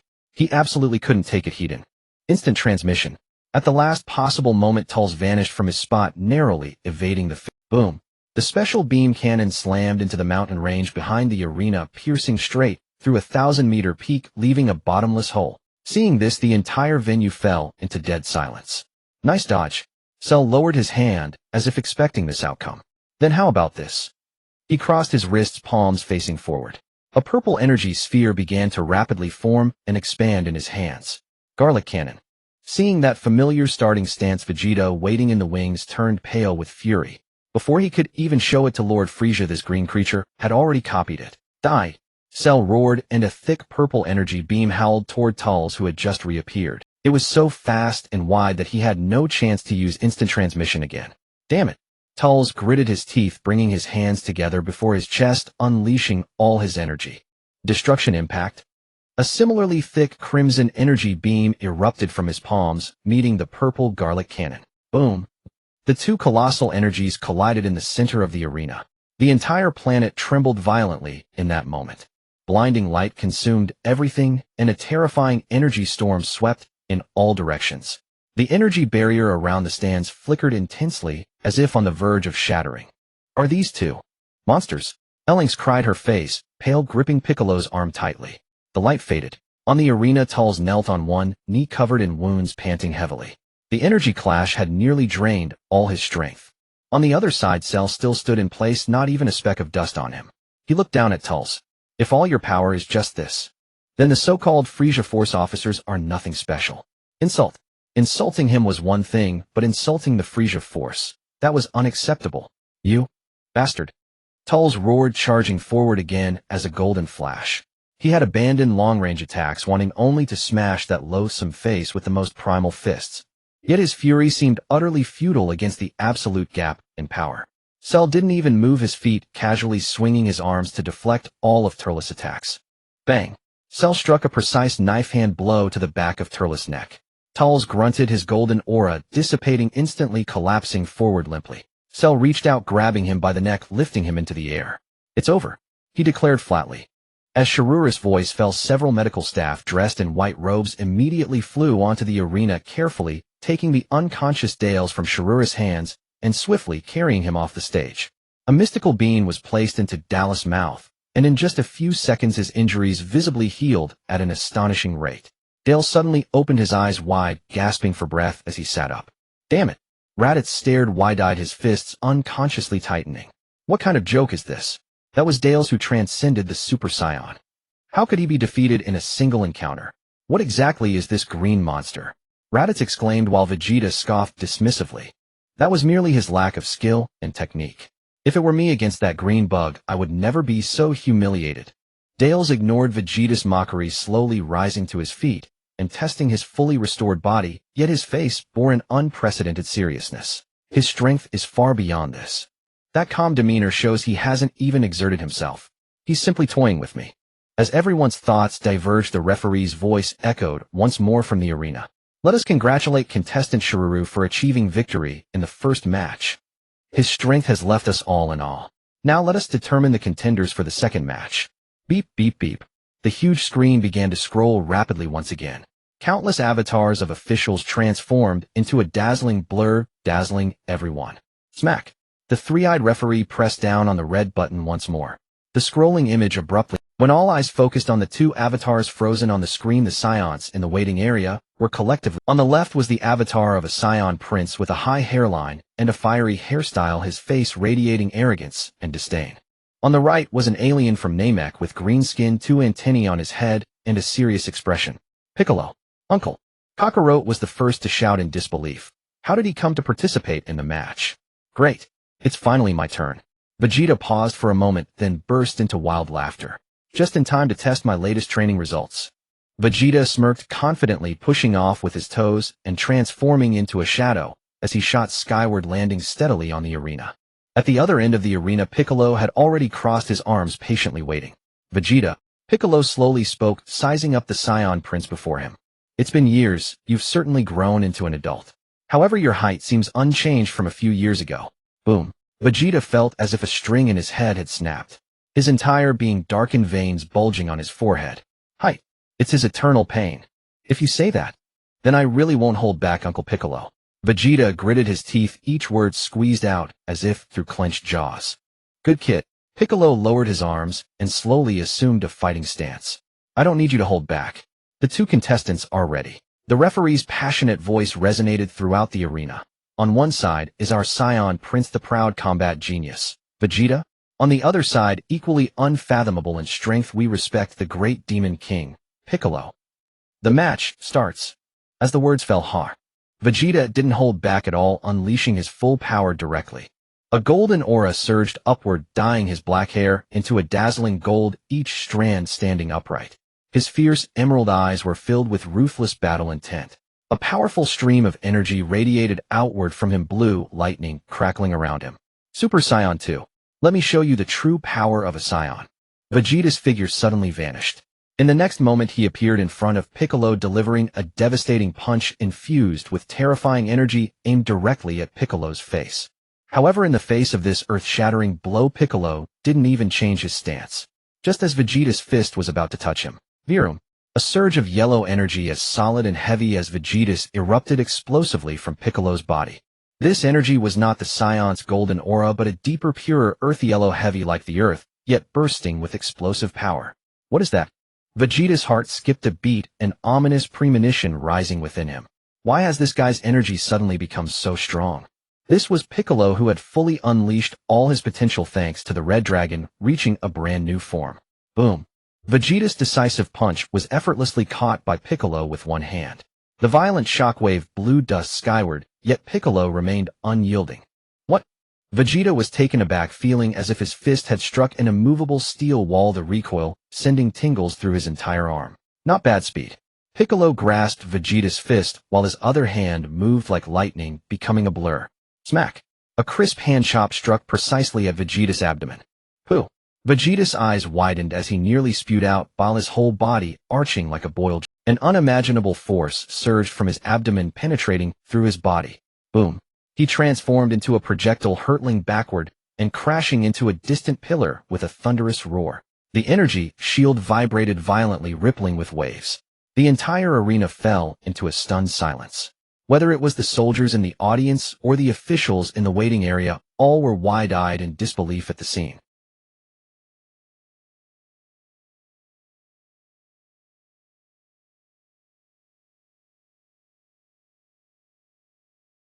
You bastard! Vegeta lifted his head, fury almost erupting from his pupils. What did you do to me? Nothing. Piccolo remained in that position, looking down at him. I just wanted you to see reality. If your strength is only at this level, then I am greatly disappointed, Vegeta. Ah! Vegeta let out a beast-like roar. His dignity would never allow him to fall here. Rumble. The entire planet began to tremble violently. The sky changed color, dark clouds gathered, and lightning flashed. A far more ferocious and primal aura erupted from Vegeta's body. The golden aura became increasingly solid, its dazzling brilliance making it impossible for anyone to look directly. What is this? In the waiting area, Goku, Dales, and others all sensed this familiar yet strange energy. Has he broken through already? Under the astonished gazes of all, Vegeta's previously upright golden hair began to grow at a visible speed. However, unlike Goku's hair that reached down to his waist, Vegeta's hair stopped growing after reaching a certain length, maintaining its upright style, but becoming denser and wilder.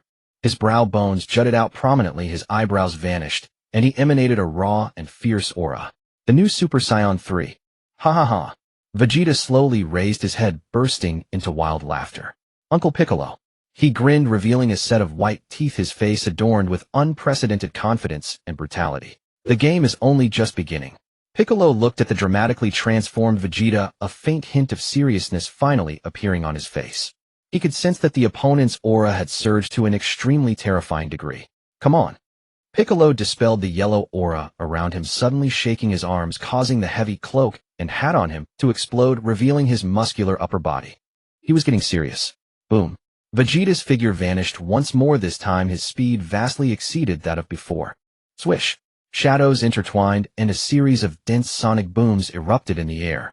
Transformed into Super Saiyan 3, Vegeta reached an entirely new dimension of speed and power. With each punch he threw, it was as if a small meteor was colliding, capable of turning an ordinary planet to dust. Die. Vegeta appeared frenzied, his golden hair wildly dancing as his fists transformed into a torrent of golden light, completely enveloping Piccolo from all directions. Bang! Bang! Bang! Bang! The ground of the arena cracked under the terrifying force of his punches, and the violent air currents even caused those waiting in the distance to feel a sense of suffocation. However, Piccolo at the center of the storm remained calm. Every attack of Vegeta's was effortlessly neutralized with minimal movement. How is this possible? Vegeta's heart sank. The energy consumption of Super Saiyan 3 was immense, and he could feel his stamina rapidly depleting. In contrast, his opponent appeared unfazed. You are too anxious. Your mind is already in disarray. Piccolo's voice clearly reached Vegeta's ears. Bang! Piccolo finally stopped defending. He seized an opening in Vegeta's attack and delivered an extremely swift punch directly to Vegeta's face. Puff! Vegeta was sent flying, tumbling through the air for several rotations before he managed to stabilize himself awkwardly. A trickle of blood slowly slid from the corner of his mouth. Shut up. I will not lose. Piccolo looked at the already frantic Vegeta, his expression growing darker. It seems you won't be convinced unless I use my full strength. What? All around, whether they were Saiyan's or Frieza's subordinates, everyone widened their eyes in shock. At this stage, Piccolo's strength still had room for growth. What? Are you kidding me? The calm expression on Cell's face wavered for the first time as he stared intently at the green figure in the arena. Just Piccolo. His words faltered midway, stuck in his throat, unable to continue. Because on the arena, a terrifying and overwhelming aura far more fearsome than that of Super Saiyan 3 Vegeta was wildly expanding and surging. Piccolo's muscles began to writhe and expand violently, his form visibly increasing in height, with his bones cracking in a way that made one's teeth ache. Impossible. Broly in the waiting area narrowed his pupils, staring intently at him. This trash. How can it possess such immense energy? In their timeline, Piccolo was merely an ant that could be crushed at will, yet here this Namekian had grown powerful enough to instill fear even in him. A Namekian, a race known for its peace, how could such a powerful anomaly exist? In the VIP section of the audience, the old Kai instinctively pinched the thigh of the beautiful woman in his arms, eliciting a soft protest. His aged eyes glanced towards Frieza. Was this your doing? Frieza let out a hearty laugh. This potential development has nothing to do with it. It seems he is unwilling to remain at the lower levels among the subordinates. After all, in my army, strength is everything. Boom. A pillar of energy shot into the sky. The entire planet trembled violently under the pressure of this aura.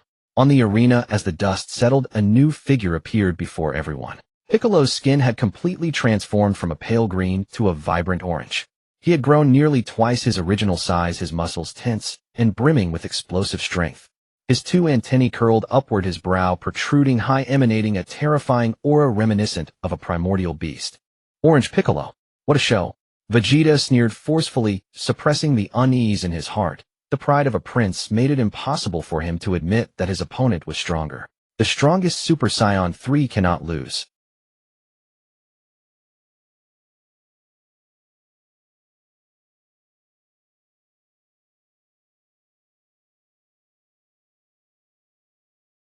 Boom. The punch's wind tore through the air, emitting a piercing shriek. Yet Piccolo stood motionless. He didn't even raise a hand to block, calmly remaining in place as that world-shattering punch struck his abdomen. Bang! A dull sound echoed. Oh! Vegeta's body arched upward, freezing in place. A large mouthful of blood sprayed from his mouth. He lowered his head and saw Piccolo's hand, which had somehow reached his abdomen, first gently pressing against it. Just resting there. Vegeta is about to lose. In the waiting area, Bardock slowly spoke, looking at Broly and Kakarot beside him. It seems that among us only you two have any hope. Dad, I haven't even gone yet. Raditz protested loudly, but he knew deep down that in the face of anyone on that arena, he was merely a laggard, even though he had also broken through the limits of Super Saiyan. On the arena. Vegeta trembled violently, immediately kicking off to face. I am the strongest Saiyan. He gritted his teeth, using every last bit of his strength to bring his palms together at his waist. Super large. A purple energy sphere gathered at an astonishing speed, its brilliant light casting his pale face in purple. Galactic gun. Rumbling. A massive energy pillar accompanied by countless lightning strikes shot toward Piccolo. It's over. Piccolo coolly uttered 3 words, extending his 10 fingers, energy gathering in his palms. Special beam cannon. Boom. The massive energy sphere slowly welcomed the thick energy pillar. The two forces collided explosively in midair. Vegeta's Galactic gun was quickly suppressed and pushed back in the face of that energy sphere. Finally, Piccolo forcefully raised his arms upward. Boom! The two terrifying energies merged together, brushing past Vegeta's body and shooting into the sky, crashing violently against the energy shield above, erupting in a massive explosion comparable to a stellar explosion. As the bright light faded, Piccolo still stood in place. Opposite him, Vegeta remained in the stance of firing the Galactic gun, his aura long since dissipated, and his golden hair had reverted to short black. He stood there in a daze, wearing an expression of disbelief. Thump! A soft sound. Vegeta's stiff body knelt on the ground, his eyes staring at the floor in disbelief. After tears of unwillingness streamed down, the proud prince spoke softly. I lost. The announcer froze for a moment before coming to his senses and raising the microphone with a trembling voice. The victor, Piccolo. Vegeta has lost the will to fight. The voice echoed through the entire arena via the loudspeaker, yet it failed to break the deathly silence. Everyone was still immersed in the overwhelming display of power from moments ago, unable to snap out of it. The orange giant had ended the rampage of Super Saiyan 3 with a single move. Medical soldiers hurriedly rushed onto the ring, hoisted the limp body of Vegeta onto their shoulders, and dragged him away in haste. Piccolo slowly dispelled his orange form, his body returning to normal. He casually conjured a new cape and hat, put them on, and walked down from the ring with an expressionless face, as if defeating a Super Saiyan was an effortless task. In the waiting area, no one spoke. Broccoli and Cooler, among others, silently watched him return to his seat, sit down, and close his eyes to rest. This composure was more oppressive than any bold declaration. Finally, the announcer's voice rang out again, laced with a deliberate enthusiasm, trying to reignite the atmosphere. What a spectacular battle. Let's give another cheer for Piccolo's strength. Sparse applause sounded seeming rather feeble. Then, without delay, let's begin our third match immediately. Boom. On the giant screen in the center of the arena, two avatars collided violently. Raditz versus Broccoli. Terrible. Raditz's heart sank to the bottom instantly. He watched that youth with a delicate face and indifferent expression slowly rise from his seat, an invisible pressure rushing toward him. That guy, like Broly from another world, is a monster. Though their auras were completely different, one wild, one reserved, the terror lurking deep in their bloodlines was exactly the same. Raditz, his father Bardock's voice sounded from behind. Raditz's body stiffened, but he didn't turn around. Fight with your brain. Bardock said only that. Raditz took a deep breath and clenched his fists. Right, use his brain. Now he had surpassed the existence of an elite warrior, having survived countless life-and-death battles to live this day. He might not lose. Raditz lifted his head, forcing a fierce grin onto his face, and strode boldly onto the ring. Broccoli also landed lightly opposite him, the two facing each other from a distance. The third match, representing the Saiyan Special Forces of the Frieza Corps, Raditz, facing his fellow Saiyan from the same faction, Broccoli. The announcer's introduction echoed through the venue. Raditz. Broccoli spoke first, his voice calm without a ripple. I won't hold back. Huh? Who asked you to hold back? Raditz, like a cat whose tail had been stepped on, instantly bristled. Boom. The moment the words left his mouth, he struck first. Golden aura surged skyward, arcs of electricity dancing around his body, directly elevating his power to the full-powered form of Super Saiyan 2. Across from him, Broccoli simply stood still. His muscles tensed slightly, and his black hair stood on end one strand at a time. Ugh! A suppressed roar escaped from the depths of his throat. A thin layer of green energy radiance gathered faintly on his skin. Then his upright black hair began to slowly dye into gold. The gold was very light, tinged with an eerie shimmering white, utterly different from the Super Saiyan forms of Kakarot and others. Not bad, well-controlled power. In the VIP section, Frieza observed Broccoli state, tapping his fingers lightly on the armrest of his seat, revealing a satisfied smile. This brat. In the waiting area, Broly watched Broccoli on the ring, his veins bulging on his hands, barely able to contain himself. I want to fight him, then crush him underfoot, and watch him scream in agony, ha. Meanwhile, Cell beside him looked at this lunatic in speechless exasperation. Whoosh. Raditz moved.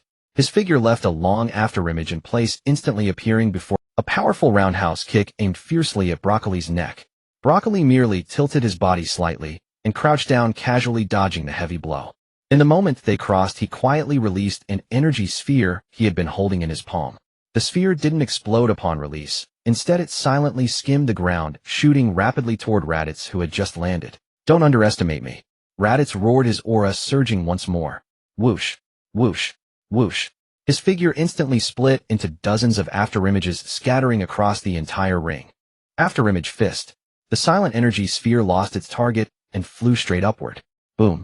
It struck the barrier in the sky, exploding into a blaze of firelight, and the spreading smoke instantly engulfed both figures. Opportunity. Bang. Raditz's figure had somehow flashed behind Broccoli, and a knife hand strike viciously chopped down toward his knee joint. That calf was harder than any rare element in the Frieza Corps. The immense recoil made his wrist go numb. Damn it. The gap in power was too great. Oomph. Raditz, having missed his strike, immediately used the momentum to perform a backflip, distancing himself from Broccoli. Punches, kicks, and energy blasts. A continuous stream of technical attacks struck Broccoli. Raditz exerted all his skills, and his repeated probing made him clearly realize that Broccoli's physical resilience was simply outrageous. Ordinary energy attacks were utterly ineffective. There was only one way to win. Concentrate all attacks into a single point. Whoosh. Raditz's figure vanished again. He circled Broccoli at hyperspeed, leaving a dazzling trail of golden afterimages. Bang. From a tricky angle, he once again kicked Broccoli's calf, the same spot that had been hit before. Broccoli still didn't move. Bang. Bang. Bang. Each of Raditz's strikes landed precisely on the same spot. He condensed his Super Saiyan 2 power to its peak, relentlessly hammering that point. The soldiers in the audience could no longer see the movements of the two. They could only hear a series of dense, muffled thuds from the ring. What is Raditz doing? Jinyu frowned. He's attacking the same spot, Zarbin said in a low voice. He's using the smallest force to leverage the greatest possibility. On the ring, Broccoli finally moved. As if tired of the harassment, he leaped upward, preparing to launch an attack from the air. Now, Raditz seized the moment, channeling all his power into his right leg, and kicked again at Broccoli's calf, which had just left the ground. However, just as Broccoli leaped, a faint sting finally spread from his calf, which had been continuously. His movement showed a barely perceptible delay. I see. Broccoli stabilized himself midair and looked down at his calf. Raditz, you certainly have plenty of ideas in battle. His voice remained calm, but the aura around him had subtly shifted. But Broccoli landed slowly. I told you this time I won't hold back. Rumble. An indescribable, terrifying pressure erupted from within him. His pale golden hair in an instant was completely consumed by a lush verdant green. That green aura was wild and primal, as if it would dye the entire world in the color of despair. So fast, Raditz's dynamic vision couldn't track his opponent's movements at all. He only felt a gust of fierce wind rushing toward him. A hard iron fist had already imprinted itself. That force didn't explode outward, instead it condensed into a single point, instantly piercing through his body, shattering all his resistance and will. Concentrating power into a single point instantly. A good idea. Broccoli looked down at Raditz, who had collapsed limply in his arms, completely unconscious, and said slowly, "The match is over. Broccoli wins by overwhelming victory." The referee's high-pitched voice brought the brief battle to an end. Medical soldiers once again skillfully rushed onto the ring. The third match is over. The fourth match will begin shortly. A break period is now in effect. In a remote corner of the vast universe, a trembling, peculiar creature carefully carried a plate of food and placed it before a purple being. Lord Beerus.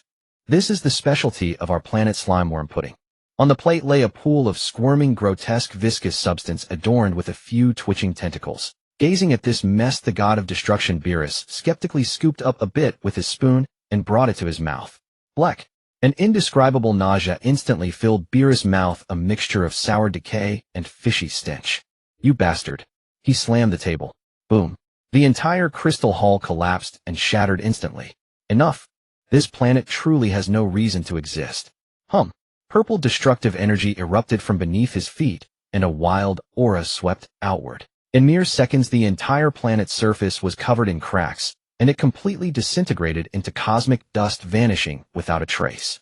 Beerus and his attendant Whis stood silently in the void.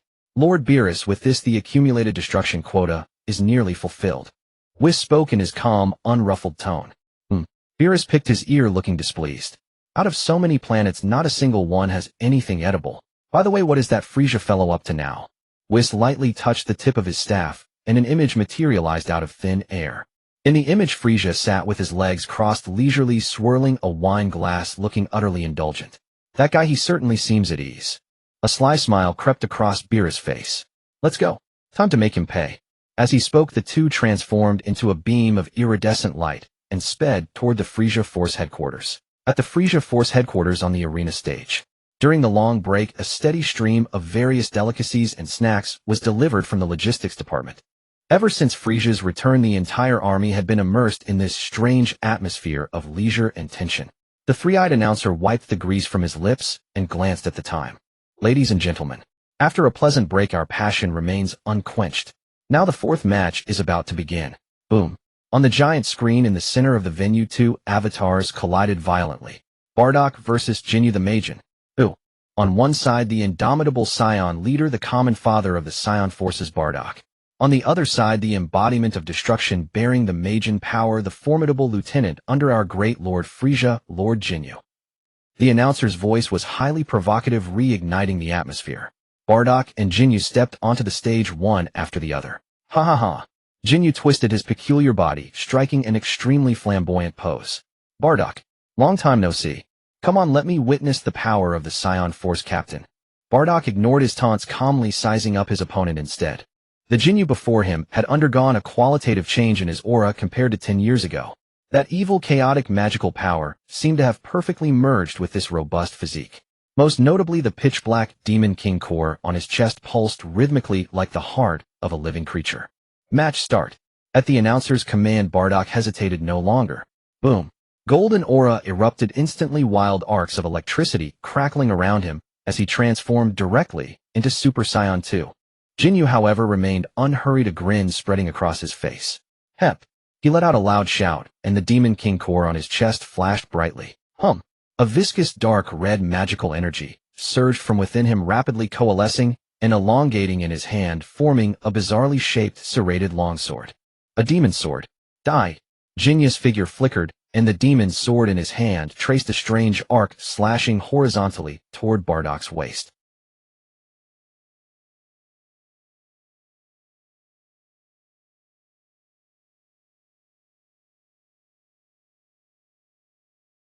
Such bizarre energy. Neither of them was going all out. Rather than competing for supremacy, they seemed to be probing each other's limits. The demon's sword danced in Jinya's hands, its attack patterns erratic, sometimes turning into a whip, other times as hard as iron. Bardock relied on his rich combat experience to counter each move. Bang! Seizing an opening, Bardock kicked Jinyu in the abdomen, sending him flying backward. However, Jinyu flipped midair, landed steadily, and still wore an excited grin. I didn't expect, Jinyu, that your strength has grown significantly since the demon realm. Bardock said in a deep voice. Of course. Jinyu, as if hearing the greatest praise, suddenly spread his arms wide, tightly hugging his own robust body, a look of rapture on his face. The invincible body granted by Lord Frieza. I have trained it well. Every muscle, every cell is brimming with power. This invincible body. In the moment of his ecstasy, his figure vanished abruptly. So fast. Bardock's pupils contracted. Before he could react, a tremendous force slammed into his chest. Bang! Jinya's figure appeared behind him, still holding his punching pose. Bardock was sent flying backward like a cannonball, barely stopping at the edge of the stage, a metallic taste in his throat. Jinya hadn't even used the demon's sword, just the speed and power of his body had effortlessly breached Bardock's defenses. Bardock wiped the blood from the corner of his mouth, and the Saiyan blood within him began to boil. Not enough. He must become stronger. He clenched his fists tightly, and the golden aura surged once more, the entire stage trembling violently under his escalating pressure. He prepared to break his limits and ascend to a higher state. Just then, without any warning, a pillar of light descended from the sky, landing squarely in the center of the stage. Boom! An indescribably terrifying pressure spread outward like a cosmic explosion. Bardock and Jinyu, locked in fierce combat, were sent flying by the shockwave and slammed violently into distant pillars. In the entire venue, every soldier who was cheering, watching, or serving was crushed under that pressure, in an instant struggling to breathe. In the VIP section, the wine glass in Frieza's hand shattered into powder with a crack from the invisible force. The intense light faded. In the center of the stage, a massive crater had been carved out. From the crater, two figures slowly emerged. One was a tall, strange man with silver hair, standing on end. The other was a skinny purple cat with no fur. Beerus. Two identical sharp cries rang out simultaneously from the highest point of the VIP section. The original body and the clone shared an extreme shock in that moment. The elder Kaioshin shoved aside the beauty who was feeding him grapes, springing up from the sofa entirely. His lecherous demeanor vanished without a trace, replaced only by a bone-deep revulsion. Kula clenched his fists in disbelief, his hard nails digging into his palms. King Cold's legs gave way, and he collapsed from his seat to the floor in utter disgrace. Why does he show up now? Is this another butterfly effect? In the story, he should have slept for at least another. Frieza stared fixedly at the leisurely figure in the arena, realizing that today's matter could not be resolved peacefully. Perhaps a new fusion would be necessary. Beside him, the clone's forehead was also beaded with sweat the size of soybeans. The original immediately turned to Zarbin and spoke in an irrefutable, commanding tone. Go. Have the best chefs in the logistics department prepare the most lavish feast. Yes. Zarbin dared not show the slightest hesitation, and his figure vanished from the spot in an instant. On the arena, Jinyu had no idea about the origin of this scrawny cat. He glared at the hairless creature that had smashed the platform, his face full of irritation and arrogance. Who are you? How dare you interrupt my match? Do you know where this is? Beerus cast a lazy glance. With just that look, the intangible pressure made Jinyu's formidable Majin body sense a lethal threat. He instinctively stepped back, and the beat of the demon core within his chest faltered for a moment. But on the other side, Bardock made a completely opposite move. Boom. The Saiyan blood within him, his beastly instincts honed on the battlefield, told him that this man was extremely dangerous, brimming with pure killing intent. Strike first. Yeah. The golden aura expanded once more, his hair flowing, long brow bones protruding, and violent arcs of electricity tearing through the air. Super Saiyan 3. Bardock's form transformed into a golden lightning bolt, and without a moment's hesitation, he threw a punch at Beerus. Oh. Beerus seemed to take a sliver of interest in this power. I didn't expect to find such a skilled fighter here. With a mere light tap, he stopped Bardock's fist, a blow capable of obliterating a planet, dead in its tracks. Then he extended a finger and casually aimed it at Bardock's forehead as he rushed past. Snap! A crisp, terrifyingly soft sound. Boom! Bardock was hurled backward like he had been struck heat-in by a siege cannon at 10 times the speed he had charged in. His body smashed through several massive pillars at the edge of the arena before embedding itself deep into a wall, knocked unconscious outside the ring. This sight left the three-eyed announcer dumbfounded, his mouth hanging open, unable to utter a word for a long time. The Saiyan forces below erupted into chaos instantly. Father! Kakarot also burst out with Super Saiyan 3's aura, his golden mane whipping wildly as he was about to charge forward recklessly. Stop! A sharp shout came from the highest observation area. Frieza's figure had already floated down, slowly hovering in midair. Long time no see, Lord Beerus. A hint of malice flickered across his face before gradually transforming into a polite, distant smile. Brat! Beerus finally looked directly at Frieza. I never thought that in just a dozen years you'd not only defy my orders, but also gather so many strong warriors. Trying to pull something under the gods' noses. He picked at his ear, looking impatient. Let me tell you, on my way here, I conveniently destroyed quite a few of your occupied planets. These words made the Frieza Force members who had just calmed down clench their fists again. Enough with the nonsense. Beerus extended a finger at the tip of which a pinpoint of purple light danced. Let me see your current strength. If you can wound me, I want to destroy this planet today. Destruction energy.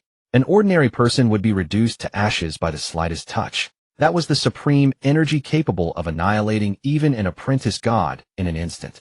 Although this level of energy no longer posed a threat to him, still the empire he had painstakingly built must not be disrupted by this capricious being. Fine, Frieza agreed. Then let's change locations. The two turned into streaks of light, ascending in an instant, and within the blink of an eye, they had left the planet far behind and arrived in the silent vacuum of space. Swoosh! Frieza assumed a combat stance. The next second, a vast, profound golden aura like the core of a star exploded from within him. Back on the arena planet, the boundless pressure of that aura made the Frieza Force members feel an awe that stifled their breath. Lord Frieza's power is so magnificent. Countless minds harbored this thought. Whis glanced at the large display screen above and lightly tapped the tip of his staff. The entire cosmic scene was linked to the screen. There Frieza was bathed in endless golden light, his sacred and noble aura even warping the surrounding space. Across from him, Beerus watched the golden divine power erupting from Frieza, observing the figure so strikingly similar to the one in his prophetic dream. For the first time in 10,000 years, a flicker of genuine excitement appeared on his eternally cold and stern face. Before the words had faded, Frieza's figure had vanished. Boom. The vacuum of space cannot transmit sound, yet this violent collision caused a deafening roar to echo in the minds of all who watched through the screen. Frieza's fist slammed solidly toward Beerus' face, but it was easily blocked by Beerus with at the point where palm met fist, space cracked like a spider web with tiny black fissures spreading in every direction like a shattered pane of glass. Not bad speed, Beerus commented, a playful smile on his face. A terrifying force erupted from his hand and Frieza was sent flying. However, the golden aura merely traced an arc through space before he stabilized himself. Excellent. Now this is interesting. The battle blood within Frieza was burning. He vanished again. This time, countless golden afterimages appeared simultaneously all around Beerus, each one carrying enough energy to destroy a galaxy, launching an attack from every direction. Beerus simply stood still, his arms moving so fast they became a blur. Bam! Bam! Bam! Bam! Bam! The dense impacts exploded silently in space, each collision unleashing a miniature supernova. The wild energy shockwave spread out. A massive passing meteorite, unable to even approach, was instantly reduced to the most basic particles by the sheer force. A slightly more distant, uninhabited planet, unable to withstand the repeated impacts, had its surface covered in cracks. Then, in a more violent aftereffect of a collision, it completely shattered and disintegrated. Is that all you've got? Beerus' voice echoed directly in Frieza's mind. He suddenly appeared before Frieza, striking with a knife hand. Frieza's combat instinct screamed a frantic warning, and he instinctively raised his arm to block. Crack! The condensed destruction energy pierced through his defense and slammed heavily into his chest. A searing pain shot through him. Golden Frieza was repelled for the first time, tumbling backward through space for thousands of kilometers. He halted his momentum and looked at the wound on his arm, where bone was visible. Purple blood oozed out slowly but under the effect of his hyperregeneration, healed at a visible rate. Beerus shook his hand. His lazy demeanor was gone, replaced by the focused look of a hunter who had your energy has indeed touched the realm of the gods. But you don't know how to use it yet. Beerus' figure vanished again. This time Frieza couldn't track his trajectory at all. A chill of dread rose from behind. He spun around abruptly and fired an energy blast. A golden beam tore through the dark void of space, but it struck only empty air. Over here. Beerus' voice was right next to him, whispering in his ear. A heavy knee strike slammed viciously into Frieza's abdomen. 2. Frieza's body curled up like a shrimp, and even his golden aura faltered. That power didn't explode outward but condensed into a single point, brutally piercing through his body, ravaging his internal organs and will. Beerus grabbed Frieza's tail, swung him around, and hurled him violently at a distant planet. Boom. That rocky planet, hundreds of millions of kilometers in diameter, was pierced clean through by Frieza's body and exploded into two halves from the middle. The planet pierced through finally shattered completely after a brief silence, transforming into countless burning meteors that scattered into the depths of the dark universe. Is that all the strength you have?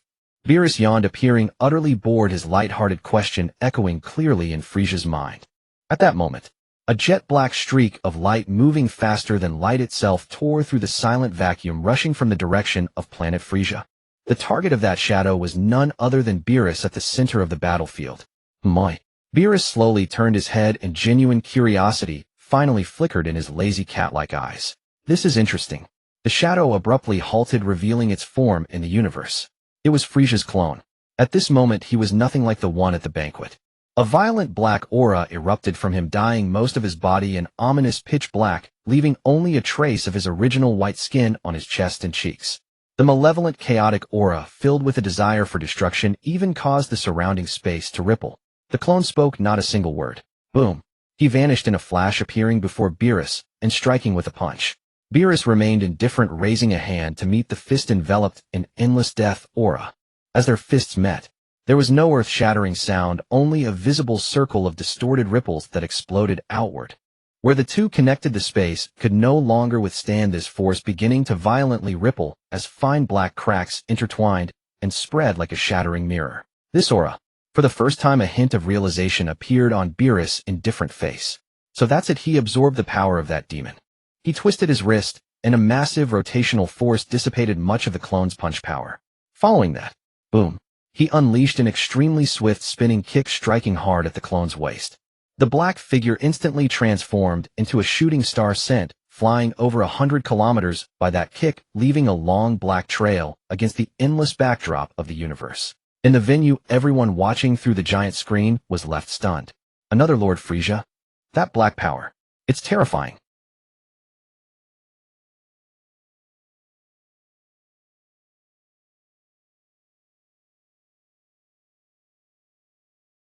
Yet even so, before that purple alien cat, he was still no match.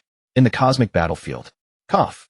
The clone managed to stabilize its form in space, a trickle of blood oozing from the corner of its mouth. No wonder it's Lord Beerus.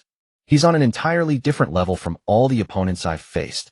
At that moment, a golden light shot up from the shattered planet's ruins. The main body broke free from the countless burning rocks. Covered in blood, the golden aura flickered, appearing disheveled, yet the warlike spirit in his crimson eyes burned at its peak. Next, it won't be so easy. The clone and the main body at opposite ends of the universe spoke the same words in unison despite the vast distance. The golden Frieza, the black Frieza. One divine and noble, the other evil and chaotic. At that moment, the two vastly different auras shone together, locking onto the purple figure at the center. Oh. Beerus finally dropped his lazy demeanor, a genuine look of excitement spreading across his face. He slowly spread his arms, welcoming them. That's more like it. Come at me. Let me see if the two of you together can entertain me. No sooner had he spoken. Swish. Swish. Two streaks of light, one gold and one black, vanished simultaneously from two directions. The next second, boom, three figures violently collided at the center of the universe. Purple, gold, black. The three terrifying energies belonging to different factions unleashed an unprecedented cosmic storm at the moment of collision. This time it was no longer a simple clash of fists and feet. The golden divine power transformed into unmatched sharp light spears, stabbing towards Beerus from all directions.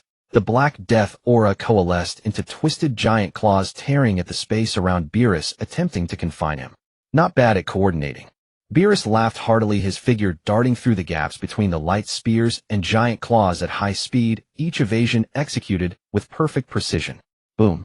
He shattered one of the black giant claws with a punch, then countered with a knife hand strike that shattered 3 golden light spears. But it's too slow. His speed suddenly increased. The collaboration between the main body and the clone was seamless, like the left and right hands of one person. The main body launched a frontal assault, the golden energy fists erupting like a supernova, each punch reducing a planet to dust. Meanwhile, the clone became a phantom, constantly appearing in Beerus' blind spots, the black energy blades silently targeting his vital points. Boom, boom, boom, boom, boom. In the cosmic vacuum unfolded a silent, yet magnificently brilliant dance of destruction. Each collision sent intense ripples through the surrounding space. Each burst of energy caused distant stars to tremble. The aftermath of the battle was no longer as simple as shattering meteors. A golden energy beam brushed past Beerus' body, shooting into a distant star system, instantly piercing through several planets, along the way exploding into vibrant fireworks. A black energy slash was deflected by Beerus, flying toward a nearby nebula, which consisted of countless newborn stars. That magnificent nebula was directly cut through, leaving a dark rift thousands of light years long. The entire universe seemed to wail under the clash of the three. The space fissures that had been shaken out earlier under the increasingly violent energy shock not only did not heal, but instead grew larger. Dark scars spread across the starry sky, emitting a chilling aura of nothingness. The main body let out a furious roar, unleashing golden divine power without reserve. His hands clasped together, a perfectly condensed golden energy ball rapidly forming in his palms. At the same time, the clone appeared behind Beerus', arms spread wide as endless Black Death aura formed a massive vortex, firmly binding Beerus. A pincer attack. Gorgeous destruction bomb. The golden energy ball concentrated to a point of destructive force, blasted toward Beerus' front. Death spiral. The black energy with a devouring force twisted toward Beerus' back. One light, one dark. The two forces perfectly coordinated, sealing off all of Beerus' escape routes. Beerus hovered at the center of the universe, watching the incoming waves of destructive energy from both fronts. On his face was an unprecedented excitement. He slowly raised his right hand, extending a finger. At the tip of that finger, a tiny purple light dot grew larger and larger. Destruction. In the next instant, the golden and black torrents simultaneously engulfed that purple figure. Boom, boom, A cataclysmic storm of destruction, indescribable by any language, swept outward from the center of the battle between the three combatants, engulfing everything in its path. It was a cosmic disaster formed from pure destructive divine power, sacred golden energy, and malevolent Black Death aura capable of reducing an entire star domain to nothingness.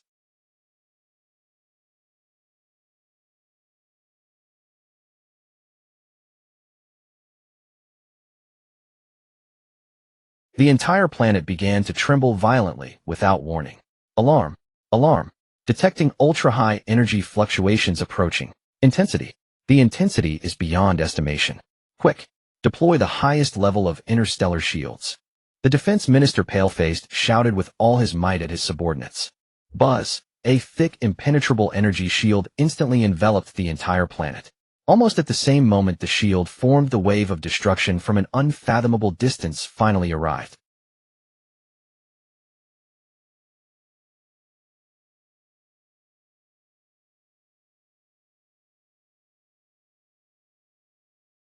However, as the shield operated at full capacity, the horrifying wave was slowly neutralized, and the planet's trembling began to subside. Inside the venue, there was a deathly silence. All the officials gaped, staring blankly at the screen showing the chaos that had enveloped the universe. No, it's impossible. Cell stared intently at the screen. His pride in his ultimate evolution seemed so laughable and insignificant before any one of those three powers. Broly's muscles bulged and green energy surged uncontrollably around him, but the expression on his face was no longer pure rage. Instead, it conveyed a complex mix of ferocity and fear.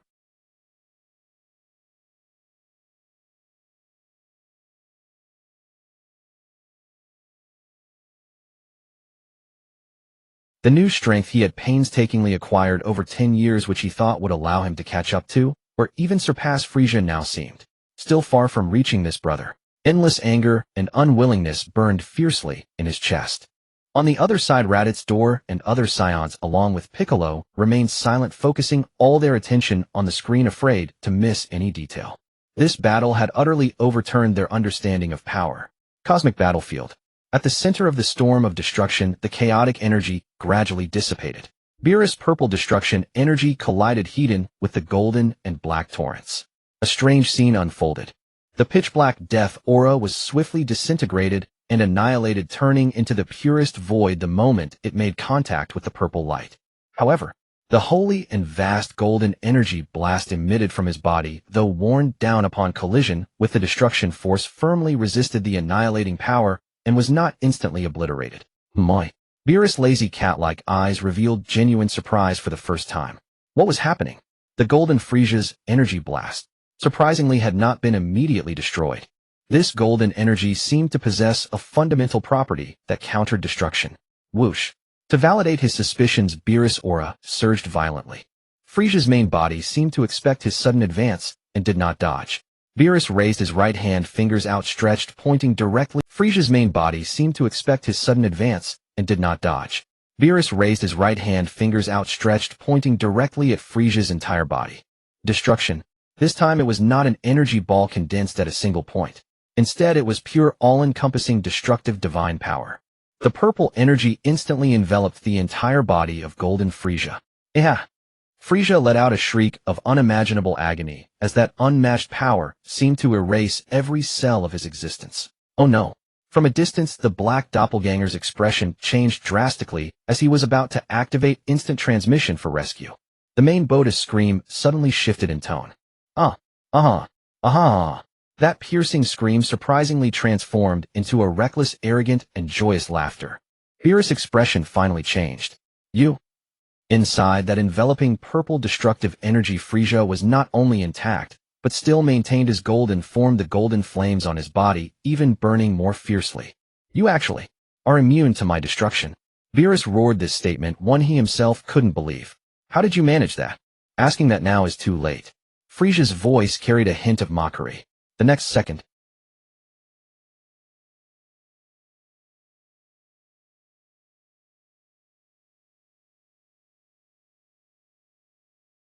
Yawa. Frieza let out a roar that shook the stars, exerting force from his waist as his body spun rapidly in the cosmos. That terrifying force propelled Beerus' figure, forming a massive golden vortex. In the surrounding space, the small and large meteors that had just been born from the planet's explosion were all drawn in by this rotating power, gathering into a terrifying flow of rocks, accelerating with Frieza's spin.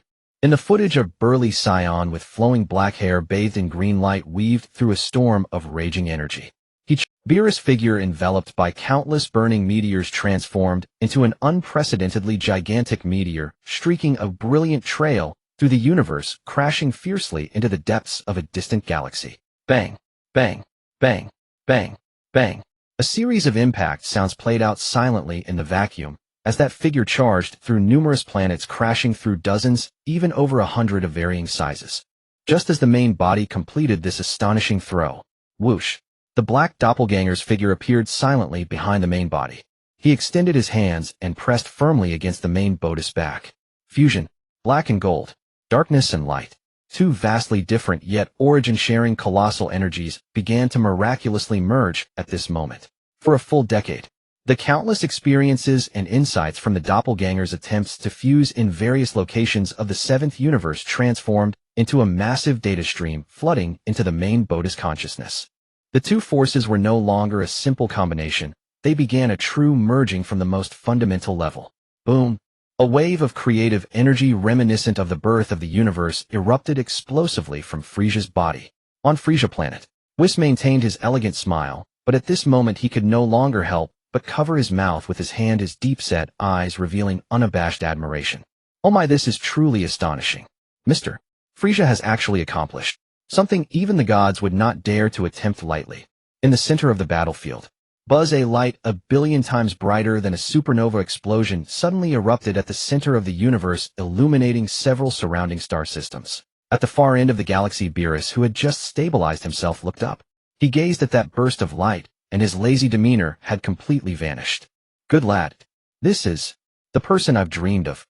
From within the light, a figure slowly his silhouette still resembled Frieza, but the color of his body had transformed into a deep black intertwined with brilliant gold. A terrifying aura transcending both god and demon radiated from him. He merely stood there quietly, causing the very fabric of the universe to warp. Black Gold Frieza. He slowly raised one hand and gently pointed toward Beerus' direction. No build-up, no warning. An energy that could not be perceived by the naked eye had already crossed the distances of space and time, appearing right in front of Beerus. That energy struck solidly at his heart. Boom. Bang, bang, bang, bang, bang, bang. Above the magnificent river of stars composed of countless newborn stars, an unimaginable explosion of fiery light suddenly ignited, setting the entire river ablaze. At the center of the burning star river, Beerus' figure slowly emerged. A trickle of cherry red liquid slid down from the corner of his mouth. He was injured. "You actually managed to do this." Beerus raised his hand, wiped away the trickle of blood, and for the first time genuine anger appeared on his face. A terrifying aura far surpassing before erupted from his body. His skin transformed into a dark purple. Away. He glared at the distant enemy as boundless fighting spirit finally ignited. Frieza. The dark purple destructive energy erupted from within Beerus, transforming into a roaring nebula. His figure became a streak of deep purple light enveloped in the laws of destruction, capable of tearing apart space-time as he threw a punch. The two-colored aura of Black Gold Frieza also reached its peak, with the ultimate powers of black and gold intertwining on his fist, charging forward unabated. Just as the decisive fists were about to collide, whoosh, a multicolored beam of light appeared between the two without warning. Immediately after, boom, that force capable of annihilating the galaxy was abruptly halted. A pair of pale blue hands appeared, one easily stopping Beerus' punch, while the other steadily caught Frieza's iron fist. Whis. He maintained his elegant and composed demeanor, as if he merely brushed aside the playful scuffle of two children. What?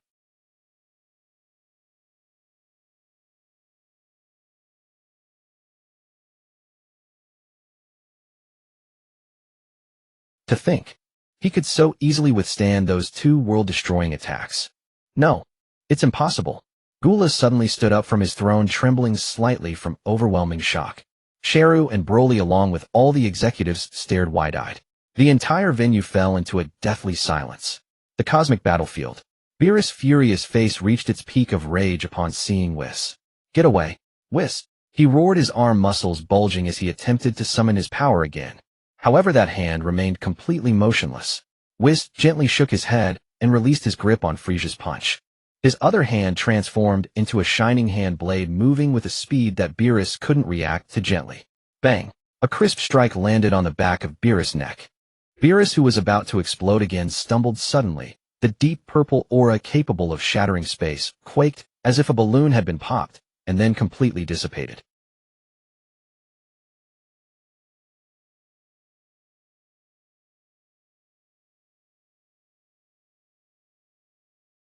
Whis retracted his hand, still wearing that easygoing and relaxed expression. However, if that last strike had truly collided the four major galaxies nearby, would surely have been shattered, and when spatial turbulence occurs it would be quite troublesome to deal with, he said, lightly tapping his angelic staff. Buzz! The dark space fissures that had opened due to the battle between the two were swiftly smoothed out and restored at a visible speed, as if they had never existed. He had not held back at all with that punch. It was the strongest strike he could achieve after merging two powers. He had not held back at all with that punch. It was the strongest strike he could achieve after merging two powers. Yet such a strike was so easily caught. The realm of ultimate freedom.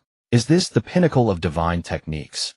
Whis turned his head, showing a gentle smile to Frieza, then tapped his staff again, and the three figures instantly vanished from the cosmic battlefield. Frieza's planet, the arena. With a flash of light, Whis, Frieza, and Beerus, who was slung over Whis' shoulder, reappeared before everyone. Lord Frieza. The executives led by Sabo immediately rushed over nervously. No worries. Frieza raised his hand to stop them. His aura had already stabilized, and the black and gold colors slowly faded, returning to his final form's white appearance.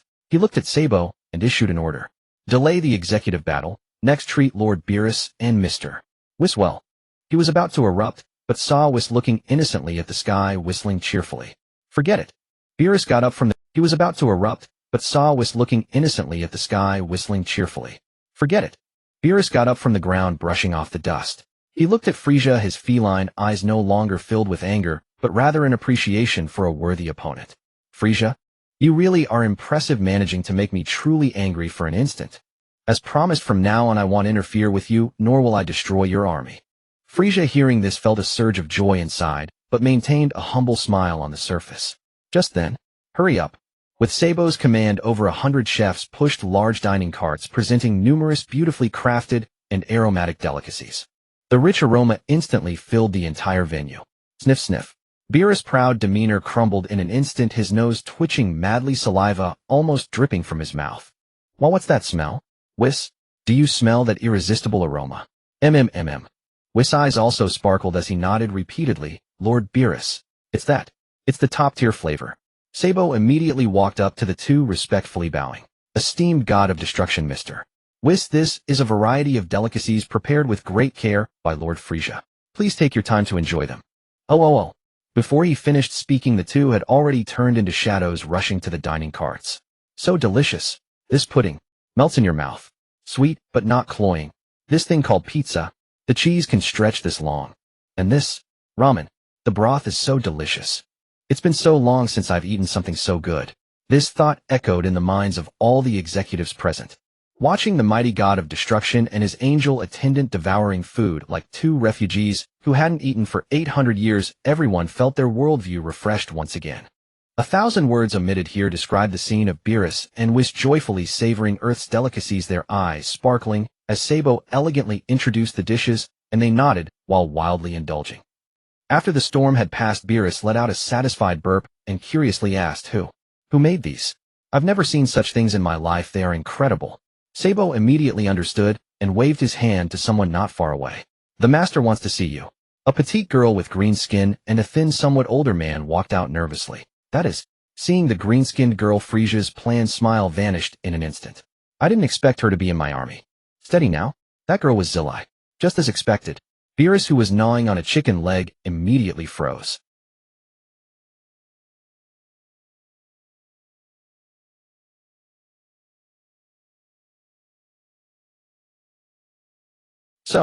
So cute. You. Kaka wrote beside him, nearly popped his eyes out.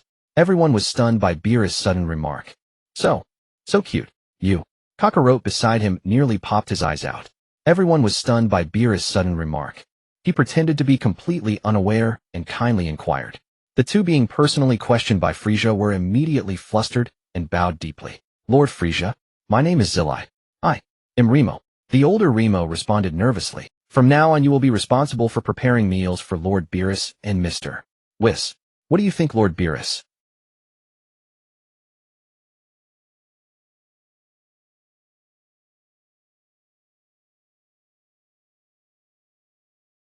He said, his sharp gaze fixed directly on Beerus. Ahem. Beerus, choked by the food, quickly wiped his mouth, trying to maintain his dignity as the God of Destruction, but his purple tail, swaying unconsciously, betrayed his true feelings. That sounds excellent. Success. Frieza felt immense joy inside. However, at this joyful moment, an old and somewhat lecherous voice shattered the beautiful scene. I didn't expect that the mighty God of Destruction would also have his springtime. Everyone turned to look, seeing a short old man leisurely walking out from the crowd, wrapping his arm around a voluptuous beauty. It was the old Kaishin. Old man, you're still around. Upon seeing the newcomer, Beerus angered.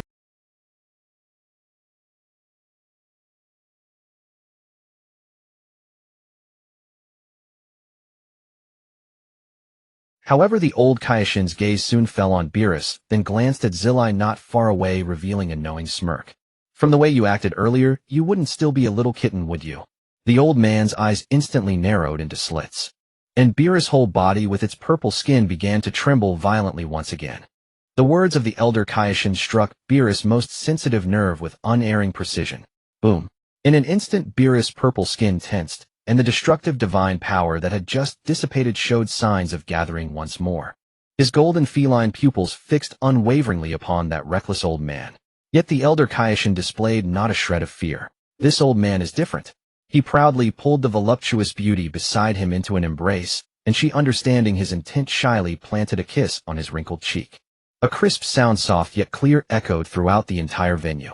The elder Kaioshin patted the bowtie's shapely rear, winked at Beerus, and without giving him a chance to erupt, slowly turned and sauntered away with the woman, leaving behind a dashing, yet lecherous silhouette.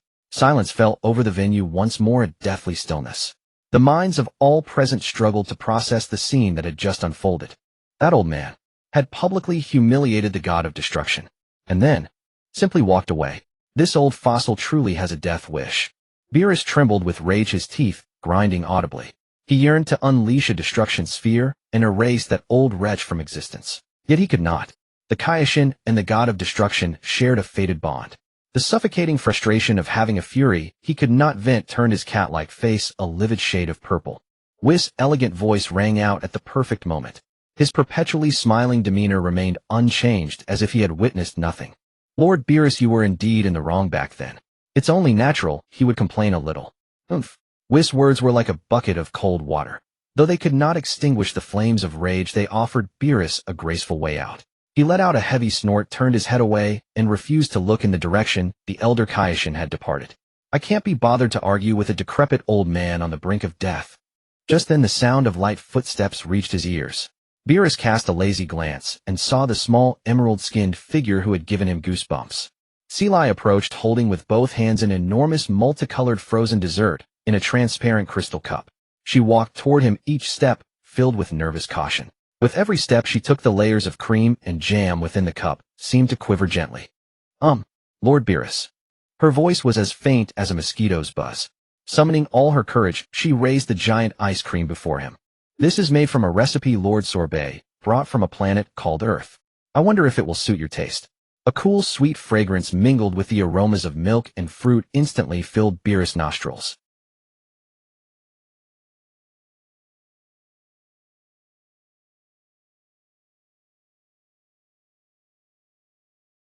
He looked at the cute little figure before him, whose face was full of sparkle, and then at the exquisitely crafted ice cream, radiating an enticing aroma. His Adam's apple bobbed involuntarily. Oh, let me have a taste. He took the enormous crystal cup, grabbed the long spoon that came with it, scooped up a large mouthful, and brought it to his lips. Icy cold, sweet and smooth. As it entered his mouth, the cool sensation instantly quelled the fire in his heart. Then the rich creaminess and tangy fruit jam burst upon his tongue. The complex, layered, and exquisite flavor made him squint his eyes in sheer pleasure. Delicious. Beerus devoured half the cup in just a few bites, a satisfied smile blooming on his face. Did you make this too? He looked at Seelai, and those feline pupils, once filled with the majesty of destruction, now revealed a trace of barely perceptible gentleness. Yai's Remo and I made it together. He knows a bit more than I do. Flustered by his gaze, Seelai quickly pulled Remo over. Whis. Beerus suddenly. What? Seelai and Remo were instantly stunned. But we are of the Frieza force. What? Seelai and Remo were instantly stunned. But we are of the Frieza force. Subordinates of Lord Frieza.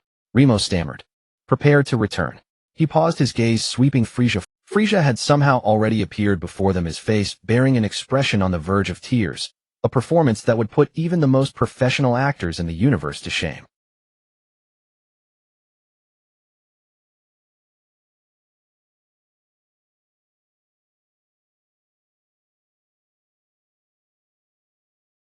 These two are the future culinary stars I had placed such great hopes in.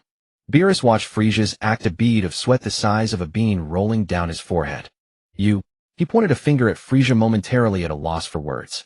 He could clearly see through Frieza's charade, but it was so flawlessly executed that he found no grounds to vent his anger. Then why not have Lord Frieza come along as well? Whis' light-hearted remark broke the deadlock. A subordinate follows his master. That should settle the matter. Whis wore a gentle smile, having long heard every calculation in Frieza's mind. Frieza was startled inwardly, then overjoyed. Beerus looked at Frieza once more, his impatience reaching its peak as a faint oppressive aura began to. This will do, won't it? The icy question left no room for refusal. Very well. Frieza, knowing when to quit, immediately donned an expression that said, since you insist, I suppose I have no choice. He turned and looked at King Cold, who stood nearby, utterly petrified. Father, he waved a hand. The tournament here is yours to handle. Oh, right. King Cold snapped out of his awe of the god of destruction with a jolt, and quickly bowed and scraped. He had remained respectfully at the side the entire time, not daring to breathe too loudly. Frieza nodded in satisfaction, and with a flash of blue light from the ring on his hand, he stored all the delicacies from several food carts within it. Having done this, he gracefully strode over to stand beside Whis and Beerus. Whis lightly tapped his angelic staff. A radiant seven-colored divine light blazed forth instantly, enveloping Frieza, Beerus, Whis, Seelai, and Remo. As the light faded, the five figures had vanished from the arena. Left behind were the bewildered executives of the Frieza force and a thoroughly confused King Cold. The seven-colored pillar of light pierced the darkness of space, hurtling toward the distant planet Beerus at a speed surpassing time itself. Ho ho ho! Frieza laughed his signature laugh from within the pillar of light. I shall be in your care from... Beerus stood with his hands behind his back. Upon hearing this, he merely cast a sidelong glance at Frieza and grunted indistinctly. The light dissipated. Before his eyes lay a world turned upside down. A colossal tree, as if growing inverted, supported an entire continent. At the continent's edge, clear lake water formed a circular waterfall cascading into the endless void. Several uniquely shaped spired buildings were scattered gracefully across the verdant grass. It was exactly the same scene as in his memory. Frieza's heart remained utterly calm. He even felt a hint of amusement. However, Tsuri and Remo behind him were stunned speechless by the miraculous sight.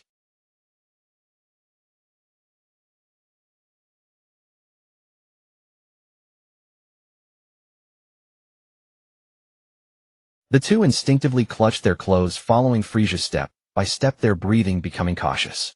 Was this the dwelling place of the gods? Frieza took a deep breath. An intensely rich divine aura surged into every part of his being.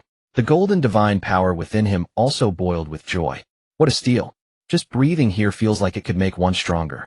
As Frieza rejoiced inwardly, Beerus' lazy yet commanding voice rang out. Let me make this clear first. He walked slowly ahead with his hands behind his back, his purple tail swishing occasionally.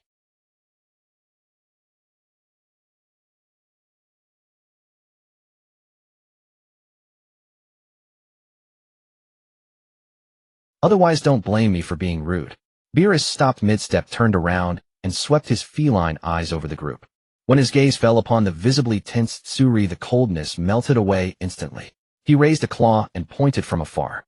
You're the exception. Frieza let out a disdainful inner shriek, yet his face maintained a respectful and perfect smile. This damn cat is way too obvious with his favoritism. Whis paused, then smiled knowingly at Frieza. Beerus ignored everyone and walked towards the palace beneath the giant tree. But after just 2 steps, he stopped abruptly, turned, and locked his feline eyes firmly onto Frieza. This time his expression turned deadly serious. The faint pressure from before now solidified into a tangible force. That energy. Beerus' voice dropped low. It's the aura of that ancient demon god, isn't it? Though framed as a question, his tone was full of certainty. Tell me what exactly happened. Here it comes. Frieza's heart tensed, but his composure remained unshaken. He had long known that his little secret wouldn't escape the god of destruction's perception. He bowed slightly and recounted the prepared explanation. Frieza gave a half-truthful account, omitting the greatest secret of being a transmigrator, attributing everything to luck and accident. Beerus listened quietly, his expression shifting. So that's it. He murmured, then, as if a realization struck suddenly, turned his gaze to Frieza. So, no wonder that old bastard took the initiative to help you channel your divine power. Beerus' words made Frieza pause in surprise. It seems he's placed his bet on you. Beerus continued, a hint of gravity in his tone. That demon god. Aside from the demonic energy he himself emits, most powers in the universe have little effect on him. Frieza's mind reeled. The Elder Kai was indeed more than just a lecherous old man. His help carried such a deeper meaning. Was he laying the groundwork in advance for some future great enemy? Countless thoughts flashed through Frieza's mind. Since things had come this far, there was no need to hold back. Frieza stepped forward and bowed slightly. This time his target was not Beerus, but the ever-smiling being who seemed like an outsider. Then Mr. Whis. Frieza looked up, meeting the angel's deep eyes. I need greater power. I need more profound divine techniques. His words rang out with force, brimming with undisguised ambition. The air seemed to freeze. Beerus pursed his lips, but said nothing, a tacit approval. Tsuri and Remo watched the scene, tensely not daring to breathe. Whis' smile remained unchanged as he lightly tapped the ground with his angelic staff. Sure, he agreed readily. However, Whis leaned in slightly, his handsome face close to Frieza's, his eyes curving into crescents full of mirth. My training is very tough, you know. Just as Whis finished speaking, he suddenly changed the subject. By the way, Mr. Frieza, a hint of amusement flashed in his purple eyes. Are you interested in becoming the next god of destruction? Boom. As soon as these words were spoken, it was as if a thunderclap had exploded above everyone's heads. Beerus froze abruptly, turning his head to stare intently at Weiss, looking as if he had just heard the greatest. However, to his surprise, Frieza's response was astonishingly quick. That would be wonderful. Frieza almost immediately seized the opportunity, a look of surprise and honor crossing his face, as if he had finally been recognized by Weiss. To be honest, both of you esteemed gentlemen, my previous battles across the universe and the expansion of my army were all to accumulate experience and prestige in preparation for the day I could serve by the side of the god of destruction, or even to become a god of destruction myself. His sincere demeanor and passionate rhetoric were flawless, with not a single flaw to be found. Hey! Beerus could no longer contain himself, rushing up to Frieza and almost pointing at his nose. Are you serious? Of course I'm serious, but serving you foolish cat, is out of the question. Frieza sneered internally while his face wore a look of grievance. Once I master that self-enhancing ultimate technique and gain the powers of destruction, this divine position will be up for grabs for anyone who wants it. He had already calculated everything in his mind. However, at that moment, Weiss' cheerful laughter rang out again. Since Mr. Frieza has such awareness, then this matter will be easy to handle. Weiss lightly tapped the ground with his angelic staff. Then please, Mr. Frieza, let your clone follow Lord Beerus and learn the techniques and responsibilities of a god of destruction. Frieza's heart trembled. His perfect smile momentarily froze. What I just thought? Oh no, I forgot about the angel. He can read minds. This thought struck like lightning, instantly shattering all of Frieza's disguises and schemes. For the first time, he felt a naked panic of being completely seen through. Hoo. Weiss seemed to see through his shock, elegantly covering his mouth with his hand, letting out a joyful laugh. This laughter was the most direct answer. Frieza's mind went blank in an instant, all his inner thoughts and calculations converging in that moment. He quieted down. In the face of absolute power and unfathomable abilities, any cleverness seemed so ridiculous. He slowly raised his hand, and a surge of energy separated from his body, coalescing beside him. With a flash of light, a Frieza that looked exactly like him appeared before everyone. Whether it was aura power or will, it was indistinguishable, as if a real individual. Beerus watched this scene, opened his mouth, but ultimately swallowed his words, only snorting unpleased. Come with me, he impatiently yelled at the clone Frieza, and then turned to walk deeper into the palace. The clone Frieza respectfully bowed to his original self, and Weiss then elegantly followed after Beerus at a leisurely pace. Only the original Frieza, Weiss, and the already bewildered Zilai and Remo remained in place. Frieza glanced at the two behind him. You two can act freely here, you don't need to consult me about everything. Yes. Zilai and Remo quickly nodded, but still dared not move. A blue light flashed from the ring on Frieza's hand. A small figure entirely deep blue and resembling flowing water emerged from the ring, leaping into the air and landing gracefully. Shueiyue, please accompany these two. Yes, master. The little figure known as Shueiyue emitted a sweet childlike voice, then waved its small hand, causing various food carts and ingredients previously stored by Frieza in the ring to appear in a clatter on the lawn. Seeing the familiar cooking utensils and food, Zilai and Remo felt as if they had found their backbone, their tense emotions easing significantly as they immediately began preparing new dishes. After finishing all this, Frieza turned back to Weiss, restoring his initial respectful demeanor. So, Mr. Why shall we begin our training now? Of course. Weiss still wore that cheerful smile. Please follow me. On the other side, behind the god of destruction's temple, was a vast, boundless wasteland. This is Beerus' exclusive training ground. Listen carefully. Beerus stood with his hands behind his back, suspended in midair, looking down at the clone Frieza from above. The technique of the god of destruction is called self-extremity. It is not a technique, but a state of mind. He extended a finger, and a sphere of purple energy filled with destructive aura coalesced at its tip. Watch closely. This is destruction. Swish.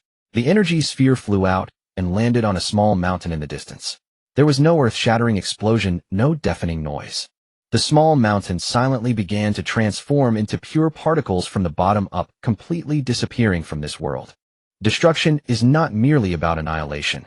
It is the heartfelt acknowledgement that this thing should not exist, and then enacting it. Your intent is the law.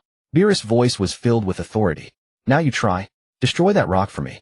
He casually pointed to a massive boulder not far away. The clone Frieza mimicked Beerus' stance, extending his finger and gathering dark energy. Acknowledge that it should not exist. He summoned all his divine power, infusing that intent into it, and shot it out explosively. Boom. The purple energy beam struck the giant rock, instantly causing a violent explosion with debris and dust flying everywhere. When the dust settled, only a small portion of the giant rock remained, its surface charred. Fool. Beerus' furious roar echoed. I told you to destroy it, not to blow it up. You merely executed a simple energy attack. Is there nothing but rotten meat in that head of yours? Meanwhile, on the lush green grass in front of the temple, Whis was leisurely strolling with Frieza following behind him. Mr. Frieza, your power is strong, and your control is impeccable. Whis suddenly stopped. Come attack me with your strongest power. Frieza did not hesitate. He instantly unleashed his golden divine power, his figure flickering as he appeared in front of Whis, delivering a heavy punch filled with terrifying power straight at Whis' face. However, the fist passed through. It was merely an afterimage. Whis' figure had somehow appeared behind him, lightly pressing his angelic staff against his back. Too slow, Whis said softly, and your body is too noisy. Noisy? Frieza was. Every movement you make is first processed by your brain, then conveyed to your body. What I am going to teach you, Freedom Extremity, is the exact opposite. Whis retracted his staff hands behind his back, a gentle smile on his face. What you need to do is give up thinking, allowing every part of your body to possess its consciousness, to judge, evade, and attack on its own. Give up thinking. How is that possible? His entire life had been reliant on meticulous thought and calculations to act. He understood the descriptions from anime, but how could he act on it in reality? Not thinking. What's the difference from a lamb waiting to be slaughtered? You're thinking again, Whis' voice drifted in. Frieza felt a chill in his heart and immediately stopped his distractions. Once more, Whis smiled. Frieza took a deep breath and launched another attack. This time he tried to clear his mind and throw punches and kicks instinctively. However, his body had long been accustomed to the commands of the brain. The so-called instinct was merely the combat thought refined through countless battles. He was still thinking. Bang! Whis' figure vanished again, and Frieza felt a numbness in his neck, stumbling forward and grazing his face on the grass. Whis stood behind him, the tip of his staff maintaining a striking posture. Mr. Frieza, your self-awareness is too strong. Whis held his staff firmly, withdrawing it gently and resting it behind him. Days passed like this on the Destruction God planet. There was no distinction between day and night, only endless training and feasting. Zilai hurriedly placed a large hot pot on the picnic cloth laid out on the grass. Steam rose, and the aroma wafted enticingly. Lord Beerus, Mr. Whis, this is today's special stew. Remo nervously rubbed his hands, fearing that the cat god would erase them if he was dissatisfied. Beerus sat cross-legged on the grass, holding a fork, unapologetically stabbing a large piece of meat with bone, tearing it apart with fervor. Juices splattered. Beerus chewed, his cheeks bulging, making indistinct grumbling sounds in his throat. Mediocre, barely edible. Yet despite his words, his eating speed did not slow. Whis elegantly picked up a piece of meat with chopsticks, savoring it, and let out a satisfied sigh. Oh, this unique blend of spices is truly exquisite. It seems keeping you around was the right decision. Zilai and Remo exchanged glances, their hearts finally settling. Is there enough food? Whis inquired. Reporting to Mr. Wisum. That winged giant fish is no longer available. Remo answered cautiously. Wait a moment. Whis' form blurred. In less than a moment he reappeared, holding a gigantic wriggling monster fish, handing it to Remo. Go prepare it. Yes. Yes. The two quickly dragged the fish towards the makeshift kitchen. Beerus swallowed the last piece of meat, casually tossing the bone behind him and wiping his mouth with the back of his hand. He looked up at two figures standing still not far away.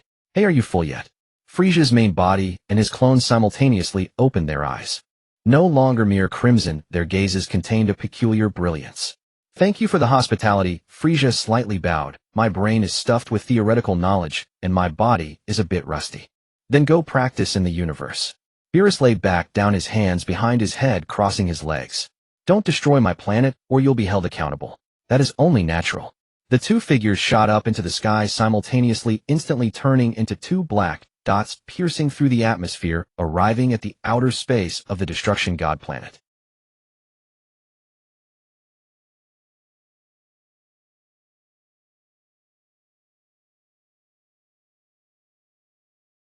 Zilai and Remo stopped cooking, each holding 4 cups of drinks, nervously staring at the screen behind Whis. In the vacuum of space, the two Friezas stood facing each other. They had not transformed into their golden forms, nor had they utilized the Dark Death transformation. They were simply in their normal state. Let's begin. The main body of Frieza whispered. In the next instant, a faint silver glow radiated from his body. The light was not blinding, but rather carried a serene calmness. The originally violent and evil aura vanished without a trace, replaced by an ethereal emptiness. The aura was intertwined with starlight, with each breath seeming to resonate with the surrounding space. That was the prototype of the ultimate freedom state. Opposite him, the clone Frieza revealed a sinister boom. A deep purple aura surged upward. That was pure destructive energy. There were no techniques, no restraint, only the primal, brutal desire for destruction. The purple light swirled around his body, causing even the surrounding space to tremble under this tyrannical force, presenting a distorted ripple. The self-extreme state, initial stage. No referee was needed, nor was a signal required. The space abruptly collapsed. The two vanished at the same time. Bang! In the universe, there was no medium to transmit vibrations, yet the terrible energy collision rang directly in the minds of all observers. In the scene, a silver and a purple light collided fiercely. The clone Frieza threw a punch, the fist enveloped in crackling destructive energy, carving a charred path through the vacuum. This punch was as heavy as a mountain, carrying the intent to kill. The main body of Frieza did not block it. Just as the fist was about to touch his nose, his body shifted at an extremely strange angle. By a hair's breadth, he avoided this world-ending strike. There was no thought process involved. Every cell in his body instinctively judged the danger and made evasive maneuvers. As he dodged, the main body of Frieza's knife hand had already struck towards the clone's carotid artery. The movement was as fluid as flowing water, without a trace of hesitation. Thud! The knife hand landed solidly. Blood mist exploded from the clone Frieza's neck, but he did not retreat. On the contrary, a more fervent grin appeared on his face. Delightful. The clone advanced rather than retreated, enduring the intense pain in his neck, and slammed his shoulder into the main body's chest. This collision was entirely a self-destructive strategy. The main body of Frieza frowned slightly, his body twisted in an uncanny manner, transforming into a silver streak of light instantly, creating a distance of 1,000 meters. Is hiding all you can do? The clone Frieza wiped the blood from his neck. The purple aura burned at the wound, and the fierce injury visibly healed under the stimulation of the destructive energy. His aura was even stronger than before. This was the self-extreme state. Feeling pain, converting it into fuel, infinitely climbing this boundary between destruction and being destroyed. Hiding. The main body of Frieza hovered in the distance, silver light swirling around him, his expression detached, unlike himself. You're getting more reckless, aren't you? Before he finished speaking, he vanished again. This time his speed was so fast that even an afterimage couldn't be captured. The clone Frieza only felt a barrage of sharp attacks from every direction. Bang! Bang! Bang! A series of muffled sounds erupted on him. Abdomen, back, cheek, thigh. Every second, hundreds of strikes landed on him. The main body of Frieza's attacks were precise and lethal, each strike hitting the most vulnerable points. Yet he did not linger on the fight, striking and retreating, never greedy for more, perfectly embodying the principles of the self-extreme state's evasion and counterattack. The clone Frieza was knocked back repeatedly, yet the purple aura on him blazed ever brighter. Alt! He roared, no longer attempting to capture the main body's movements. Since he couldn't hit, he would destroy everything. He raised his hands high, and a gigantic destructive energy sphere over 100 meters in diameter instantly took shape. Appear for me. Boom. The massive purple energy sphere, with the momentum to obliterate everything, surged toward the approximate location where the main body of Frieza had just appeared. This was not a fight. This was a carpet bombing. The main body of Frieza materialized. Faced with this overwhelming destructive energy, he showed no signs of panic. He didn't even adopt a defensive stance. He simply took a step forward. Just as the purple energy sphere was about to engulf him, his body seemed to turn into flowing water, sliding along the surface of the energy sphere. What exquisite control! He threaded through the raging energy flood unscathed, emerging instantly before the clone. His fingertips gleamed with a bright silver light. A flick, and explosion. Thud! This point landed on the clone Frieza's forehead. The clone was sent flying like a cannonball, crashing through 3 floating abandoned asteroids in space before barely halting his momentum. Wonderful. On the ground, Weiss took a sip of his drink, a glimmer of appreciation in his eyes. The main body has already touched the threshold of a mind free of distractions, no longer relying on the brain to command the body. That clone is not bad either. Though he has a one-track mind, that relentless spirit of "as long as I'm not dead, I can grow stronger" is beginning to resemble that of a destroyer.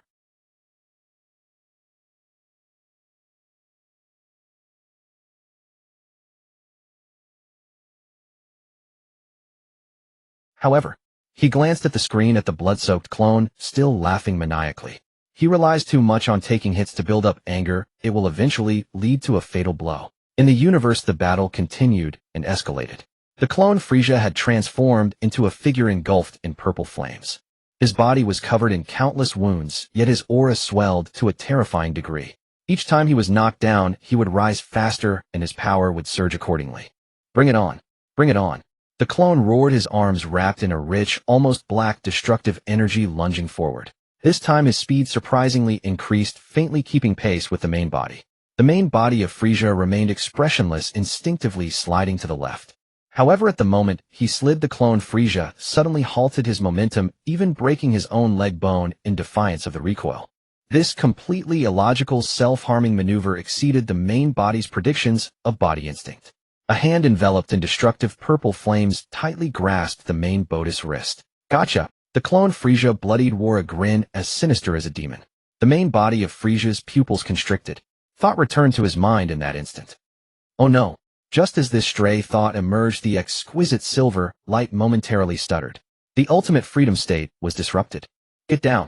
The clone Frieza gave no opportunity for the main body to adjust. With his other hand clenched into a fist, he gathered all his destructive energy and struck fiercely at the main body's abdomen. This punch was unavoidable. This punch could pierce through stars. The main body of Frieza could only forcefully gather all his energy at the last moment, concentrating it in his abdomen to defend. Boom! A visible shockwave radiated outwards from the two, spreading wildly in all directions. The scene froze at this instant. The clone's fist sank deep into the main body's abdomen, the purple destructive energy frantically eroding the silver defense barrier. Two completely different divine powers clashing at the contact point, tearing, annihilating, exploding into a blinding white light, washing the entire screen in a snowy white. The light faded. The holographic projection finally returned. The original Fu Li SAS silver defensive barrier across his abdomen had been shattered utterly, and the clone's fist, wreathed in a ruinous violet flame, was driven deep within. A thunderous detonation. When the energy finally ruptured, the silent shockwave rocked the stability field of Powei Shinxing itself, sending a faint tremor through the ground.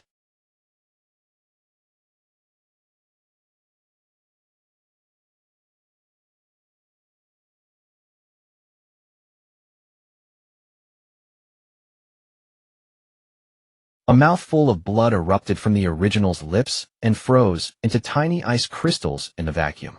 He could no longer maintain levitation. His body became an out-of-control meteor flung backward into the depths of space. With a roar, he struck dead upon a silent planet tens of thousands of kilometers from the battlefield. That planet, several times the size of Earth, could not endure for even a second. Cracks spidered from the point of impact, and after a silent swell, it disintegrated, unraveling into cosmic dust. Ho ho ho. Exhilarating. What a thrill. The clone Fu Li hovered in place, watching his fist pierce the original, then glanced at the shattered planet and burst into a madness-tinged laughter. His body was bathed in blood. The bones of his left leg had been twisted and snapped by the forced change of trajectory. Yet the purple inferno that enveloped him burned stronger than ever, a feral aura that even sent static across the projection. Is that it? On the ground by Lu Si yawned, apparently unsurprised by the outcome. As expected, light that flees cannot win. A fight must be waged with the resolve to kill. That original, too self-aware, always playing little tricks, unwilling to lower his pride, hesitating and looking over every step, deserved to be shattered. Oh my, it's premature to draw conclusions now, Wei Si said with a smile, tapping his cane and casually wiping the drink from his shoe tip. Don't you find this intriguing? In the void of space, the clone's manic laughter cut off.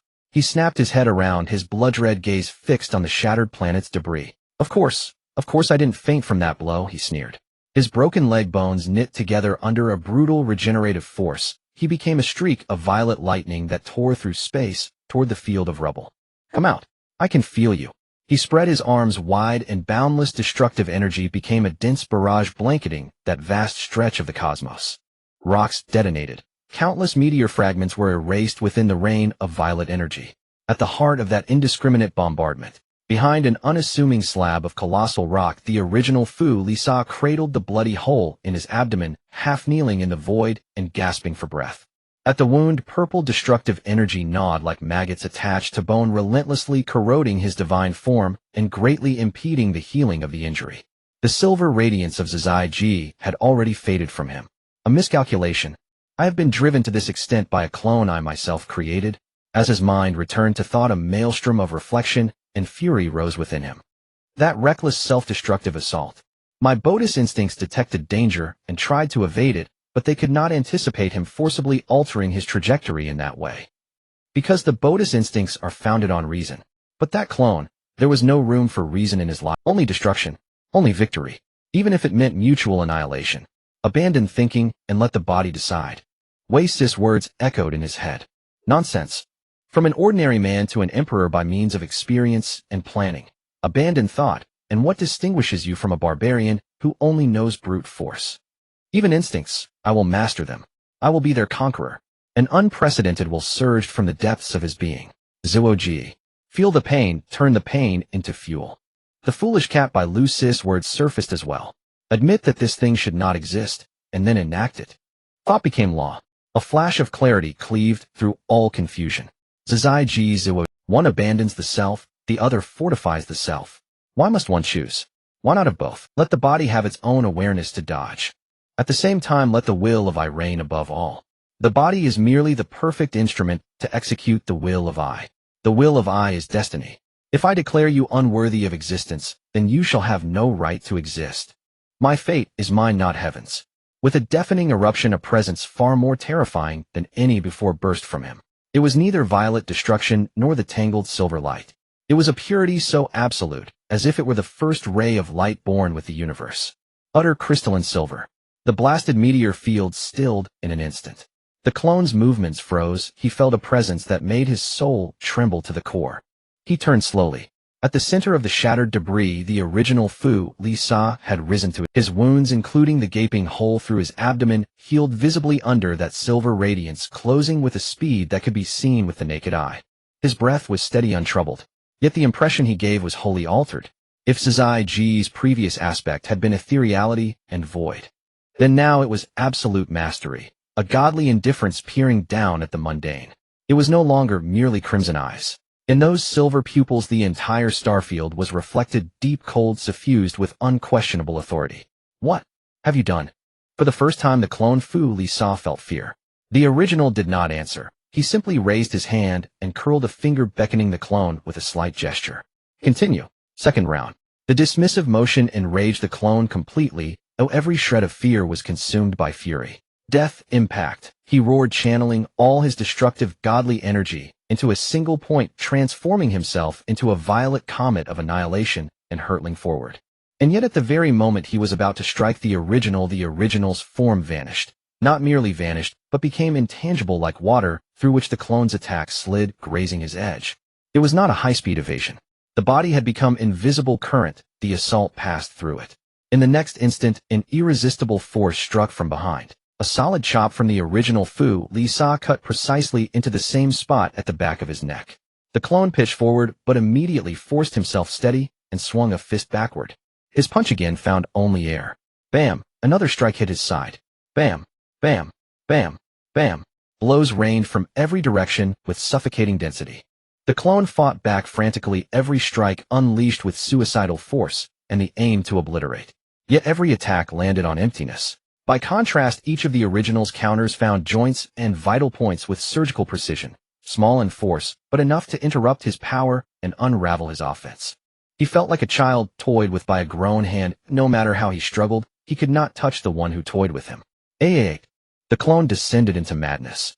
He abandoned all restraint and let the chops fall upon him, arms raised high above his head. Myself is an infinitely powerful technique. How could it lose to mere Zazai? Over his crown a larger, denser orb of destruction condensed, its color approaching absolute black. Even the surrounding light was swallowed. This was the strongest blow he could muster, an attack capable of tearing apart star systems. Yet before such a strike, the original Fu Lisa finally halted his assault. He hovered before the clone and slowly raised one finger. A sliver of silver gleamed at its tip. That light was small and faint, insignificant beside the enormous black sun of destruction. Acknowledge that it should not exist, the original murmured. The tiny silver mote drifted toward the vast black sphere of destruction, advancing to meet it. Buzz. There was no earth-shattering explosion, nor a roar that shattered the stars. The moment that faint silver light touched the colossal black energy sphere, the world seemed to have been muted.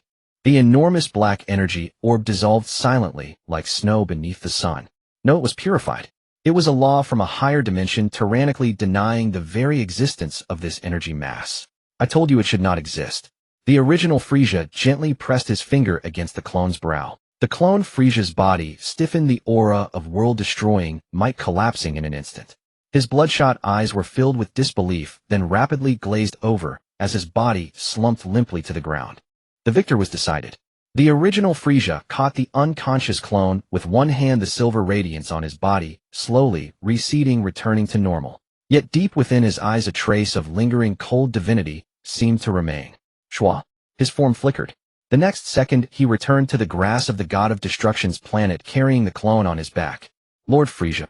Shuiwei rushed over first, holding a bag filled with senza beans. The original casually grabbed two and stuffed them into his own and the clone's mouths. Crunch. As the beans were crushed, the wounds on their bodies, suppressed by divine power, healed at a visible rate. Snapping bones crackled and their depleted energy instantly returned to peak condition. TCH. The clone Frieza's eyes snapped open and he sat up. He stared at his hands, his face etched with reluctance.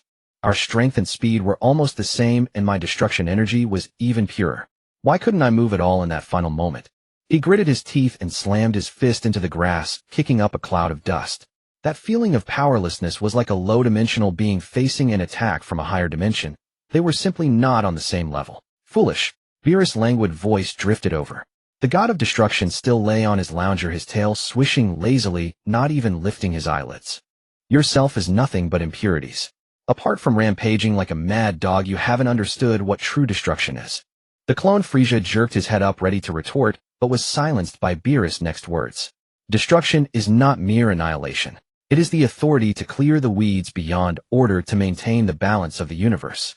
Your mind is filled only with victory and slaughter. Destruction, energy born from such a state of mind, is as insubstantial as foam. Beerus yawned, finally sitting up. His golden slit-pupiled eyes swept over the clone, then settled on the original. However, he changed his tone. In just a few short months you've managed to wield the power of destruction to this extent, even touching the threshold of Ultra Instinct. Among the candidates for God of Destruction throughout history, you two are the most promising yet. Whis raised an eyebrow in surprise, tapping his staff lightly on the ground. Oh my. This is the first time Lord Beerus has given such a straightforward compliment. Shut up. Beerus snorted, turning his head away. I'm just stating the facts. Though his words were tsundere, the look in his eyes when he regarded Frieza had noticeably lost its earlier nonchalance, gaining a hint of recognition. That battle, especially the prototype of forcibly merging autonomy and self that the original had displayed, was truly stunning. That domineering will had even sent a shiver of awe through the heart of the genuine god of destruction. Excuse me. Surai pushed a massive floating food cart over, breaking the somewhat tense atmosphere. These are the desserts. Lord Frieza specifically requested them earlier. Said they were the taste of home. The lid of the cart was lifted. A sweet, yet not cloying fragrance carrying a faint floral and grain aroma instantly filled the air. Beerus and Whis' noses twitched simultaneously. Shwa. Two afterimages flashed by. The two deities who had just been maintaining their divine composure instantly appeared beside the cart, their four eyes fixed on the exquisite, unfamiliar pastries. What's this? Is this your so-called trump card? Beerus pointed at a crystalline cake inlaid with golden petals on the plate, practically drooling. Osmanthus cake. Frieza elegantly picked up a piece and placed it in his mouth. Soft, sweet, the fragrance of osmanthus blossoming on his tongue. It was the taste from the depths of his memory before his transmigration, a gift from Earth's ancient East. Though the ingredients in this world were slightly different, after countless improvements by Tsurai and the kitchen team, they had replicated 90% of its divine essence. And this mung bean cake melts in your mouth. Those white strands are dragon's beard candy, 1,000 threads, crisp and sweet. Frieza introduced them like a gourmand, casually handing a piece of mung bean cake to the clone. The clone took it, coldly swallowed it in one gulp, then his eyes lit up. The violent aura that had enveloped him miraculously calmed down considerably. Good. This is good. Beerus had completely abandoned his dignity, clutching dragon's beard candy in one hand and stuffing osmanthus cake into his mouth, with the other, his cheeks bulging like a hamster's. Oh ho ho, this texture is truly marvelous. Solid, yet it turns to powder in the mouth with a very layered sweetness. Whis exclaimed in blissful surprise, cupping his face. Mr. Frieza, you are a treasure. How has such a culinary civilization not been recorded in the universe's gourmet guide? Just a small specialty from my homeland. Frieza smiled, faintly, a flicker of nostalgia in his eyes. Similar flowers, genuine taste. In this cold and cruel Dragon Ball world, being able to savor this was a small comfort to that distant soul. By the way, how is the army doing? After finishing a piece of cake, Frieza wiped his hands and looked at Remo, who was standing by at attention. Remo stepped forward immediately, his expression respectful. Sir, during your seclusion for training, Lord Zarbin sent the latest battle reports and internal ranking tournament records. He pressed a button on his controller. Buzz. A massive holographic chart unfurled in midair. Densely packed names and ranking numbers scrolled by. A few at the very top stood out, representing the true core combat strength of the Frieza force. First, Broccoli. Second, Cooler. Third, Tide Cell Broly. Fourth, Jinumagen. Fifth, Kakarot. Frieza's gaze settled on the name at the top, his pupils contracting slightly. I didn't expect Broccoli at this age to have grown to such an extent. Broccoli. In the original story, he was a canonized Broly in existence, enhanced countless times over the original. An atavist with the blood of a mutant Saiyan, he had been sent to train his mind for a time on planet Yardrat before Frieza left for the demon realm. Broccoli. Beerus swallowed the last of his osmanthus cake, licked his fingers, and leaned in curiously. That name sounds a bit odd. Which planet did this guy come from? Planet Vegeta, Frieza replied. Oh. Beerus raised an eyebrow, a hint of surprise on his face. That broken planet I ordered destroyed back then. Never thought it harbored such a strong warrior. It's more than that, Lord Beerus. Whis tapped his staff lightly, and the holographic image changed. No longer dull data, but a series of exhilarating battle recordings. In the footage, a burly Saiyan with flowing black hair bathed in green light weaved through a storm of raging energy. He charged into the crowd, pure combat, like a harvester. With every injury, his energy multiplied exponentially. That was Broccoli. He crushed a planet's core with one hand, roaring skyward amidst the explosions blaze, his aura shifting from gold to a deep, verdant green. A form slightly different from Broly, the legendary Super Saiyan, fused with a more ancient savage power. The majority of the Frieza Force's current officer corps are Saiyans. Whis pointed at several other figures. Cooler was unleashing a golden radiance on a frozen planet. Jinyu was devouring the life essence of a powerful being from some galaxy. Zarbin was constantly breaking his limits through frenzied sparring. Warlike, powerful, and even able to become stronger after near-death recovery, was commented. Especially this Broccoli. It seems Mr. Frieza combined the essence of the divine tree's fruit with mental training methods for him. This kid's growth rate is even more monstrous than Mr. Frieza's. TCH. Beerus clicked his tongue in displeasure. There are just too many candidates for God of Destruction these days. Makes the position seem worthless. Frieza, hearing this, curled his lips into a playful smirk. But in his heart he sneered. It's best if they choose someone else. Whoever wants that lousy job can have it.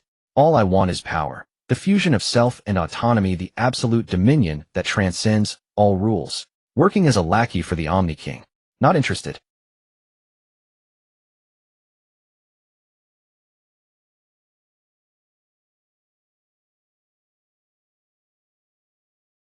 That won't do, Mr.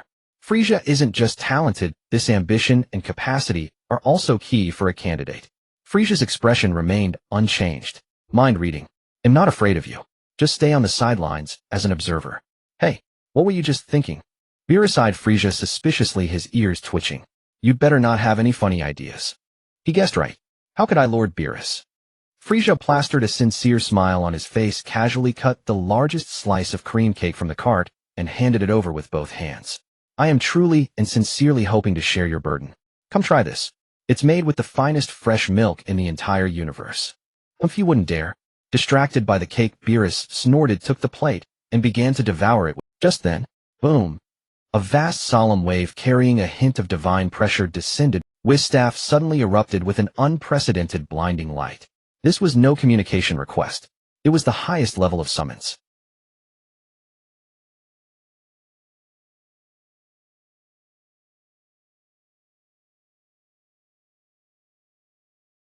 His playful, lazy expression vanished, instantly replaced by a rare, extreme seriousness. And even a trace of tension. This is... Whis' smile also faded. He gripped his staff, his demeanor solemn.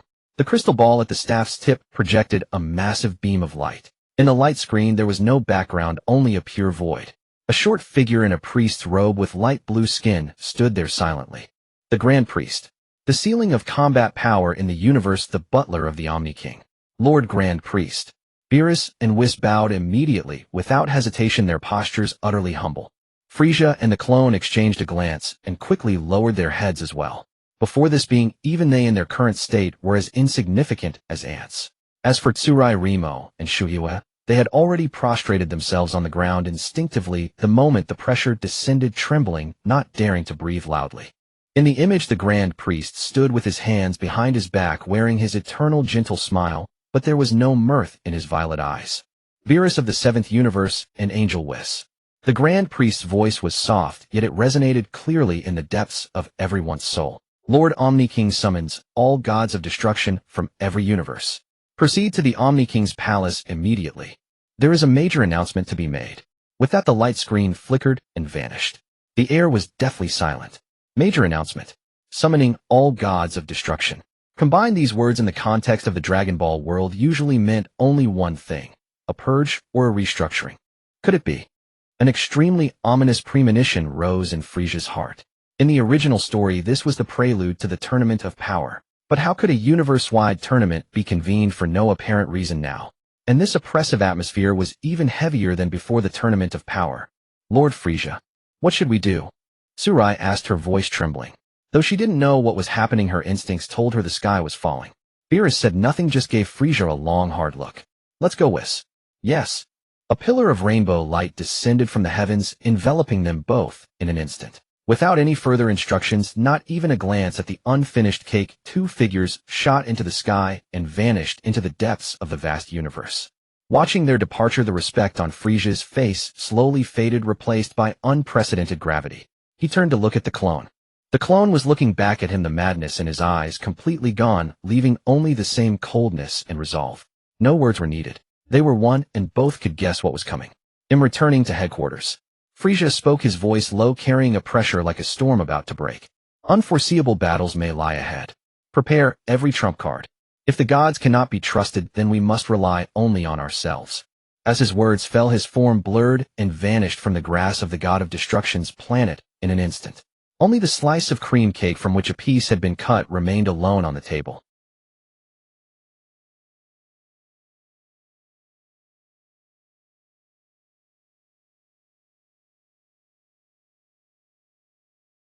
This is the void corridor outside the King of All's palace. Massive geometric structures floated around, with no gravitational constraints, only the supreme rules suppressing everything. Yo, it's been years, and you still look like a bag of bones. A voice with a grating duck-like tone came from the side. Beerus' ears twitched, and a vein throbbed on his temple. Even without turning around, he knew who that annoying guy was. What? Do you think everyone wants to be as fat? It's Compa. Beerus turned around, his gaze landing on the god of destruction, who looked somewhat like him, but was as round as a ball. The god of destruction of Universe 6, Compa, was currently displaying his round belly, holding a half-eaten fruit from an unknown planet, juice dripping everywhere. What did you say? Compa smashed the fruit pit onto the ground, pointing at Beerus' nose. Look at your bony figure. Are you malnourished? Is Universe 7 so poor that it can't even afford food? Eh? That's muscle tone, you fat pig. Beerus sneered, his tail impatiently tapping the ground. Unlike some people who struggle just to bend down and see their own toes. Bastard. Do you want to fight? The two forces of destructive energy clashed instantaneously, purple arcs of electricity exploding in the corridor. The surrounding space emitted a mournful cry under the unbearable pressure. What low quality? A sharp, mocking voice intruded. A small god of destruction with a completely yellow body, resembling a mouse, stood on a nearby platform, arms crossed. It was Quitella, the god of destruction from Universe 4. This is the palace of Lord Zeno. Do you think you're in your own backyard? How embarrassing. Quite lost, tiny eyes were filled with mockery. Shut up, you filthy rat. Beerus and Compa said in unison, then exchanged disdainful glances. Swish, swish, swish. A series of light beams descended. The god of destruction from Universe 2, heaters marked with a giant red heart, the mechanical god of destruction from Universe 3, Moscow, and the fox-like god of destruction from Universe 8, Legil. All 12 gods of destruction had arrived. The supreme beings who usually wielded power in their respective universes now obediently restrained their auras, even deliberately lightening their breaths. Because that figure had appeared. With light blue skin, a white priest robe, and a halo floating behind his head, the grand priest surveyed the entire scene from a high vantage point, without any emotional fluctuations. Then let's go inside. Lord Zeno is waiting for you all. The Grand Priest turned lightly, waving his hand. The heavy palace doors slid open silently.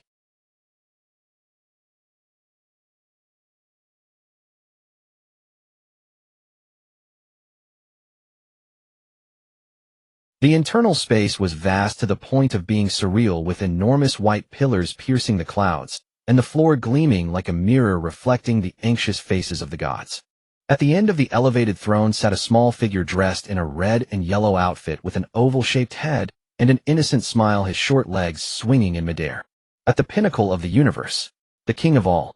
At that moment, whether it was the arrogant Kampa, the cunning Quitella, or the proud Beerus, they all knelt down in unison, their foreheads pressed against the cold ground. Greetings, Lord Zeno. The synchronized voices echoed in the spacious hall. The king of all tilted his head, seemingly finding the scene amusing. Everyone's here. That innocent childlike voice sounded like thunder in the ears of the gods of destruction. The Grand Priest floated down beside the king of all, slightly bowing. You may rise. The gods, as if granted a reprieve, slowly stood up, but still kept their heads down, not daring to look directly at the throne. The purpose of this gathering is that Lord Zeno has sensed some troubling things about the ancient demon god Mechikabura. As soon as this name was mentioned, several of the older gods of destruction present stiffened. He was a forbidden existence sealed within the cracks of time, a primordial nightmare that even the gods feared. His ancient demonic energy has begun to appear in Universe 7. Before the Grand Priest's words were finished, Beerus' heart skipped a beat. Universe 7. Again. Before he could think of how to argue, a strange wave suddenly rippled through space. A little girl wearing pink Kaioshin attire appeared out of nowhere, accompanied by several imposing warriors in black coats. The Kaioshin of Time Cronoa and the Time Patrol. Sorry for the interruption, Lord Zeno. Cronoa respectfully bowed, then looked at the gods. I will explain the situation here. Behind her, a scion with red fur and wild black hair stepped forward. It was another Son Goku from a different timeline, codenamed Zeno. Without wasting words, he directly pulled up a light screen.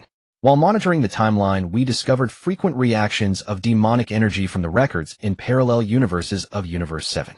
The first carrier is from Universe 7, the Frieza of this timeline. Beerus felt as if he had been hit hard on the head. Frieza. Again, that bastard. Afterward, he kept crossing over, collecting some strange Dragon Balls.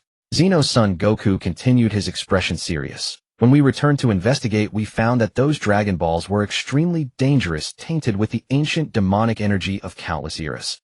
When we returned again to intercept him, we could no longer find Frieza's whereabouts. Frieza, huh? The king of all blinked his eyes, repeating the name.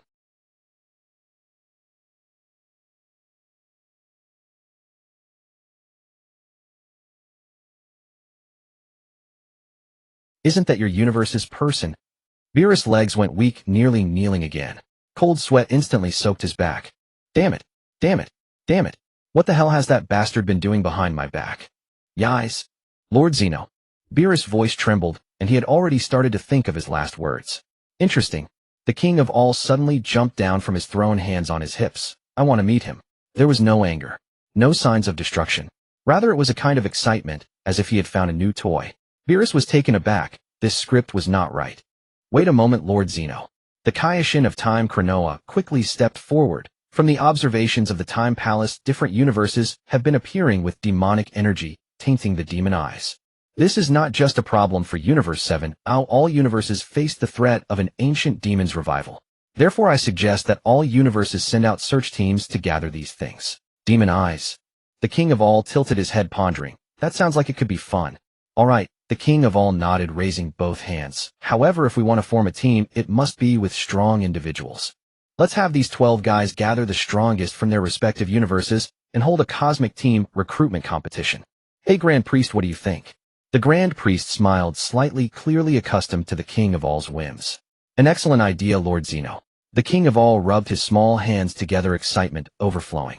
Clearly, he was more interested in watching Frieza and other universe powerhouses battle than any ancient demon crisis.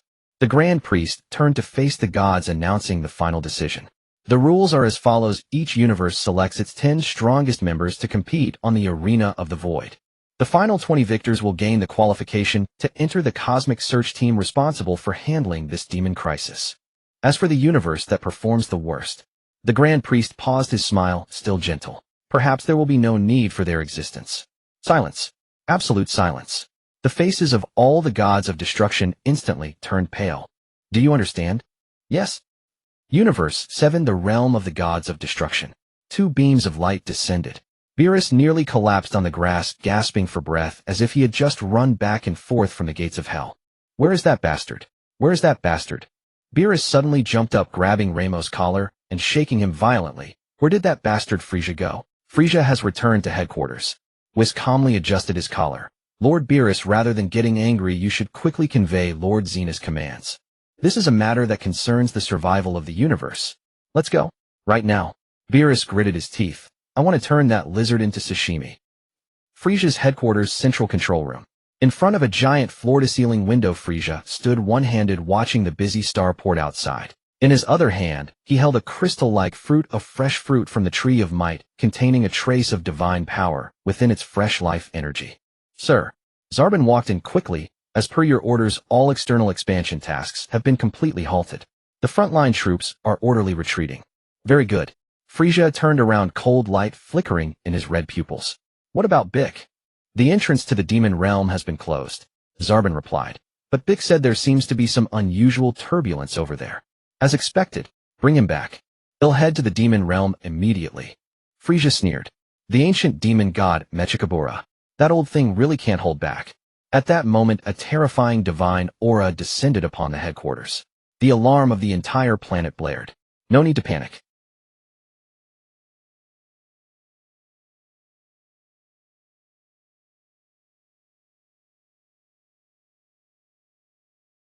Beerus' roar shook the specially made glass.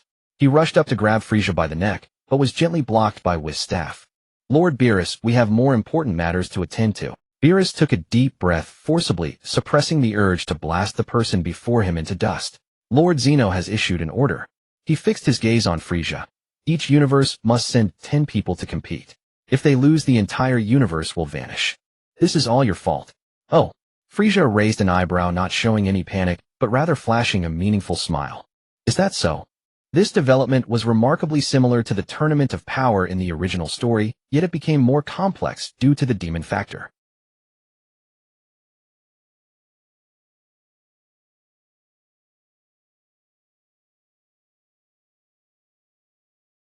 The full channel broadcast was activated. His voice instantly spread throughout the entire headquarters, and all the warships docked in orbit. All cadre-level members assemble at the first training ground immediately. 10 minutes later. First training ground. Several figures radiating an overwhelming aura stood silently. Frieza floated in midair, looking down at the group of monsters he had personally created. Brookly, the existence that merged the fruit of the god tree with Saiyan wildness, lifted his head, feeling the raging power within him. Goldo, his physique like a small mountain, his aura as cold as a knife, had trained alongside Frieza's clone, mastering unparalleled power, rose as an ancient emperor. Broly, the legendary Super Saiyan with clear eyes, yet containing a storm of destruction. Cell, the ultimate life form, still hiding a terrifying path of evolution, elegantly crossed his arms, his wings gently flapping behind him. Jinyu, with a robust body resulting from the perfect fusion of the Demon King core and highly integrated Majin cells, exuded an aura that instilled despair even as he stood. Piccolo, having left the Sun family, escaped the fate of being a babysitter, and after various encounters with Frieza, had attained a front row position among the cadre. Kakarot, a Saiyan with a love for battle and exceptional talent.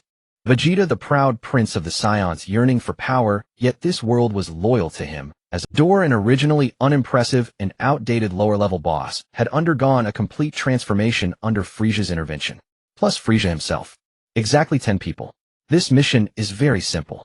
Frieza extended a finger pointing to the sky above. Go and trample all the so-called strong ones from other universes underfoot.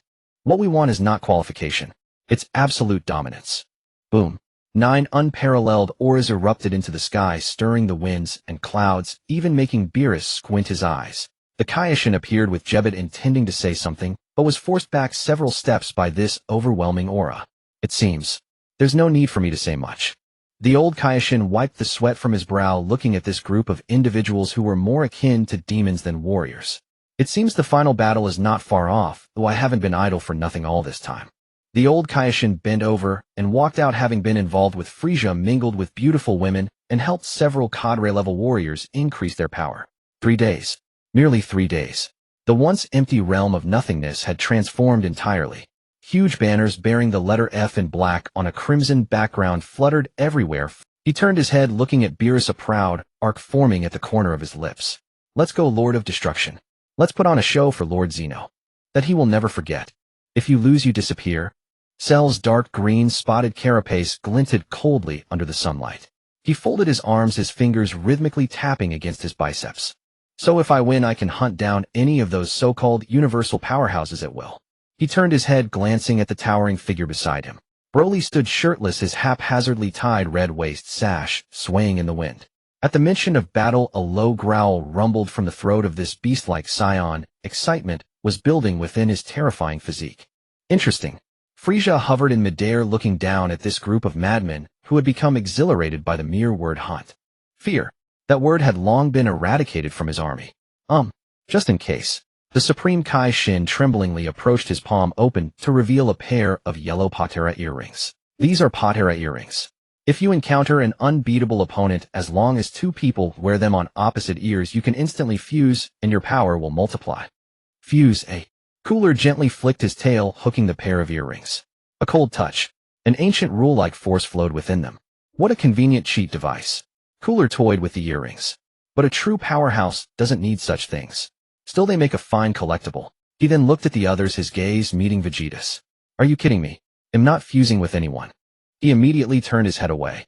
Seeing this, Frieza chuckled. Hee, then these earrings shall be used by you and Kakarot for a trial. What?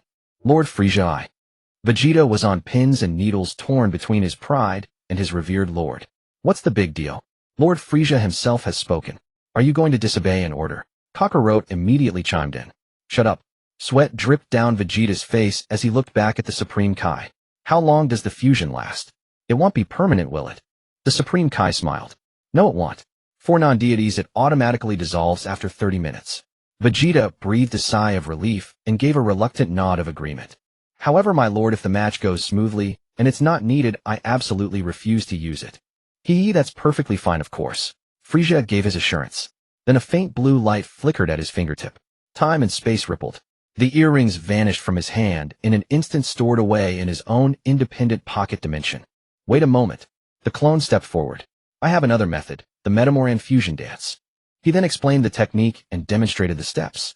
Jinyu saw the pose and showered it with praise. Let's go. Frieza turned around. All preparations were complete. A pillar of 7-colored light pierced the heavens and the earth. Whis staff struck the ground heavily. Beerus, his face dark, stood at the very front with his hands clasped behind his back. The Supreme Kai, the Elder Kai, and the clone followed closely behind. Frieza led the 9 monsters and stepped into the pillar of light. Boom. The field of vision was stretched into infinitely long lines. Space jump initiated. The Null Realm. Here there was no time, no concept of space, not even light. Only eternal nothingness. But this dead, silent place was now bustling with excitement. Giant searchlights pierced the darkness. Countless cube-shaped special blocks floated and assembled in the void. The Grand Minister hovered high above, one hand pressing down gently on the air. Those Kachin steel blocks, which even gods found difficult to destroy, were like obedient building blocks in his hands, rapidly constructing a giant funnel-shaped spiral disc arena. In the center of the arena stood a towering stone pillar, a sundial for timing and a symbol of authority. Space was forcibly torn open. The group from Universe 7 appeared out of thin air on a floating platform. We're here. Whis put away his staff.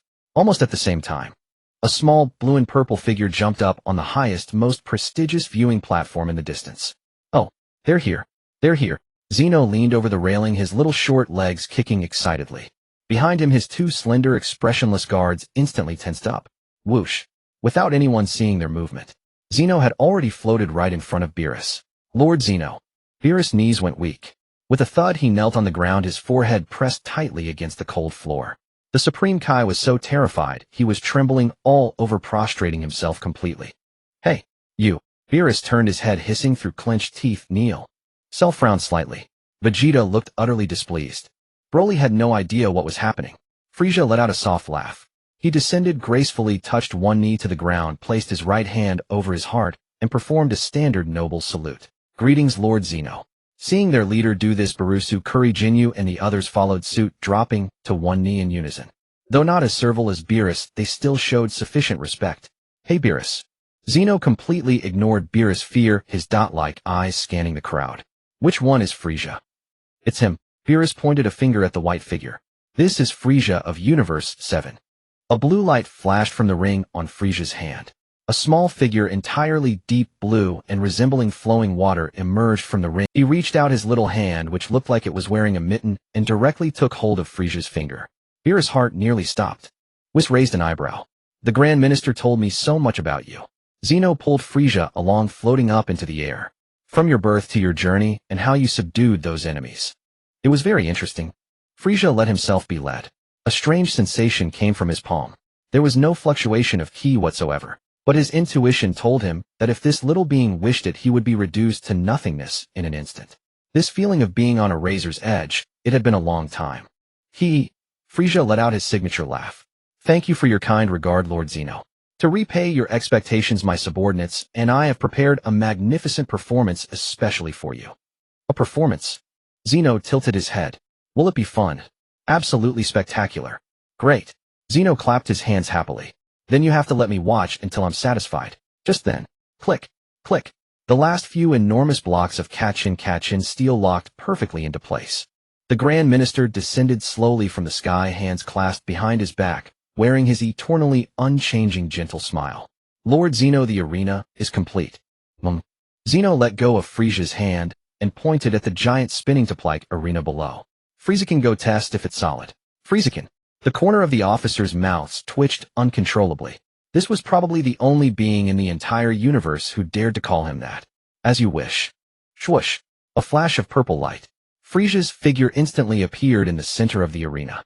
The material beneath his feet had a dull metallic luster. This was the legendary Kachin steel, the hardest substance in the universe. He lifted his foot and stomped down with about 20% of his strength. Thud. A dull echo resounded through the void. The ground didn't budge an inch, not even a scratch was left. Not bad. Frieza commented, it should be able to withstand even a golden-level energy burst. Boom, boom, boom. Several more pillars of light descended. Universe 6, a Universe 11, a Universe 9. The gods of destruction from the other universes along with their chosen elite warriors arrived in the Null Realm one after another. That's... The moment he landed, Kampa's gaze was drawn to the white figure in the center of the arena. It couldn't be helped, he was far too conspicuous. Amidst the gloomy tones, Frieza's pure white form was like a beacon. Who was that? Kampa squawked, turning to look at the team behind him. Hey, Frost. That guy looks a lot like you. At the end of the line. A being with the same Frieza features, but with blue-green skin froze in place. Frost. The demon of Universe 6. On the surface a gentleman who maintained peace, but behind the scenes a war profiteer who started conflicts only to end them for his own gain. He stared at the figure on the arena, emanating a terrifying pressure, and felt an inexplicable jolt in his heart. A fellow race member. No. That aura. It was like an abyss. Excellent. Zeno sat on his high throne looking down at the assembled gods.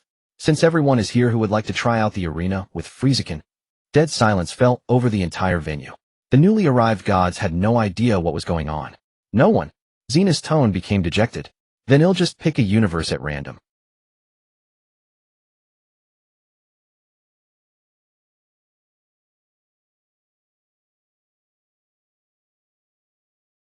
Consider it an opening act for Lord Zeno.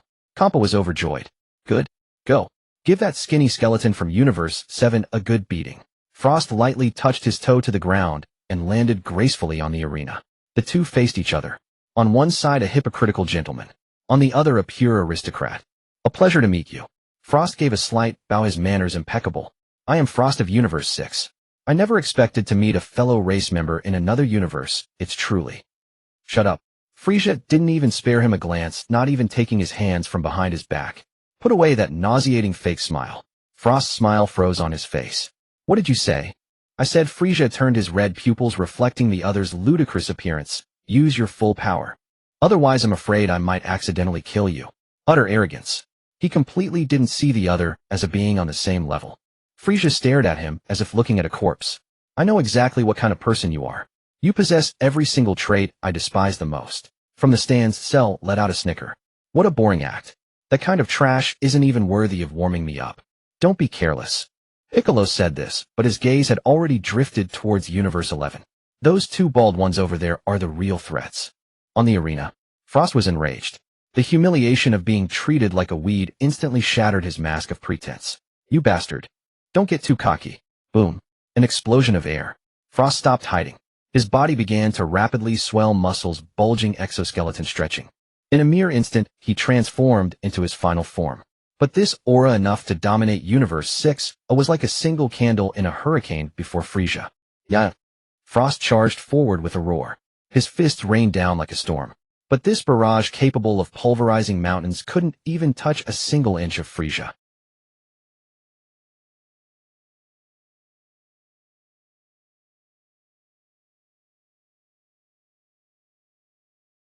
With this level of strength, forget testing the arena's durability. You couldn't even scratch it with your full power. Frieza even had the leisure to yawn. Too slow, too weak, too soft. Damn it. Damn it. Damn it. Frost's composure shattered. He couldn't land a single hit. How could the gap be this immense? In that instant, Frost's eyes changed. Malice and cunning replaced the fury. His right arm swung out violently, seemingly a straight punch, but just before contact, a tiny pore on his wrist silently opened. A needle glinting with purple light extended out. Paralytic poison. Just a scratch would be enough to immobilize even a god. Die. Frost laughed maniacally in his heart. However, an icy cold hand moving faster and arriving later clamped down tightly on his wrist. Crack. The sound of bone breaking was crisp and clear. Ah! Frost let out a blood-curdling scream. Such petty tricks. Frieza grabbed the other's wrist, forcibly twisting its direction. The tip of the poison needle was now aimed right at Frost's own neck. Were you planning to tickle me? The purple poison needle pierced Frost's carotid artery without any resistance. The toxin erupted instantly. Frost's body stiffened violently, then began to convulse, foam at the mouth, and roll his eyes back. Thud. Frieza released his grip. Like discarding trash, he let this hero of Universe 6 collapse limply onto the ground, twitching like a dead dog. The entire venue was dead silent. Even the drink Kampa was holding fell to the ground. A one-hit kill. He hadn't even used his hands. Frieza looked up at Zeno on the high platform, a cruel, yet elegant smile curving at the corner of his mouth. Lord Zeno, this little opening act. Are you satisfied with it? Zeno shook his head. Friezakin is indeed very strong, but the opponent was too weak. It was boring. Indeed. Well then. Frieza's gaze swept over. Among his officers, Cooler met his eyes. Brother, how about we have a real test? Cooler unfolded his arms and vanished in a flash. I wouldn't have it any other way. Frieza, I too want to see the extent of your unfathomable power now. With that, Cooler erupted with purple energy in his final form. This shockwave far surpassed Frost's, and the blast of air forced the beings from all 12 universes to erect barriers to withstand it. This one is no pushover, said a brown-skinned white-bearded man from Universe 11. Jiren, how do you think you'd fare against him? The man questioned still had his eyes closed and remained silent. Come, Frieza. Cooler bellowed, stomping his right foot heavily against the ground. Thud.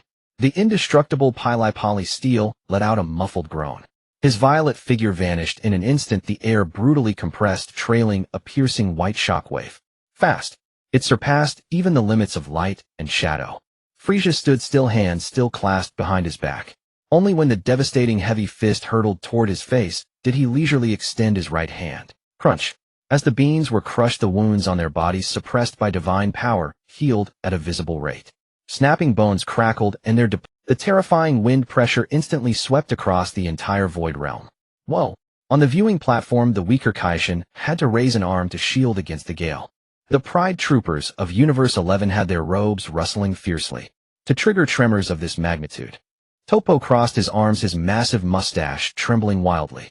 At the center of the arena, Cooler used the force to leap, flipping midair, his thick tail whipping out like a steel lash, aiming straight for Frieza's head. Slap. Without turning his head, Frieza's pristine white tail met it precisely.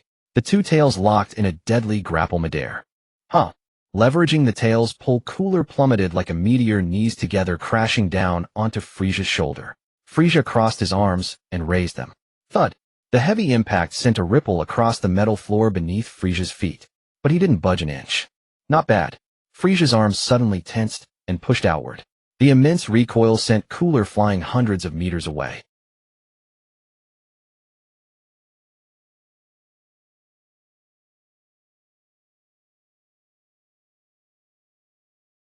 He straightened up, brushing non-existent dust off his chest. The warm-up is over, little brother. Cooler rolled his neck, joints cracking like popping beans. These child's play tricks won't impress Lord. Frieza chuckled lightly. Then show some real skill, don't let the other universes laugh at us. This exchange was grating to the ears of the warriors from other universes. The offense and defense, just displayed enough to shatter planets, was merely a warm-up. At Universe SIX's observation deck, Kampa clutched a fresh glass of juice cracks, already spiderwebbing across its surface. Bastard. He stared fixedly at the two monsters on the arena, cold sweat rolling down his bloated face. Frost from earlier wouldn't last a second against these two. Hey Kampa. Beerus' annoyingly smug voice drifted over. Kampa stiffly turned his head. There was Beerus lounging with crossed legs, picking his teeth with a toothpick, his smug expression begging for a kiss. See that? Beerus pointed at the arena. That's the average standard of Universe 7. Compared to your little poison needle-wielding trash, how is it? You. Kampa's fat quivered with rage. Don't get cocky. You must have found special cases. The rest will be useless. On the arena, Cooler ignored the outside clamor. He took a deep breath, his chest swelling high. A pitch-black aura erupted from beneath his feet. Black lightning crackled wildly around him. Crayola. With a roar, a pillar of black light shot skyward, churning the void above the void realm. Strange black patterns began to crawl across Cooler's violet skin, like ancient totems awakening. Destruction, oppression, despair. So you've attained this form too. Frieza looked at Cooler, completely enveloped in black energy, showing no fear, only a hint of amusement. So he too. Verm of Universe 11 narrowed his eyes. Though impure, he's touched that realm. Universe 7 is full of monsters. So you've attained this form too. Frieza looked at Cooler, completely enveloped in black energy, showing no fear, only a hint of amusement. Hehehe, if my little brother can do it, so can I. Cooler raised his head within the black vortex. In that, Frieza clenched one fist and placed it at his waist. He'll get a little serious too. Boom. A crimson aura ignited around his body. Tenfold Kaioken. His once pristine white form was now shrouded in a blood-red halo. The burden of the Kaioken was gone, leaving only pure amplification. Red and black. Two vastly different, terrifying energies faced off from opposite ends of the arena. The space of the entire void realm began to warp, groaning like an overloaded wooden chair.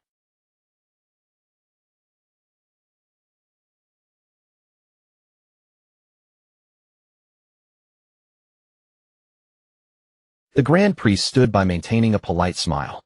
But upon closer look, one might notice his fingers behind his back lightly tapped the void, reinforcing the barrier around the audience stands. That's... Goku leaned on the railing, staring intently at the red glow around Frieza. That usage. It's like becoming a Super Saiyan, multiplying his energy manifold. Lord Frieza is so stingy, keeping such a powerful technique from us. Idiot. Vegeta turned away, nails digging deep into his palm. Lord Frieza's body has no side effects. For us Saiyans, using it after becoming a Super Saiyan would cause unimaginable damage.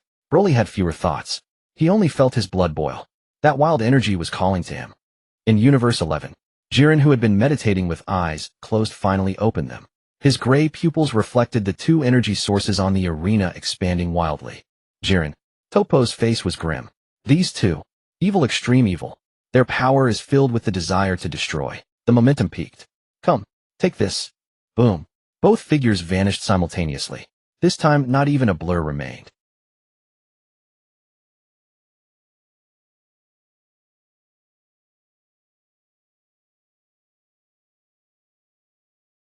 Only a massive redan black intertwined sphere that suddenly exploded at the arena's center.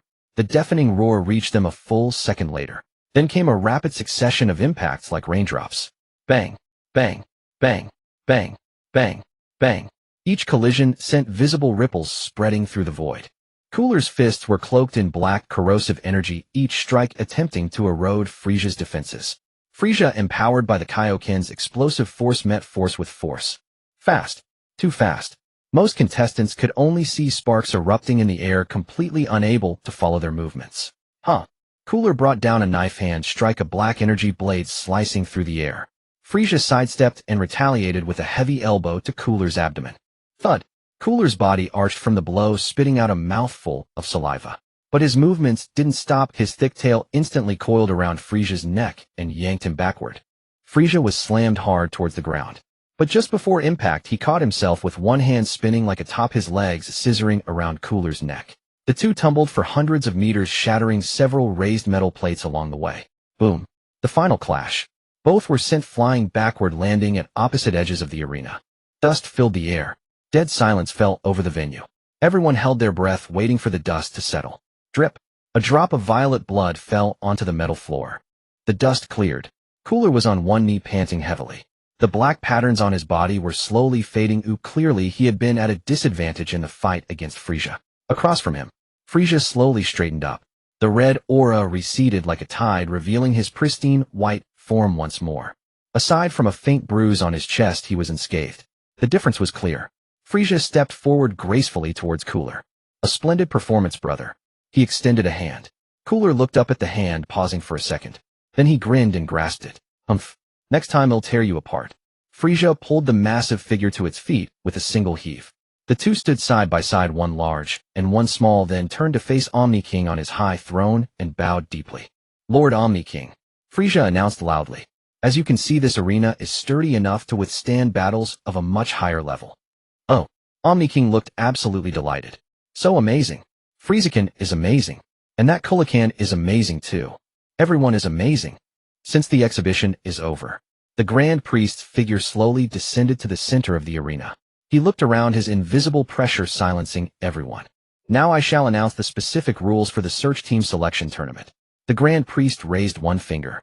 First, falling off the arena results in disqualification. Second, voluntary surrender or inability to continue fighting results in disqualification.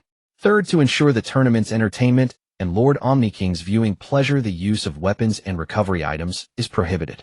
Fourth, and most importantly, killing an opponent is strictly forbidden. Violators will be. Wait a moment. An icy voice abruptly interrupted the Grand Priest. The venue erupted in shock. Everyone looked in terror towards Universe 7. That madman. He dared to interrupt the Grand Priest. Beerus was so startled his eyes nearly popped out, goosebumps instantly rising on his tail. Frieza, what the hell are you doing? Shut up. Frieza completely ignored Beerus' roar. He lifted his head, his blood-red eyes fixed on the lofty Grand Priest and Omni King seated on his throne. Forgive me, Lord Omni King, Lord Grand Priest. Frieza gave a slight bow, his manners impeccable, but his words carried a chilling madness.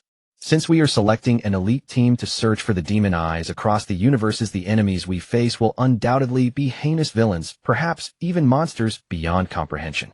He spread his hands, the smile on his lips widening into something savage and cruel. How can a mere sparring match where one holds back truly select warriors capable of surviving desperate situations?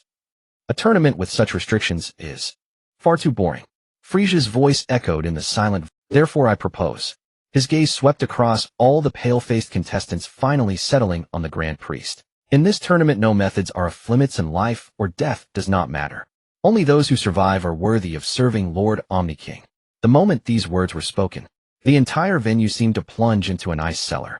Many contestants from various universes instinctively stepped back, their eyes filled with terror. A madman. A complete and utter madman. I don't want to die here, a wolfman from Universe 9 stammered. Where some feared, others rejoiced. He. Cell let out a low chuckle, tapping his arm with a fingertip. Just your style, Frieza. Acknowledge that it should not exist. He summoned all his divine power, infusing that intent into it. This was the Saiyan instinct. Piccolo shook his head helplessly, a cold sweat beading on his forehead. This guy. He's manipulated everyone. Beerus was shaking with rage. Too arrogant. Too arrogant. This bastard dares to teach Omni King how to rule. It's over. Universe 7 will be erased. Just as everyone expected the Grand Priest to deliver divine punishment, the little figure on the highest throne tilted its head. Life or death does not matter. Omni King blinked his dot-like eyes, seemingly pondering the meaning of the phrase. A few seconds later, he suddenly clapped his hands and laughed. That sounds so exciting. So thrilling. Omni King swung his legs from the chair. If it's a fight to the death, everyone will try harder, right? Great idea. Let's do it Friezakin's way. Huh. Kaioshin Shin's eyes rolled back, and he fainted from shock. The smile on the Grand Priest's lips seemed to deepen slightly. There was a new gleam in his eyes as he looked at Frieza. Since Lord Omni King has approved, the Grand Priest turned to face the gods and warriors of the 12 universes, his usually gentle voice now sounding like a death knell. The rules are changed. For this search team selection tournament, the restriction on killing is lifted. All contestants are responsible for their own lives. Frieza stood in the center of the arena, listening to the desperate gasps and curses around him. He slowly closed his eyes and took a deep breath of the air thick with the scent of fear. Then, He snapped his eyes open, pointed at the two strongest presences in Universe 11, and made a throat-slitting gesture. So the hunt begins. Frieza. A sharp wolf howl pierced the noise. The three wolfmen of Universe 9, Basil, Lavender, and Bergamo, along with several fierce-looking warriors behind them, lunged from the flank like mad dogs. You changed the rules. You forced us into this corner. Bergamo's eyes were bloodshot, his body swelling rapidly as he ran. If we kill you, this nightmare will end. Everyone attack. Focus fire on that white bastard. Take out the strongest Universe 7 first. Universe 9 was clever, or rather driven to desperation by fear. They knew that pointing the finger at the instigator under such oppressive rules would make others lose their minds and be easily incited. Sure enough, a torrent of energy spheres of various colors converged into a devastating flood, hurtling straight for Frieza's face. Never. A crimson figure forcibly cut into the torrent of destruction. Jinyu spread his arms wide, shielding Frieza. Facing the overwhelming barrage of energy spheres, he showed no sign of defense. Instead, he thrust his chest out even higher. His gelatinous body stretched eerily, and his once solid abdomen instantly transformed into a bottomless maw. Gulp. The energy deluge capable of erasing half a galaxy vanished abruptly into that massive mouth. A momentary vacuum appeared in the void realm. On the stands of Universe 11, Vermouth gripped the railing even tighter. What? Bergamo charged at the front, his sudden stop carving two deep furrows into the ground. Jinyu let out a burp. His crimson skin glowed with a brilliant purple light from the absorbed energy. You small fries. Jinyu leaned back, his entire body like a drawn bow. You're not worthy of Lord Frieza's intervention. All the energy he had devoured was compressed into a pitch-black sphere and violently expelled. Boom. The rebounding energy waves spread out in a fan shape, instantly engulfing dozens of warriors at the front. Screams filled the air. Many weaker fighters were vaporized in the light before they could even react. Charred limbs and broken bodies rained down like hail. On the stands of Universe 6, Hit kept his hands in his coat pockets, slightly shifting his body to dodge a flying piece of rubble. That red-skinned one is dangerous. Beside him, Kale was about to charge forward, but stopped at his words. TCH. Hit gazed at the chaotic battle ahead. Let's wait and see. Let those fools go die first. At the center of the battlefield, the smoke had yet to clear. Several powerful auras descended one after another. Cell flapped his carapace, wings landing slowly to Frieza's left. Tals gripped a gleaming energy in his hand, his expression cold and focused, standing to the right. Then came Piccolo, Kakarot, Vegeta, Broly. The elites of Universe 7 surrounded Frieza like stars encircling the moon. Ha ha ha. A wild laugh tore through the clamor of the battlefield. Broly's muscles bulged, and his grass-green aura erupted like a volcanic blast. Boom. The shockwave exploded. The swarming soldiers from all sides were blown away like withered leaves. Scum. Broly reached out a massive hand and grabbed a bird-like being trying to ambush him. That was a warrior from Universe 10, proud of his high-speed flight. But in Broly's hands, he was like a chicken waiting to be slaughtered. Let me go. The birdman flapped his wings desperately, his sharp feathers sparking against Broly's arm. An interesting creature. Broly watched the fluttering wings and suddenly clenched his fingers. Crack. The enormous wings were torn off. Blood splattered. Eh. A piercing scream echoed through the sky. Broly didn't even glance, casually tossing the wingless birdman into the air. He aimed his palm at the falling figure. A point of emerald light gathered there. Disappear. Bayou. An energy sphere enveloped the birdman's entire body. Boom. A violent explosion bloomed in midair like a firework of flesh and blood. Yay?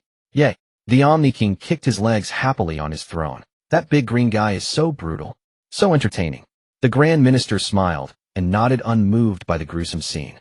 On the arena, the slaughter continued. Frieza didn't even lift a finger. With just his 9 subordinates, they stood like 9 insurmountable mountains blocking the allied forces of the other 9 universes.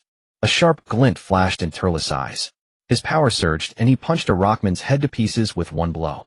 Piccolo removed his heavy turban, and the special beam cannon reaped lives like Death's scythe. Cell thrived even more. Several Destructo discs moved in his hands, as if alive, slicing warriors from other universes into pieces wherever they passed. Despair. True despair began to spread among the warriors of the other universes. Monsters. The 3 wolfmen of Universe 9 had huddled together. Bergamo's arm was missing, torn off by Vegeta. In just a few minutes, the number of those still standing on the arena had halved. Except for Universe 6, which stood aloof, and Universe 11, which remained motionless. Pride troopers. Charge. Dispo turned into a streak of purple lightning crossing hundreds of meters in an instant. Only Jiren remained standing with his arms crossed like a gray statue.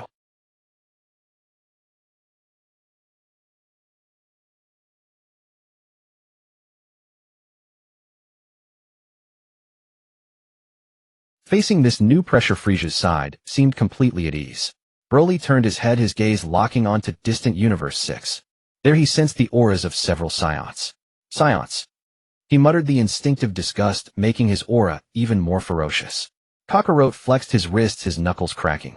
Vegeta coldly stared at the charging Topo. Lord Frieza. Kakarot turned back excitedly. May we join the fight? Frieza, who had been keeping his hands behind his back, finally turned around. He looked at the faces, some fearful, some angry, some despairing, and wore his signature smile. It was the pleasure of watching insects struggle in a bottle. Ho ho ho. Frieza spread his hands. Do as you wish, everyone. At that moment, all restraint was unleashed. Time to show the power of Universe 7. As the words fell, boom, boom, boom, boom, boom. Pillars of light in every color erupted into the sky simultaneously. The entire arena of the Void Realm, and even the surrounding void, began to tremble violently. Kakarot's body blazed with golden light. Jinya's dark death aura surged wildly. 9 forces enough to destroy a universe exploded without restraint at this moment. 9 forces capable of annihilating the universe erupted without restraint in that moment. The terrifying aura like a solid hammer slammed into the chests of every contestant. The once sturdy ground began to crack, fine fissures spreading wildly like a spiderweb. At the 6th universe's viewing stand, Kampa's obese frame jolted upright. He pointed at the source of the rampant green energy, his raspy voice screeching at full volume. Hey, you lot. Don't just stand there. Spittle sprayed all over Vados. Coordinate with the strange team from the 11th universe. Take down the 7th universe first. Especially that big green-haired brute. Hurry. On the other side of the stand, though, Vermaud wasn't as flustered as Kampa. The bulging veins on his forehead betrayed his inner agitation. He issued orders to Topo through telepathy. Correct, avoid conflict with the 6th universe for now. A monster of that caliber must be eliminated together. Target locked 7th universe. On the arena, Topo, having received the command, took a deep breath, his justice team uniform stretched taut over his muscles. Just as he turned to move, several figures had already ghost-like blocked his path. Leaving so soon. Cooler's powerful tail lashed, cracking sharply against the ground. He stood with arms crossed, a muffled chuckle emanating from beneath his pale faceplate. It's rude to ignore us. Since you're here, play with us a little. Beside Cooler, Piccolo tore off his weighted cloak, his Namekian regenerative abilities making him appear particularly menacing. Jinyu meanwhile struck that embarrassing yet oppressive pose, his demonic face brimming with mockery. You are the one brimming with justice. Jinyu squawked. In the face of absolute evil, justice is merely an excuse for the weak. Elsewhere, Kaba, Caulifla, and Kale began retreating to observe. Suddenly the air was torn apart by a violent sonic boom echoing in their ears. That scrawny scion looked so cute. Broly paid no heed to the battle at Topo's side. He was cackling, his form like an out-of-control heavy tank, charging with his wildly whipping grass-green hair straight towards Kaba, who appeared the weakest. No fancy techniques. Just pure ultimate speed and power. Dodge! Caulifla's cry of alarm hadn't even left her throat before Broly's massive hand had already enveloped Kaba's head. In his palm, a violent green energy sphere was compressed to its limit, radiating an aura of destruction. Die! Boom! A colossal mushroom cloud rose at the arena's edge. Smoke billowed, and Broly remained in his downward-pressing stance, one hand planted on the ground. The seemingly indestructible arena had been forcibly dented into a crater several meters wide. Yet beneath his palm lay nothing. Broly slowly straightened up, his white eyes darting left and right with a beast-like confusion. Huh. Dozens of meters away, Hit stood with one hand in his coat pocket, his chest heaving violently. Kaba thrown to the ground like trash, gasped for breath, his face pale. Saving you is so you can be the next bait. Hit didn't look at Kaba on the ground, his pupils were locked onto Broly in the distance. Even with his famed calm, his palms were slick with cold sweat. In that instant, if he had been even 0.01 seconds slower, the boy would have been reduced to ashes. He'll kill that madman in one blow. Hit muttered to himself, his entire aura completely withdrawn, as if he had merged into the space itself. Frieza watched from afar, a hint of amusement flickering across his pale face. Time skip. Frieza flicked his fingers lightly, as if conducting a symphony. Broly, that one has the ability to stop. Be careful not to get caught off guard. At these words, veins bulged like earthworms on Broly's wild, playing tricks. He hated these incomprehensible games most. Time stop. Then, Broly grinned, revealing a mouthful of stark white teeth. His smile was cruel and savage. Boom. The ground exploded again. This time his speed was even faster. If before he was a tank, now he was a meteor skimming the earth. Target, Kaba. You're asking for it. This time Hit was prepared. One blow fatal aimed at the heart. Hit's figure vanished into thin air. For Hit, time was frozen in this moment. In this still world, only he could move freely. He calmly traversed space, arriving at Broly's heart, his fist gathering a killing technique potent enough to shatter internal organs. It was over. Just as Hit's fist was about to touch Broly's chest, the eerie-shaped rune on Broly's forehead, which should have been motionless, suddenly blazed with a piercing bloody light. It was his most primal power, mixed with the aura of death. Crack. A crisp sound. Hit was horrified to find that the frozen crevice of time around him was developing spiderweb-like fractures. It wasn't a technique being broken. It was pure power so immense that even the concept of time could not bear it. Found you. A massive hand without warning reached out from the stillness. In that instant, Hit felt as if he had collided with a high-speed mountain. No. Bam. Broly's fist slammed into Hit's abdomen. Hit's iconic coat instantly shredded, and his body doubled over. Hit shot back like a cannonball, carving a kilometer-long trench across the arena, before finally smashing into a sacred pillar where he barely came to a stop. Hit shot back like a cannonball, carving a kilometer-long trench across the arena, before finally smashing into a sacred pillar where he barely came to a stop. How is this possible? Hit knelt, clutching his stomach, his face etched with disbelief. Pure force had broken the rules of time. Assassination failed. He struggled to utter the words, his vision darkening. At the sixth universe's viewing stand, Kampa's eyes were bulging as if they might pop out. That's Hit. My ace. He whipped his head towards the adjacent stand. Vermout, are you send reinforcements? Who can stop this monster? A cold sweat dripped down Vermout's forehead as he ground his teeth. Are you blind? On the other side of the battlefield, massive explosions rang out in succession. Topo had been kicked into the rubble by Cooler. Dispo's vaunted speed was useless against Jinya's bizarre net-like capture ability, and he was now. Jiren still hadn't moved, but the ground around him was beginning to collapse under the pressure. I'm going to. Seeing Kaba and Hit repeatedly thwarted, Caulifla could no longer hold back. As the most talented scion of the sixth universe, she couldn't bear this humiliating suppression. Kale, cover me. Caulifla kicked off her aura, enveloping her body as she shot towards Broly like a streak of light. Countless fists like a raging storm pounded against Broly's body. Thud, thud, thud, thud. The dull impacts were as dense as drumbeats. Yet Broly didn't even bother to defend. He stood still, letting the fists land on his steel-like muscles. With each punch, Caulifla felt as if she were striking an ultra-hard alloy plate with immense rebound force. Her knuckles ached and the web of her thumb was torn. Broly, however, didn't even have a scratch. A scion woman. Broly looked down at the small figure, furiously striking his chest, a flicker of contempt in his white pupils. A bunch of trash. He was growing bored. Are these limp fists supposed to be tickling me? Slap. Broly swatted casually, like shooing away an annoying fly. Ugh. Caulifla felt the world spin as her head was clamped in his massive grip. Colossal pressure squeezed from all sides, and her vision began to darken. Let me go. Caulifla struggled desperately, but against absolute force, she was like a rag doll in his grasp. What? Broly lifted her to his face, his grinning visage filling her entire view. You want transform to fight me? Is this your limit? On the viewing stand, Kampa was hopping in agitation, slamming the railing.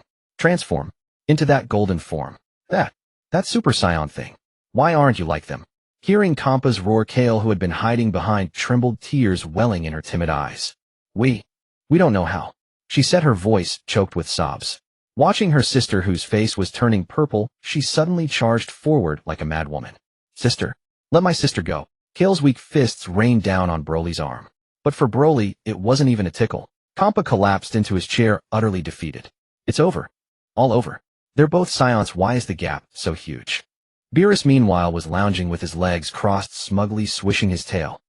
Different leagues. Frieza's a pain, but the lackeys he's trained do have some merit. On the battlefield, two others who tried to help, a Namekian and a yellow bearman named Bergamo, were blasted away by a ki blast before they could get close. Goku and Vegeta stood in their path. Goku tilted his head, his face alight with excitement as he looked at the powerful fighters. Don't spoil Broly's fun. He's their prey. Vegeta didn't even glance their way, simply letting out a cold snort. No one came to her rescue. Caulifla's vision began to blur. Was she really going to die here? Sister. Kale cried out, her fists already covered in blood. The wounds came from her frantic, desperate blows against Broly's unyielding muscles. Broly turned his head with some annoyance, his white pupils for the first time properly regarding the weak, sniveling creature beside him. Oh, interesting. He seemed to have noticed something. Within Kale's fluctuating emotions, this weak aura actually concealed a familiar, yet unsettling energy. It seems this woman is the cause. Broly's grin widened, becoming utterly cruel. In that case, he didn't crush Caulifla's head. Instead, he loosened his grip slightly, allowing her to draw a breath and stay conscious. Then, crack. He slowly, deliberately broke one of Caulifla's fingers. Aya! Her piercing scream cut through Kale's eardrums. Not enough. Broly cackled. Crack. A second finger. Scream. Louder. No. Please stop. Kale clutched her head, falling to her knees, her pupils contracting violently in a maelstrom of fear and rage. Some shackle within her was breaking. Sister. Sister. Thump. Thump. Thump. Her heart pounded violently, the sound as loud as war drums. The anticipation in Broly's eyes grew. Come on, woman. Show me your rage. He exerted force again, this time crushing Caulifla's shoulder blade. Broly. A roar inhuman erupted from the depths of Kale's throat. Boom. A beam of yellow-green light shot into the sky. It was pure, unadulterated fury. The once frail and timid Kale underwent a rapid transformation within the pillar of light. Her muscles began to swell visibly, stretching her previously loose red vest. Her height increased, and her thin limbs instantly filled with explosive power. Her black hair shot up, turning into a chilling grass green. Her eyes rolled back, pupils vanishing. Only an endless lust for destruction remained. Legendary Super Saiyan Berserker form. This is... Kampa's jaw dropped, his entire body beginning to tremble with excitement. Broly casually tossed aside the unconscious Caulifla, turning to face the roaring green monster. In that moment, it was like looking in a mirror. The same form, the same aura, the same. Demon. Ruler. Kale roared, the ground beneath her feet exploding. She vanished from sight, moving so fast that even Vegeta's eye twitched. Boom. A massive fist slammed into Broly's face. The colossal force sent an unprepared Broly sliding back several meters, his feet carving two deep furrows in the ground. Broly stopped, wiping the drool from his mouth. He looked at Kale. The waist, who had only just been crying, was now panting heavily, emanating a terrifying pressure capable of destroying everything. Ha ha ha. Broly threw his head back and laughed, his voice shaking the entire arena. It was the ecstasy of finding a kindred spirit. The thrill of finding prey. Interesting. This is too interesting. He suddenly surged his power, his already terrifying muscles expanding another size, his green aura erupting like a volcano. Woman, keep exciting me. The two rampaging green beasts roared in unison, then charged recklessly at each other. Boom. Their fists collided in midair. In that instant, it was as if two planets had detonated at close range. A solid shockwave swept outward, instantly covering the ground for a kilometer in every direction with cracks. Even Frieza, watching from afar, had a glint of sharp light flash in his eyes. Two forces capable of crushing stars clashed fiercely in midair. Green flames like beasts tearing at each other ripped up the arena floor layer by layer. A roar from Kale was laced with pain. Her colossal frame trembled. Though both were in the legendary demonic form, both burning with that savage green aura, the gap in pure raw power was being mercilessly widened. Broly was smiling. The smile grew wider until his entire face contorted. Not enough. His arm, thicker and more robust than Kale's suddenly exerted force. A crisp crack of dislocating bone cut sharply through the roar. That overwhelming, mountain-crushing force instantly shattered Kale's defense. With a grunt, a flicker of terror flashed in Kale's rolled-back eyes. She was sent flying backward like a ragdoll struck by a high-speed train, trailing a mist of blood. With a thunderous crash, her body shattered 3 massive boulders in succession before embedding itself deep in the rubble at the arena's edge. Stones tumbled and dust billowed. Kale. Caulifla's heart clenched. Ignoring the searing pain throughout her body, she charged frantically toward the debris. That timid sister who always followed her, the little girl who dared not even speak loudly, had become this blood-soaked wreck to protect her. Coughing, Kale struggled to rise from the rubble. Her once ferocious aura was now intermittent, her red vest soaked through with blood. See, sister. Even as her consciousness faded, that was the word she murmured. Caulifla halted in midair, her fists clenched so tightly her nails dug deep into her palms. Blood dripped through her fingers. Rage. Shame. Helplessness. I've become a burden. Caulifla ground her teeth until they creaked. She was supposed to protect Kale. She was supposed to become the universe's top boss. Yet now she relied on her little sister's desperate sacrifice. Unforgivable. Absolutely unforgivable. Caulifla snapped her head up. A golden aura began to erupt, dyeing her black hair gold. Though it seemed so insignificant before the green monster, it blazed with a desperate, tragic resolve. Broly. She roared, charging recklessly at the approaching demon. At the same time, Kale, amidst the rubble, sensed her sister's aura of certain death. No. Don't. An emotion that transcended fear exploded within her. Ahawk! Kale screamed to the heavens. Her already waning green aura surged back with a ferocity like a final desperate blaze. Terrifying energy compressed wildly in her palms. The surrounding space began to warp and collapse under the immense density. Die!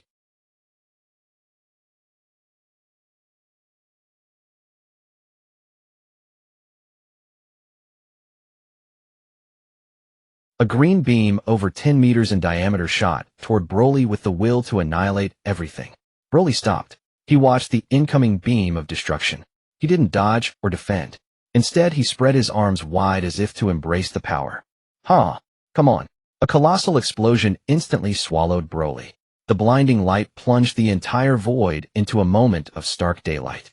A violent storm of energy swept the area. Even Goku and Vegeta in the distance were forced to shield themselves from the shockwave. Did they get him? Kaba, clutching his chest, climbed painfully from a pile of rocks, his eyes full of hope fixed on the blast center. The smoke cleared. Despair descended. Broly stood in place, not even a speck of dust on him. The faint green barrier had completely isolated Kale's all-out attack. Is that all? Broly tilted his head, his face etched with disappointment. He raised his right hand palm up. A hum filled the air. Countless green energy spheres materialized above his head in an instant, dense as suspended swords. Each sphere pulsed with enough destructive force to shatter a planet.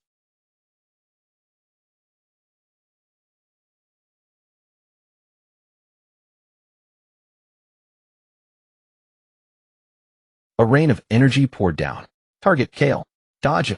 Caulifla's scream was shrill, but Kale, having just unleashed her ultimate attack, was frozen in place, unable to move. A barrage of explosions engulfed her position. Flames soared into the sky. Dozens of energy blasts hammered her body every second. Kale's screams of agony were faint amidst the explosions. Her vaunted steel body began to crack under the relentless bombardment. Flesh tore. Blood splattered. Yet she stood her ground, for behind her lay the exhausted Caulifla. This bastard. Caulifla watched the figure swaying in the flames, tears streaming down her face. Fear vanished. Reason snapped. Kale. A surge of golden light erupted from Caulifla, a form that broke through the Super Saiyan barrier. She transformed into a golden lightning bolt, charging through the rain of energy directly at Broly. With a thud, her kick slammed into his neck. This blow contained the sum of her life's power. Yet Broly's neck only tilted slightly. He turned his head slowly, his pale pupils fixing on Caulifla like a mosquito on his shoulder. A soft grunt. The invisible pressure nearly choked Caulifla. But she didn't retreat. Don't look down on me. Caulifla used the momentum to backflip, aiming her hands at Broly's face. Red energy blasts poured out like a machine gun.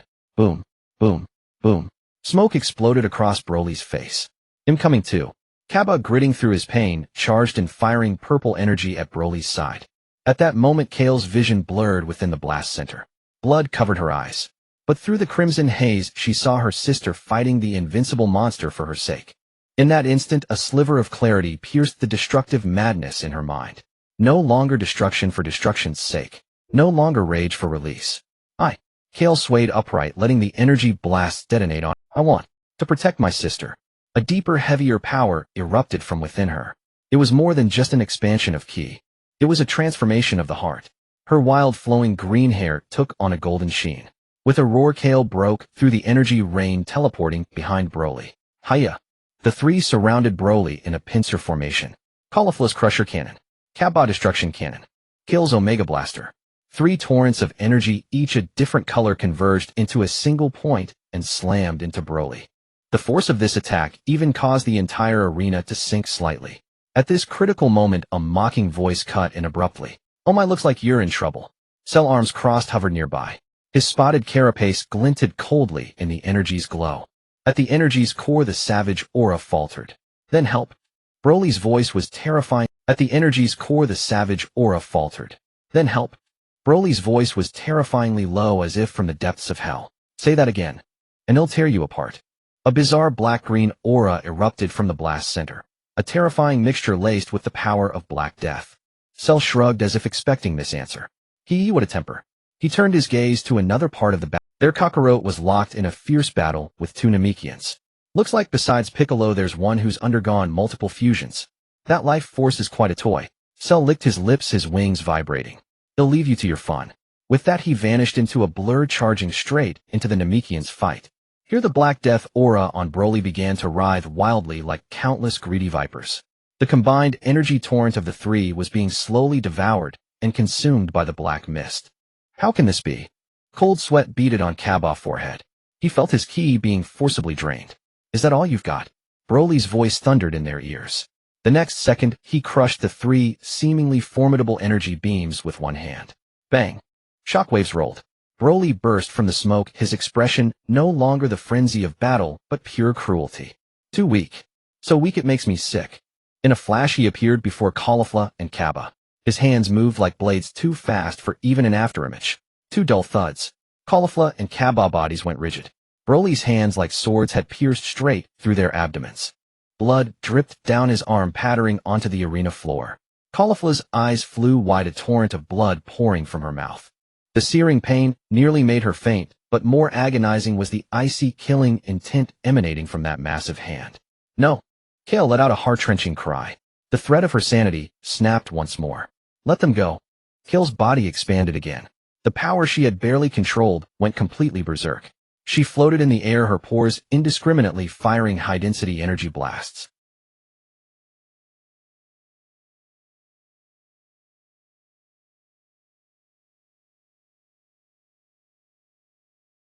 How troublesome. Toppo, engaged with other fighters, frowned and swatted away a stray blast. Two other members of the Pride Troopers weren't so lucky. Caught in the indiscriminate bombardment, they screamed and tumbled off the arena. One massive green energy sphere whistling through the air hurtled straight toward the silently standing Jiren. Jiren didn't even open his eyes, but the instant the sphere touched him he vanished.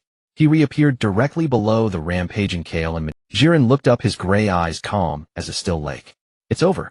3 simple words. Then a single unadorned punch. There was no flashy aura around his fist, not even the sound of wind. Thud. The fist connected with Kale's chest. Time seemed to freeze. Kale's savage roar cut off abruptly. The clothes on her back exploded, a clear fist-shaped indentation appearing on her spine.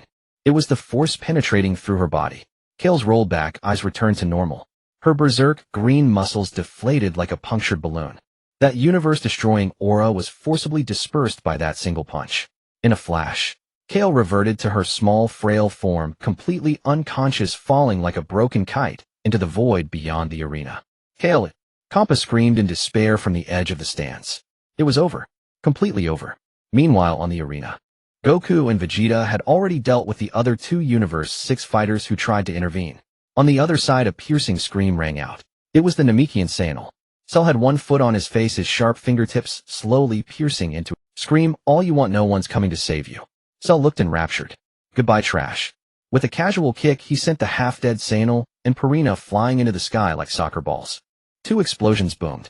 At this point, Universe 6 had only 1 member left. Hit stood by the pillar looking at his empty teammate list.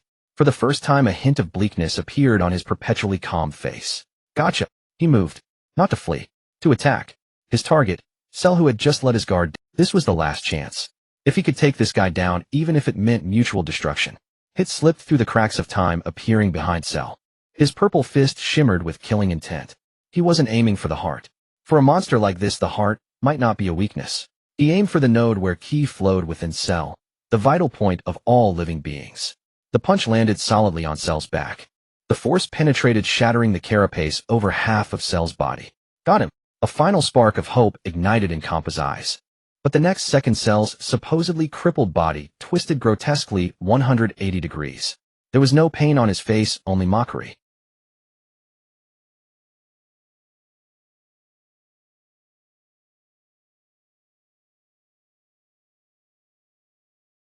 But as I am now. The gaping hole in his chest writhed with countless tendrils of flesh regenerating in the blink of an eye. I am an ultimate life form. Its pupils contracted. He tried to activate time skip again, but a blinding light had already ignited on Cell's fingertip. Too slow. A golden beam of light pierced through Hit's shoulder at point-blank range. Hit grunted, sliding backward dozens of meters before dropping to one knee. He looked at the unscathed green monster, then at the savage, bloodthirsty Broly in the distance. And then at Frieza, who hadn't lifted a finger. Despair flooded over him like a tidal wave. So these are the monsters of Universe 7. Hit sighed and slowly closed his eyes. Universe 6 was completely annihilated. The stands of the 6th universe were completely shrouded in darkness. Hit's defeat was like the last straw, crushing the remaining hope of the 11th universe. Jiren. Toph roared, punching back the struggling Piccolo in front of him, his chest heaving violently. The gray figure, always taciturn, remained unmoved. If those monsters were not dealt with, justice would surely perish.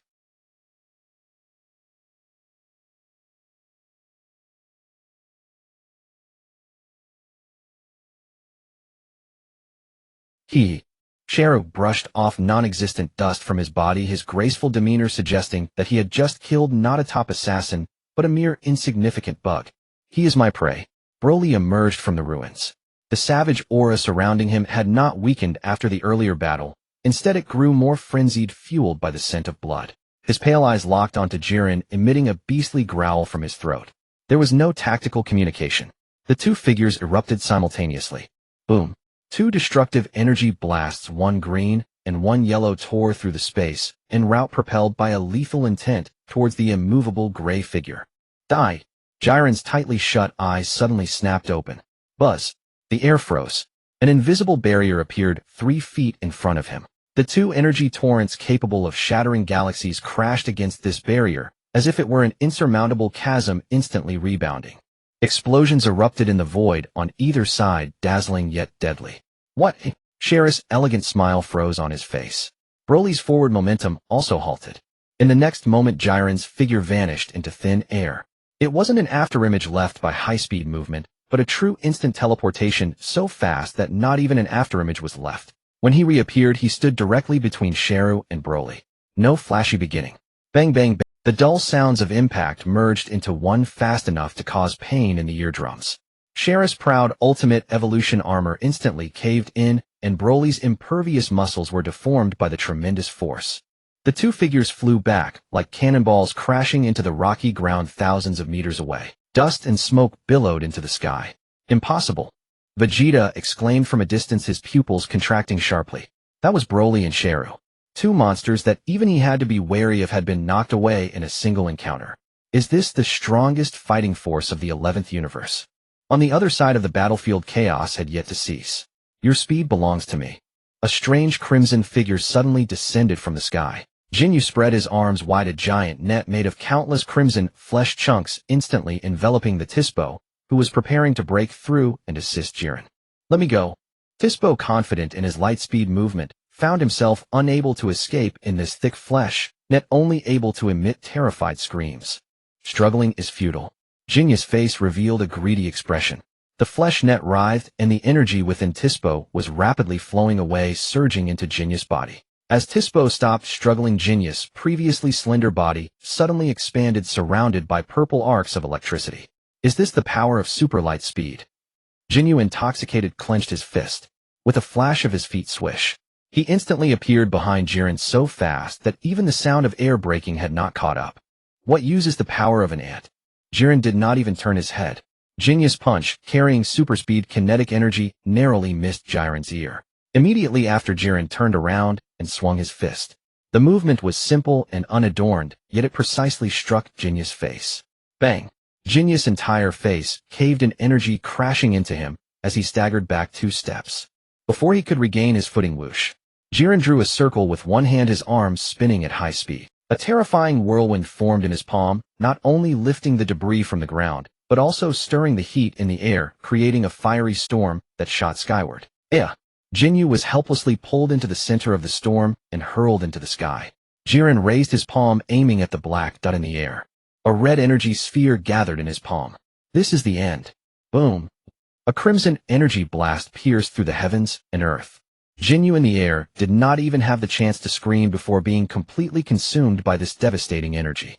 The shockwave from the explosion swept across the entire arena, forcing the contestants present to lower their bodies. So strong. This overwhelming power was simply despairing. Arrogant.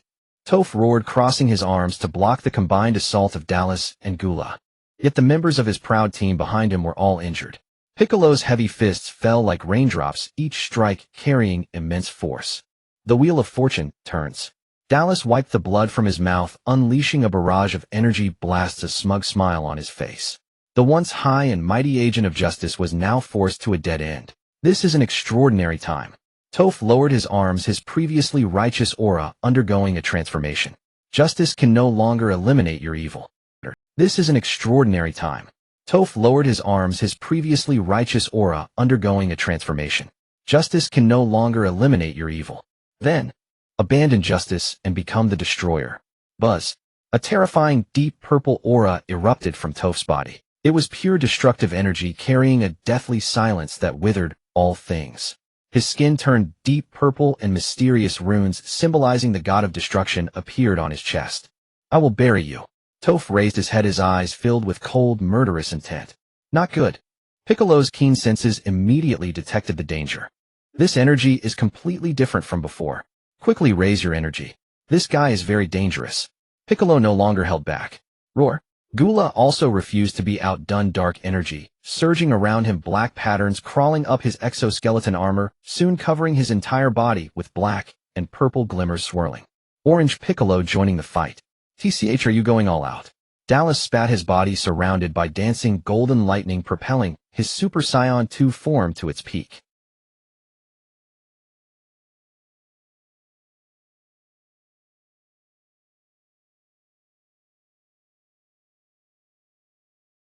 The melee instantly escalated. And at the center of the arena, damn it, Vegeta glared at the arrogant gray figure, his pride severely wounded. Why? Why is everyone stronger than me? Stop looking down on people. The golden aura erupted. Vegeta transformed into a streak of light charging towards Jiren. Tap, tap, tap, tap, tap. Raindrop-like fists pounded on Jiren. Fast. Fierce. Every punch was delivered with all his strength. However, Jiren did not even defend. He crossed his arms, allowing Vegeta to attack. The fists capable of shattering mountains struck him as if hitting an immovable divine iron. Instead, Vegeta's own fingers were filled with waves of pain. Huh. Vegeta, enraged, gathered all his energy in both hands, unleashing it at point-blank range against Jiren's chest. Boom. Dust filled the air. Vegeta gasped for breath, staring intently ahead. As the dust settled, a large hand suddenly reached out, firmly gripping Vegeta's head. Jiren was unscathed. He lifted Vegeta as if he were a lamb awaiting slaughter. The other hand rose, palm aimed at Vegeta's terrified face. Red light gathered in his palm. The aura of death rushed forward. Die. A single cold word pronounced the verdict. This feeling. Vegeta's mind went blank. Was he really going to die? Just at this critical moment. A figure with golden hair crashed into the battlefield like a comet. Kakarot instantly unleashed the form of Super Saiyan 3, delivering a powerful kick to Jiren's wrist. Bang! Jiren's arm shifted slightly. The energy beam originally aimed at Vegeta's head grazed past his cheek. Rumble. The indestructible arena floor behind them was directly blasted into a bottomless pit. Quick retreat. Kakarot grabbed the exhausted Vegeta, using the recoil to retreat 100 meters in an instant. The two landed among the rubble, shaken. This guy. Kakarot wiped the cold sweat from his face, realizing that if that energy beam had hit them, the consequences would have been dire. So strong. Just then a tall shadow loomed over the two. You are no match for him. Broly had approached without anyone noticing. He was completely unharmed, having single-handedly faced countless powerful enemies across the universe, and his raging aura was now even more stable and dangerous. He extended his hand, pointing at Jiren in the distance. Let me handle this. Although Kakarot and Vegeta were reluctant, they could only grit their teeth and step back, looking at Broly's broad back. The reality was laid bare before them. Currently, they were indeed no match for that monster. Above the palace of the Omni King. Oh. The Omni King jumped up from his seat, waving his little hands excitedly. Jiren is so cool. That Broly has quite an aura too. Hey, will there be more exciting battles? On the arena? Broly and Jiren faced off across the void. The air seemed to cry out under the pressure of their auras. Swish. Broly moved. Without transforming, he threw a punch in his normal state. The air exploded. Jiren raised his right hand, extending a single finger. Slap. That punch capable of shattering the earth was firmly blocked by that one finger. Not budging. Roar. Broly, provoked, instantly ignited with rage. Boom. His black hair stood straight up, a faint green glow enveloping him, his aura soaring to the heavens. The power of the great ape was unleashed. A hint of fluctuation finally appeared on Jiren's otherwise calm face. He retracted his finger and replaced it with an open palm. The two forces collided in his palm, creating dazzling sparks. Huh. Jiren flicked his wrist. A tremendous force surged forth. Broly's massive body was actually shaken back. But this was just the beginning. Not enough. ZZ. The aura surged violently. Super Broly. The power escalated exponentially. The two clashed once more. Fists collided. Bang. Bang. Bang. Each collision caused a small tremor in the realm of nothingness. Their figures flashed through the air so quickly that even afterimages were hard to discern. Only the continuous sounds of explosions proclaimed the intensity of the battle. This is still not enough. Jiren suddenly spoke. A simple sentence, yet it carried absolute confidence. Boom. One of his punches broke through Broly's defenses, landing heavily in Broly's abdomen. The force of this punch was absurdly great. In his Super Saiyan state, Broly was sent flying like a cannonball, crashing deep into the arena. Rumble. The ground collapsed, forming a massive deep pit. I see now. Jiren retracted his fist, gazing at the deep pit. No wonder others are no match for you. That kind of physical strength was indeed rare.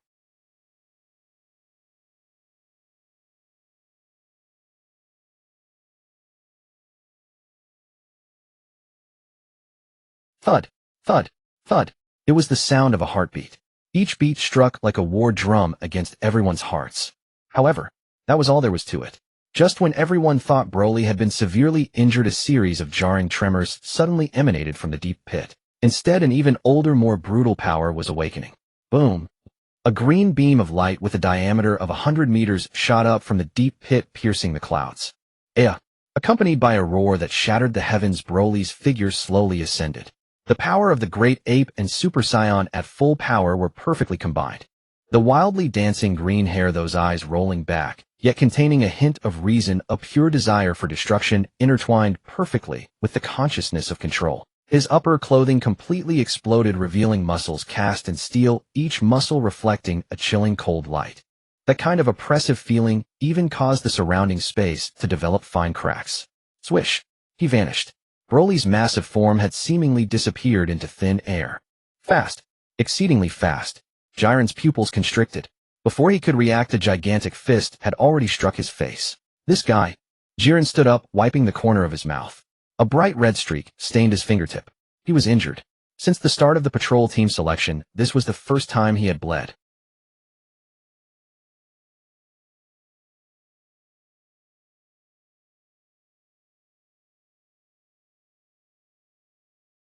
Jiren looked at the blood on his fingertip, and flames finally ignited in his gray eyes. Your emotions are so heightened. He slowly clenched his fists. I must respond to you. Boom. A fiery red aura erupted from Jiren's body. It was not ordinary fire. It was energy burned to its utmost.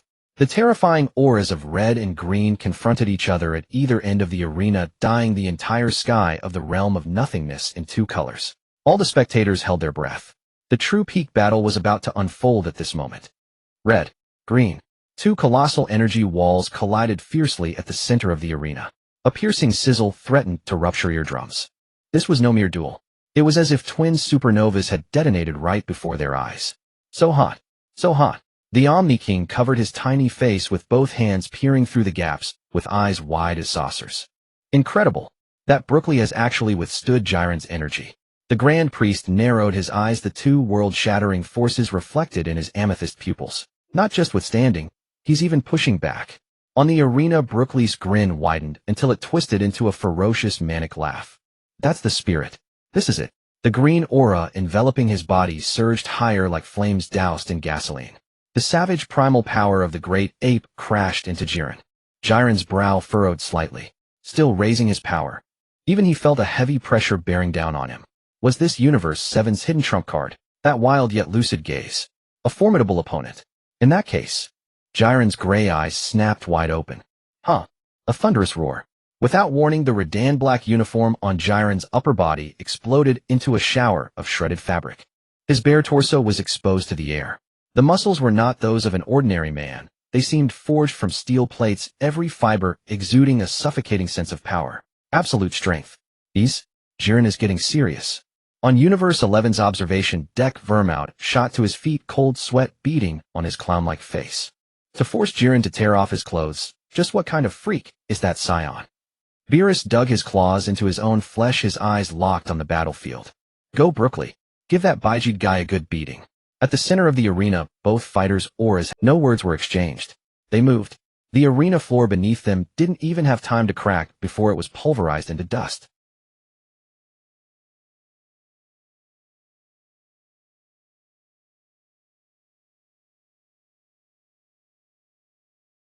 The sound of bone and flesh colliding was as dense as a string of firecrackers. This is insane. Vegeta stood afar, his golden hair whipped wildly by the shockwaves. Jiren did not dodge. You have fists, so do I. Their fists clashed wildly in midair.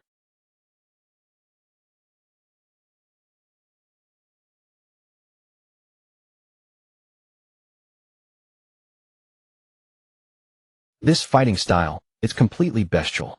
The arena had long ceased to exist. Beneath their feet was an endless void with only a few massive floating rocks remaining. Jiren's figure blurred. His speed had surpassed the limits of visual perception. Brookly's vision flickered, and Jiren was gone. The next second, a chilling, killing intent struck from behind. It's over. Jiren's voice was frigid as his hand blade, wreathed in a red energy edge, sliced toward Brookly's nape. In your dreams. Brookly didn't even turn his head.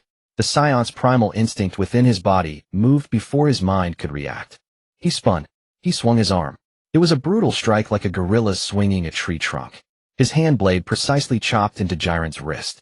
Jiren's pupils contracted sharply. A prediction? No, this was pure intuition.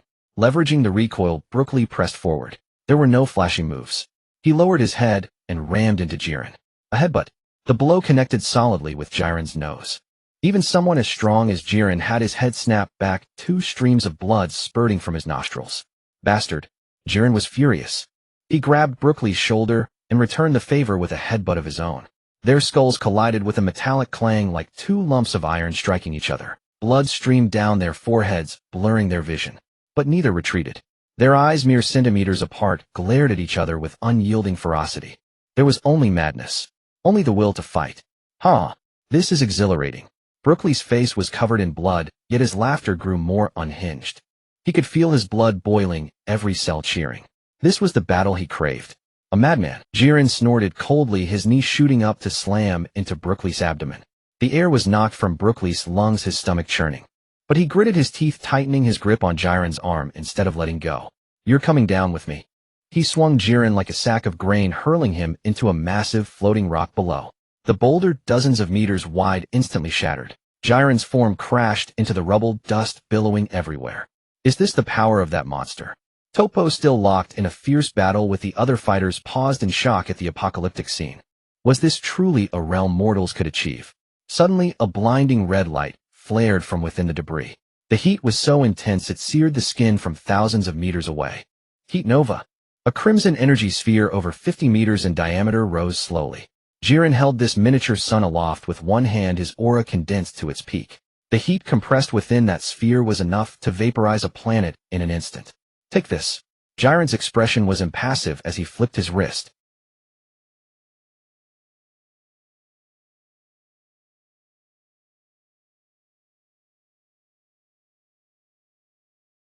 Brookly stared at the oncoming sphere of destruction.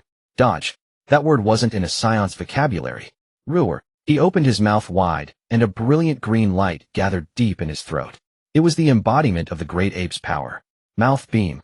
A thick green column of energy erupted from his maw, meeting the red sphere Hedon.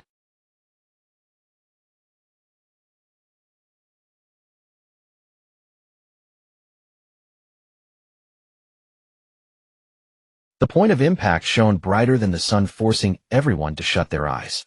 Get down. Kakarot shouted, grabbing Vegeta's head and diving behind a rock. The next instant, a cataclysmic explosion erupted.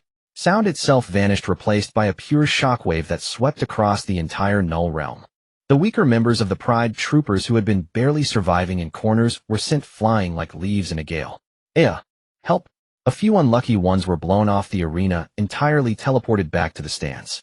The explosion's smoke blotted out the sky, plunging the battlefield into chaos. Before the smoke had even cleared, two dark figures clashed again. The sounds of fierce combat echoed from within the haze, moving rapidly. Over there, Cooler, about to ambush Topo, felt a sudden chill down his spine. He turned to see two tangled masses of light trailing sparks and lightning charging straight toward their battle zone. The two figures crashed heavily into the open space between Topo and Piccolo. The ground shattered. They separated, standing at opposite ends of the ruins. Their breathing was heavy like oxen. Brookly's bare torso was covered in bruises and bloody gashes, a trail of blood at the corner of his mouth, but his white eyes blazed with a terrifying intensity. Across from him, Jiren wasn't much better. His perfect musculature was marred with fist prints, blood still dripped from his nose, and his usual aura of invincible aloofness was completely gone. Is this all you've got? Brookly wiped the blood from his lips, his gaze fierce. Not even close. Jiren wiped his nose, clenching his fists until they cracked. Same to you. The warm-up is over. Their eyes met.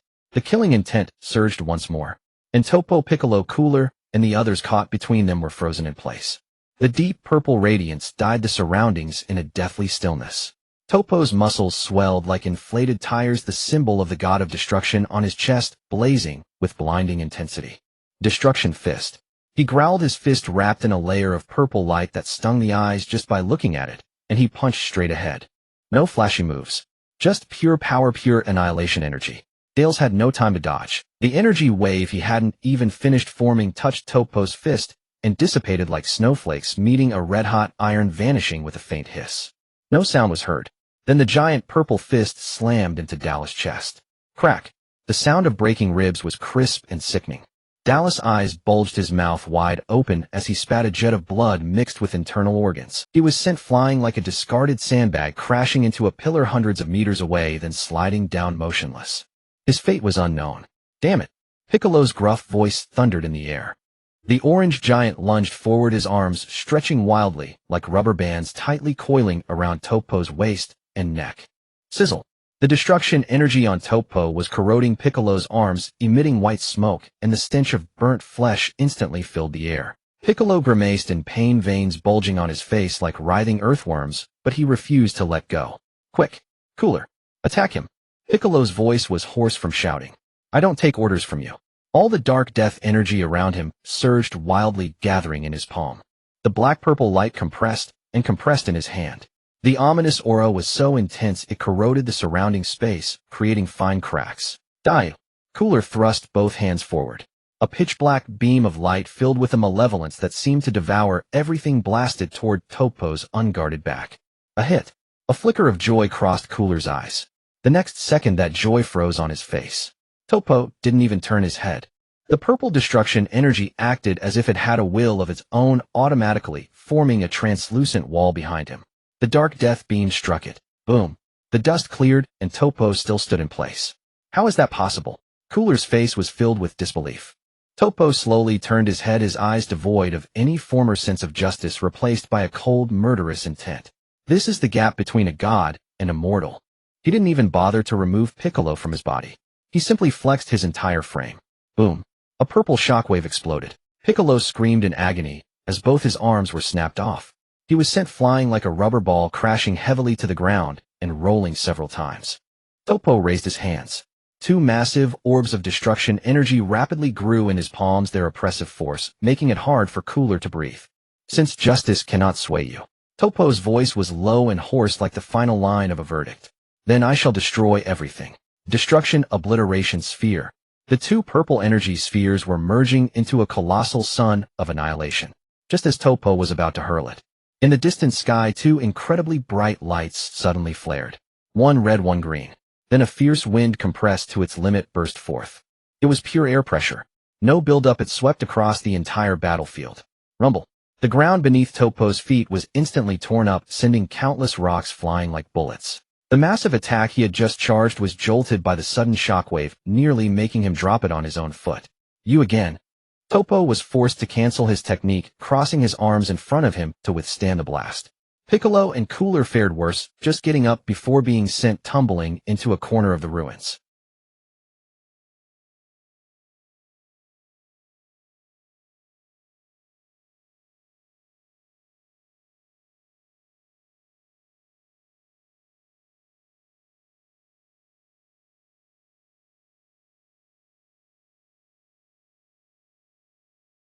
Ugh!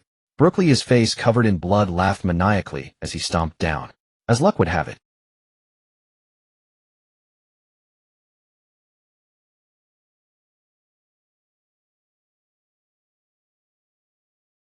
Brooklyn didn't even feel what he stepped on.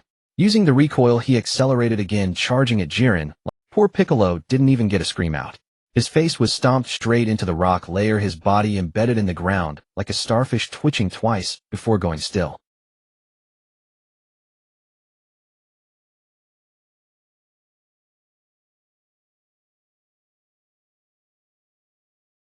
He was the candidate god of destruction of Universe 11. And now he was being treated like a background prop. Worse, this guy had completely ruined his battlefield. Halt! Topo roared, hurling the still-active destruction energy at Brooklyn's back. Without a second destruction, the purple energy sphere shot out. However, Jiren, who had his back to Topo, suddenly moved. He didn't even look at Topo. A crimson energy sphere collided with the destruction energy, and they annihilated each other. Topo was stunned. He stared at the red-black back, utterly bewildered. Jiren didn't even turn his head, coldly throwing out a line, "Don't get in the way." 3 words. Like 3 slaps stinging Topo's face. A crimson energy sphere collided with the destruction energy, and they annihilated each other. Topo was stunned. He stared at the red-black. Brooklyn grinned and stopped. "Looking where? I didn't need you to block that." His wild face was instantly in front of Jiren, his forehead already bloody from Jiren's hits rammed forward, followed by a fully charged heavy punch.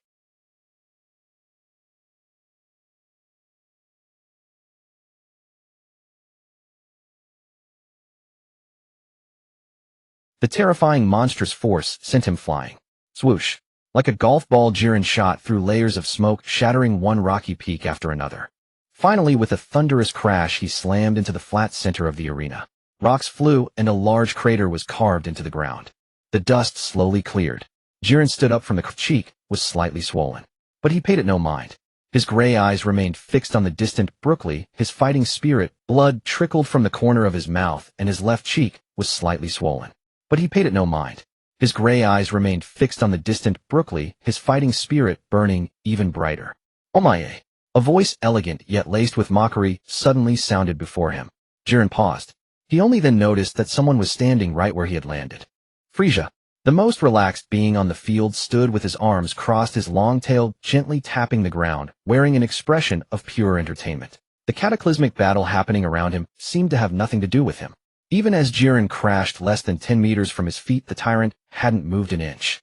Ho ho ho. Frieza tilted his head, his crimson eyes scanning Jiren up and down, as if appraising an interesting piece of merchandise. "Isn't this the ever-stoic strongest warrior?" Frieza covered his mouth, letting out his signature high-pitched laugh. "How did you end up in such a state? You look so pathetic, it's laughable." He pointed at Jiren's. "Need me to call an ambulance for you?" "Oh right, there isn't one here." His sarcastic tone was enough to give anyone an aneurysm. Jiren frowned. His mind was entirely focused on defeating Brooklyn. "Move." Jiren uttered 2 cold words. His voice was low but carried an unquestionable command. "Once I'm done with him, I'll deal with you." Without another glance at Frieza, he pushed off the ground to charge at Brooklyn again. That attitude, like telling someone to kick away a piece of trash blocking the path. The air suddenly went. The smile froze on Frieza's face. The hand covering his mouth slowly lowered.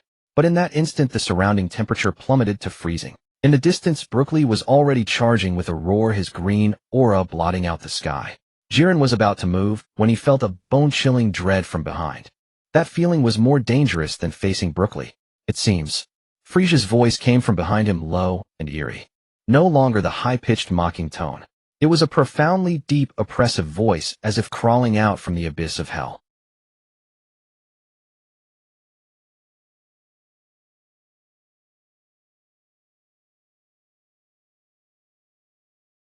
The entire space of the void trembled under this aura.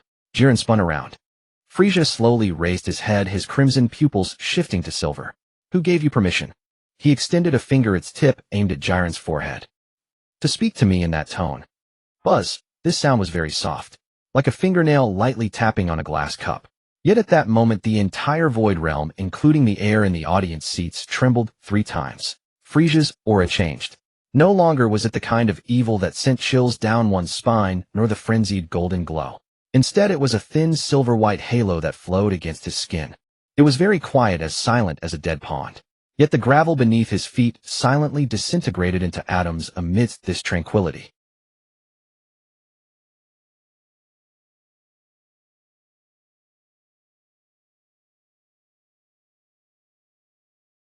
Beerus Compa.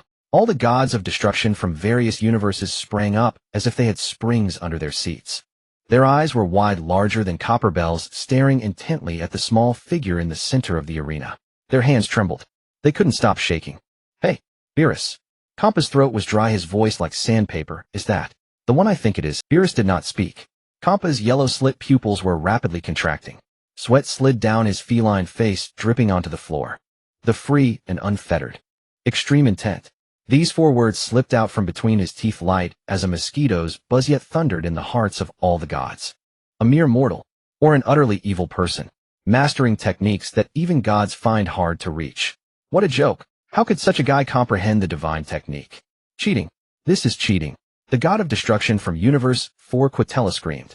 The great priest hands behind his back showed a glimmer of surprise in his light purple eyes, which soon turned into amusement. Oh, what an unexpected delight. In the arena, Jiren felt as if an invisible giant hand had clutched his throat. Danger. Extreme danger.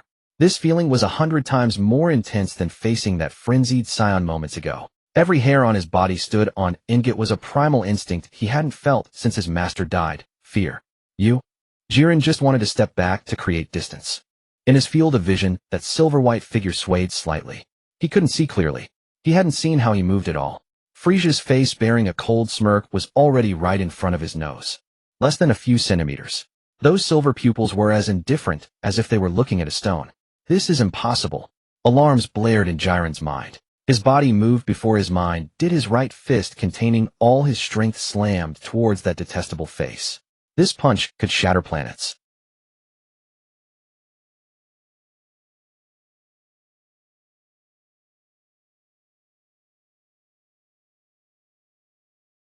The series of muffled sounds exploded into a clamor. Jiren's outstretched arm froze in midair. He looked down at his chest. There were countless imprints of fists. Each imprint was deeply sunken, as though crushed by a hydraulic press. The pain hadn't even reached his brain yet. Wow. Jiren opened his mouth and spewed a large mouthful of blood mixed with shattered internal organs. He staggered back a dozen steps, each step leaving a bloody footprint on the ground. What just happened in that moment? No one saw clearly. Except for those few gods of destruction and angels. Is this what's called the strongest? Frieza stood in place, not even moving his toes. He raised his hand, glanced at his silvery hand, and a wide grin spread across his face.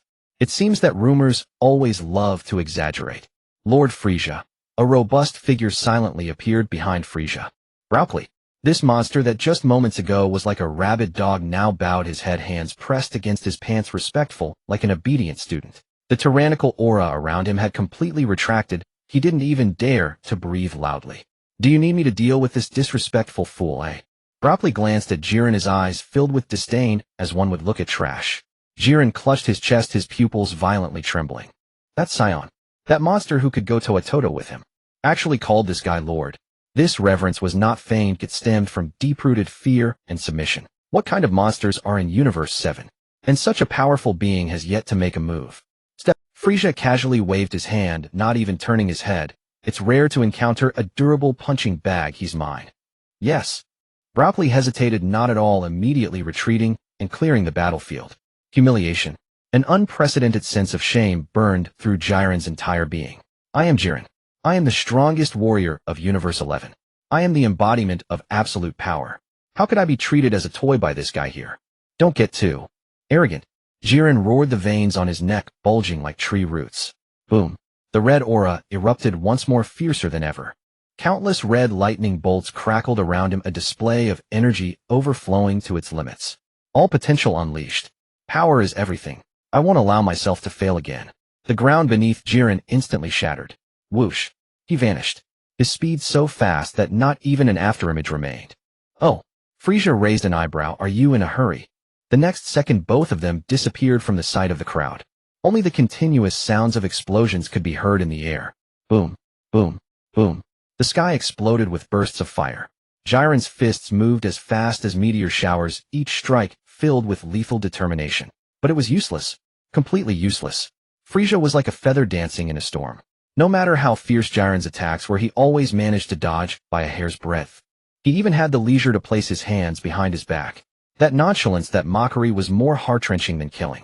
Are you done fighting? Frieza's cold voice suddenly rang in Jiren's ear. Jiren's pupils constricted. Before he could react, a silver fist was already infinitely magnifying in his field of vision. Thud! This punch landed solidly on Jiren's abdomen. He felt as if his intestines had been knotted up and his eyes almost popped out. His entire body curled up like a shrimp, and with a whoosh he was sent flying. Boom! His body, like skipping stones, crashed through layer after layer of rock, ultimately smashing heavily into the ruins at the edge of the arena. Cough cough. Jiren struggled to rise. Whoosh! A purple beam shot in without warning. It pierced directly through his right shoulder. Blood gushed out. Jiren let out a muffled groan, and his body, which had just gotten up, fell heavily back down. Jiren. A voice of despair and anger came through. On the other side of the ruins, Tupper bloodied. The rune on his chest representing the god of destruction had already dimmed, but he didn't care about that anymore. That was his comrade. That was the last hope of Universe 11. I won't allow you to hurt him. Tupper teleported behind Frieza, hands raised high. All destructive energy, all life force converged into this strike. Destruction? Buzz, a deep purple energy sphere with a diameter of over 100 meters appeared out of thin air. It was pure destruction's law. The surrounding space began to collapse under this move, turning into a black void. If this strike landed, the entire void realm would lose a piece. Be careful, Beerus instinctively shouted from the stands. Destructive energy was no joke. It was the power of the laws that could erase all existence. However, Frieza merely tilted his head slightly, casting a glance at the massive purple energy sphere above him. What is this thing? He scoffed disdainfully, raising his hand. Fingers spread open. He reached straight for that destructive bomb capable of annihilating a galaxy. Zzz. The destructive energy frantically corroded Frieza's palm. But that silver halo acted like an insulator, blocking all the laws of destruction. Not effective on me. Frieza shook his head. His palm suddenly squeezed. Crack. The surface of the gigantic energy sphere was covered in cracks. Like a glass bead being crushed. Boom. That terrifying destructive energy was actually it turned into countless purple light spots, dissipating into the air. No. It's impossible. Tupper was stunned. He stared at Frieza as if looking at an incomprehensible monster. Crushing destructive energy with bare hands. Is this still immortal? Whoosh. Frieza's figure ghosted through the sea of light spots, appearing right in front of Tupper. No small talk. No mercy. A punch. A simple direct punch. Bang. The rune on Tupper's chest, symbolizing the candidate for God of Destruction, shattered in an instant. The force of the punch penetrated through, creating a gaping hole in his abdomen. Tupper's enormous body froze. This punch shattered not only his body, but also his pride and faith. Ugh. A large amount of blood surged from Tupper's mouth. Frieza withdrew his hand, shaking off the bloodstains disdainfully. Is this the extent of your so-called justice? Tupper fell helplessly. Like an eagle with broken wings, he crashed heavily into the pile of rubble next to Jiren. Dust flew everywhere. He struggled to turn his head, looking at Jiren not far away. His vision was already blurred. Life force was rapidly draining. Jiren. Tupper extended his hand, seeming to grasp something. I'm sorry. His hand fell. The candidate for the God of Destruction of Universe 11, the leader of the Justice Team, Tupper, killed in battle. The wind stopped. The entire battlefield fell into a deathly silence. Jiren lay on the ground, staring blankly at Tupper's eyes that had lost focus. Dead. The one who always spoke of justice, even approaching him despite disdain. Dead. And Tizkazarel. Familiar faces flashed through his mind. They all fell. Right in front of him. And he, this so-called strongest, could only lie here and watch. Is this the feeling of powerlessness? Jiren muttered to himself. Those emotions he deemed excessive anger, sadness, and unwillingness erupted like a volcano in his chest. Damn it. Jiren's fingers dug into the rock, his nails breaking and bleeding without him noticing. Damn it, Boom. A towering crimson pillar of light broke through the clouds. Jiren stood up. His right shoulder still bled, his chest still ached, but none of that mattered anymore. His eyes were blood red, and that aura was even stronger than before. It was the wail of the desperate and the fury of the avenger. Oh. Frieza looked a bit surprised at this scene, still not giving up. Truly a tenacious cockroach. He flickered, reappearing before Jiren. Then I'll crush you completely. A punch swung out. This punch was faster and heavier than before, carrying the will to kill. Pat. A crisp sound. Frieza's expression froze. His fist stopped in midair. caught tightly by a rough, large hand. That was Jiren's hand. In that moment, Jiren's muscles had expanded to their limits, his skin red like a heated iron, and the space around them twisted and deformed under this high temperature. A fierce wind surged through both of their bodies, crashing with a boom, shattering the mountains behind Frieza into dust. I will give it my all. Jiren lifted his head, those eyes burning with a tangible flame, staring intently at Frieza. Every word seemed to roar from the depths of his soul. To defeat you. Humph. Frieza quickly regained his cool, the silver glow in his eyes intensifying. Interesting, then let's see if your all can make me bleed. Boom. The two clashed once more. This time it was no longer a one-sided slaughter. Jiren had completely gone mad. He didn't defend or evade, letting Frieza's attacks land on him in exchange for an opportunity to attack. Fists met flesh. Blood splattered. The entire Void Realm trembled under the collision of these two peak powers. But a disparity was still a disparity. The free and unfettered extreme intent was not merely a boost in power, but a crushing of realms. As time passed, Jiren's wounds multiplied and his aura began to rapidly decline. Meanwhile, Frieza, aside from breathing a little faster, hadn't even gotten a speck of dust on him. This is reality. Frieza coldly observed the wavering Jiren. Was that just a final struggle? He raised his hand. A pitch-black energy orb gathered at his fingertips. Farewell, strongest of Universe 11.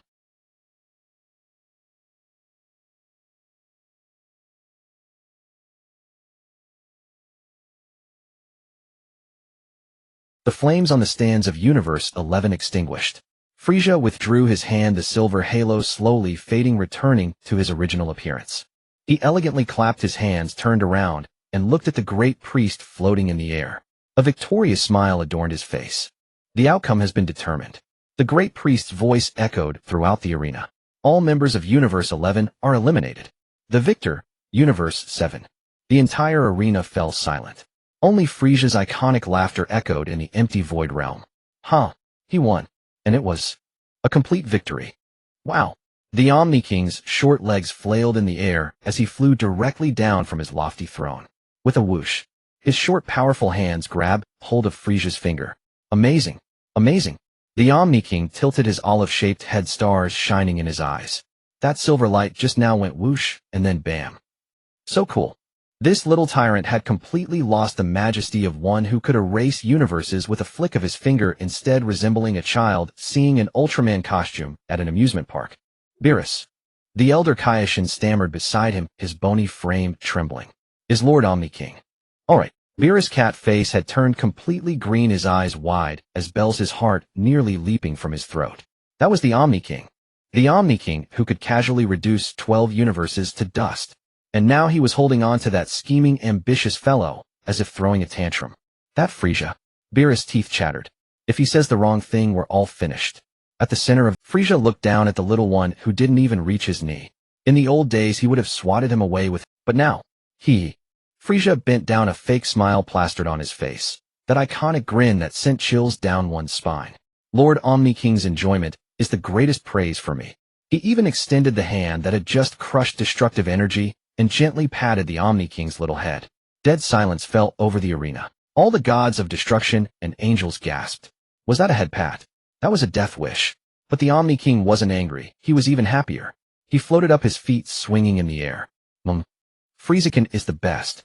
That Jiren was pretty strong, but Friezakin is way more fun. Lord Frieza. Several figures landed behind Frieza with a swish. Jinyu and the other elites, the entire Saiyan Special Forces squad, all bowed, kneeling on one knee, beginning to report the battle results. Universe 7 Frieza Force Combat Unit, all assembled. Jinyu shouted, then swiftly switched to bootlicking mode, bowing at the waist. Reporting to Lord Frieza. In this tournament our side has 0 casualties. Except for Dales and Vegeta, who are injured, everyone else is still full of spirit. Hearing this, the surviving fighters from other universes, bruised, battered, missing limbs, were so furious they nearly spat blood. This was too much. It was one-sided slaughter. The Grand Minister slowly descended at this moment, his pale violet eyes sweeping across the arena. Then the result is clear. His voice was not loud, but it pierced clearly into everyone's ears. The winner of this selection tournament is Universe 7. The subsequent Evil Eye Search Patrol will be formed with Universe 7 at its core. The Grand Minister paused, his face still bearing that inscrutable smile. As for the other universes that performed poorly, The Omni King raised his little hand, a white light glowing in his palm. Then let's just erase. The god of destruction from the first eliminated universe had already closed his eyes. Please wait. Frieza suddenly spoke. The Omni King's hand stopped midair, tilting his head. Huh. Does Frieza have something to say? Frieza straightened up, his long tail swishing leisurely behind him. His crimson eyes scanned the faces of the despairing gods of destruction around him. Like a butcher looking at pigs and sheep awaiting slaughter. Lord Omni King, erasing them would be such a waste. Frieza spread his hands gracefully. Finding the evil eye is dirty hard work. My forces alone are not enough. These 12 universes are vast. We need some guides familiar with the local terrain, don't you think? Guides, eh? The Omni King blinked. Precisely. Frieza pointed at a barely alive fighter from an unknown universe, and at the others slumped in the spectator seats. These weaklings might be useless for fighting, but they're more than enough for running errands and doing grunt work. It's better to spare their lives and put them under my command. These words caused an uproar. The god of destruction from Universe 11, Overmouth, jerked his head up, veins bulging on his clown-like face. What nonsense. Take orders from you. Who do you think you are? The rat-like god of destruction from Universe 4, Quitella, also shrieked. Impossible. Absolutely impossible. We are to submit to a mere mortal from Universe 7. Dream on. The other gods of destruction glared with murderous intent, as if they wanted to pounce on Frieza and tear him apart. This was an insult. A blatant insult. Frieza covered his mouth with a light laugh, which grew louder and louder, finally turning into a wild, unhinged cackle. Unwilling. The laughter stopped abruptly. Frieza's eyes instantly turned cold. An icy, killing intent spread out like a tangible force, making every god of destruction gasp for breath. If you are all unwilling to be guides, then I can only ask you all to disappear completely. His voice was very soft, yet it pierced into everyone's heart like an icy dagger. The Omni King looked at the furious gods of destruction, then back at Frieza, and nodded. Frieza makes a good point. Then let's do it that way. Huh. The gods of destruction were dumbfounded. The Omni King turned and pointed at Frieza. From today on, seeing Frieza is the same as seeing me. If you don't obey. The Omni King made a crushing gesture. He'll turn you all into nothingness. At that moment, the knees of all the gods of destruction went weak. Vermouth opened his mouth, but finally could only lower his head in defeat. Quitella buried his rat face in his chest, trembling all over. It was over. Completely over. From now on, these 12 universes would truly belong to the Frieza clan. The Grand Minister smiled and nodded. Since Lord Omni King has decided, so be it.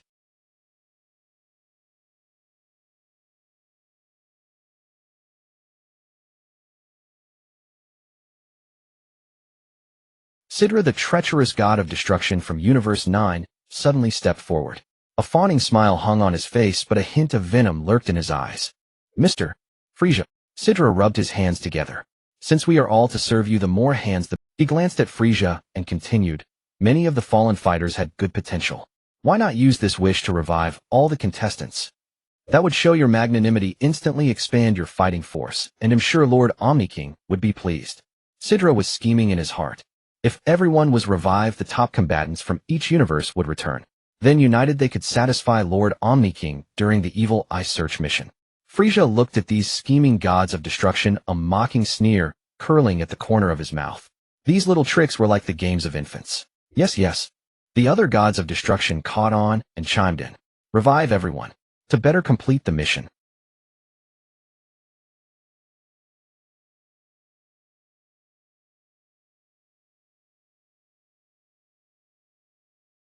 Trying to limit me with this method. Frieza sneered internally. But he didn't care. Before, absolute power numbers meant nothing. Besides, having more hired hands was indeed more convenient. Fine. Frieza nodded readily. As you wish. Really? Sidra was stunned, not expecting Frieza to be so agreeable. The Grand Minister waved his hand. The entire world of void began to tremble violently. The sky was torn open.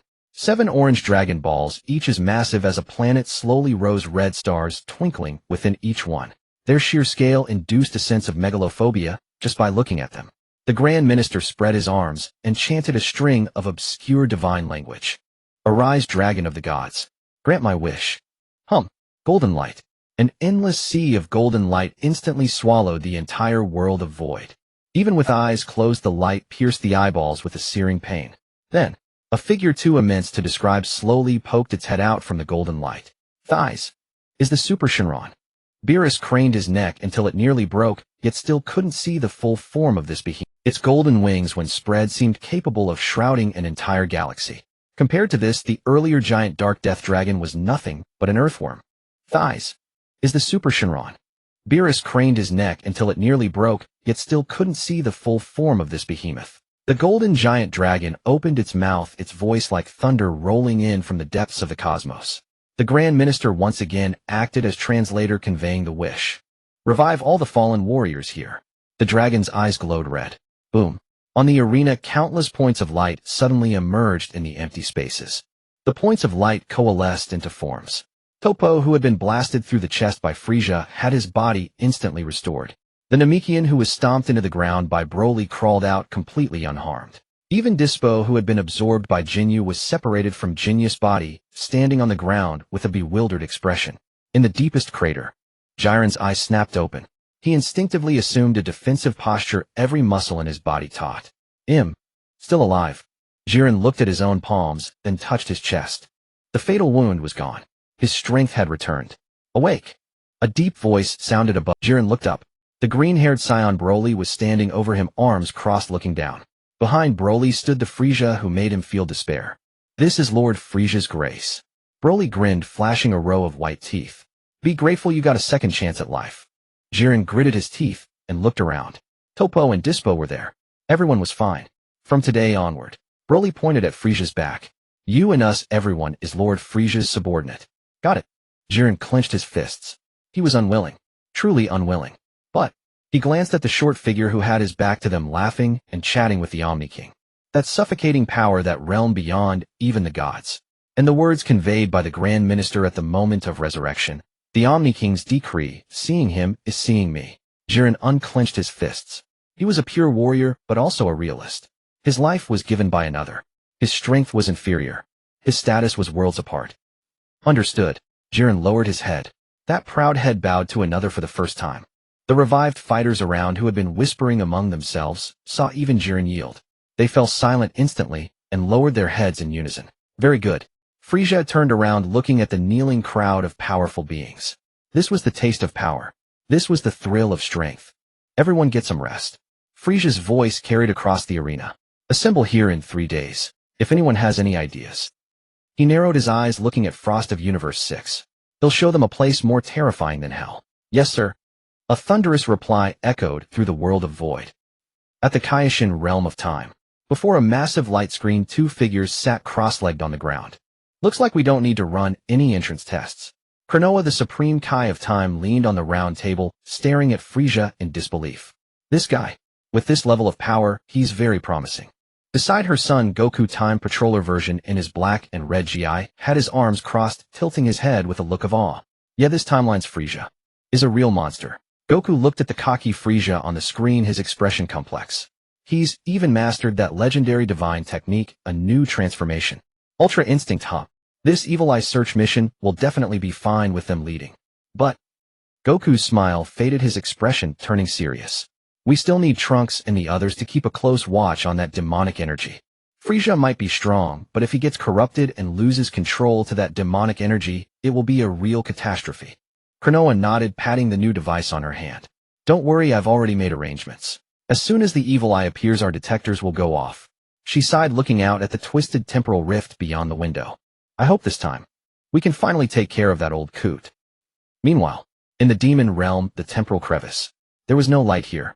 Only endless darkness and a nauseating aura of evil. Several demon gods of various forms were gathered around a massive black mass of energy. The things floating around them were enough to give anyone nightmares. They were eyeballs. Countless eyeballs glowing with an eerie red light, the evil third eye. Lord Mechikabura. A demon god with ram horns knelt on the ground, raising his hands high. This is 300 million years worth of life energy collected from various timelines. Please enjoy. Whoosh. A withered bark-like hand reached out from the black mass and waved lightly. The eyeballs instantly turned into red mist and were absorbed. Well done. An ancient voice emerged from the depths of the mass. It sounded weak, but each word carried a pressure that made the soul tremble. This was an ancient demon god who had lived for countless ages. Aside from life energy, the ancient voice continued to ask, how is the collection of divine power coming along? The demon god being questioned trembled, cold sweat beating on his forehead. Well, you see. Just a single grunt. The space around them instantly shattered. The terrifying pressure forced the demon god flat onto the ground, his bones creaking. This one has already made arrangements. The demon god screamed in begging. Demigra has personally gone to the Kaishin realm of time. He will definitely seize the time power this time. He will definitely restore your youth. Silence. A suffocating silence lasted for several seconds. The time power is a must. The ancient voice gradually faded, the black energy churning, as if a sleeping behemoth had just turned over. Remember, there will be no next time. Yes, yes. The demon gods kowtowed like garlic, not daring to breathe. Before this absolute ruler of darkness, they were less than ants. A storm that would sweep through all timelines was brewing silently in the deepest pits of this dark 3 days. Nearly 3 days. The once empty realm of nothingness had transformed entirely. Huge banners bearing the letter F in black on a crimson background fluttered everywhere, flaunting their presence with sheer arrogance. The ruins of the arena had long been cleared, replaced by a vast plaza. At its center rose a towering black platform that pierced the clouds. This was a proposal from Frieza and Zeno, constructed once again by the Grand Minister. At the top of the platform, a gleaming golden, floating throne overlooked the dense crowd below. Frieza sat cross-legged upon it, swirling a goblet in his hand. The liquid inside was not wine, but some dark red high-energy fluid viscous as blood. He took a sip and narrowed his eyes in satisfaction.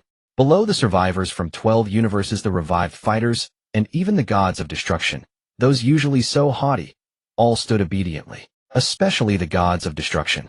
They used to watch from the stands. Now, they had all been relegated to the lowest step of the throne's dais, no different from gate guards. Beerus stood in the front row, his face as dark as soot. His cat-like eyes were fixed on Frieza, on the step's teeth, grinding audibly. His tail flicked restlessly, cracking several floor tiles beneath it. Stop that, Lord Beerus. Those tiles aren't made of rare steel. If you break them, Lord Zeno might not be pleased. Frieza's voice drifted down from above, carrying an elegance that made one want to punch him. Beerus stiffened his tail, freezing midair. You bastard. Beerus hissed through clenched teeth, how dare you speak to a god like this? Beside him, Kampa tremblingly tugged at Beerus' clothes. Shut up. That's Lord Zenos' appointed proxy. If you want to die, don't drag me with you. Frieza ignored the commotion below. He stood up and gently tapped his glass against the armrest. Ding. The crisp sound instantly silenced all the noise in the plaza. Tens of thousands of eyes turned to him. Ladies and gentlemen. Frieza spread his arms as if embracing the entire void. Welcome to the Frieza Force's Universal Headquarters. From today onward, the old chaotic division of universes is abolished. We shall establish a united, friendly, and efficient family. I call it the Great Universal Co-Prosperity Sphere. Not a sound was heard below. Who dared to speak? Jiren and his group stood at the front looking like wilted eggplants. Of course, every family needs rules. Frieza snapped his fingers. The former executives had retreated behind the scenes, and now the projection was handled by Sorbet from the Frieza Force headquarters. A massive holographic screen lit up, covered with dense data bars and red lines. I'm not a demon, Frieza said with a smile. Well, reward based on merit. Do well, and maybe you can sit next to me. The task is simple: search for the evil eyes. Each universe has its assigned zone. Those who find more will be rewarded. Those who slack off. Frieza's gaze turned instantly cold, the red liquid in his glass swirling. That universe's god of destruction gets 1 demerit. 3 demerits. He raised 3 fingers, then slowly clenched them into a fist. I will directly petition Lord Zeno to erase that universe, along with its god of destruction. A collective hiss of sharp intakes of breath rippled through the crowd. Vermouth's clown makeup was ruined, sweat streaking the paint. This is too reckless. Collective punishment. Quintella was so frightened, he kept rubbing his hands, his eyes darting wildly, likely plotting how to shift the blame. All right, enough chatter. Frieza sank back into his throne, looking languid. Now to assign the teams. Everyone pricked up their ears, especially the aces from each universe who harbored some hope. After all, they were the strongest in their cosmos, surely they'd get a captain's role. First squad, the new Jinyu Force. Captain, Jinyu. Frieza called out a name. A reddish blob instantly launched itself and landed before the platform.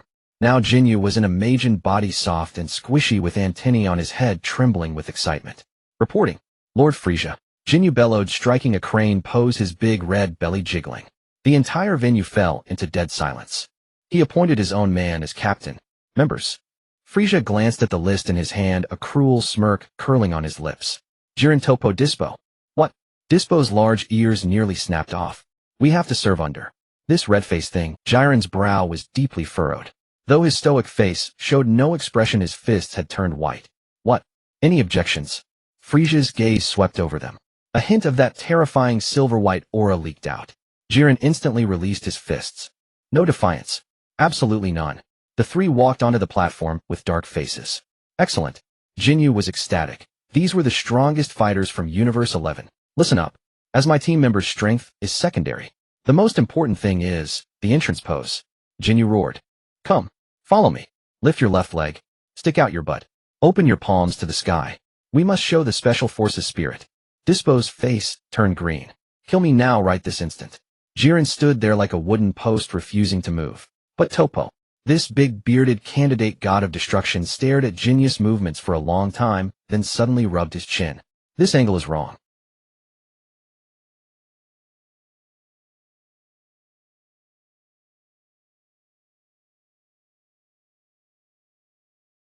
With that, Topo actually struck an incredibly embarrassing big character pose, complete with a sound effect. Justice descends, Topo said with a serious expression.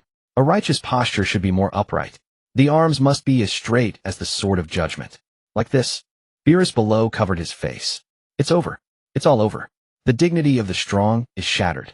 Second squad. Frieza ignored the farce. Broly and Broly. Boom. Boom. Two green auras shot into the sky. Two savage monsters leaped out simultaneously. One was Broly, scar-faced with a gentle gaze. The other was Broly with clear yet foolish eyes, but a terrifyingly foul mouth. The moment these two stood there, the surrounding air grew violent. You two are responsible for the most dangerous star zones.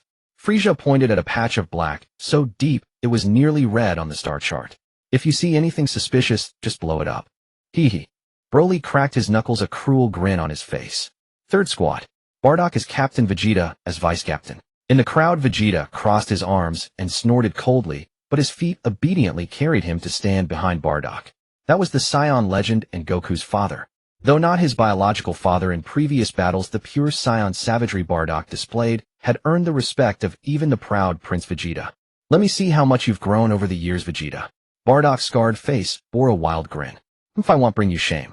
Vegeta lifted his chin with its Sundara air. As for Kakarot, Frieza glanced at the simpleton, still looking around. You're with Raditz, Tullus, Cooler, and Piccolo. Act freely, but don't cause me trouble. Hey, I want to fight too. Goku scratched his head. Shut up, idiot. Raditz scolded beside him. It's good enough that we're alive. The team assignments proceed. Most of the leaders were Frieza's original underlings commanding the cosmic elites. This was statesmanship. Lord Frieza. A humble voice sounded. Frost from Universe 6, who looked very much like Frieza, was rubbing his hands together, approaching with a fawning expression. We're of the same race, you see. Could you arrange a... Oh, it's you.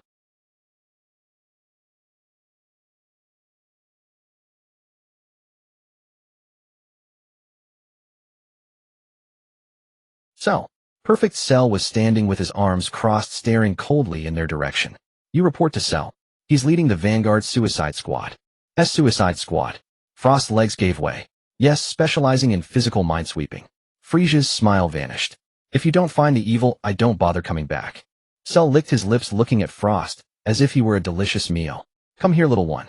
Frost let out a miserable shriek as Cell grabbed him and dragged him away. Just then, zoom, a rift suddenly tore open in the sky. A brilliant multicolored light poured down. A small-headed projection appeared in midair. A rugby-ball-shaped head, dot-like eyes. Zeno. Wow, so many people. Xena's childish voice rang out across the venue. With a rustling sound, the gods of destruction, who had been standing, all dropped to their knees, not daring to lift their heads. Lord Zeno. Beerus pressed his forehead to the ground, his voice trembling. Friezaekin. Zeno didn't even look at Beerus, his big eyes fixed on Frieza on the throne. Having fun. What game are you all playing? Frieza floated up from his throne. The expression on his face switched instantly. It was all amiability and warmth, like a spring breeze. Lord Zeno. Frieza gave a slight bow, his tone like that of someone coaxing a kindergarten child. We're playing a treasure hunt game. Treasure hunt. Xena's eyes lit up. Yes, we're looking for those black round eyeballs. Frieza gestured. When we find them, we'll bring them back for you to use as marbles, okay? Marbles? I want to play marbles. Zeno did a joyful somersault in the air. Friezaekin is so nice. Make sure you find lots. As you command. Frieza was all smiles.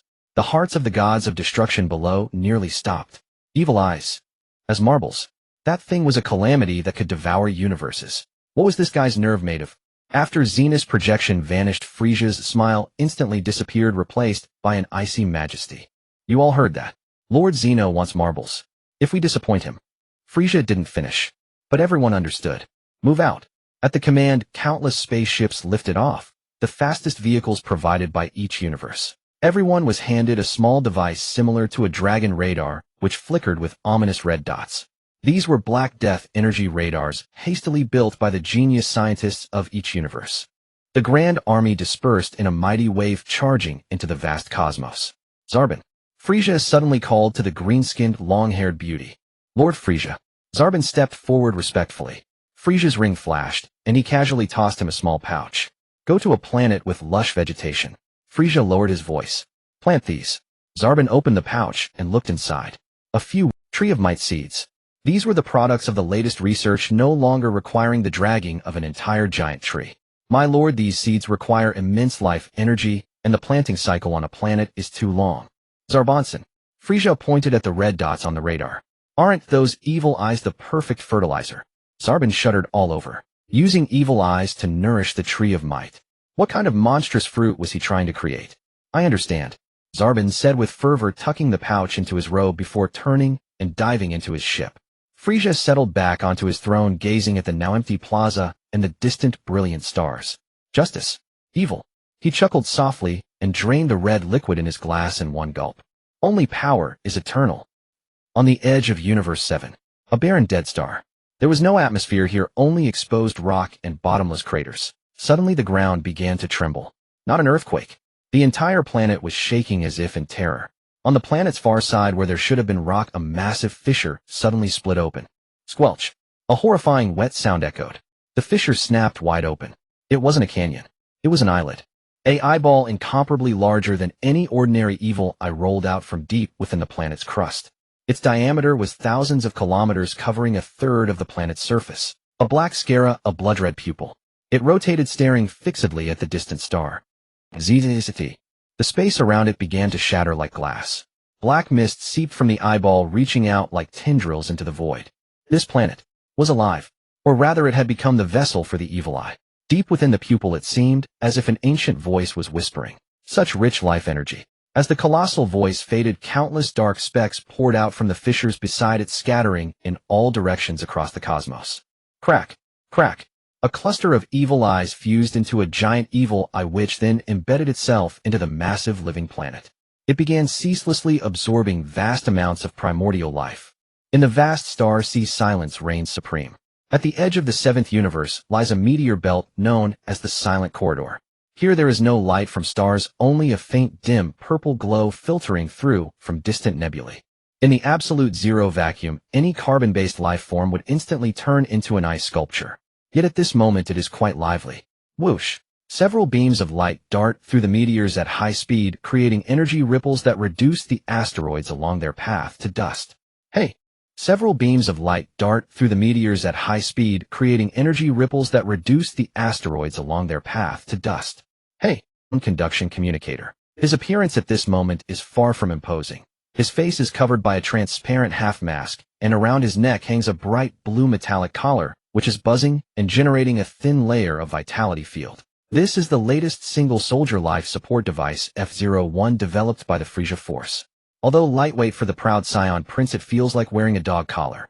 A great humiliation. Oh, sorry. Kakarote's voice comes through, and he too wears the same mask, but he doesn't seem embarrassed at all. Instead, he is excitedly doing somersaults in the vacuum. This mask is really useful. I can't feel any breathlessness at all. It's much better than that cumbersome spacesuit from before. Idiot.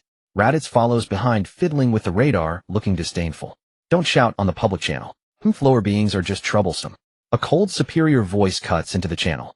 At the forefront of the group, Gula crosses his arms, his long purple tail swaying elegantly behind him. He has no life support devices on him. The Frieza race can naturally survive in a vacuum. This physiological absolute advantage makes Gula look at the group of Scions behind him with the eyes of one gazing at a group of cripples unable to part with their oxygen tanks. Is this what they call a warrior race? Gula sneers, tracing a perfect arc in the vacuum, deliberately stopping in front of Vegeta. You lack even the most basic ability to survive in space. and have to rely on the toys my brother provides to breathe. How pathetic. Vegeta's forehead veins bulge instantly, nearly knocking off his mask. Bastard. Vegeta grits his teeth, golden aura gathering around his fist. Do you want to die, Gula? Oh, want to fight? Gula raises an eyebrow, a teasing look in his eyes. Here, what if I break your little mask? Will the great Saiyan prince die from lack of oxygen, rolling his eyes in the vacuum? That would be quite a sight. You. Alright. Piccolo's figure steps in between the two. Although he also wears the device, his green face is clearly much calmer than the monkey's. Don't forget Lord Frieza's orders.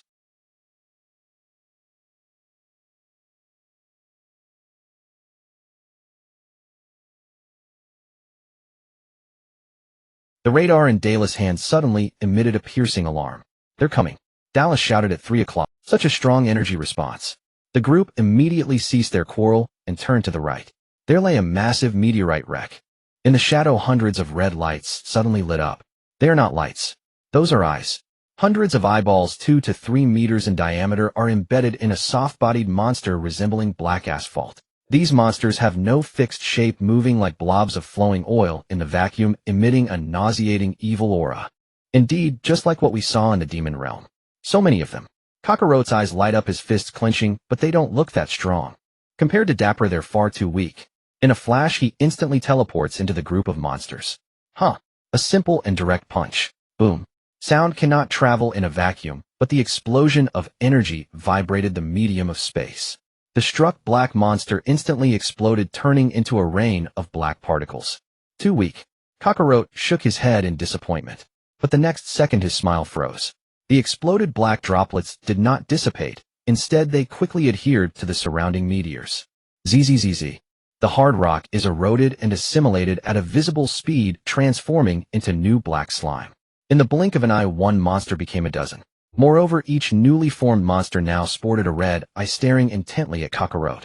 A strange mental wave penetrated through the mask, directly drilling into Goku's brain. Slaughter. Hunger. Devour.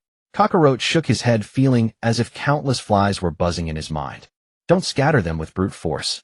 Piccolo shouted that as a high concentration of demon realm energy materialized, it must be evaporated thoroughly with a ki blast. TCH troublesome. Vegeta raised his hand, golden light emanating from his palm.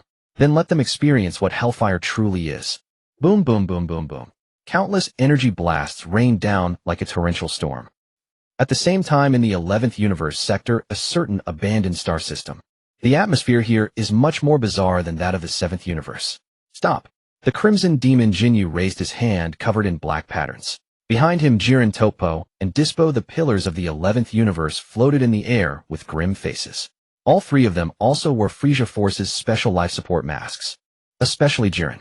His red and black bodysuit paired with the blue collar around his neck and the translucent mask creates a jarring contrast. The aura of the strongest warrior is dragged down at least 3 levels by that damn collar. Meanwhile, Jinyu as a demon does not need to breathe at all. He even inflated his body like a balloon floating around in the vacuum, his antennae swaying proudly. What's wrong, Captain? There is an enemy presence ahead. Jinyu pointed to a distant gray planet. The surface of that planet is covered with a thick layer of black fungal carpet. Countless gigantic tentacles stretch from the ground into space, as if hunting passing meteors. That is the nest. Jiren said solemnly, his expression grave. I can sense thousands of evil auras inside. Very well. Jinyu suddenly shouted, doing a 360-degree spin in the vacuum, then stopping steadily, striking a classic embarrassing pose. Since it's a nest, it's a great opportunity for our new Jinyu Force to make a name for ourselves. Jinyu turned around, his squinting eyes fixed seriously on Jiren and the others. Listen, the core tactic of this operation is just one. Jiren frowned, directly assaulting the heart. Topo speculated, flanking maneuver. Wrong.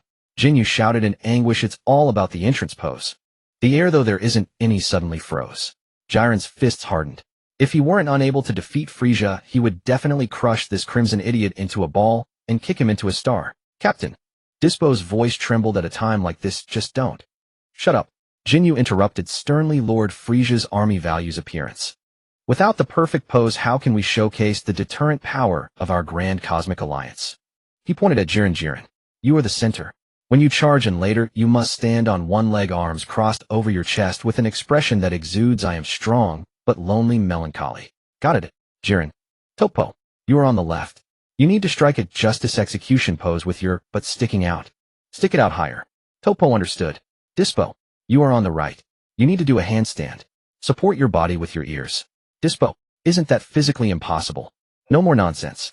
Jinyu waved his hand. This is an order. Anyone who disobeys, I will report to Lord Frieza that you are slacking off and plotting a rebellion. That move is too ruthless. Jiren took a deep breath even though it was recycled oxygen. He closed his eyes and silently chanted for the survival of the 11th universe 3 times. Understood. The words squeezed out as if from between clenched teeth. Very good. Jinyu said excitedly, his face flushed. Prepare. Descend. Whoosh whoosh whoosh whoosh. 4 streaks of meteors rushed towards the demonized planet. At the moment of landing. Pose. Action. Boom. The ground trembled. Dust cleared. Jiren stood on one leg, arms crossed with a look of despair on his face. Topo had his butt stuck high, looking proud. Dispo was doing a handstand, his ears nearly bent. Jinyu stood at the forefront, striking a rooster's stance, laughing heartily. Huh. Perfect. This is art. The surrounding black tentacle monsters, initially ready to pounce, seemed to be utterly dumbfounded by this scene, frozen in midair, their dozens of eyes filled with big questions. What kind of attack preparation is this? Some ancient curse ritual? Now, Jinyu's gaze sharpened, and the atmosphere shifted drastically. Eliminate them all. Leave not a single one. Boom. Jiren's figure instantly vanished. The next second, the black fungal carpet and the tentacle monsters within a 10-kilometer radius were all crushed down to the molecular level by an invisible, terrifying fist. That was the eruption of shame. That was the anger after dignity shattered. Die. Die. All of you die. Jiren shouted as he frantically swung his fists. Huh. It seems everyone is really enthusiastic. Lord Frieza. Sabo quickly walked up the steps holding a transparent petri dish. His flagship command room. The enormous holographic screen was displaying real-time footage from various teams. Frieza sat on his floating throne, swirling a glass of red wine in his hand. Watching Jiren's frenzied slaughter, a pleased smirk crept across his lips. Huh. It seems everyone is really enthusiastic. Lord Frieza. Sabo quickly walked up the steps holding a transparent petri dish. Inside the dish was a demon eye just recovered from the battlefield.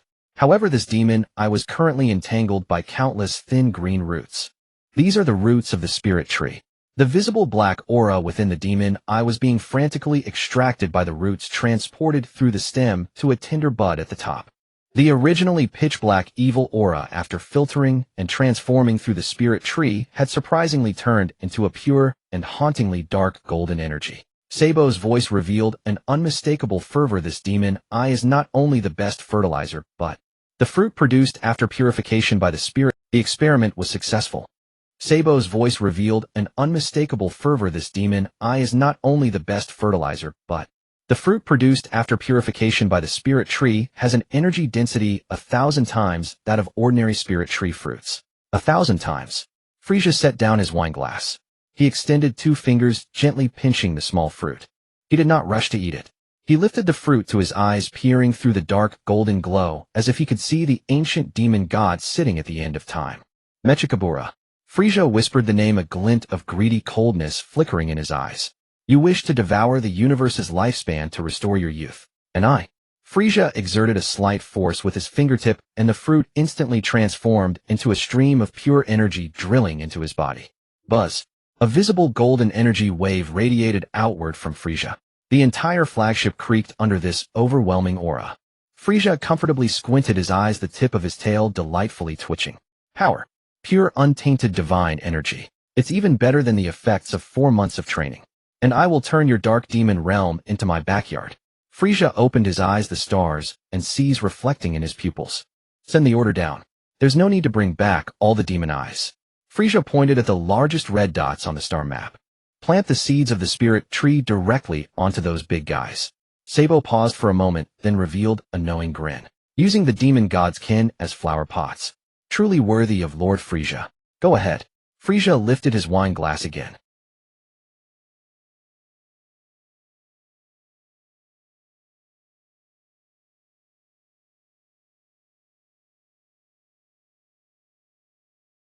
It was in fear, for it realized it was no longer the hunter, but the prey. Additionally, Frieza looked at the corner of the screen where Cell was frantically devouring demon eye energy, his eyes brightening slightly. Let Broly go visit Cell. Controlling the Black Death energy, they might truly be able to drastically increase their strength. Frieza made a chin-stroking gesture. I eagerly anticipate how strong they will become. Cell's body swelled with black death energy, becoming even more exaggerated. The tail needle, which had once retracted after completing its evolution, now extended again, thrashing about wildly. Wonderful. Truly a delightful flavor. He clenched his fist, the surging black death energy nearly bubbling with excitement. Just then you dare to secretly devour demon energy. Broly, wearing the life support device, charged towards Cell. Lord Frieza ordered us to clean up all the demon energy in this area together. That's great, but... Cell glanced at Broly. How do you plan to consume it? By taking off your helmet and sucking one by one. It mocked, Broly flicking its tail. Broly, however, flared up with violent energy, instantly bursting out of his device, a green aura forming a barrier around him. Then he clutched a demon eye and snapped it. With a splatter, he grinned, maniacally chewing. Cell looked on in utter silence. Crisp, a sharp sound, juice splattering everywhere. This sound, unable to travel through the dead silence of space, exploded clearly in Frost's mind through the bone conduction communicator. He shuddered, curling himself up even tighter, wishing he could burrow into a crevice of an asteroid and become a fossil. Less than 100 meters ahead of him, a horror film titled Feeding was playing out. Broly, the monster with a life support collar around his neck whose muscles stretched the special combat suit like a second skin, was gripping a massive, wildly writhing demonic eye tentacle. Like eating sugarcane, he bit through the outer black hard shell in one go, then sucked hard. Slurp. The black, deathly aura, potent enough to corrupt and drive ordinary gods mad, along with the viscous tissue fluid inside the demonic eye, was gulped down into his stomach like a whale swallowing. Delicious. Broly's clear yet foolishly gleaming eyes lit up. He even extended his tongue, licking clean the black liquid at the corner of his mouth, revealing a childlike expression of satisfaction. It truly is a wonderful sensation. Frost felt his stomach churn violently. That was a high concentration of demonic chi origin. It was poison. It was a curse. This guy is eating it as food. Crude. A cold snort came from beside him. Cell hovered in midair, the needle at the tip of his tail already pierced into the core of a massive demonic eye 10 meters in diameter. Unlike Broly's savagery, Cell's feeding exuded a bizarre elegance. His body pulsed as if breathing. The demonic eye visibly shriveled, its pitch-black hue fading to ashen gray, finally disintegrating into a pile of dust. The taste is murky, but it's plentiful and filling. Cell withdrew his tail needle, flicking it with lingering relish. His carapace deepened in color. The original green spots began to gleam with a dark gold luster. A chilling aura brewed within his body. He glanced at Broly, who was still chewing manically, the pupils of his compound eyes contracting slightly. This Saiyan monster. Cell felt a surge of irritation within. His proud absorption ability was a product of meticulous calculation and genetic fusion.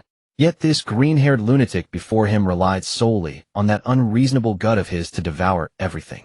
What was most infuriating was that Broly's aura was also skyrocketing. The rampaging demonic chi upon entering his body vanished like a clay ox entering the sea, instead becoming fuel for the fire. Hey, midget over there. Cell turned his head, looking at Frost hiding behind an asteroid. Go lure another wave of monsters over here. Cell pointed towards the denser black mist further away.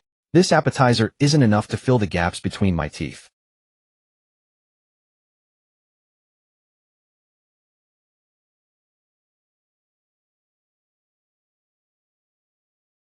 Frost looked at the hundreds of red eyes flickering in and out of sight within that black mist, his legs trembling uncontrollably. Yes, sir, there are at least 3 monsters with enormous auras over there. He'll be torn apart if I go. Oh. Cell flickered and instantly appeared before Frost. The tail needle, still stained with demonic eye fluid, gently pressed against Frost's throat. Cold. Slippery. You can choose to be torn apart by me right now. Cell's voice was gentle, yet carried a bone-chilling coldness. Or you can take a gamble and see if your running speed matches your surrender speed. Frost looked into Cell's emotionless eyes, then glanced at Broly, from whom only the sound of crunching could still be heard. He'll go. I'm going right now. Frost turned and ran, putting every ounce of strength he had into it. He cursed wildly in his mind, damn Universe 7. Damn Frieza. Just wait until I find a chance. Boom. A golden energy blast grazed his scalp, obliterating a small planet ahead. He'll go. I'm going right now. Frost turned and ran, putting every ounce of strength he had into it. He cursed wildly. The scene here was completely different from the horror show over there. This was a therapy session for terminal cringe. No way. Start over.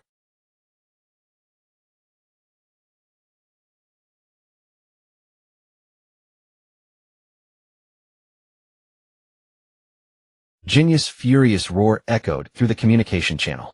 On the surface of this demonically corrupted planet, the ground was littered with the severed limbs of monsters. Jiren, your leg isn't high enough. Jinyu floated before Jiren, pointing at his thigh. How many times do I have to tell you? This is the spirit of the special forces. Your eyes are too rigid. There needs to be light. The passion that says, though I am strong, I still love to dance. Jiren stood amidst the mountain of corpses and sea of blood, maintaining that pose of standing on one leg with arms crossed over his chest. His muscles twitched, the veins on his forehead writhed like earthworms. I am Jiren. I am the mightiest warrior of Universe 11. I once scoffed even at the gods of destruction. And now, am being taught to dance by a red jellyfish. Enough. Jiren's voice was terrifyingly low, the surrounding air beginning to distort, a red aura spilling out uncontrollably. The mission is complete. There's no need for this superfluous nonsense. Superfluous? Jinyu acted as if deeply insulted. He spun around, pointing at Toppo and Dispo nearby. Tell him, is this superfluous? Toppo was currently maintaining that spread eagle pose with his rear stuck out. Hearing the question, this former candidate for god of destruction actually wore a bizarre expression of sanctity on his face. Jiren, you are wrong, Toppo said gravely. In that moment just now, when the three of us achieved perfect geometric symmetry with Captain Jinyu's pose, I felt a resonance of airflow. Huh. Jiren was stunned. It's true. Dispo, who was standing on his head, also spoke. Though his face was flushed red from the blood rush, his tone was serious. At that moment, our auras seemed to connect into a single entity. This formation seems to be able to amplify our mental energy to some extent. Jinyu raised his chin proudly. Fear that. This is the highest secret of the Frieza Force, the ultimate formation battle method. A perfect design refined through generations to achieve this flawless form. Infuse your soul into it, and it becomes invincible. Jiren looked at Toppo, who was speaking nonsense with utter seriousness, then at the convinced Dispo. This world has truly gone mad. Just then the ground shook violently. Rumble. The planet's crust suddenly split open, and a colossal black hand emerged from the depths, grabbing directly at the four in the air. The hand was covered in countless mouths, emitting a piercing shriek that could drive one insane. It's a giant demonic eye, Dispo shouted. An aura of this level, 100 times stronger than those grunts. It was a vanguard of the demon god lurking deep within the planet's core.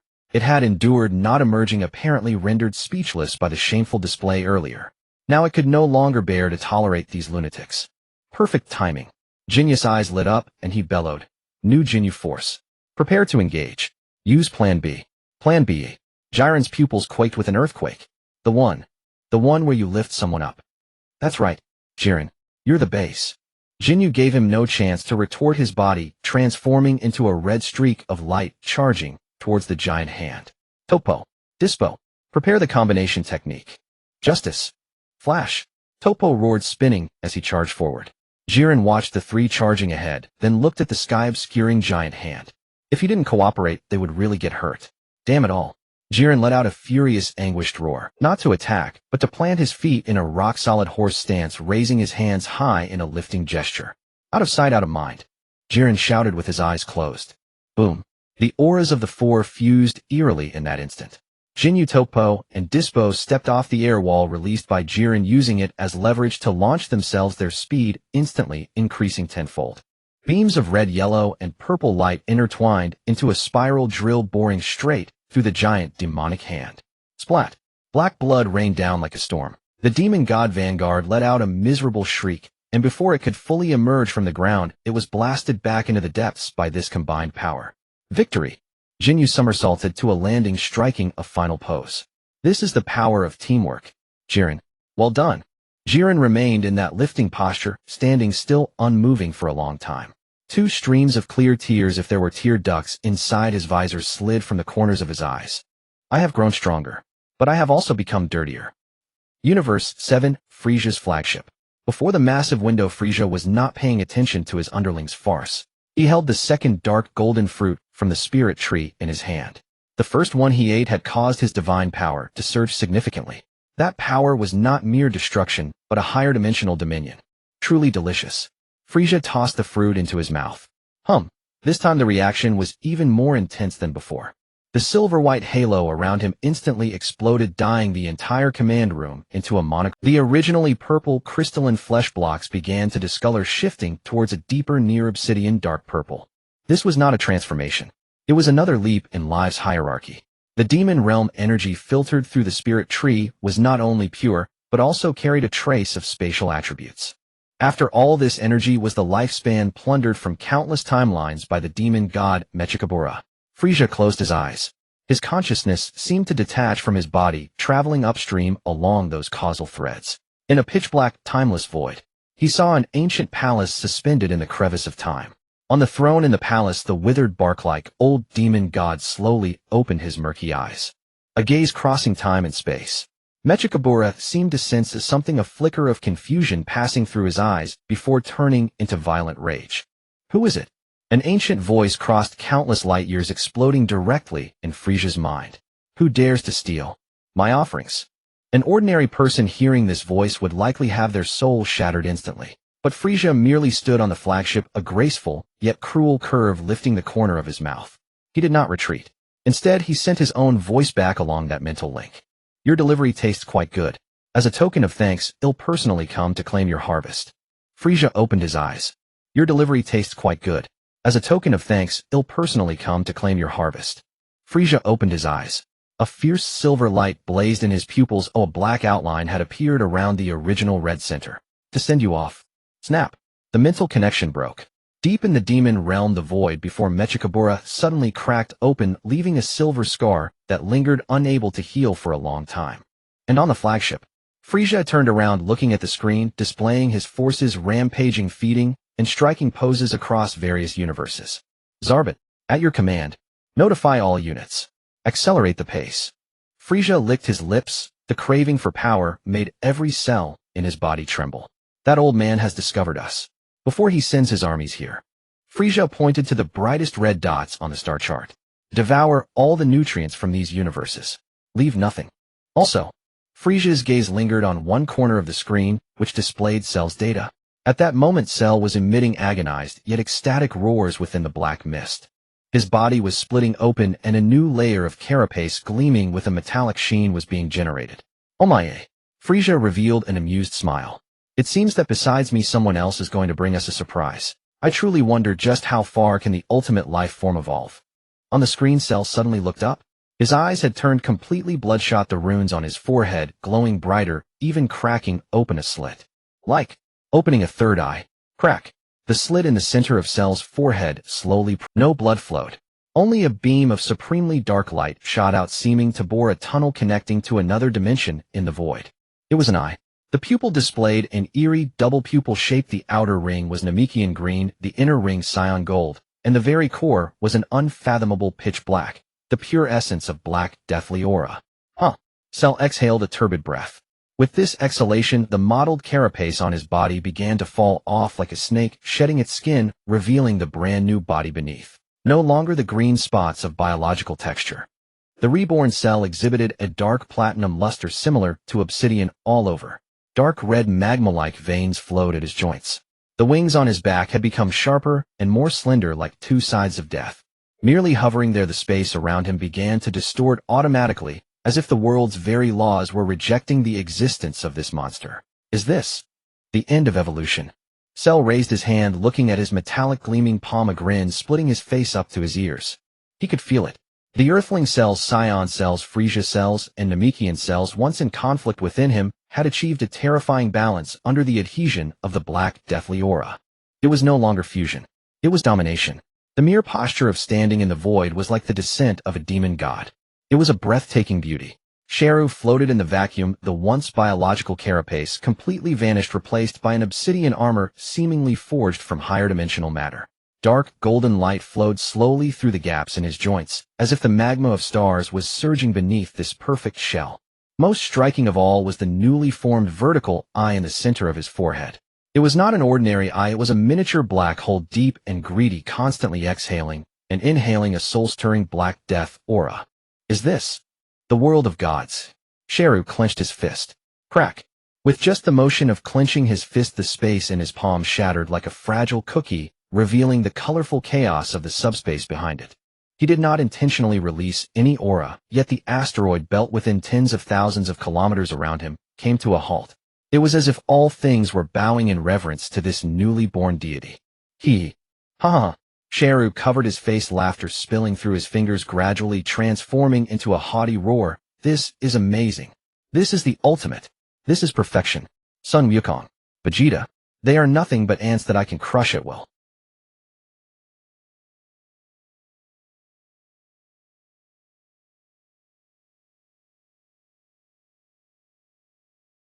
The aura has changed. Broly swallowed the morsel, a glimmer of beast-like alertness flashing in his clear, yet foolish eyes. It doesn't taste good. Too hard. In his simplistic perception, Sharu now felt like a solid stone containing immense energy, but bound to break his teeth. Vulgar Saiyan. Sharu lowered his hand, his dual pupils casting a cold glance at Broly. Your primitive brain will never comprehend the elegance of this evolution. Just as Sharu prepared to stretch his limbs and show this mere eater what divine authority meant.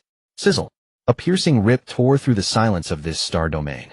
This sound did not travel through the air, but directly impacted the soul. Sharu and Broly turned their heads simultaneously. In the void between them, a massive purple-black fissure suddenly opened. This fissure was entirely different from the crystal cracks where the magic eye had emerged. It emanated an ancient, decayed, yet nobly terrifying aura. It was a sense of oppression from the dark magic realm. A hand as pale as a corpse extended from the fissure, gripping the edge of space. Following that, a tall figure slowly stepped out. He wore a tattered black cloak, wielding a massive scythe, seemingly forged from bones and wraiths. Beneath the hood was a face as dry as a skeleton, with 2 points of ghostly green flames flickering in the eye sockets. The dark magic realm's demon god, SHRM, responsible for harvesting souls and life energy. This place is the pasture of the 7th universe. SHRM's voice was hoarse and piercing, like 2 rusty iron sheets scraping against each other.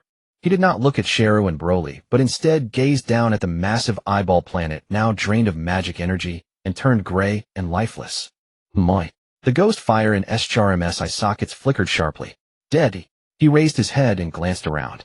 The pasture that should have been filled with magic eyes continuously supplying life energy to Lord Mechikabura was now completely empty. Not only were there no magic eyes left, but even the residual Black Death aura in the air had been completely drained, cleaner than a plate licked by a dog. Who? Shenmue tightened his grip on the Grim Reaper's side, the cold, murderous intent instantly freezing the space within 1,000 miles. Who destroyed the demon god's offering? Hey, skeleton frame. A frivolous voice interrupted the demon god's wrath. Sharu crossed his arms, floating above, looking down at this unwelcome guest. If you're looking for those black eyeballs, I'm sorry. They've already become part of my body. Sharu pointed to the vertical eye on his forehead, a mocking curve appearing at the corners of his mouth. They taste pretty good, though a bit fishy. Shenmue slowly turned his head. Those ghostly green flames fixated on Sharu. Mortal. Shenmue paused for a moment before bursting into a chilling, eerie laugh. Interesting. A mere mortal from the lower realm dares to devour the essence of the dark magic realm. And hasn't exploded yet. His gaze swept over Sharu's perfect obsidian body, a fleeting glimmer of greed appearing in his eyes. Perfect material. Shenmue licked his dry lips. Offering you to Lord Mechikabura might offset the sin of the destroyed pasture. Even. Your soul looks quite delicious. Boom. Before he finished speaking, Shenmue's figure vanished into thin air. When he reappeared, he was already standing behind Sharu. The massive scythe, accompanied by a wailing, ghostly cry, suddenly slashed towards Sharu's neck. Reap. This strike aimed not only at the flesh, but also the soul. A loud crash echoed. Sparks flew. Shenmue's ghostly flames in his eye sockets shrank violently. His scythe halted in midair. A hand engulfed in green flames firmly grasped the blade of the scythe. It was not Sharu. Broly had dashed over at some point, gripping the scythe, capable of reaping divine lives with one hand, his skin not even scratched. Broly tilted his head, looking at the skeletal figure before him. You can't eat. It was pure disappointment. In this Saiyan's logic, anything that couldn't be eaten held no value. Get lost. Broly roared in anger, his arm pulling on the scythe with tremendous force. Boom. A terrifying strength erupted. As a demon god, Shenmue felt as if he was a baby being lifted by an adult. His entire being, along with the scythe, was flung away. Bang, bang, bang, bang. Shenmue crashed into a dozen asteroids before barely stabilizing himself. This brute strength. Shenmue looked at his slightly trembling arm, a storm of shock rising within him. Is this really a mortal from the 7th universe? This kind of physical strength is simply more absurd than the beasts of the demon realm. Roar. Broly didn't give him any time to think. Green flames soared into the sky, instantly entering the wrath form. His body swelled in size, and a violent aura swept across the battlefield like a storm. Since he couldn't eat it, he would smash it. Broly transformed into a green shooting star rushing towards Sherm, his fist the size of a sandbag crashing down towards the demon god's skeletal face with destructive force. Don't be so arrogant, monkey, Shermu roared angrily. He was a noble demon god. How could he be suppressed by a mere monkey? Dark magic soul thorn. Shermu waved one hand. Instantly, countless pitch-black barbed thorns sprouted in the void, coiling around Broly's body like venomous snakes. These thorns ignored physical defenses, directly piercing the soul. However, sizzle. The thorns that pierced into Broly's body had yet to release their toxins before being violently shattered by the extreme raging aura within him. Useless. Shermu was shocked. Bang. A punch struck Shermu squarely in the face. The demon god's cheekbone shattered. Shermu was smashed into the crust of the lifeless star below like a cannonball, raising a towering cloud of dust. What a crude way to fight. Sharu floated high above, observing coldly, and even commenting, there is no beauty to it. However, the disdain in his eyes had diminished a bit. This guy Broly. The force of that last punch, even he would likely feel pain if he took it heated. That life support collar seemed to restrict some of his power, yet even so this sheer brute force breaking through magic was still astonishing. Boom. The lifeless star below exploded. A purple-black pillar of light shot into the sky. Unforgivable. Unforgivable. Shermu rushed out with disheveled hair.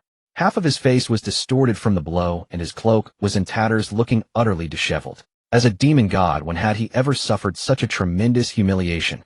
I will extract your souls and burn them on demon fire for 10,000 years. Shermu raised the grim Reaper's scythe. Buzz. The light in the entire star domain dimmed. Countless ghostly figures of wronged souls appeared behind him, gathering into an ocean of the dead. Dark magic river of the dead. The scythe instantly grew 1,000 times larger, as if it were going to split the starry sky in two, bringing with it an unbeatable death law slashing down towards both Broly and Sharu. This strike locked onto causality. There was no way to evade. Broly sensed the threat and roared, ready to unleash his full power to counter it. Step back, wild man. A hand pressed down on Broly's shoulder. Sharu appeared in front of Broly. Facing the massive scythe that could sever galaxies, Sharu merely raised a finger. Just right, I'll use you to test my new technique. The vertical eye on Sharu's forehead widened suddenly. Buzz. There was no earth-shattering explosion sound. Only an extremely thin, extremely dark beam shot out from that vertical eye. Although that beam seemed insignificant the moment it touched the massive scythe, without a sound the scythe, forged from the laws of the demon realm, began to disintegrate. Like a sandcastle encountering waves. The black light beam pierced through the scythe, through the ocean of the dead, and finally, PFFF, pierced through Shermu's chest. Ugh! Shermu froze in midair. He looked down at the fist-sized hole in his chest. No blood flowed from the wound, as all flesh and bone had been nullified the moment they came into contact with that beam of light. This? What is this? Shermu trembled as he raised his head, staring at the indifferent obsidian monster in the distance, fear finally appearing in his eyes. This is the power of destruction. No. This is a higher dimensional, devouring law. I named it Despair's Death Light. Sharu blew on his finger, though this move was performed with his forehead. What do you think? Lord Demon God, how does this mortal strike taste? Monster. Shermu covered his chest, stumbling backward. He was afraid. That green-haired scion was a physical monster, while this black bug was an energy monster. These two guys were far from ordinary mortals. They both possessed the potential to threaten deities. I must report to Lord Mechikabura. Shermu decided immediately. Flee. He swung the broken scythe, tearing open a spatial rift behind him. Wait for it. The army of the dark magic realm will descend soon. At that time I will personally. Oh, in such a hurry to leave.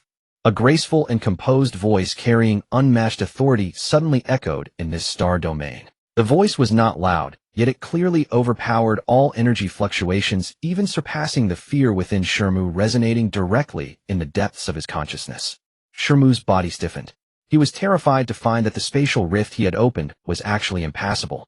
It was as if gripped by an invisible hand. Ooh! Shermu turned abruptly. Above Sharu and Broly, a massive saucer-shaped spaceship was slowly descending. At the very top of the spaceship, a small figure sat on a floating throne, shaking a cup of red liquid. With white skin, crimson eyes, and a tail casually draped over the armrest. Frieza. He had not transformed still in his original final form. But in Shermu's perception, this little guy sitting there was far more terrifying than the two monsters combined. If Sharu and Broly were a raging tsunami, then Frieza was an unfathomable abyss. Staring at him would freeze your soul. Who are you? Shenmue screamed. I am the demon god of the dark magic realm. Do you dare to obstruct me? Demon god. Frieza chuckled lightly, slowly floating up from his throne. In this universe, only I, Frieza, have the right to be called a god. Frieza extended a finger, gently pointing at Shenmue from tens of thousands of meters away. Freeze. Buzz. A terrifying telekinetic force descended in an instant. Shenmue felt as if a neutron star was crushing him. The demon god power he took pride in felt as fragile as paper before this telekinetic force. Crack. Crack. His bones began to shatter. Ah! Shenmue let out a piercing scream, his body uncontrollably flying towards Frieza. Can't move? Why can't I move? This is impossible. How can a mortal possess such dimensional power? Shenmue struggled, desperately burning his demon soul in an attempt to break free from the restraints. But that telekinetic force was as firm as a vice, not budging an inch. In the blink of an eye, this once invincible demon god was forcibly dragged right in front of Frieza, floating in the air like a dead dog. Frieza looked down at him, curiosity flashing in his eyes as he examined this unknown creature as if inspecting a rare insect. So this is a demon god. Frieza took a sip of his drink, shaking his head in disappointment. Looks like a color-swapped version of a human, seems nothing special.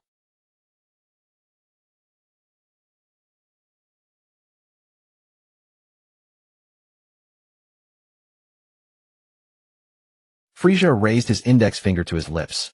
I will personally visit that old guy.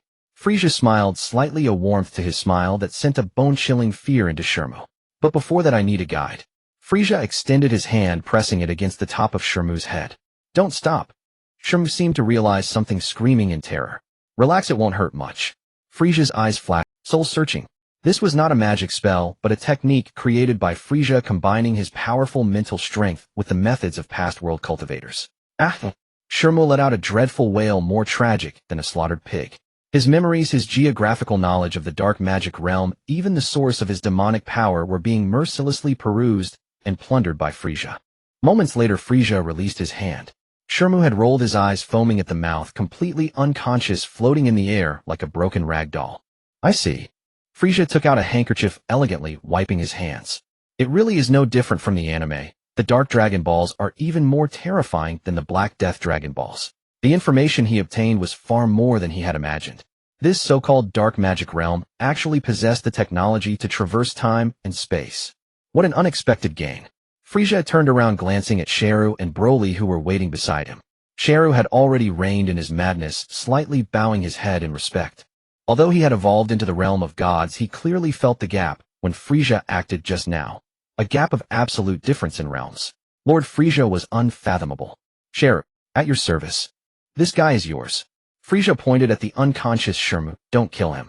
Let Dr. Gero study the structure of the demon god, and see if we can mass-produce this armor that can survive in time rifts. Mass-produce demon gods. Sharu's eyes lit up. As you command. Yes. After handling all this, Frieza returned to his throne, gazing into the depths of the vast universe. Through Shenmue's memories, he had already located the coordinates to the entrance of the dark magic realm. Beep. A piercing wide-area communication signal forcibly cut into the staff channels of the 12 gods of destruction across the universe. There was no greeting, no honorifics. Frieza's iconic voice, carrying an inherent arrogance, exploded in the ears of every god of destruction. My dear lords of destruction, the search with the demon eyes can cease. In the 7th universe, Beerus crushed a demon eye with his bare hands, veins bulging on his forehead. This guy. Is he using a commanding tone? Through the communicator, Frieza's voice continued, accompanied by a dizzyingly complex spatial coordinate map. The entrance to the dark demon realm has been found. I have already sought the Grand Zenith's permission. Purging the demon realm is the top priority. Frieza paused, a hint of mockery in his tone. I believe you lords wouldn't want the Grand Zeno to think you can't even handle such a trivial matter, would you? All personnel proceed to the coordinates immediately for assembly. Seated on his floating throne, Frieza watched the converging lights on the star map, a cruel smile curling at his lips. We're going to ransack their home. The dark demon realm. Here there were no stars, only eternal chaos and violet-black demonic energy. Time was distorted and space resembled shattered mirrors, refracting scenes from countless parallel timelines. Boom. The originally stable spatial barrier was brutally torn open by 12 terrifyingly powerful divine energies. Not a single door. It was the gods of destruction from 12 universes joining forces to rip open a fissure as an entrance. What a nauseating aura. It was the gods of destruction from 12 universes joining forces to rip open a fissure as an entrance. What a nauseating— Enough chatter, Beerus, said Kampa, gathering destructive energy in his hands. Let's finish this quickly. Oh, I want to go back for some grilled meat.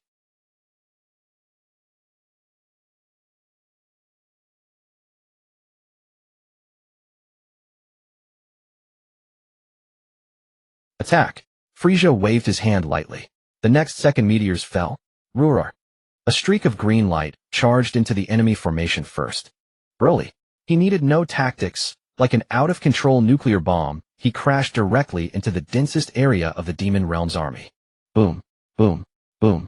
Before hundreds of demon soldiers wielding demonic spears could even see their assailant, they were torn to shreds by the violent airwaves. Broly grabbed a massive demonic beast, using it like a flail, swinging it madly, leaving a trail of blood and gore. Let me test this new power. Cell followed closely. Now his obsidian-like body emitted a cold gleam in the dim demon realm. He didn't act, merely squinting his third eye. The space ahead suddenly collapsed. Thousands of elite demon soldiers were instantly sucked into a microscopic black hole, singularity compressed into fundamental particles without even a chance to scream. So this is the energy of the demon realm. Cell took a deep breath, a look of ecstasy on his face. Impure but abundant. Troops, let these provincial demon scum see our style. Captain Jinyu stood on the prow of a frigate, striking that painfully embarrassing one-legged pose. Special Forces. Charge. Jiren and Dispo, despite wearing expressions that screamed, "I want to die," their bodies honestly assumed the matching poses under Jinyu's infectious chant before turning into 3 streaks of light and plunging into the enemy ranks. This was no war. It was a one-sided massacre. Under the overwhelming might of the 12 gods of destruction and these monstrous lieutenants, the outer defenses of the dark demon realm crumbled like paper. However, Frieza wasn't smiling. Wine glass in hand, his gaze pierced through the chaotic battlefield, fixed intently on the deepest palace within the demon realm. Too smooth. It was so smooth. It was eerie. Kakarot Vegeta. Frieza suddenly spoke. The two busy clearing out grunts on the battlefield below paused as Frieza's icy command crackled in their earpieces. Stop playing around. There's a big one inside there. Use the Patera earrings. Vegeta, catch. Goku tossed over a golden Patera earring. Snap. The earring was put on. The two bodies collided violently, and a blinding light instantly illuminated the dim demon realm. So this is fusion. Such immense power. The light faded. A warrior clad in orange and blue GI arms crossed hovered in the air. Vegito. The moment he appeared, the golden aura erupting from his body cracked the surrounding space. Since the Lord has spoken, let's end this quickly. Vegeto's lips curled into that signature confident smirk. A flicker of movement. Boom. The palace gates deep within the demon realm were kicked to pieces. Deep within the palace, it was a realm of dead silence. On the throne, a mass of black mist. Mechikabura lowered his head, emitting a series of spine-chilling low laughs. He. Ha ha ha. Around him floated 7 pitch-black Dragon Balls. The Dark Dragon Balls. At this moment, these 7 balls were flashing wildly, each seeming to imprison countless vengeful souls. My lord, the outer defenses have collapsed. The Frieza force. All 12 gods of destruction are here. A few demon gods who had barely escaped, Putine and Gravy, knelt on the ground, bloodied and trembling. That Frieza. His underlings are all monsters. What's the panic? Mechikabura slowly raised his head. His murky aged eyes held no fear, only endless greed. Their arrival is good. All excellent nourishment. His withered finger tapped lightly. The 7 dark dragon balls suddenly emitted black light, and a colossal dark dragon appeared. The demon realm language conversed with Mechikabura. The life force gathered from the demon eyes is insufficient to restore your full power. Mechikabura stared impatiently at the dark Shenron. What if I add all the demon gods? The dragon nodded. Mechikabura grinned widely. Then offer up your lives and merge with me. The black mist enveloped the entire demon realm. The kneeling demon gods and Shroom still unconscious. Oh Lord! Putine screamed in terror. What are you doing? We are your most loyal. Since you are loyal, then sacrifice yourselves for me. Mechikabura opened his mouth like a black hole devouring the heavens and earth. No. Amidst the anguished screams, all demon gods connected by magical links along with the souls of the countless dead soldiers across the demon realm were forcibly extracted, turning into dense black torrents that poured into the dark Dragon Balls, then channeled into Mechikabura's body through the Dark Shenron's magic. The Dark Shenron's curse power quickly took effect. So this is the taste of youth. Crack, crack. Mechikabura's withered skin began to peel off, his hunched back straightened.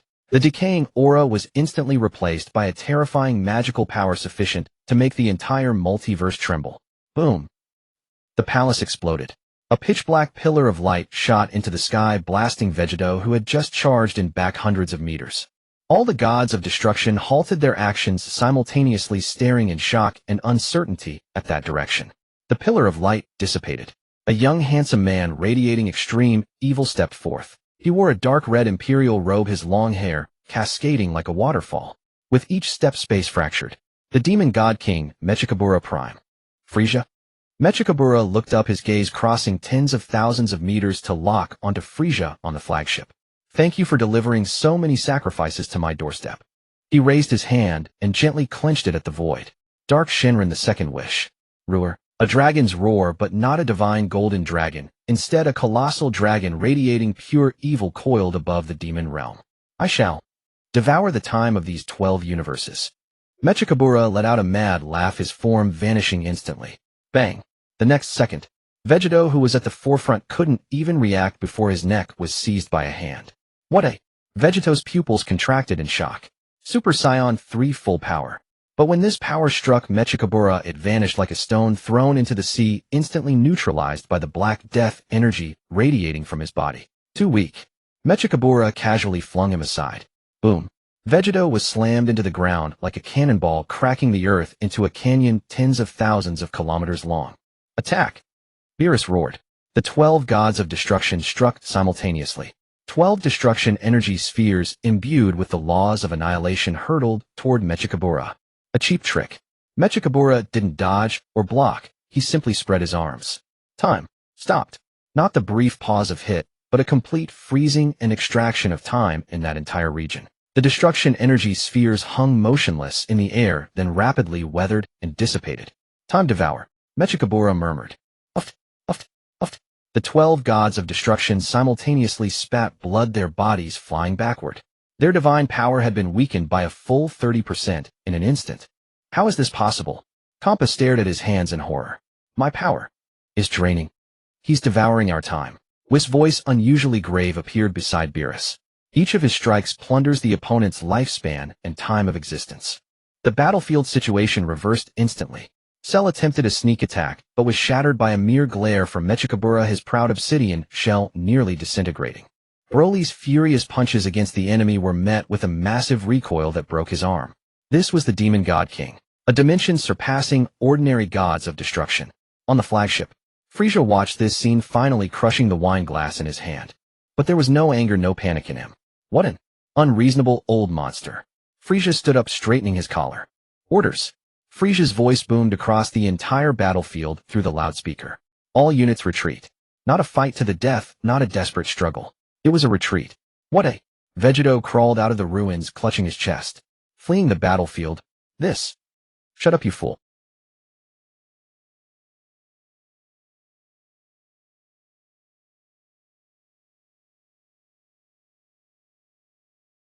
Frieza looked toward the angels who had been hovering in the air all along. Please open a gate. The angels exchanged glances, then simultaneously tapped their staffs on the ground. A massive temporal portal opened behind the fleet. Think you can leave? Mechikabura sneered. Leave your lives behind.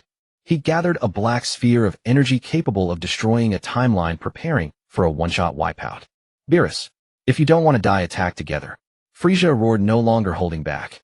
He transformed. Not into golden, not into black death. It was a form achieved after fusing with his clone, further stacking the self-attained Ultra Instinct and consuming the fruit born from the demon eyes, perfectly merging the powers of light and darkness. Supernova Spacetime / Frieza gathered all his strength, even overdrawing his newly born divine power, unleashing a slash that could cut through the Demon God King's attack. At the same time, the 12 gods of destruction, knowing this was a moment of life and death, all unleashed their ultimate trump cards. Booming. The two forces collided in the air. The demon realm seemed to be facing its apocalypse. Using the terrifying recoil from this explosion, the Frieza forces battleships, the wounded lieutenants, and the battered gods of destruction all frantically surged into the portal. Seal. The moment the last person crossed the gate, the 12 gods of destruction, working together with all the angels' sealing techniques, laid tens of thousands of divine chains upon the fissure. Thud. The gate closed. Mechikabura's enraged roar was isolated in another dimension. Seventh universe, nameless star region. A deathly silence. A crippled fleet, grievously wounded warriors. This was a crushing defeat. Frieza stood before a window covered in cracks, gazing at the starry sky outside.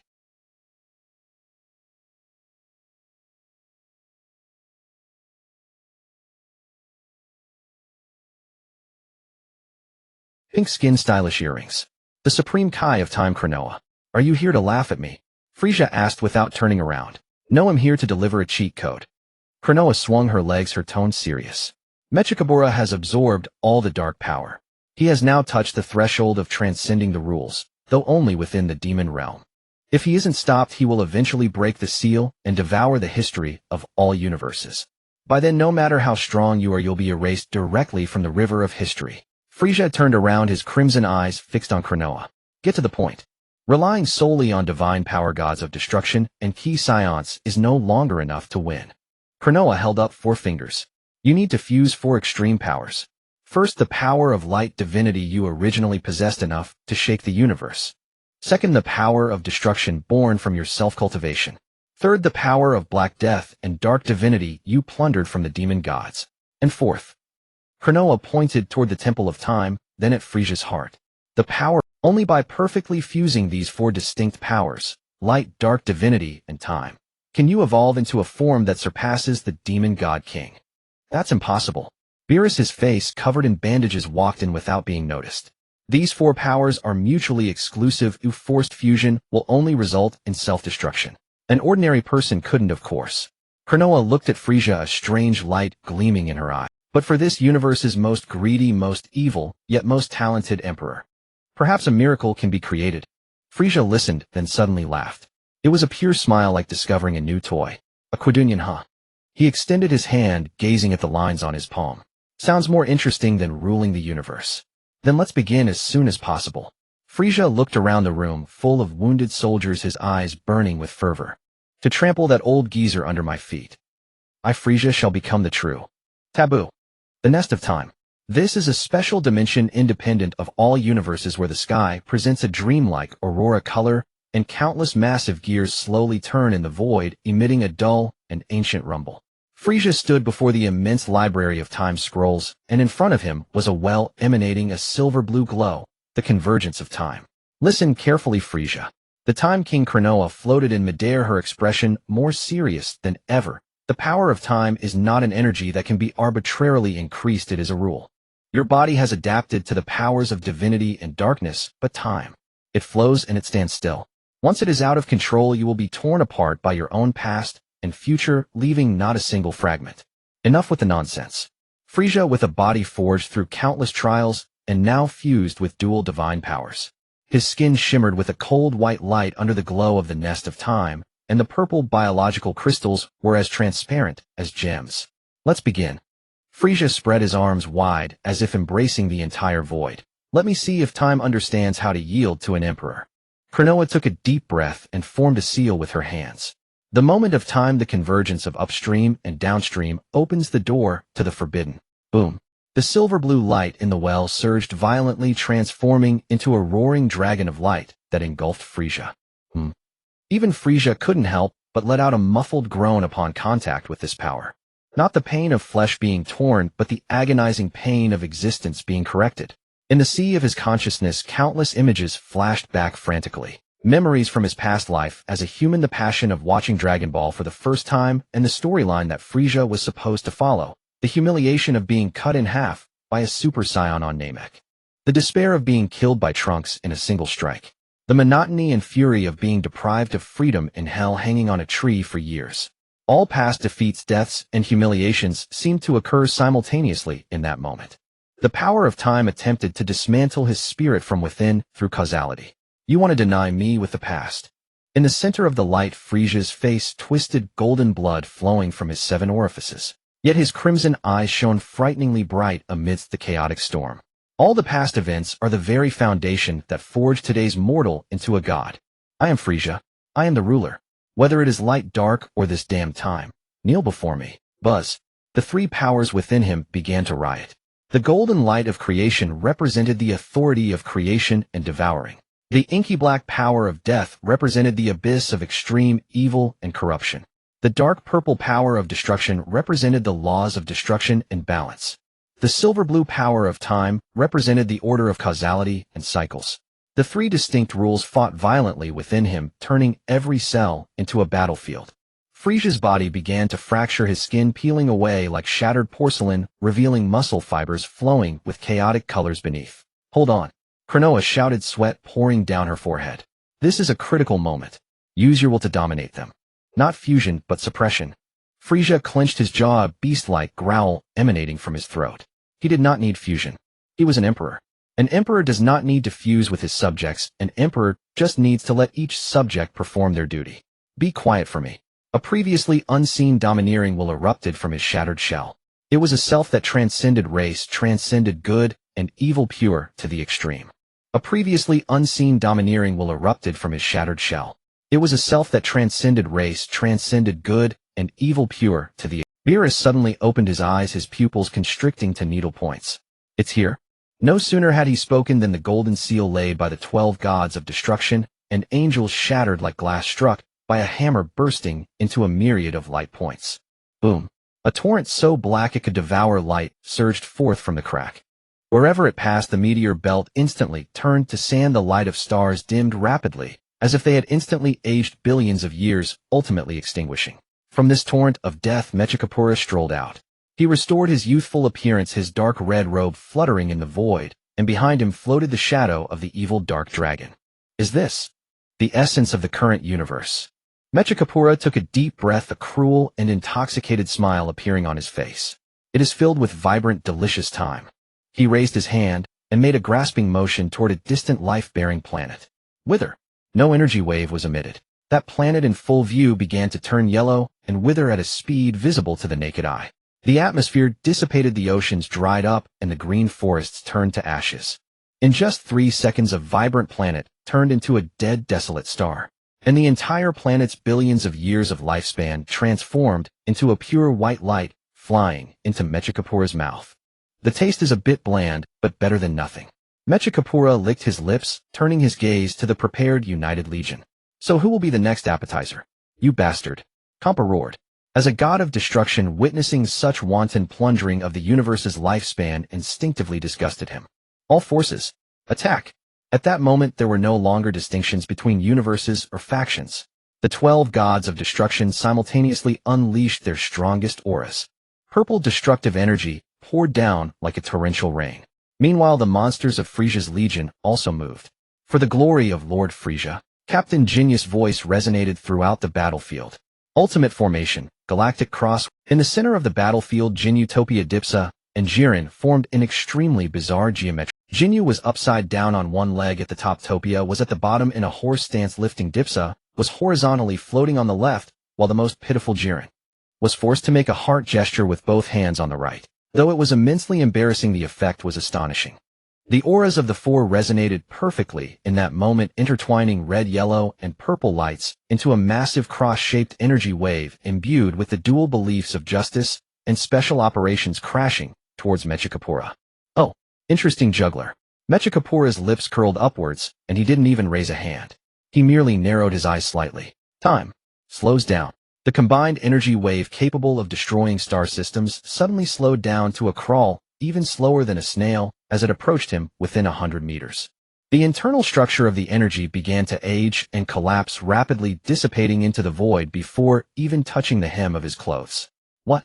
Jinya's eyes nearly popped out. Not done yet. A howl full of madness echoed from above.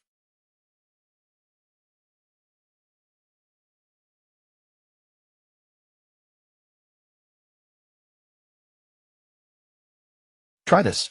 This is the Black Death cannon developed by combining the power of the demon realm. Cell gathered his hands, forming an extremely compressed black sphere in his palm. This was not an ordinary energy wave, but a miniature black hole filled with the rules of destruction. Boom. The Black Death cannon shot towards Mechikapura's face, carrying the terrifying gravity of distorted space. Simultaneously, a green thunderbolt came crashing from the side. Broly. He was already in a full-power berserk state, his muscles bulging, eyes rolling back like a humanoid rampaging dragon. He did not use any flashy tricks, but merely condensed all of his energy into his fists, forming a pincer attack with Cell's assault.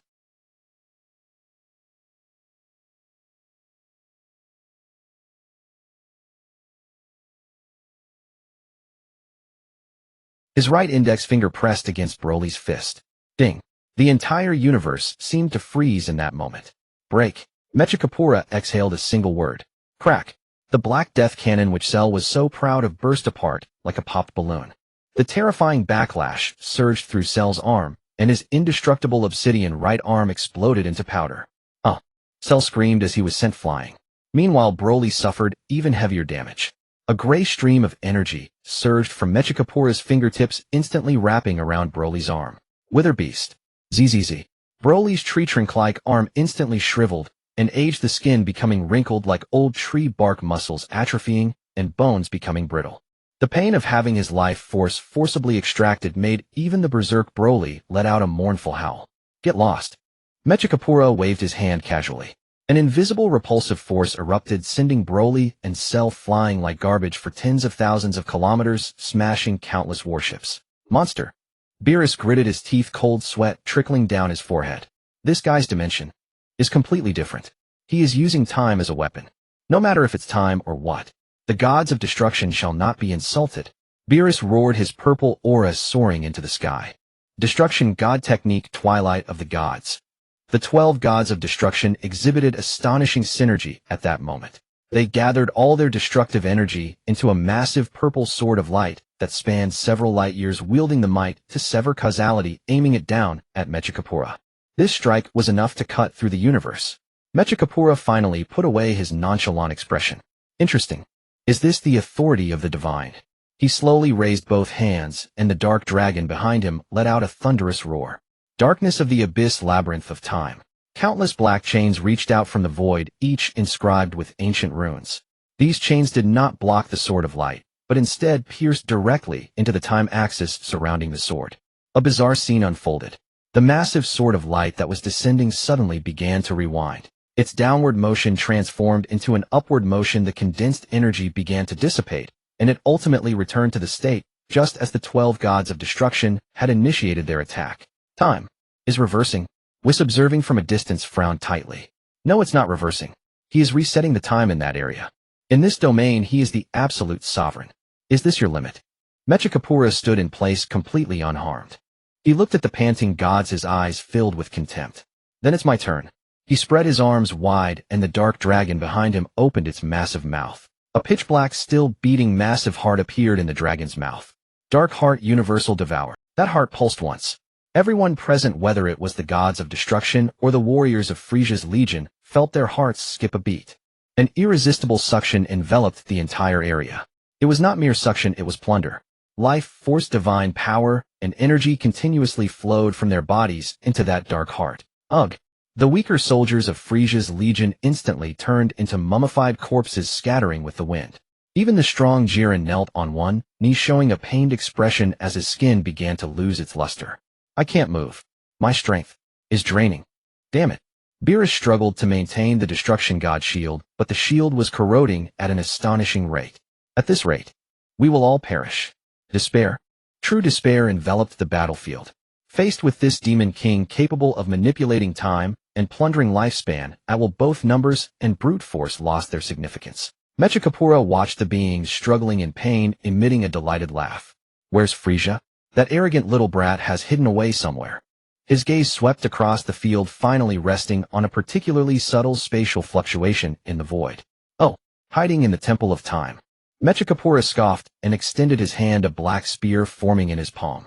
Since he refused to come out, I shall destroy that mouse hole as well. Die along with that pathetic hope. Boom. The black spear transformed into a bolt of black lightning, piercing through the dimensional barrier towards the nest of time. This spear contained all of Mechikapura's murderous intent. Once it hit Frieza, who was in the fusion ritual, would unquestionably die. No, Cronoa, seeing this scene through the time mirror, let out a desperate scream just as the spear was about to pierce the last barrier. Ding! A crisp and pleasant sound suddenly resonated throughout the multiverse. It was not the sound of an explosion. It was the sound of glass shattering. Or perhaps the sound of an hourglass being inverted. That unstoppable black spear stopped just 1 millimeter away from the time rift. Then it began to disintegrate. Not destroyed, but transforming into the most primitive particles as if it had never existed. Mechikapura's smile froze. He abruptly turned his head to look at the dimensional rift he had pierced. There the previously violent time and space turbulence suddenly calmed down. A breath slowly emerged. This breath was not violent nor evil, and one could hardly sense its vastness. But at the moment it appeared the dark heart that was devouring the lifespan of all beings suddenly stopped beating. The collapsing universe space ceased shaking. Even the dark dragon behind Mechikapura let out an uneasy low growl. Tap tap tap. Crisp footsteps echoed from the void. A figure slowly stepped out from the rift. His bare upper body exhibited an extreme, streamlined beauty. No longer was it the brilliance of gold, nor the profundity of black death. His body presented an indescribable white. It was white that contained all colors, yet also seemed to devour all colors. Platinum crystals covered in a sacred armor adorned crucial areas. And in the center of his forehead the pattern that once belonged to the Demon King transformed into a golden mysterious rune resembling a third eye. The long tail's tip burned with a flame devoid of temperature. This was the physical manifestation of time's fire. His eyes, one representing destruction in deep purple, the other representing time and space in silver blue.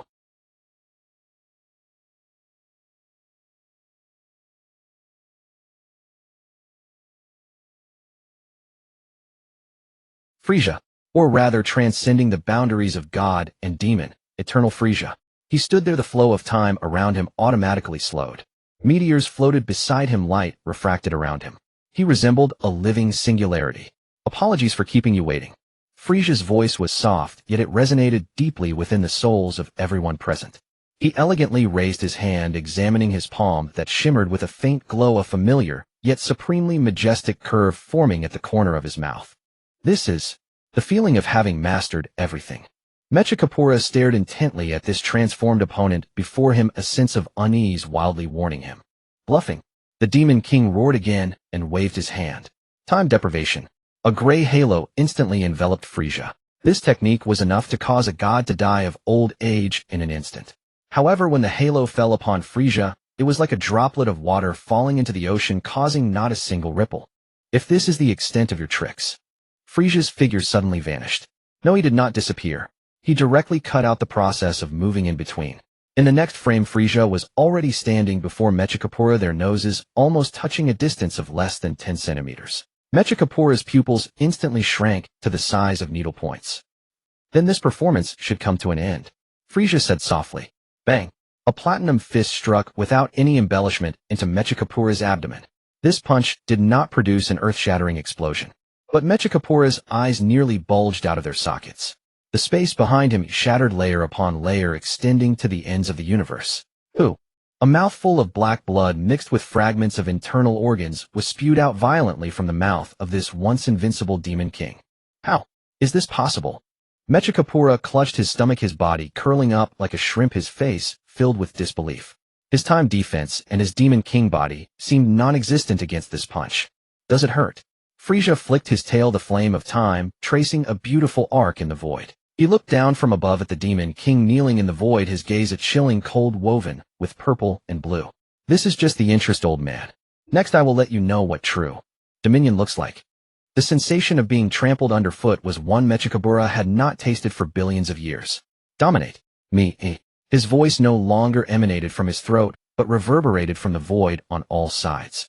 The head pinned under Frieza's foot suddenly liquefied, turning into a pool of black stagnant water that madly spread along Frieza's leg armor. Brat, your reverence for time is far too lacking. Boom. The entire time nest suddenly shook violently. The dark Shinran that had coiled behind Mechikapura collapsed in an instant, transforming into countless pitch-black runes that forcibly burrowed into Mechikapura's body. In that moment, the Demon God King sacrificed his dragon, sacrificing the very future of the Dark Demon realm. Dark finale, dimensional collapse. Space around the two no longer shattered, instead it crumpled inward like a wad of paper, crushing with insane force. Frieza's brow furrowed slightly. He felt not physical pressure, but the very definition of his existence being tampered with. The platinum radiance around him flickered. The flames of time, representing absolute defense, were dimming. Even with 4 powers mastered, your soul still has a lifespan. Mechikabura's form swelled into a colossal black giant, touching the heavens, a monster woven purely from threads of death. In this ruined site of the 13th universe, perish into nothingness with me. The two crashed through dimensional barriers. There were no stars here, only endless gray. This was the non-existent universe erased by the Omni King. So this is your trump card. Frieza floated in the void, shaking off the black dead water clinging to his leg, dragging the battlefield to the realm of nothingness to neutralize my existence. Die! Mechikabura threw a punch containing billions of years of resentment and curses. Frieza took a deep breath, the violet and blue light in his eyes surging. Dual Ultra Instinct, full power. His platinum form vanished instantly. Clang, clang, clang, clang, clang. In the gray void, hundreds of millions of sparks exploded. Their speed surpassed light, instantaneous movement, and even the flow of time. Each collision birthed a miniature universe in the void, only for it to be destroyed in the next moment's shockwave. This was no mere battle. It was a cycle of creation and apocalypse. Within the distant time nest, the gods watched in stunned silence. Can't see. Vegeta gritted his teeth, defusing. Goku and Vegeta panted heavily, awe in their eyes. Every exchange of theirs rewrites the rules. No! Kranoa suddenly shrieked. Frieza's soul. His soul is trembling. At the battlefield's center, though Frieza suppressed the demon god king, it came at a cost. Forcibly fusing 4 powers was like using a paper cup to hold magma. Moreover, this land of nothingness was frantically analyzing his origin. Got you. Mechikabura, at the cost of having half his body severed by Frieza, locked his grip onto Frieza's shoulder. Time tracing, self-stripping. Mechikabura sneered, injecting a bizarre green energy into Frieza's forehead. Let me see your essence. Let me see what filthy soul hides beneath this perfect shell. Once I find your point of origin, I can erase you from the past. Frieza's pupils dilated sharply. At that moment, space-time lost control. Not the time of the battlefield, but Frieza's memories. A colossal holographic projection spanning tens of thousands of light-years abruptly appeared before everyone. It was Frieza's life flashing before his eyes, the weakness Mechikabura sought to attack.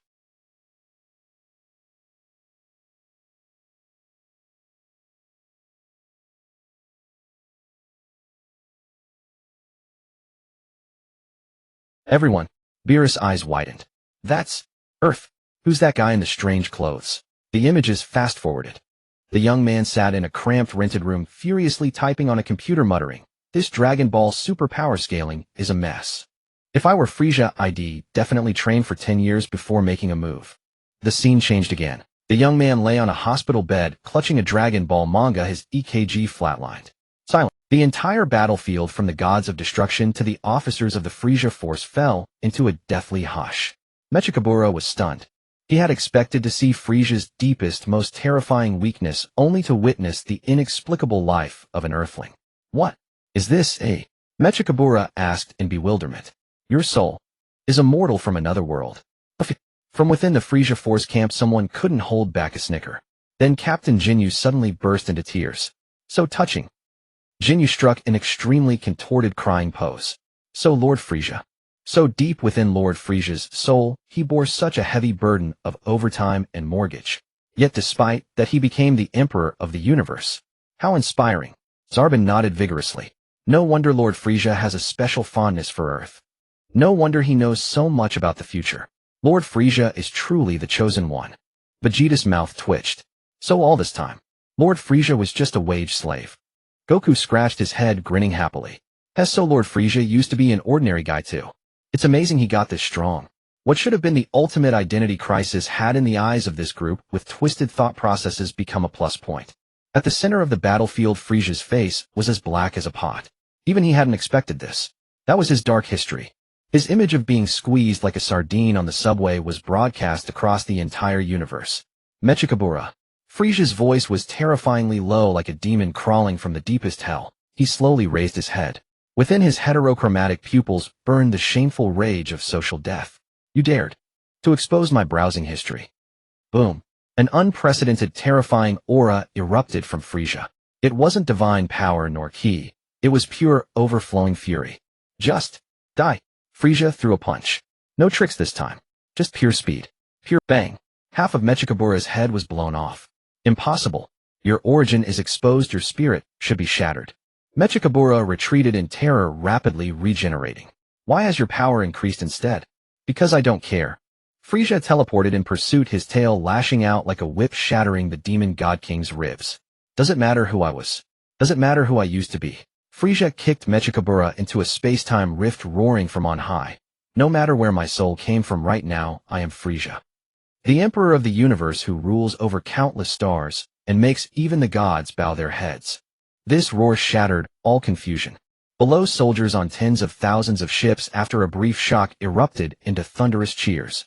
Long live Lord Frieza. Who cares who he was? A boss who pays is a good boss.